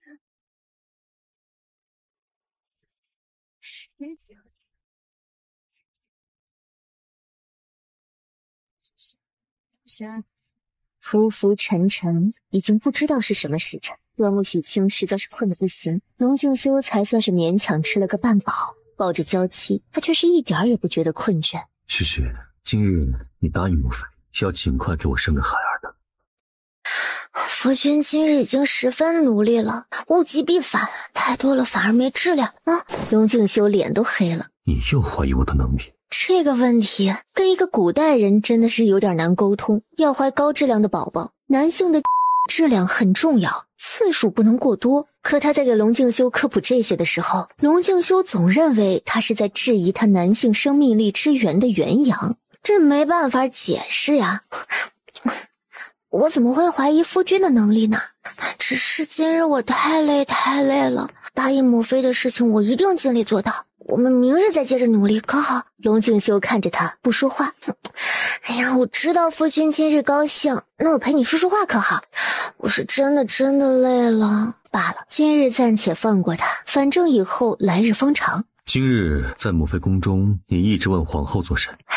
玉衡，萧皇后做皇后这么多年，她的私库应该很富有吧？萧家应该有很多钱的啊。许问这个做什么？皇后的脸不是坏了吗？如果她很有钱，端木家就想办法给她治脸啊。萧管家不是早就将府上的账本交给你了吗？本宫虽算不得富可敌国，但也不至于要自己的娘子还去替人看病换取钱财啊。哎，不是，我不是嫌咱们家穷，而是自家的钱要守着花，有计划的花，但皇后的银子不赚白不赚嘛。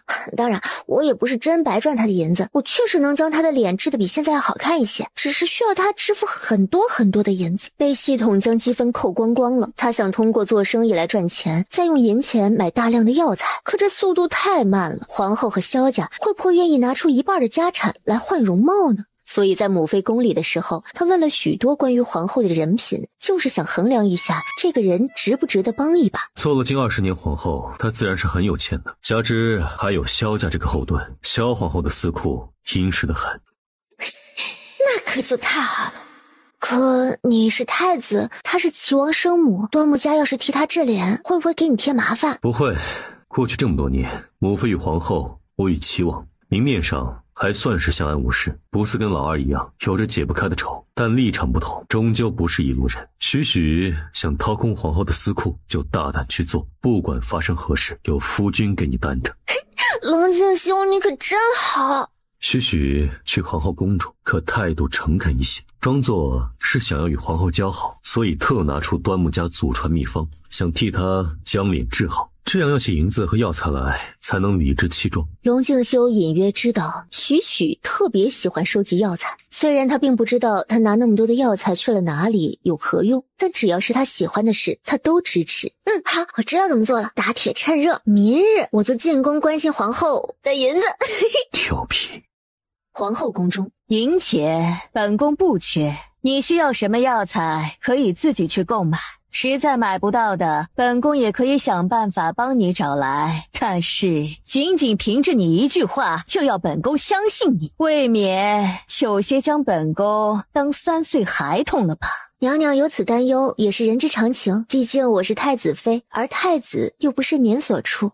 这样吧，娘娘，几日后我先给您一个小惊喜，至于治脸，想必哥哥也还要回去翻阅古书，制定计划。这段时间你也可以好好考虑一下，需不需要哥哥替您医治，能不能信过我端木家。你为何要帮本宫？你也知道你的夫君不是本宫所出，却占了太子之位。娘娘说笑了，这不叫占了太子之位，我夫君这是实至名归。大前这么多皇子，谁敢亲自上战场驱除外敌，收复失地？父皇被逼宫，命悬一线，谁似我夫君敢不顾生死，排除万难，维护正统？既如此，本宫不便出门，让贤妃统领后宫，岂不是更好？母妃并未这样想，实不相瞒，我与哥哥前来，正是母妃与太子殿下授意。母妃说20年深宫，她与您并未有过什么不死不休的大仇。玉衡说虽立场不同，但您与齐王并未害过她性命，所以用咱们寻常人家的话来说，都是一家人，该帮的还是帮一把吧。这话说的皇后竟然无言以对，心中裂开了一道口子，一股暖风硬是要灌进来。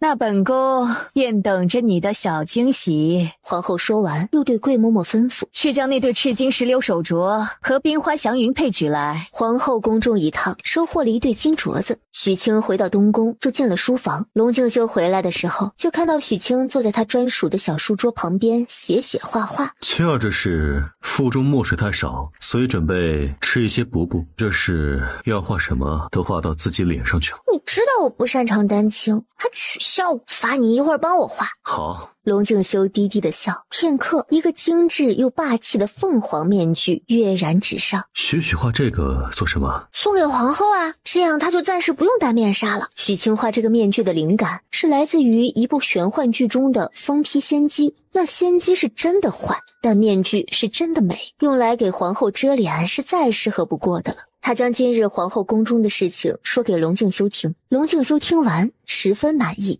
我娘子这小嘴儿是越来越厉害了，不若让为夫尝尝，看可是甜的。行了，不跟你开玩笑了，玉衡可能找到合适的人，尽快帮我将这面具给做出来。交给我。娘娘，太子妃求见。快请。许清进来，直接拿出面具，皇后也瞬间就被那精致的面具给吸引了。戴上面具，右边脸上那些狰狞的凸起和红痕，巧妙的被面具遮了个严实。左边脸画着精致的妆容，右边戴着精致的凤凰面具，她整个人看上去更加的高贵、威严和庄重。娘娘可还满意这面具？皇后压下心中的激动，淡然道：尚可。那这面具娘娘可还要？若是不要，就请取下来给许清带走；若是要，12000两银子。这不应该是孝敬皇后娘娘的啊！嬷嬷，本妃只是说要给娘娘一个惊喜，可并没有说是要将这面具无偿送给娘娘啊。世人皆知我只是一介太医之女，也没什么嫁妆，太子连年征战得来的赏钱也都分给了将士们。东宫真的是不富裕，不瞒娘娘，这面具的钱都还欠着。皇贵子，去账房取15000两银子来给太子妃。喊价12000，非要给15000，这买卖实在是太值了。谢皇后娘娘。太子妃说你哥哥善成，真有法子替本宫医治烧伤。自然是有的，在荣木的帮助下，哥哥已经掌握了换脸术。若换脸术不成，端木许清还有系统可以用腿部皮肤做移植。总之，皇后这冤大头的银子，她是赚定了。太子妃看看，此女子可能治。女子20出头的样子，有些瘦弱，脸上的烧伤比皇后还要严重。娘娘是想让我哥哥先给这个女子治脸，您看到效果了，再决定是否要治。治一个人收1份钱，治2个就收2份钱。许清自然是愿意的。皇后娘娘，哥哥说您的治疗需要分为3个疗程，每21天为1个疗程。这个是第1个疗程所需要的药材，您过目一下。整张纸上全都是进贡级别的珍贵药材不说，还对大小、重量和成色都有着极高的要求。太子妃，您这药材未免也太为贵重了吧？嬷嬷是觉得皇后娘娘这脸值不得这些药材。不是，老奴不是这个意思。娘娘，端木家这秘术之所以不常用，正是因为所需药材太为难得，制药过程更是繁琐。说着看了一眼站着的烂脸姑娘，药材确实贵重，至于要不要先在这位姑娘脸上试药，娘娘自己决定。刚刚你说3个疗程，可是每一个疗程都需要这些药。不是，第1个疗程是这些，第2个疗程是这里的双倍，第3个疗程最为关键，是这里的4倍。桂嬷嬷再次的倒吸了一口凉气，若真按照太子妃所说，这不得花数十万两雪花银啊！只要备齐这些药材，本宫的脸定会完美如初吗？至少没有现在这样凹凸不平。当然，其实皇后娘娘戴着这个面具也挺好看的了，可以。本宫应你。那这位姑娘，草民愿替娘娘试药。先在这女子脸上试药，若是无效，定会有效。本来只打算黑1份药材，可偏偏要2份。哎呀，人傻钱多呀。今日让你等太久了。无妨，我给母妃试用了胭脂铺的新产品，说说笑笑，时间很快也就过去了。皇后那边可还能应付？面具卖了15000两白银，治脸的方子给她了，接下来怎么做要看她自己了。不过我觉得她定是会医治的。面具卖了15000。龙静修也以为作为钓鱼的诱饵，那个面具许是准备送与皇后的。自然是卖啊，设计不要钱，画画不要钱，原材料不要钱吗？那锻造工艺还要钱呢。你呀你，许许，难为你了。怎就为难我了？明明不喜皇宫，却因着嫁给我，要与宫中人周旋，要时常进宫陪伴母妃。没有啊，那只是以前，因着时刻担心身份暴露，又时不时会遇上贵人，还得给他们行礼，所以我才不喜欢进宫。但现在不一样啊，现在我的身份光明正大，一般的皇子公主见了我都要礼让3分，没有哪个不长眼的，敢以身份压我，欺负我了。没想到3天后的春日宴上，就遇到了一个不长眼的。怎的没与母妃一同过来？母妃与各位夫人还在畅聊，淼儿、燕儿贪玩，拉了我先行，逛御花园过来的。明明嫂嫂自己也贪玩，还说我。淼儿与唐家小姐自行去入座，我带许许去那边。宫廷教坊的表演之后，就到了贵女、贵公子们展现欣赏才艺的时候了。贵女们弹琴、作画，贵公子们题字、咏诗，众人看得津津有味，唯有许清偷偷打了好几个小哈欠，太无聊了，看得他都犯困了。可要出去走走？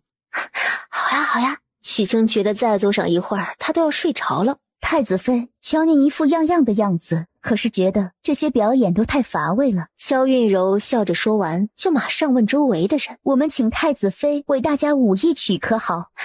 父皇，儿臣不会跳舞。不会跳舞啊？那确实有些遗憾了。陛下想观舞吗？臣妾舞给你看可好？哦，爱妃还会跳舞？自然是会的，只是以前都没有机会跳给陛下看。说着，王世蕊脸红了，羞答答地低下头。康帝也想起，每次去贵妃宫中，两人都是不穿衣服的时间居多，确实是没机会看贵妃跳舞。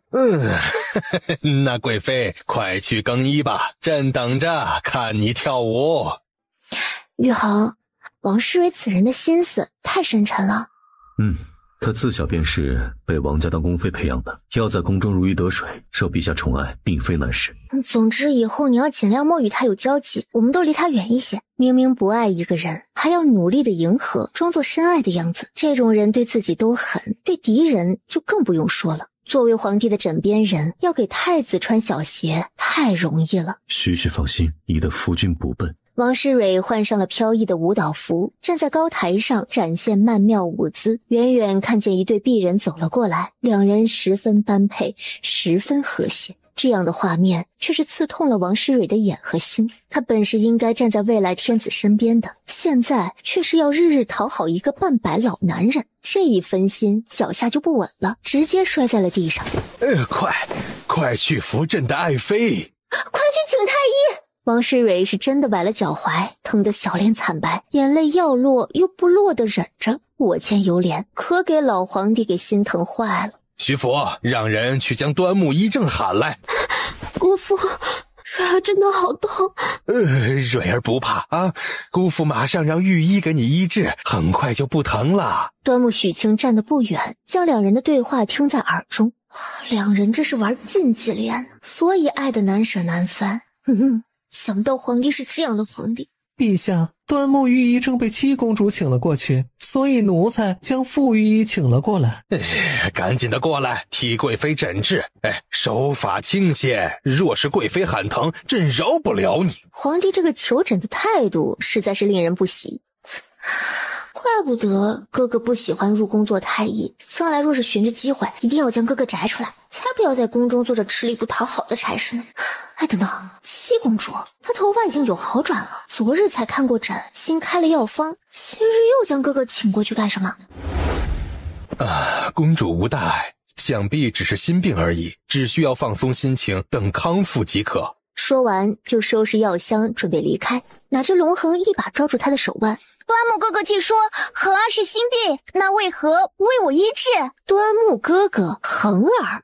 谢公主抬爱，下官只有端木许清一个妹妹，心病还需新药医，公主好生休息即可。端木善成，你不许走。公主可还有吩咐？本公主要与你学医，母妃时常头疾发作，我想略尽孝心，替母妃舒缓一些。公主要学医，可学医不是3-2日就能学会的，至少也得3-5年才能略见成效。心中却想着，都只能活3-2个月了，他何必浪费时日学医呢？可龙恒不知道啊，他只知道自己已经有所好转，过不了多久痊愈，就可以请父皇赐婚了。而眼前站的人，就是他想要选为驸马的人。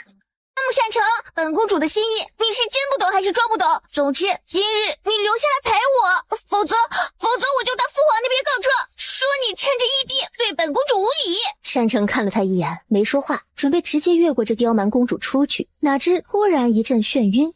堂堂一国公主竟然使这种下三滥的把戏，他赶紧从袖中拿出一个小瓷瓶，将药丸倒入口中，这才渐渐地止了眩晕。你竟随身带着解药，你是在防着我？这迷情烟是他从宫外弄来的，说是药效极好，会让人头晕目眩，意乱情迷。只准你做贼，不准我防贼吗？药是薛表兄给的，说他们在宫中行走，谁也不知道会遇上什么牛鬼蛇神，所以这解百毒的药丸子得随时备着点儿。贼，居然当他是贼！端木善成，做本公主的驸马可是委屈你了。谢公主抬爱，我与二弟皆不会上公主做驸马。端木善成，你今日若是敢走出去，就是毁了本公主的清誉，太子也保不住你。本公主要父皇诛你九族！话音刚落，哐的一声巨响，门从外面被踢开。七公主好大架势，端木善成乃太子妃的亲哥哥，您这诛九族是要连太子殿下一起诛杀了吗？你是何人？胆敢闯本公主寝宫？王贵妃不慎受伤，陛下满宫寻端木医症，七公主竟然将人拦在你宫中，若是误了贵妃伤情，公主自己去跟陛下解释。我们走。走到门口又折返回来，直接将房中的那些还在冒烟的鹿鼎给抱了起来。你大胆奴才，你要做什么？自然是将物证带走，免得公主不分青红皂白，反咬端木医症一口。你敢？我有何不敢？公道自在人心，太子与太子妃自会做主。从公主殿出来，今日之事，多谢容目出手相助。皇帝寻你，太医院说你被七公主叫走了，太子妃不放心，特意给了我令牌，让我来找你。善成笑了，果然没有白疼青儿，殊不知他的青儿此刻也正在被人刁难呢。歌舞才艺表演还在继续，端木许清得了整个京城贵女都梦寐以求的位置，众人羡慕不已。这个让他跳舞，那个让他作画，烦不胜烦。只是不用许清开口，龙敬修都一一替他回绝了。最后淑妃也开口了，太子妃，既然大家都想看你一展才艺，你也莫要谦虚了，就随意表演一个给大家看看吧。是啊，太子妃，在场的都不是外人，也不会笑话你，你就随意表演一个自己擅长的才艺便好了呀，唱个小曲儿，或者是讲个故事都行。既如此，那本妃也就恭敬不如从命了。龙敬修见小女人唇角带笑的模样，就知她已有对策，丝毫不担心她的许会出丑。所有人都知道太子妃前17年女扮男装，自小被当男儿养的，还能有什么才艺？德妃继续用帕子遮唇而笑，然后就看见太子妃朝她走了过来。在她完全没有反应过来的时候，太子妃的手指已经搭在了她的脉搏之上，只一瞬间便放开。德妃娘娘口气重，乃胃中积食所致，以后要少吃肉食，多食青菜。德妃瞪大眼睛，张嘴不知道该说什么。口气重是困扰她多年的隐疾，这太子妃怎敢大庭广众之下说出来？不等他呵斥，端木许清已经来到了淑妃的面前，同样的触碰淑妃手腕，1秒便松开。淑妃娘娘夜里睡觉鼾声不止，是鼻炎和腺样体肥大引起的，侧卧可以稍稍缓解。说完，无视淑妃被雷劈似的表情，径直走到另一个刚刚闹着要她表演才艺的贵女面前。你别总是往腋下抹太多的香膏，这样会堵塞毛孔，加重病情。勤沐浴，勤更衣，少吃刺激性食物，狐臭自然会有所缓解。下一个，齐王妃，四弟妹可是身子一直不利索，是药3分毒，助孕的药少吃一些，偏方少信一些，算准时日将齐王拉进房中，有孕的可能性自然就大了。说完，眼睛环视一圈，众女眷皆是低头，不想被他看中。偏偏端木许清记性极好，朝一位20出头的夫人走了过去。这位夫人可是经常因着脚臭熏得夫君连屋子都不想进。其实这也不怪你，脚气是种病，得治。太子妃恕罪，臣女再也不敢冒犯了。这太子妃如此厉害，他们可不想当众被爆出隐疾，否则以后他们怕是都没法嫁人了。本妃不发威，你们一个二个还当我是 Hello Kitty 呢。治了几个刺儿头，杀了鸡，敬了猴。端木许清昂首挺胸地回到龙敬修身边，费了许多唇舌，许可有口渴？许清点点头，想要接过茶杯。没有净手，本宫喂你便是。狗粮不够还来扎心，太子妃不就是给几个女子把了脉吗？竟然说没有净手，不能拿茶杯，还脏，输得二妃坐不住了，先后跟皇帝告罪，说是要去更衣离场了。还有谁想看朕的儿媳表演才艺呀？皇帝见没人回应他，觉得十分的不爽，开始点名一家一家的问，结果没有一个敢让他儿媳妇诊治的，真是无趣，一群胆小鬼。终于有个胆大的站了出来，御史台的罗御史，一堆的知乎者也，大致意思就是说太子妃这是取巧，并不是真的才艺双全，配文武双全的太子殿下还是差了一些，所以应该有自知之明，做好正妻的本分，多替太子殿下迎侧妃纳侍妾。这还没完没了了不是？什么狗屁道理？敢问御史大人，才艺双全的定义是什么？自然是能吟诗，会作画，善抚琴，能起舞，会书法，善下棋。不说样样精通，可也要会其一二才是。好，那今日我就出一题，在场所有自诩才女的世家小姐夫人们，只要有一个人能解开题，便算我输，从此我就做好这正妻的本分。若是没人能解题，那又当如何？若是没人能解题，朕就许太子妃特权。日后谁若对她不敬，皆可直接掌嘴30。谢父皇。太子，你怎不拦着点儿？许从不做没有把握的事，他想在众人面前立威，本宫只需默默陪着，在他有需要之时护着他即可。许清请福公公帮忙，从内务府拿了50张空白的扇面过来。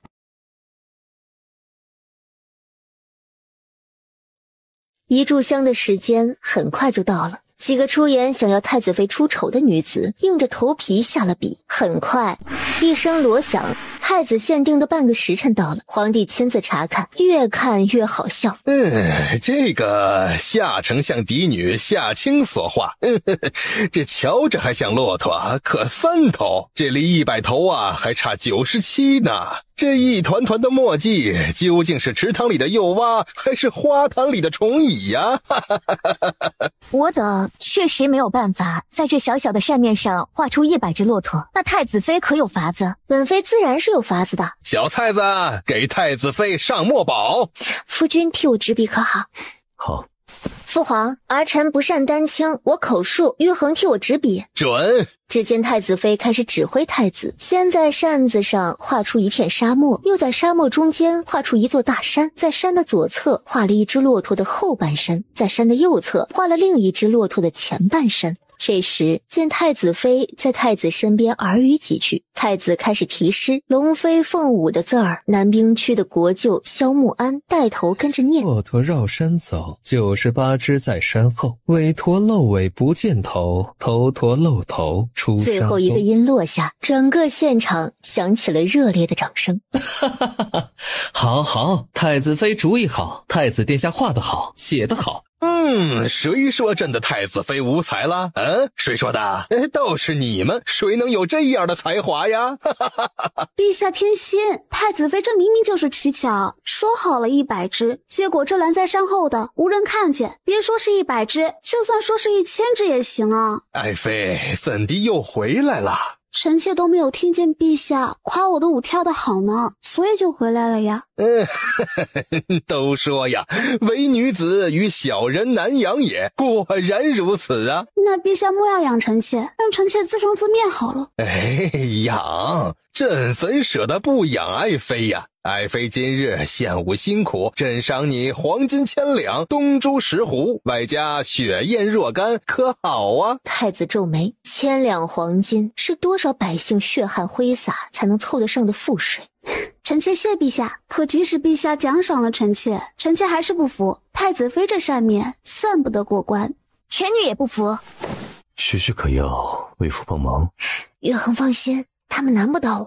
玉衡啊，你与太子妃再商量何事啊？可是要认输？儿臣不会输。小松子，拿副扇面来。只见太子妃从袖中拿出了一根细小的短棍，开始在扇面上作画。那细小短棍动得飞快，龙敬修知许清有许多奇奇怪怪的小玩意儿，可他手中这能画出细线条的细笔，依旧是令他惊奇。再看面上一只只小骆驼，憨态可掬，排列整齐，瞧着倒是十分有趣又好看。端木许清使的可是 0.5 毫米的碳水笔，画的是 Q 版简笔的小骆驼，一只接一只，不就是100只吗？很快100只骆驼跃然纸上，旁边还有一首娟秀字迹的小诗：种辈从教辨是非，铁衣曾载美人归。而今不用驰千里，木向春娇草正肥。哦，太子妃，你是用何物画出如此细小的线条的？回陛下，是端木家的祖传之物。都说了是祖传之物，康帝也不好追根究底的问。陛下，太子妃投机取巧，是我等有他那祖传之物，也定能画下这百只驼。夏丞相之女若是不服，也可拿出一祖传之物来画。只要你画出101只驼，写出更好的诗篇，陛下便可判你胜。臣女认输。好啦，今日这比试，太子妃胜，朕今日赐太子妃此金牌。日后谁人再敢私下议论太子妃无才无德，皆可先斩后奏。朕知晓，不能下与太子，在场许多贵女心有不服，既不服就自己去争取，争得太子另眼相看便是。好啦，今日朕有些乏了，你等啊，继续玩乐啊，继续玩乐。恒儿这是怎的了？母妃看到德妃，龙恒就开始哭哭啼啼的告状，说端木善成对他无礼。果真是这样吗？太子哥哥，你怎么来了？男大当婚，女大当嫁，父母之命，媒妁之言，情投意合，两厢情愿，才能结100年之好。但无论是端木善成还是端木容彻，都不会是你的两人，日后莫要再去招惹他们。太子哥哥，你要替我做主，是端木善成，他对我无礼在先。是本宫的舅兄无礼在先的吗？太医院人证物证俱全，太子妃今日刚得了父皇一块令牌，可先斩后奏。七公主可是想要第一个试试？母妃，太子哥哥已经被那个女人迷得魔怔了。太子府，薛孟昌今日没跟着去赴宴，听了宫中发生的事，气得火冒三丈，当即表示今夜就要偷摸进宫，给那七公主下毒，弄死她得了。薛表兄，龙恒身上的毒暂时莫要下。为何呀，龙太子啊，你可不能偏心呐！这七公主是你妹子，善成和容彻也是你兄弟呀。他对兄弟二人打起这种龌龊主意，你还让我别给他下药了？这表兄莫急，先听听玉衡怎么说可好？表兄莫恼，我已经给父皇提议，将龙恒送去南夷和亲。在此之前，他不宜发笔。南夷？我去过那地儿，那儿的人呢十分野蛮，当爹的死了，他的婆娘还要嫁给儿子或者兄弟呢。哎呦，那儿的人呢简直不把女人当人看。南夷离大前远吗？中间隔了一个楚元国，南夷的土地很少，并且十分贫瘠。嘿呦，这样我可就放心了。行，药啊我先不下了，到时候宋家的队伍里，龙太子你安个自己人，我将药给他，告诉他怎么玩。哎呦，让那个七公主到了南夷啊，受点折磨再死。德妃宫中，母妃，皇儿不要去那南夷和亲，不要去做什么大妃，儿臣只想招端木家兄弟为驸马，一辈子陪在母妃身边，给您尽孝。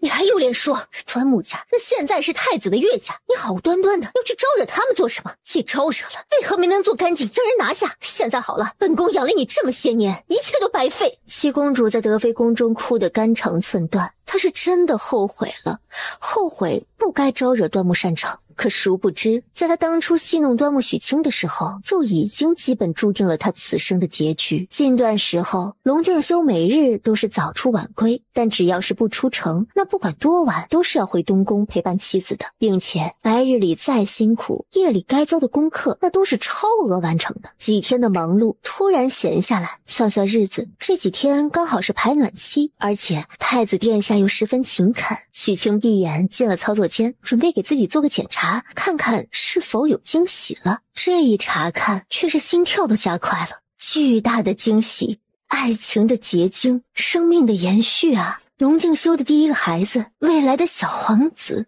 下午，龙静修回来，用晚膳的时候，实在是没忍住，笑着问：“徐徐可是有什么好事要与我分享啊？这么明显吗？”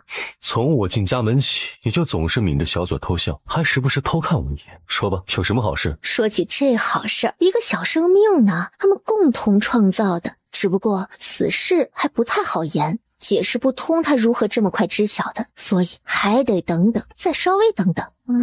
时机未到，过几日再告诉玉衡。可是许许要撮合舅兄与荣木的事，你怎么知道的？我回城的时候刚好碰见他二人出城。你觉得我大哥跟荣木般配吗？情爱之事，并不是别人眼中的般配就一定是般配，要看他二人的缘分。知你召集两位兄长的亲事，但成亲是一辈子的事，宁可多等上些日子，也万不能听着年龄到了而随意找一人凑合。一个古代人竟然能有如此高的思想觉悟，这是玉衡自己的感悟吗？没遇上许许之前，母妃和舅舅时常说我与京城某某某家的闺秀般配，但在我眼里都是乱点鸳鸯谱罢了。直到遇上你才知，原来我与一个男子也是可以般配的。这话说的心底满满的都是感动。这样的一个男人，位高权重，洁身自好，来到这里遇到他，真的是捡到宝了。好了，快些做好吃饭，稍后与你说些事情。什么事儿？许许可愿随我出京一段时间。出京？去哪里啊？要去多久？灵州。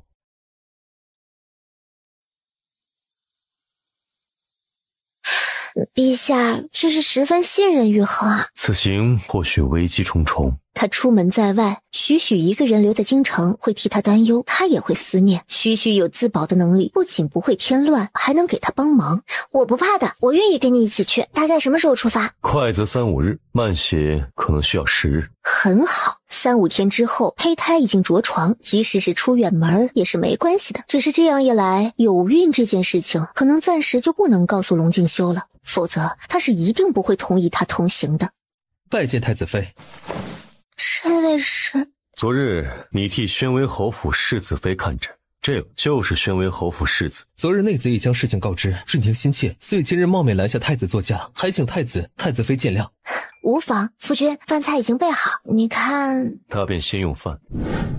饭后，端木许清给霍润婷把脉，几秒钟后就放开了。霍世子稍后，容我想想。很快，系统给出了分析，患者活性过低，这个还好，只要用药提高活性便好。霍世子，我需要2日备药，后日你与世子妃一同前来。敢问娘娘，顺庭与男儿可都是能医治的？本就不是什么重症，自然是能医治的。得了准话，霍润庭千恩万谢，然后告辞了。宣威侯世子妃无子，真是霍世子的问题。对，昨日替世子妃检查，她身体一切正常，反而是今日替霍世子查看，她有问题。什么问题？反正就是有问题，无法令女人有孕。可是，不是，她能举，只是举起来之后，发射出来的东西无用。龙静修皱眉，好像听懂了，又好像没懂。可是元阳无用。对，就是那个没用，无法令女子受孕，只要吃些药物提高元阳质量就可以了。龙静修依然皱着眉，许清心中有些忐忑，他可是介意自己替别的男子诊治这种病吗？玉衡，怎么了？你在想什么？之前你与我说太过平凡会降低元阳质量，我以为你是诓我的，不曾想真的会致使女子不孕。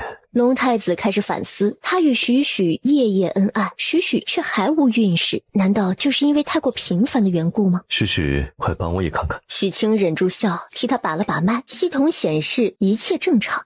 玉衡身子一切都好，就是睡眠有些少，日后不要过度操劳公事，要劳逸结合，多吃营养丰富的食物，才能长命百岁，陪许清白头到老啊！莫要贫嘴，与为夫说实话，我们想要孩子，日后这欢好之事是不是真的需要节制一些？这个那是当然，现在肚子里已经有了小宝宝，哪里还经得起他以前那样无休无止的？端木许清特别认真的点头，是。那一天只一次可好？许清抬头看他，莫名觉得这人有点的可怜兮兮的。想想也是，在这个社会，别的男人还不及他位高权重呢，都是3妻4妾，可玉衡只有自己一个，自己不配合，他就只能独守空房，多可怜啊！好，等我们的第一个孩子出生，等我身体恢复，就补偿你，可好？龙敬修一点没听出这段话中还有其他的含义。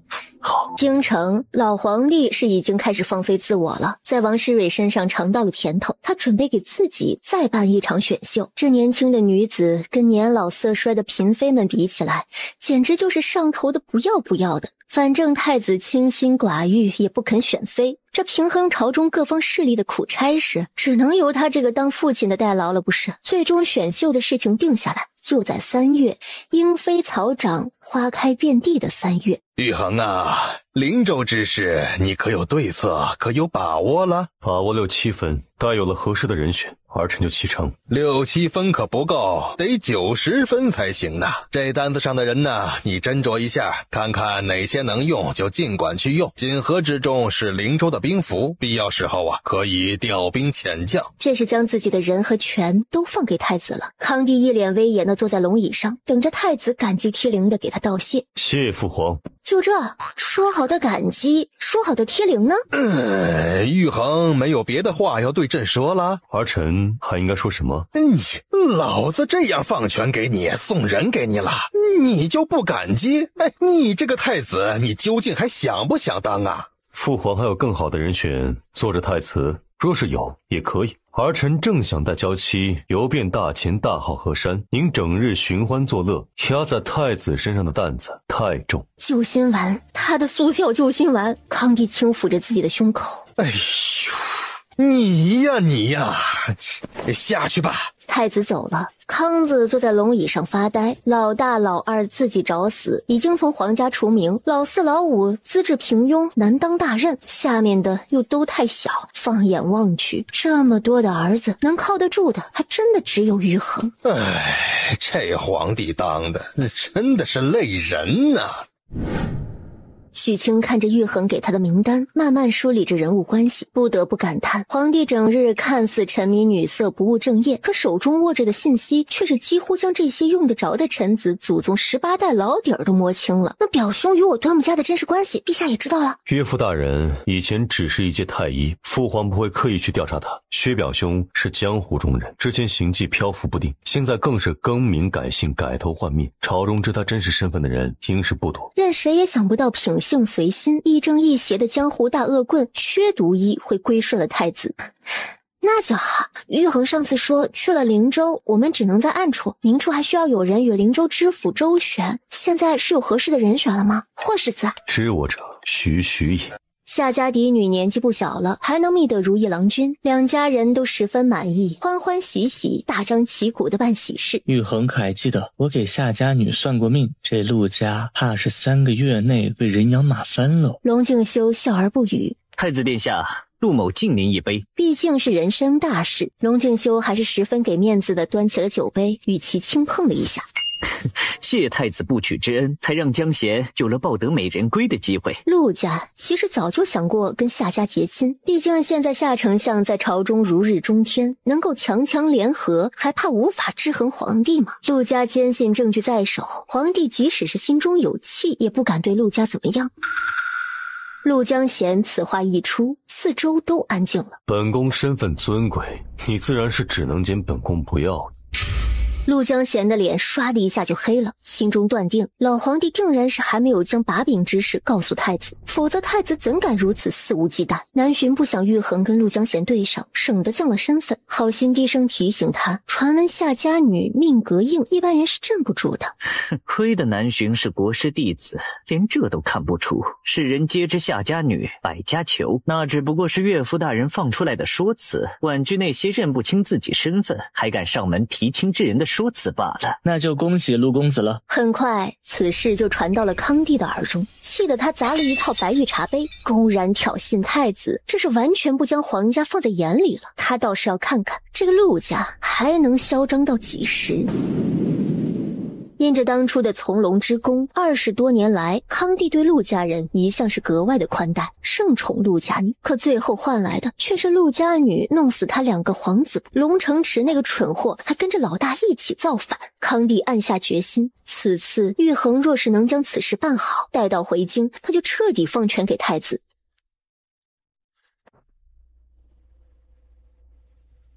灵州这一路的风餐露宿确实很辛苦。许清给自己检查了一下，胎宝宝很乖，已经稳稳扎根半个月了。晚上望江楼设宴，龙静修不准备带许清一起去。我是你的账房先生啊，为何不能带我？离得远，说你是个账房先生还行，说是同桌吃饭离得近，很容易就看出你是个姑娘家。这还不是怪你，又不准人家裹胸。为父也是怕你勒着难受，而且什么？而且自从有了为父的爱抚，许此处与之前相比是更加，想要再像从前那样裹得平坦，怕是也很难了。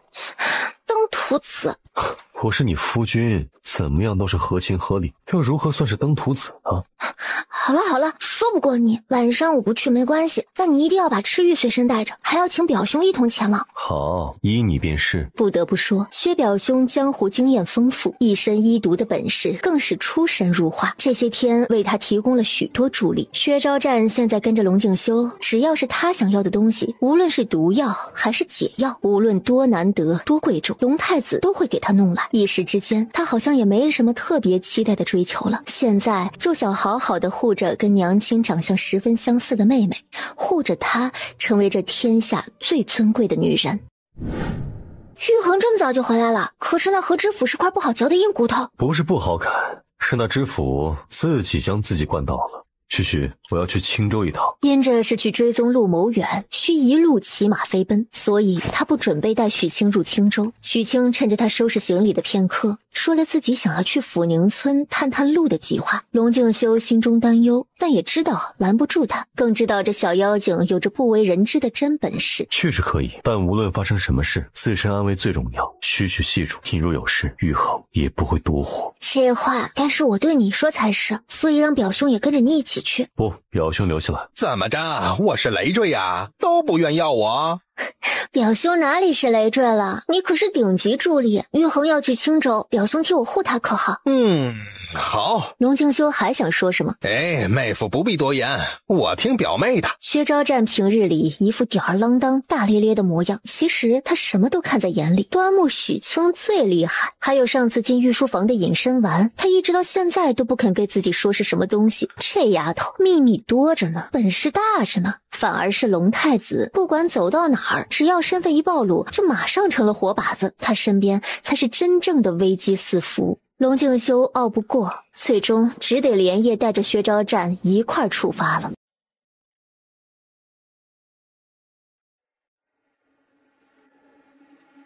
这位婶子，请留步。听闻村中有户好心的人家，前几日收留了一位有孕数月的小妇人，请问婶子可知是村中哪户人家吗？收留有孕的小妇人，那可不就是自家吗？请问你们是？我是他的夫君，几日前突发变故，没能护得住娘子，让她落了难，幸得好心人相助，苦寻多日终得消息，今日特来接回娘子，以谢恩人。哎呀，你还活着！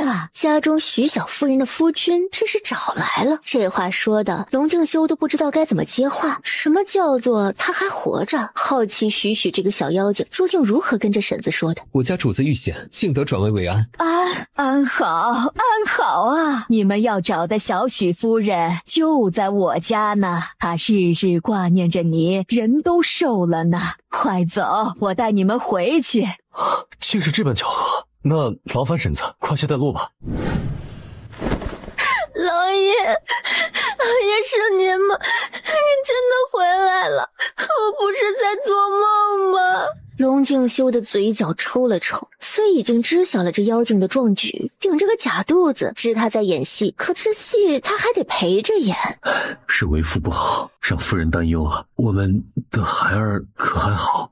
见到爹爹，他定是很好的。娘子莫要担忧，为父一切都好。好了，大家呀都好好的，就是个好事儿。下午，龙静修准备带着许清回城，马车进城。许清见不是回小松子前些日子买的小院儿。玉衡，我们可是先去客栈。从出了村子，我们后面就跟了尾巴。可是村长的人，他会不会继续查你？是村长的人没错，但许放心，我已经让荣木和霍润婷安排好了，及时调查，他也只能查到我们想让他知道的信息。龙敬修本是以药材商人身份来的灵州，娘子为了混入抚宁村的说辞，他都已经做好了安排，圆好了。行踪被仇家掌握，找上门来寻仇，幸得运气好，得人相助，才转危为安。安顿下来，第一件事情就是打探妻子的消息，得到消息的第一时间就赶过去接妻子，天衣无缝，没毛病。到了客栈，回到房中，龙敬修一脸无奈地摸着许晴的大肚子。娘子，我们的孩儿这是几个月了？是男孩还是女孩？本是带着打趣儿的语气，许清却一本正经地说：1个多月了，男孩。调皮。然后抬手替他将塞的假肚子取下来。许是从哪里找来的此物？办得很像，但日后还是没有再办。皇家对此有些忌讳。忌讳？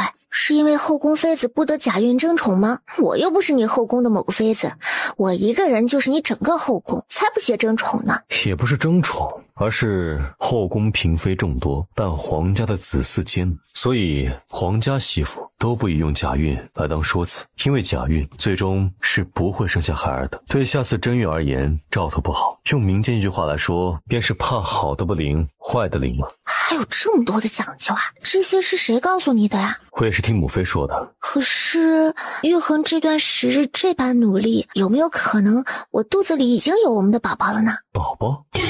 哦，古代可没有这个爱称。宝宝就是宝贝，孩儿的意思。既然如此，为夫只好再努力一些了。不，我今夜是不想努力了。玉衡还是快与我说说青州之行的事情吧。龙敬修其实也记得这几日是许越线之日，他会怕冷犯懒，所以将小小的人儿往怀中抱了抱，让他更温暖一些。看着怀中人儿憨憨的睡颜，龙敬修低头轻轻地在他额间一吻，没有问他是如何发现矿场所在，又是如何一路追踪发现矿石最终是流向九江镇顺远镖局的。一个娇滴滴的女子穿着软底的绣花鞋，3日时间要从一个镇子翻山越岭到另一个镇子，这其中的艰辛与不易是无法想象的。龙敬修很庆幸上天赐给了他这样一位妻子，他值得他独一无二的宠爱。表妹，这么深的山，你那天一个人跟着他们进来，你不怕吗？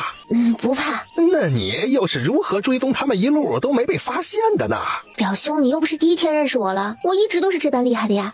哎呀，好了，不与你闲聊了，走山路好累的，不要浪费力气说话了。许，我背你可好？不用，我能行。哎，那找到了，走这边。根据许清小本本上的记录，到了晚上，他们算是走了一半路程了。许清接过泽阳替他背着的小包袱，翻出了一包肉干递给莫央。这个是我上次让你买的牛肉干和鱼干，分了，吃饱了好有力气。刚好我也带了酒，来，一人喝2口，夜里呀御寒。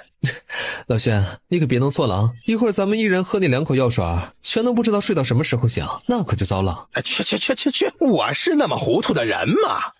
这鱼干好香啊，好入味呢。夫人，你也来一根尝尝。说着就将包鱼肉干的油纸往端木许清跟前递了递，一阵清风吹过，鱼腥味直袭冲进了许清的鼻腔，这味道瞬间上头，他胃中一阵翻江倒海，赶紧跑到一边，止不住的干呕起来。许这是怎么了？许是山间温度有些低，略微有些着凉，无碍的。表妹是不是有孕了呀？没有呢，就是有点受凉罢了。哎呀，好了，我没事，大家赶紧吃东西吧，吃好了去休息，明天还得走上一天呢。林阳带着大家往山洞上去，路程不远，但龙敬修坚持要背他，许清不肯，这山路本就难行，夜里还看不清脚下。僵持间，龙敬修吩咐林阳他们先走，他与许清落在了最后。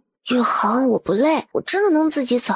许，可有话要对我说啊？什么话？龙敬修盯着他看。玉衡怎么了？没怎么。他说完，直接将人打横抱了起来。莫要乱动，抬手搂紧我的脖子。龙敬修将人抱着，不敢太紧，怕勒着他。是的，他猜到了，薛表兄刚刚问的话许是真的，许可能真的是有孕了。同床共枕，他知许越线没来，加之今日闻着鱼干的味道就干呕，这许是腹中已经有了他的骨肉了，并且很明显，许他自己是知道的。龙敬修了解许清，他是故意不说的，因为他心中清楚，若是知晓她怀孕，他定是不会允许她进山来的。可现在路已经走了一半，总不能半途而废再走回去吧？而且此事非许许不可，所以接下来的2、3天，他只能尽可能的去看顾好她，看顾好他们的宝宝。这个女人真的是让人又感动又心疼，还不省心。爷，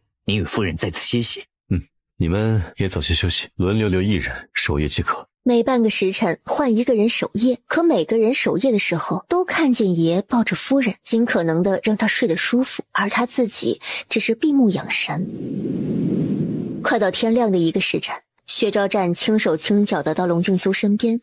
喂，龙太子啊，你别装了，我知道你没睡。敬修睁开眼睛，用眼神问他何事。你这样一直抱着他，手不酸呐？要不放下来歇会儿，我帮你守着就是。女子呕吐可是怀孕的迹象。你也怀疑表妹有孕了呀？哎呀，我也觉得。来，我给他把把脉。动作清晰，我要惊扰他。龙敬修一直盯着薛昭战，直到过了许久，久到超过了寻常大夫把脉的时间。白兄如何？不知啊。龙敬修一噎，盯着他。你盯着我做甚？不知就是不知。我擅长制毒和解毒，又不擅长妇人怀孕生子的事儿。龙敬修忍住想将这个人扔出去的冲动，闭眼养神。你别睡呀，这反正也睡不着。来，说说话，打发时间也好啊。龙敬修不想理他。不管是不是真的有孕，我表妹这个人呐，她要做的事情没人管得住。若是真较真起来，怕是连你都想不住。既然她不愿说，那我们就当不知道便是了。等时机到了，她自然会说给我们听。清晨，天刚蒙蒙亮的时候，一行人继续出发了。许清发现玉衡变得更沉默了，也变得更黏他。走路爬山，几乎是全程都要牵着他的手，走上一段就要全部停下来休息。再走上一段，就一定要抱着他一截路，非说他体力不好会累的。玉衡，我们这个速度，怕是晚上都到不了矿洞那边。今日到不了，明日到便是。好吧，你是最高领导人，你说了算。你可有眉目了？为何明明只是个盐矿，最终传到皇帝那儿却说是个金矿呢？皇帝会不会觉得是你故意隐瞒？这个是陛下该去查的事，我只是如实汇报，至于信不信，全凭他自己的判断了。虽然陛下将太子之位给了玉衡，但他总觉得这是康帝的无奈之举，因为他暂时找不出更优秀的儿子出来。康帝是不是好皇帝，留给历史去评判，但他一定不是个好父亲。玉衡，以后你不可这样对我们的孩儿。这没头没脑的一句话，龙敬修却是听懂了，笑了笑，认真的道：好。走走停停找路标，他们花了2天时间才来到矿洞对面的山上，又等了1天，等到运矿时的罗马队伍下山，一路追踪来到了九江镇。龙敬修一身风尘仆仆，可却是连换衣服的时间都没有，开始布局策划，今夜就要展开行动。不准乱跑，好好在家等我。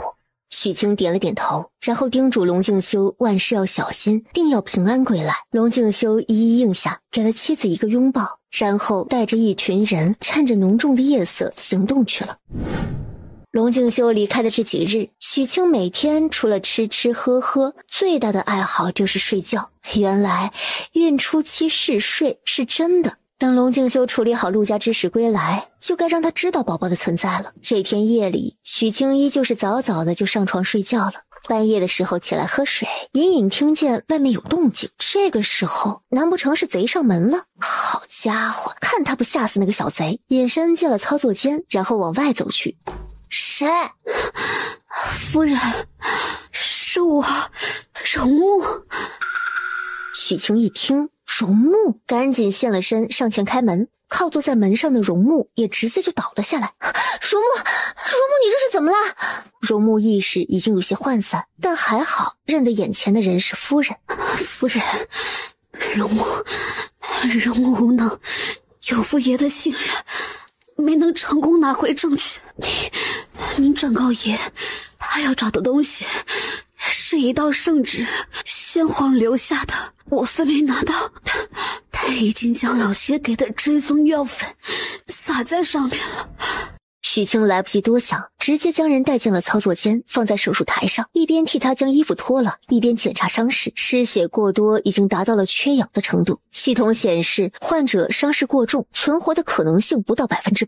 屏幕上后面一句预计治疗需要多少积分，许清已经顾不上看了。莫叶荣，你一定要撑住，绝对不可以死，一定得是你有强烈的求生欲，我才能救你。若是不能将你救回来，那可就是我这一趟穿越史上最大的污点。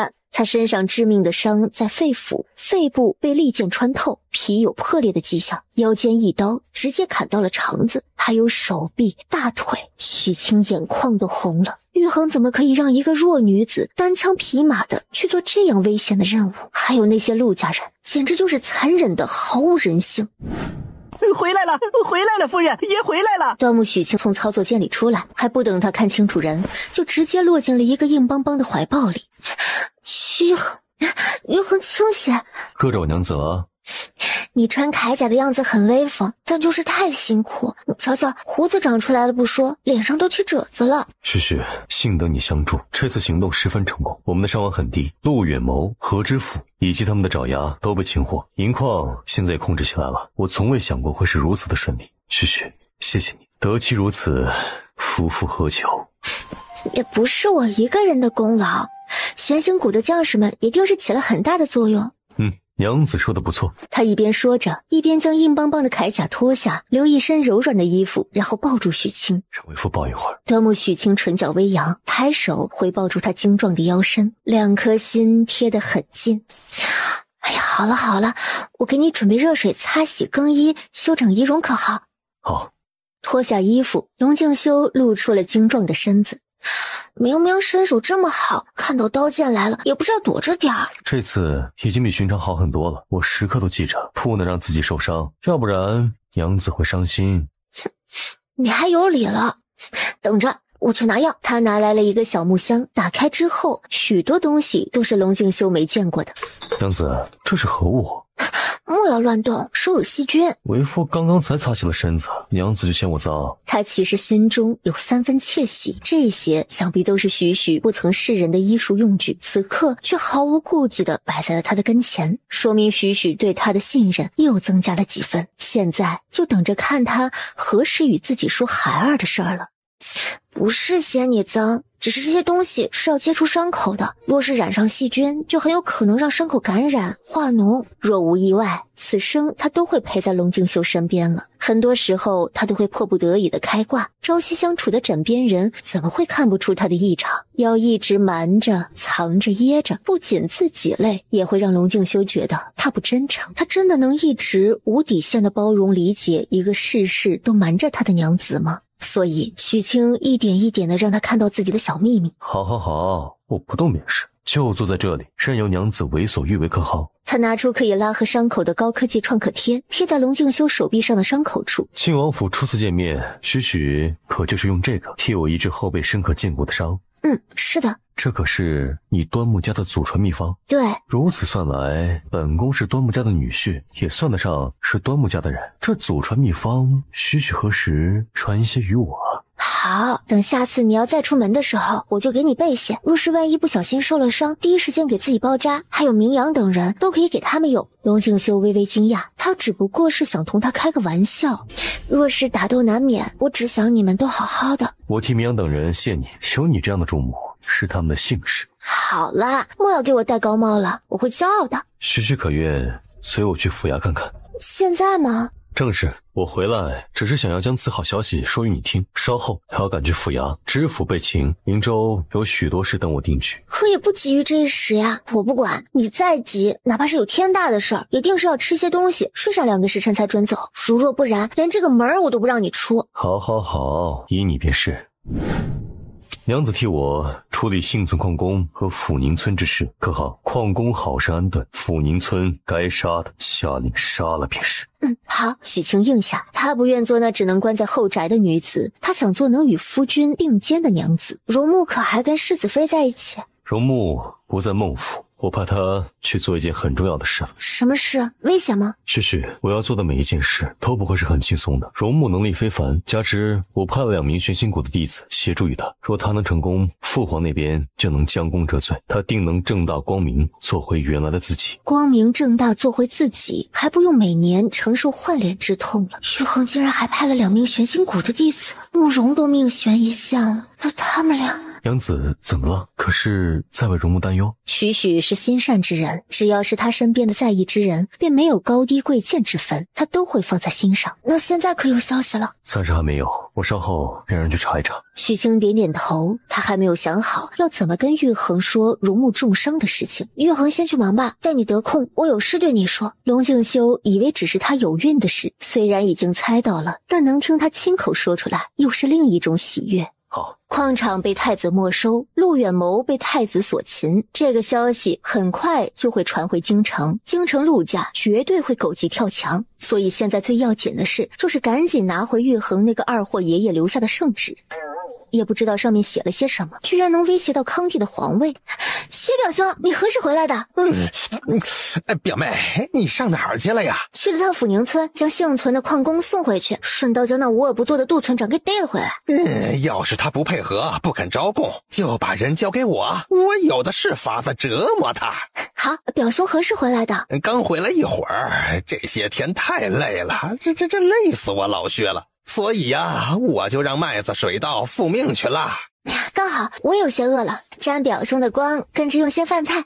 表妹，可是有话要对我说。这神神秘秘的，故意将莫阳支开与我独处，这龙太子知道了，怕是要喝一壶醋啊。不过不要紧呐，我给他说过了，表兄表妹是不能成婚的，要不然会生怪物。薛表兄如何知道表兄表妹成婚会生怪物的？古代人喜欢肥水不流外人田，亲上加亲，所以这表兄表妹、堂兄堂妹成亲的事情那多了去了。以前我瞧着很多人有缺陷，或者身材矮小长不高的，再或者是嘴皮缺一块，这被大家统称为怪物。我就想着要琢磨出这种让人成怪物的毒药。后来琢磨着，发现了这怪物的爹娘都有个共同特点，那就是都有亲戚关系。听完，端木许清心中惊讶，这个薛表兄在医学方面的天赋和态度真的是没得话说。所以说表妹呀，以后你跟龙太子的儿子孙子呀，可千万不能让他们娶沾亲带故的女子哟。这个自然是好的我记下了。线下倒是有另一件更重要的事情，还请表兄帮忙。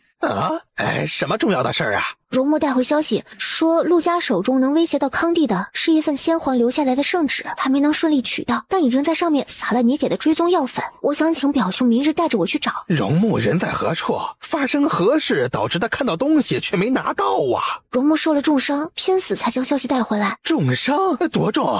有没有中毒？他人在哪里呀？恰好遇上了药王谷的人，他们将容木带回去医治了。这也是他今日清晨才想好的说辞，能够合理解释容木的去处。药王谷那里边高手是挺多的，容木应该问题不大。至于圣旨，表妹你在家等着，我吃了饭就出发去找。表兄连日奔波，还是先歇息一天，明日出发即可，也不急于一时。那不行，此事只能急不能拖。这灵州陆家倒了，还有京城陆家，那圣旨现在肯定是在去京城的路上，若是真到了京城那麻烦就大了。既如此，便谢过表兄，我同你一起去。你不用去，我能找到。不信，我一定要去。好，带你去。那赶紧吃饭吃了我们就出发。表妹，就是他们没错了，这运送的看着像是药材。不要让他们发现端倪。许清3人在他们斜对面的客栈住下。薛昭战开始捣鼓他的瓶瓶罐罐，准备配点合适的药，晚上将这群人全部药死算了，好去后院翻找。莫央觉得不要将人弄死的好，以免节外生枝。两人细细商议，最终达成共识，让许清在客栈等候。夜里，老薛负责将人迷晕，莫央负责找东西。薛表兄，长城鸟能准确定位撒了追踪粉的东西在哪一个箱子里吗？那是自然的。好了，表妹你去休息吧，此事交给我和莫央便是。老薛想着先看看情况，若实在是有难度，再找表妹要隐身丸。毕竟表妹对那隐身丸可宝贝了，到时候他就吃半粒留半粒，看看究竟是什么东西做的。谁知道半个时辰之后，他与墨央刚刚制定好万无一失的计划，那回房休息的表妹又出来了，还直接甩了一句：“东西拿到了，我们可以走了。”啥？表妹你说啥？这个我找到了，我们可以回去了。自己这一出来又是3、5天，不用想，龙玉衡肯定是既担忧又生气，所以等不到晚上，他必须速战速决，快点回去。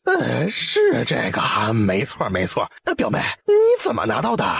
就这么拿到的。哎，好了，我们快些回去吧。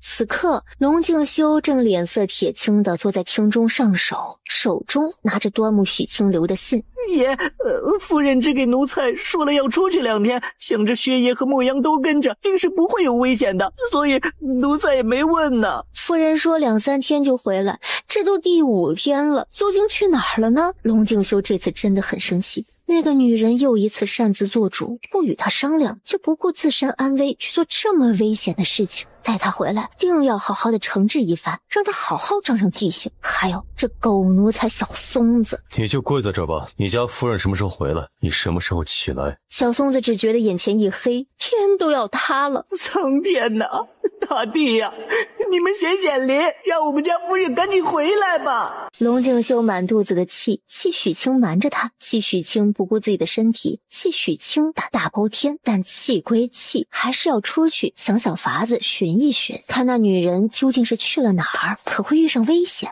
哪知刚刚一腿跨出门槛，就见一辆马车和一张熟悉的丑脸。龙太子，你猜表妹给你带一什么回来了？龙静修没有说话，径直朝着马车走去。玉衡，你回来了，可是府中的事情都忙完了。龙静修看着他，面无表情，也不说话。许清心中咯噔一下，得，生气了，好吧，确实该生气。好在回来的路上，他已经想好了对策。许清从马车上下来，扑棱蛾子一般的扑到他的怀里。玉衡，几日未见，甚是想念。这一撞，直接就撞进了龙静修的心里，担忧、愤怒的情绪瞬间就被浇灭了一半。但面上还得绷着，必须绷着。这次若不给他点教训，他下次再犯，再自作主张，可如何是好？龙静修用了点带愤怒的力气将人给推开，从头到脚看了看，确定他好好的，这才转身大步回了院子。走出几步又停下来，回头，墨央进去跟小松子一起跪下。是。表妹，龙太子这是咋了？他怎么不高兴了？气我擅自做主，你先去休息吧，我哄哄他。薛昭战一脸了然的点了点头。小时候娘亲会哄他，原来男人长大了还能娶个媳妇儿继续哄自己的。许晴也知道，不管是小松子还是墨央，都是代他受罚的。但是下属在的时候，他不能求情，不能折了玉衡的威信。玉衡喝了水，可有将心中生气的小火苗浇灭吗？可能听我说2句了。龙玉衡放下了茶杯，不说话，满脸都写着我不想听这4个字。我知道这次又是我冲动逞强了，其实带着表哥和墨央走出去没多远我就后悔了，但又想着事关紧要，不容耽搁，所以就还是去了。不仅自作主张，还明知故犯。龙静修差点被他气笑了。玉衡看在我将东西顺利取回来，也没有让自己受伤的份上，这次就不跟我计较了，可好？我保证没有下一次了，下一次我一定提前征得你的同意。这态度还算良好。可想过回来见你不在府中，我是何等担忧？知道，你每次外出或者上战场，我都是这样在家时刻担忧的。所以说你是故意的，我让你担忧，你要让我不安。没有，我不是这个意思。那你倒是说说是什么意思？玉衡事事替我着想，想将我安稳的护在身后，我心中也是同样的想法，不愿意玉衡太辛苦，想在自己能力范围内替你分担一些差事。龙静修也知许许说的是实话，从相识起，许许就事事替他谋划，替他奔波。别家的夫人只需要打理好后院，享受夫君争得的荣华富贵便是，唯有他的娘子小小一身躯，柔弱的女儿家，偏要与他并肩作战，甚至有时候他都做不到的事，许清能轻而易举地替他完成。回到院中，看到刘信，得知许清又自作主张的那一刻，玉衡确实是生气的。可静下心来想想，自己又有什么立场对他生气呢？他做的每一件事，冒的每一次险，都是为了他，他不该是个不知好歹的人。端木许晴，我可以不要天下，但不能没有你。为了我，不要再将自己陷入陷阱。南巡说过，这天地万物都是有法则的，无论是仙是魔，他的师父国师大人已算是很厉害的了，但很多事也不敢做，不能做，怕受天谴，怕遭反噬。许许那日助他平息大皇子逼宫后，就数日昏迷，定是受的惩罚，所以龙静修担心再出意外。好，下次我不管要做什么，我都提前和你说。那我们现在这算是讲和了吗？讲和？这次算我原谅。若再有下次，我就将你关在后院，不准出门，不准见外男，跟寻常女子一样，只许做女工，然后相夫教子。许晴好看的眉头皱在一起，那样的生活他才不肯呢。不说了，不会有那么一天的。再次将木槿盒递给他，脸上带着笑。玉衡，是这个没错吧？你快些打开来看看，上面都写些什么。康帝给龙静修描述过陆家手中握有的证据，龙静修一眼就看出来，这十有八九是的。打开后，只见一卷龙纹黄锦的卷轴，还用火漆封得很好。没错，是这个。那快打开看看。许许很想知道上面写的什么。许晴看着他，玉衡的眼神他有些看不懂，有些复杂。他歪着脑袋想了一下，也不是很想知道，我就是有一些好奇而已。既如此，那不看也罢。龙静修说着，将艳阳喊了进来，叮嘱了两句。很快，艳阳带着火油和一个铜盆进来。龙静修直接将锦盒丢进铜盆，然后撒了火油，点火。玉衡，你……康帝日夜牵挂，玉衡费尽心思得来的东西，竟然是看都不看就烧了。另外一边，回到自己屋子的薛昭战本来是想睡觉的，但又有些担忧，龙太子生气了，万一动手打表妹，可如何是好？不行，他得去看看。等，我这都还没看到上面写啥呢，咋就要烧了呀？这是不是龙太子？你好歹也让我看一眼再烧啊！那可是你那愚蠢的祖父原本是要将皇位给你其他叔伯的。不止，写的啥你都不知道，你就直接烧了？皇位一事已成定局，皇爷爷遗诏上写的什么已经不重要了，还有何存在的必要？玉衡，那若是康帝问起，你要怎么说？实话实说，烧了。许晴有点想笑，已经能够想象康帝知道这事儿时气得跳脚，却又拿玉衡无可奈何的样子了。对了，表妹，龙太子没有为难你吧？有这样当着人面问的吗？许晴无奈地深吸一口气，没有，玉衡怎会为难我？行，那我先去睡觉了啊！龙太子，虽说女子以夫为天，但你也不能欺负我表妹啊！不管再生气，也不能动手，要不然老薛跟你没完。普天之下，敢这么嚣张警告太子的人，怕也只有薛昭战了。龙静修没有回答，只是用眼神告诉他：“你的账晚点算。”该死的，薛昭战好气啊！他居然看懂了龙太子眼中的意思，溜了。许许陪我去看看荣木，我有些事要问他，他伤势如何？能否将他喊出来？玉衡，荣木不在府中。许清给龙静修留的信上只说了荣木重伤带回来消息，现在才有空细细的将那夜的情形说给他听。当然，荣木此刻正在他系统操作间的事情肯定是要被隐去的，只说人是暂时被药王谷的人接走了。依着许许的断定，荣木能否完全康复？我也不知道，但传闻药王谷的人医术高明，荣木与他们少谷主有渊源，想必他们定会全力救治的。希望如此。许许可有怪我？一开始有，荣木毕竟只是个女子，你怎能派她去做这么危险的事？但后来我也想通了，很多时候女人并不比男人差，而且不管再危险的事，总要有人去做。不同的立场总是有不同的看法，我不能轻易判断谁的对错，但是你是我的夫君，我定要支持你。现在唯一能做的，必须做的，就是尽全力的去医治荣木，让他快点好起来。听他说不怪自己，并且理解自己，龙静修心中甚暖。康帝交代的大事尘埃落定，自己与许许心中的疙瘩也解开了。可瞧着小女人还没有要与他分享好消息的意思。许许可有话没对我说？还有话？什么话？哦，对，确实有一件很重要的事情，早就要跟你说了。玉衡，你要做爹爹了。虽然已经猜到了，但看到许清一脸笑意的说出来，又是另一种心境。许许所言当真，孕多久了？玉衡，你是不是早就知道了？许许自己不也是早就知道了，只是不愿意告诉为父而已。我也不是故意瞒着你，我怕你知道了，你不让我出去，要让我整日待在家中，什么忙也帮不上。知道我会不让你出去，还敢自作主张，端木许清，你可真是胆大包天啊！你好了，都说原谅我了。玉衡，快给我说说，你是何时知道我有孕的？从青州回来，与你一同进山的时候，那时已经快要到目的地了，无法折返，只得狠着心让你继续辛劳。本想着下山后就让你好好歇歇，你倒好，没有一刻停歇，没有一刻能令我省心。宝宝重要，那宝宝的父亲一样重要啊！再说了，女人刚刚有孕的时候，身子不重，不需要特殊对待的。宝宝是我们2个的宝宝，我一定会很努力的保护他。所以玉衡不必担忧，他现在快50多天了，再过8、9个月就能与弟弟娘亲见面了。许许，谢谢你事事替我策划，谢谢你替我生儿育女，谢谢你愿意与我生死相许。相爱的人儿，许久不曾恩爱缠绵，只需要一个拥抱，一个亲吻，就能点燃彼此心中的火。后宫之中，有孕的妃子都是不能伺候皇帝的，所以在他的认知里，许许有孕，他便不能肆意的同他亲近了。似水，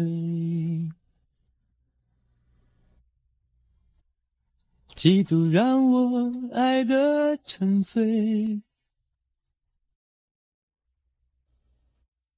毫无保留，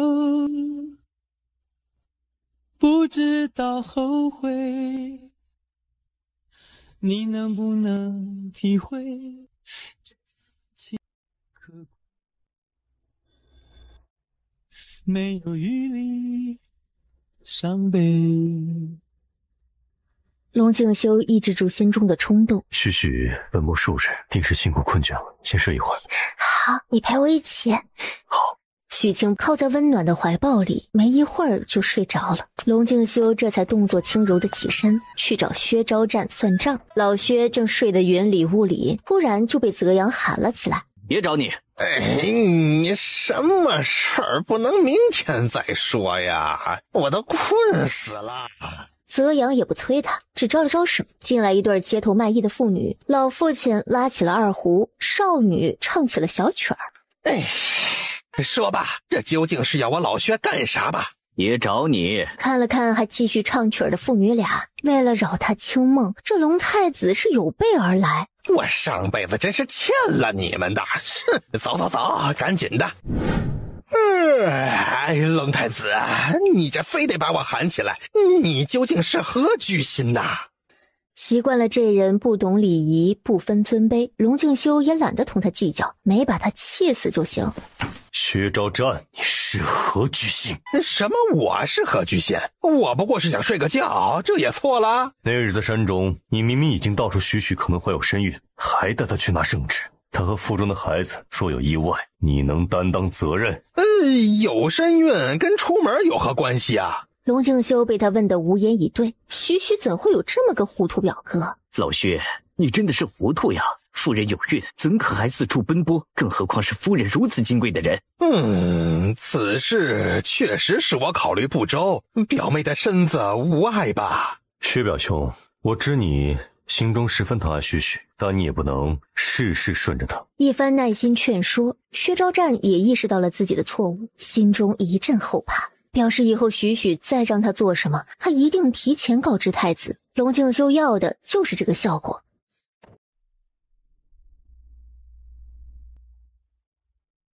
捆了，带上，一起进京。康帝找不到由头，拿陆家开刀，这刺杀太子的罪名刚好来了。龙静修，你有种就杀了我！龙静修没理他，先去看了看妻子。玉衡可有受伤？一点皮外伤，不要紧。许许如何？孩儿可还好？我没事，宝宝也很好。我们即刻启程，早日回京就好了。龙静修，士可杀不可辱。这是你自取其辱，本宫今日心情好，不想杀你。你不过是嫉妒我娶了夏青。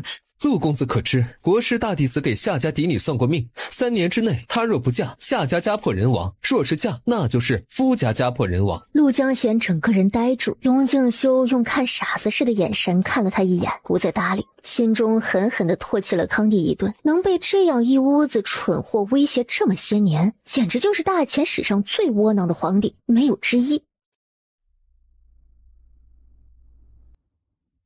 不服，老臣不服！老臣一家对陛下、对大前忠心耿耿，怎容人随意泼脏水？铁证如山了，还要狡辩？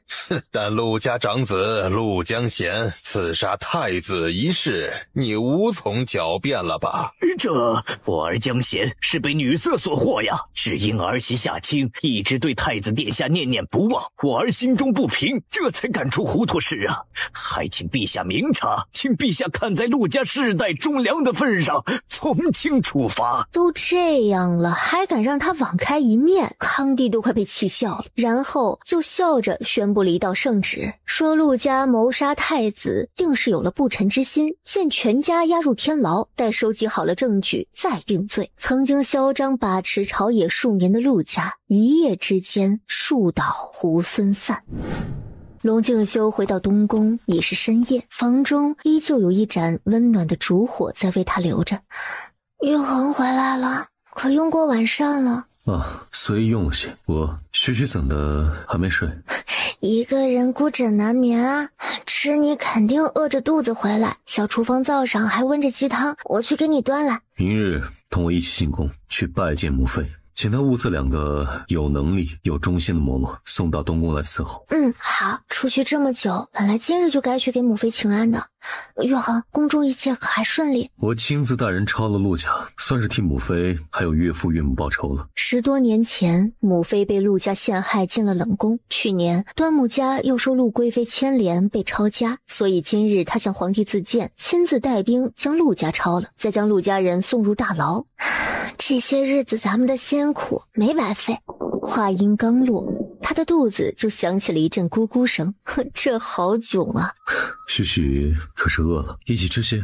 不了，晚上吃了不少，再吃宵夜可就得胖了。喝些鸡汤，许许不饿，我们的孩儿还饿着呢，让他陪爹爹用些。好，我跟宝宝一起陪你用膳。次日清晨，2人一同进宫，先是去给贤妃请安。啊，有了身孕，多久了？快2个月了，还不到2个月呀。此事除了自家人和自家的奴才，可不能对外人言。为何？3个月内的孩儿都很小气，得到3个月之后胎相稳固了才能说的。许许今日就留在宫中，母妃让小厨房给你做些好吃的。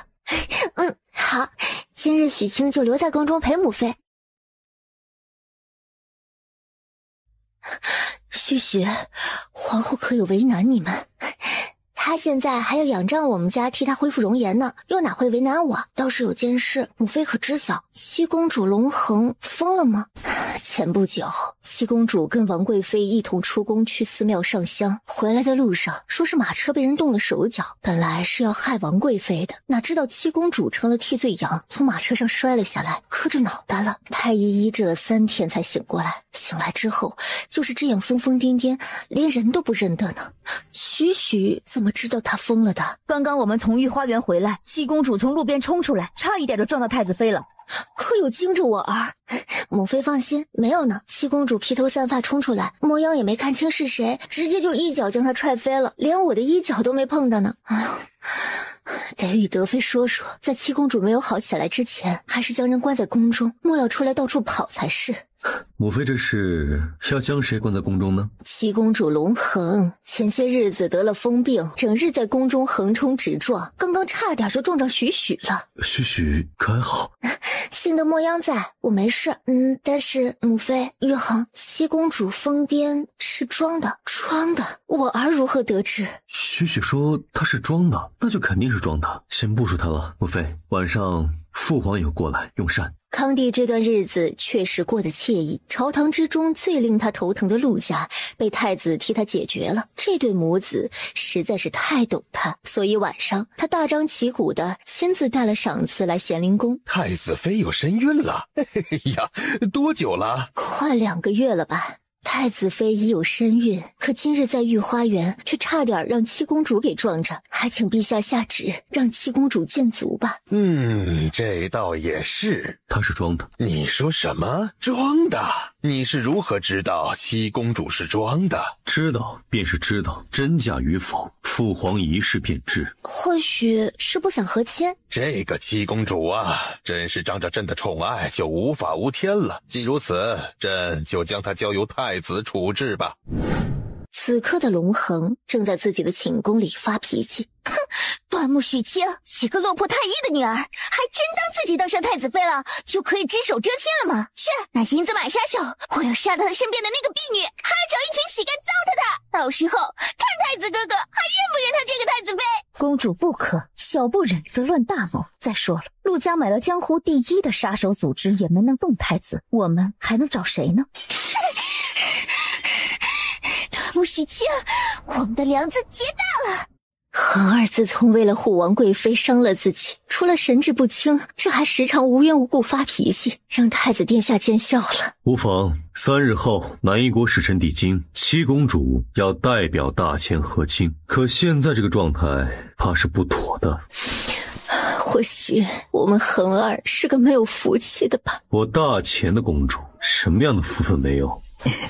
德妃娘娘放心，七公主和亲南夷的事绝不会更改。我家殿下特意带了端木依正随行，就是要替七公主扎银针，让公主从此以后不会乱跑乱发脾气，只做个安静的公主。当然，太子殿下也考虑到了南夷国许是会不满我们家一痴傻公主给他们，但和亲之事是在公主犯病之前定下的，也实在不好更改，所以特意找了6位貌美如花、知书达理的世家女陪着公主一起出嫁，将来替公主伺候夫君。我大前如此礼遇，如此诚心，想必南夷小国是不会有意见，定是会感激涕零的。小松子、六子，上前将七公主按住。九兄，劳你行银针，以确保七公主从此不再疯癫乱跑伤人。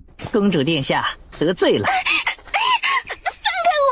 你们放开我！太子殿下，公主是您的妹妹，您这样做就不怕众臣说您不顾手足之情吗？哈，本宫不过是替公主治病，如何就是不顾手足了？难不成要像德妃娘娘一样对公主不管不顾，任由她在宫中四处乱窜，拆损皇家颜面才是对的？大胆奴才，你找死！敢对本公主下手！奴才怎么了呀？公主，你没疯啊？您装疯的呀？太子殿下，那这银针可还需要扎？若是正常人不小心扎了下去，是有可能变成痴傻的。龙恒对端木善成早就没了当日的爱慕，他若是当初顺从自己，乖乖做了驸马，又哪里还会有现在的麻烦事儿？自己有今天，跟这个男人脱不了干系。念着已将你许配给南夷皇室，父皇不计较你的欺君之罪，本宫只告诉你，无论是疯是癫，是死是活，你都必须去和亲。这6位女子留下做你的陪嫁，若是你再不知好歹，那她们其中的任何一位都可以是七公主龙环。晚上，宫中便传出了七公主康复的事儿。第二天上午，他大张旗鼓地出了皇宫，去了东宫。端木许清也没想到七公主会来找他，并且一见面就跪上了。首先是道歉，说去年宫宴之上不该戏弄于他，也不该对端木大哥霸王硬上弓。最后就是求情，求他在太子哥哥面前美言几句，换个人和亲。许清在心中默默感叹，这七公主是突然智商上线了，但最后还是以自己不能干政为由拒绝了他。2天后，南夷使臣到达京城，任由七公主如何的不愿意，这和亲的事情还是定了下来。表兄，龙恒的药不用下了。为何呀，表妹？你可不能心软呐！当初他仗着自己是公主就戏弄你，差点把你害死了。咱不主动害人，但有仇可一定得报啊！谁说我心软了？表兄，死的话太容易了，死了就一了百了，要无比痛苦的活着，看不到一丁点的希望，那才是最痛苦的。行，那就留他一条命，慢慢折磨。又过了几日，龙恒带着不甘，带着对未来的不安和恐惧，极度不情愿地上了南夷使臣带来的马车。许清特意订了一家茶楼，站在2楼看南夷车队出城。端木许清如此也算是帮你报仇了吧？太子殿下，这会儿可有空，能否借一步说话？本宫正准备去用膳，舅兄不如一起。待入座，饭菜上来之后，玉衡啊，男子在房事上若是过于频繁，不懂节制，会引起精血不足，导致体虚早衰，乃至危及性命。龙敬修今日的第一口饭刚刚送进嘴里，就差点喷了出来。大舅兄这是想对他说什么虎狼之词啊？他极其不自然地咳嗽2声，对小松子和明阳道：这里不用守着，你们也去用膳吧。明阳，听着夫人有孕，这段时间咱家主子都快活成和尚了，哪儿就纵欲过度了呀？还是有什么咱们不知道的事儿啊？主子的事儿少过问，都让你去吃饭了，还堵不上你的嘴？小松子瘪嘴，误会，大爷肯定是误会了。舅兄可是误会了什么？自从徐徐有孕，为了不伤害她与腹中孩儿，本宫已是许久不曾与她亲密，又何来的房事过于频繁？端木善成微微惊讶，太子殿下竟是如此的爱护青儿，宁愿委屈自己，但下一瞬思想就切回了正题。不是，善成不是说您，我说的是陛下。今日替陛下诊脉，有着精血亏空的脉象，我旁敲侧击提醒陛下，可他一点也不放在心上。我担心长此以往会伤了龙体根本。想着皇帝心纳的那一群莺莺燕燕，龙敬修也皱眉了。今天封一个才人，明天宠幸一个宫女，整日忙得乐不思蜀。此事我会劝劝陛下的。太子殿下的劝诫，陛下定是会听的。另外，太子与太子妃之间，太子妃虽已有身孕，但也不是绝对不能亲近。具体的，您可以问问太子妃，她的医术不在微臣之下。作为娘家兄长，对妹夫说这些话，确实有些脸烫。但妹夫位高权重，却对妹妹一往情深，整个后院就妹妹一个正妻。现在正妻有孕，妹夫就要不近女色，想想也是挺可怜的。所以他开口了，点到为止，点到为止啊！龙敬修听完，先是愣了一下，然后笑道：谢舅兄提醒，本宫知晓了。送走善成，龙敬修喊来小松子，回东宫一趟，告诉夫人，本宫今夜回府用膳。今日他能早早的回来一同用膳，许清很是高兴，不仅准备了美味的饭菜，饭后还备了热水，要亲自替他泡澡按摩。龙敬修只觉得全身都十分舒畅。我还以为徐徐有了孩儿，就不要我这个孩儿爹爹了。玉衡这说的什么酸话呀？宝宝重要，宝宝的爹爹更重要呀。但为何自从有了孩儿，徐徐就不与我亲近了？哪有？只要你夜里回来，我哪一夜没有贴着你睡啊？怎么就没有与你亲近了？我说的不是这个。今日舅兄告诉我，妻子有孕，丈夫也不是完全不能近身的。我那大哥还给你说了些什么呀？就这些。若不是大哥告知，我可能是要等到你生产，再到身体恢复，才能什么？许清调皮的笑问。龙敬修恶狠狠地说：才能睡。许清大笑，笑，见夫君克制得如此辛苦，你还笑？好了，我不笑了。玉衡莫恼，我不是不与玉衡亲近，只是你近日太忙，我担心你身体吃不消。太子殿下豪气，这是替他着想，还是质疑他的能力啊？陆玉衡，你干什么呀？许许说我想干什么。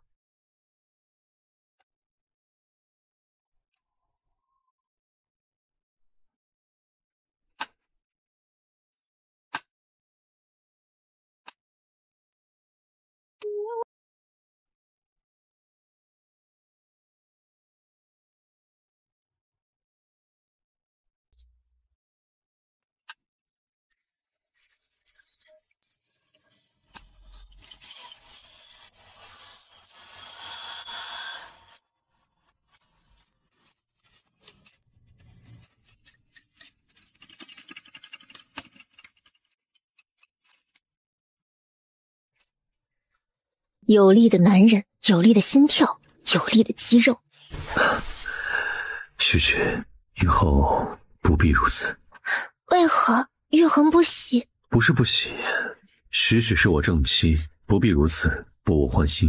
除了端木许清，龙静修没有经历过别的女人，但是他听说过许多，所以都懂。男女之事，对正妻该有正妻的规矩和尊重，对小妾、外室以及风月场所的女人，就大可以随心所欲，自己怎么快活怎么来。在今日之前，他觉得没什么区别，可刚刚那一幕，光是回想起来就有些激动不安。这不仅仅是为了博你欢心，而是因为我心悦于你，所以愿意用尽一切方法去爱你。我的玉衡从头到脚，从始至终都只属于我一个人的，所以你很干净，很干净。别的男人拥有的，能够享受的，我的男人也要有，也要享受，这叫闺房之乐。龙静秀发誓，此生身心永远只属于端木许清一人。一转眼，她怀孕快100天了。来东宫拜访的人多，太子妃有孕的消息也传了出去。钟粹宫，王贵妃也早就听闻太子妃有孕，她心中不平、酸涩，甚至是愤怒。曾经她以为夏家夏清会是自己的对手，哪里知道半路杀出来了一个太医的女儿，轻而易举的就得了原本属于她的位置和宠爱。次日，京城谣言四起，说太子妃孕3月，而那个时候太子正在灵州惩治乱党，所以这个孩子是谁的还有待考究。明知是谣言，但传的人多了，就越传越玄乎，假的也能变成真的，甚至连宫中的皇帝也听说了此事。玉衡啊，皇家血脉不容混淆，那端木许清肚子里的孩子到底是不是你的种啊？父皇，外人不知，您还不清楚吗？儿臣去灵州的时候，太子妃是同行的。既已是太子妃，何等尊贵的身份，为何不老实的待在东宫，还要跟着四处奔波呢？再说了，都知她是端木家的女子，这世上觊觎她的男人无处不在，你又如何能保证她在外面的时候没有被别的男子趁虚而入呢？即使真的发生了什么，她又敢同你说实话呀？父皇慎言，宫内宫外人心叵测，欲加之罪何患无辞？端木许清是我妻，我信他便是。传言都说你是被他迷得昏了头，才说什么此生只娶她一人。你可知啊，朕的龙案上堆积了多少奏折，弹劾你被妖物所迷惑，弹劾她是善妒的妖妃呀。若不是你在政绩上还有所建树，这些折子呀，朕都没法压下来。儿臣的灵州之行能够顺利无阻，太子妃功不可没。这些你给朕说了没用，朕相信了。满朝文武信吗？天下百姓信吗？总之啊，这事儿你自己解决，解决不好啊，就那2个侧妃堵堵大家的嘴巴。嘴长在别人脸上，他人爱怎么说便怎么说，清者自清。若是有人非要往东宫里钻，进来一个本宫杀一个，进来一对本宫杀一对。说完，不顾康帝满脸的震惊，儿臣告退。给康帝气的直接一屁股跌坐在龙椅上。逆子，他这是要翻天了吗？胆敢对着朕大呼小叫的！陛下，太子妃是个什么样的人儿，您还能不清楚吗？老奴觉得呀，这些人就是嫉妒太子娶了这么有本事的太子妃，也嫉妒太子妃得太子专宠。现在这明显就是挑拨离间呢。你说玉衡是不是傻？多那几个女人到后院，夜夜换着不同的人宠幸，这哪一点不好啊？非得惹了那些老顽固来朕面前告状，朕不搭理他们，就闹出这么些麻烦事儿出来。切，一个个的就不能让朕省省心吗？玉衡可是遇上了什么烦恼了？公事还是私事？自己已经隐藏得很好，没想到还是让许许看出来了。只是龙静修还没有想到要如何跟他说。确实遇上些令人烦闷的事，但是许许不必担忧，为夫能解决好。玉衡眼中有些许怒火，你在生气，可是在气那些关于我和孩儿的流言蜚语。许许，对不起，我没有保护好你和孩儿。傻瓜，为什么要把别人的错揽到自己身上来？流言蜚语这个东西，有时候比真刀真枪还能伤人，但只要心理素质强，学会豁达不在乎，不去钻牛角尖，对方就伤不到我们。他的许许啊，总是这么让人省心，又这么的善解人意。许许近日先不要出门可好，也给为父一点表现的机会，我定要将这些流言都压下来。我不到处逛，但若是真有要事，还是可以出去，好不好？好，娘子这么乖，这么好，为夫要如何奖励呢？一边问着，大手也一边开始不老实了，满腔的柔情欢喜和喜欢，只想都以行动的方式温柔的让他明了。这哪里是要奖励我，明明就是想让我给你发福利了。属下无能，一整晚过去了，还没能查出任何消息。昨日从御书房出来，龙静修就让明阳去查流言的源头，想必对方也是做得十分隐蔽的，他倒也没责怪明阳。去找尹楚科，3天之内我要结果。尹楚科的本事也是不容忽视的。以前龙静修在边关打仗的时候，他还算得上是个智囊，只不过现在回京后，他发现自己更喜欢做生意赚钱，龙静修也就随他了。可这次若是连打听点事情都打听不好，那就丢回玄心谷，再历练历练吧。太子殿下深夜造访，所谓何事？贵妃娘娘人在深宫，手倒是伸得够长。太子殿下说什么？本宫可听不。龙静修，你敢打我！听说太子闯进来的时候，他就猜到了龙静修定是知道了自己对端木许清出手的事，今日来肯定是兴师问罪的。也是，自己看中的男人能力非凡，这么多天过去了，若是还一点线索都没有，又哪里对得起他的念念不忘呢？汪世蕊想过太子进来后会质问他，甚至会威胁他，但万万没想到他会动手。对一个女人动手，对一个爱慕过他的女人动手，你敢对本宫的妻儿下手，本宫为何不敢打你？确定消息的那一刻，龙静修心中愤怒的想要杀人泄愤，可是王世蕊是他暂时不能随意杀得了的，杀不了的就打一顿以泄心头之愤。龙静修，我王世蕊哪里比不过端木喜清？你没有资格与他比。我从小吃尽多少苦楚，为的就是将来母仪天下。可他端木喜清，一个从小女扮男装的粗服丫头，太医的女儿，凭什么他能坐上这太子妃之位？凭什么？他怕是连如何服侍夫君都不懂吧？太子殿下，今夜既然来了，便不要走了，让臣妾让您知道，什么才是能令您醉生梦死的女人。不知廉耻。倒地的女人一边咳嗽，一边吐血，一边笑。在自己爱而不得的男人面前，廉耻算什么？爱？你也配说爱字？你爱的只是太子妃的位置，无论太子是谁，你是父皇的宠妃。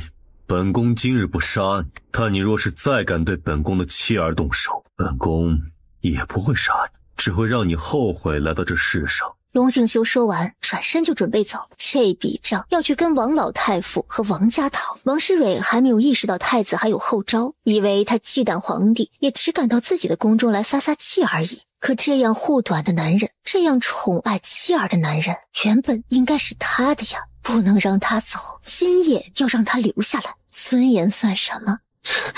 太子殿下不准走！换来的是太子殿下转身一脚。这次龙静修是真的怒了，打死算失手，眼中已经起了杀意。爷，不可！若是杀了贵妃，会有很多的麻烦，咱们还有很多法子呢。皇上驾到！爷，陛下来了，陛下来了，您先息怒。这是要做什么呀？龙玉衡，你放肆！陛下，你快救救贵妃娘娘！太子殿下这是要我家娘娘的命啊！龙静修，朕能封你做太子，就能再废了你。陛下息怒，莫要为了臣妾伤了你与太子的父子情分。嘴上这么说着，心中则是乐开了花。废吧，废了龙静修这个太子，我得不到的，别人也别想得到。若父皇觉得有人比儿臣更适合这个太子之位，大可以请来替了儿臣。毕竟这做太子的风险实在太大。嚣张的差点跑到自己的后宫来杀人放火了，还这么一副理直气壮的样子，气，实在是给康帝气得冒烟烟。逆子，你这个逆子，朕现在就废了你！徐福，你这啊！哎呀呀呀！陛下！福公公，太子妃的药呢？惊得端木许清给的药实在，片刻之后，康帝就缓了过来。说吧，朕的太子殿下，你为何夜闯钟粹宫，对朕的爱妃如此动粗？那父皇就得问问你的好爱妃做了些什么？做了什么？这不管他做了什么，都是朕的妃子，是你的王母妃。母妃？哼！龙敬修心中冷笑，王师蕊亵渎他的话，他都没脸说。父皇，您娶了一堆的妃子回来，他们不仅相互陷害，还不知道暗害了您多少孩儿。最后您的儿子们手足相残，儿臣不愿看到这样的境况，所以立誓此生只娶端木许清一人。现在您的爱妃不仅散布谣言，诋毁我的妻子，还教唆奴才对我妻子的马车动手脚，试图令她与孩儿一尸两命。姑父，蕊儿没有呀！一句姑父，康帝瞬间心又软又疼。不可能，这其中定是有什么误会。蕊儿这么善良，怎会做这种事？父皇，皇宫乃至京城，您的暗卫和眼线无处不在，只需派人稍稍打听一下便知，自己的枕边人究竟是个什么样的毒妇。好了，就算是蕊儿动的手，太子妃现在不也好好的吗？父皇，您女人多，儿子也多，所以死那么3-5个的都不在乎，但儿臣做不到。儿臣只有一个女人，目前就一个未出世的孩子。今日有您拦着，我不杀王贵妃，但再有下次，哪怕是她再动一点心思，我定当着您的面将她凌迟了。说完也不管皇帝什么脸色，转身就走。皇帝拗不过逆子，只得将气撒在王师蕊身上，说是不是你下的黑手？姑父，蕊儿可以解释的，您听我解释好不好？父皇，儿臣的太子之位，您还要不要收回？要就快些，刚好儿臣可以带妻儿去江南，去塞上出游。你给我滚回东宫去！还去江南去塞上？你怎么不上天不下海呢？你说你惹谁不好，惹太子干什么呀？你是闲得无聊要去害太子妃吗？姑父，蕊儿也是被人蒙蔽了，他混淆皇室血脉，一时糊涂才犯下错的。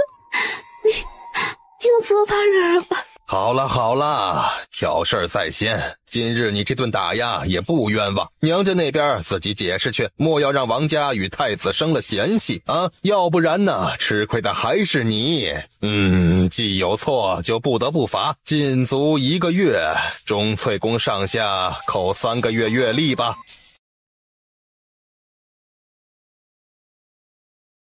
父皇突然过来，可是有什么吩咐？我来我自己儿子府上，还一定得有所吩咐呀。那下次是不是还得先跟你说一声，征得你同意再来呀？此刻皇帝自称我，而不是朕。父皇哪里的话，您要来，儿媳和玉衡自然是随时欢迎的。如果下次来，您带上贤妃娘娘，别带这些不三不四的女人就更好了。还是儿媳会说话。听完端木家2位公子的定亲了，本宫备了些薄礼，贵妃赏赐，那不管想不想要，有皇帝在此，面子还是要给的。父皇有何吩咐，不妨直说吧。爱妃让朕陪着你来东宫，有什么事便直说吧，都是一家人，还能有什么隔夜仇啊？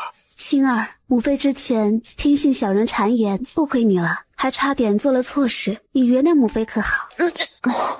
我有些想吐，是怎么回事？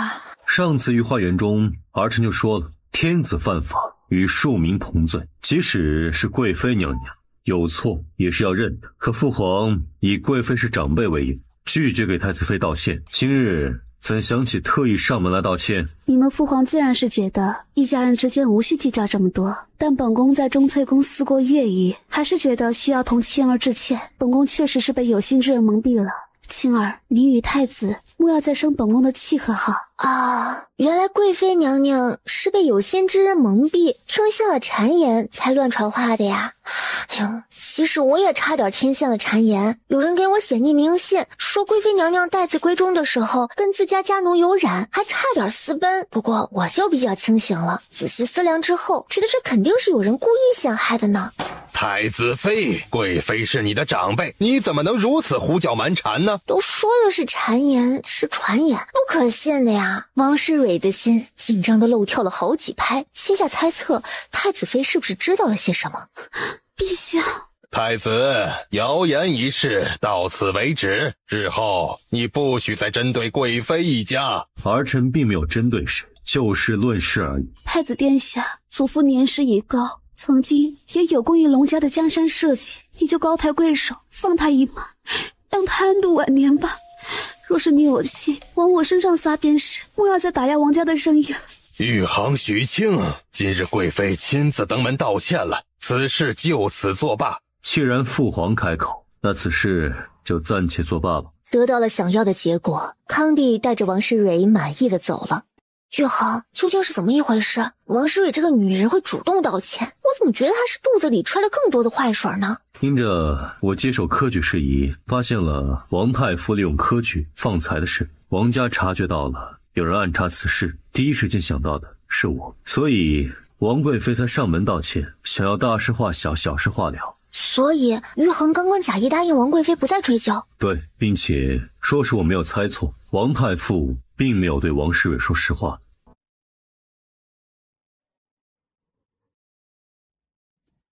一转眼就到了端木家风光娶妻的日子，皇帝良心发现，将当初玉宁侯府没收的家产大半都还给了荣穆郡主。秦淼是护国侯府的嫡小姐，唐燕是归德将军府的独女。婚礼当天，3位新娘的十里红妆着实震惊了整个京城。因着怀孕，荣敬修怕许清磕着碰着，所以喜宴之后就直接将她带回东宫了。2位哥哥结婚，我都没有去闹闹洞房。怀着孩儿还想去凑热闹，万一不小心挤着了，如何是好？我小心一些就是了，我还想看二哥抽签呢。抽签？抽什么签？二哥今日娶2位嫂嫂，可洞房要分先后啊。淼儿和燕儿商量好了，以我二哥抽签决定。所以你将六子留在端木府，让他一会儿回来告诉你结果。是啊，你呀，都是要做额娘的人了，还这么贪玩。玉衡今日怎么又忙碌起来了？归德将军回来了，有许多关于岭南的战事与我商议。玉衡，二哥没有筹钱，淼儿直接将新婚夜让给了燕儿。淼儿性子有些欢脱，但自小该学的女诫都是认真学过的，今日之举颇有正妻风范。将自己的夫君拱手让人，还颇有正妻风范，这样的风范我宁肯不要。哼，什么洗脑的破术！许是不满二哥去了燕夫人房中。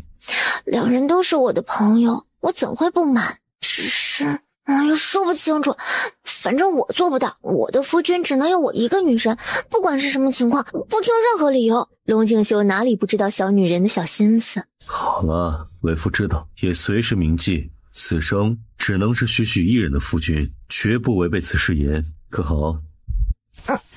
好。许清满意的点头，然后翻身，霸气的将人摁住，低头吻了下去。一转眼2个多月过去了，再过几天就是除夕。皇帝在宫中宴请众大臣，还带了宠爱的妃子们以及皇子。席间，康帝满面红光地宣布了一个好消息：王贵妃有孕了。皇宫，康帝昨夜急得连宠信妃子的心思都没有了。天不亮又传来了更坏的消息，太子，朕的太子呢？太子刚刚准备行礼。我儿不必多礼，新的急报你可看到了，可有对策呀？岭南危急，定是需要京东立刻调兵遣将前去支援的。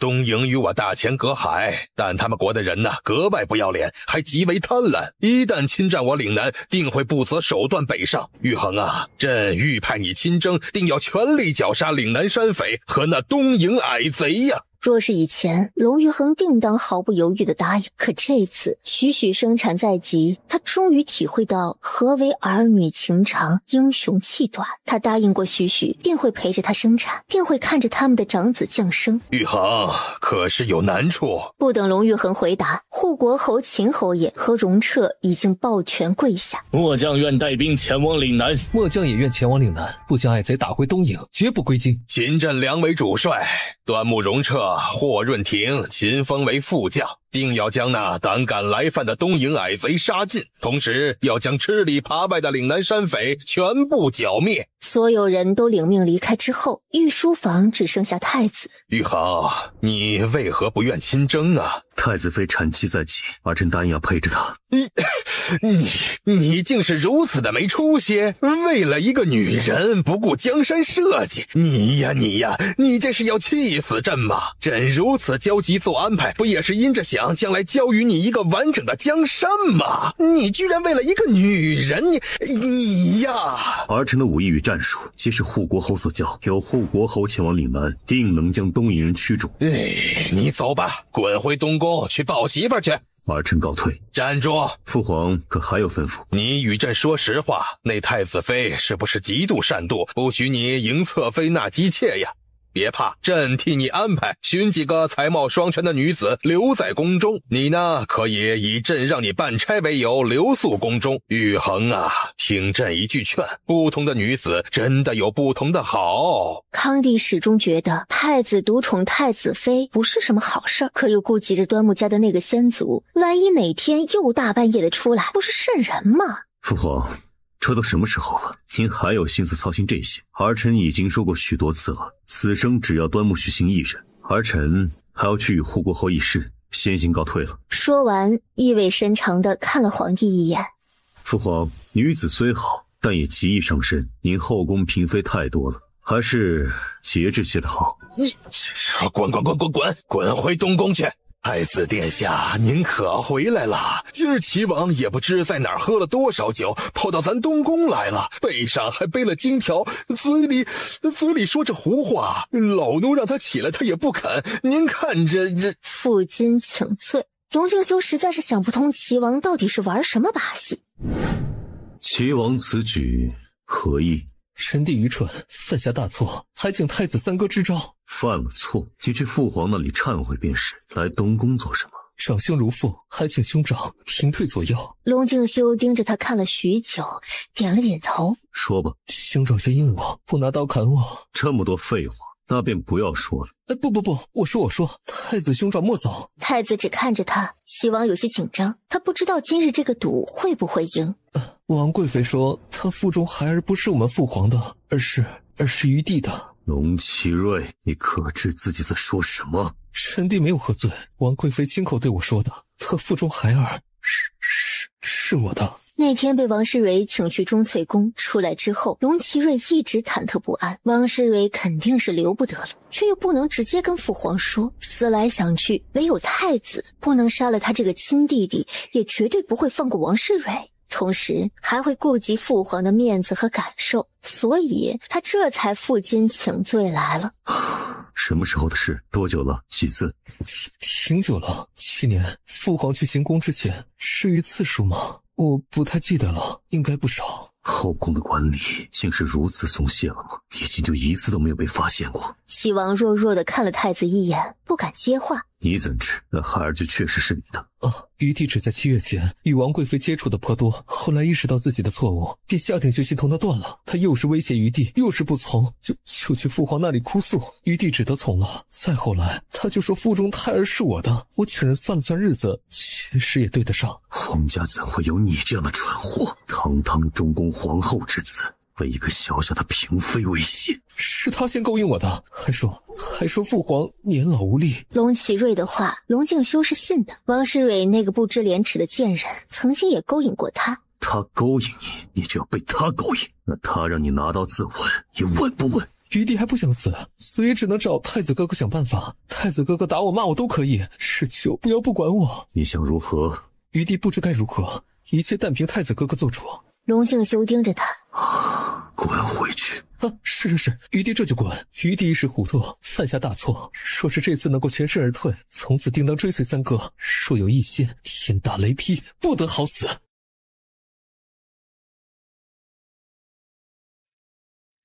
这段时间，薛神医给陛下排毒，陛下却是越来越喜欢招他伴驾了，也喜欢听薛神医说话。薛神医行走江湖几十年，懂得见的看的奇闻异事可多了去了。薛神医正在睡懒觉，宫中就来人说陛下有请。他一脸不耐烦，这皇帝老儿烦不烦呢？这后宫那么多女人，他天天把我喊进宫做什么？想听故事，当我是说书的？丈儿慎言，那是陛下。皇帝老儿又如何？那就可以随意扰人清梦吗？陛下给你的赏赐还在这里呢，不过是找你说说话解解闷，你怎就如此不耐烦了？这倒也是，皇帝老儿烦是烦，这人还是挺大方的。舅舅，皇帝的国库里应该有好多好多的药材吧？这是自然。哎呀，这就好了，青儿喜欢药材，我呀去找皇帝老儿多要些回来。说完，起床气也没有了，风风火火出门，开开心心坐上了宫里来接他的马车。回来，丈儿，你快回来！御前不能事宜，你还没洗脸呢。薛神医，你怎的如此不修边幅啊？江湖中人不拘小节，江湖上的人果真都如你一般？差不多吧。朕听说江湖人士时常以天为盖，地为席，想必也确实无暇打理自己吧。薛爱卿，朕送你几身衣裳可好啊？好啊，那就多谢皇上了。那个，如果你仓库里的药材有多的，送我点也是可以的。徐福公公在一旁忍俊不禁，这个薛神医还真是不拿自己当外人，偏偏皇帝也吃这一套。好，稍后朕让他们清理一些出来送给你。薛爱卿，坐。那日你跟朕讲，你因追踪一只毒蛙进了苗寨，险些被绑上做了上门女婿的事情。今天接着讲吧。旭旭，如何？那个孩儿究竟是谁的？王贵妃怀的是双胎，2个男胎。竟是双胎？说出来你可能不信，估计全天下也没几个人信。其中一个孩子是齐王的，而另一个是你父皇的。如此之神奇，旭旭可知为何会这样？许清用现代医学和他慢慢的解释，从女子的月信说起，再说到王世蕊当月第1次排卵期跟齐王同房，2天后第2次排卵，又恰好与康帝同房，所以才有了现在这种一胎孩子2个父亲的结果。事情就是这么个事情，玉衡决定怎么办？旭旭，这件事，这世上只你我知晓便是。父皇那边就让他认为2个孩子都是他的，至于齐王也保持现状，让他觉得孩子是他的。那王世蕊去莫留子。玉衡准备如何除掉他？父皇整日催促我找到金丹的幕后主使，过2日我就回了父皇。王贵妃就是那个人。玉衡可有证据？没有证据，可以制造证据。这样也行。有何不可？先将父皇想要的答案给他，收拾了王贵妃，我再继续私下里调查，等有一日真相大白，大不了就告诉父皇搞错了。王世蕊能有这样的冤气，如果不自己作死，将来得有多大的福气啊！旭旭，待你生下孩儿，须是等不到女孩满月，我就要去岭南。如果不是恰好临着我要生产，你之前就跟舅舅他们一起去岭南了。我舍不得你，舍不得孩儿，不能看到你们平平安安，我不放心。龙静修，谢谢你，谢谢你，无论发生什么事，都总是把我们放在第1位。待跟宝宝见了面，你就先去岭南，我和孩子满月之后就来岭南找你。不可。玉衡说过，我想要做什么定要和你说，你不会拦着我的。这次情况不一样，你刚刚诞下灵儿，身体虚弱不说，孩儿也需要有你在身边。岭南危机重重，我不能让你涉险。那你就没有想过你在外杀敌，我会整日提心吊胆？旭旭放心，我知自己是女孩的天，我定会好好保护自己，平安归来的。龙静修，你应该知道拦不住我的，我今日只是和你说一声，并不是要与你商量。如此嚣张的女人，这是一身的反骨啊！龙静修觉得今日定要拿出气势来，重振夫纲。端木许清，你可知出嫁从夫。知道啊，就是嫁了夫君之后，夫君走到哪儿，我就要跟到哪儿。你，龙敬修气得无言以对。玉衡莫气，此生我还想与你白头到老呢，又怎会不在意自己的身子？我既然敢说来找你，自然是有十足把握不损伤到自己。还有我们的宝宝，那是你的骨血，是我们生命的延续。只要我在，我一定会保护好他。你还要带着孩儿一同来？我刚刚不是说了吗？等我出月子，宝宝满月，我们就一起去岭南找你啊！龙敬修只觉得脑子里嗡嗡的，他这是娶了个什么虎娘子呀？哎，就这么说好了。谁给你说好了？自己不说话，还就成默认了。反正我不管，要么你别去岭南了，要么你就同意我一起。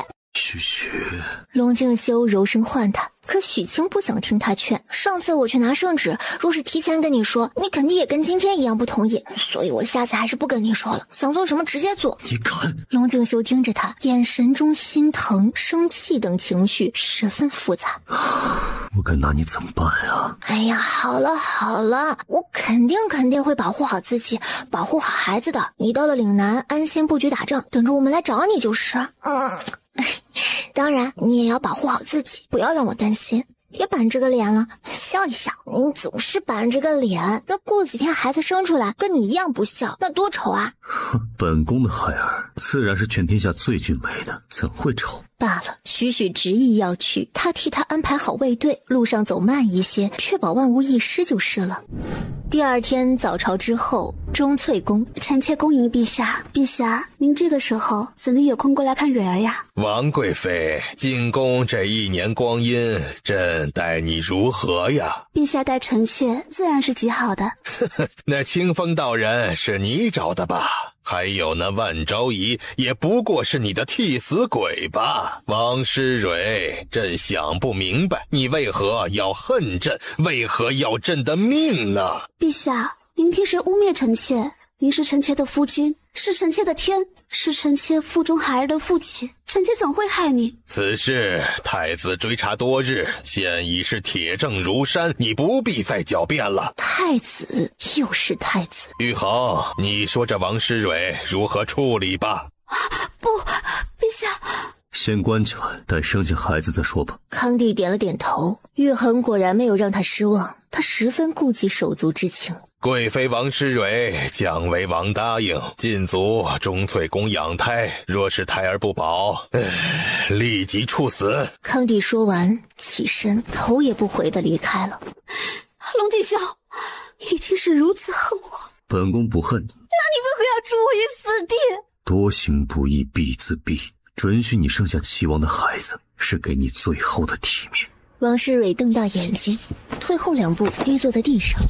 他知道，他果然知道了。可是这件事怎么会传出去被外人知晓？总不可能是齐王告诉太子的吧？不等王诗蕊想明白，钟粹宫的宫门已经重重地关上。表妹，快打开看看，看你喜不喜欢。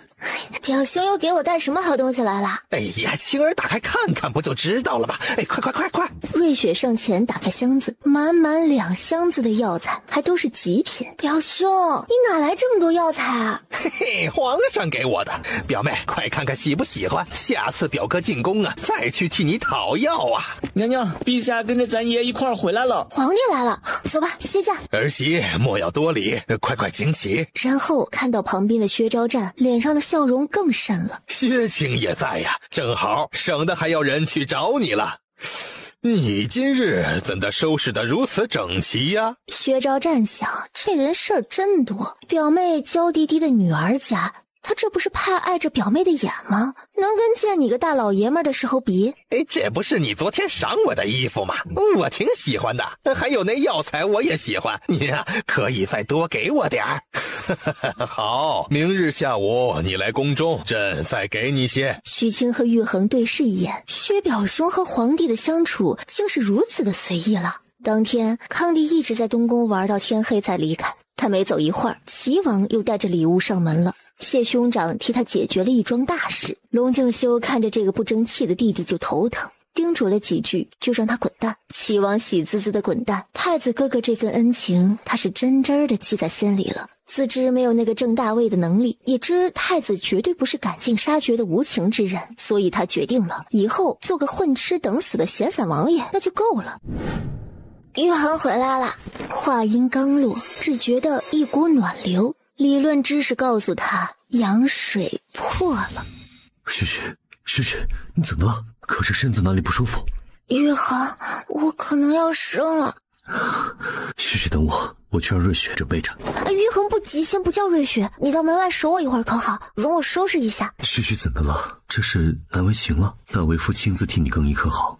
不是，玉衡，我没有难为情，我需要独处一会儿，你到门外守着可好？他有点着急了，先破羊水，情况可大可小，他需要检查一下再做决定。我就在门口，换你一定要应我。好。待门关上，他飞快地查看了一下自己的情况，还好情况不糟糕，正常的可控范围内。他飞快地沐浴了一下，换上了宽松的衣服。龙静修也是焦急万分，他知许许有秘密，平日里他可以不问，但现在这么危急的情况，他却一个人待着，叫他如何能够放得下心来？旭旭，你可还好？进来吧。旭旭，可还好？旭旭可是很痛，还没有开始疼呢。瑞雪他们在外面，我让他们进来服侍你可好？我只想玉衡陪着我，产房那边一切都备好了，玉衡抱我过去可好？莫非儿臣想进去陪着旭旭？太子殿下不可，夫妻之间再是恩爱，妻子生产，夫君也是不能进产房陪同的。其他人也纷纷劝说。突然，产房里传出了一阵撕心裂肺的惨叫：“我不要生了，我不要生了，我剖腹产，好痛啊！”哎呦，娘娘慎言，娘娘慎言呐！生孩子提到开膛破肚，那是极为不吉利的。山边人劝阻的声音，龙静修都听不见了，他耳中只有娘子的喊疼声。他掀开袍子，扯下礼仪衣摆，蒙上双眼，皇帝都来不及阻止，他已经冲进产房。这个逆子，只要事关端木许清，他就毫无原则了。旭旭，不要害怕，为夫来陪你了。不要，玉衡出去，不要进来。旭旭不怕，莫赶我走，我蒙了双眼，我不看你，只陪着你，抱着你可好？玉衡，我好痛，好痛，好痛！我知道，我都知道，我恨不得替你痛，只生这一个，以后我们都不生了，好不好？不好，你是太子，是未来的国君，不可以只有一个孩子。我不要别人帮你生，我还要生。龙静修哭笑不得，心中对他更是怜爱了。哎呦，好了，看到头了。娘娘，下一阵痛来了，你就加把劲儿，不出2个回合，孩子呀，定能就出来了。在众人焦急又欣喜的期盼中，一阵响亮的啼哭声从产房传了出来。本宫要进去看看。抱出来给朕也看看。旭旭，你怎么了？快醒醒！瑞雪，快将大舅兄请过来。玉衡，我没事，我就是累，想休息。宝宝呢？抱给我看看。哎呦，娘娘，小公子眉眼长得像太子殿下，好看极了。小东西，为了生你，娘都差点痛晕了。玉衡，抱抱他。这么小小的一个软软的，龙静修小心翼翼地将孩儿抱在怀中，眼中满是柔情。这是许许不辞辛苦替他生的孩儿，来，快给本宫看看，跟玉衡小时候一模一样。许许，辛苦你了。不辛苦，能替玉衡生儿育女，我很开心。好孩子，玉衡此生绝不负你。玉衡，将孩子抱出去，给你父皇和我爹爹娘亲哥哥他们看看。父皇，您唤儿臣进宫，可是有吩咐？我儿现在也算后继有人了，朕准备明日早朝宣布，正式传位于你。日后啊，这大钱你说了算，朕呢也准备好了，就做那无忧无虑、无拘无束的太上皇。父皇可是喝醉了？老子没开玩笑，老子认真的。你来做皇帝，我要随薛庆行走江湖，行侠仗义去。你要跟薛表兄行走江湖，行侠仗义？对。皇帝骄傲地仰着脖子，在认识薛青之前，他远不知江湖是如此肆意潇洒、精彩有趣。龙敬修无奈地摇摇头。罢了，到时候大不了请薛表兄多为照顾，再多派些人手跟着便是，只当父皇是去游山玩水了。哎，龙敬修，你这是什么表情？没什么。父皇，您现在还不能让位，确定许许和孩子无恙，最迟3天后，我便要启程岭南。提起岭南，老皇帝也收起了玩心。太子要去岭南了？之前不去，是因为许许临盆在即，我无法留他一人生产。好，那这江山朕就再帮你看护一段时日，等你凯旋，就正式交由你打理。是你的江山，不是你的江山。龙敬修懒得和他争。我不在的这段时日，还请父皇替儿臣护好妻儿。若是有人欺负他们，那无论是谁，待儿臣回来，定要他10倍奉还。你那媳妇儿，还有人能欺负得了她？一开始，康帝也以为太子是贵民心窍，后来才慢慢发现，端木许清不是一个寻常女子。也是，端木家先祖神佑的后代，又怎会是普通人呢？现不同往日，他刚刚拿下灵儿，身体和精神都十分虚弱。好了好了，朕不是御赐了他一块金牌吗？你让他拿出来系在剑柄上，谁要是上门找茬，看着不爽直接砍了，出了事儿朕兜着。如此甚好，谢父皇。都太子妃了，全天下还有几个能惹他的？我儿啊，就是关心则乱。来来来，你跟父皇说说，是什么力量让你觉得此生只娶她一个足矣呀？儿臣心悦端木许清，除了她，心中容不下别人。那女子都有月薪，她不方便伺候你的时候呢？儿臣与她在一起，不只是为了那夫妻敦伦之事，更是一种精神上的陪伴与理解。与端木许清结为夫妻，才让儿臣觉得生命和人生是完整的。月幸之时，是女子最为虚弱的时候，又如何能留自己心爱的女子一人蜷缩着腹痛，而去同别的女子换好呢？龙敬修难得与皇帝如此推心置腹。父皇后宫佳丽3000，您喜欢的只是他们年轻的身子，但儿臣不一样，儿臣喜欢的是端木许清这个人，才喜欢与他亲近。除了他，我做不到与旁人亲近，所以将来即使我真的掌管了这天下，我的后宫也只会有他一人。太子走了，康帝坐在龙椅上，久久没有说话，没有动。他的脑子里一个接一个的闪过还有着印象的嫔妃，哪一个才是走进他心里的女子呢？先皇后吗？好像也不是。陆贵妃、王贵妃、柳贵人、厉贵人都不是啊。玉航何时启程去岭南？后日一早。许清点点头，心中算着，待他走后再有26天，他就可以去岭南找他了。许许，不用劝我，我心意已决，只有在你身边，离你很近，我才能放心，才能安心。薛表兄会在京城陪着你，然后我将艳阳留下，还有程道、程迈以及玄心国的云奇，到时候让他们一起陪你去岭南。让艳阳和云奇跟着你，我有表兄莫央、程迈、程道就可以了。而且大嫂说了，他与大哥也会跟我同路的。大舅兄与大嫂也与你同？一开始大哥是不同意我去的，但后来还是被我说服了，前提是他也要跟着。有大舅兄和大嫂陪同，我又放心了2分。你呀，是不是想说我真让人不省心啊？算你有自知之明。这不是因为太爱你了，舍不得你离我太远了吗？又被表白，龙敬修心中又甜又暖。我也心悦许许，只恨不得日日夜夜时时刻刻与你为伴。玉航，宝宝的名字你想好了吗？国师拟定了几个名字，我拿来跟你选一选。许清看着纸上的几个名字，可都是根据宝宝生辰来取的。自然是的。我喜欢这个龙萧逸。对啊，我是许，宝宝是逸，都有羽字，这一看就是我儿子，志向高远，展翅腾飞，并且还姓龙，龙萧逸，我喜欢。我也喜欢。剩下的这些名字留着给龙萧逸的弟弟妹妹们用吗？生孩子这么辛苦，这么痛，许许真的还有什么？当然了，你是太子啊，一个孩子怎么能够？起码得生4个， 3个儿子1个女儿。然后呢，瞧着小女人小嘴叭叭叭叭的，龙静修心中一片柔软。这些名字是国师替我们的长子取的，后面的弟弟妹妹根据出生年月时辰还需要重新取的。哦，也对啊，真的是一孕傻3年。娘娘，小皇孙许是饿了，您看看有奶水吗？给他喂上几口。说起要给宝宝喂奶，端木许清只觉得一阵胸疼。乳腺没通，胸口很胀，可是宝宝力气很小，吸不出来乳汁，自己热敷按摩的方式都用过了，宝宝还是吃不到。给我吧，再试试。许清解开衣襟，小心翼翼地接过儿子。龙静修本来是要出去的，可起身之后又觉得不对，许许是他的娘子，还用得着回避吗？吮吸是小奶娃的本能，可若是一直吃不到，就只能是哇哇大哭来表示不满。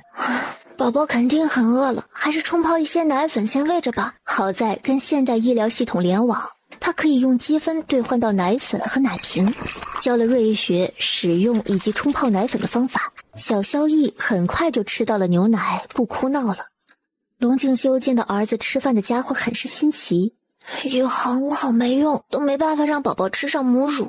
许许莫要难过，瑞雪去挑选2个合适的奶娘便是。我不想，我就想亲自喂养他，也不喂久了，就喂1个月，出了月子就给他喝奶粉。龙静修看了一眼那个罐子，应该就是许许口中的奶粉。虽然不知道这是什么，但许许说是能给孩儿喝的，就一定是能的。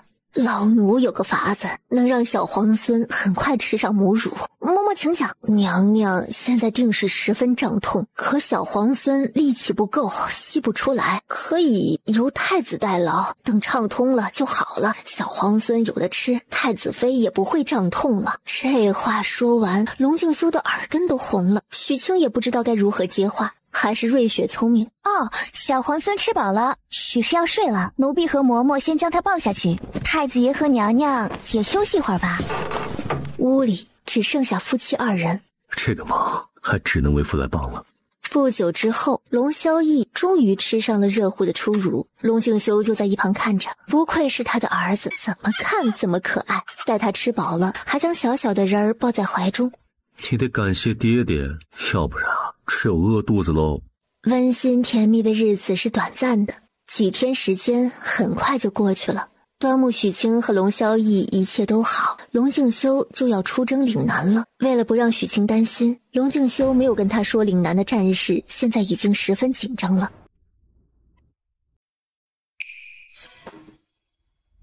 出发的前一夜，许清困意全无，龙静修也不想睡觉，2个人躺在床上有说不完的话。许许，给萧逸起个乳名吧。乳名啊，我一时想不出来。想不出来不要紧，为父在岭南等你，等你来的时候再说与我听就是。一开始他是不同意许许和孩子刚刚出月子就长途跋涉来岭南找他的，可许许坚持，他知道扭不过他，现在竟然是渐渐的开始期待着很快便能在岭南见到妻儿。原来他也是离不开他的，无论走到哪里，许许都是他的牵挂。天快亮的时候，许许，为父要出发了，许许在家好好养身子，为父在外一定会注意安全，保护好自己。为父在岭南等着娘子来验身。听见穿衣服的声音，听见关门的声音，端木许清的眼泪再也忍不住了。他讨厌离别，讨厌在这通讯无比落后的地方离别。这一走就不知道多久才能有他的消息。他不敢送他，怕自己舍不得，怕自己抱着他不让他走。身子如此虚弱，怎敢还出来睡风？本不想送你的，因为我怕自己抱着你不让你走，但不送你，我心里又不舒服。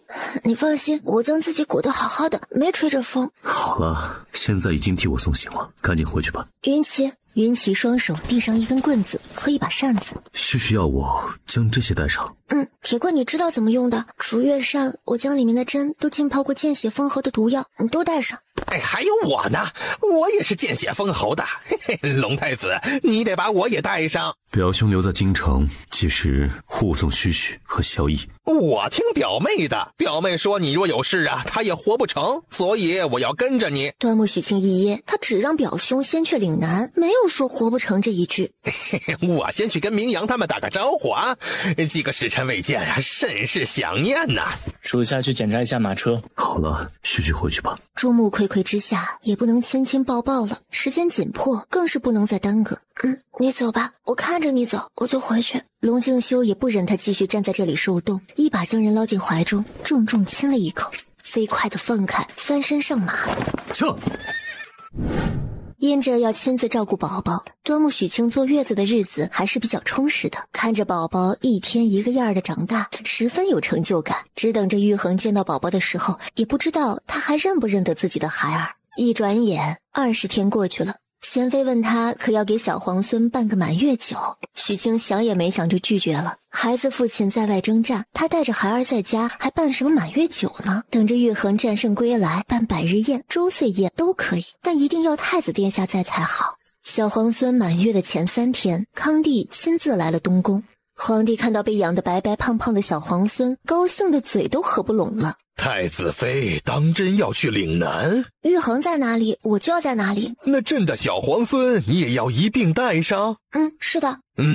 既如此，朕派15000的精兵护你去岭南。陛下要我带兵出征？你唤朕什么？父皇的意思是要我领兵出征吗？自古哪有女子领兵的？这15000的精兵啊，其中5000是朕的禁卫军，另外1万呢是从各地招来的精通水性的青壮男儿，他们随你一同去岭南，一是给玉衡助力，二是路上可以保护你。其实许清一点也不想这么多人同行，会拖他的速度呀。谢陛下。皇长孙的乳名你可想好了？还没有呢。那皇长孙的乳名就叫龙龙吧。龙龙，龙子龙孙，还姓龙，憨态可掬的小龙龙，想必玉衡也会喜欢的。好，那便听父皇的，萧逸的乳名就叫龙龙吧。小龙龙来，娘亲抱抱。再过3天，娘亲就带你去看爹爹杀敌。康帝一脸满意的点头，自小就跟父亲上战场的孩儿，将来必定会是这天下的霸主。太子妃今日来得正好，这里是袁守诚将军的府邸，你且带着小皇孙在此住下。老夫伤势已无大碍，可以去助玉衡一臂之力了。舅舅，请稍等片刻，许清稍作安排，就跟你一同去。太子妃要与老夫同去前线。淼儿和燕儿都能上战场，我为何就不能？我虽然不会武功，但也绝对不会是拖累。对了，舅舅，我们来岭南的路上，云起剿灭了一伙山匪，将归德将军寻了回来，您快去看看吧。唐大山还活着？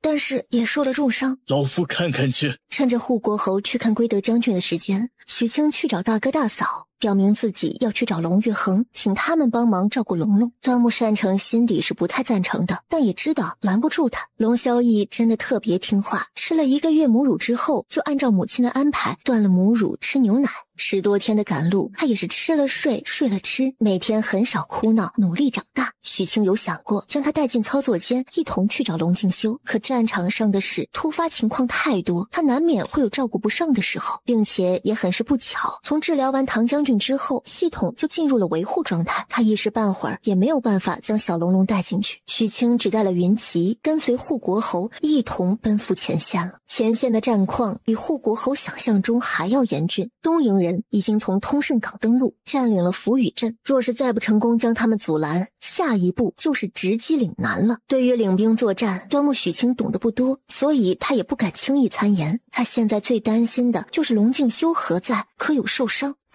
太子妃，您来了。侯爷，您的伤势可都好了？杀他800个矮贼是没问题的。你怎在此？你家主子呢？主子说擒贼先擒王，带着舅爷还有明阳、泽阳去崖山了。你们就没拦着？拦了，但拦不住。崖山怎么了？是个什么地方？崖山是一座岛，是东瀛主帅田野真太郎这几个月以来的栖身之地。这个龙静修当自己是无所不能的超人吗？我表兄何在？可是跟玉衡在一起。老薛独立行动惯了，主子派他清理城中的奸细。许清点点头，闭眼查看医疗系统。医疗系统真的是完美给他诠释了一个什么叫做关键时刻掉链子。系统每个月都会维护一次，全是总部那边操作，也不定是哪天。好在现在已经维护到86%了。这里到崖山有多远？出海后1个时辰就能到。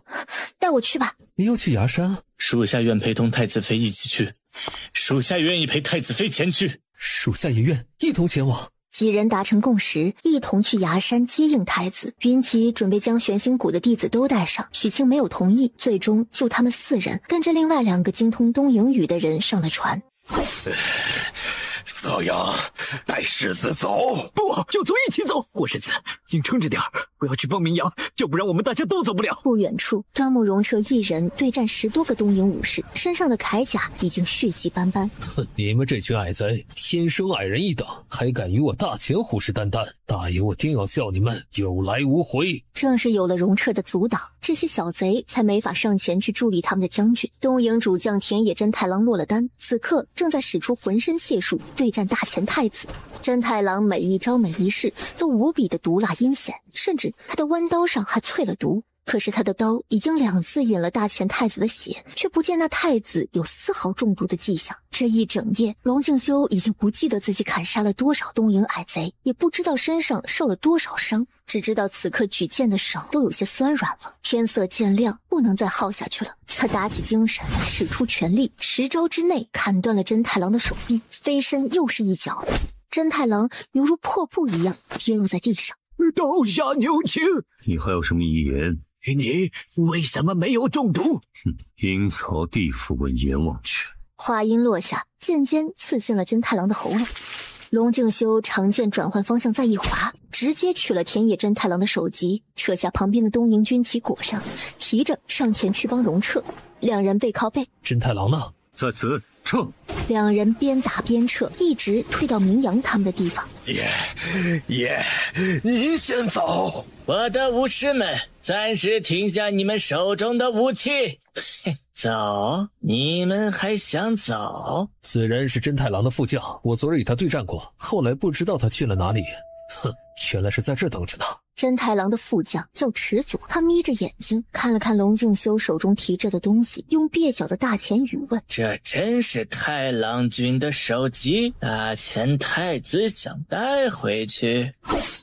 不仅要将他的带回去，本将还要将你的也带回去。池佐哈哈大笑，然后叽里哇啦的说了一段话。他旁边的狗腿赶紧翻译道：我们将军说，现在崖山还有东瀛武士近3000人，你们想要走是不能的，劝你们还是束手就擒。好，你先走，秦人和萧逸在家等你，你不能有事。此时此刻，容彻、明阳、泽阳都抱了必死的决心，好男儿保家卫国，战死沙场，那是无限荣光的。龙静修，走，我让你走，你听见了没有？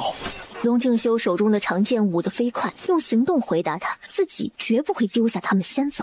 舅舅，当心！千钧一发之际，只见一把武士刀飞了起来，直接砍断池佐的手臂，救下容彻。池佐离得近，他看得最清楚，这把军刀无人控制，就这么凭空飞了起来，斩断了自己的手臂。此刻他痛得要死，吓得不轻。东瀛也有鬼神之说的，他叽里哇啦吼了一堆话。这个时候求天照大神，我大前拜的是观音菩萨、如来佛祖，你在我大前的地盘上求天照大神，那位大神怕是听不到哦。杀了他们！勇士们，杀了他们！无论是谁，只要杀了大前太子，我一定到天皇陛下面前替他庆功。龙静修准备突破身前的一群东瀛武士，冲过去将池佐杀了。这一眼看过去，惊得他以为自己眼花了。许清来到战场的时候，刚好是池佐加入战斗。他可以在整个战场上随意穿梭，但却不敢提剑杀人，因为怕又像上次那样被系统判定为干政。得知龙静修不顾自身安危深入虎穴的时候，他就已经做好了操作间暴露的准备。正在焦急想办法时，看到了池佐要对着二哥后背捅刀子。此时他也什么都顾不得了，直接捡起地上一把军刀砍了池佐的手臂。端木许清从操作间里出来，悄无声息地站在池佐身后，听他哇啦哇啦喊着闹着要杀大前太子的这一刻，他再也忍不住了，直接举刀从背后刺穿了这个东瀛畜生的心脏。眼看二哥浑身是血，已经摇摇欲坠，许清快步跑了过去，直接将人拉进操作间。龙静修眼睁睁地看着旧凶凭空消失，下一刻手臂一紧，一股熟悉的力量拉住他，穿越水门似的。再接下来，他视线范围内的一切都变成了半透明状。玉航，只见自家娘子站在一旁拉着他，他正准备开口问点什么，徐徐已经松开他的手臂跑开。不等他回过神，浑身是伤的明阳和泽阳也一起被拉了进来。再看房子外面，那些东瀛矮贼皆是一脸震惊，左看右找，不敢相信大钱的人怎么就这样凭空消失了。将所有人都弄了进来，许清这才有空看丈夫，只一眼，眼泪就忍不住了。你答应我好好保护自己的，结果就是这样保护的吗？我今天若是不来，你还回不回岭南，回不回京城？你有没有想过我和萧逸的不能没有你？小女人喋喋不休，一切像是在做梦，却又是那么的真实。龙静修一把将人扯进怀里，感受到真实的柔软和熟悉的温度。许许来了，你怎么来的？这个半透明的房子是什么？龙静修看着四周，全是他此生从未见过的东西。这就是许许的秘密吗？等回去了我再跟你细说，我们先走，叶阳他们在山崖下接应我们。哥，你醒了？晴儿，是你吗？别哭了。二哥，是我，安全了，我们现在安全了。你很痛是吧？晴儿替你包扎伤口。痛是真的痛，但端木容彻更加关心这是哪里。是我的医疗室。二哥别再说话，闭上眼睛休息，一切交给晴儿。很快我们就能回到岭南，就能见到两位嫂嫂了。秦振良发了疯似的厮杀一夜，打得田野小次郎不得不收了兵，城中暂时稳定了。禀侯爷，太子爷已经回来了。回来了，快带本侯去看看，太子殿下可有受伤？再三确定他没有缺手缺脚，性命也暂时无忧，侯爷这才安了心。将来无论发生何事，老臣恳请太子殿下定要以自身安危为重，切莫再以身犯险。您是太子，是大钱的储君，臣说句大逆不道的话，岭南失了，臣还能抢回来。您若是有个闪失，老臣带着众将士，以死也无法谢罪的。舅父快请起，玉衡外，田野真太郎和他的副将已死。您说真太郎和他们的副将已死，是怎么回事？快将经过细细说与老臣听。听闻是太子妃带着众人救太子于危难之中，秦侯爷感慨万千。太子妃值得太子殿下深情对他一人呐。龙静修回到后院，许清还在等他，进屋关门，然后再次进了空间。龙玉衡这才有功夫细细打量这间他从未见过的屋子。玉衡，将你身上衣服脱下来。许许是要验身了吗？都这样了，还需要验吗？龙静修没再多问，娘子让做什么就做什么，十分配合地处理了所有的伤口。许许，能告诉为夫这是怎么回事吗？你看到了，我有个小屋子，这里有很多很多的药物，可以治许多其他大夫医治不了的疾病。许许可是天上的仙女下凡，还是端木家的先祖转世？都不是。玉衡，我来自千百年后的未来。他将自己来到这里的原因和目的简单跟龙静修说了一遍。龙静修听完只觉得是天方夜谭，许许说的这些是他从未听闻过的奇事。那你的领导还是总部，他们可还不要求你回去？这里许是没有许许原来那个国家好，但这里有你的丈夫，有你的孩儿，许许万不可做出抛夫弃子之举。许清心中很暖，却又故意想逗一逗他。有句话叫做君要臣死，臣不得不死。我的整个系统和灵魂都是总部可以操作的，那万一总部要召唤，那去与留就不是我们能够决定的了。龙静修听完，整个人陷入了沉默。玉衡在想什么呢？哎呀，玩笑开的是不是有点过了？让他太过担忧了，是不是？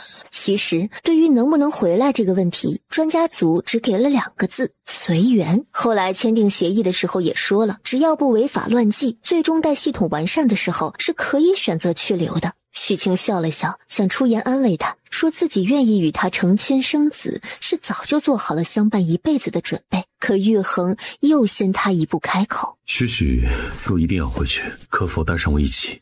如果我必须回去，你愿意与我一同离开？是，这里的金银珠宝到了你原来的世界，可能换些盘缠，或是许许看看我们现在的王朝有什么是可以带回去换盘缠的。先置办好衣食住行，我再去学谋生的技能，定不会让许许跟着我吃糠咽菜。你真的愿意跟我走，去一个陌生的地方重新开始？你能放下父皇母妃，还有这大钱江山？你可是未来的皇帝啊！做皇帝并不是我想的，只是身为皇子，这个江山我若不争，就无法保护我想要保护的人。父皇母后不仅有我，还有小九，还有我们的萧逸。大钱不会没有皇帝的，但我的妻子只有一个。你不在大钱，我便要日日独守空房，所以你去哪里，我也要同你一起。端木许清呆呆地看着他，这个男人眼中满是深情。至于许许说的，你的家乡于我而言是陌生的，许许都能独自一人来到大钱，我一个男人又如何无法克服艰难险阻，重新开始呢？龙静修，你怎么可以这么好？你是我的妻子，我自然是要对你好的。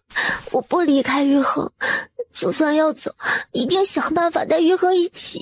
许清暗下决心，一定要多多的收集中草药，多多的换积分，这样总部就舍不得调他回去了。玉衡可知你那夜中了媚药从宫中出来，为何陆贵妃和二皇子的人将整个京城都翻过来了，也没有找到你的踪迹吗？那夜许许就是将我带进这间屋子里来了，所以说这是你我的新房。是也不是，我当时是将马车一起拉进来的。说起马车，龙静修有些懊恼。我不知地毯上的血迹是许许的，没有叮嘱小松子保存下来。那个东西有什么好保存的？许许说这个屋子是你总部领导给的，那你我在这里面做的事，他们能看见吗？不知道，或许有时候能看到，有时候看不到吧。那个关着的门里面是什么？龙静修就像个好奇宝宝一样，开始10万个为什么。盥洗室、厕所，也就是我们平常说的浴室、茅房。你这间屋子的布置倒是十分齐全。这里的浴室和茅房比你父皇的浴室和茅房还要高级。等你身上的伤好了，我带你去看，你可以在里面沐浴。许许可是要与我同浴？这个家伙，许清无语。不过想想，从孕晚期到现在，他已经许久不曾进女色了。看你表现咯，若还让自己受伤，那可就没机会了。说完便换了话题。玉衡都不想萧逸吗？这么久也没听你问过儿子一句。许许敢出来寻我，想必定是将孩儿安顿好的。再说了，为夫怎就不过问孩儿了？方才已向云奇询问过萧逸的情况了，得知他有大哥大嫂看护。龙萧逸有小名了，叫龙龙，父皇取的。龙龙啊，父皇总是办了件正事了。许许可是想龙龙了，不若将他接过来。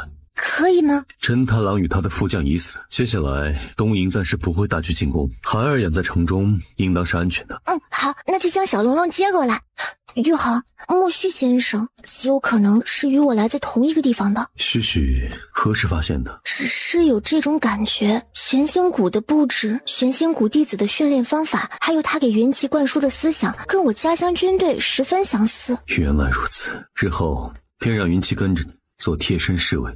玉衡要让云奇净身，这不太好吧？人家一个完整铁血男儿，这为了一份工作要付出这么大代价吗？想什么呢？谁说一定要净身才能在你身边伺候？不净身也可以的嘛。在许清的认知中，要在宫里随意行走的男人，那都只能是太监呀。不用，本宫信自己，更信自己的娘子。对啊，我有玉衡这么好的男人，即使是瞎了眼，也不会看上别人的。什么瞎不瞎眼的，净胡说。玉衡，我替二哥治疗的时候，他也有片刻的清醒，醒来肯定会问我小房子的事儿。我若是说了实话，他们还会将我当成妹妹吗？闪城和荣彻一直将你当妹妹的，此事啊，你不用担心，交给为夫解释。好，反正都解释不清楚了，由玉衡去说，自然是最好的。你来做什么？臣地求得父皇允许，特意听太子哥哥调遣了，母后不放心，所以小舅舅与我随行。草民拜见太子、太子妃。太子妃又见面了。这个人上次在京城的大街上马经，他还很热心的帮了忙。落锦公子，哎呀，都是一家人，就莫要有这么多礼了。太子哥哥，臣弟真的是来帮你的。你看，给我三人安排些什么差事，那个落锦功夫也不错的呢。岭南往北20里地的德化县，东瀛人想占了做据点，那便交给你们吧。臣弟领命，定不负太子兄长所望。齐王他们离开，端木许清面无表情地看着龙静修。龙静修知道他的意思。为夫还有一点事需要处理，处理好了便去歇息。好，我跟你一起，反正今天是铁了心，一定要守着这个男人好好吃顿饭，睡一觉。岭南这么大一个城，被东瀛贼霍霍这么久，作为主将，龙敬修要管理的事情太多太多了。可许许就这样走到哪儿跟到哪儿，他也没辙。做了简单的安排之后，只得乖乖地跟着回房，好好吃饭，认真睡觉。暂时将令人头痛的战事放到一边，躺在床上，怀中抱着心爱之人。龙敬修有点保暖丝那啥了，许许身子可以恢复好了？没有，睡觉，老老实实的，什么都别想。想都不让想了吗？也不是不让想，只是你现在一身的伤，不宜乱动。睡觉，过些日子补偿你。好吧，那为夫就等着徐徐补偿。两个十分困倦的人儿相拥在一起，没一会儿便沉沉的睡去了。只是不等天亮，龙敬修就醒了过来，没有吵醒许清，先去了议事厅，得知东瀛人挂出了休战的牌子。龙敬修冷笑，要来招惹大钱的是他们，现在这战是他们想休就能休的吗？玉衡，青儿是如何将我们从山崖下带下来的？你可还记得？还有青儿给我治伤的地方。九兄，你我都知旭旭不是普通人，有的事情心里知晓便好，没有必要追根究底，暴露太多说不定会害了他。荣彻突然想到上次许昏迷不醒，他一个机灵，心中后怕。对，原是我不该多问他。收起心中所有的好奇，荣彻与玉衡谈论了一会儿战事，就先离开了。龙玉衡这才蹑手蹑脚的回房间，再轻手轻脚的掀开被子躺了回去。玉衡去哪里了？为夫去入厕了。时候不早了吧？已经4时了，为夫可以起来办差了吗？满脑子就只有差事。我先看看你伤势好些了没。说完，右手一挥，淡蓝色的电子光屏出现在眼前，只见光屏上一排字：系统将在3分钟后进行第2次升级，请做好准备。旭，何为系统升级？3分钟？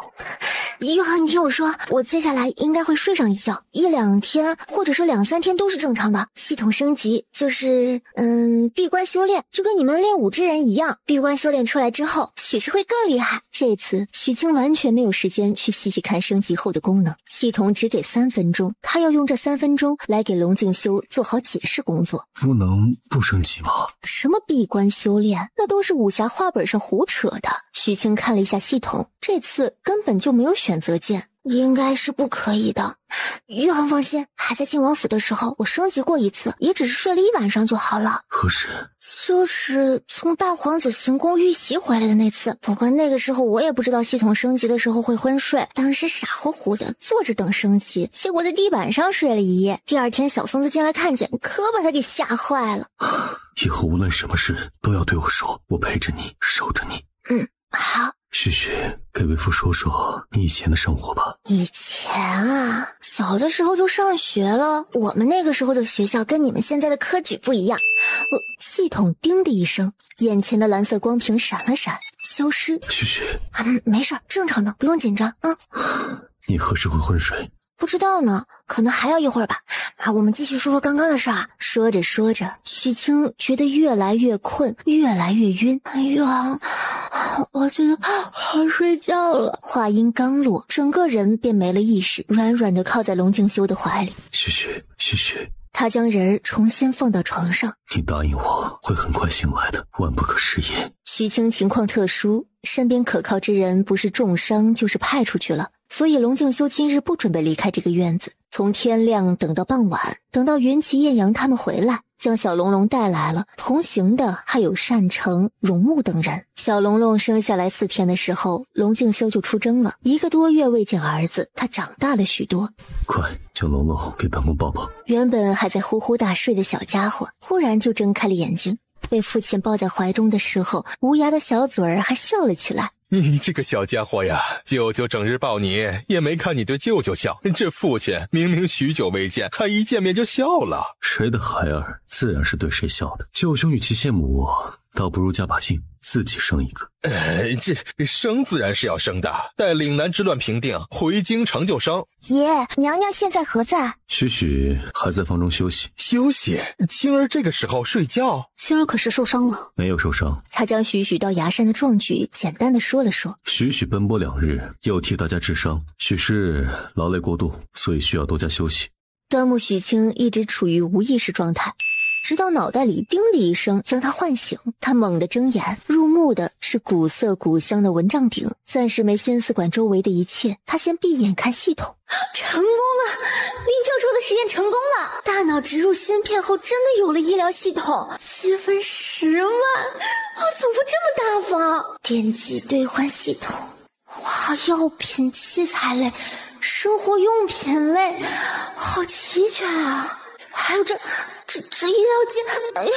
许清只觉得大脑一阵钝痛，痛得他脑袋都要炸开了似的。没错，他现在的记忆停留在了实验室投放灵魂到异时空空间的时候，没有了原主端木许清的记忆，也没有了他成为端木许清后的记忆。他抱着脑袋坐了起来，龙静修也立刻就惊醒了。许许，你醒了。许清这才发现床上还有个人，一个男人，一个很帅很帅的男人。再看看周围的环境，这是穿越到古代了。眼前这个男人同床共枕，是我的丈夫，总不能是奸夫吧？见他醒来，龙静修本来很是高兴，可马上就发现不对劲儿了。许许看他的眼神充满了陌生、防备和探究。许许，你怎么了？我还没睡醒，我还在睡会儿。说完，他直接倒下，继续装睡。哎呀，真是大写的尴尬！别人穿越都是带原主记忆的，为什么我来了就是这么两眼黑呀？你有一条新的未读消息，赶紧点开。青青，青青，你还好吗？猜我是谁？林悠悠，林教授的孙女，她在原世界最好的朋友。我的青青还是那么有良心，异时空流浪2年了，还没有忘记我。果然是他，可是什么异时空流浪2年，哪里有2年？只不过他的消息还没有发出去，对面就弹出来一句：你是不是什么都不记得了？青青，你是猪吗？让你维护系统，你为什么不维护？记忆没有备份不说，兑换系统也出了点问题，你在那里生活2年的记忆完全成空白了。2年的记忆一片空白，所以说刚刚那古代男人真的有可能是她的丈夫，亲丈夫，不是穿越过来后半途接手的吧？许许，我知你没有睡着。好吗？装不下去了。许清掀开被子坐了起来，就这么定定地看着他，想要找出一点点关于他的记忆。很可惜，脑子一片空白，什么都想不起来。许许，你这是怎么了？男人看他的时候，他也看着男人的眼睛，浓浓的爱意和担忧不假。想到林悠悠的话，他在这里已经生活2年了，那么这个男人真的有可能是他朝夕相处的丈夫。如是想着，许清的胆子也大了，实话实说：对不起，我什么都不记得了。你什么都不记得了，也不记得我啊？别说你了，我现在连我自己是谁都不知道。你是许清，更是端木许清，是我明媒正娶的妻。我是龙静修，是你的夫君。端木许清，这名字好听啊！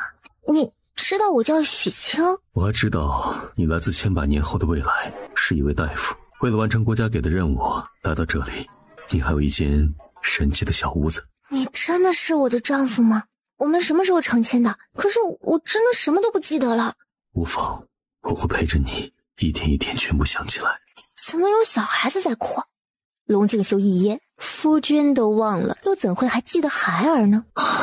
进来。瑞雪赶紧推门进去，还有宋嬷嬷和墨央3人一脸的笑意请安。我嫁的还是个大户人家的公子啊，可看这房间的布置好像也不是很富裕啊。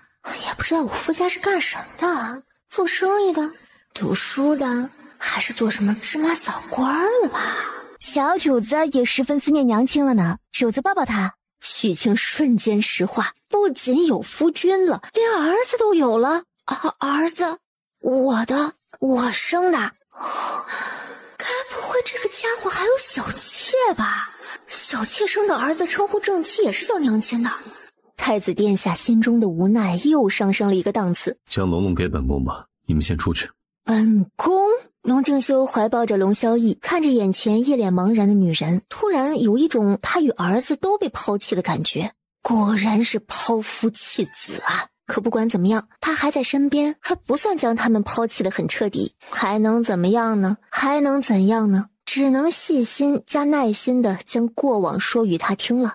1个多时辰之后，许清终于弄清楚了自己的身份和处境。老公是太子，她是太子妃，主要是眼前这男人长得太令人信服了，要不然就这屋子的条件哪像太子家呀？许许还有什么要问为夫的吗？暂时没有了，等想到的时候再问你。龙静修轻笑，幸得许许即使失忆都依旧是信任他。我可以抱抱他吗？自然是可以的，这是我们的骨肉，是你替我生的宝宝。许许曾说，孩儿是我们爱情的结晶，生命的延续。这话确实像我说的。小龙龙到了母亲的怀抱，觉得更加舒服了，睁眼吐了个泡泡。他好可爱呀！这一刻，他无比想要尽快地想起以前的事。主子，小主子该喝奶粉了。奶粉？当看到这个叫瑞雪的姑娘拿着奶粉罐和奶瓶进来的时候，许清更加相信自己缺失记忆的事情了，因为这些东西确实是他那个时空来的。为小龙龙喝完泡好的牛奶，也差不多该摆饭了。毫无记忆，跟一个理论和实际上都可能是自己丈夫的男人同桌吃饭，有点儿食不知味。许许怎的光吃饭不加菜？这里条件有限，你爱吃的香辣片片鱼、炭烤猪蹄，等我回京为夫再安排，可好？没错，这2个确实是他喜欢的。爷，前线传消息来了，天野小次郎有动静了，召集所有人到议事厅。你要去打仗了吗？是，许许在此等我回来。好，龙静修顾不得继续吃饭，眼神幽深地看了他2秒，转身大步离开。喂，娘子何事？你小心些。龙静修转身3两步上前抱了抱他。为了娘子，为夫定会好好保护自己。许清却是一身僵住了，这个拥抱一言难尽，他的记忆赶快恢复啊！玉航，青儿醒了是吗？人是醒了，但失忆了。失忆？这为何会失忆呀？失忆到什么程度了？许许连我和龙龙都不记得了。此事3言2语解释不清楚，我要先去议事厅。2位舅兄还是晚些再去看他的好。刚刚我对他说了许多以前的事，想必他还需要时间接受。主子，您什么时候会好起来啊？我也不知道。你们爷现在在哪里啊？爷带兵去崖山了。脑海中响起叮咚声，消息提示音。你在那边一切可好？不好，我什么都不记得了。有没有什么办法让我恢复记忆？有，说时光倒流，你把没维护完的那10%重新维护。哎呀，别沮丧，总部电脑里有部分你在那边的画面，我整理出来了，导播给你啊。没一会儿，许清看到了那些画面，是他在操作监视的部分片段，虽然不完整，但点点滴滴都是他生活在这里的痕迹。你看完了吗？有何感想？没有记忆也没什么大不了的，爱上的人大不了再重新爱上一遍就是了。是的，他想通了，所有现实都告诉他，他确实在这里生活了2年，在这个异时空有了爱人，有了家人，也有了朋友。他感受得到那个叫龙静修的男人对他是真爱，也是真的包容，所以能想起以前是最好的，想不起来也不要紧，大不了重新再来嘛。你运气不错呀，投放到古代还能遇上个这么个高富帅。我的运气一向不错。不管有没有记忆，我以后都继续做端木许清了。小龙龙的娘亲，大龙龙的娘子。一旦想通了，豁然开朗了，那便啥都不是事儿。突然很庆幸自己以前什么秘密都说给了龙静修听，现在拿不准的事还可以问他呀。身边的人龙静修都给他普及过了，许清还特意拿了个小本本记录了。他让云奇带他去伤兵营，找到正在忙碌的端木善成。大哥，有什么事我可以帮忙的？青儿，玉衡说你失忆了，现在可都好了？没有，但即使没有记忆，我也是端木许清啊。龙静修和我说了，你是待我极好的大哥。是啊，即使青儿没有记忆，也依旧是他们的妹妹呀。那这智商包扎之事，青儿可还记得？那自然是记得的。好，那就来给大哥一起帮忙吧。接下来几天，许清白天到伤兵营帮忙，晚上就回房带小奶娃，日子过得也还算是充实。几天后，龙静修终于再次战胜归来了，一身血迹斑斑的银色铠甲，胡茬也都冒了出来，跟那日走的时候相比，看着起码苍老了10岁。看到端木许清，他的心跳都加快了，很想上前紧紧地抱住他，可抬起一半的手又默默地放了下去，老老实实的。娘子，我回来了。东夷矮贼被我军打得落荒而逃。看到他的小动作，许清心中微软微暖，微微的疼。尊贵无比的太子殿下，在一个失忆的他面前，却是如此的小心翼翼。许清抬手摸了摸他坚毅的脸庞，怎么将自己搞得这副模样？可有受伤？娘子时常叮嘱，上了战场定要保护好自己，玉衡不敢不从。偏嘴。娘子可要验身？进了屋子，龙静修自然而然地脱铠甲。对于一个没有记忆的人来说，有点尴尬呀。明知道这个是自己的丈夫，许清还是有点不敢看。龙玉衡可没管这么多，必须要让许许适应他。娘子，带为夫沐浴可好？许清惊讶，沐浴还要他带，什么意思啊？许许说过，待我之前的伤口结痂，就教我用你小房子里的浴室。我有说过吗？有，或许自己真的有说过吧。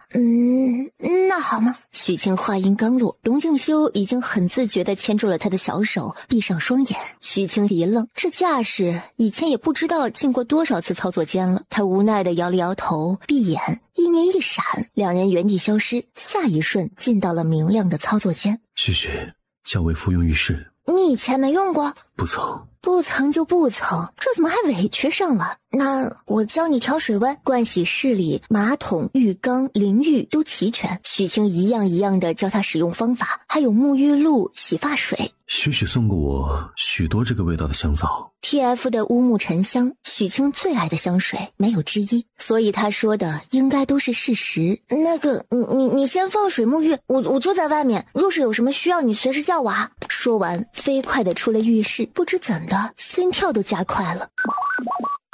电子光屏右下角闪烁，依旧是林悠悠。刚才那个就是你在那边嫁的夫君，怎么这么个造型啊？他刚刚从战场上战胜归来，收拾好了，很帅的。你能看见操作间里的近况？能看见。你若是点了设置里的屏蔽系统，我就看不见了。许清想也没想，直接点了屏蔽。送色亲友，那个等他洗完澡出来，让我看看啊。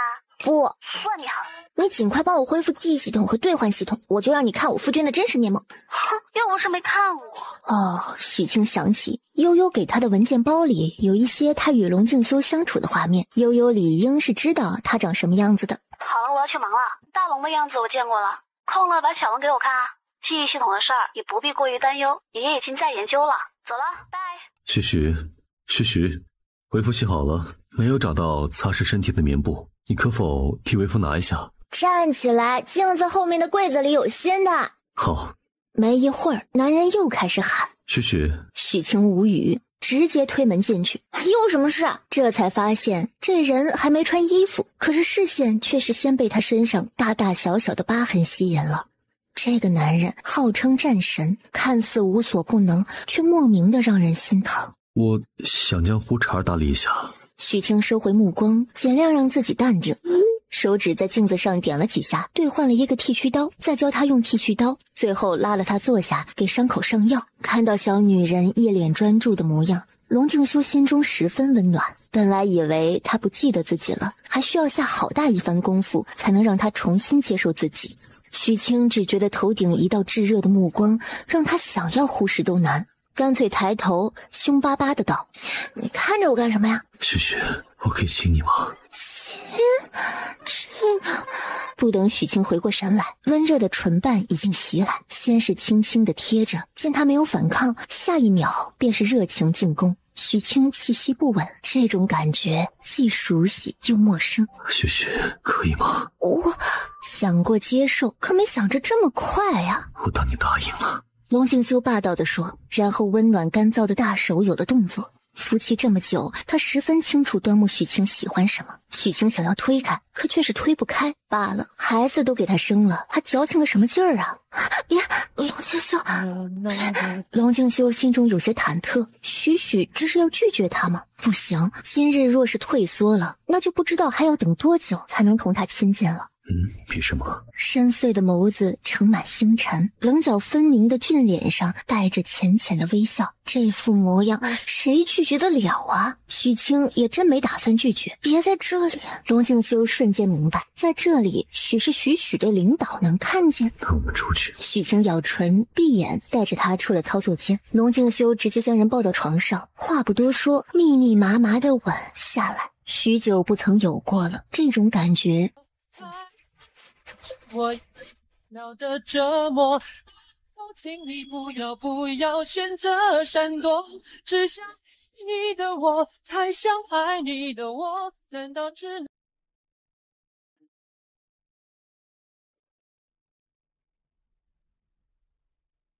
龙静修，你怎么这样？我以前一直是这样的呀。长夜漫漫，青丝纠缠。端木许清不知道自己什么时候睡着了，也不知道睡了多久，只是一睁眼就对上了一双充满笑意的眼睛。一时之间，许清有点不知道该如何面对这个赤裸着上身的男人。早上好啊。早上好，许，为父很高兴。总不能说我也很高兴吧？昨天忘了问你，跟东营的战事如何了？我砍断了天野小四郎一条手臂，他们的主将死的死，伤的伤，一时之间不足为患。但东营天皇新派遣来了许多战船和武士，许是不会轻易退兵。总之，兵来将挡，水来土掩，无论东营人有何等的狼子野心，我大钱也定是寸土不让。龙静修，大钱百姓有你这样的太子是幸事，那有我这样的夫君可是许的幸事。不知道你在说什么，害羞了。害羞的样子十分可爱，又惹人怜爱。龙静修忍不住又想亲他。哎呀，龙静修你怎么这样？许怎么总是问我这个问题？为父一向如此的，而且莫要直呼我名，这样显得有些生分。好气啊！这人一眼看上去禁欲又冷清的，为何关了门落了帐子，脸皮就这么厚了？名字取来不就是给人喊的吗？不直呼其名，叫你什么大龙龙吗？大龙龙？对啊，你儿子是小龙龙，你可不就是大龙龙吗？苏醒的巨龙吗？龙静修说着，低头看了看自己。为父准许娘子唤我大龙龙了。我靠，这一言不合就挂倒了，这货真的是他男人？好了，为父与你说些正事。你说。即使东营退兵，我许是也会在岭南停留3-5个月。许是同我一起，还是先回京？自然是跟你一起的，让他一个人回京，面对皇帝和各种妃子，时不时来个宫斗宅斗，他哪里应付得过来呀？好，那许便带着小龙儿一起陪着为父，我们一家3口。许清没有记忆，但是对于这个男人就是有种熟悉感，并且十分信任他。许，你最喜欢的生活是什么样的？最喜欢的生活啊，田园生活呀，日出而作，日入而息。田园生活，他的话龙静修记下了。青儿，你大哥说你失忆了。这人好丑啊，丑到没朋友，但眼神中的关心是不假的。许清脑海里飞快搜索，终于想起来了。薛表哥，果然不对，青儿以前喊他都是喊薛表兄的。你不认识我了？确实不认识了。但龙静修给我说过，有位医毒双绝的表哥，长相是1等1的丑，对他却是1等1的好，想必就是这位了。薛昭战皱眉，脸色凝重，莫不是哪个挨千刀的给表妹下了毒？青儿，把手给表兄瞧瞧，你是不是中毒了？肯定是没有中毒的，但对上大家关切的眼神，他还是老老实实的伸了手。薛昭战先诊脉，诊了许久，没有任何的异常。他看向单成，你来。单成来诊脉，凝眉将手指换了好几次。青儿身体并无有恙。确实无恙，这可怎么会失忆呢？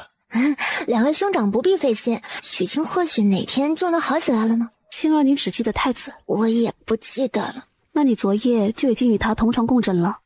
我知道他是我的夫君，并且是一位极好的夫君，不确定什么时候才能恢复记忆，总不能因着没有记忆就一直拒他以千里之外吧。对你们每一个人我都没有记忆，但我知道你们都是对我来说很重要的人，所以哪怕我什么都不记得了，跟大家之间的亲情友情都可以很快重新建立起来。秦淼和唐燕齐齐点头，觉得太子妃所言有道理，失忆不过就是生病而已，总不能因为生病就对周围的人爱答不理吧。许清可知你以前女扮男装？这个大龙龙讲过。当然知道啊。那你可知我以前也女扮男装，在遇上太子殿下之前，你曾偷偷心悦于我，还给我写过情诗。不会吧？他看向唐燕，我与爹娘来京城的时间短，以前的事儿不清楚哦。燕儿说话的瞬间，荣木已经用眼神跟秦淼协商好了，所以当许清看向秦淼的时候，对，是有这么一回事哦。什么时候的事儿啊？去年。去年。不可能，绝对不可能。许清怀疑这两人是在忽悠他，所以晚上还特意问龙静修，大龙龙，我女扮男装的时候给女扮男装的荣木郡主写过情诗吗？什么乱七八糟的。龙静修脱外衣的手一顿，谁给你说的？荣木说的，秦淼也说是。看到小妖精一脸疑惑的样子，龙静修哭笑不得。没有的事，他二人定是故意诓你。秦淼、荣木敢趁他的许失忆戏弄于他，得让两位舅兄好好管管他们了。故意诓我的，我就说嘛，怎么可能？许明日换了男装，跟在我身边吧。你巡逻军营议事，我也能跟在身边吗？省得有人趁我不在欺负你失忆。好啊，徐清很开心。熟悉的最快的是龙静修，跟在他身边比整日待在府中打发日子好一些。穿男装可以，不能裹腰束胸。啊，不束胸，那不就是一眼就看得出是女子了？罢了，扮得不像就不像好了。于是第二天起，太子殿下身边就多了一个小跟班。许清将他所知晓的现代战争上的一些经验分享给龙静修，有时候还挺管用。一转眼1个多月过去了，大前受伤的将士们都逐渐康复，而东营小贼东点一把火，西扇一把风，实在是令人讨厌。龙静修与众将士商议之后，决定大举进攻，这次一定要将这群厚颜无耻的矮贼全部赶回东营去。太子殿下刚刚收到的密报，东营天皇派了他的第二子琼德亲王前来征战，同行的还有他的亲王妃继子妃。传言这个继子妃也是个很厉害的女子，拳脚功夫不错，还精通政事，这些都是许清这些日子看书看的。他们现在到何处了？回爷的话，他们已经驻扎在离岭南1天半水路的水礁岛了。什么？人都驻扎好了？我们才收到消息。此事是我方探子的失误，还请太子殿下责罚。我大秦的探子就是这样的能力。他们来人多吗？不多，除去琼德和继子妃，他们不足100人。这一队人，他们称作忍者。哼，狗日的东营矮贼，一波接一波，他们到底有多少杂种？死不完的吗？就是这话没错，东营人无论在哪个时空多种坏，怎么就死不完啊？许的意思，东营的忍者就相当于我们的死士。差不多吧，我也是在史书记载上看到过，这东西神出鬼没，有些邪门。玉浩，我们要提高警惕了。我大秦水师太弱了。就是啊，实话实说，许清很是赞同。玉衡不是说待战事结束还需要在岭南留一段时日吗？到时候我们一起将岭南水师重新整顿，提高各项能力，打造一支战斗力杠杠的队伍。好，小女人的脸上是一种兴奋的准备大干一场的表情，她的话语里时不时会蹦出几个她听不懂的词，但是现在龙静修都能大概猜到是什么意思了。他也明白现在这种说话方式才是许原本的样子。许真是我的智能。智能？军师吗？有俸禄的吗？太子殿下，不好了，齐王失踪了。失踪了？何时不见他？在哪里不见他？事情是这样的。早知道我就给齐王安排个暖床丫鬟了，也不至于半夜3更人丢了都没人知道啊。安排个暖床丫鬟不过就是多搭上一条命罢了。娘娘所言有理。说这话还要特意行礼啊？不过讲真的，这个男人长得还算不错，气质也极佳。哎呀，只可惜听说喜欢男人，那他跟这位萧国舅是不是也夜夜共枕眠啊？谁是攻谁是受呢？跑题了。齐王昨日可有异样？并无，我们跟往常一样，去城中各处清除东瀛暗桩，回来的时候已经很晚了，就各自休息了。对方没有直接杀人，而是将人带走，想必是有所求。有所求便好，暂时不会伤害齐王。派一队人马继续打探，有了消息随时来报。旭旭还没有睡，怎的把龙龙抱过来了？齐王一个不小心就失踪了，我怕他们会对龙龙下手，所以龙龙今日还是跟我们一起睡吧。虽然没有记忆，但母子连心，许清无理由的喜欢这个小家伙。好，为父一定尽快将东瀛贼赶出大秦，还妻儿一个安宁。我信你。许清对这个男人就是有一种莫名的信任。说完，牵了他的手进操作间。大龙龙先去洗漱，这几天我们都睡在这里。旭旭放心，我也定是能保护好你与孩儿的。不是怕你保护不了我们，而是白日已经很辛苦了，晚上为什么还不能睡个好觉？那东瀛忍者愿来就来呗，那次数多了总能被抓到。许清说着，抬手摸了摸他的脸，人都瘦了。许许是心疼为父。是了，快去沐浴更衣。好。青儿，龙太子，快点出来！我抓到大老鼠了，他们说话我听不懂。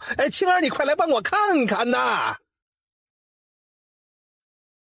！3日之后，龙敬修收到了崇德太子的请柬，请他到水蛟岛一聚，还特别注明，若是大前太子太忙没空赴约，就会用大前齐王的血祭齐。殿下，老臣觉得您没有必要为齐王以身犯险。舅舅偏爱玉衡，玉衡知您心意，但齐王是我手足，并且也真心臣服。我若是不管他，将来还有何信誉立于这世上？若殿下执意要去，请带上老臣。好，跟东瀛的这场战争战线拉了这么长，该定个胜负了。与众将士商议完公事之后，回到房间，只见小娇妻正在研究一幅海图。玉衡，我们去水蛟岛的时候，兵分2路，去了你想办法拖住崇德亲王他们，我负责去把齐王弄出来，到时候给你信号，等我成功，你就可以动手，毫不留情的将他们杀个片甲不留。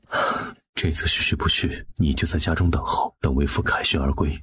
我不去，为什么？我去了可以悄无声息的把齐王带出来呀。不要再动用你的系统，我无法再接受你出现任何意外。妻子一次昏迷不醒，一次忘尽前尘往事，上战场都不怕的龙敬修，唯一怕的是会失去他。许清皱着眉，玉衡和他说过一些，悠悠也和他说过一些，好像是不能利用系统之变干政。要不然我问问林悠悠。说问就问，右手一挥，电子光频出来了。也是正巧林悠悠在线，他当着玉衡的面将自己准备做的事情大概给林悠悠说了一下。林悠悠说明天给他答复。林悠悠在第2天一大早便传来了消息，昨天说的事儿我向总部请示过了，领导发话说既然事关东瀛，那你就不要有所顾忌了，撸起袖子随便干。收到。玉衡看到了吧，总部允许我利用操作间之变对付东瀛人。龙敬修一字一句看了对方发来的话，看懂了最直白的意思。只有事关东瀛才可无所顾忌，许许的家乡也有东瀛的存在。说起东瀛啊，那可就是刻进骨子里的记忆了。民族仇恨，主动侵略别国的国家都不是好人。此时林悠悠的消息又跳了出来。亲啊，话虽如此，但咱们还是悠着点哈。对待某些民族，本应该原始弹使劲儿的丢，机枪疯狂的扫，但我们是好人，所以老幼妇孺啥的，咱还是算了吧。怎么说的我要去杀到东瀛去似的？还原子弹机枪，你倒是给我弄点来呀！许清飞快地敲了一排字。机枪和原子弹是暂时不要想了，但是我可以提前透露，过2天说不定会有好消息哦。别过2天了，现在就说呀。现在还不能说，万一说了又没有做到，那岂不是让你白高兴一场了？哎呀，好了，我这边已经很努力了，你就别操心了，赶紧收拾小日子去，回来记得告诉我战况啊！哎呀，好了，我下线了，忙去了，拜。看着许许手指轻动就能跟千里之外的友人畅谈，龙敬修觉得十分神奇，比他听过的那些鬼神传说还要不可思议。许许，未来是何等模样？未来呀，可以1日千里，人类可以上天入海。提起现代的美好，许清越说越兴奋。反正以后若是有机会，我带玉衡回我生活学习的地方看看。你的家乡有很多我们想都无法想到的血史，也不知我们的国家何时才能达到那样的境界。这个呀，悠悠历史长河，怕是要几百年，甚至要上千年。等战事平息，许可否将你懂的血史都交给国子监的大儒们，让他们将这样高境界的血史广为传播。玉衡想要学习现代文明。我希望大钱更加繁华，希望大钱的子民更加明事知礼。你这样的人呢，不做皇帝简直就是天理难容。好，等回京之后我好好想想要如何传播现代文明。但现在我们是不是还是先商议齐王之事？你也看到了，悠悠说了，对付东瀛人我不算干政的。那我们一同去议事堂。龙敬修决定今日下午便出发去水礁岛，届时由明阳扮作他的模样，去跟崇德亲王拖延时间，他与太子妃负责解救齐王。哎呀，像，真的像啊！事出有因，巧明斗胆扮了殿下的容貌，还请殿下见谅。龙敬修轻点了一下头，确实没想到洛锦还有这般的本事。太子殿下，您放心，您刚刚说的那些事儿，洛锦一样能办好。穆安就如此信任我？我信洛锦，就如同信任我自己。哎呦，这也不知道算不算狗粮啊。洛锦替本宫走这一趟，明阳、宁阳、泽阳、晏阳随行，其他人时刻准备发起进攻。说完之后才轻咳两声。娘子，为父在这儿。端木许清的视线依旧盯着洛锦看。主子，主子啊，怎么了？商量好了吗？一开始他确实是在看洛锦，这家伙的易容术也太厉害了吧，堪比现在的4大邪术了。然后他就开始认真的找不同了。他找着找着，脑海中突然传来信息提示音，还连续着来。是，都商议好了。龙敬修无奈的答：“这个小女人，不就是易容跟她很像吗？怎就呆呆的看傻了眼？”哦，好，那商量好了，那就散了，各自做准备去吧。许清说完，拉过龙敬修，咬了个耳朵：“悠悠找我有点事儿，我回去一下啊。”龙太子，我的好妹夫呀，咱商量个事儿呗。薛表兄请讲。那个穷的亲王可不可以别弄死了？我要给他下点药，然后让他带我去东瀛啊！我要搞些药材回来。不杀他，怎对得起我军那些葬身大海、尸骨无存的将士们？杀了崇德亲王，表兄一样能去东瀛。届时请洛锦教你易容之术，以后你便就是崇德亲王。这不是一举两得？哎，对呀，以后我就是穷的亲王。哎，到了东瀛啊，拿他的银子住他的屋，睡他的女人，打他的崽儿。哎呀，妙，实在是妙啊！悠悠要给我什么好东西啊？话不多说，上图片。本优先干为敬，祝你吊打小日子。许清看清图片，很是惊讶。不错了，悠悠，你够意思啊！在科学发展落后的古代，这些简直就是堪比现代核武器了呀！悠悠，替我谢谢林爷爷，真心诚心实心感谢。别高兴得太早，咸水皮肤衣给你就是你的了，手枪可不行，你只能借给足够信任的人去使用，用完是要交回来的。好的，那万一不小心掉了怎么办？掉了也没什么大不了的，每把枪都有编号，你申请挂失，然后系统远程引爆，自动销毁就是了。只不过吧，10万积分一把。10万积分一把，那确实有点贵啊。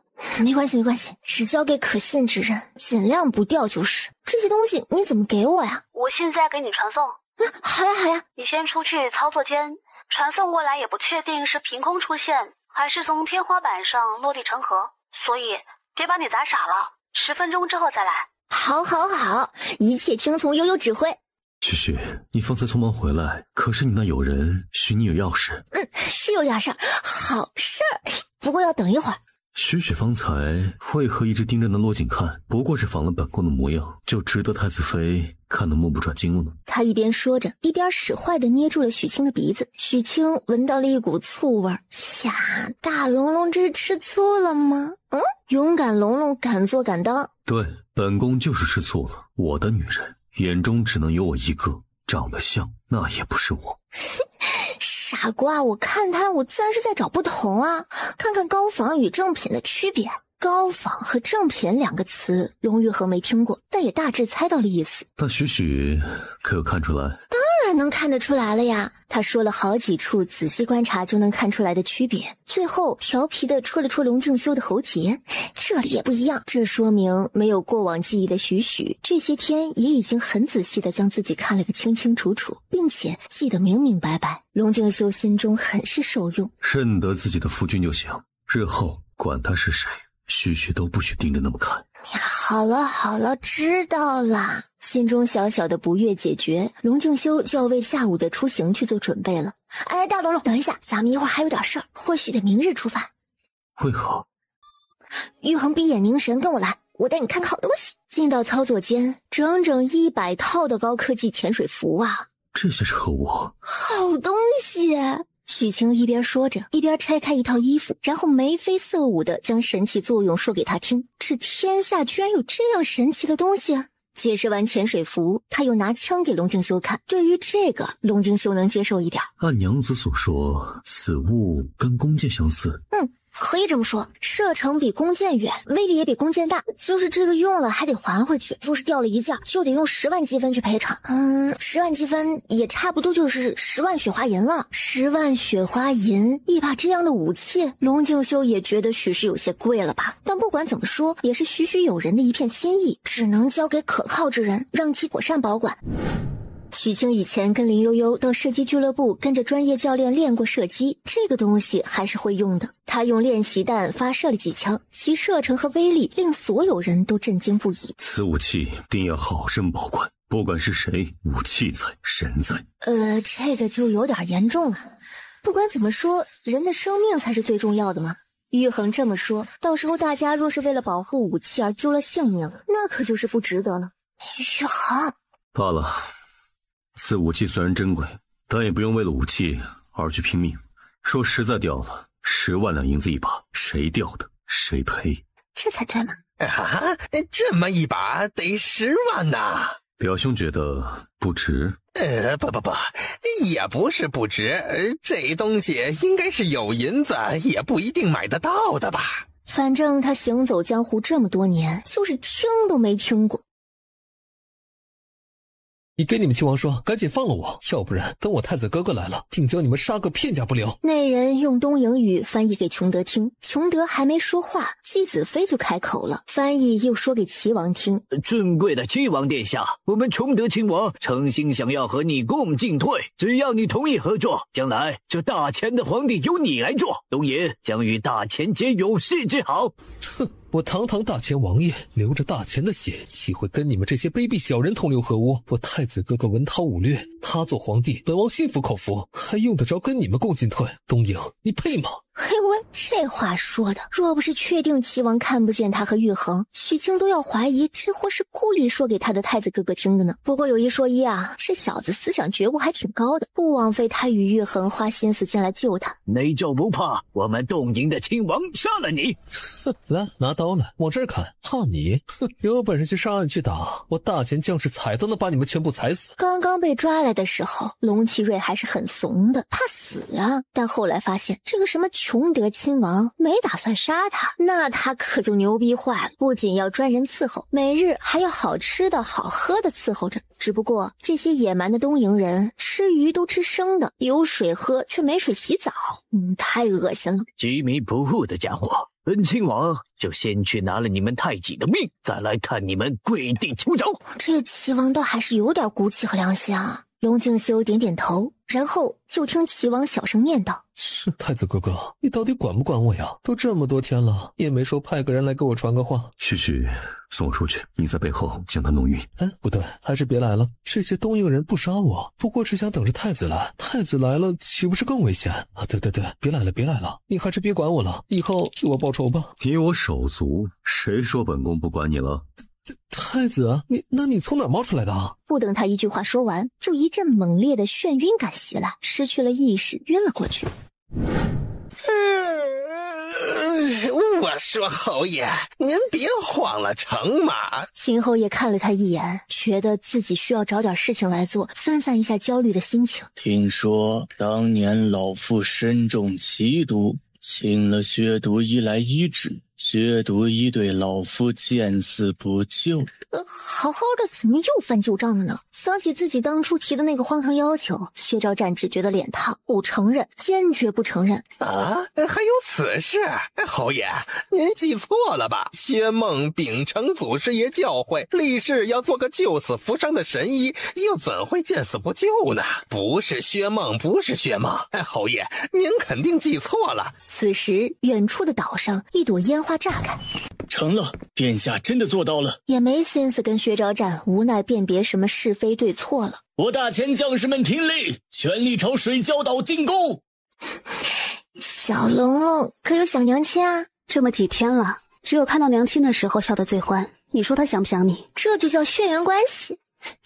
青儿，此行一切可都还顺利？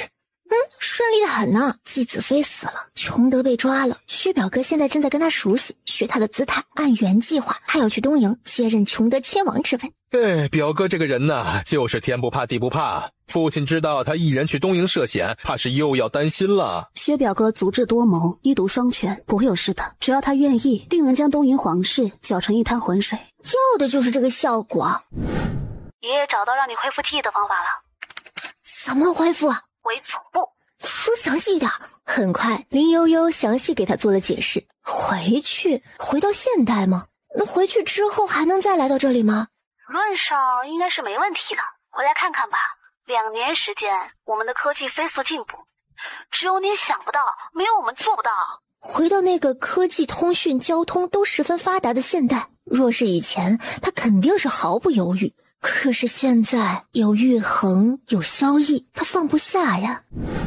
这么晚，徐徐怎么还在等我？不是叫六子传了话，让你早些休息吗？看到龙静修，许清胡思乱想了一晚上的脑子瞬间清明了。他不想离开这个男人，也舍不得孩子。即使没有在这里2年的记忆，即使很是怀念现代的生活。徐徐，发生何事了？悠悠说有让我恢复记忆的办法，让我回原来的地方一趟。就是你与木叔口中的华夏？是。由俭入奢易，由奢入俭难。他有些无法想象，许许刚刚来到这里的时候是何等的不适应。徐徐想回去吗？想回去，想找回忘了的记忆，也想回去看看朋友们。但是我怕回去之后就不能再过来了，所以不敢轻易下决定。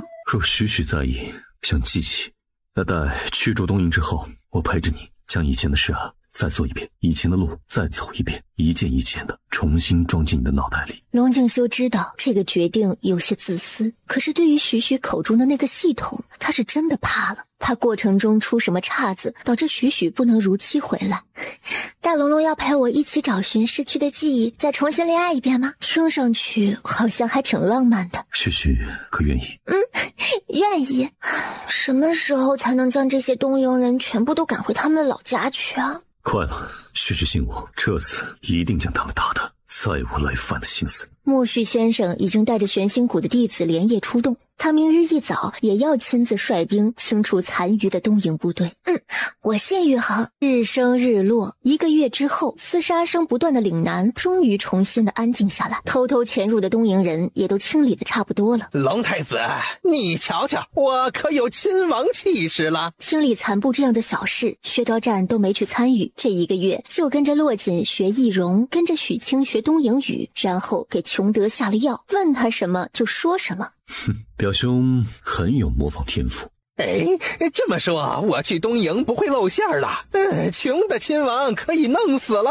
经过这段时间的了解，薛昭战发现穷的亲王一点儿也不穷，在东瀛他富得很呢。他已经想好了，他要把穷德亲王的所有银子都换成药材，毒药归他，有用的能医病的好药材都留给许许。表兄想将药材给许许。以前龙静修不明白许许要那么多药材做什么，现在知道了，是要用药材换积分的。接下来他也准备多帮许许收集药材。对呀，青儿不是最喜欢药材了吗？其实我也想不通，他拿那么多药材来做什么？这也没见他存哪儿啊。表兄本事超群，但到了那东瀛孤军作战，也难免多有不便。我备了20名侍卫和2名精通东瀛语的人给你，你稍后与他们见个面，相互认识一下。薛昭战行走江湖这么多年，从来都是独来独往，说句不好听的话，哪天突然死了都没人收尸的。现在龙太子却是为他做好了如此周到的安排，这让他那装着铁石心肠的胸腔有点暖暖的感觉。好，谢谢玉衡啊。表哥待许许如亲妹妹，自然也不必同我客气。什么叫如亲妹妹？晴儿就是我的亲妹妹。许许，我们许久没有好好谈心了。要聊天啊？可以。玉衡想和我说什么呀？你那友人可有再与你提起回到华夏找回记忆之事？他最近很忙，已经好多天没跟我联系了，自然也没有提起此事。许许可想回去找回记忆，看看朋友？还是有点想的吧。那为父陪你一起回去便是。你说要陪我回去？回哪里啊？我原来的家乡22世纪的华夏吗？对，既然一定要回去才能找回记忆，那我便陪你一起。可是22世纪的华夏好远好远，没有词语可以来形容的远。你真的要去吗？你是大前太子，是大前未来的天子，天下之主，受世人敬仰。到了那边你可能什么都不适应，而且我们那边的人没有等级制度，人人都是平等的。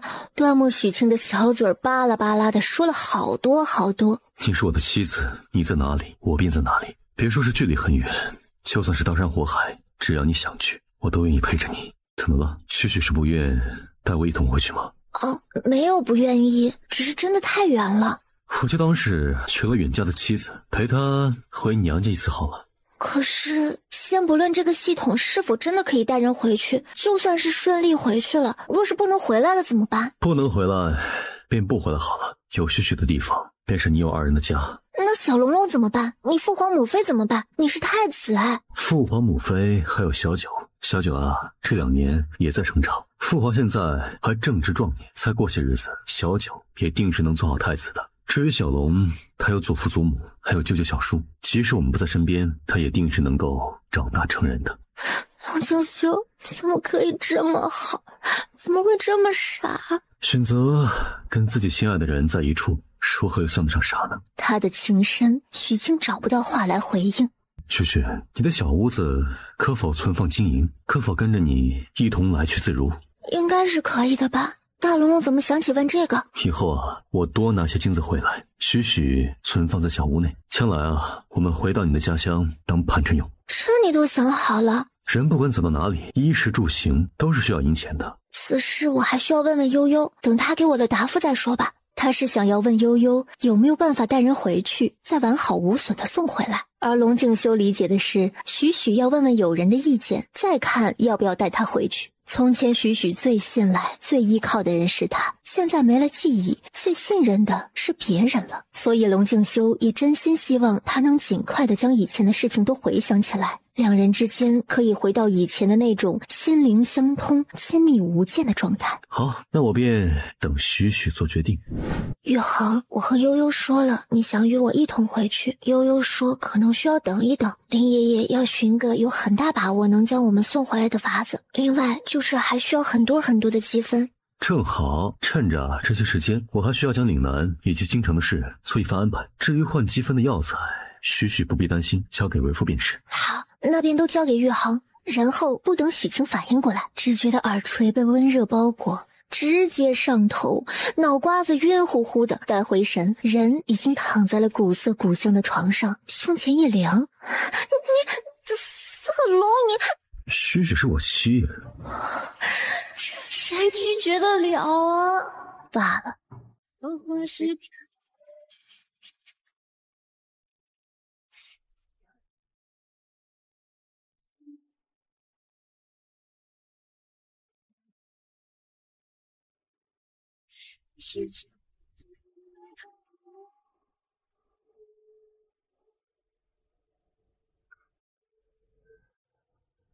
太子兄长，岭南之乱已经平息了，东瀛狗夹着尾巴跑了，你还留在这干嘛？还要留3-5个月？岭南再不好，也是我大清的一部分，本宫有责任为改变这里做出一些努力。东瀛之祸是暂时解决了，但还有本地的山匪没有彻底清除，加之薛表兄和二哥都去了东瀛，他还需要留在这里等消息。有殿下这样的储君，是天下百姓之幸事。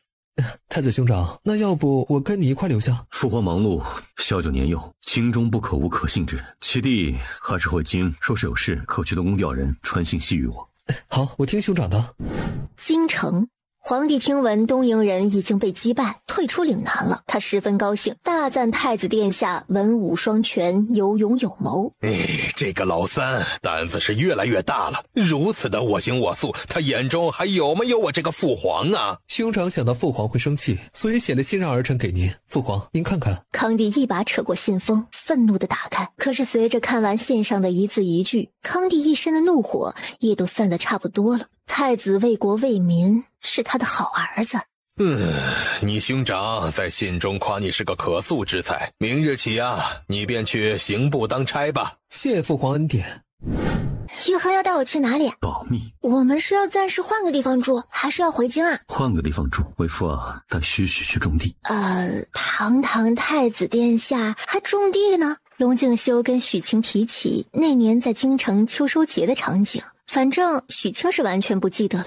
我记得我是不会有镰刀的。你说每个人都有任务，那我的任务怎么完成的？你的任务自然都是为夫替你完成的。所以说我还是男子的时候，大龙龙就对我动了心，并且付之于行动了吗？因着有我替你劳作，你整日就在田间地头山林中乱窜，跟着人家姑娘上树掏鸟窝。不仅如此，还寻了个萝卜安在自己的裤裆里，假装是男人都有的雄伟，结果从树上掉下来砸在人家姑娘身上，翻过身来小腹处还支得高高的。我为什么要藏个萝卜在裤裆里？本宫怎么知道？许是不服本宫的雄伟，所以想一举比个高下。不可能，绝对不可能！玉衡诓我。发生此事时，你的两位嫂嫂小松子都在，你可以去问他们真假，就知道本宫可有的红娘。自己以前真那么二吗？端木许清表示怀疑。不，他那么做肯定是有原因的，只是当时没有告诉龙敬修，然后自己现在也想不起来了而已。哎呀，好想快点恢复记忆呀！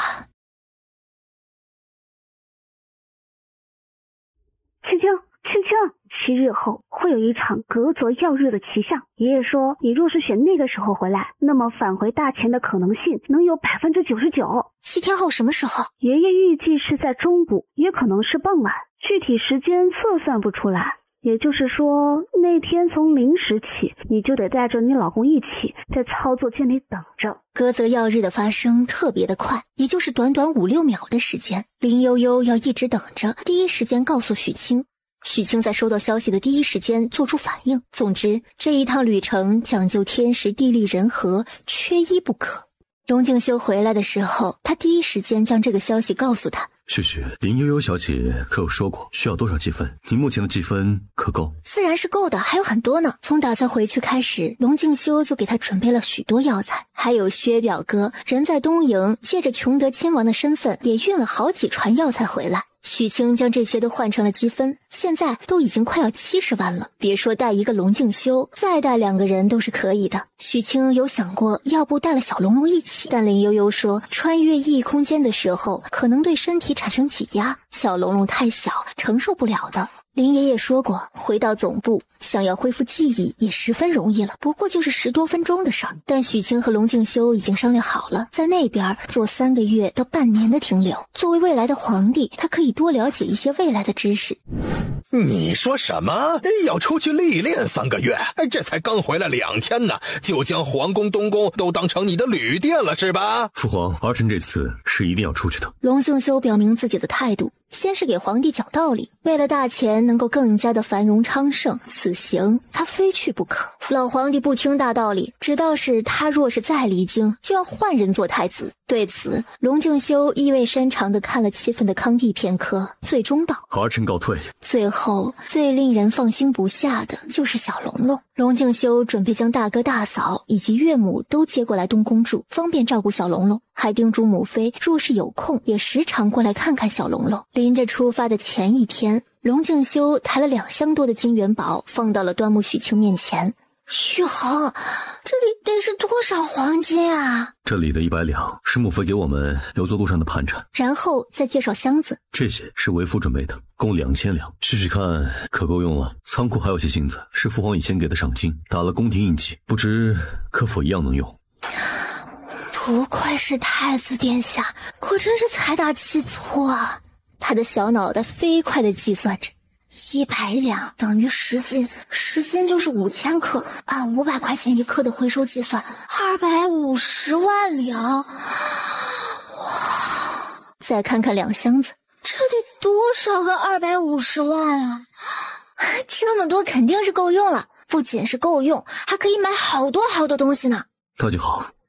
其实不用准备这么多金子，我们也不会露宿街头的。在家乡我有存款，还有薪水，可以养活我们2个的。旭旭，是你自己的，我的也是你的。这个男人还没去现代，思想觉悟就这么高，不错不错。宇航，你真的想好了吗？旭旭已经问过我许多遍了。许清也笑了笑。夜里11点半的时候，拉着他进了空间。林悠悠和林爷爷都在。过了12点，整整的24小时都是关键时刻。隔泽耀日，不知道会发生在哪个节点。一整夜过去了，毫无动静。一上午接着一中午过去，到了下午，分别等在2个空间的人都觉得十分困倦了。旭旭实在困倦，就闭上眼睛小歇一会儿。从昨天早上醒过来到现在30多个小时了，你一点都不困吗？以前在战场的时候，为了等待时机，连续几日不歇息也是有的。为夫有武功傍身，自然是不似娘子这般娇弱。林爷爷悠悠，那边天空依旧没有异常吗？还没呢，青青啊，你是不是想睡觉了？想睡就睡吧，啊，告诉你男人如何操作，等时机一到啊，让他操作就是了。若是这点事儿都做不好，那你呀就自己回来，爷爷给你安排更好的高质量的男性。高质量男性，他怎么记得这是个贬义词儿啊？青青啊，相信爷爷啊，今天一定有隔泽耀日的异象发生。我信爷爷，我们等着就是。旭旭，这位林爷爷说的不错，你睡一会儿，为夫看着便是。好吧，我休息一会儿。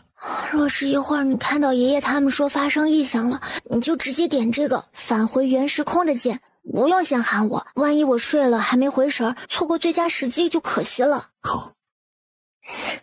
笑一笑，不用这么严肃，等这么久都没等到，哪里会那么巧，我一睡觉就隔泽耀日了，放轻松啊。好，为夫不紧张便是。话音还没落完，许清就闭上了眼睛，片刻之后，呼吸就变得绵软均匀了。龙玉衡知他是睡着了，看着这张令他深爱人的小脸儿，眼中满是宠溺，再抬手看着淡蓝色的光屏，说不紧张那是假的。当看到那排隔泽耀日发生速回的字眼，他毫不犹豫地点了一下返回原空间键，然后紧紧地抱住身边的人。许清的大脑刚刚放空，刚刚进入深睡状态，就感受到了一股巨大的吸力。哎呀，玉衡！旭旭莫怕，林爷爷说隔泽耀日突然出现，我按你所说，来不及唤你，便点了返回。好，玉衡抱紧我，无论怎么样都不要松手。林爷爷和悠悠分析过，他原路返回的问题不大，但就怕龙静修不是原世界的人，中途不排除有极小的几率被吸入异空间的危险，所以2人一定要紧紧相拥，尽可能的形成一个整体。青青，你人顺利回来了吗？你们现在在哪儿？人还好吗？你的太子老公有没有和你在一起啊？你们身体有没有哪里不舒服啊？悠悠，我在，我们回来了，一切都好。我们现在在西安的大唐不夜城。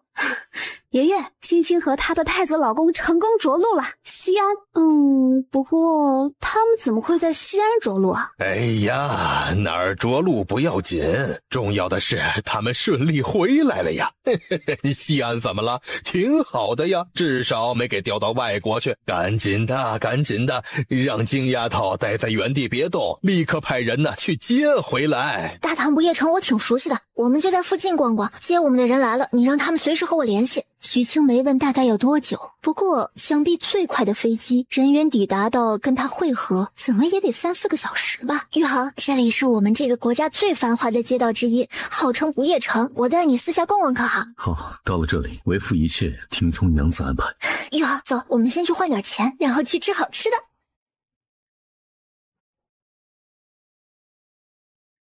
请问是许博士吗？许博士？以前最多是个许医生，现在到异时空渡监回来，就升级到许博士了。许清有点不太确定喊的是不是他。我是许清。许博士你好，欢迎回国，欢迎回家。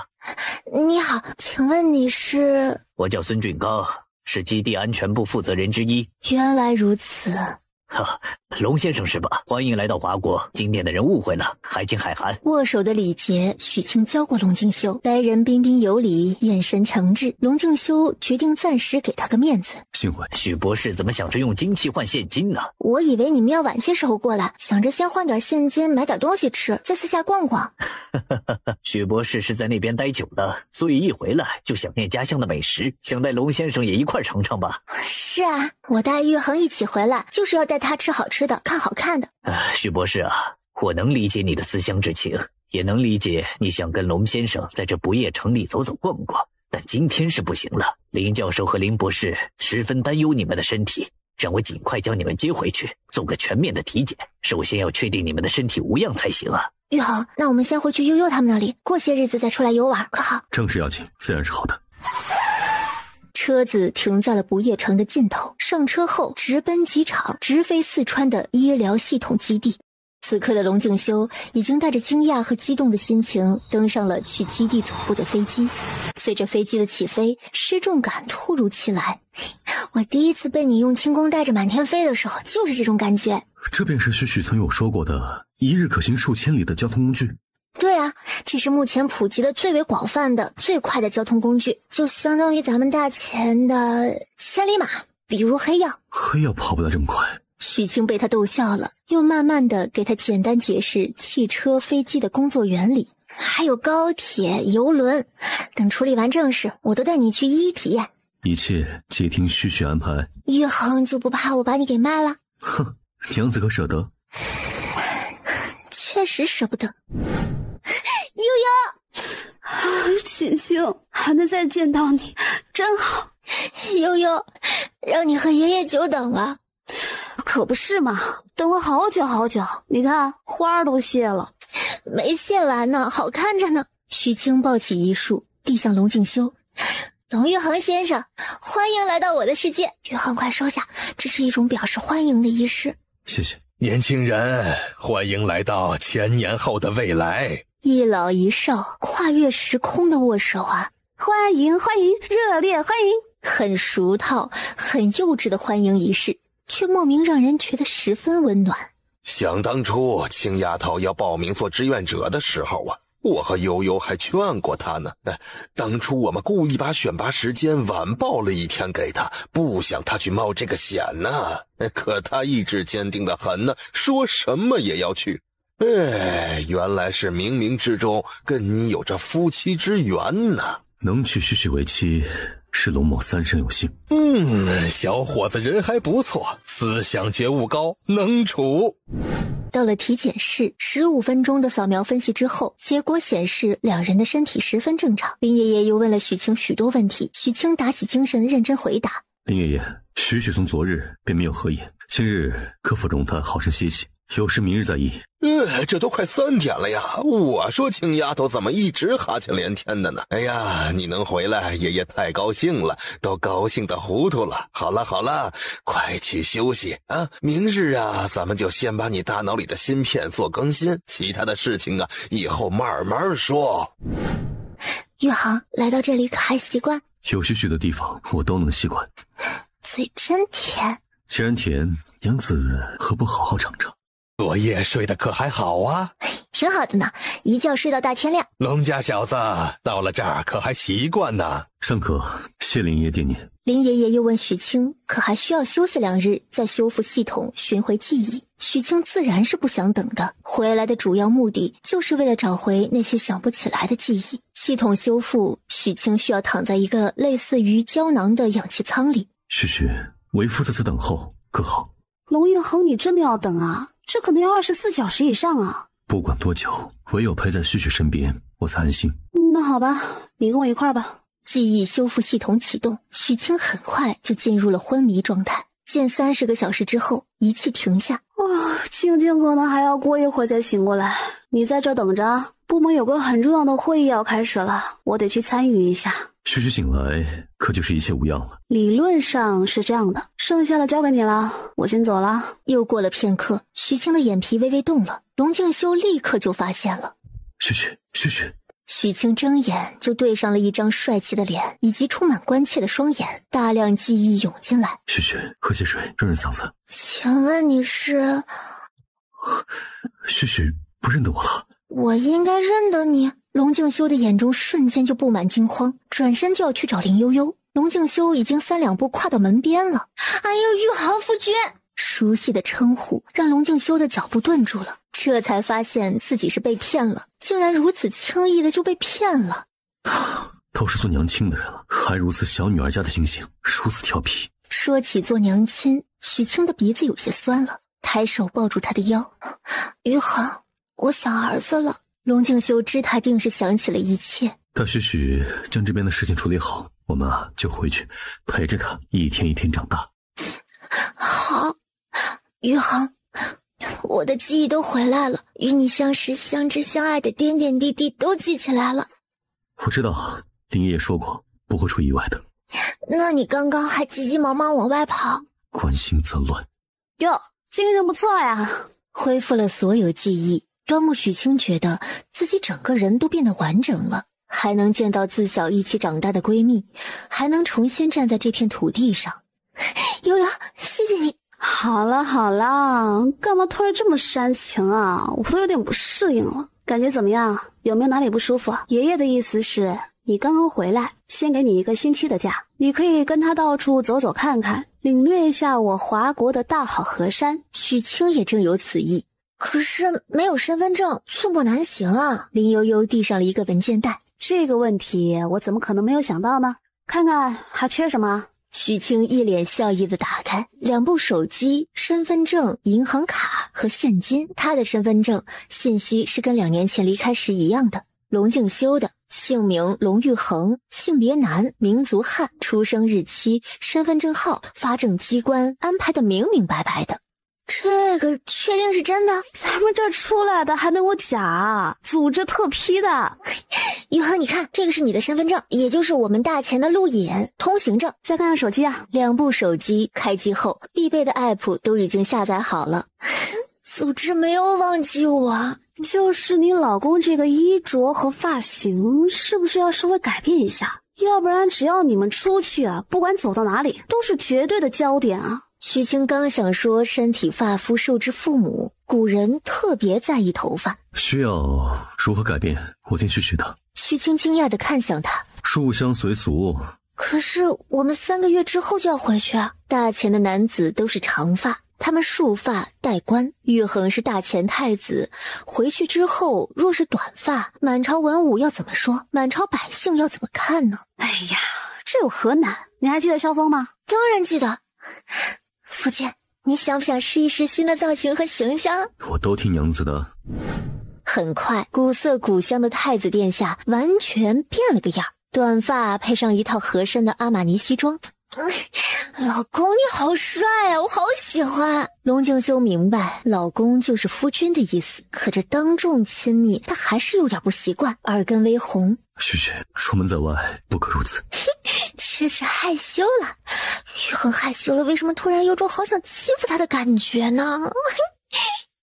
许清这2年虽然不在这里，但是每个月进工资卡的钱是1分不少。林悠悠带给他的银行卡里已经有了7位数的存款，在这边只有3个月，他决定体验一下有钱人的生活，奢侈一把。就算是存款用完了，还有几箱的金元宝啊。开着车到了一家5星级酒店门口，直接订了总统套房。虽然已经见识过这个朝代的辉煌了，但每到一处，龙静修心中还是忍不住的惊讶，对妻子的爱意和怜惜又加了许多。放弃如此好的世界，到大钱陪他粗茶淡饭，这样的女子值得他用生命去回报她的爱意。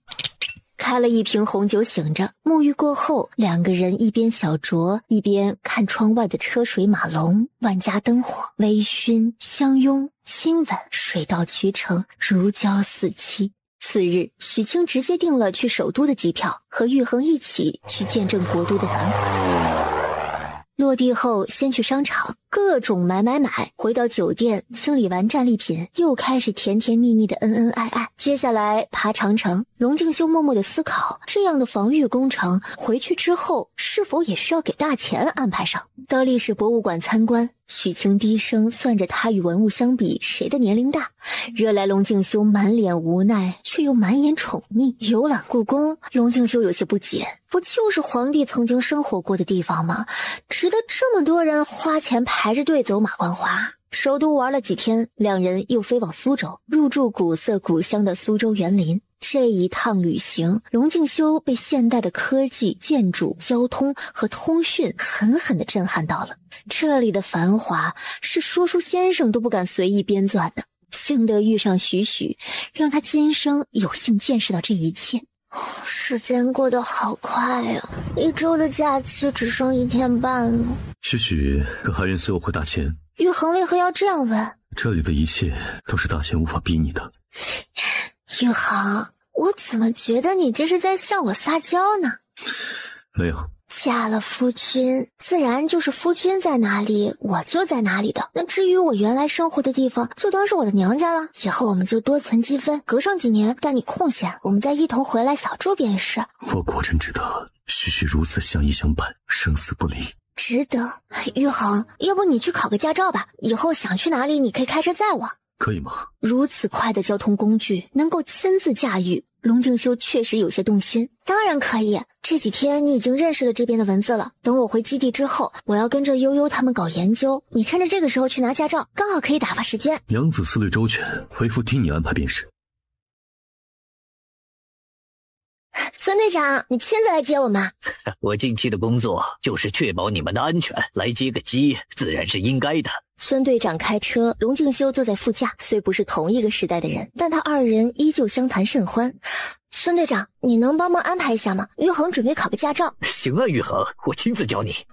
星星，龙玉衡对这里的生活习惯吗？他适应能力和接受能力都很强，挺好的，没什么不习惯。那你有没有想过，干脆留下来不回去了？留下来不回去，这个许清是真的从未想过。对啊，古代没有电灯，没有淋浴，没有马桶，一切都那么落后，你真的愿意在那边生活一辈子啊？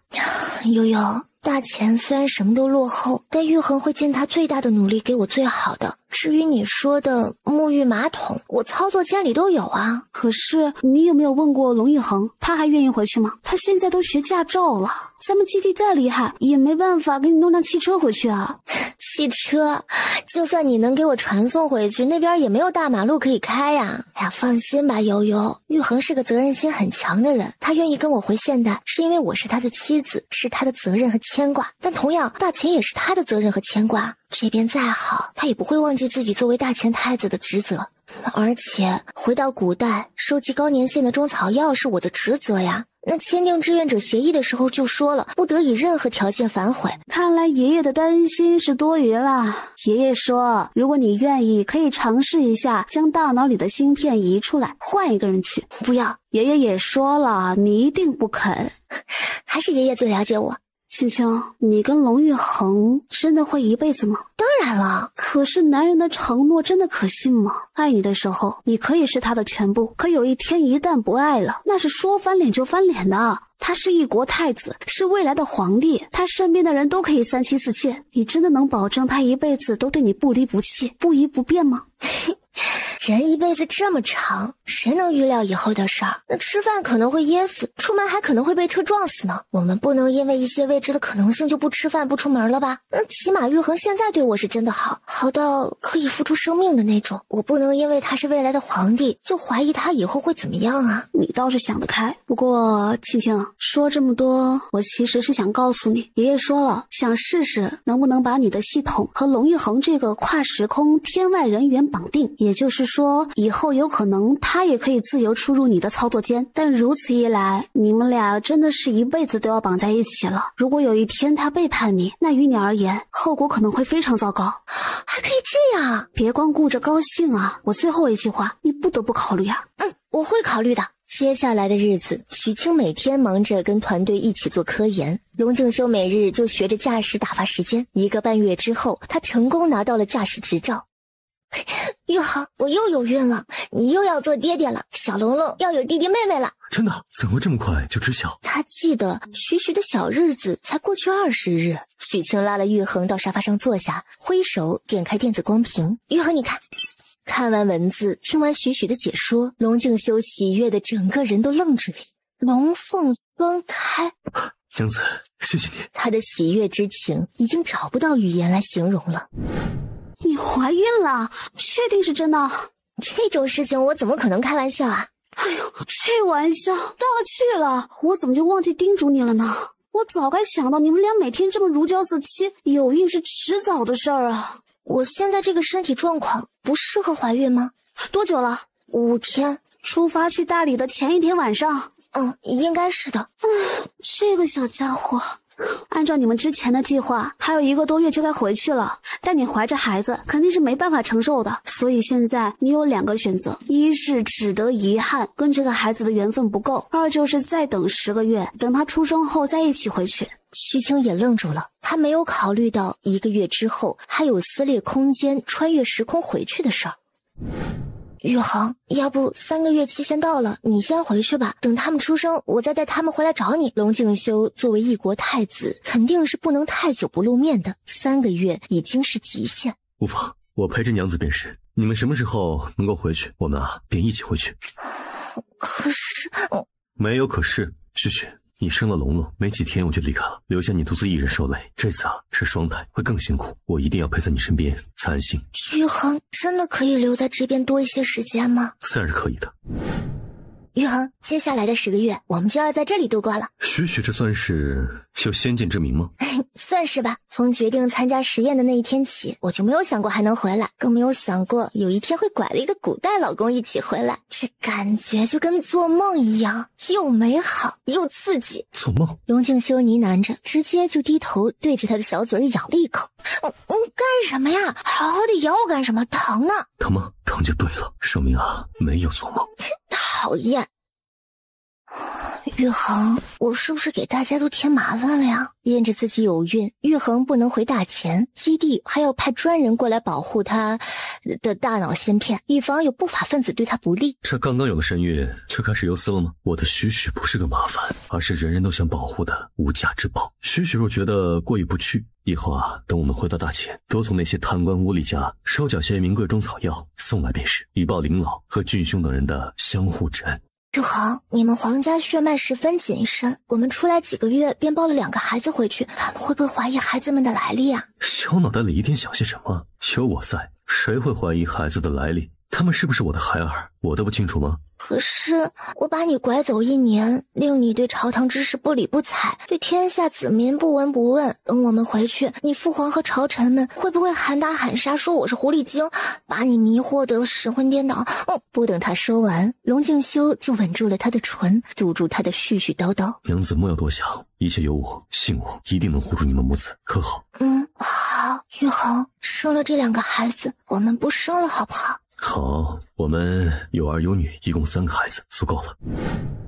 陛下，不好了，不好了！东边传来急报，东突厥突然发起了偷袭，我大前边关一时不察，伤亡惨重啊！与此同时，睡梦中的龙玉衡突然睁开双眼，满头大汗，满目猩红。玉衡，你这是怎么了？玉衡，玉衡！龙静修的脑海中全是战场上厮杀的画面。玉衡，快，你喝点水。龙静修接过水杯，仰头2口便喝光了。老公，你刚刚怎么了？是不是梦见什么了？他这才与他说起刚刚梦中的情景。大前的东西部因数十年的祥和，导致边关的军营十分松懈。可邻国突然偷袭，与军中奸细里应外合，烧毁我军粮草，屠杀边城将士和百姓。他将一切看得清清楚楚，却是走不进也喊不出，所以这才急得红了眼，满头汗。玉衡，你按原计划时间回去吧。你也看到了，我在这边很好，还有你的俊兄保护。不行，旭旭，我与你说这些，只是不想你去猜我心中所想，并不是让你大步赶我走的。的，此事需要再提。龙静修觉得自己定是日有所思，所以夜有所梦。即使大前边关真的有了变动，也不是他回去就能立马平息的。大前有父皇，有舅兄，有二舅兄和许许多多英勇的将士们，无论发生什么，大前江山定会无恙的。孙俊刚现在是清闲下来了，没事儿就往楼下跑，跟龙静修下棋、聊兵书，有时候两个男人还一块下厨比拼厨艺。玉衡兄近日可是有什么担忧的事儿？龙静修将梦境说给他听。嗨，就这事儿啊，梦都是反的，既来之则安之，你就安安心心待在这边陪你的娘子生产吧。这天下呢，没有说缺了谁就不行的。可以陪产的，你怎么不进去？站在这干什么？旭旭不让我进去。可怜兮兮大狼狗的感觉呀！那就等着吧，我们这儿医学发达，生孩子不会有危险的。正午时分，产房内终于响起了一阵响亮的啼哭声。看到两个只比自己巴掌稍微大一点的孩儿，龙静修都不敢抱他们。娘子辛苦了。不辛苦呢。林悠悠也没闲着，全程陪着两个金牌月嫂照料孩子，问这问那的。悠悠，你这么喜欢孩子，自己也生一个呀？我不是喜欢孩子，我是喜欢你生的孩子。说好啦，以后我就是这俩孩子的干妈了。哦，不对，不止这两个，还有你老家那个孩子，以及你以后生的孩子，都是我的干儿子、干女儿。好好好，我的孩子多一个人疼爱他们，我自然是求之不得的。还有龙玉衡，你怎么一直守着媳妇儿，都不去抱抱孩子？孩儿们生下来为何如此瘦小，不似他们兄长那般强壮？孩子太小，小的他都不敢抱了。这双胎生出来的孩子呀，个头跟单胎肯定没得比呀，只要健康就行，养一养，待到满月的时候也就强壮了嘛。大家都知道，许清的孩子出生，离别的日子就越来越近了。孩子们准备在这边上个户口吗？可以吗？自然是可以的。在这里呀，你与玉衡都有合法的身份，你们的孩子呀，自然也是可以拥有合法身份的。那便上户口。好，你们想好名字，报给小孙就是了。林爷爷，里面装的是什么呀？拆开看看，不就知道了吗？这是两个婴儿摇篮床，怎么这么重啊？林老，这两张小床可是有什么特别之处？也是因为有了孩子，你们才能在这里呀停留这么久。现在孩子生出来了，要考虑回去的事儿了吧？青青、玉衡，你们回来的时候滋味难受吧？没错，这两个摇篮就是保护两个孩子的。穿越空间的那种压力呀，成年人咬咬牙能扛过去，但这么小的孩子肯定是不行的。林老的恩情，玉衡铭记了。好说好说，等回去之后啊，多给我弄点药回来就是了啊！年限越高的越好。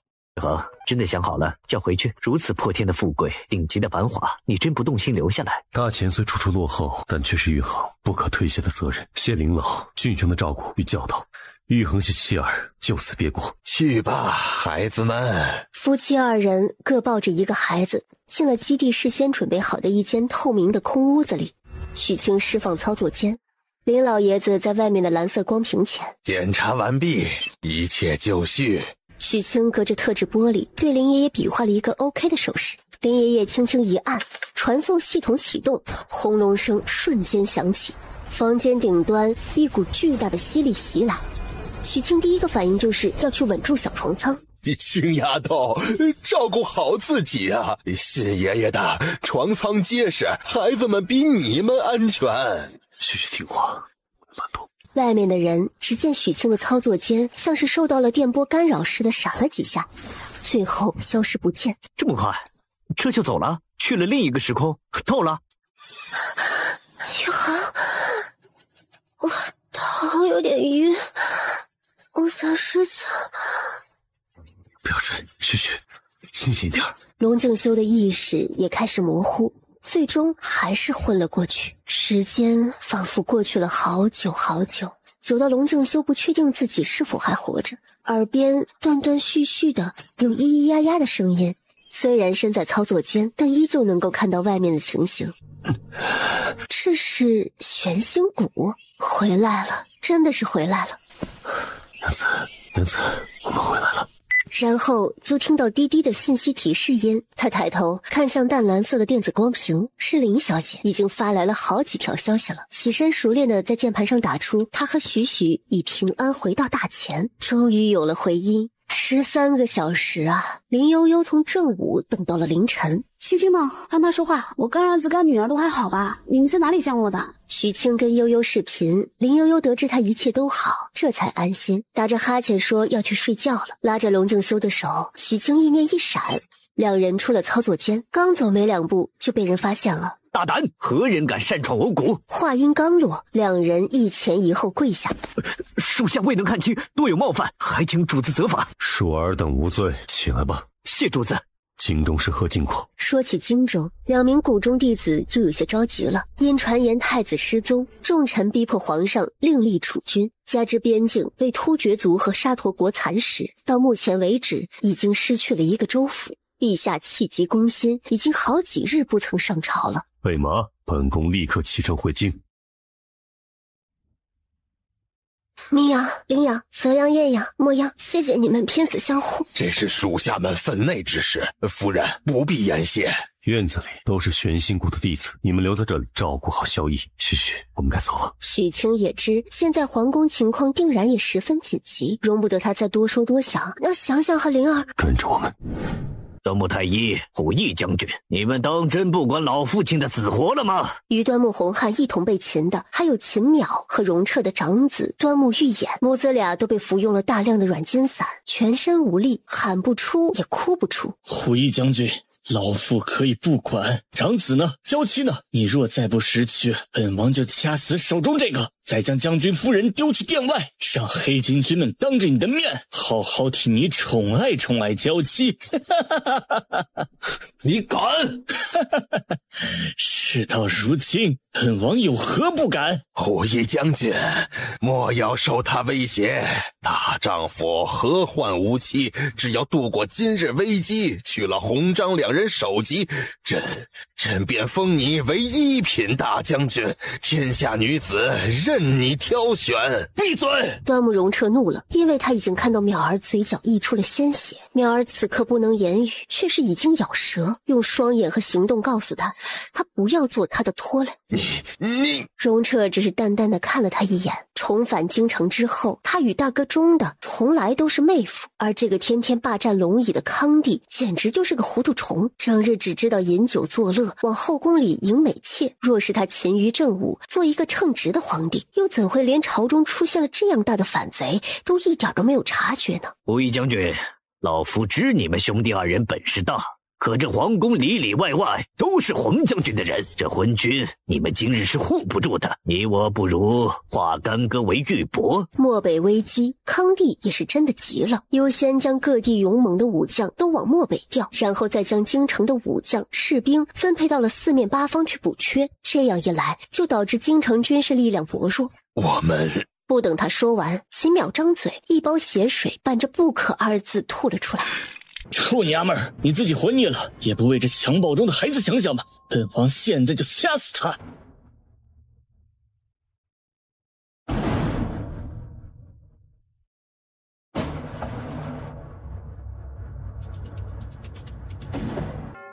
缓过神来的瑞王气急败坏，夺过随从手中的剑，对着端木洪汉的胸口就狠狠地刺了过去，一剑穿胸。老东西，既然你这么想死，本王今天就成全你。爹！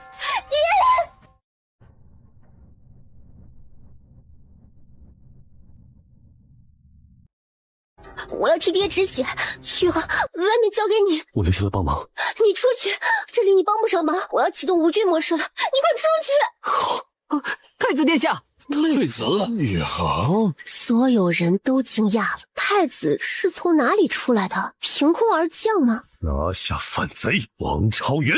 玄仙谷的弟子再无顾忌，上前捉人。宇航啊，真的宇航回来了！爹呢？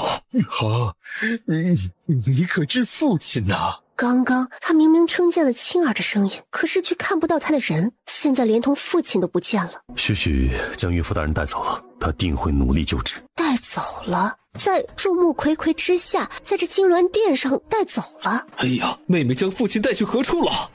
父亲受了那么重的伤，若这个世上还有人能够救治，那只会是青儿。玄心谷弟子听令，将本宫已经归来，并且拿下王弘反贼二人之事扩散出去。众弟子抱拳应是。王丞相，数月不见，你可真是让本宫刮目相看啊！龙继修，你为什么还要回来？怎么没有在外面死无全尸呢？堂堂一国太子，习得一身旁门左道的妖法，有种与老夫真刀真枪比试一场。这呲牙咧嘴的丑陋模样，龙敬修实在是觉得碍眼，都不屑再与他说话。大哥，单承在，这里交给你，将人看守起来，明日一早押进囚车游街。很快，太子回宫的消息传遍了整个皇宫。经过一整夜的整顿，王家的人和洪全章的人基本上都是被控制住了。第二天天一亮，龙敬修就替康帝上朝，皇宫不能乱，京城不能乱，各部依旧需要正常运行，百姓的生活还要继续。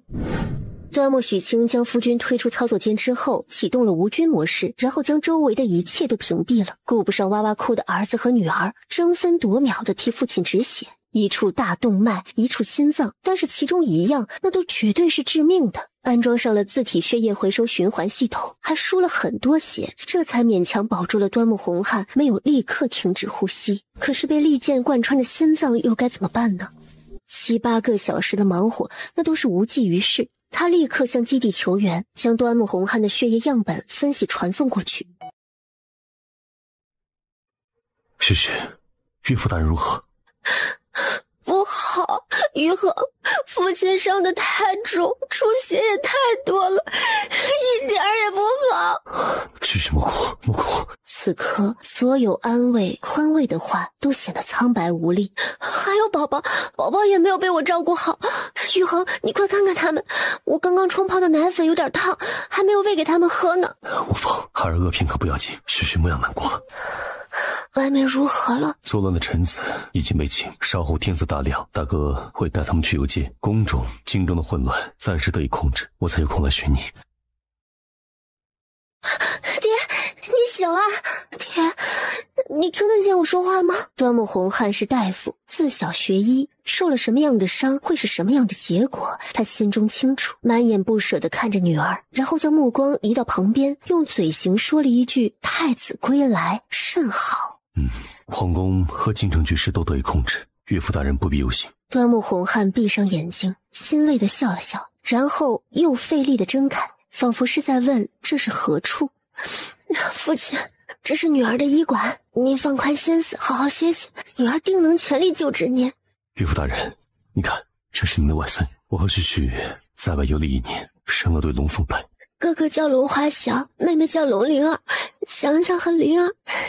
端木洪汉无声地念了念2个小孩的名字，白得近乎没有血色的脸上洋溢着慈祥的笑容。他想问青儿，可是因为生孩子才耽误了些时日归来。他还想问，是不是因为有了这间医馆，他才有了那近乎奇迹的医术？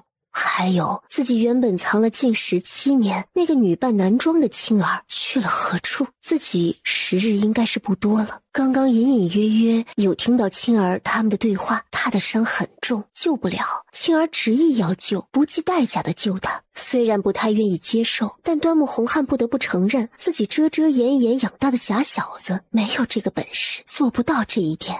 也只有夫人那单纯的性子才会暗喜着说，女儿这是受了菩萨点化，开了窍，能看到端木家重振旗鼓，端木家的男儿能得朝廷重用，端木家还会出一位皇后，他日后见到列祖列宗也能昂首挺胸了。爹，不要再费力说话了，先休息，咱们好一点的再说。大哥，二哥，青儿，父亲如何了？不太好。青儿，让我们再见见父亲，可好啊？2位舅兄，本宫现在要带许许和3个孩儿去见陛下，岳父大人那边稍晚一点可好？3个孩儿？是，我与许许在外历练1年时间，许许为我诞下一对龙凤胎。我家青儿可真厉害。哎呀，哪个是哥哥，哪个是妹妹呀？蓝色小被中的是哥哥，粉色小被中的是妹妹。养心殿，这是我家小龙儿的弟弟妹妹。太子这是纳妾了，侧室所出。人带回来了吗？替太子诞下龙凤胎这样的大功臣，朕要立刻封他做个太子侧妃呀！来，快将这龙凤呈祥的喜孩儿啊抱给朕看看。康帝已经想好了，对于这个让太子打破誓言的女子，定是要好好赏赐。抬举她，在东宫绝不能让端木许清一家独大。父皇没有什么妾不妾的，祥祥与灵儿是太子妃替儿臣所生。什么？你说这龙凤胎也是太子妃所出？正是，在父皇立儿臣为太子的时候，儿臣就当众起誓，此生只娶端木许清一个妻子。作为储君，自该以身作则，又怎会言而无信？说好3月归来，这一走便是1年了。算日子，这俩孩子是你们刚离京没多久就怀上的吧？太子妃作为天下女子之表率，你一个人呢，整天把这太子不与人分享也就罢了，还不分时候不分轻重的勾了太子行那云雨之事。这次若不是因你有孕，太子又如何会推迟归来这么久啊？我龙家江山差点被人夺了去。父皇慎言。太子殿下是一个有血有肉有感情的人，又不是什么物件。他是我的夫君，我为何要与别的女人分享他？那你们男人喜欢一个女人，是不是也愿意有很多人爱她，愿意跟别人一起分享她呢？你这1年来大秦又没有国丧，龙玉衡是我夫君，合情合法合理的，我与他缠绵恩爱也好，云雨床榻也罢，怎么就不可以了？至于龙家江山又不是他一个人的责任，您不还在皇位上坐得稳稳的，生日沉迷酒色不问政事，给奸臣留了钻空子的机会，还怨起别人来了。你信不信朕废了你这个太子妃呀？那便请父皇连儿臣这个太子一起废了。哎呀，太子殿下，太子妃呢？您二位就少说2句吧，陛下的身子可经不起气呀。太子留下，其他人归安吧。父皇您保重，儿臣告退。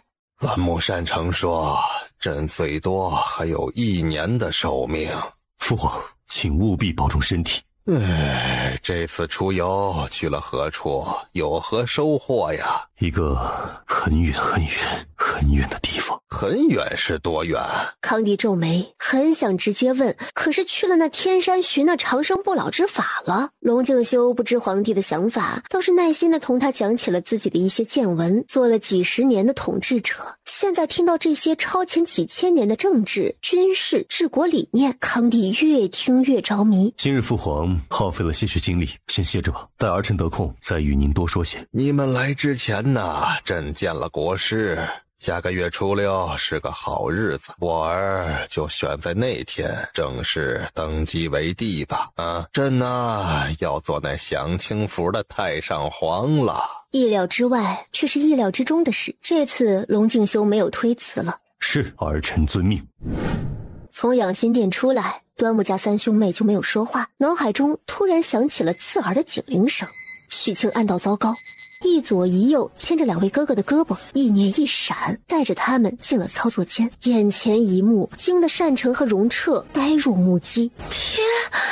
端木洪汉之前有过一次短暂的清醒，他知道自己命不久矣，知道自己还能活着是青儿付出了些他不知道的巨大的代价，并且最终极大的可能还是救不了他。端木洪汉不愿成为女儿的拖累，也不忍他白白辛苦一场，所以在再次迷迷糊糊有了意识的时候，他努力的睁眼看了看周围，最终费尽全力扯下了2根连接在他身体里的管子。只有他死了，青儿才会死了拼命想要救他的心。青儿，我能做什么？许清只是摇头，手忙脚乱。别说大哥能做什么了，他连自己能做什么都不知道。直到仪器显示患者脑死亡。为什么要这样？不应该这样的。爹，你醒醒，你醒醒啊！我是彻儿，你睁开眼看看儿子好不好啊？晴儿，告诉大哥，这究竟是怎么一回事儿啊？大哥，晴儿莫哭，告诉我们，这究竟是怎么一回事儿啊？事到如今，在两位哥哥面前，许清已经无所顾忌。这里是我的医疗间，一个可以跟着我移动的房子。父亲受伤之后，我就带他来了这里，连了很多管子。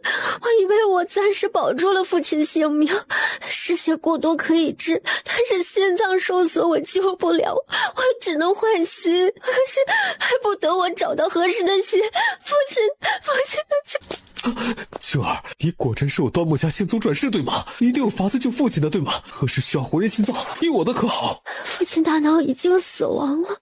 青青啊，有个匹配率刚刚算得上合格的心脏源，你要不要试试？那人大概还有个5、6、7、8天吧就会嘎了。若是你愿意冒这个险，我去给你预定，但你得考虑清楚哦，这么低的匹配率，排斥反应会很大。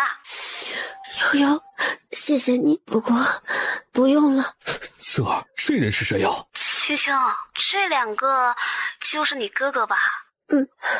这是我大哥端木擅长，这是我二哥端木荣彻。悠悠，谢谢你替我找心脏源，不过不用了，我爹他已经脑死亡了。一时之间，林悠悠竟不知道该如何安慰许清，好像所有的语言此刻都显得那么的苍白无力。青青，我们只是医生，不是神仙，不是无所不能的，生死有命，你要坚强些。那要是没有其他事，我先挂了。晴儿，将你的东西都收起来吧，我将父亲背回端木府。忍着巨大的悲伤，端木许清最终按下了仪器的总开关。为什么会这样？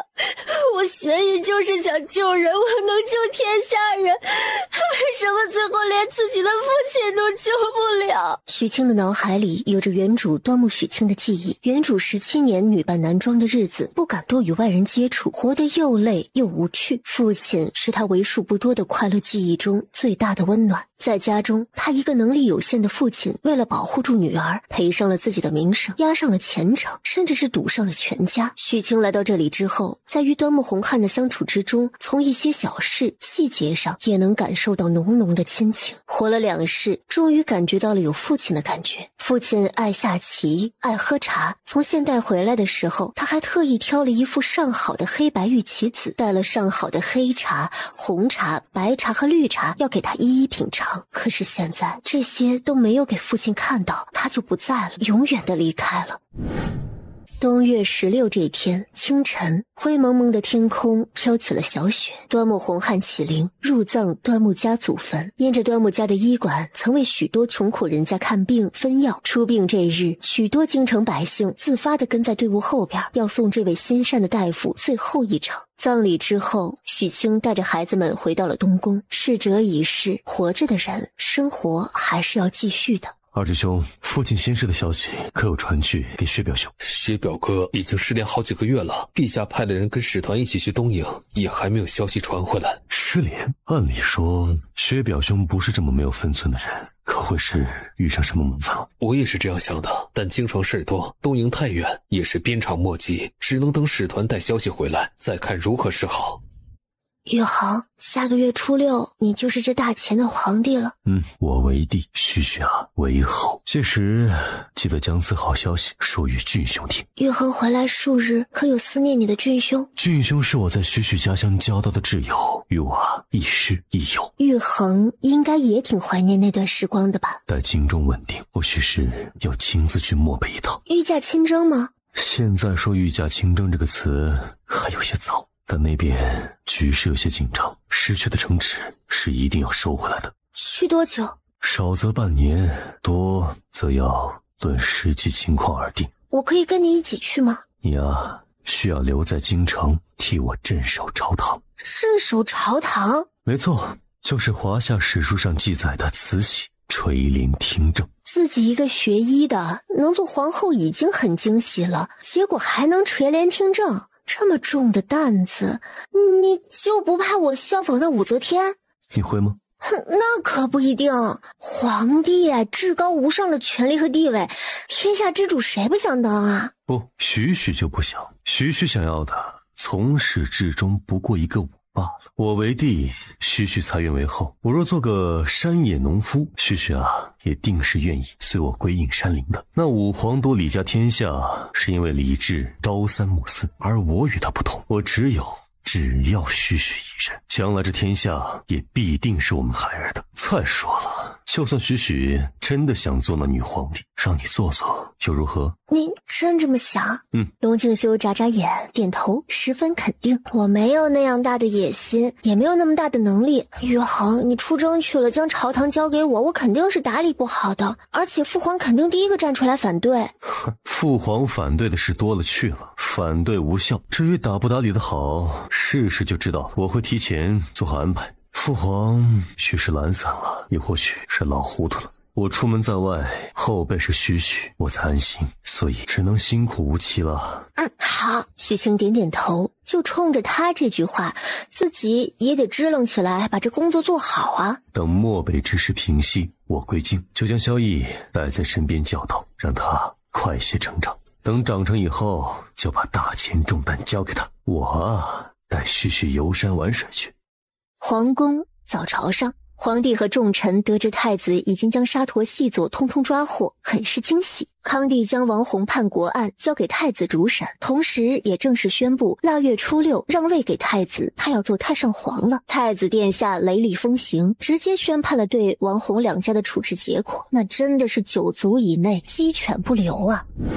圣旨到，端木家接旨。福公公一串叽里哇啦，最后总结的一句就是追封端木弘汉为荣安公。虽说他人已经不在了，端木家几个孩子也不需要家族世袭爵位，但这样一份荣誉在判决王弘二人的时候给出，也算是一种补偿吧。通敌卖国案尘埃落定，腊月初6，新帝登基的日子到了。今日登基大典和封后大典，天不亮便从东宫出发，祭天祭祖，一套接一套的步骤下来。康帝将象征帝王身份的玉玺和兵符、兵权都正式交给了最满意的儿子。群臣们跪下直呼万岁。从此大前翻开了新的篇章。大前新帝为静帝，皇位交接仪式圆满结束，但在此前，孙俊刚说还有一份大礼要送，所以龙敬修依旧携着皇后站在大殿前，没有解散众人。许清的腿也站酸了，正低着头微微闭着眼，意识进了操作间。好了，孙队长，你要留出来的5分钟时间赶紧的呀。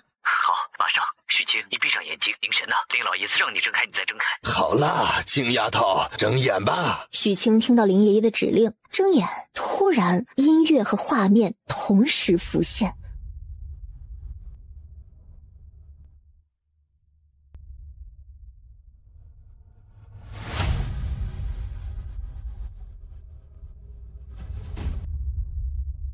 凭空而来的优美乐声和半空中出现的画面，令整个皇宫、整个京城的人都惊呆了。如此异象，如此吉兆，连国师都不由自主地跪下。天佑大钱呐！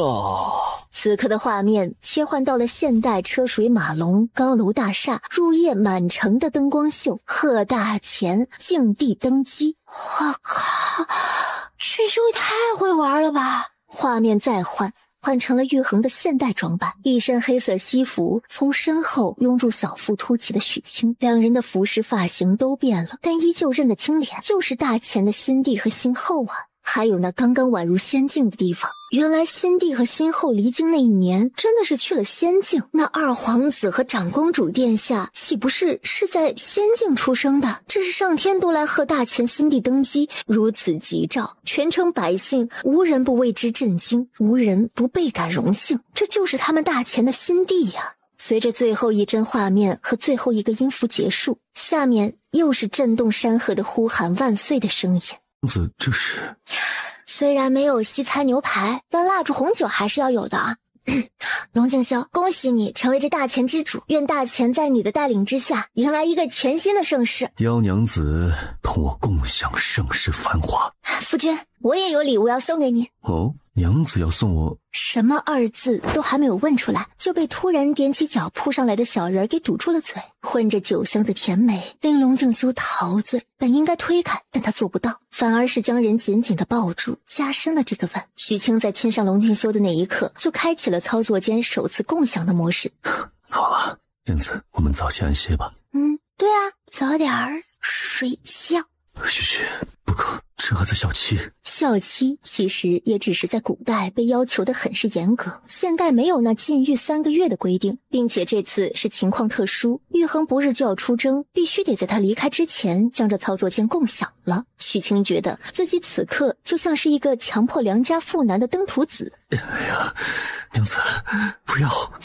我要！龙静修闭眼。岳父大人，小婿要破戒了，还请老人家天堂有知，多海涵。告完罪，他一个翻身，反客为主。许清终于得偿所愿。你的柔情似水，嫉妒让我爱得沉醉，毫无保留，不知道后悔。你能不许清觉得自己快要晕掉，终于脑海中一声首次共享模式完成。许清也不管他的玉衡是否还在奋战，直接将人推开。不行了，搜索。龙静修哭笑不得，这是突然就有了知觉，知道累了。许许，可是为父还没有好。节制啊！这种事情多了伤身。龙静修一脸的不可思议，刚刚是谁缠着他不放，现在对他说要节制？过河拆桥，卸磨杀驴也不带这样的呀！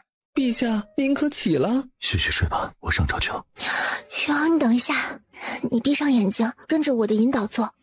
闭眼，集中精力凝神，心中想着出去。龙静修十分不解，但还是照着妻子所说凝神，心中默念出去。许清睁眼，什么都没有发生，还是在操作间里。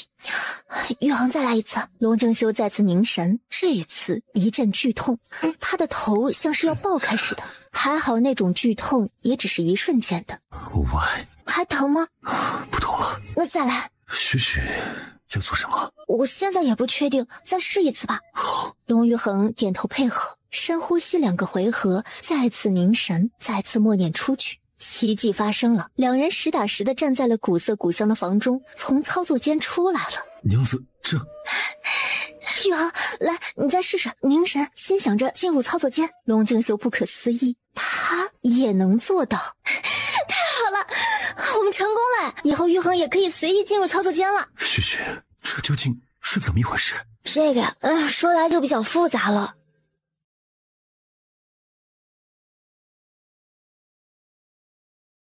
许清将操作间的改变细细的给龙静修说了一遍。也就是说，日后即使我们不在一处，也是可以相见的。要出征漠北，他最放心不下的便是妻子。若是可以再次相见，那岂不是所有的顾虑都没有了？理论上是这样的。娘子，告诉为父，这究竟是如何一回事？我怎会也拥有了进出你操作间的功能？这个呀，就是你看到的这样了。林爷爷他们研究的，开通了共享功能，以后你就是这个操作间的第2主人了。如何开通的？就是昨天晚上，龙静修的脸黑里透着红，红里憋着黑。你我同房，可有人看到？没有，那些同事都是认识的。许清坚信，即使他们提出这个理论，但当他实践的时候，大家肯定不会有兴趣去围观的。而且我开启了屏蔽模式的，没有人能看得见。玉衡，你生气了？说的什么傻话？为父怎么会生气？只有感动。我此生何德何能，能娶到你这样一位天外飞仙般的妻子，还将自己最荣耀、最好的东西拿出来与我共享。许许没有细说，但他知道，若不是许许自己同意，林老爷子等人又怎会允许他拥有这样的能力？而且这个操作间的芯片是埋在许许大脑中的，其重要程度不亚于灵魂绑定。也就是说，娘子对他的信任已经到了可以交付灵魂的地步。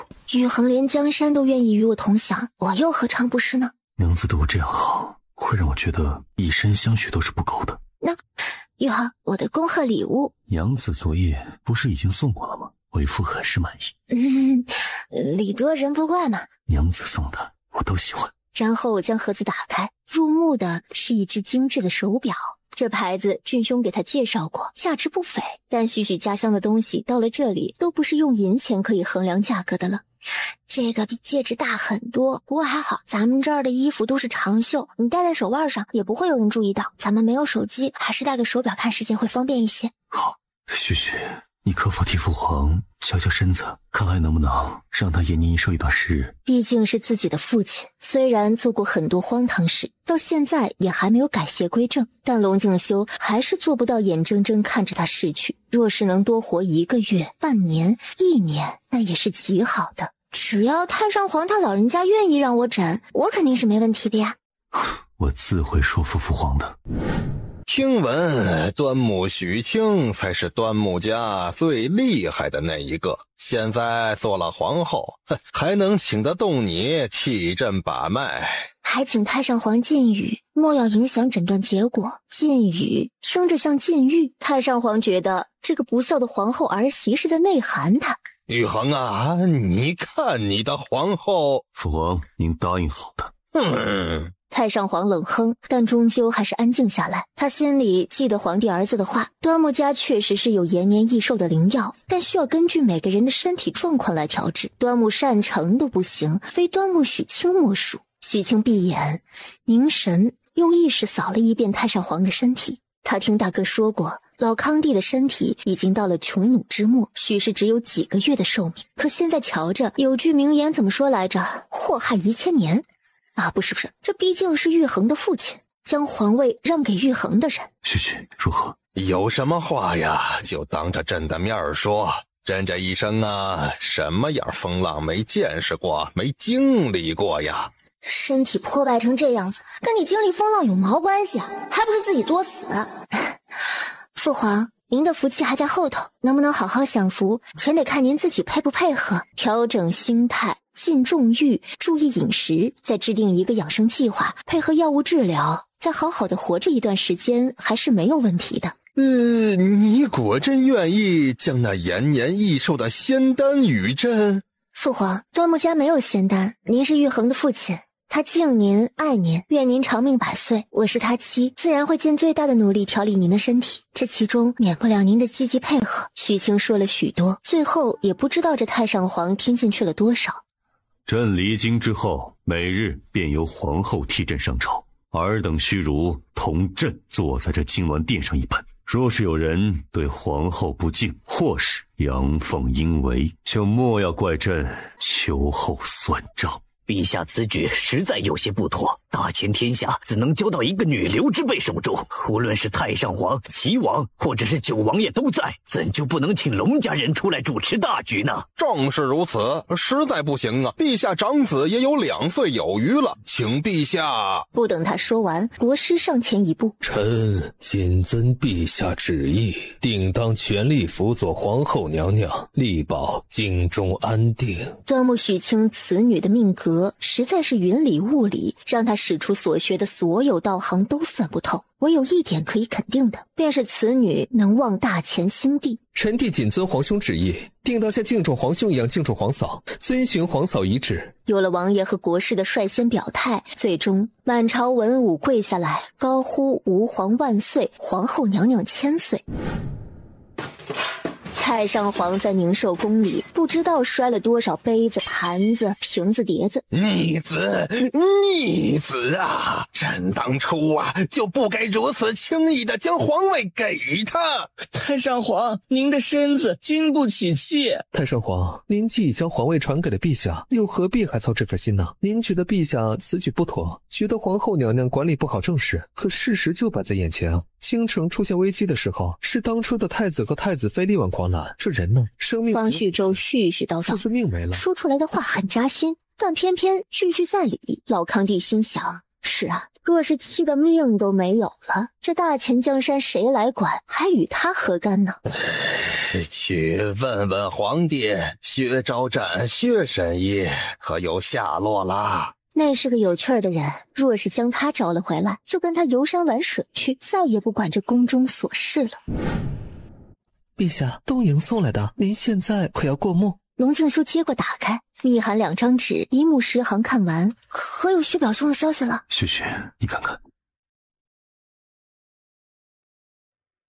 玉衡，可以再多派些人去寻薛表兄吗？旭旭放心，我自会多安排些人，多施些法子，尽早查出表兄下落。薛独一此人对别人而言许确实不是什么好人，但他对许对端木一家人都是真心实意的，更不提他到了东瀛之后，利用琼德亲王的身份替许收集了许多中草药，几船的运回来。这样的薛表兄即使是难也要查，也要找，也要救。这么巧啊，我正准备找你们呢。你那这会儿是晚上了吧？玉衡兄还没回来啊？没呢，现在比以前更忙了。哎，皇帝嘛，相当于现代的总统，哪里有不忙的？从你们登基之后，他除了对我们表示谢意之外，还没跟我聊过天呢。哎，对了，那天那场天幕视频 MV 事件，有没有发酵更多的传言啊？很震撼，让百官和百姓们对玉衡更加拥护，更加信任了。要的就是这个效果。那个玉衡要出征，要打仗了吧？热武器不能用啊。孙队长是说枪不能上这边的战场？对，按照版图估算，你们那儿有个沙陀国，以后也是我华夏国的土地，所以这次和上次跟东瀛干仗不一样，我们的武器不能用于大前和沙陀开战。上级下的文件，谁规定的？我和林老爷子都不知道。文件最后只说了，不能因为我们志愿者的出现，改变了异世界的轨迹。俊兄，我明白呀，你不用觉得抱歉，因为你是我们的朋友，所以才会这样想。但是要是站在旁观者的角度，这确实是很公平的事儿。只是冷兵器时代，刀剑为眼，一定要让玉衡小心些啊。我会转告他的。那之前的那些枪支是不是都需要收上来？大部分都要上交回来，可以留个2、3把防身用。我觉得在万不得已的情况下，为了保命，用那么一下也无伤大雅。毕竟你的命很宝贵。好的。旭，这都深夜了，你怎么还不休息？玉衡说要吃宵夜，我找点事情做，等着你回来呀。娘子，可是有什么事情发生？你看出来了，我心里有事都写在脸上了吗？旭，有何事说与我听，我们一同分担。原来是这个。龙静修笑了，这对他而言还真的不是什么大事。现在不过是要将本不属于这个世界的武器收回，与沙陀来一场公平的较量，有哪里值得娘子愁眉不展了？说起来，真是怀念与俊兄一同吃烧烤、喝啤酒的日子了。那时候，孙俊刚对龙玉衡是真的好，除了夜店、酒吧、KTV， 龙玉衡坚决不去之外，其他的年轻人喜欢的、流行的，他都一一带玉衡体验。娘子何时这么好笑？像你都做皇帝了，还喜欢吃这些？皇帝又如何？皇帝也有7情6欲，也会生老病死，说到底也不过是个普通人罢了。玉衡，等以后你这皇帝做腻了，等孩子们都能独立了，若是可以，我们再回华夏生活一段时间可好？我现在就有些腻了，待一儿能够清正恢复，就陪娘子回你长大的那个娘家。许不只是远嫁，是远嫁。那样一个美丽富饶的家乡，连他去了一次都流连忘返，许又怎会不思念呢？前半生是对大钱的责任，后半生龙静修决定自私一些，陪妻子好好享受生活，享受惬意人生。好，一言为定。一转眼便到了皇帝要御驾亲征，带领大军收复漠北的日子。太上皇和西皇后亲自来到乾清宫陪玉衡用膳。老皇帝虽然很多时候都有些不靠谱，但玉衡此行关乎大钱领土完整，他还是十分关心，絮絮叨叨叮嘱许多。西太后的话不多，只是眼中满是不舍。儿行千里母担忧，便是此情此景了吧。唯有端木许清这晚上便能同玉衡在操作间碰面，所以面对离别倒是也没有太大的伤感。宫门口集结了上千名将士，一系列的仪式之后，境帝宣布出发。漠北失守，京城危机，皇宫政乱，那段时间的百姓们人人惶恐不安。太子回京登基为帝，天降吉兆，让百姓们看到了希望。他们坚信境帝此行定能收复漠北，待大军凯旋归来，以后的大钱定能让他们免于战乱，安居乐业。臣弟拜见皇嫂。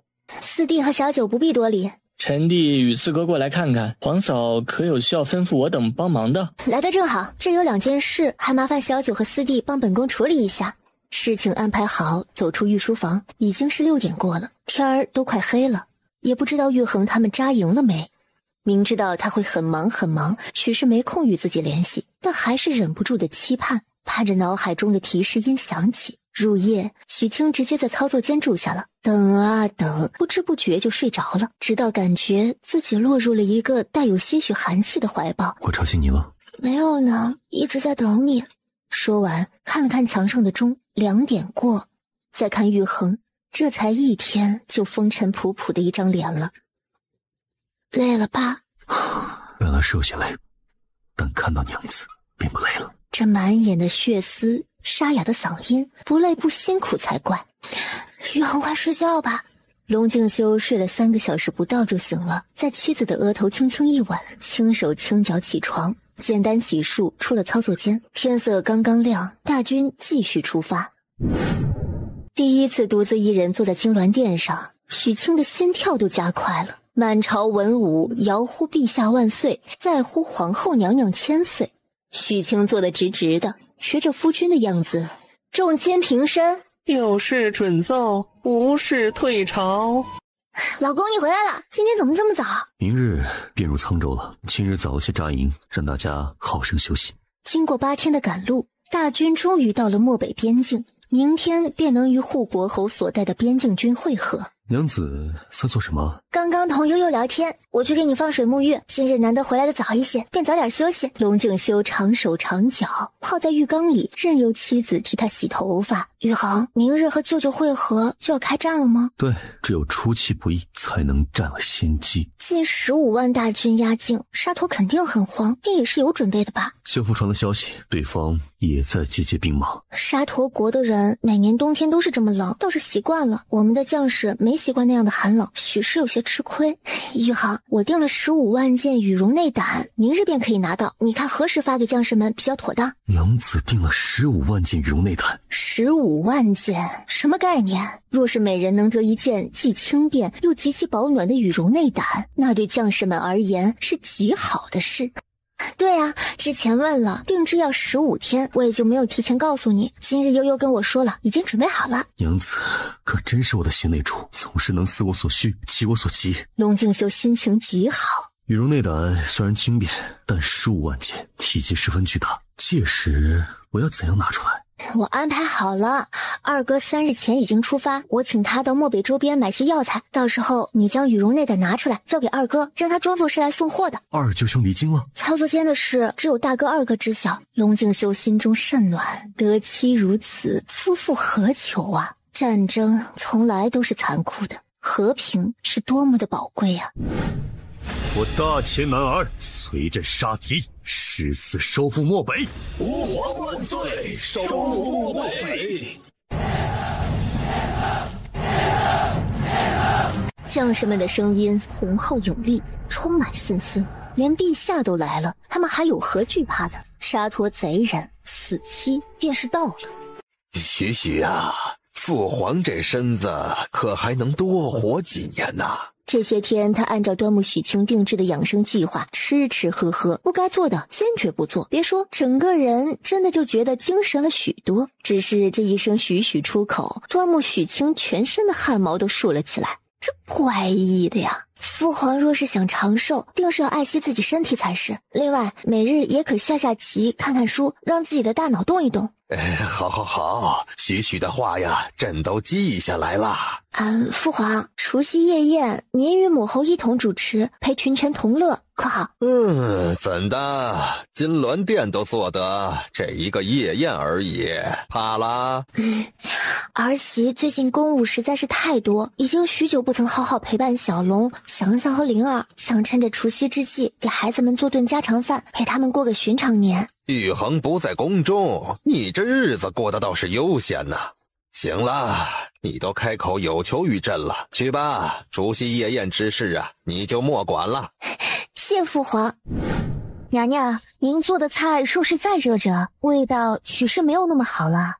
晚上吧，你们都下去，我带着孩子们就好。今天过年都开开心心的玩去吧，不必拘着。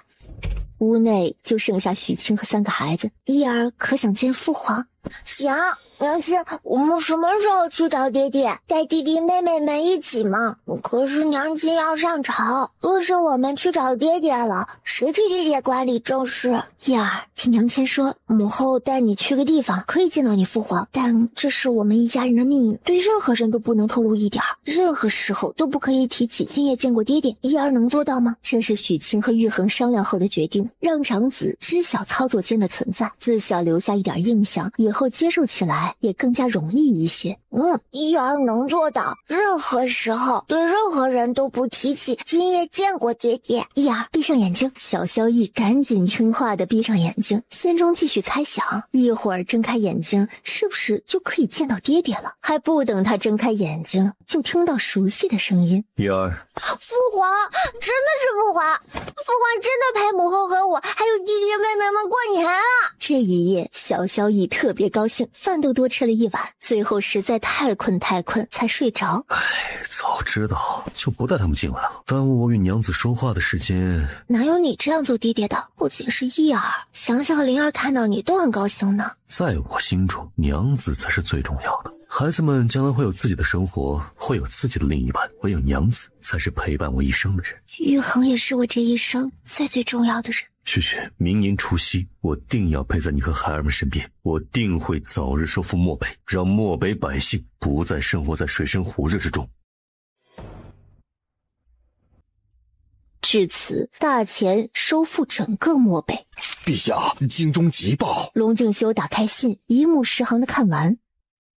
陛下，京中发生何事了？太上皇又病倒了呀。旭旭，辛苦你即刻启程回京去，可好？陛下，漠北3城已经收复，接下来就是助百姓恢复日常生活秩序，这些琐事不必您亲力亲为，以微臣之见，您与娘娘一起回京才是啊。国舅言之有理，陛下为了收复失地，已在漠北耽搁半年之久，国不可一日无君。臣等恳请陛下与娘娘一同回京，主持大局。好，那朕便与皇后一同回京。这漠北之事，还需各位尽心尽力。臣等一定尽心尽力，让漠北恢复往日生机。京中从太上皇在金銮殿上倒下开始就乱了。太上皇，你还有何吩咐？授意我和妹妹听。待金帝回来，我们定当一字不漏的传告给他。陛下，是陛下回来了。父皇。太上皇的眼神本就已经有些涣散，听到皇帝的声音，终于聚焦。父皇，皇兄回来了，皇兄回来了。父皇，儿子回来了。太上皇脸色灰白，挤出了一个笑容。娘子，快给父皇瞧瞧。许清闭眼凝神，心中大惊。明明之前身体各项机能都还勉强能维持，可现在没有中毒也没有受伤，脏腑内的多器官突然就衰竭了。我现在要给太上皇续命，除非是进修绵仓，换心、换肾、换肝，成功几率未知。太上皇捏了捏龙敬修的手。父皇，儿子在。大钱完整。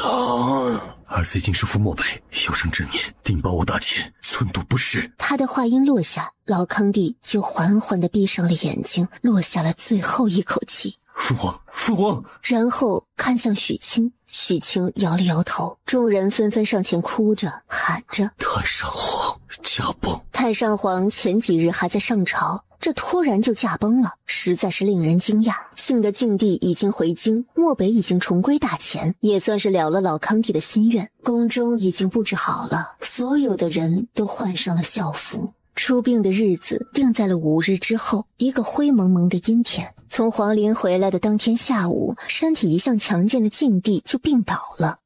陛下，您醒了。娘子，不是让你多歇息一会儿吗？怎么这么快就起来了？为夫被饿醒了。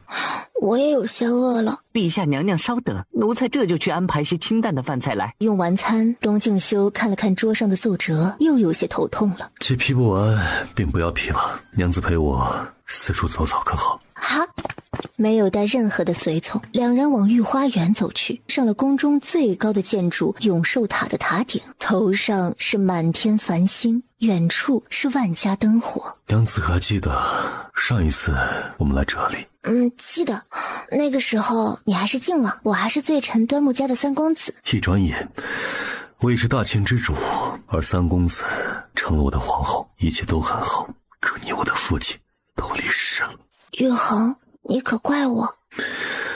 父皇自己不爱惜身子，若不是有许许，他或许早就该不在了。每次替太上皇把脉，他的身体都尚可，我也不知道为何突然体内多器官就衰竭了。世事无常，一半科学，一半天意，许许不必自责。本该是我宽慰你的，娘子在我身边便是最好的宽慰，也只有在娘子面前，我才可以做个普通人。龙敬修看向远方，他只允许自己在妻子面前脆弱一晚上，第二天的金銮殿上就依旧是那个威严的皇帝陛下了。3个月的时间，京中从落叶满地的秋天过到了白雪皑皑的寒冬。太上皇过世100日，龙敬修孝期已满，再过上1个月，便是他做皇帝满1年的日子。许清想着，是不是可以小小的庆祝一下？娘子是早就打算要出来上学？对呀，时刻准备着嘛。那万一你什么时候就有空了呢？是不今天就等到了？今日正是繁忙，都没空陪娘子，许许可怪我。龙敬修现在也算是明白了，父皇当初为何那么急着将皇位传给他，这做皇帝是真的累啊。我是那么不懂事的人吗？再说了，每天都能见到玉衡同枕而眠，我已经很满足了。谢娘子体贴包容，我打算过了年就将萧逸带在身边教导。小龙龙才3岁多，还不到4岁呢。这个年龄在现代还是在上幼儿园，在小小的花园里面挖呀挖呀挖的阶段，就要跟着父亲上朝下朝各种学习，太辛苦了吧。小龙是我们的长子，将来这大钱是要交到他手中的。我小时候也是3岁便开始跟着师傅学文习武的。龙敬修已经打算好了，这皇帝他最多只做15年，待到萧逸能够独当一面，他就将江山重任交给儿子，自己带着许许大江南北游山玩水去。静帝登基快2年了，风调雨顺，国泰民安。秋去冬来，小年夜这天，端木府传来消息，木须先生将薛昭战给带回来了，问皇后娘娘是否有空出宫一见。薛表兄，妹妹，我以前怎么唤你的？木须说我们娘亲不在人世了。你的娘亲是我的姑姑，哥哥们都唤我青儿，姑姑已经不在世上了。许清简单的跟他分析了一下身边的人物关系，没有记忆的薛昭战又一次挨个认人，但只要是妹妹说的，他都信。薛表兄，你可还记得自己是服用了什么之后才失忆的？青儿，我若是知道自己吃了什么东西才失忆，不早就想办法弄解药了。你不记得自己是谁了，但是记得炼制各种毒药的方子。记得，炼制各种毒药的法子跟娘亲和你一样，都是刻在我脑子里的东西。听闻薛表兄在东瀛也是半月神社的社长。这不无聊混日子玩吗？哪知道混着混着就混成社长了。许清笑了。半月神社里那些拼死努力向上爬的社员，听到他这话，怕不是要被气死了。薛表兄可知，那东瀛与大秦有不共戴天之仇啊？什么仇？回想起太阳国的侵华夏战争，许清眼中尽是火苗，一言难尽。我在那半月神社里还有些挺重要的东西，要不我拿回来之后就再也不去东瀛，不做这个社长了。表兄在东瀛可有成家？我也不知道啊。你肯定没有成家，以前你说过你全身有毒，跟你有肌肤之亲的女子都活不了。好像是这样啊。那我肯定没成家。接下来3个月时间，薛昭战一边服药一边做治疗，真的渐渐将之前忘了的事情都给想了起来。中秋节这一天，皇后娘娘在静清楼举办了中秋赏月宴，端木依依和端木玉颜已经快5岁了，而2位嫂嫂的身形，这是又同时有孕了的节奏啊！许清不得不给二哥竖了一个大拇指，大哥二哥都儿女双全了。今夜全家团聚，许清也很是高兴。回到卧室，还是毫无困意。我又要升级当哥哥了，真好。端木家人丁兴旺，岳父大人在天之灵也该甚是欣慰了。一转眼，父亲都离开我们好多年了。若是他现在还健在，看到端木家如此热闹，该是多高兴啊！待99重阳节，为父随你去拜祭父亲。好，让大哥二哥一起，还有薛表兄。宇恒可还想要个孩儿？不想。龙静修秒答：妇人生产本就是极其凶险之事。许生祥祥和灵儿的时候是在华夏，那里医疗条件十分优越，可现在在大前只有太医和稳婆。龙静修不愿他再次经历一次生子之痛。光阴似箭，日月如梭，一转眼又是3年匆匆过去。龙静修登基数年，风调雨顺，在他的治理之下，国泰民安。那几个曾经陪着龙静修出生入死的侍卫，许清也张罗着给他们成了家。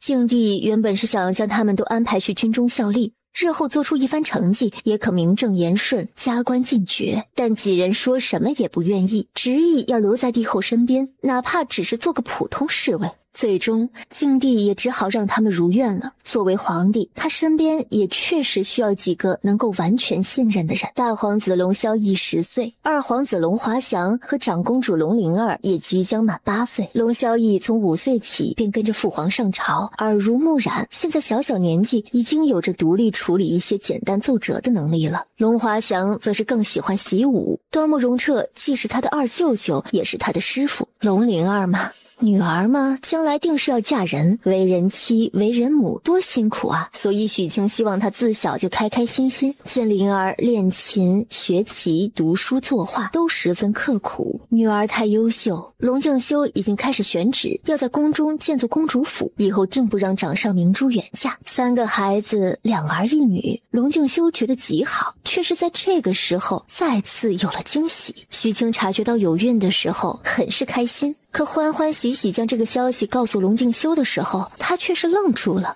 怎会？娘子不说万无一失吗？龙静修牢牢地记着，不是安全期都是用了小雨伞的。听说用绣花针将小雨伞扎破。龙静修一时都不知道该说什么好了。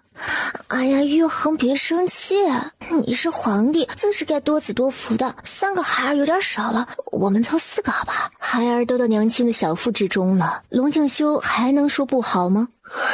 女子生产本就是十分耗费自己的身子，大前的医疗又不比华夏。哎呀，好了，就再生一个嘛！孕期我一定好好养着，等生完孩子多吃些营养品补身子。以后绝不许再这样，否则为夫再也不近你身。你敢？这还得了？还反了不成？还是有其他想法了？生了这个，你若还敢令自己有孕，我就自宫。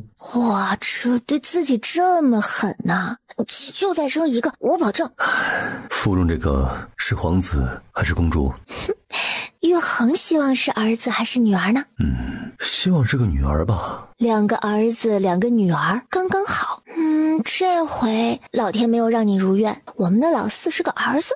时间一天一天的过，许清的肚子一天一天大了起来。等孩儿出生，明年4、5月天气暖和的时候，为父带你与孩儿们同去江南一趟可好？下江南？可是微服出巡。算是微服出巡。许清的预产期是在正月15，从14号晚上便有了动静。陛下不必过于担忧，青儿这一胎养得极好，不会出现意外的。但孩子不出来，不看到许平安无事，他是无法放下心的。真的是数着1分1秒过去，直至听到一声响亮的啼哭声。玉衡，你刚刚可有抱抱孩子？还不走。别说是抱抱了，他连看都忘了看孩儿一眼，只满心满眼都是孩子的娘亲了。哪有你这样做爹爹的？孩儿生出来看都不看一眼。我知他是个男孩，晚些时候再看也是可以的。母后，您辛苦了。你们都来了，看过弟弟了吗？看过了，弟弟好小好小。母后，我们3个生下来的时候也是这个样子吗？你们生下来的时候也是这个样子。父皇，我可以抱抱皇帝吗？自然是可以的。来，父皇教你如何抱弟弟。正月15元宵节是个极好的日子，孩儿能在这一日出生极好。许小四取名龙一灿，你觉得可好？龙一灿，孩儿们的名字中都随你带雨字，意有明日之意，灿代表灿烂辉煌。愿大前华夏的明日都更是辉煌灿烂。这寓意极好，那小四便叫龙一灿，小名灿儿。一转眼到了3月，天气也慢慢变好了。龙敬修将朝中事宜都交给齐王和景王负责，他准备带着全家微服出巡下江南。这是龙萧逸第一次出京城，看到书本上描绘的画面，从出京城一开始，他就一直站在船头看两岸倒退的风景。船的风大，一儿站在此处，一会儿你娘亲又该担忧你了。龙萧逸对父亲行了一礼，一儿身强体壮，不会着凉的。爹爹，这是我第一次出京，看到外面的世界，看到书上的世界。龙萧逸很小就知道母后有一个神奇的小屋子，还有很多很多有趣的书籍，因此他从小就爱看书。明年起每年给你3个月外出历练的时间。当真？届时让明阳、艳阳随你一起。儿臣谢父皇。他这才想起在外边不能称呼父皇母后了。儿子，谢谢父亲。你要快些成长起来，但你能独当一面处理朝政之事，我便可以带着你母亲游山玩水去了。儿子一定不辜负父亲的期望。2个月时间匆匆而过，回城的路上，许清有点舍不得，又要回到事事需谨慎、时时要端庄的皇宫了。此趟出行，许许可是还没有尽兴。出来玩，自然是玩不够的呀。等秋末带你去北疆，看我曾经守护了4年的地方，带你在大雪纷飞中策马奔腾。好啊，带一儿他们一起吗？不带，谁也不带，就我们2人，可好？就我们2个人出去啊？许许不想与我2人世界？也不是，只是，老夫老妻了，怎么想着要与他单独相处，还会不好意思？从此之后，每年春季，大皇子带着2皇子外出历练，由舅舅明阳等人保驾护航。秋季，帝后2人单独出行，就谁也不带。龙逸粲也是一日一日长大，他跟大哥一样爱读书，也跟着2哥一样喜欢习武，并且还对着学医有着极大的兴趣。小小年纪就将大舅舅府上的医书读了一个遍。龙萧逸年满18岁的时候，晋帝正式宣布将皇位传于大皇子，龙敬修成了太上皇。可他并不想让别人尊称他为太上皇，这个称呼把他都给喊老了。自从将朝政交给儿子，他就带着许清整个大前游山玩水，收集各种药材，每到一地都会突击检查当地官员的政绩，看其是否有欺上瞒下、鱼肉百姓的情况。在父皇的辅助之下，龙萧逸将国家治理得极好，大前国泰民安，风调雨顺。在父子俩执政的这些年，天灾都少了很多。直到3弟奕粲16岁那年，父皇和母后说这次要带着3弟一同出行，许是要3年之后才回来。许清在小儿子身上发现了极为惊人的医学天赋，大前的医书已经满足不了他超大海绵般吸取知识的学习方式了。夫妻2人商量之后，向华夏基地申请，由他们带着小儿子回华夏深造学医。领导酌情商议之后，觉得许清博士对基地做出了重大贡献，最终同意了他的请求。一家3口顺利回到华夏。认识龙逸粲接受能力再大，也被母亲的背景给吓了一跳。他心中明白这个学习的机会是何等的来之不易，他定要利用有限的时间学习无限的知识，将来回到大前，造福大前的百姓们，辅助皇兄，让大前更加的繁荣昌盛。许清和龙敬修共同经历了20多年的风风雨雨，浓浓的爱意不减，彼此都成为了对方不可割舍的一部分。陪着粲儿在华夏求学的日子里，2人游遍了华夏的大好河山。许许，你可曾后悔过跟我定居大前？傻瓜又说傻话，玉衡这么好，有你的地方，无论是简陋、落后还是繁华仙境，于我而言都是最美好的地方。此生有你是我最大的幸运，嫁你为妻是我最大的幸福。人生很长，亦很短，能得一人心生喜欢，而对方也刚好心动，这是这天下最美好的事。能携手相伴，恩爱不移，彼此为一，白头到老，便是世上最幸福的事了。龙敬修是幸运的，端木许清是幸福的。世上的幸运和幸福各不相同，愿每个人都能找到属于自己的那一份。